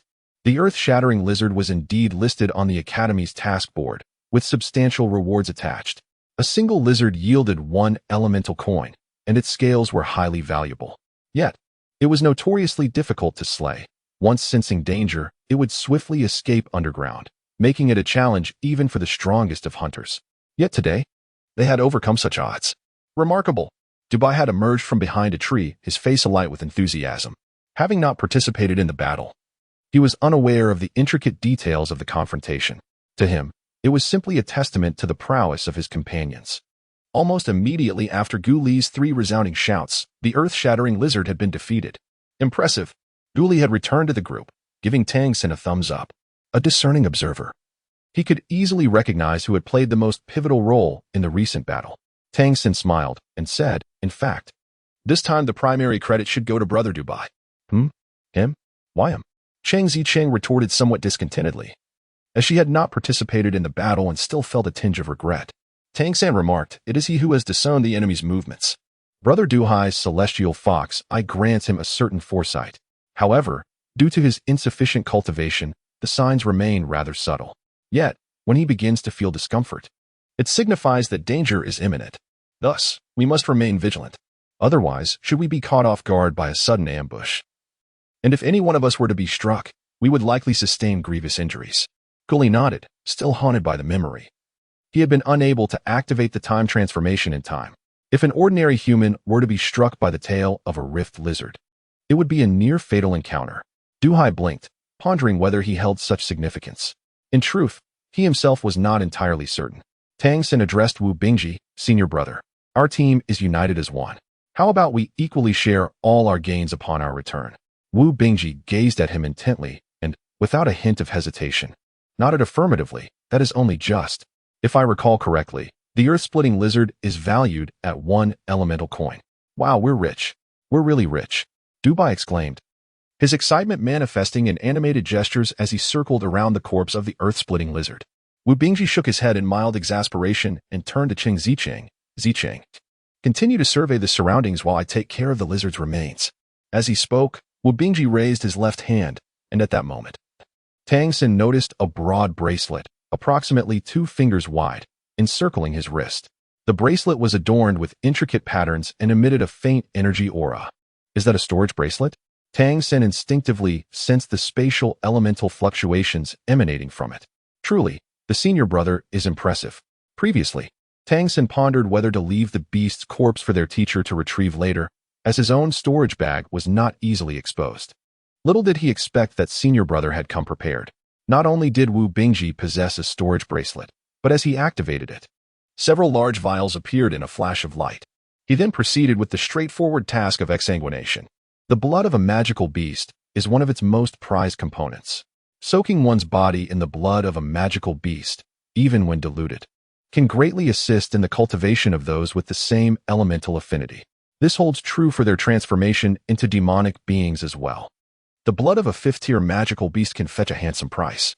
With deftness, Wu Bingji managed the exsanguination and retrieval of the corpse without requesting their assistance, completing the task swiftly and efficiently. He then stored the earth-splitting lizard's remains in his storage bracelet and enlisted the others to help clear away any traces from the ground. The process of collecting the corpse and erasing the evidence was concluded in half an hour. Let us rest for a while before continuing our journey. Wu Bingji commanded the team. The break was particularly aimed at Gu Li, as the previous trio of consecutive attacks had significantly drained his mental energy and bloodline power. The consumption during continuous use of the time transformation was far more taxing than its normal application, though the effects were equally substantial. Despite the rest, everyone's spirits were high. Having ventured out for less than a day, they had already hunted a 5th-tier magical beast, earning an elemental coin. The profits to be shared among them were considerable, far exceeding the earnings from ordinary tasks. Even if they were to return immediately, it would still be a commendable gain. Previously, Gu Li, Dubai, and Cheng Zicheng had been quite curious about the objectives of their current mission.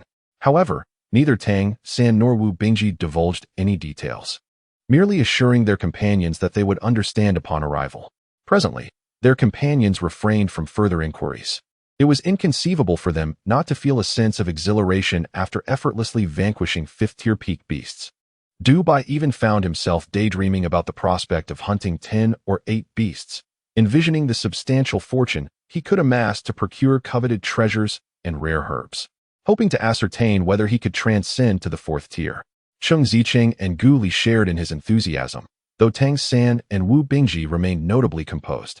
Wu Bingji contemplated how he could maximize his effectiveness in future battles, while Tang San silently engaged in meditation and cultivation. He refrained from attempting to absorb the bloodline power of the beasts. Their bloodlines were more intricate than those of mere monsters, and he did not wish to arouse suspicion among his companions by potentially reducing a beast to a desiccated husk. From the previous battle, it was evident that Wu Bingji and Gu Li still lacked combat experience. Wu Bingji fared slightly better, while Gu Li appeared somewhat inexperienced. If they could achieve perfect synergy, given their current strength, Gu Li only needed a moment of stillness, and they should be able to execute a decisive strike. Nevertheless, this marked a promising beginning, as true harmony requires time and practice to cultivate. Tang Xin said little. Experience speaks louder than words. The monster they encountered this time was certainly not the only one. The earth-splitting lizard posed minimal pressure, and thus their understanding of the situation was likely still unclear. When they face more formidable beasts, their insights will naturally sharpen through real combat. After a period of rest, it was already afternoon. The 5 of them set off once more, delving deeper into the heart of the Jelly Mountain range. Shortly after their departure, a figure appeared on the slope they had just vacated. Zhang Haoshuan gazed at their receding silhouettes, a smile playing at the corners of his mouth. Indeed, Tang San's combat prowess did not disappoint. Had it been another 5th-tier student instead of Tang San, what would the outcome of that battle have been? They could certainly manage, given that Wu Bingji was a 6th tier. However, against the earth-splitting lizard, The likely result would have been chaos, with the lizard escaping in the end. There was even a possibility that a member of the team could have been injured in a surprise attack. From the current circumstances, allowing them to undertake this mission together was undoubtedly a wise decision. Tang San's greatest contribution was in uniting this team. With him present, the overall strength of the group was noticeably elevated. One could only wonder where this child's combat experience originated. Is it possible that in this world, there truly exist individuals with innate knowledge? Zhang Haoxuan mused. In terms of talent, Tang San might not even rank within the top 50 of the young people he had encountered. Yet, when it comes to overall ability and temperament, he would likely place second. At least, that is the case at present. One can only hope that his pace of growth remains consistently rapid in the future. In the forest, food is never in short supply. The team, well acquainted with wilderness survival in the Jelly Mountain Range, faced no issues, especially under Wu Bingji's leadership. Gathering wild fruits and fetching spring water sufficed to replenish their energy. As they journeyed deeper into the mountains, the number of monsters began to increase. Cheng Zicheng's role became apparent. Her low-altitude reconnaissance allowed the team to avoid areas where groups of monsters were detected. Originally, Dubai was excitedly suggesting they hunt more beasts, but Wu Bingji promptly dismissed his proposition. The keen sense of smell possessed by the monsters means that any hint of blood can attract more of them. Without a suitable opportunity, the act of killing could potentially draw the attention of even stronger beasts. Monsters on the demon continent share a characteristic: they cannot attain divinity. Perhaps due to their intelligence, those capable of evolving into divine beings have already transformed into monsters. Thus, the 9th tier represents the pinnacle for beasts, and few lack the wisdom to reach that level despite their physical gifts and bloodline strength. Therefore, there are not many strong beings among the monsters. This, of course, applies to the monster race and the spirit race. For humans, monsters remain formidable entities. Occasionally, when they encounter weaker beasts, they reap some rewards, as these lesser creatures are easier to preserve intact, sparing them the hassle of dealing with remains. Without intervention, the likelihood of the metallic scent permeating the air diminishes.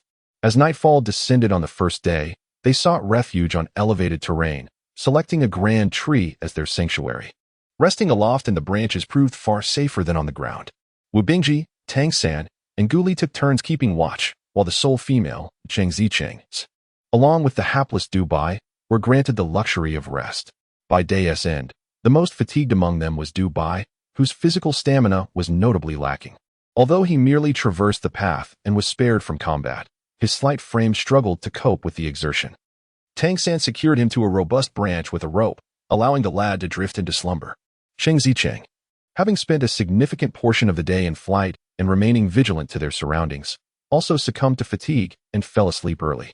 Tang San, Wu Bingji, and Gu Li found themselves devoid of sleepiness as they sat beneath the trees, engaging in hushed conversation. Little Tang, what is the technique you mentioned that employs ice spikes? Since we have some time to spare, would you be so kind as to demonstrate it? Wu Bingji inquired with a smile. Gu Li looked on in surprise. Was the senior brother truly seeking guidance from Tang San?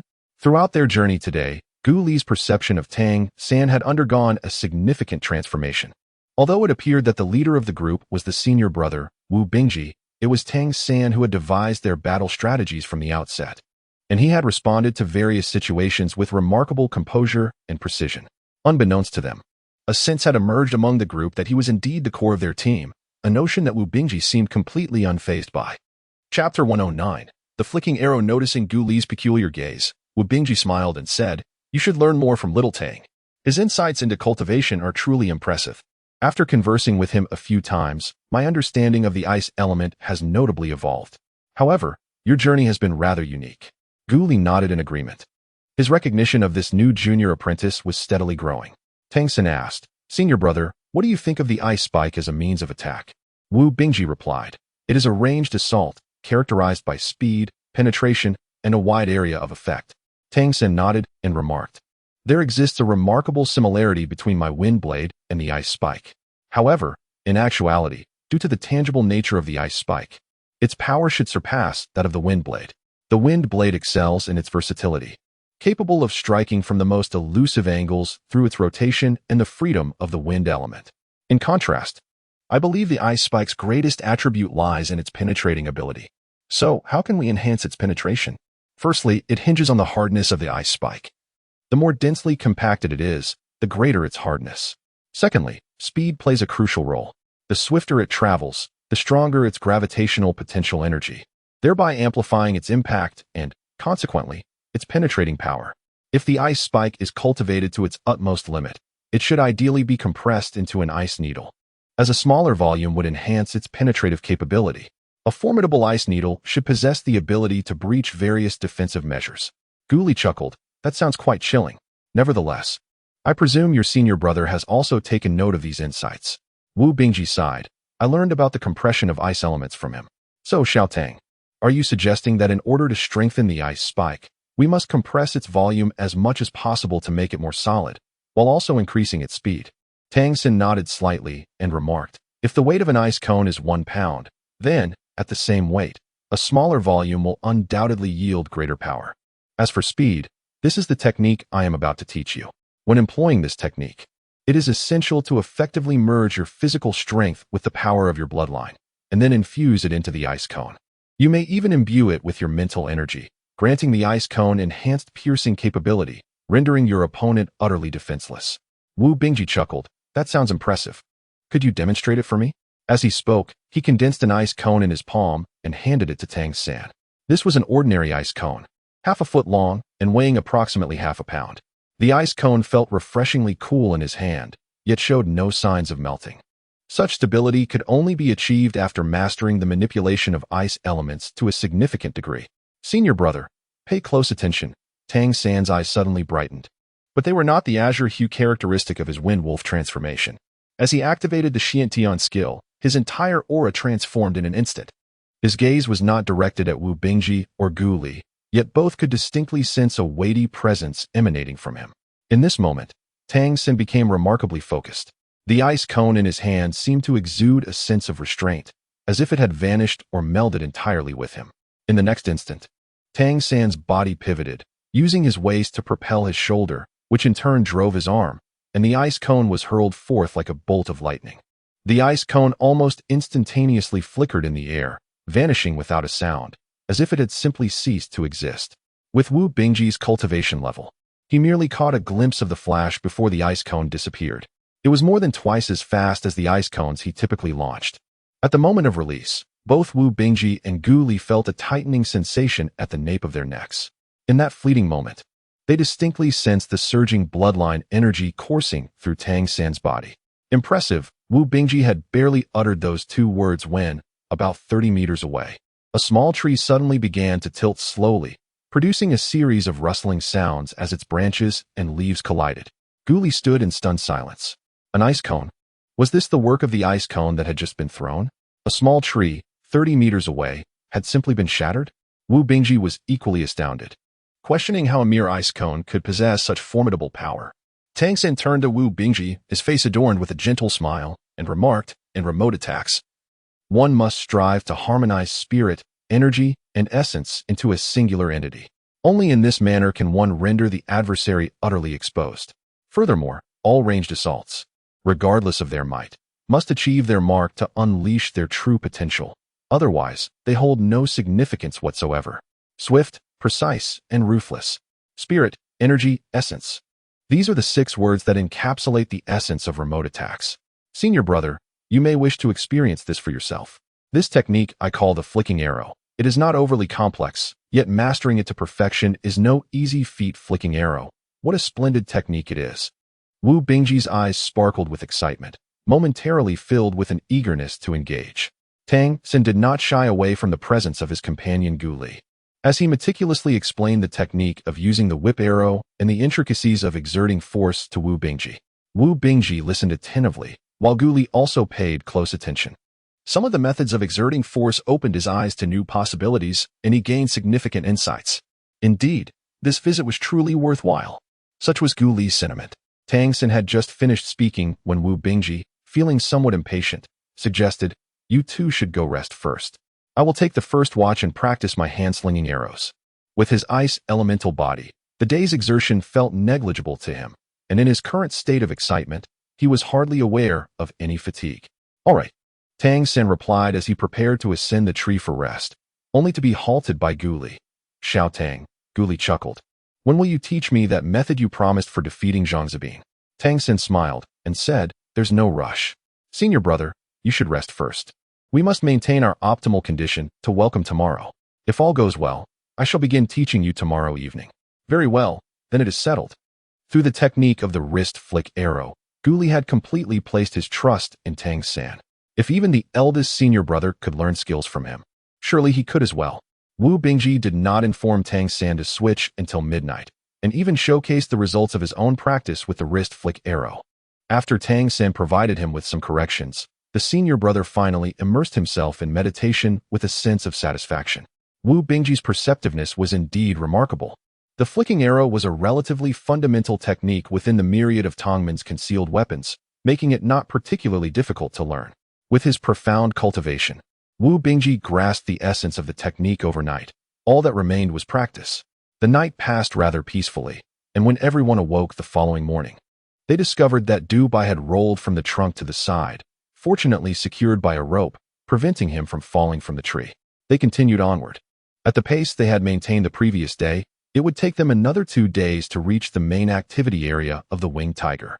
However, the time required to locate the winged tiger upon entering the activity zone was beyond their current capacity to assess.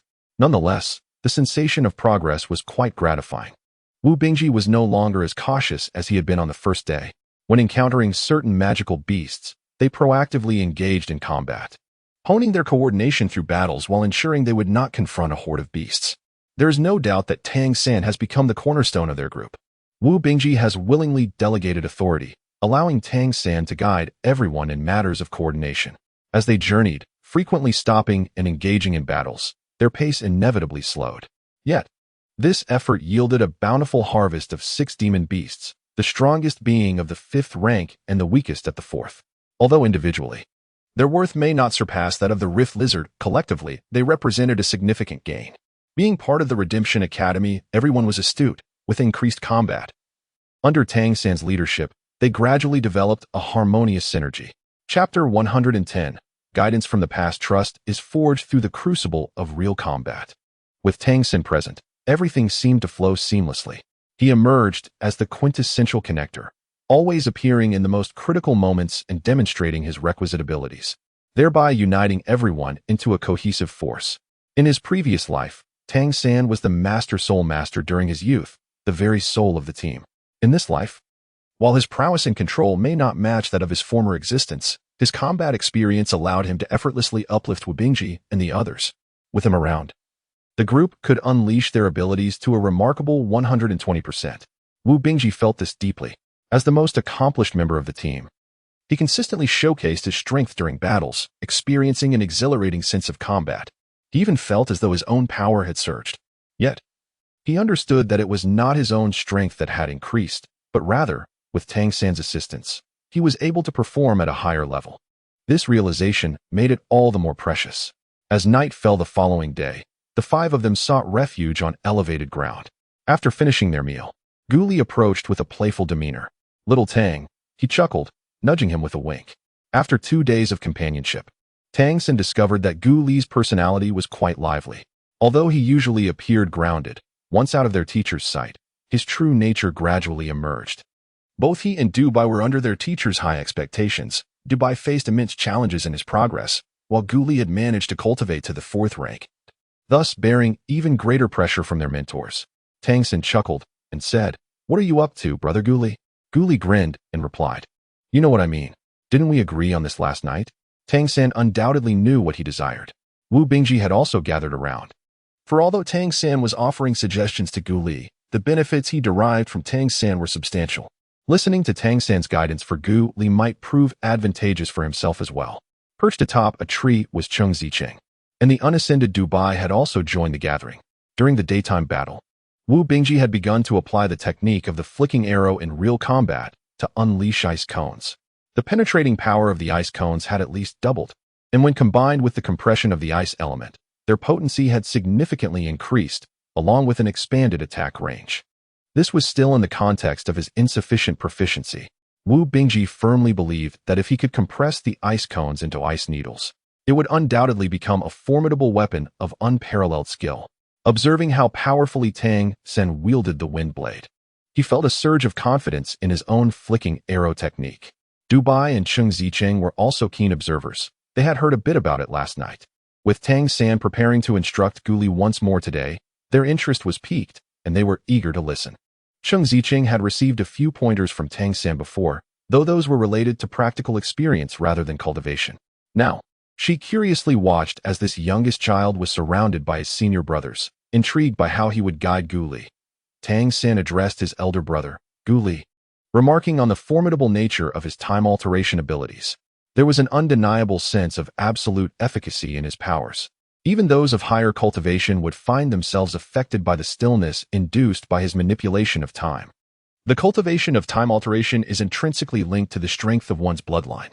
I believe that enhancing this bloodline is not solely about intensifying its essence. While it is indeed beneficial to enrich the bloodline, it poses a challenge for someone as rare as you, who possesses the transformation of a divine beast. However, I propose an alternative method for you to consider. Gu Li was momentarily taken aback. He had anticipated that Tang San would impart some techniques to confront Zhang Zabin. Yet he was surprised to find that Tang San intended to guide him in cultivating the art of time alteration. The instructors had offered little in the way of effective strategies, merely encouraging him to continuously awaken his bloodline and absorb the energies of the universe to strengthen himself. What could he possibly offer? Thus, upon hearing Tang San's words, a flicker of disappointment passed through Gu Li's eyes. Tang San seemed oblivious to the change in his expression as he continued. In addition to enhancing the density of one's bloodline, generally speaking, our cultivation of the demon god transformation primarily involves stimulating the bloodline. This path is indeed correct, yet the methods of stimulation, as well as how to effectively achieve it, require our exploration. Senior brother, you may begin your inquiry from this perspective. The mastery of time manipulation is realized through the mental force that invigorates the power of the bloodline. In comparison to other transformations, your time manipulation demands a greater degree of mental strength. Time is an enigmatic existence, ever present yet elusive. As the saying goes, no one can take a pill for regret. For what has transpired cannot be reclaimed. Although your ability cannot reverse time, it can temporarily solidify it. In the future, as you grow more powerful, even a brief reversal of time may become feasible. This represents the most formidable state of time manipulation. Thus, to enhance this ability, you must focus on augmenting your mental strength. The cultivation of mental power has a straightforward method: consumption. Exhaust your mental energy to the point of depletion, or even overdraw it. When your mental state recovers, you will witness improvement. I believe that while you stimulate the growth of your bloodline, you should also devote more energy to enhancing your mental strength. When your mental prowess is sufficiently robust, your ability to stimulate your bloodline will intensify. For time manipulation, I posit that what is truly needed is a mental-level stimulation of the bloodline, rather than merely the intrinsic stimulation of the bloodline energy itself. This could potentially pave the way for your advancement. At least I believe it would yield some results before reaching the pinnacle of the 9th rank. Tang San placed great importance on the time manipulation technique, and with no teachers around, he disregarded any doubts from others regarding his myriad insights, choosing instead to impart the correct cultivation methods to Gu Li. To enhance time manipulation, it is undoubtedly insufficient to merely stimulate bloodline energy. Rather, it should not be a simplistic endeavor of merely increasing bloodline energy. It necessitates continuous mental stimulation to induce a qualitative transformation in the sea of mental energy, thereby facilitating the evolution of time manipulation. To grasp the essence of time, nothing is more vital than formidable mental strength and even divine consciousness. The stronger Gu Li's mental power, the more frequent the usage of time manipulation will become, and the higher the likelihood of transformation through the stimulation of a powerful mental force. Upon hearing these words, Gu Li's disappointment morphed into astonishment. Could it truly be that merely overextending mental energy could enhance one's mental prowess? Tang San said, "This may be a rudimentary approach, yet it is remarkably straightforward. You may wish to give it a try later. This method of cultivating mental strength is applicable to anyone. Brother Bai, you too can experiment with it. To further enhance your celestial fox eye, it is essential to possess formidable mental fortitude. However, during our mission, it would be prudent to refrain from attempting it. After all, recovering from excessive mental strain requires a considerable amount of time." What Tang San did not mention was that this clumsy method of cultivation is indeed suited only for places abundant in the elemental forces of nature. In this Fa Lawn world, on this continent of fairies, The elemental energy of heaven and earth is exceedingly rich. In such a dense atmosphere of elemental energy, after excessive physical exertion, one can naturally absorb energy from the surrounding air to replenish oneself. Even one's mental power is similarly rejuvenated. In the previous world, the Dolawa continent, which had yet to evolve, such a method of cultivation would also yield results, albeit not as effectively as in this realm.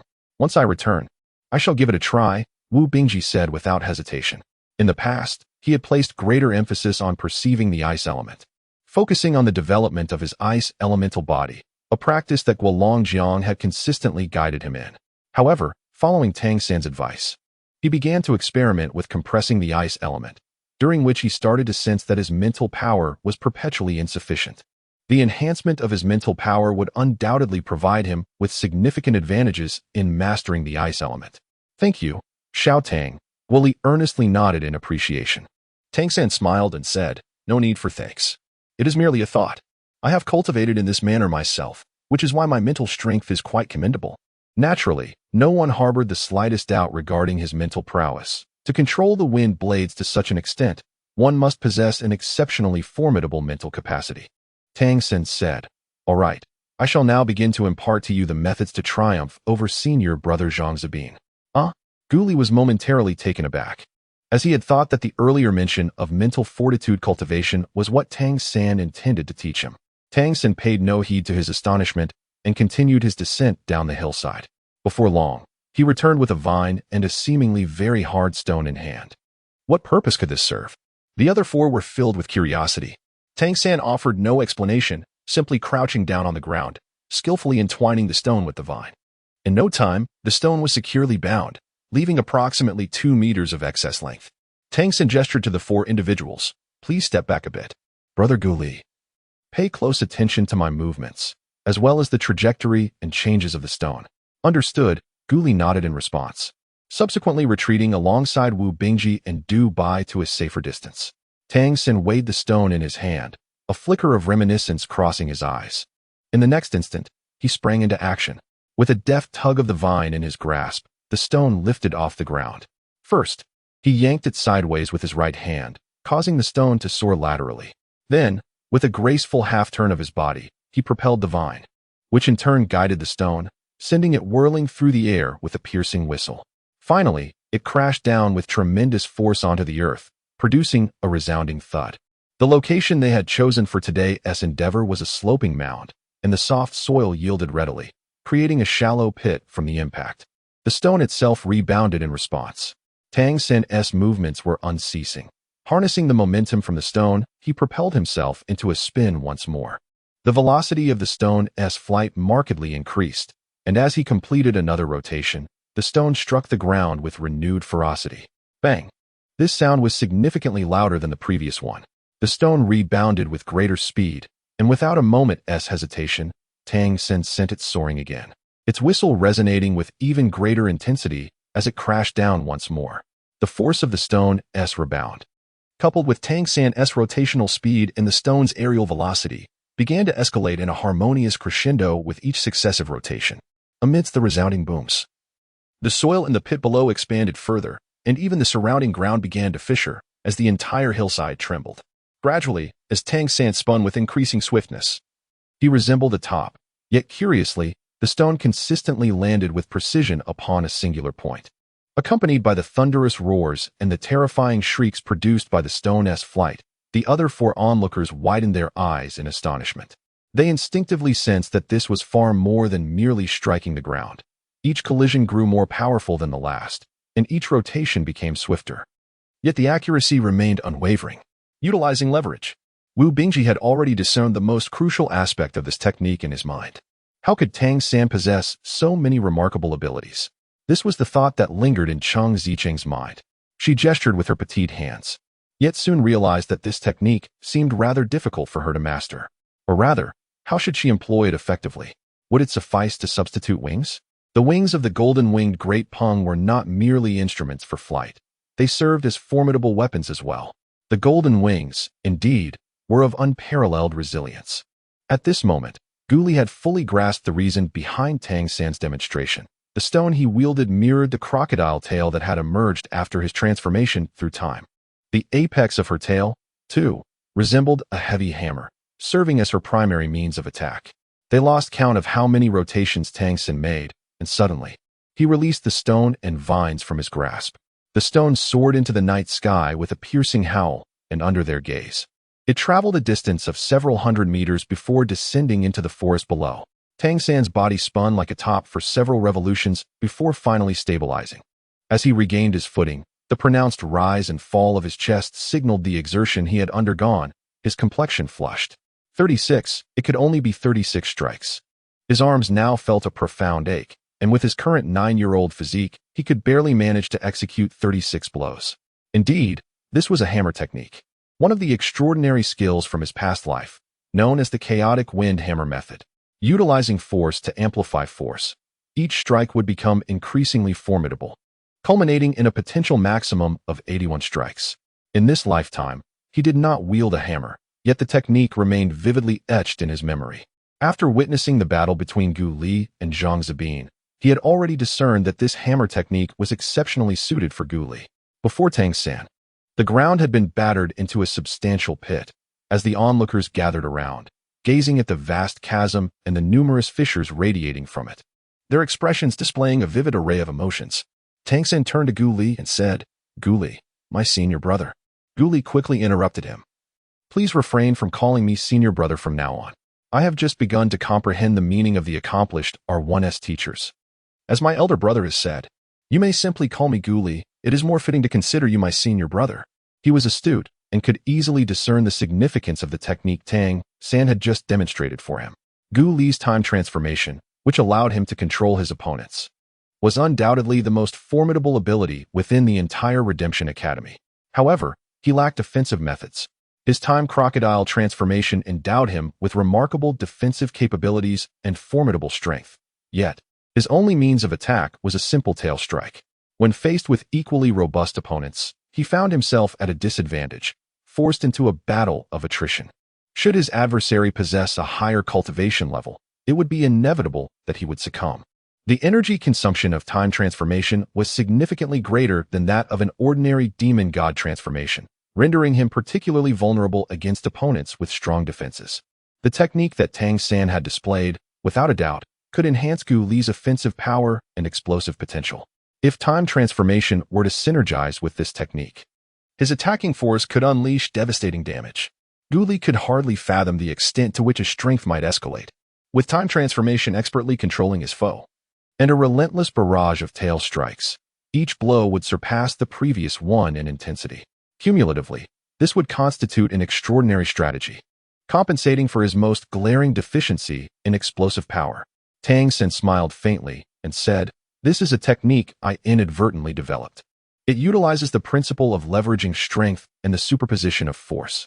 I call it the chaotic wind hammer technique." Gu Li earnestly bowed to Tang San, requesting to learn from him. Tang San, not one to be polite, graciously accepted the greeting and proceeded to elucidate the intricacies of the chaotic wind hammer technique. He was not alone. Wu Bingji, Du Bai, and Cheng Zicheng gathered nearby, captivated by his discourse. In that moment, all thoughts of rest vanished. Gu Li transformed into a time crocodile, wielding his long tail, executing a series of graceful spins and powerful tail strikes. As he propelled his tail with his body, the technique evolved, and Tang San meticulously adjusted his movements according to Gu Li's physique. By midnight, Gu Li had mastered the ability to deliver 3 or 4 consecutive strikes. The essence of the chaotic wind hammer technique lies not in the number of rotations or attacks, but in the cumulative strength of each blow. Every strike must surpass the previous one in power, creating an escalating force that grows increasingly ferocious.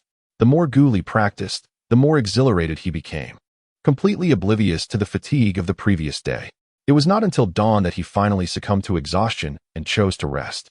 The plan to advance was evidently disrupted. Wu Bingji decided that the group should take a day to recuperate and contemplate Tang San's chaotic wind hammer technique. For him, it was merely a reference point. Continuing to refine the whip arrow technique seemed a more prudent path. To Tang San's surprise, it was not only Gu Li who showed a keen interest in the chaotic wind hammer technique. Cheng Zicheng was equally intrigued. After executing the golden Peng transformation, She soared through the air, spinning and slashing with her wings, emitting fierce cries. Remarkably, she managed to manifest a cumulative might in her strikes, albeit at the expense of the surrounding trees and stones, which bore the brunt of her relentless assaults, adorned with gashes from her golden wings. The golden-winged roc excels in flight, its wings embodying both flexibility and resilience, serving as the ultimate means of aerial navigation and formidable offense and defense. However, what she lacked were effective offensive techniques. The figure of Tang San, perpetually spinning yesterday, stirred profound emotions within her. In this ceaseless whirl, aided by her flight speed, she seemed to discover a path to the heavens. Noticing her keen insight and genuine interest, Tang San offered her guidance on the chaotic wind hammer technique. Tailored to her situation, the essence of the golden wings lies in their sharpness, distinguishing them from blunt instruments. The primary challenge in executing the chaotic wind hammer technique resides in whether her body can withstand the escalating force as it accumulates. The golden wings are essentially an extension of her arms. Any damage inflicted upon them equates to injury to her limbs. Thus, while performing the technique, it is imperative to unleash the sharpness of the golden wings while simultaneously infusing enough bloodline power into them to ensure their integrity remains intact. This necessitates a meticulous examination of the angles of attack. Sister Chang, you must always remain attuned to the state of your golden wings during an assault. Should you sense any inclination toward overexertion, you must cease immediately. Otherwise, if your wings sustain damage and you are unable to fly, you will be left vulnerable to your adversaries. Indeed, I understand, Cheng Ziqing affirmed with a nod. My golden wings will grow more resilient as my cultivation advances, and I will infuse them with as much bloodline power as possible. Although I may not be able to strike repeatedly, I can certainly manage within a limited number of attempts. Moreover, my speed in flight will enhance the rate at which the force accumulates. Additionally, I can initiate a pre-rotation to accelerate my golden wings. The velocity is directly proportional to the power of my strikes. If I spin 9 times before launching my initial attack, the resultant force will undoubtedly surpass that of senior brother Gu Li, who spins just once. Tang San gave her a thumbs up, exclaiming that this was true wisdom, applying knowledge with ingenuity. Du Bai, chuckling beside him, remarked, Cheng Ziqing, with this technique, you can no longer call it the chaotic wind hammer technique. How about I give it a name? Let us call it the golden winged cloak slash. What do you think? Cheng Ziqing shot him a sideways glance, but replied, it'll do for now. I'll practice diligently and see how it best suits my abilities. Hee. I look forward to surprising everyone when we return. Cheng Ziqing and Gu Li practiced the chaotic wind technique, while Wu Bingji continued honing his whip arrow and the compression of ice elements. Tang San engaged in meditation and cultivation of the Xiantian skill. Meanwhile, Du Bai found himself somewhat aimless, staring off into the distance. He had previously inquired of Tang San about enhancing his celestial fox transformation, but Tang San felt somewhat at a loss to assist him. In truth, Tang San had his own thoughts about the celestial fox transformation. The primary reason for Du Bai's slow advancement was likely due to the relative thinness of his celestial fox bloodline. A typical celestial fox clan member would experience continuous progress in their cultivation, yet for Du Bai, advancement seemed to have come to a standstill. Tang San had little recourse to offer. The only solutions he could think of were intense stimulation and enhancement of mental strength, both of which required suitable opportunities. That day, they chose to remain in their original location, yet Wu Bingji, Gu Li, and Cheng Ziqing felt that their gains were even greater than if they had continued their exploration. As night fell, and everyone grew weary from their daytime training, Tang San proposed to take the night watch, as he had meditated throughout the day and was at his most alert. Wu Bingji, Gu Li, and Cheng Ziqing found spots among the trees to meditate and rest, while Du Bai stayed beneath the tree with Tang San. Little Tang, what should I do? Du Bai said with a hint of melancholy. What troubles you? Tang San asked, puzzled. Du Bai replied, I am already 11, soon to be 12. When I was younger, my teachers told me that my celestial fox transformation held exceptional potential, that I possessed a first-class bloodline of the demon god transformation. Back then, I was considered our most vital protector, and even my transformation was a closely guarded secret. I hardly trained, and by the age of 8, my celestial fox transformation had already reached the 3rd tier. I was truly the darling of everyone's eyes. However, more than 3 years have passed, and I remain at the 3rd tier. After reaching that stage, it feels as though my transformation has completely plateaued, with no further progress. I have tried various methods in hopes of advancement, but to no avail. At best, I have merely developed a slight sensitivity towards the celestial fox eye. Yet, the third-tier celestial fox eye merely allows me to observe others' cultivation and sense their fortunes, but not with clarity. Gradually, I have come to feel like a burden. I genuinely wish to grow stronger and not be a liability. Although no one has ever spoken ill of me, and my teachers have always encouraged me, I increasingly feel like a worthless individual. Tang remained silent, merely absorbing his narration. The dialogue was evidently influenced by the recent enhancements in the abilities of the other three companions.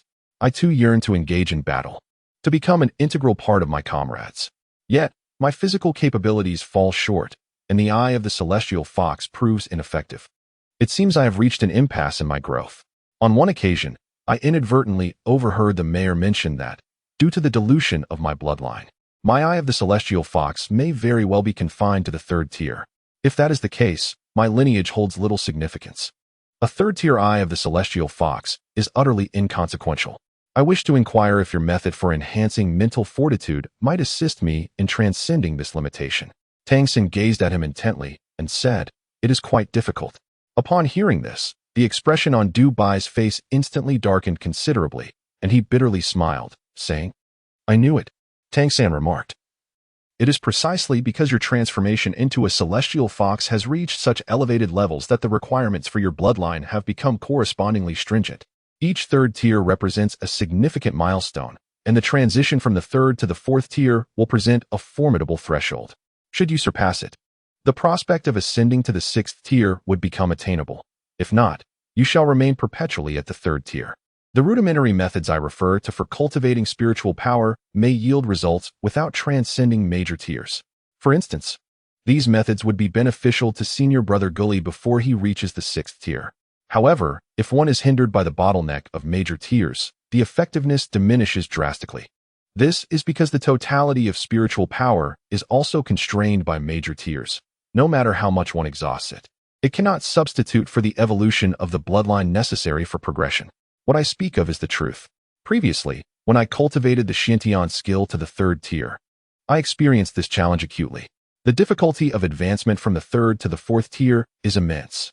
Moreover, at that time, I was also subjected to the constraints of my dimensional plane, rendering progress even more arduous. However, my previous incarnation as a divine king endowed me with extensive knowledge and, coupled with the unique devouring ability of the Xiantian skill, I ultimately achieved a successful breakthrough. Chapter 113.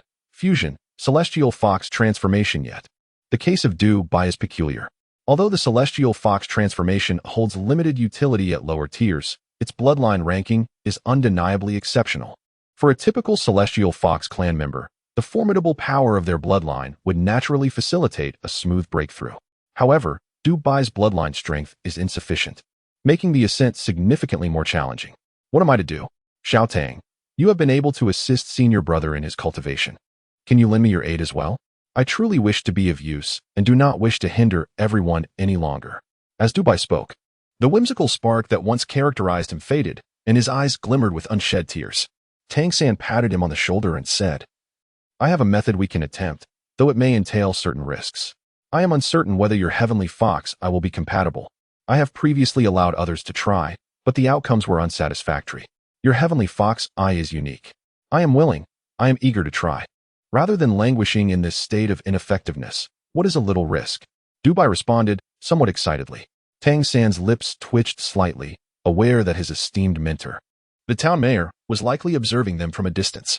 However, the mayor would refrain from getting too close so as not to interfere with their training, ensuring that their conversation remained unheard by Zhang Haoshuan. Should the mayor catch wind of Tang San's intention to allow Du Bai to undertake perilous training, he might very well contemplate his own demise. Nonetheless, Du Bai had made a valid point. If this continued, based on Tang San's observations of his circumstances, it was highly probable that he would never transcend the third tier in his lifetime. Tang San took a deep breath and said, "Let us give it a try. Your current dilemma lies in the inability to transcend your existing limitations. As for the bloodline, I am at a loss, unless we resort to a powerful stimulus, which may yield a minuscule possibility. Alternatively, if you could immerse yourself in the blood of the Tianhu clan, that would be nearly impossible. Therefore, we must approach this from a different angle, focusing on the enhancement of mental strength. I possess a method that solely cultivates mental power. Aside from myself, no other individual capable of the demon god transformation has succeeded in this endeavor. Their attempts have yielded unsatisfactory results. However, given your inherent ocular abilities, there may be a chance for you. If we can forcibly elevate your mental strength to the corresponding third tier or above through my method, it might catalyze a breakthrough in your Tianhu Eye. The Tianhu Eye is the eye of fortune, yet it is also influenced by mental power. By leveraging mental strength to propel it, there exists a possibility of success. All right, I will learn from you, Du Bai resolutely replied. In recent days, he had witnessed, under Tang San's guidance, the successful slaying of numerous demon beasts, each participant reaping rewards and enhancing their abilities. How could he not feel envious? After all, he was merely an 11-year-old boy. He yearned for strength, desired to be of use, and longed for recognition. Thus, Tang San's words were akin to a lifeline, compelling him to give it a try. Then you should go rest for now, Tang San instructed. Huh, aren't we going to practice now? Du Bai inquired eagerly. Tang San said, now is not the time for training.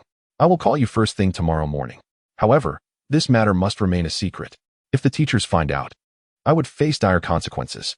Nevertheless, I am more than 80% confident that even if it does not succeed, it should not have a significant impact on you. All right, you can rest assured. I will certainly keep it confidential.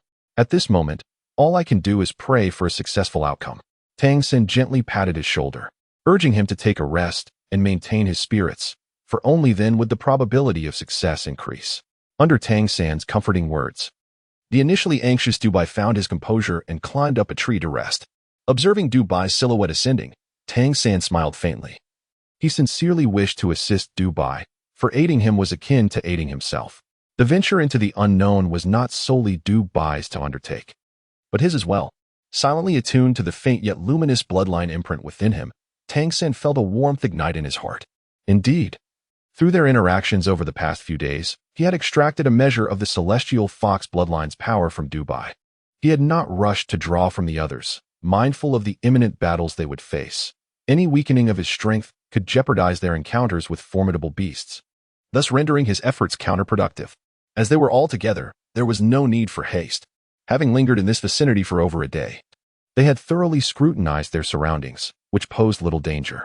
Tang San resolved to guard the night, while simultaneously attempting to integrate Du Bai's celestial fox eye imprint into his own lynxy hard eye. This endeavor was undoubtedly significant, for should he succeed in this transformation, particularly in a beneficial direction, his lynxy hard eye would undoubtedly ascend to an entirely new echelon, endowed with even greater powers. Focusing inward and adjusting his state, Tang San waited until he felt his vitality reach its zenith. Gradually, he began to guide the imprint belonging to the celestial fox eye towards the imprint of his lynxy hard eye. As the two approached each other, he distinctly sensed a warmth emanating from his eyes. This was the imprint's response within his bloodline. His lynxy hard eye possessed a fourth-tier strength, whereas the celestial fox eye absorbed from Du Bai was approximately a second-tier imprint.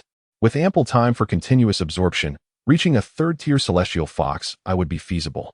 However, Tang San was apprehensive that a higher intensity of the celestial fox eye would complicate their fusion. Thus, he opted to commence the integration at the second-tier level. As the two disparate imprints drew nearer, Tang San couldn't help but feel a surge of tension. The success of this endeavor hinged upon this very moment.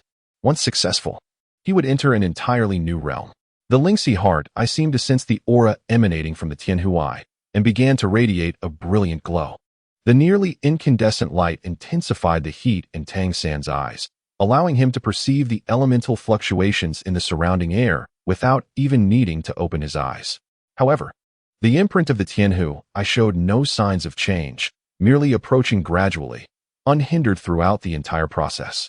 In the next moment, a shocking scene unfolded before Tang San. Without any forewarning, the imprint of his lynxy hard eye suddenly erupted. The once unified orb of white light exploded instantaneously, dispersing its brilliance outward. Tang San's body trembled as an intense sting surged through his eyes. His connection to the external elements vanished in an instant. An alarming thought crossed his mind. It was ruined. Yet, it was too late to salvage the situation. He was on the verge of losing the lynxy hard eye, which filled him with a profound sense of loss. The abilities of the lynxy hard eye were remarkable, greatly enhancing his vision, mental acuity, and observational skills. as well as his capacity to detect flaws and control techniques. He felt a deep reluctance to part with it. Nevertheless, having lived 3 lifetimes, Tang San possessed an unwavering mindset. He did not allow this sudden change to disrupt his composure, continuing to channel the Xiantian skill with calm determination and focusing inward. Then, he witnessed a peculiar sight.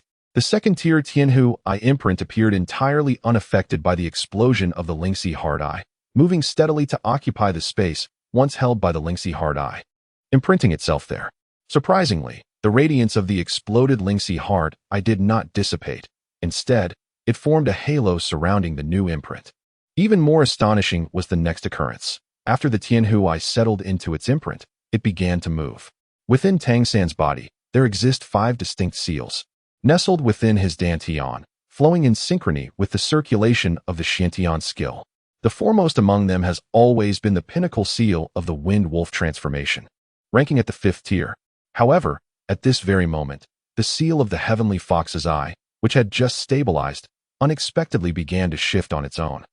Unwavering and unceremonious, it asserted itself against the consensus and boldly moved to the forefront. This sudden motion caused a tumultuous disruption in Tang San's Xiantian skill, leading to violent fluctuations.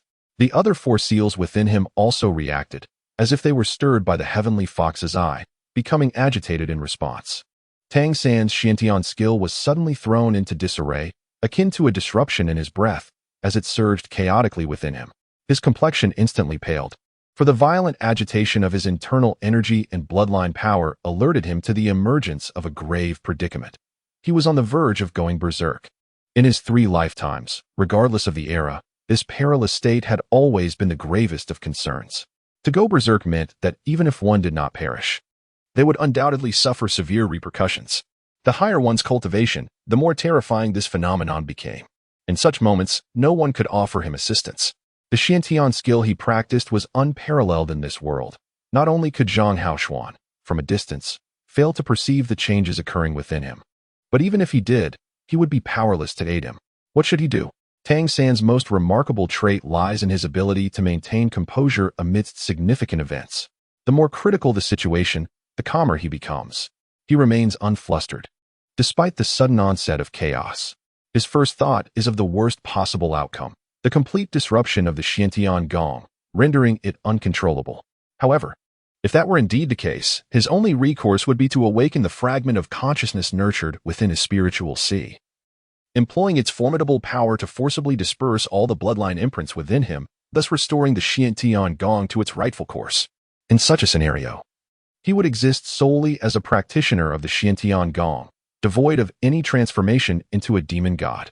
While this represents the worst outcome, it remains within the realm of acceptance, merely requiring an explanation for the disappearance of his Wind Wolf transformation. Yet, this is evidently not the most favorable course of action. That fragment of consciousness is exceedingly precious to Tang San, and preserving it is of utmost importance.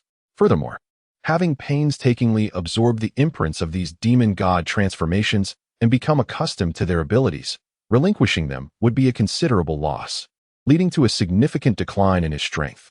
What, then, should he do?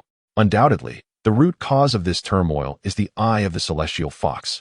Its integration has inadvertently drawn upon the other demon god imprints, resulting in these complications. The agony brought on by this turmoil intensifies, and although Tang San's meridians are quite resilient, he is still only 9 years old, and should this pressure continue, he risks bodily rupture. In this critical moment, he must make a choice. In an instant, he is resolved to concentrate his mental energy, directing his focus toward his dantian. At this juncture, the Eye of the Celestial Fox occupies the foremost position, while the other demon god imprints oscillate violently, each displaying a defiant stance against the others. Tang San exerted his mental prowess to forcibly guide and rearrange them. The Eye of the Celestial Fox remained unchanged in the first position. In the second position, he substituted it with the time transformation, now elevated to the 3rd tier of cultivation. Following that was the Golden Rock transformation, which had also ascended to the 3rd tier. Next came the Wind Wolf transformation, a pinnacle at the 5th tier, firmly imprinted. Finally, there was the 4th tier Flash Leopard transformation. He completed the reordering of the 5 imprints in the shortest possible time and exerted control to stabilize them in their newly arranged positions, preventing any movement. Only when they remained steady, ceasing their tumult, Could the mystic heaven art return to tranquility? Tang San's decisive action stems from his astute judgment regarding the significance of these bloodline imprints. The forcible positioning of the Tianhu transformation at the forefront unequivocally signifies the paramount principle of hierarchy among the bloodlines. The bloodline imprint of the Tianhu's eye undoubtedly looks down upon others, hence its unwillingness to accept a subordinate position, leading to such a transformation. Furthermore, the fluctuations in the other imprints, such as the time imprint and the golden Peng imprint, are influenced by this very dynamic. Although the Wind Wolf imprint boasts a pinnacle level of 5 stages, its fluctuations are rather subtle, marked by a reluctant compliance. Thus, Tang San's reordering is predicated upon the hierarchy of bloodlines, placing those of a higher caliber in precedence. Indeed, when he exerted his utmost effort to stabilize the 5 imprints, aside from the Wind Wolf imprint exhibiting some residual unrest, seemingly dissatisfied, the other 4 quickly found equilibrium. With the stabilization of the 3 major imprints, the Tianhu transformation, the time transformation, and the golden Peng transformation, the entire Dantian naturally followed suit in achieving stability. The tumultuous impact of the Xiantian skill swiftly diminished, and the accompanying anguish receded like the ebbing tide. Tang San realized that his choice was indeed correct, and he let out a profound sigh of relief. At last, his 3 lifetimes had not been in vain. Had it been someone else, they would likely have encountered considerable trouble. Naturally, there was no one else who would face a situation quite like his. At that moment, a circle of white halos gradually converged inward, merging towards the celestial fox transformation, which seemed somewhat disdainful of their blending. As the white halos approached the central, luminous white core, they did not fully integrate. Instead, they spiraled around it like ribbons of light, maintaining a certain distance from the only 2-tiered, radiant white glow of the celestial fox transformation, creating a stable, cyclical pattern. Is this truly feasible? No matter how experienced Tang San was, he had never encountered a situation quite like this. The 2 entities had not completely merged, yet they maintained a delicate equilibrium. What could this signify? The eye of the celestial fox did not entirely reject the heart of Lingxi, yet it looked down upon it to some extent. Both sides maintained a subtle balance. The heart of Lingxi yearned for internal fusion, a desire Tang San could distinctly perceive. It seemed to be an instinct belonging to the realm of energy. To put it simply, the eye of the celestial fox resembled an unparalleled beauty, while the heart of Lingxi acted as her devoted admirer. Although the exquisite beauty did not regard this admirer highly, she found him somewhat intriguing, allowing him to remain as a backup, albeit reluctantly. Was that the sentiment? Indeed, that was precisely it. As the relationship between the heart of Lingxi and the eye of the celestial fox began to stabilize, the other 4 seals swiftly followed suit. At last, Tang San's Dantian was no longer in chaos. The energy of his Xiantian skill quickly returned to its rightful place and began to circulate within him. The greatest crisis was thus averted in that fleeting moment. Yet, just then, an unexpected tremor coursed through Tang San's entire being. He felt as though his sea of consciousness had erupted, as a brilliant white light suddenly burst forth from the recently stabilized seal of the eye of the celestial fox. This light did not radiate outward from his body. Rather, it illuminated his sea of consciousness directly. The aura of the eye of the celestial fox carried a hint of arrogance, rampaging through his spiritual realm, voraciously absorbing his mental energy and condensing within the sea of consciousness, as if bent on claiming dominion over it. Meanwhile, the seal of the celestial fox in his Dantian remained intact, showing no signs of vanishing. What could this mean? Could it be a communication between the Dantian and the sea of consciousness, an attempt to dominate his own body? Without the capacity for sentience, this would be impossible. Yet, Tang San could distinctly feel that once the energy of the eye of the celestial fox entered his sea of consciousness, it not only consumed his mental energy, but also repelled all other energies within him. Apart from the heart of Lingxi, which served as a backup, the other 4 seals experienced a palpable sense of rejection, despite the eye of the celestial fox being merely of the 2nd tier, exhibiting a haughty disdain for all else, even pushing away his Xiantian skill. You've become too arrogant, Tang San thought, bewildered. How can you be so proud? You've just arrived and already seek to take the lead, attempting to usurp everything? Chapter 115, The Final Fusion. He understood fully that should the eye of the celestial fox seize control of his sea of consciousness, the outcome would be dire. The nature of the reading was the best testament to this. The eye of the celestial fox possessed an extraordinarily high level and an inherent pride. It naturally rejected anything of a lower tier. However, if it succeeded in its rejection, the consequence for Tang Sen would be akin to becoming another reading, incapable of wielding any ability beyond the eye of the celestial fox, potentially rendering him powerless. For being arrogant, one must face the consequences. Having resolved the risk of internal chaos, Tang San had regained mastery over his own body. Confronted by the antics of the eye of the celestial fox, he felt no sense of urgency. Instead, he opened the depths of his spiritual ocean, allowing it to frolic within, absorbing his mental energy. This process of absorption marked the true fusion of the eye of the celestial fox with his being. This entity was unlike any imprint he had previously absorbed. The merging of time brought significant changes to Tang San. Yet that earlier fusion merely allowed him to perceive the temporal shifts of this world, gaining recognition from this dimension and establishing a connection with it. In contrast, the fusion with the eye of the celestial fox transcended a mere imprint or ability. It represented the integration of fortune, unlocking a new echelon of destiny for him. In a certain sense, the capabilities of the eye of the celestial fox were intricately linked to the dominion of this realm. It even possessed the potential to wield a measure of the realm's authority. This is precisely why the eye of the celestial fox is held in such high esteem, emerging as a pivotal reason for its status as an elite bloodline. Upon sensing the transformation of the eye of the celestial fox, the great fox demon emperor had already formed an assessment in its heart. It was highly probable that the great fox demon emperor was a terrestrial manifestation of the realm's sovereign, or perhaps a harbinger of its will. It itself required no combat prowess. The ability to harness the power of the realm's master and manipulate the dimensions placed it atop the pinnacle of this world. During the fusion process, Tang San distinctly felt the nature of his communication with the external world shift. His life level seemed to be transcending, subtly fostering a diminutive recognition of everything beyond himself. It appeared that the life levels surrounding him were diminishing, while his own ascended continuously. The luminous white radiance bestowed by the eye of the celestial fox grew increasingly resplendent within his spiritual realm. This represented a metamorphosis of the spirit, arguably more significant than any transformation of the body. Gradually, the vast majority of his mental energy was consumed by the eye of the celestial fox, propelling it from the second tier directly to the third. There was no need for Tang San to absorb the bloodline energy from Dubai. The eye of the celestial fox evolved autonomously.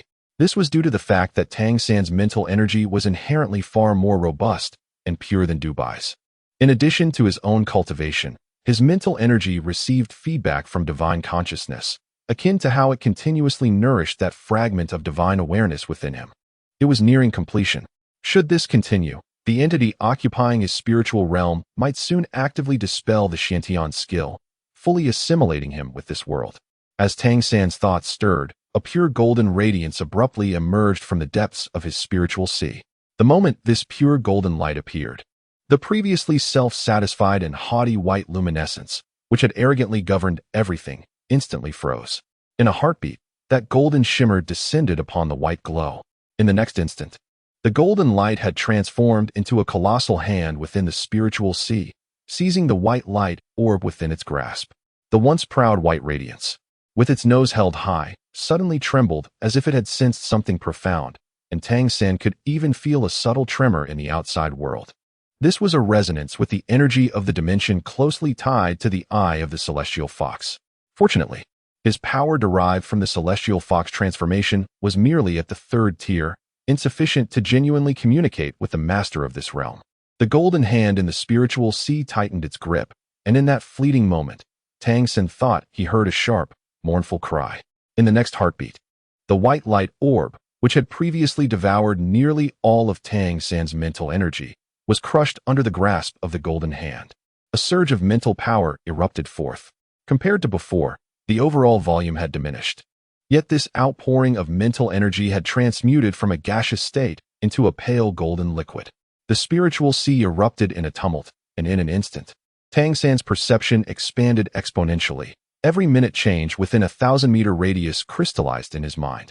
Within his dantian, the white imprint symbolizing the celestial fox transformation suddenly wilted, allowing the previously subdued spirit to burst forth with renewed brilliance. The energy of the Lingxi heart eye swiftly converged inward, and the luminous band finally adhered to the white core, leading to a rapid fusion of the two. Although the white hue remained predominant, a faint layer of gold gradually emerged within it, establishing a tenuous connection with the spiritual sea.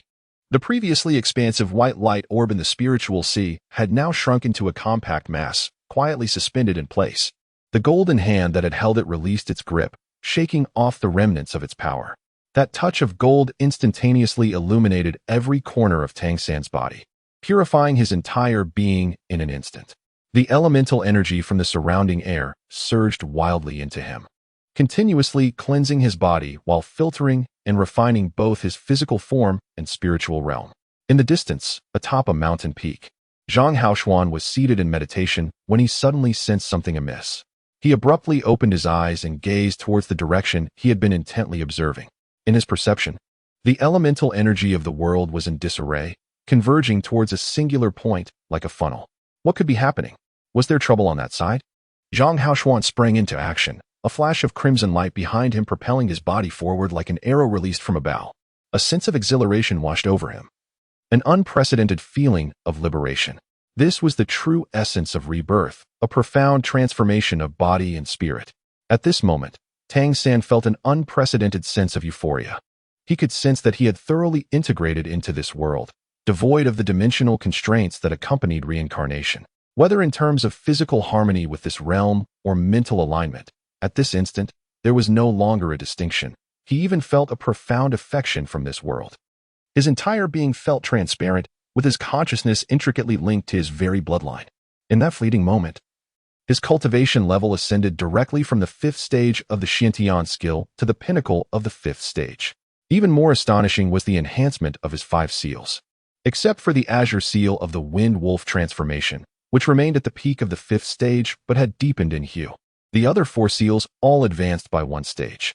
The seal of the Heavenly Fox transformation, which had fallen to the 2nd stage after being squeezed by that golden hand, had now regained its 3rd stage. The Flash Leopard transformation had ascended to the 5th stage, while the Time transformation had reached the 4th stage, matching the level of his homeland. The Golden Pung transformation also elevated to the 4th stage. The Spirit Eye and the Eye of the Heavenly Fox seamlessly merged, signifying a comprehensive enhancement of his entire being. Yet, the most significant advancement was in Tang San's mental power. His sea of consciousness had transformed from a gaseous state to a liquid state. This liquefied mental energy existed on an entirely different level, making his mental strength more substantial and altering his training experience. He was now able to form a grand cycle, and the residual gaseous mental energy was gradually being converted into liquid form, given the same dimensions of the sea of consciousness. The total amount of liquefied mental energy that could be stored far exceeded that of the gaseous state, providing him with greater potential for advancement. Even if the sea of consciousness did not expand, his mental strength could continue to improve significantly.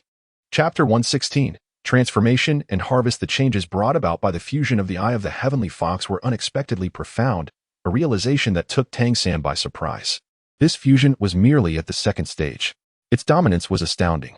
Even for Tang San himself, he had never anticipated such an outcome.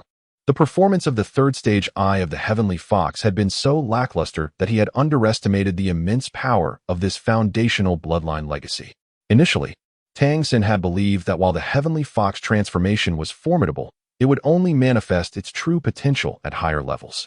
However, he discovered that a mere advantage of 1 tier could yield such significant transformations. Had it not been for his hidden cards, he might have forcibly fused the Eye of the Heavenly Fox, only to become another reader.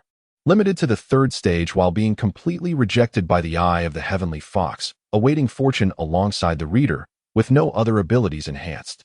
The golden hand that skillfully molded the energy of the Heavenly Fox transformation played an exceptionally crucial role, allowing the Heavenly Fox transformation to recognize who its true master was, none other than the fragment of consciousness that Tang San had carried over from his previous life. The intricacies of using this fragment of consciousness were boundless. However, Tang San had always hesitated to utilize it, fearing the depletion of this vital connection. Should that fragment be exhausted, he would lose the last tether to his original world. It would also signify the loss of the most crucial self-preservation power. However, the situation is markedly different in the ocean of spirit.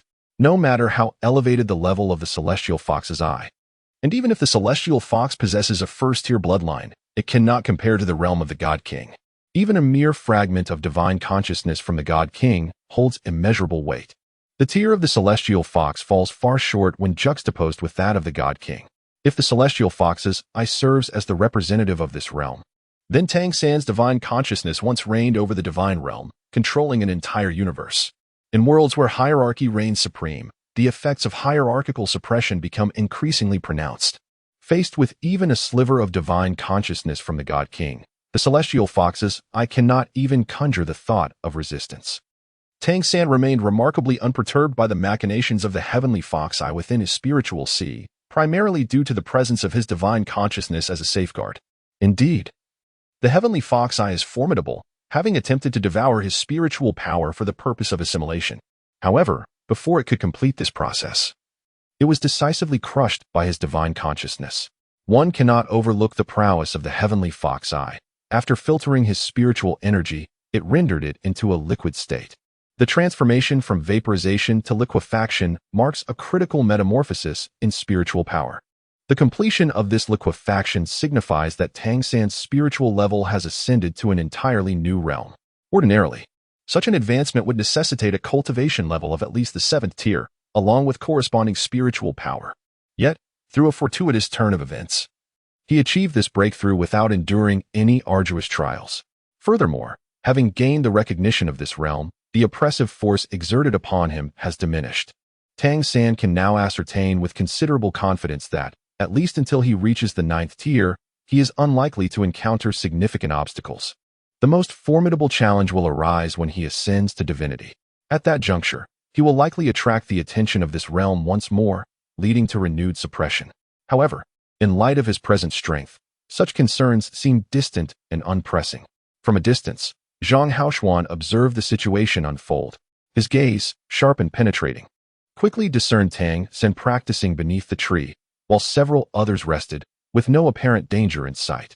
What could this mean? No threat detected? Yet, the recent intense surge of elemental energy had emanated from this very location. Could it be that one among them had experienced a remarkable evolution in strength?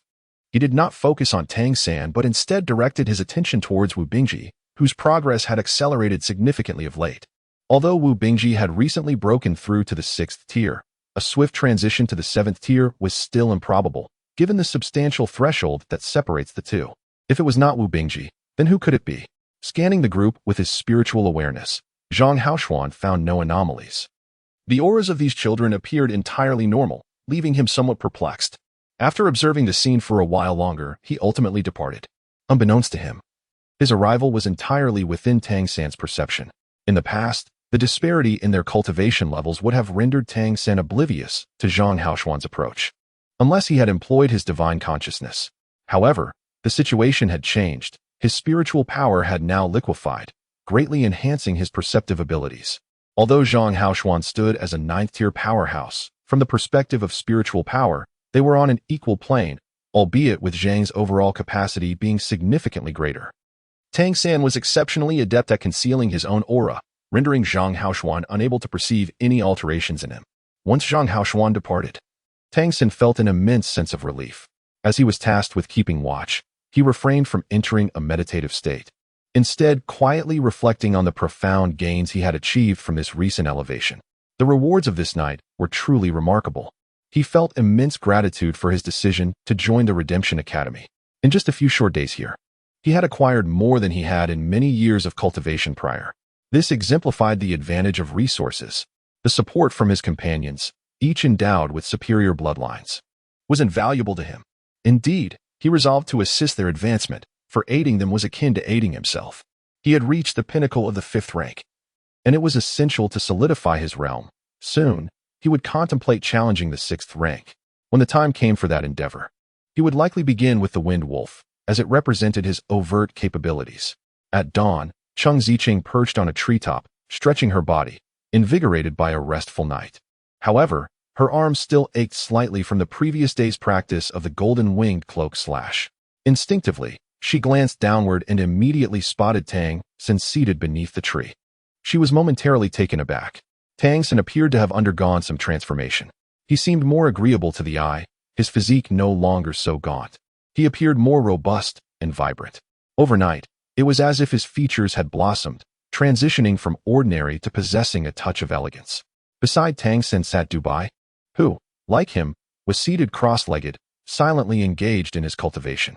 At this moment, the sky had brightened considerably, and the sun was gradually rising in the distance. Wu Bingji and Gu Li also awakened from their meditations.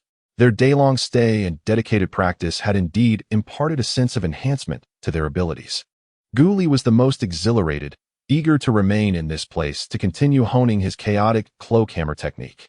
Under the tree, Tang Sen sensed the awakening of the three and subsequently opened his eyes. He then gently nudged Dubai beside him and whispered, "How do you feel?" Dubai blinked, initially appearing somewhat bewildered, but quickly regained his composure. With a contemplative expression, he replied, "I feel something. My eyes feel warm and quite comfortable. Other sensations are yet to become apparent. It seems you are not experiencing any significant rejection, at least not for now. So, continue your cultivation. This method requires time to accumulate results. Only through such accumulation will you reap the rewards." That morning, before the others had awakened, Dubai had already descended from the tree, his mind lingering on Tang Sen's promise of guidance. As the morning dawned with a purplish aura rising from the east, Tang Sen imparted the cultivation method of the purple extreme demon eye to him, while Dubai followed suit in his practice. Due to a significant enhancement in his mental prowess, Tang Sen's purple extreme magic eye also underwent a remarkable improvement, resulting in particularly fruitful training today.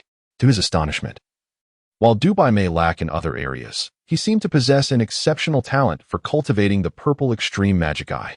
On his very first attempt at training today, Tang Sen could already perceive a transformation akin to purple energy entering his gaze, an experience he had not encountered previously with the Wang brothers or Ling Mu Shui.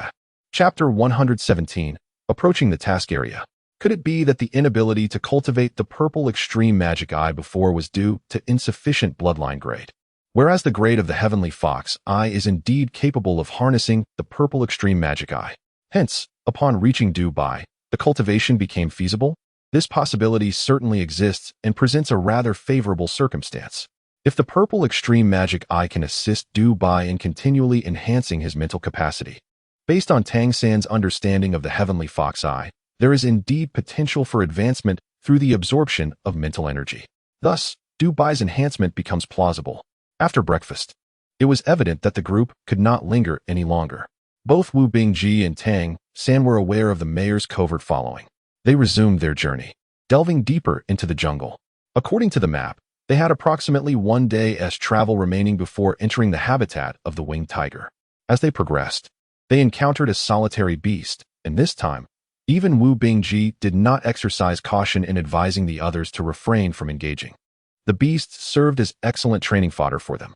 Even Cheng Zicheng joined in, not merely scouting, but employing his nascent, yet somewhat awkward golden wing cloak slash in tandem with the group's assault.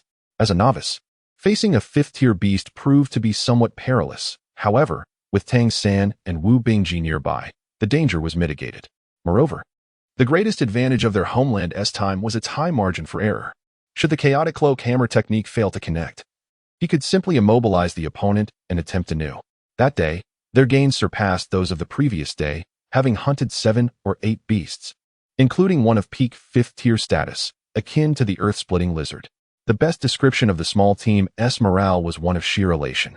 This outing had resulted in an increase in strength, enhanced combat experience, and the acquisition of numerous beasts, truly a bountiful endeavor. Little Tang, next time we embark on a mission, be sure to call me. I'm always at your service, ready to follow your lead. With spirits buoyed, the atmosphere grew significantly more vibrant. The mere thought of mastering the chaotic cloak hammer technique and subsequently defeating Zhang Zabin filled him with a sense of brightness. Tang Sen smiled and remarked, "Indeed, such practical training is immensely beneficial for enhancing everyone's strength. After this rigorous exercise, we shall return to cultivate for a while before venturing out again. This cycle will greatly contribute to our improvement."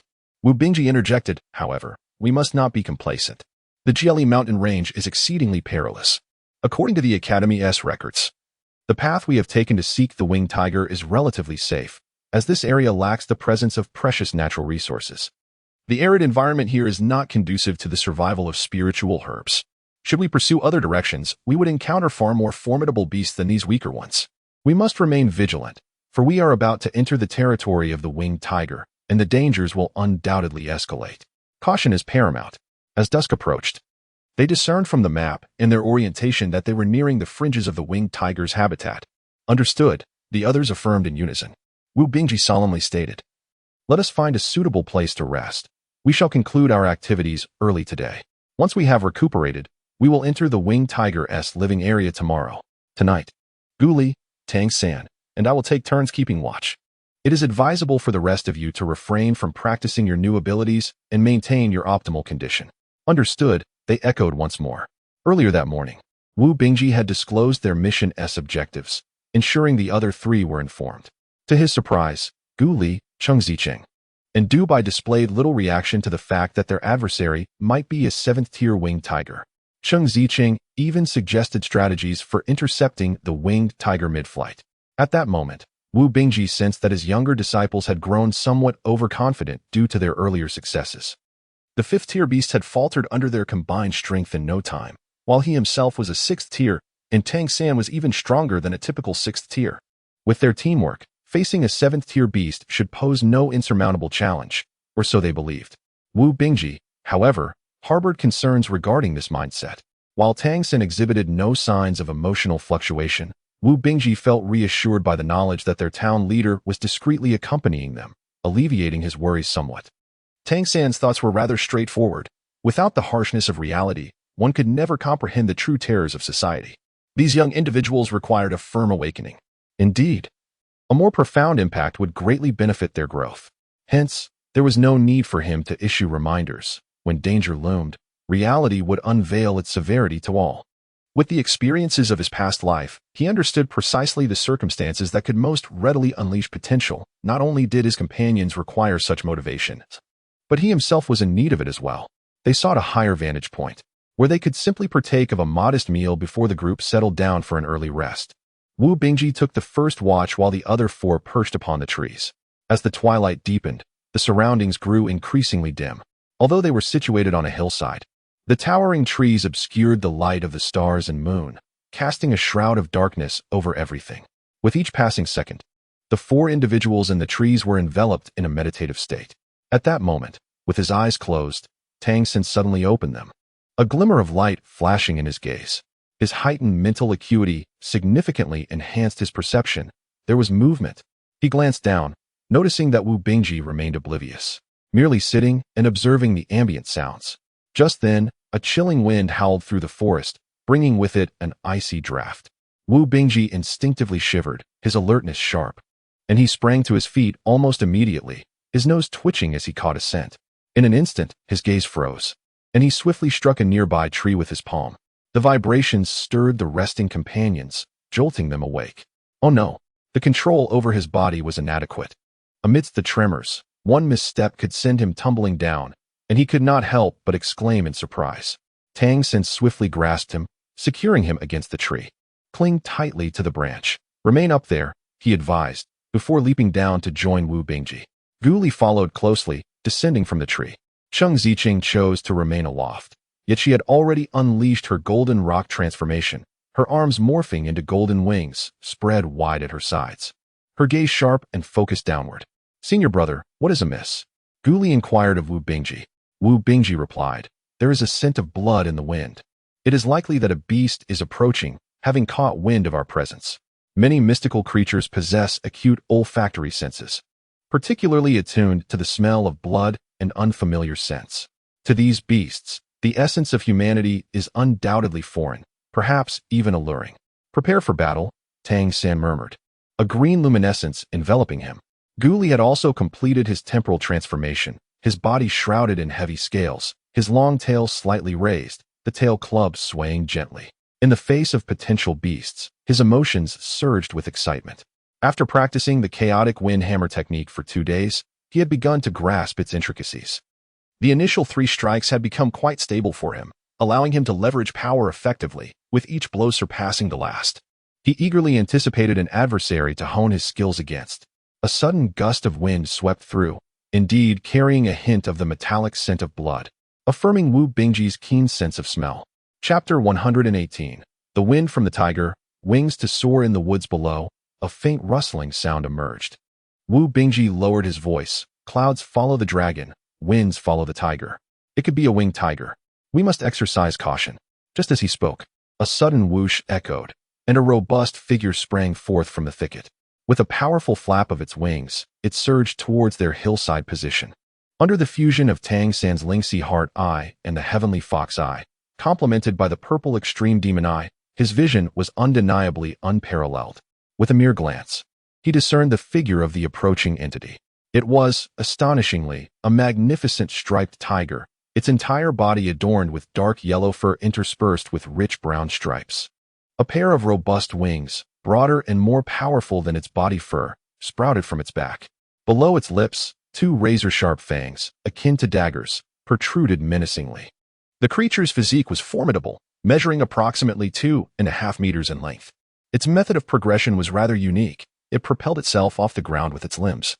Leaping into the air, and with a powerful flap of its wings, it achieved a second burst of acceleration.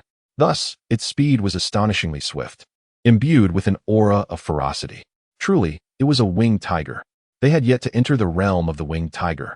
Yet they encountered it at the very periphery. Tang Sen observed the scene, and in the next moment, Wu Bingji and Guli also discerned the situation clearly. However, neither of them displayed any signs of panic. Instead, their faces illuminated with delight. The reason was quite simple. This was not an adult winged tiger, but rather a juvenile one. An adult winged tiger typically exceeds 4 meters in length and possesses a significantly larger physique, along with a distinctly different aura. The creature before them, judging by its size, had evidently not yet reached maturity. Such a winged tiger would undoubtedly possess strength below level 7, likely around levels 5 to 6, making it entirely manageable for their small team. With a swift motion of his hands, Wu Bingji conjured a deepening blue hue in his palms, shaping it into an ice spike. After several days of experimentation, he discovered that by rubbing his hands together, the ice elements could be evenly infused, allowing for rapid compression of the ice spike, thus enhancing its potency. Guli let out a low cry and stepped forward, a faint yellow glow flickering in his eyes. Just as he was about to pounce on the winged tiger on the hillside, the creature's body froze momentarily in midair. The most terrifying aspect of the ability to freeze time was not merely the momentary stasis, but its power to interrupt. It disrupted the flow of one's actions and attacks. As the winged tiger, which had been charging with fierce momentum, found itself momentarily immobilized, it naturally lost its balance and crashed towards the hillside. Guli spun his body, swinging his large tail with force, delivering a devastating blow to the tiger's head with the first strike of his chaotic hammer technique.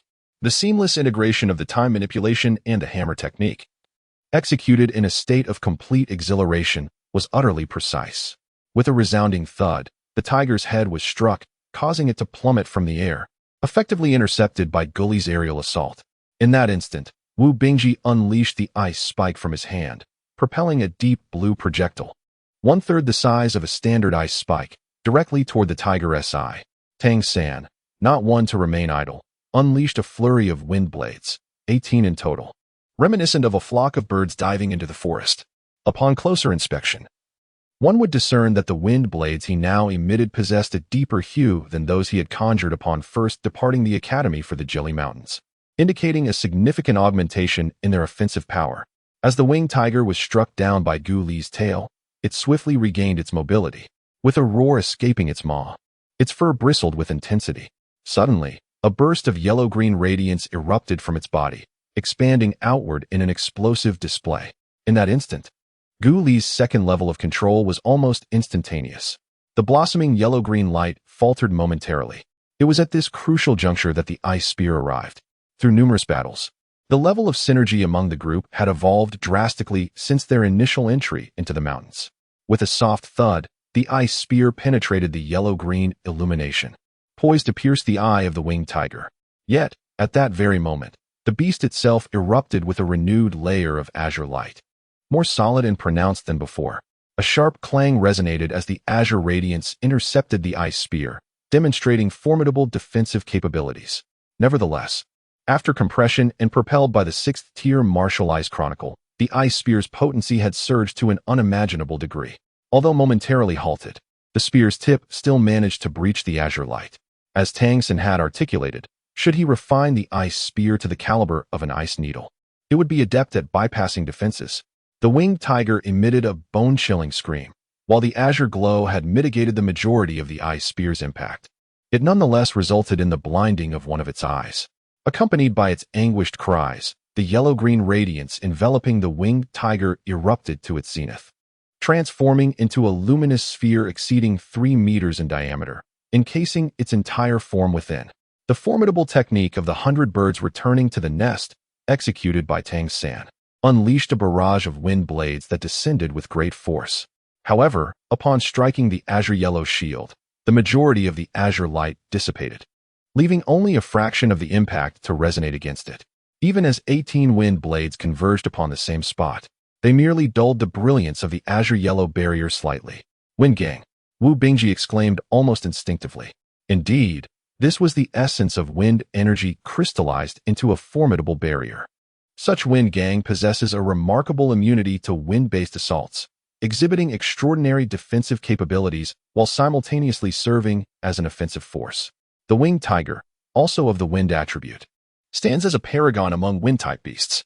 Consequently, Tang San's wind blades had little effect on it. The intense agony swiftly propelled the young winged tiger into a frenzied state. In an instant, the dimmed azure-yellow shield erupted. Countless wind blades and arrows detonated, launching a relentless assault upon them. Is this a fifth-tier beast? A thought flickered through Gu Li's mind. Was a fifth-tier beast truly this formidable? No, it's a sixth tier. This was Tang San's assessment. At that moment, the winged tiger's form had transformed entirely to a striking azure-yellow hue, exuding an almost translucent quality. A being of wind element. In an instant, Tang San reached a profound realization.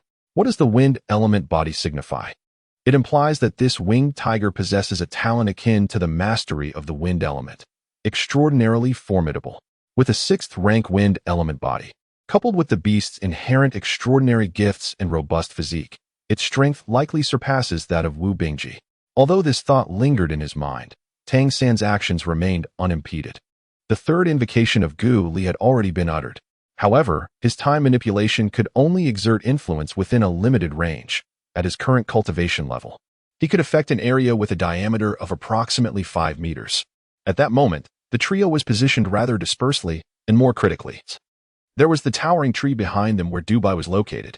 Thus, when Gu Li's invocation resonated, its primary purpose was to shield himself in the direction of Dubai and Cheng Zicheng near the tree. Tang San and Wu Bingji had no choice but to rely solely on their own abilities.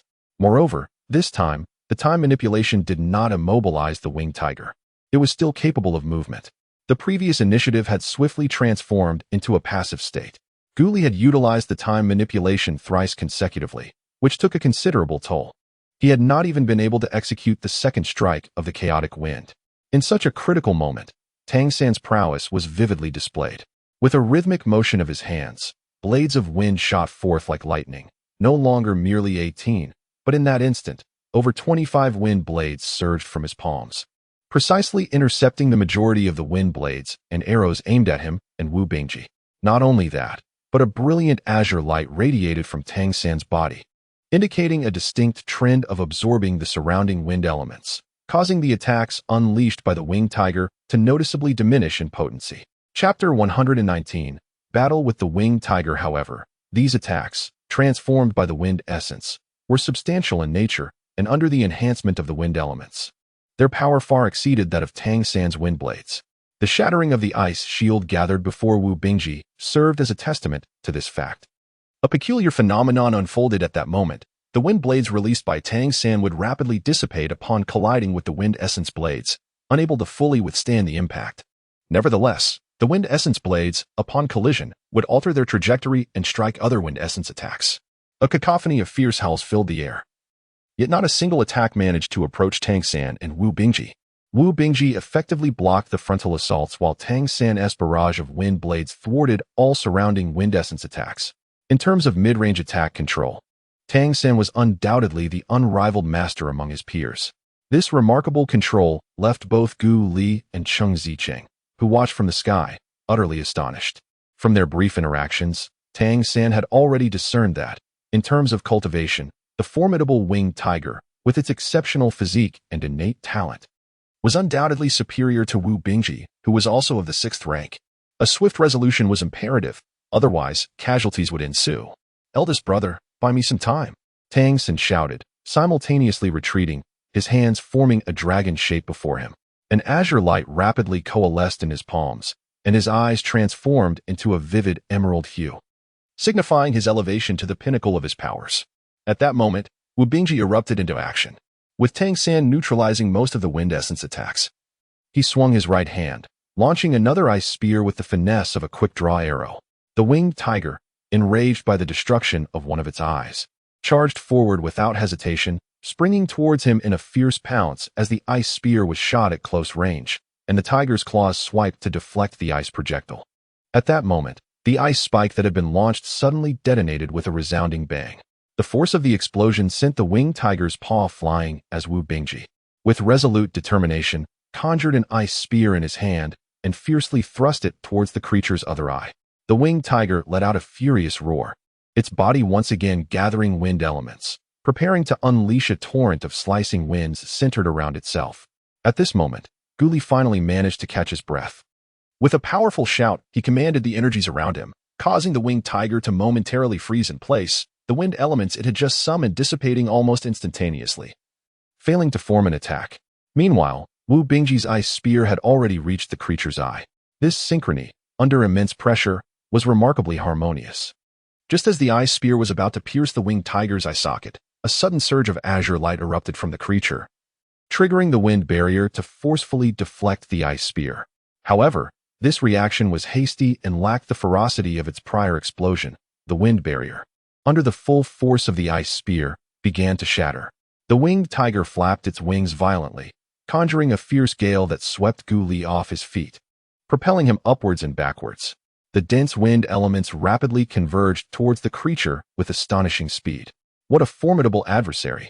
Wu Bingji felt a deep shock. Despite being at the same sixth tier, this juvenile winged tiger, not yet an adult, surpassed him in both elemental control and physical strength. This exemplified the innate gifts of demonic beasts, or perhaps, the inherent advantages of the demon race. Yet, he could not afford to retreat. Behind him stood his junior disciples, and he had to buy time for Tang San. He harbored a blind trust in Tang San, believing that if he could withstand the winged tiger's onslaught, Tang San would undoubtedly achieve the final kill.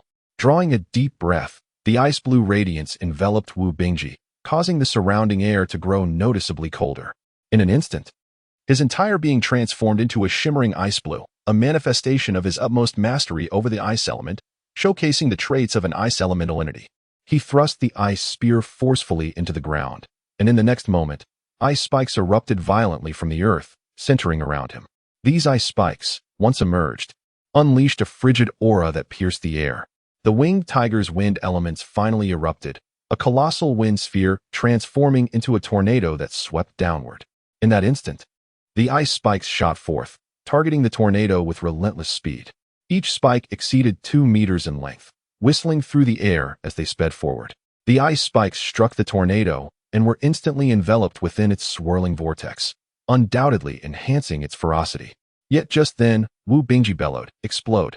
Accompanied by a series of thunderous detonations, chunks of ice crystals within the tornado shattered explosively, disrupting the gathering of wind elements. The sky erupted into a thick mist of ice, and while the tornado continued to howl, its advancing power had dissipated into the air. Wu Bingji's face flushed with exertion. At that moment, he had reached the pinnacle of his ice elemental abilities throughout his life. This is the explosive ice technique that Tang San had once instructed him on, where the formidable power of the hard ice during its detonation, along with the assault of the shattered ice shards, serves as highly effective means of attack. In a moment of experimentation, he astonishingly managed to withstand the tornado unleashed by the winged tiger. At that instant, a burst of orange-yellow light, accompanied by a piercing shriek, descended from the heavens, striking directly upon the winged tiger, which had just finished unleashing its tornado and was briefly in a state of recuperation. With a resounding thud, the orange-yellow figure was rebounded skyward, yet the winged tiger was also sent crashing down to the ground, a new crack appearing upon its head. The assailant was none other than Qing Zicheng. From the onset of the battle, she had been seeking an opportunity. Undoubtedly, the winged tiger's strength far surpassed hers, leaving her with no chance in a direct confrontation. However, the recently acquired golden wing cloak slash instilled in her a sense of eagerness to strike. Qing Zicheng was astute. Thus, she bided her time, knowing that the moment of greatest collision between the two adversaries would present her with the best opportunity. During such moments, the winged tiger's cultivation would significantly wane, and its focus would similarly diminish. Cheng Ziqing chose to direct her strike towards the side where the beast's vision was obscured, executing a rapid roll midair while unfurling her golden wings, unleashing a ninefold golden wing cloak slash. Cheng Ziqing's approach differed from that of her homeland. Although the golden wings were resilient, they could not match the heft of a tail hammer. Thus, she was unable to repeatedly leverage her spins to amplify her attack strength. At least, with her current level of endurance, that was beyond her reach. Nevertheless, Cheng Ziqing had her own strategies. Even though her physique lacked the same tenacity, she was unrivaled in speed among the students of the Redemption Academy. After numerous attempts, she concluded that resolving her challenges through velocity was a commendable choice. Completing 9 continuous spins allowed her to maintain stability without succumbing to dizziness, while maximizing her speed. Consequently, her initial strike of the Golden Wing Cloak Slash was executed during these 9 rotations, delivering a formidable impact and cutting force, even exceeding the cumulative power of 5 strikes from her homeland. However, given Cheng Ziqing's current physical strength and cultivation level, she could only unleash a single slash. The second was unattainable, the primary reason being that after the first strike, her golden wings were left numb from the impact, requiring time to recover before she could leverage another spin for a subsequent attack. Thus, she was left with this singular, charged blow. Yet, with this sudden strike, she managed to bring down the 6th-ranked winged tiger from the skies, leaving it wounded, a feat that her own 4 ranks could indeed be proud of. As the winged tiger crashed to the ground, the excruciating pain in its forehead ignited a fury within it, prompting another thunderous roar directed at the heavens. At that moment, a shadowy figure silently approached, a presence that seemed to oscillate between the realms of illusion and reality, blending softly with the dark hues of green and night. Unless one looked closely, its existence would remain unnoticed. Chapter 120, Slaying the Young, the Elders Arrive. The ethereal shadow glided almost imperceptibly closer, and by the time the winged tiger detected it, it was already within striking distance. The fur along the tiger's back bristled instinctively, as the imminent threat triggered a surge of latent power within it. A gust of azure wind erupted forth as it prepared to mount a defense, determined to withstand at least a portion of the impending onslaught. However, in that very moment of unleashing its wind barrier, the winged tiger was taken aback to discover that the elemental winds surrounding it had vanished. Yes, they had completely dissipated in an instant. Though the winds within a 5-meter radius of its body had temporarily disappeared, a denser concentration of wind elements was not far away. Yet, distant waters could not quench immediate thirst. Not far off, Tang San's eyes sparkled with a fleeting glimmer of white light, a radiance that flared momentarily before fading. In the next instant, that shadowy figure, resembling a wraith in its dark green hue, had already penetrated the uninjured eye of the winged tiger. The tiger's roar abruptly caught in its throat, a sudden cessation, replaced only by a series of strangled gasps. Its robust form fell heavily to the ground, torrents of blood gushing from its 7 orifices. The shadow that had invaded its eye utterly pulverized its brain, resulting in an instantaneous demise, dead beyond revival. On Wu Bingji's side, a formidable ice wall had coalesced, and through the translucent barrier, he witnessed the winged tiger collapse in defeat, momentarily bewildered by the unfolding events. In the air, Cheng Ziqing, though managing to steady herself, remained dazed from the collision, struggling to comprehend the situation. At that moment, Guli had just stabilized herself after being buffeted by the fierce winds. The battle was over. Victory! Tang San's voice reverberated, pulling everyone from their astonishment. When they turned back to look at him, their gazes transformed, filled with a newfound respect. How had he accomplished this? This question echoed in the minds of all present. Tang San stated, I concentrated my energy to deliver a compressed blade of wind, which penetrated its eye, likely shattering its brain. It had expended considerable energy in its earlier clash with my elder brother, rendering it unable to evade or mount an effective defense. In truth, evasion was impossible. What I conjured was not merely a blade of wind, but rather a needle of wind, a feat far more challenging than the ice blade. Thus, my mental fortitude required time to achieve such a manifestation. Had it not been for the recent qualitative leap in my mental prowess, executing such control would have been nearly unfeasible. When the wind needle took shape, I felt a surge of trepidation. The forceful projection of the wind needle, guided by my mental energy, was nothing short of impeccably precise. Simultaneously, I endeavored to harness my mental control for the first time. After merging with the eye of the celestial fox, I rechristened my foremost white imprint as the Spirit Insight Heavenly Eye, unlike the previous Spirit Insight Hard Eye, which merely allowed for a clear perception of the various elements in the air. The evolved Spirit Insight Heavenly Eye enabled me to manipulate these disowned elements within a certain range. This applied to all elements alike.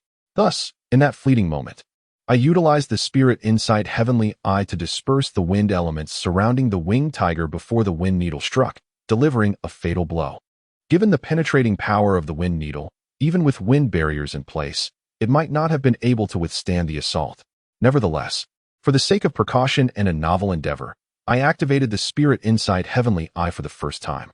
The results exceeded my expectations. The 6th-tier winged tiger was vanquished. At that moment, Wu Bingji finally exhaled a breath of relief. The preceding battle had been exceedingly tense for them, and it was only now that they could truly relax. He turned to Tang San, giving him a thumbs up, obscured by the ice wall. He had not fully grasped how Tang San had achieved this. Regardless, the demise of the winged tiger was indisputable. They had indeed hunted a winged tiger, not a juvenile 5th tier, nor an adult 7th tier, but one that lay in between, a 6th-tier winged tiger. This beast was a treasure trove, and despite the variance in value across tiers, the differences were not as substantial as one might think. The pelt's worth remained unaffected by its tier, and most other parts followed suit. Moreover, this winged tiger's pelt was nearly intact, devoid of any damage, making it even more exceptional. It would fetch no less than 10 elemental coins, and certainly 8. We are about to strike it rich. Even someone as composed as Wu Bingji recognized the fortune at hand. Furthermore, their mission had been accomplished. This outing was undeniably fruitful. We truly succeeded. Amazing work, little Tang. Du Bai, perched on a branch, wore an expression of astonishment. Indeed, he alone had witnessed how Tang San had executed his technique. From his vantage point in the tree, he had seen Tang San gathering energy, and he had even caught a glimpse of azure halos coalescing towards Tang San's palm, compressing as they formed. Ultimately, what was unleashed was a shadowy, dark green beam of light, nearly indistinguishable in the night. Even with his keen eyesight, he could only discern it as a slender glimmer. In that fleeting moment, the sensation of reading was rather peculiar. Tang San stood with his back turned to him. Yet at the instant the attack was launched, for reasons unknown, Du Bai suddenly felt an inexplicably warm familiarity emanating from him. And then, the winged tiger perished. Tang San approached Wu Bingji and Gu Li, inquiring about their well-being. Wu Bingji chuckled. Aside from feeling somewhat drained and a bit on edge, I am otherwise fine. I must swiftly attend to the bodies and prevent the stench of blood from spreading. Our mission has been accomplished. We are currently on the outskirts of the winged tiger's active region. Once the bodies are cleared, we shall depart immediately and return home. We cannot linger here any longer. Just as he uttered these words, a sudden exclamation pierced the air. Ah! The group turned to see that Du Bai had fallen from the branches. In a flash of orange-yellow light, Jin Ping's speed was vividly displayed as Cheng Ziqing caught Du Bai just before he hit the ground. What is wrong with you? Can't you even sit steadily? Cheng Ziqing chided. No, it's not that. Du Bai's voice trembled violently as Cheng Ziqing noticed a faint white glow in his eyes, with tears streaming down his face. Danger, there is danger, Du Bai stammered. Witnessing this, Tang San's complexion changed dramatically. The eye of the heavenly fox is the eye of fortune. Such a strong stimulus indicates grave implications. Previously, when the 6th-tier winged tiger arrived, the eye of the heavenly fox did not react in such a manner, suggesting minimal danger. At this moment, Tang San could distinctly feel a warmth in his eyes, a sensation of impending tears, and a tingling on his scalp, as if a chill was sweeping down his spine. Not good. Without hesitation, Wu Bingji collected the nearby winged tiger's corpse and shouted, Cheng Ziqing, take Du Bai and leave. We must retreat. Just then, a deafening roar erupted, filled with fury, causing leaves to rain down from the towering trees. The 5, poised to flee, suddenly felt their blood and energy stagnate. Aside from Tang San, the others experienced an overwhelming sensation of weakness. In that instant, they did not need to speculate to understand what was unfolding. Having slain the young, it seemed the elder had arrived. Chapter 121. The 9th-tier winged tiger king Wu Bingji's mouth twitched as he turned to Tang San, realizing that upon hearing that roar, escape was no longer an option. They simply could not run. Faced with a higher-tier winged tiger, their speed rendered any thought of fleeing futile. He muttered to himself, "Half is gone, half is gone." Tang San cast a fleeting glance at him, a subtle twitch at the corner of his mouth. Little did he expect that the eldest senior brother was, at his core, a miser. Only he comprehended the implications of Wu Bingji's words. The town mayor accompanied them for their protection, ready to intervene should they encounter insurmountable obstacles. However, should the mayor take action, they would be compelled to relinquish half of their spoils. At the very least, the profits from the winged tiger would amount to 50%. Hence, Wu Bingji's helplessness was entirely justified. It was just acquired. The hunt was initially achieved through their own strength. Yet, it now seemed that the mayor's involvement was unavoidable. At this moment, Tang San's thoughts were far from simple. The perception of the heavenly fox eye revealed to him that the situation was far more complex than it appeared. If the troubles were solvable by the town mayor, then, in terms of fortune, they should be safe. Although Du Bai might not have a direct sense of danger, the heavenly fox eye's perception of fortune would not be so severely detrimental. This applied to him as well. It is essential to note that within Tang San's spiritual sea, there existed a consciousness that served as his safeguard. Thus, his sense of impending peril was not as overwhelming as Du Bai's, which brought him to tears. Nevertheless, he could still sense a lethal threat looming. In that instant, the celestial light of the stars and moon suddenly dimmed. A colossal figure descended from the heavens. Its wings extending over 12 meters and its body measuring more than 8 meters in length, covered in a coat of brownish fur that emitted a faint dark golden glow. The terrifying aura it exuded instilled a profound dread, causing the surroundings to tremble in fear.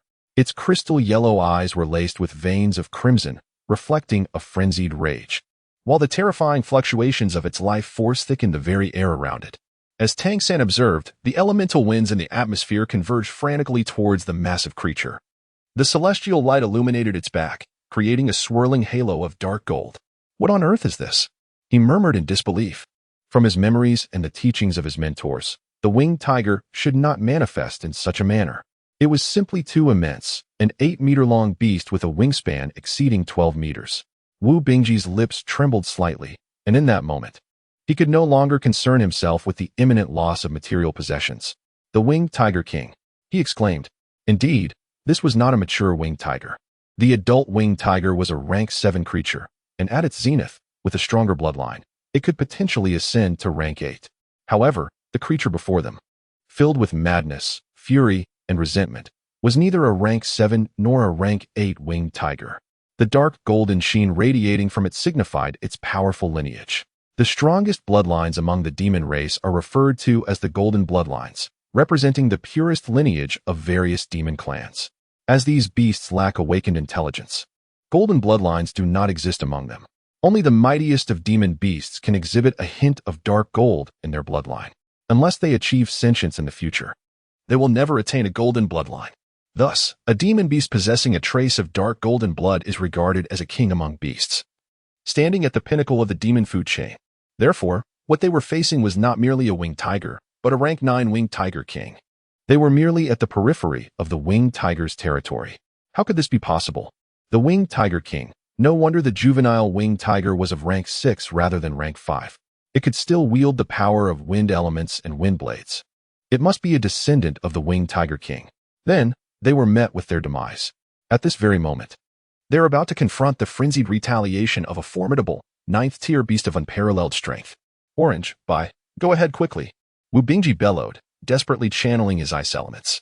Tang San offered a bitter smile and remarked, "There is no escape. This area is entirely enveloped by the wind elements, a domain of wind attributes. Within this realm, it is utterly impossible to ascend into the skies.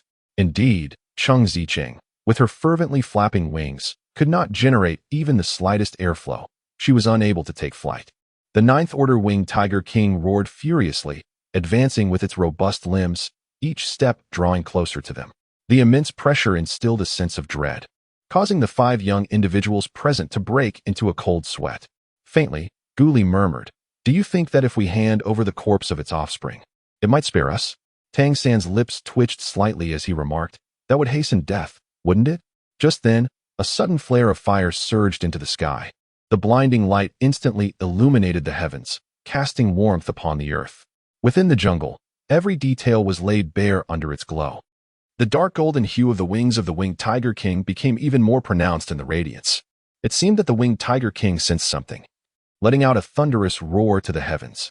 The towering fireball, akin to a shooting star racing across the night, descended with tremendous force, hurtling directly towards the winged Tiger King.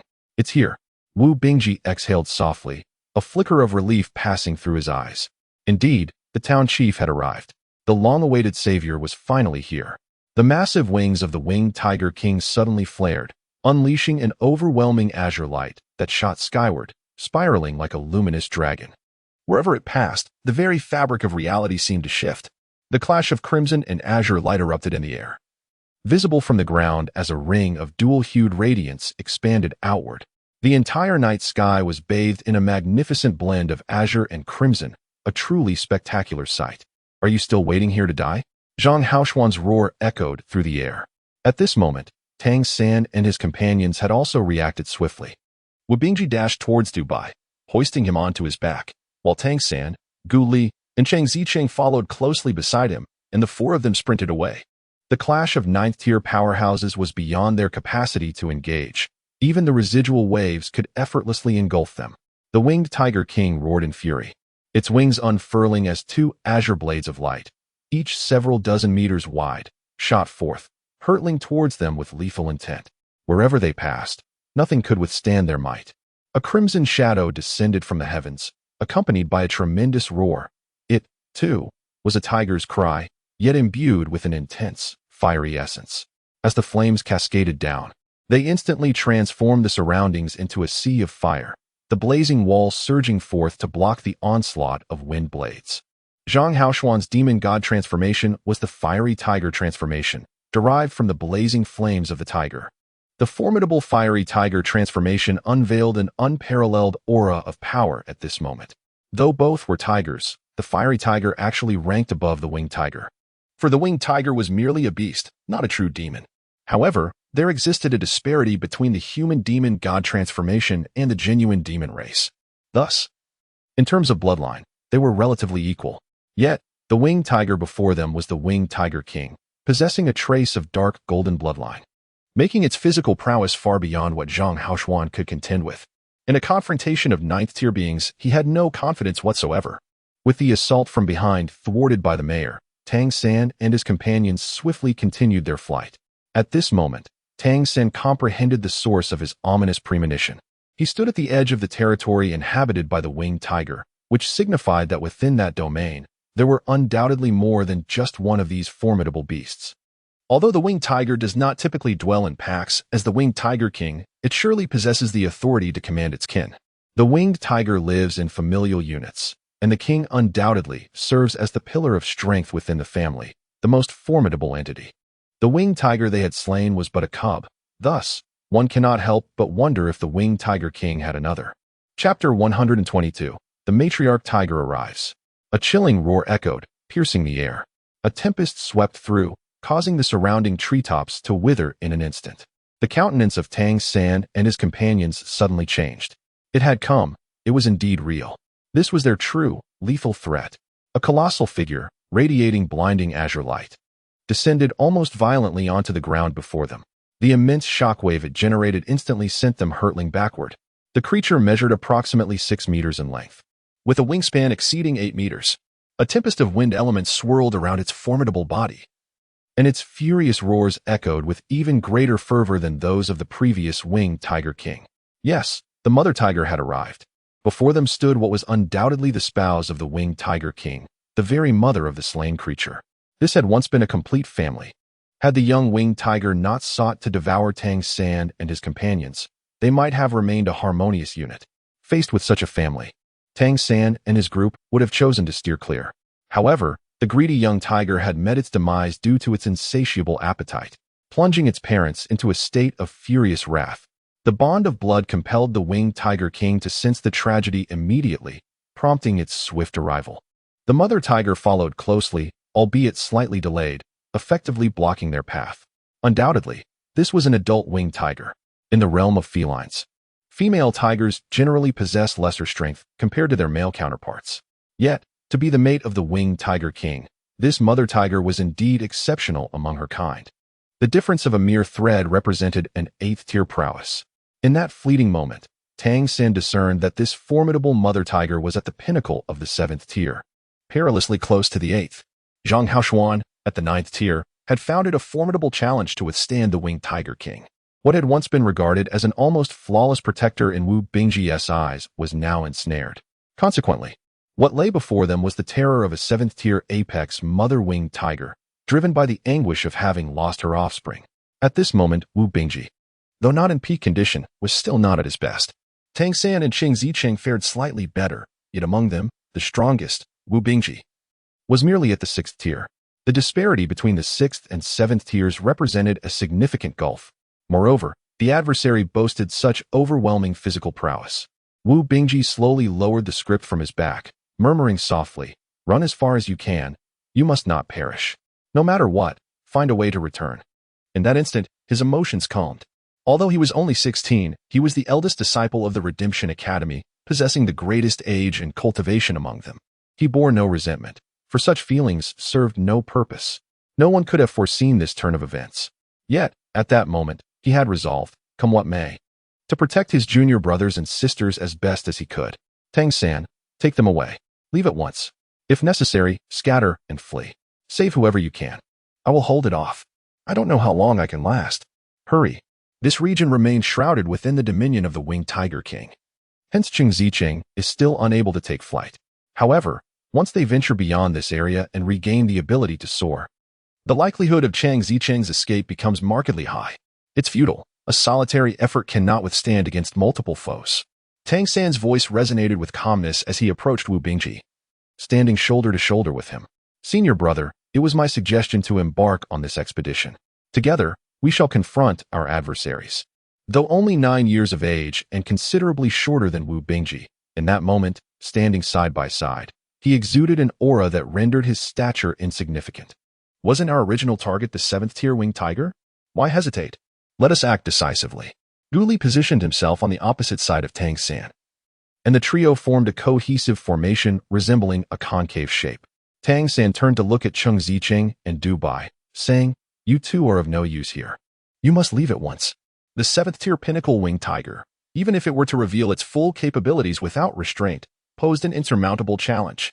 After all, he was merely at the 5th tier, even if at its peak. "I shall not leave. Du Bai, you should go." Qing Zicheng stubbornly regarded their retreating figures, showing no intention of departing herself. "Stop wasting words and hurry away." Wu Bingji suddenly turned back, his voice laced with fury. At that moment, the colossal form of the mother-winged tiger was enveloped in a swirling azure light, its blinding radiance dispelling the surrounding darkness. The tempestuous energy, far more potent than that of the juvenile winged tiger, encircled its body, emanating an immense pressure that bore down upon everyone present. Qing Zicheng wished to say more, but upon glancing at the pale-faced Du Bai beside her, she bit her lip resolutely, seized his hand, and turned to flee. In Tang San's eyes, there was no trace of fear. Given the choice, he would never reveal his capabilities, nor would he resort to using his divine consciousness. However, it now appeared that the probability of choice was slim. He had truly not anticipated encountering such a situation. Even the 9th-tier Zhang Haoshuan was unable to protect them. Plans often failed to keep pace with changes, and the only option left was to unveil his trump card in order to ensure everyone's survival. Yet, deep within, he felt a sense of solace. At least he had not misjudged their character, had he? Whether it was Wu Bingji's resolute decision to hold the rear, or Gu Li's seemingly reckless yet profoundly passionate commitment to share life and death, both brought him back to the moments of fighting alongside his comrades in his past life. They were all worthy of his trust. In Tang San's eyes, a flickering white luminescence shimmered subtly. He spoke softly, "Eldest senior brother, fellow disciple, lend me your assistance." With unwavering resolve, Wu Bingji raised his right hand in a grasping motion, summoning the ice elements with remarkable speed. The vigor of his blood surged forth, confronted by immense pressure. He held nothing back. The ice spear was launched instantaneously, accompanied by a piercing shriek, hurtling directly towards the fierce tigress. Tang San lightly touched the ground with the tip of his foot, almost instantaneously leaping into the air as the ice spear was hurled forth, transforming into a mere phantom above the icy projectile. With the momentum of the spear, he surged towards the mother tiger. Wu Bingji and Gu Li did not hesitate. As Tang San was propelled by the ice spear, they followed closely behind, charging forward. Though they remained unaware of Tang San's intentions in such a moment, the only course was to give their utmost effort. Tang San did not invoke the imprint of the Wind Wolf transformation. At this moment, his eyes were filled with a luminous white radiance. Under the gaze of the Lingxi heavenly eye, the wind elements ahead were vividly visible, swirling with a rich and intense gale, shimmering with an piercing azure light. In that fleeting instant, the formidable mother tiger sprang into action, her massive wings suddenly flapping mightily. In the next heartbeat, her immense form lunged toward Tang San, her right paw raised, exuding an unparalleled ferocity, accompanied by 5 blades of wind generated by her claws descending ominously. Should that paw connect, Tang San would be reduced to mere fragments in an instant. Concentrate, Tang San bellowed. The moment he issued the command, the time transformation was set into motion. The control of time transformation was remarkably potent, even against adversaries of superior strength. However, the disparity in power between the two was insurmountable. The mother tiger's claws and her charging form indeed paused momentarily in midair, yet that pause lasted but an instant. With the gale blades upon her claws showing no sign of dissipating, Wu Bingji was charging forward, his heart racing to his throat. Perhaps it was an illusion, but he sensed that although the mother tiger's halt was fleeting, it seemed as though it had momentarily paused twice. Chapter 123, A Fight to the Death. As Tang San propelled himself forward, he had already made a resolute decision. His combat experience was extraordinarily vast. Having lived 3 lives, he had faced countless challenges beyond his level. Undoubtedly, the formidable creature before him was beyond their capacity to confront. The physique of an 8th-tier demon beast could withstand their attacks without so much as flinching. The winged tiger's innate bloodline ability was likely gale force, a powerful combination of offense and defense. It was immensely formidable and capable of flight, leaving them no avenue for escape. On the other hand, it was no small feat for their teacher, the mayor, to hold his ground against the 9th-tier winged tiger king. Thus, at this moment, they could rely on no one but themselves. Wu Bingji was not hallucinating. The mother tiger indeed paused midair for a brief moment. This pause was a result of the time shift from his homeland, and the other was naturally due to Tang San's own efforts. This was also his first time employing time shift. In that fleeting instant of activating time shift, he felt a portion of his mental energy being siphoned away, and everything before him warped momentarily. Though his time shift was only at the 3rd tier and theoretically less effective than that of his homeland, his mental energy had now become liquid, rendering him significantly more powerful on a mental level than his homeland counterpart. Thus, the resulting effect of time distortion was remarkably similar. At the moment when the mother tiger's form was suspended, Tang San seized the opportunity.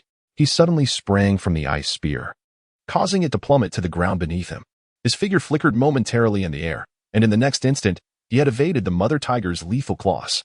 Utilizing the brilliance of the gale force emanating from the tiger's claws as cover, he abruptly vanished for a brief moment. Wu Bingji and the others merely perceived a fleeting blur. They were bewildered as Tang San inexplicably found himself above the mother tiger's head. Tang San was never a pedantic individual, particularly when confronted with life and death crises. Flash leopard transformation. In an instant, he found himself atop the formidable mother tiger. With his mastery of the control crane and capturing dragon technique fully unleashed, he propelled himself onto the tiger's back. Instead of launching a direct assault, he channeled all his energy into the Xiantian skill, fervently drawing upon the power within. In truth, he was uncertain whether his capacity to devour the essence of the demon clan would be effective against this beast. Yet, he recognized that this was his sole opportunity. To survive the imminent threat posed by the mother tiger, he needed to achieve 2 objectives: enhance his own strength while diminishing that of his adversary. A colossal surge of bloodline power surged into Tang San's being in an instant. Success was his first thought. However, in the very next moment, the mother tiger reacted, unleashing a ferocious gale of energy that propelled Tang San through the air. He was launched dozens of meters into the sky, breaking through a vast expanse of treetops. As the tempest of energy erupted, Tang San felt its impact, yet he knew his purpose had been fulfilled. In that fleeting moment of absorption, he had drawn the bloodline power from the area closest to the tiger's heart, the very essence of her vitality, the most concentrated source of her bloodline energy. Without regard for his own bodily limits, he consumed this force, elevating his peak Xiantian skill to unprecedented heights. The mother tiger, having been momentarily affected by the temporal shifts, lacked her protective wind barrier, allowing him to siphon her power effectively. To the eyes of Wu Bingji and his companions, Tang Xin appeared to be in dire straits. Blood gushing from his mouth as his garments tore apart, teetering on the brink of death. "Ah!" Wu Bingji cried out, launching an icicle forged from concentrated ice elements directly at the mother tiger. Similarly, Gu Li, overwhelmed by grief, found his fear eclipsed by sorrow. They were unaware of Tang Xin's intentions, but in the instant he was cast into the air, the oppressive bloodline pressure exerted by the mother tiger noticeably diminished by half. Tang Xin's fate appeared bleak, yet he resolved to fight with all his might. At the very least, he aimed to buy time for Cheng Ziqing and Du Bai to escape, allowing their junior disciples to flee. The ferocious tiger, despite its 8th-tier cultivation, felt a wave of weakness wash over it from Tang Xin's immense pull. The tattered remnants of Tang Xin's garments were not merely torn by the wind's force, but rather, they disintegrated under the overwhelming energy he absorbed, which burst forth from his pores. With a thunderous crash, Wu Bingji was sent flying by a single swipe, his protective ice armor shattering into fragments. Had it not been for the momentary control exerted by his homeland's time, it might have cost him dearly. Seizing the opportunity, Gu Li struck fiercely with his tail hammer, landing a blow upon the tiger's right paw, causing it to crash to the ground. Yet, in the next instant, he was flung away by the tiger's left paw, its razor-sharp claws leaving 5 deep gashes on his body, exposing bone beneath. The thick scales of the time crocodile offered little protection against the tiger's lethal claws, and blood gushed forth. Were it not for Tang Xin's prior intervention, the ferocious tiger would have surely claimed Gu Li's life. The disparity in their power was insurmountable. Their attacks could scarcely breach the defenses of the 8th-tier winged tiger. While each assault from the beast posed a grave threat to their lives, Wu Bingji struggled to rise, launching ice spikes towards the tiger's eyes in a desperate attempt to distract it. However, like the previous ice spikes, they were instantly shattered by the wind's ferocity. At that moment, Tang Xin, who had been hurled into the air, began to descend. The tiger harbored a deeper hatred for this human, the first to have been launched away by its power. Instead of pursuing Wu Bingji and Gu Li, it suddenly raised its head, its massive wings flapping as it leaped into the sky, its gaping maw wide open, revealing its enormous fangs aimed directly at Tang Xin. Should it succeed in its bite, Tang Xin would undoubtedly meet his demise, becoming mere sustenance for the beast. In a moment of desperation, Wu Bingji let out a mighty roar, unleashing a surge of ice elemental energy. A wall of ice erupted behind him, propelling his body forward like a meteor racing towards the moon, charging directly at the tiger. Although his time with Tang Xin had been short, in those fleeting 2 weeks, he had learned much. He recognized the extraordinary talent of this seemingly low-tier wind wolf transformation disciple, who, despite being only 9 years old, had garnered not only his admiration but profound respect. At that instant, a fierce roar erupted from Gu Li, whose body was now drenched in blood, channeling every ounce of strength into this cry. The brilliant white light intertwined with the crimson stains, culminating in the most potent moment of temporal stasis he had ever experienced. The airborne tiger visibly faltered, its body stiffening mid-flight, wings rigid. Though propelled by inertia, its mouth, wide open, could not close due to the force of the stasis. Freeze! At that moment, a familiar voice echoed in Wu Bingji's ear. Despite his body being battered and bloodied by the explosive ice wall behind him, he managed to remain conscious. The ice spear he had thrust forward shattered instantly. With a sudden extension of his arms, he enveloped the formidable neck of the mother tiger in an embrace, his body adorned in an icy blue hue, just as he collided with her. The ice blue rapidly spread across the mother tiger's form. Drawing upon the full might of his 6th-tier ice element body, he endeavored to freeze the beast. As he plummeted from the sky, twisting and curling in midair, he did not shy away from the gaping tiger maw. Instead, he plunged into it. The mother tiger watched in disbelief as he entered her mouth. Yet time seemed to freeze in that moment, the chilling sensation coursing through her body, causing her jaws to slow in their intended snap. In the next instant, a blinding azure light erupted within her maw. The mother tiger emitted a heart-wrenching roar, a torrent of thick, blood-tinged azure light exploding forth from her. Chapter 124. Fortuitous escape. The blinding gale surged forth, sending Wu Bingji, trapped in ice, hurtling backward. In the face of the erupting wind, the ice element was insufficient to fully shield his body, resulting in a violent spray of blood. The mother tiger flailed her wings in a frenzy, the surrounding foliage being shredded into myriad fragments by the ferocious wind. Clutching her head in agony, the mother tiger seemed desperate to dispel the torment from her mind. Yet she was already bleeding profusely from all 7 orifices. The body of an 8th-tier demon beast is remarkably resilient and inherently formidable. However, even the strongest exterior conceals a vulnerable interior. As Tang San descended, he fell into her gaping maw. The internal destruction unleashed by the wind blades erupted within her, piercing her brain and shredding the flesh inside. This devastation was not solely the result of Tang San's power. It was also compounded by the mother tiger's own strength. When Tang San was thrust into the sky by her wind blast, the overwhelming surge of bloodline energy nearly caused his body to rupture. Yet, he remained unperturbed, for he had anticipated this outcome, as the vast bloodline energy flowed into him. The first change he experienced was the instantaneous shattering of the 6th barrier of his Shantian skill. This was one of Tang San's crucial objectives in confronting the mother tiger. To break through the 6th barrier of Shantian skill, immense energy was required. Although the demon beast's bloodline energy was chaotic, the overall potency of the 8th-tier winged tiger was overwhelmingly abundant. So abundant, in fact, that even after filtration, it sufficed to meet his needs.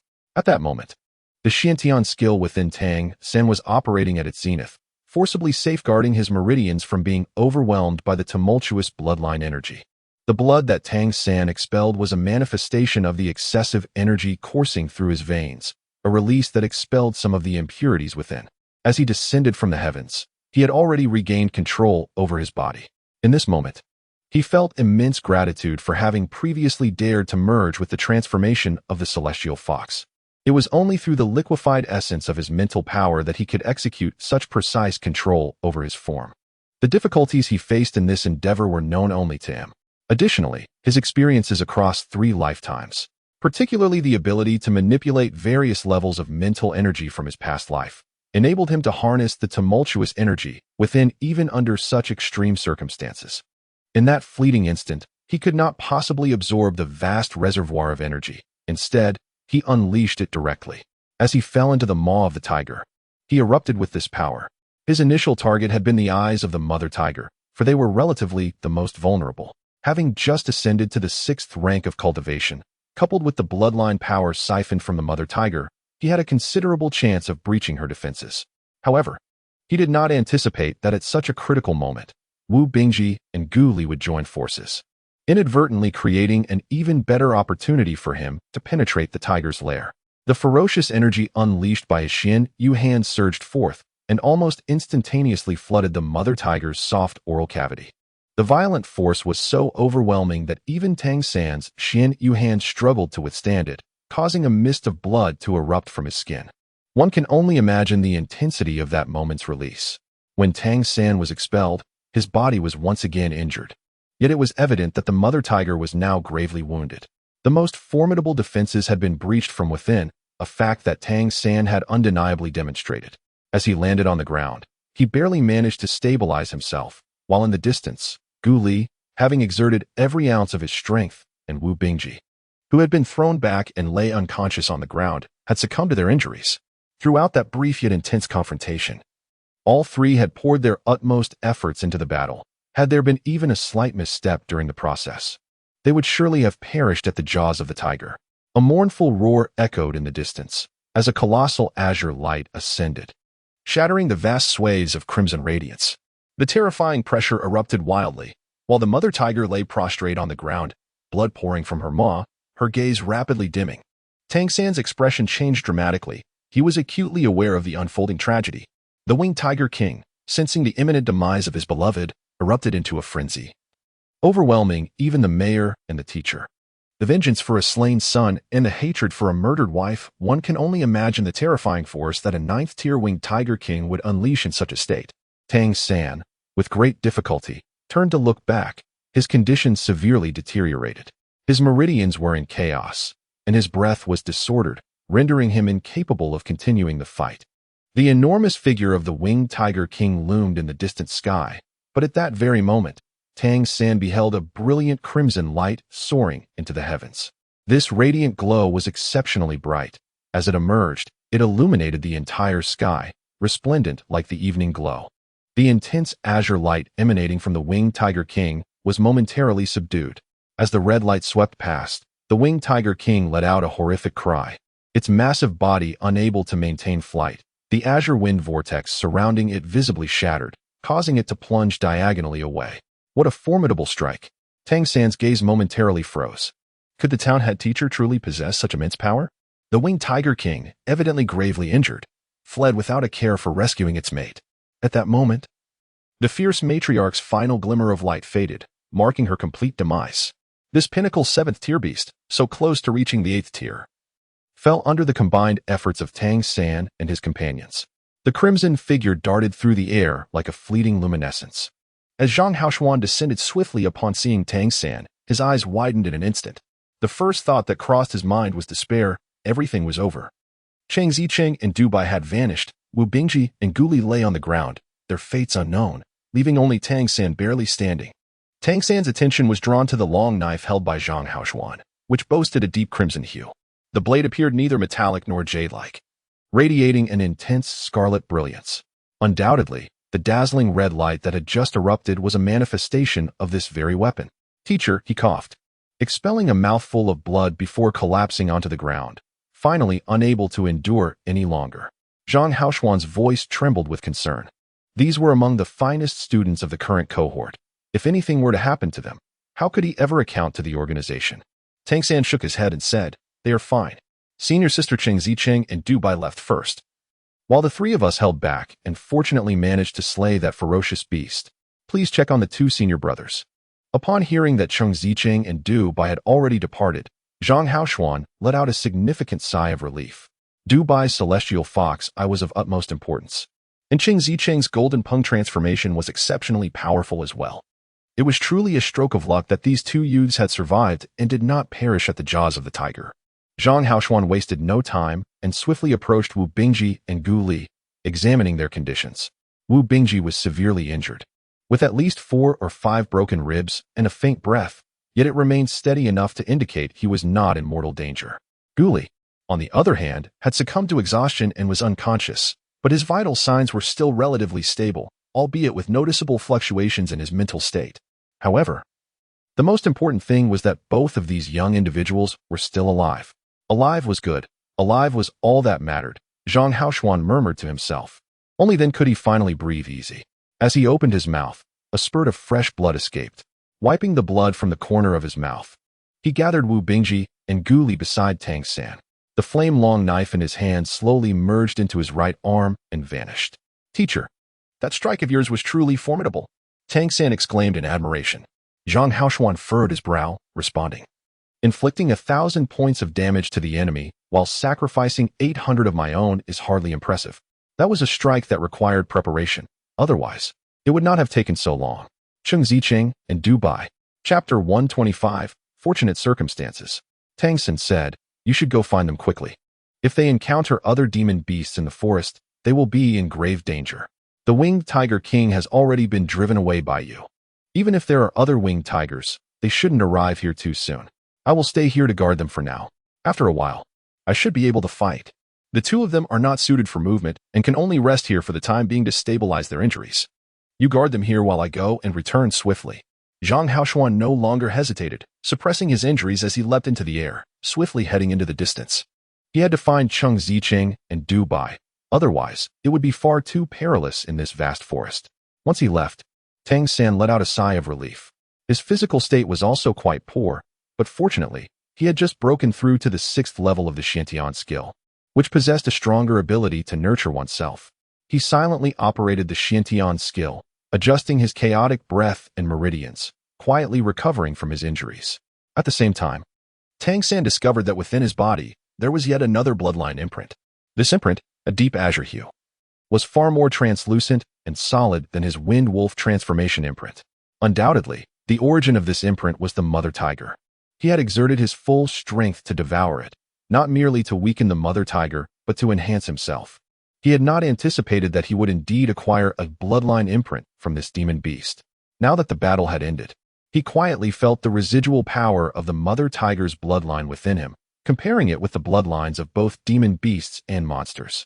In comparison, The bloodline power of demon beasts was somewhat more turbulent, lacking the purity found in the bloodlines of monsters, containing more impurities. This was likely due to the absence of awakened intelligence, where they passively absorbed the spiritual energy of heaven and earth during their cultivation without appropriate operation and catalysis. This also explained why demon beasts could not cultivate to the divine level. However, in terms of vigorous vitality, demon beasts were certainly not to be underestimated. The 7th-tier pinnacle mother tiger contained the most formidable bloodline energy Tang had ever encountered. Within its massive physique lay an overwhelming force of bloodline power. Of course, this was also because he had not yet experienced the bloodline power of the town chief.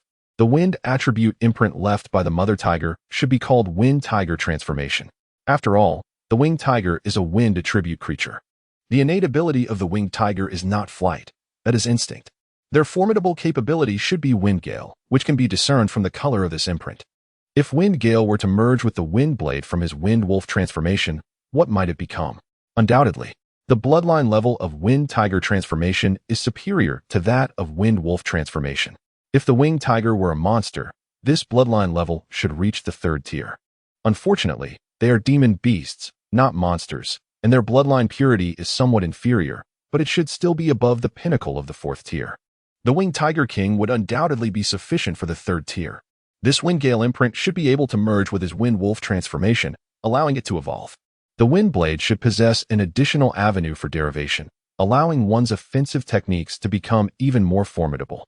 However, this is not within his current capabilities, as the overwhelming surge of bloodline energy necessitates a period of recovery for his meridians. Fortunately, the Xiantian skill has rendered his meridians exceptionally supple, and coupled with the superb nurturing qualities of the Xiantian skill itself, restoration will not be a daunting task, provided he is granted sufficient time. At present, the sole concern lies in whether another formidable winged tiger might approach. The strike from the town master previously inflicted significant wounds upon the winged tiger king, and one can only hope that the winged tiger clan lacks the inclination to assist one another. Otherwise, he may have no choice but to employ his spiritual sense. In that moment, he distinctly felt a gentle warmth flowing through his eyes, easing his tense demeanor considerably. This sensation was the effect of the celestial fox's eye, the Lingxi heavenly eye, which seemed to be conveying a premonition of safety.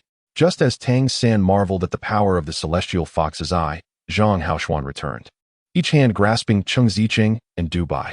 Upon seeing the town master's return, Tang San exhaled a significant sigh of relief, his intrigue in the mysteries of the celestial fox's eye intensifying.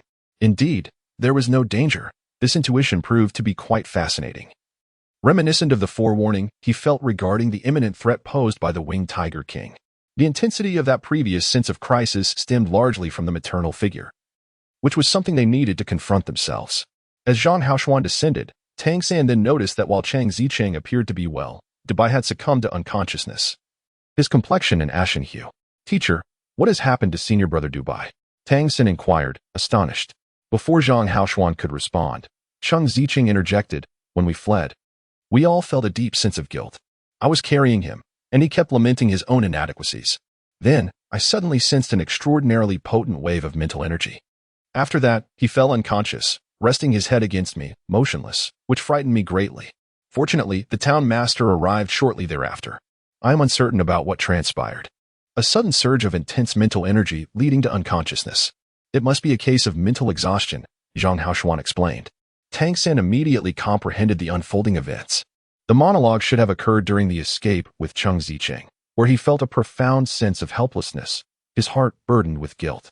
He then harnessed the powers of the celestial fox's eye, unleashing a tremendous surge of energy in an attempt to interfere with the flow of fate. As it turned out, he seemed, perhaps, to have succeeded. Had he not seized the moment to strike while the mother tiger's jaws were agape, even if he managed to blind its eyes, the three of them would still have been in grave danger. Unless he utilized his divine consciousness, the likelihood of death would have been overwhelmingly high. Yet, in that unexpected moment, they had executed a remarkably synchronized cooperation, ultimately turning the tables on the mother tiger. Luck truly played a significant role. The remote manipulation of fate's power appeared to have granted him success. Viewed in this light, it was rather intriguing. The celestial fox's eye also played a crucial role. At that moment, Cheng Zicheng noticed the massive corpse of the mother tiger not far away. Zhang Haoshuan, feeling a sense of relief. Finally observed the condition of the fallen beast, exclaiming in astonishment, so large? Previously, his thoughts had been occupied with the safety of the students, neglecting to notice the state of the winged tiger. Now that he had settled, and with all 5 children alive and well, he could finally reflect on their remarkable achievement. The strength of demon beasts is largely correlated with their size, and the winged tiger undoubtedly exemplified this principle. The size of this particular winged tiger was far beyond that of an ordinary adult, yet they had managed to slay it? Zhang Haoshuan turned to Tang San, his face a portrait of shock. Tang San chuckled wryly, remarking that it was the collective effort of everyone involved. Cheng Ziqing expressed her admiration, proclaiming, "Mayor, you are truly remarkable. What brings you here? Thankfully, you arrived. Otherwise, we would have been doomed." Zhang Haoshuan's lips twitched slightly. His presence was indeed significant, as he had thwarted the winged tiger king. However, the creature before him bore no relation to him whatsoever. At that moment, he was unaware of the circumstances that had transpired, and being privy to the secret of Tang San's Xiantian skill, he chose to remain silent. "We must recuperate swiftly and depart from this place," he urged. "If the winged tiger king returns, we will find ourselves in dire straits." As he settled on the ground, his body trembled noticeably, a testament to the arduous encounter with the winged tiger king. However, rest was not an option just yet. He meticulously examined Wu Bingji's condition, realigning the fractured bones to prevent misalignment. He also needed to assess the states of Gu Li and Du Bai. Chapter 126. Review. Both Du Bai and Gu Li lay in a profound unconsciousness, showing no signs of response, severely drained of mental energy. Cheng Zicheng emerged as the sole individual in a complete state, taking on the responsibility of vigilance. Tang San, now unconcerned with explanations, seized the moment to channel his Xiantian Gong and recuperate from his injuries upon Zhang Haoshuan's return. The previous night had been nothing short of harrowing. When Tang San awakened from his meditation the following morning, he found the body of the mother tiger had vanished. Nearby, he noticed Wu Bingji, bound by wooden planks, resting against the trunk of a large tree. Du Bai and Gu Li remained sprawled in their previous positions. Cheng Zicheng was nowhere to be seen, nor was Zhang Haoshuan. After a night of recovery, although a lingering pain still throbbed within him, Tang San's condition had stabilized. "Awake? Have some food." Zhang Haoshuan's voice broke the silence as he approached from behind, offering him some fruits. "Thank you, Master," Tang San replied, accepting the fruits and consuming them heartily. The spiritual essence of these forest fruits was exceptionally rich. After devouring 7 or 8, he felt a surge of vitality and hydration, invigorating his spirit considerably.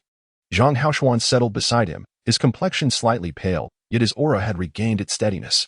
Truly impressive for a 9th-tier powerhouse. "Now, do elaborate. How did you manage it last night?" Zhang Haoshuan inquired. Tang San remarked, "This is the result of our collective efforts. Did the elder brother not inform you? It was mentioned earlier, yet he conveyed that you were on the verge of being devoured by the winged tiger." Tang San chuckled wryly, saying, "When I lunged forward, my intention was to confine the winged tiger. In the moment I was flung away, I unexpectedly achieved a breakthrough. My senior brother must have recounted the rest of the events to you. When I fell, fortune favored me, as I landed directly into the jaws of the mother tiger. At that moment, she was unable to close her mouth due to my senior brother's freezing technique and the temporal stasis created by my other senior brother, which afforded me an opportunity to strike. I unleashed a torrent of wind blades within her mouth. Given that I had just broken through, my attack was sufficiently powerful, which ultimately inflicted severe damage upon her. Attacking from within her mouth? No wonder. Zhang Haoshuan had previously observed the mother tiger's condition. Her fatal wound was indeed internal, and even her hide remained remarkably intact. You all nearly faced total annihilation this time. Such reckless missions must not be undertaken again. Had it not been for your good fortune yesterday, by the time I arrived, you would have already been torn apart by that mother tiger."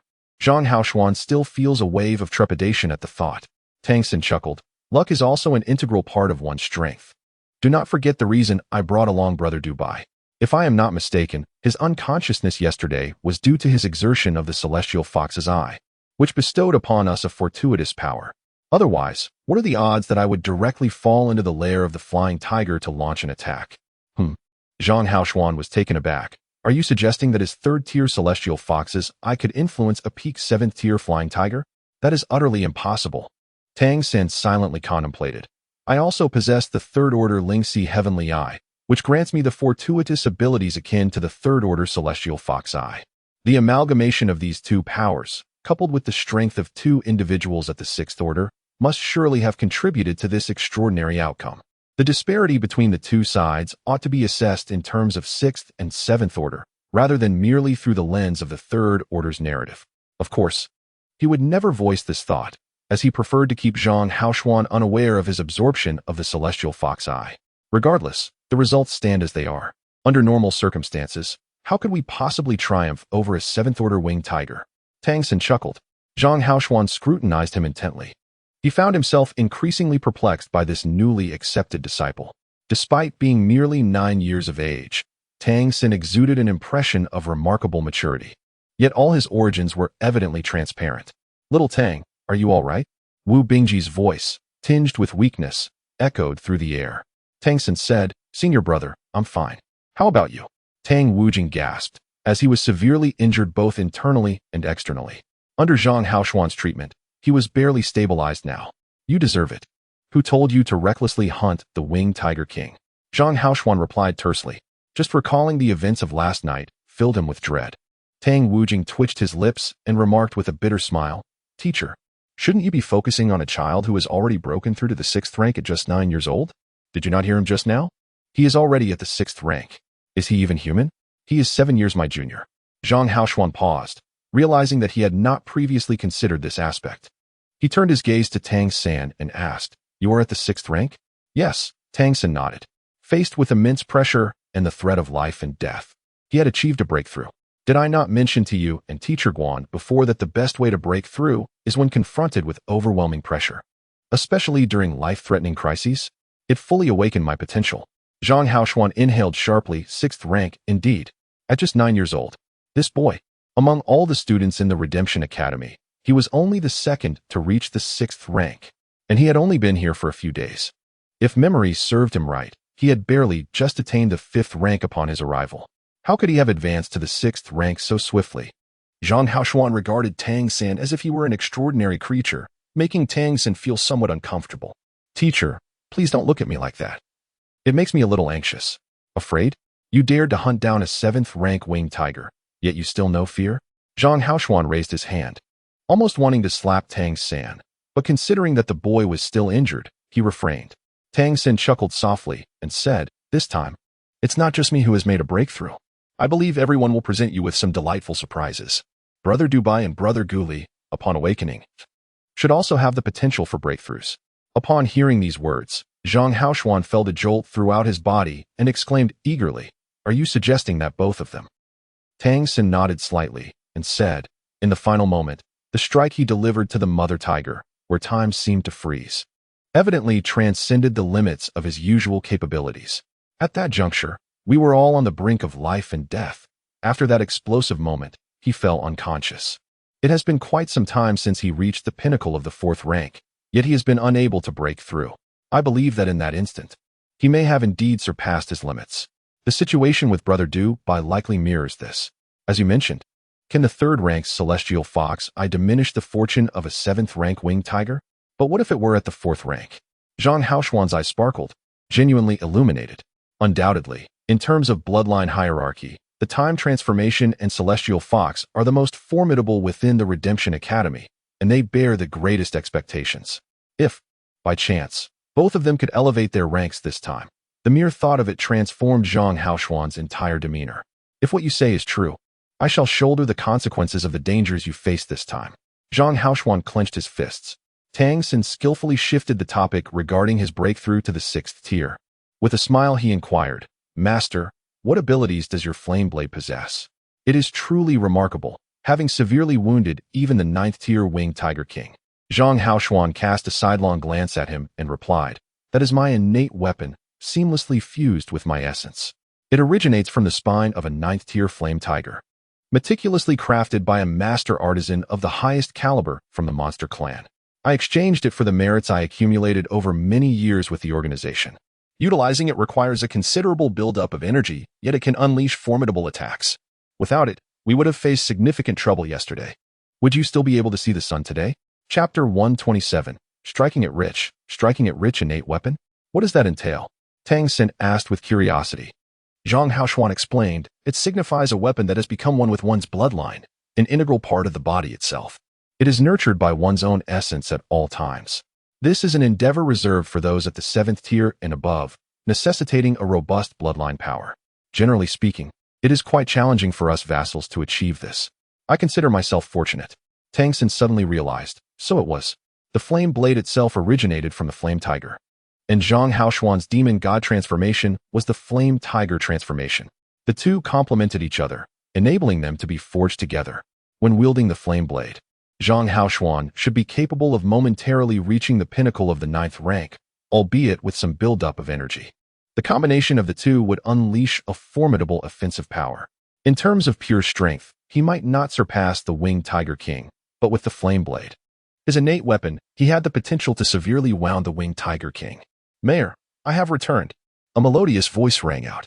Cheng Zichen was back, bringing along several wooden planks. Zhang Haoxuan inquired of Tang San, how is your recovery? Are you fit to travel? I should be fine. Tang San nodded affirmatively. Zhang Haoxuan continued, you and Cheng Zichen carry the Ice Chronicle, while I will manage the two unconscious ones. Let us hasten our departure and return directly to the academy. If what Tang San has suggested is true, that the time transformation and the heavenly fox transformation can evolve, then this venture is indeed worth the risk. The foremost priority now is to successfully bring these little ones back. Having encountered a 9th rank winged Tiger King yesterday, who knows what else we might face ahead. It would be wise to return sooner rather than later.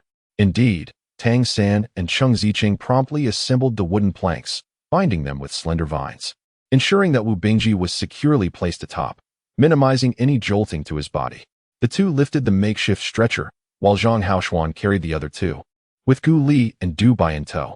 Thus, the 6 of them resumed their journey towards the academy. Hee, lying on the wooden planks. Wu Bingji occasionally erupted in laughter. Eldest brother, what are you laughing at? Cheng Zicheng turned back, looking at him with curiosity. I've struck it rich, struck it rich. Wu Bingji exclaimed jovially. Cheng Zicheng had never witnessed her eldest brother in such a state. Eldest brother, are you all right? Tang Sen remarked from behind, he is fine, merely injured. Now he has relaxed and is somewhat unrestrained. Wu Bingji chuckled, we have struck it rich. Cheng Zicheng added, indeed, they have reaped a fortune. Not to mention the previous gains from hunting those demon beasts, but just considering the last 2 winged tigers, it is indisputable that they have prospered. The lesser winged tiger, a 6th tier beast, was one they had hunted themselves. Earlier, due to the winged Tiger King's interference, Zhang Haoxuan had rushed over, and Wu Bingji had feared they would lose half of their spoils. However, another female tiger had appeared, which they had also successfully vanquished. Zhang Haoxuan had held off the winged Tiger King, thus granting them the opportunity. Surely, they would receive a share of the spoils. The 7th tier pinnacle winged tiger is valued at far more than 10 elemental coins, and let us not forget the pristine hide of this tiger, which can fetch a handsome price. Even if they were to give Zhang Haoxuan half, it would still constitute a significant windfall for them. Those are elemental coins, with a purchasing power that is exceptionally strong. Though the pain from his injuries lingered, lying on the stretcher and feeling the scenery rush by, Wu Bingji felt a sense of ease, as if his wounds were not as grave as they seemed. Tang Sen chuckled, elder brother. Do you now comprehend the meaning of seeking fortune amid peril? The gains from this endeavor surely surpass the rewards of an entire year of your cultivation, do they not? Indeed, they are vastly greater, Wu Bingji replied without hesitation. In terms of both resources and cultivation, the bounty from these past few days has been extraordinarily substantial. Tang Sen chuckled, this time, let's return and take good care of our injuries. We shall come back again. Come back again? Zhang Haoxuan's voice, noticeably raised, echoed from ahead. You all better be mindful. We nearly faced total annihilation. Have you forgotten the pain while your wounds are still unhealed? Tang San smiled and remarked, teacher, without effort, how can one reap rewards? This is the essence of seeking fortune amidst peril. Silence, I do not wish to hear your chatter, Zhang Haoxuan retorted with irritation. He was still nursing his injuries, and the ferocity of the winged Tiger King was daunting. Even if he managed to vanquish the foe, he doubted he would emerge unscathed. These youngsters he found himself regretting bringing Tang San to the Redemption Academy. Since his arrival, an unsettling element seemed to have infiltrated the institution. Yet, it also appeared to have transformed the Academy's atmosphere in a peculiar manner. The journey back was relatively smooth. With Zhang Haoxuan, a 9th tier powerhouse, present, No ordinary beast dared to approach them, even in his injured state. By merely releasing a hint of his aura, the beasts instinctively kept their distance. The return took a mere 2.5 days, and in the distance, the majestic Jiali Academy came into view. Zhang Haoshuan finally exhaled in relief, though a trace of worry lingered on his brow, as both Gu Li and Du Bai remained unconscious. After 2 days of recuperation, Wu Bingji's injuries had improved considerably. With his 6th-tier physique and ice element affinity, recovery was not a formidable challenge. What would take an ordinary person 100 days to heal? He could nearly recover from in half a month. Once we return, maintain a low profile and do not attract attention. Understood? Zhang Haoshuan whispered urgently. With the two still unconscious, he would face significant pressure upon returning, as he had been the sole supporter of this venture. Rest assured, teacher, Tang Sen promptly replied, appearing exceedingly obedient. Zhang Haoshuan shot him an exasperated glance and said, let us go, when he mustered the courage to lead the group back to the academy. It was already evening. He first settled Du Bai and Gu Li in their rooms for rest before taking the barely ambulatory Wu Bingji, Tang San, and Cheng Ziqing directly to the dining hall. As he pushed open the door to the cafeteria, all eyes were drawn to their presence. Upon realizing they had returned, several instructors in the dining hall stood up in unison. Back already? It's good to see you. Guolongjiang breathed a sigh of relief upon spotting Wu Bingji. He approached, scrutinizing Wu Bingji from head to toe, and inquired, injured? Just a minor injury, teacher. I'm fine, Wu Bingji replied cheerfully. We hunted some magical beasts and brought back a treat for everyone today. Wow, long live senior brother. The students erupted in cheers. The meat of magical beasts was indeed a rare delicacy. Mu Wenqing glanced behind the four and asked, where are Du Bai and Gu Li? Zhang Haoshuan naturally replied, their mental energy was greatly depleted, and they require rest. I'll take them back to their rooms first. Is everything all right? Guolongying asked. Everything is fine. They just need rest, Zhang Haoshuan assured him. Let us have the feast. Time to eat. The additional meal consisted of the meat from the earth-splitting lizard they had hunted on the first day. This 5th-tier beast's flesh could fetch a handsome price. But now they were in a position where such trivialities hardly mattered. The most valuable components of the 5-tiered fisher lizard are its scales, bones, and that singular principal tendon. While the flesh also holds considerable worth, it is evidently a commendable choice for winning people's favor. Tang San hastily finished his dinner and slipped away with Wu Bingji and Cheng Ziqing. If not now, then when? Once the situation regarding Gu Li and Du Bai was discovered, they would surely face dire consequences. While they could escape, Zhang Haoshuan could not.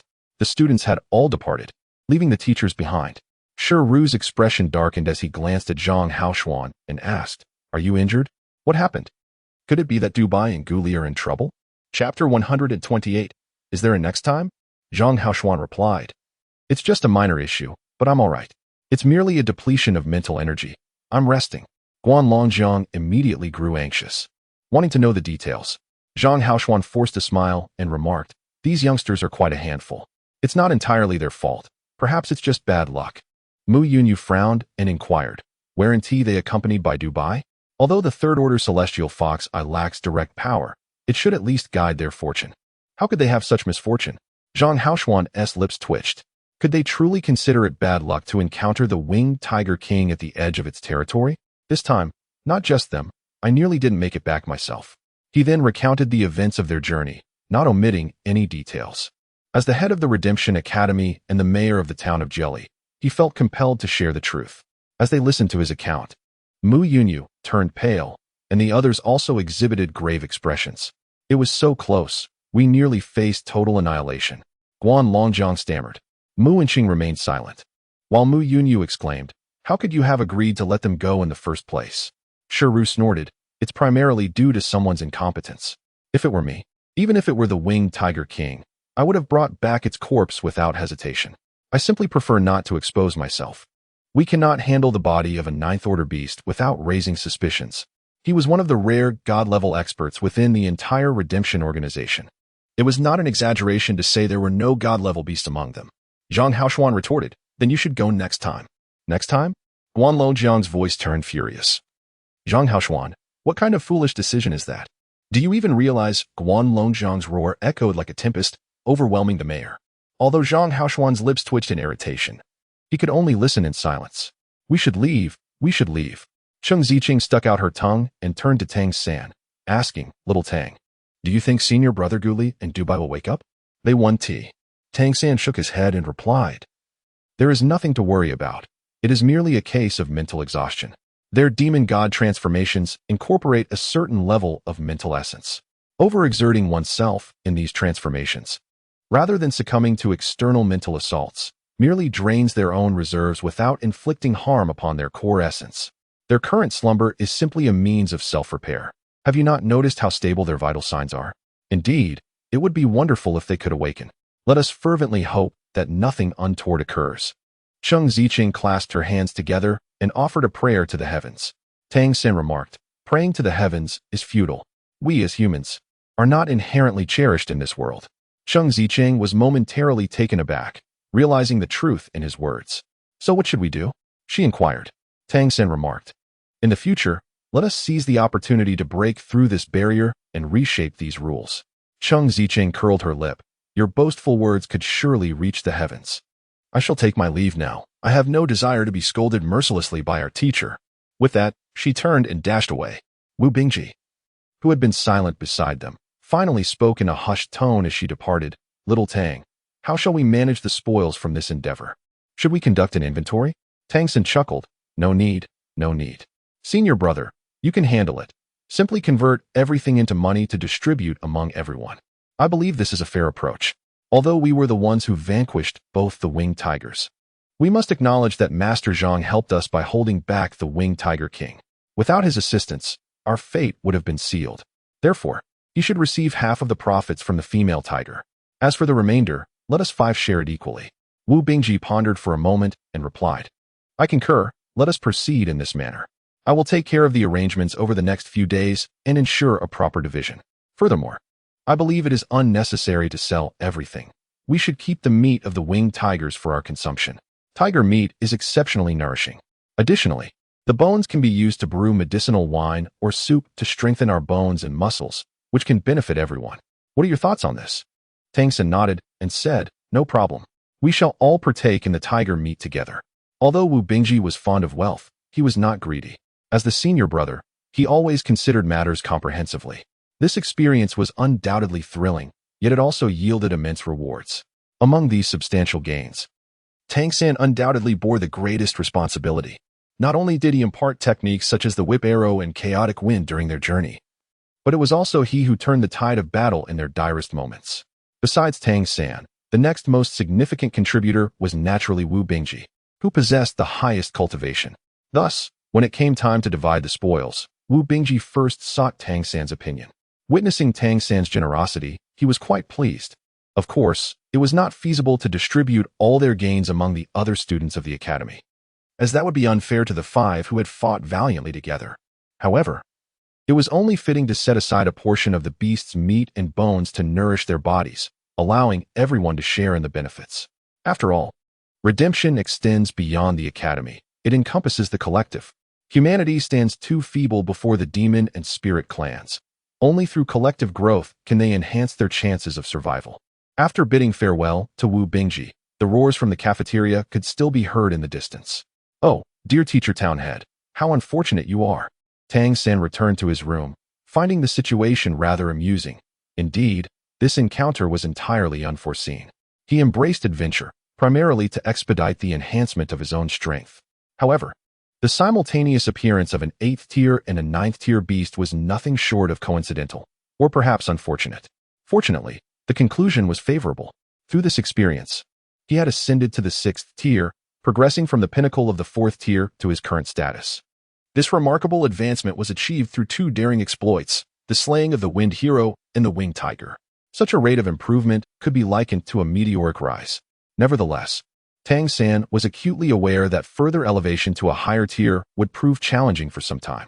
This was not due to a deceleration in his cultivation speed, but rather because his physical form was struggling to support his current level of power. After all, he was merely 9 years old, and his body had yet to fully mature, especially given that he had endured malnutrition during his early years. The leap from the 6th to the 7th tier represented a significant transition, akin to entering the realm of high-tier demon gods. This level signified a qualitative change. To accomplish such a transformation, he needed to enhance his own strength while ensuring his body could withstand this newfound power. Thus, Tang San's forthcoming training objective was to consolidate the abilities he already possessed and to better harmonize them. He also aimed to elevate the levels of his imprints. Most importantly, he needed to strengthen his physique, promoting its development and fortifying his bones to cultivate a more resilient body capable of accommodating greater energy in the future. The Xiantian skill provided exceptional nourishment in this regard, complemented by the bounty of beast meat he had acquired. The flesh and bones of the demon beasts were highly beneficial for physical sustenance. Tang San had already contemplated how to utilize the wealth they had garnered. A portion would be gifted to his beloved, while another would be allocated for the direct purchase of body-enhancing spiritual herbs. The small shop at the Redemption Academy offered a considerable selection of valuable items, which he had previously been unable to acquire due to financial constraints. Now that funds were available, he could procure some exceptional goods. During the 2 days of his return journey, he had adjusted well, and his prior injuries had nearly healed. His 6th-tier status had stabilized. Currently, the energy of the Xiantian skill within him was remarkably abundant, and he felt a pervasive sensation of fullness throughout his meridians. This was a significant reason why Tang San recognized that he might not achieve another breakthrough in the near future. Chapter 129. Fusion of the Wind Tiger Transformation. After tidying up his room, which had been untouched for several days, he completed his personal hygiene and promptly went to bed. He practiced the Xiantian skill for 9 circulations, feeling his body warm and nourished. Under the nurturing influence of the Xiantian energy, his physique was naturally growing. After experiencing a sense of stability within himself, Tang San's mental energy surged as he gently moved the recently acquired Wind Tiger Transformation imprint to the 4th position among his existing imprints, specifically aligning it with the Wind Wolf Transformation imprint. The Wind Tiger Transformation imprint is formidable, although it was absorbed in an instant. Due to its origin from a mother tiger at the pinnacle of the 7th rank, Tang San managed to assimilate it to a 6th rank level.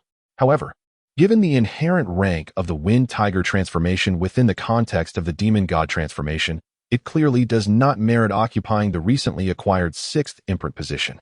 The most prudent course of action is to directly merge it with the Wind Wolf Transformation. The Wind Blade and Wind Barrier, though distinct in their paths, both pertain to the wind attribute. Thus, their fusion should pose little difficulty. One is at the pinnacle of the 5th rank, while the other is at the 6th. Once successfully merged, it will undoubtedly elevate Tang San's mastery over the wind element to the 6th rank without arousing suspicion. There will be no need for him to venture out in search of a 6th rank wind wolf to devour and absorb. It is quite fortuitous. Under his guidance, the 2 imprints began to merge. As they made contact, Tang San distinctly felt both imprints start to tremble violently. Additionally, there was a palpable sense of mutual repulsion, as if neither was willing to embrace the existence of the other. What is happening? One might overlook the high-level celestial fox's eye. But what is the reason for this arrogance between 2 4th-tier transformations? As Tang San was taken aback, he swiftly recognized a possibility. The higher the stage of the Demon God Transformation, the more pronounced its exclusivity might become during the fusion process. One was at the pinnacle of the 5th rank, while the other was at the 6th. Naturally, the amalgamation would present certain challenges. Nevertheless, he remained steadfast in his confidence regarding the fusion. His mental fortitude was sufficiently robust, and his liquefied spiritual energy afforded him ample time to engage with both imprints. Moreover, since they were both of the wind attribute, sharing a common origin, the likelihood of their successful integration remained high. Thus, Tang San did not cease the fusion. Instead, he intensified the inward pressure of his mental energy, facilitating a more harmonious interaction between the 2 imprints.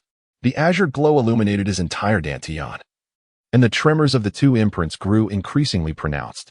At that moment, unexpectedly, a pearlescent radiance emanated from the foremost imprint of the Lingxi Heavenly Eye. Although it was merely at the 3rd rank and, in terms of hierarchy, the Lingxi Heavenly Eye, Time Transformation, and Golden Rock Transformation were all of a similar low tier.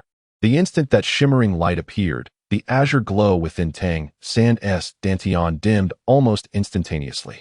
Even the 2 trembling imprints exhibited a marked decrease in their agitation. The fusion process, in that instant, became remarkably smooth. The supremacy of bloodlines. In an instant, a thought surged within Tang San's mind. The sensation brought forth by the spirit I felt akin to a slumbering elder brother suddenly awakened by his younger siblings, unleashing a furious roar that rendered them all obedient, no longer daring to cause mischief. The integration of the celestial fox eye bore such remarkable benefits? How extraordinary! After merging the celestial fox eye with the heart of Lingxi to achieve the spirit eye, he had not yet found the opportunity to thoroughly experiment with its capabilities. Now, it was evident that this first-tier bloodline was indeed exceptional, its effects extending far beyond mere luck. Previously, the seemingly limited utility of the white reading stemmed primarily from his possession of only the celestial fox eye, which lacked sufficient tier, physical strength, and other abilities, thus preventing the true potential from being fully realized. Moreover, his instructors were unaware of the proper utilization of the celestial fox eye. Upon acquiring this ability, Tang began to perceive the celestial fox eye as a remarkable first-tier existence, especially when combined with his other skills. It is no wonder that it ranks among the top 3 entities within the entire demon clan. He now eagerly anticipates that Du Bai will achieve a breakthrough and ascend to the 4th level. The only means for Tang to further enhance the celestial fox eye lies in absorbing its essence from Du Bai. Thus, he can only hope for Du Bai's swift advancement. This is also the reason he endeavors to teach Du Bai the purple extreme demon eye. Assisting Du Bai in his growth is tantamount to aiding himself. Consequently, the subsequent fusion process became increasingly seamless, with the azure imprint now positioned 4th, deepening in hue until it resembled a tangible gemstone. The cerulean gem shimmered with a subtle, elusive radiance. Tang perception of the wind element, as well as the essence of the wind element,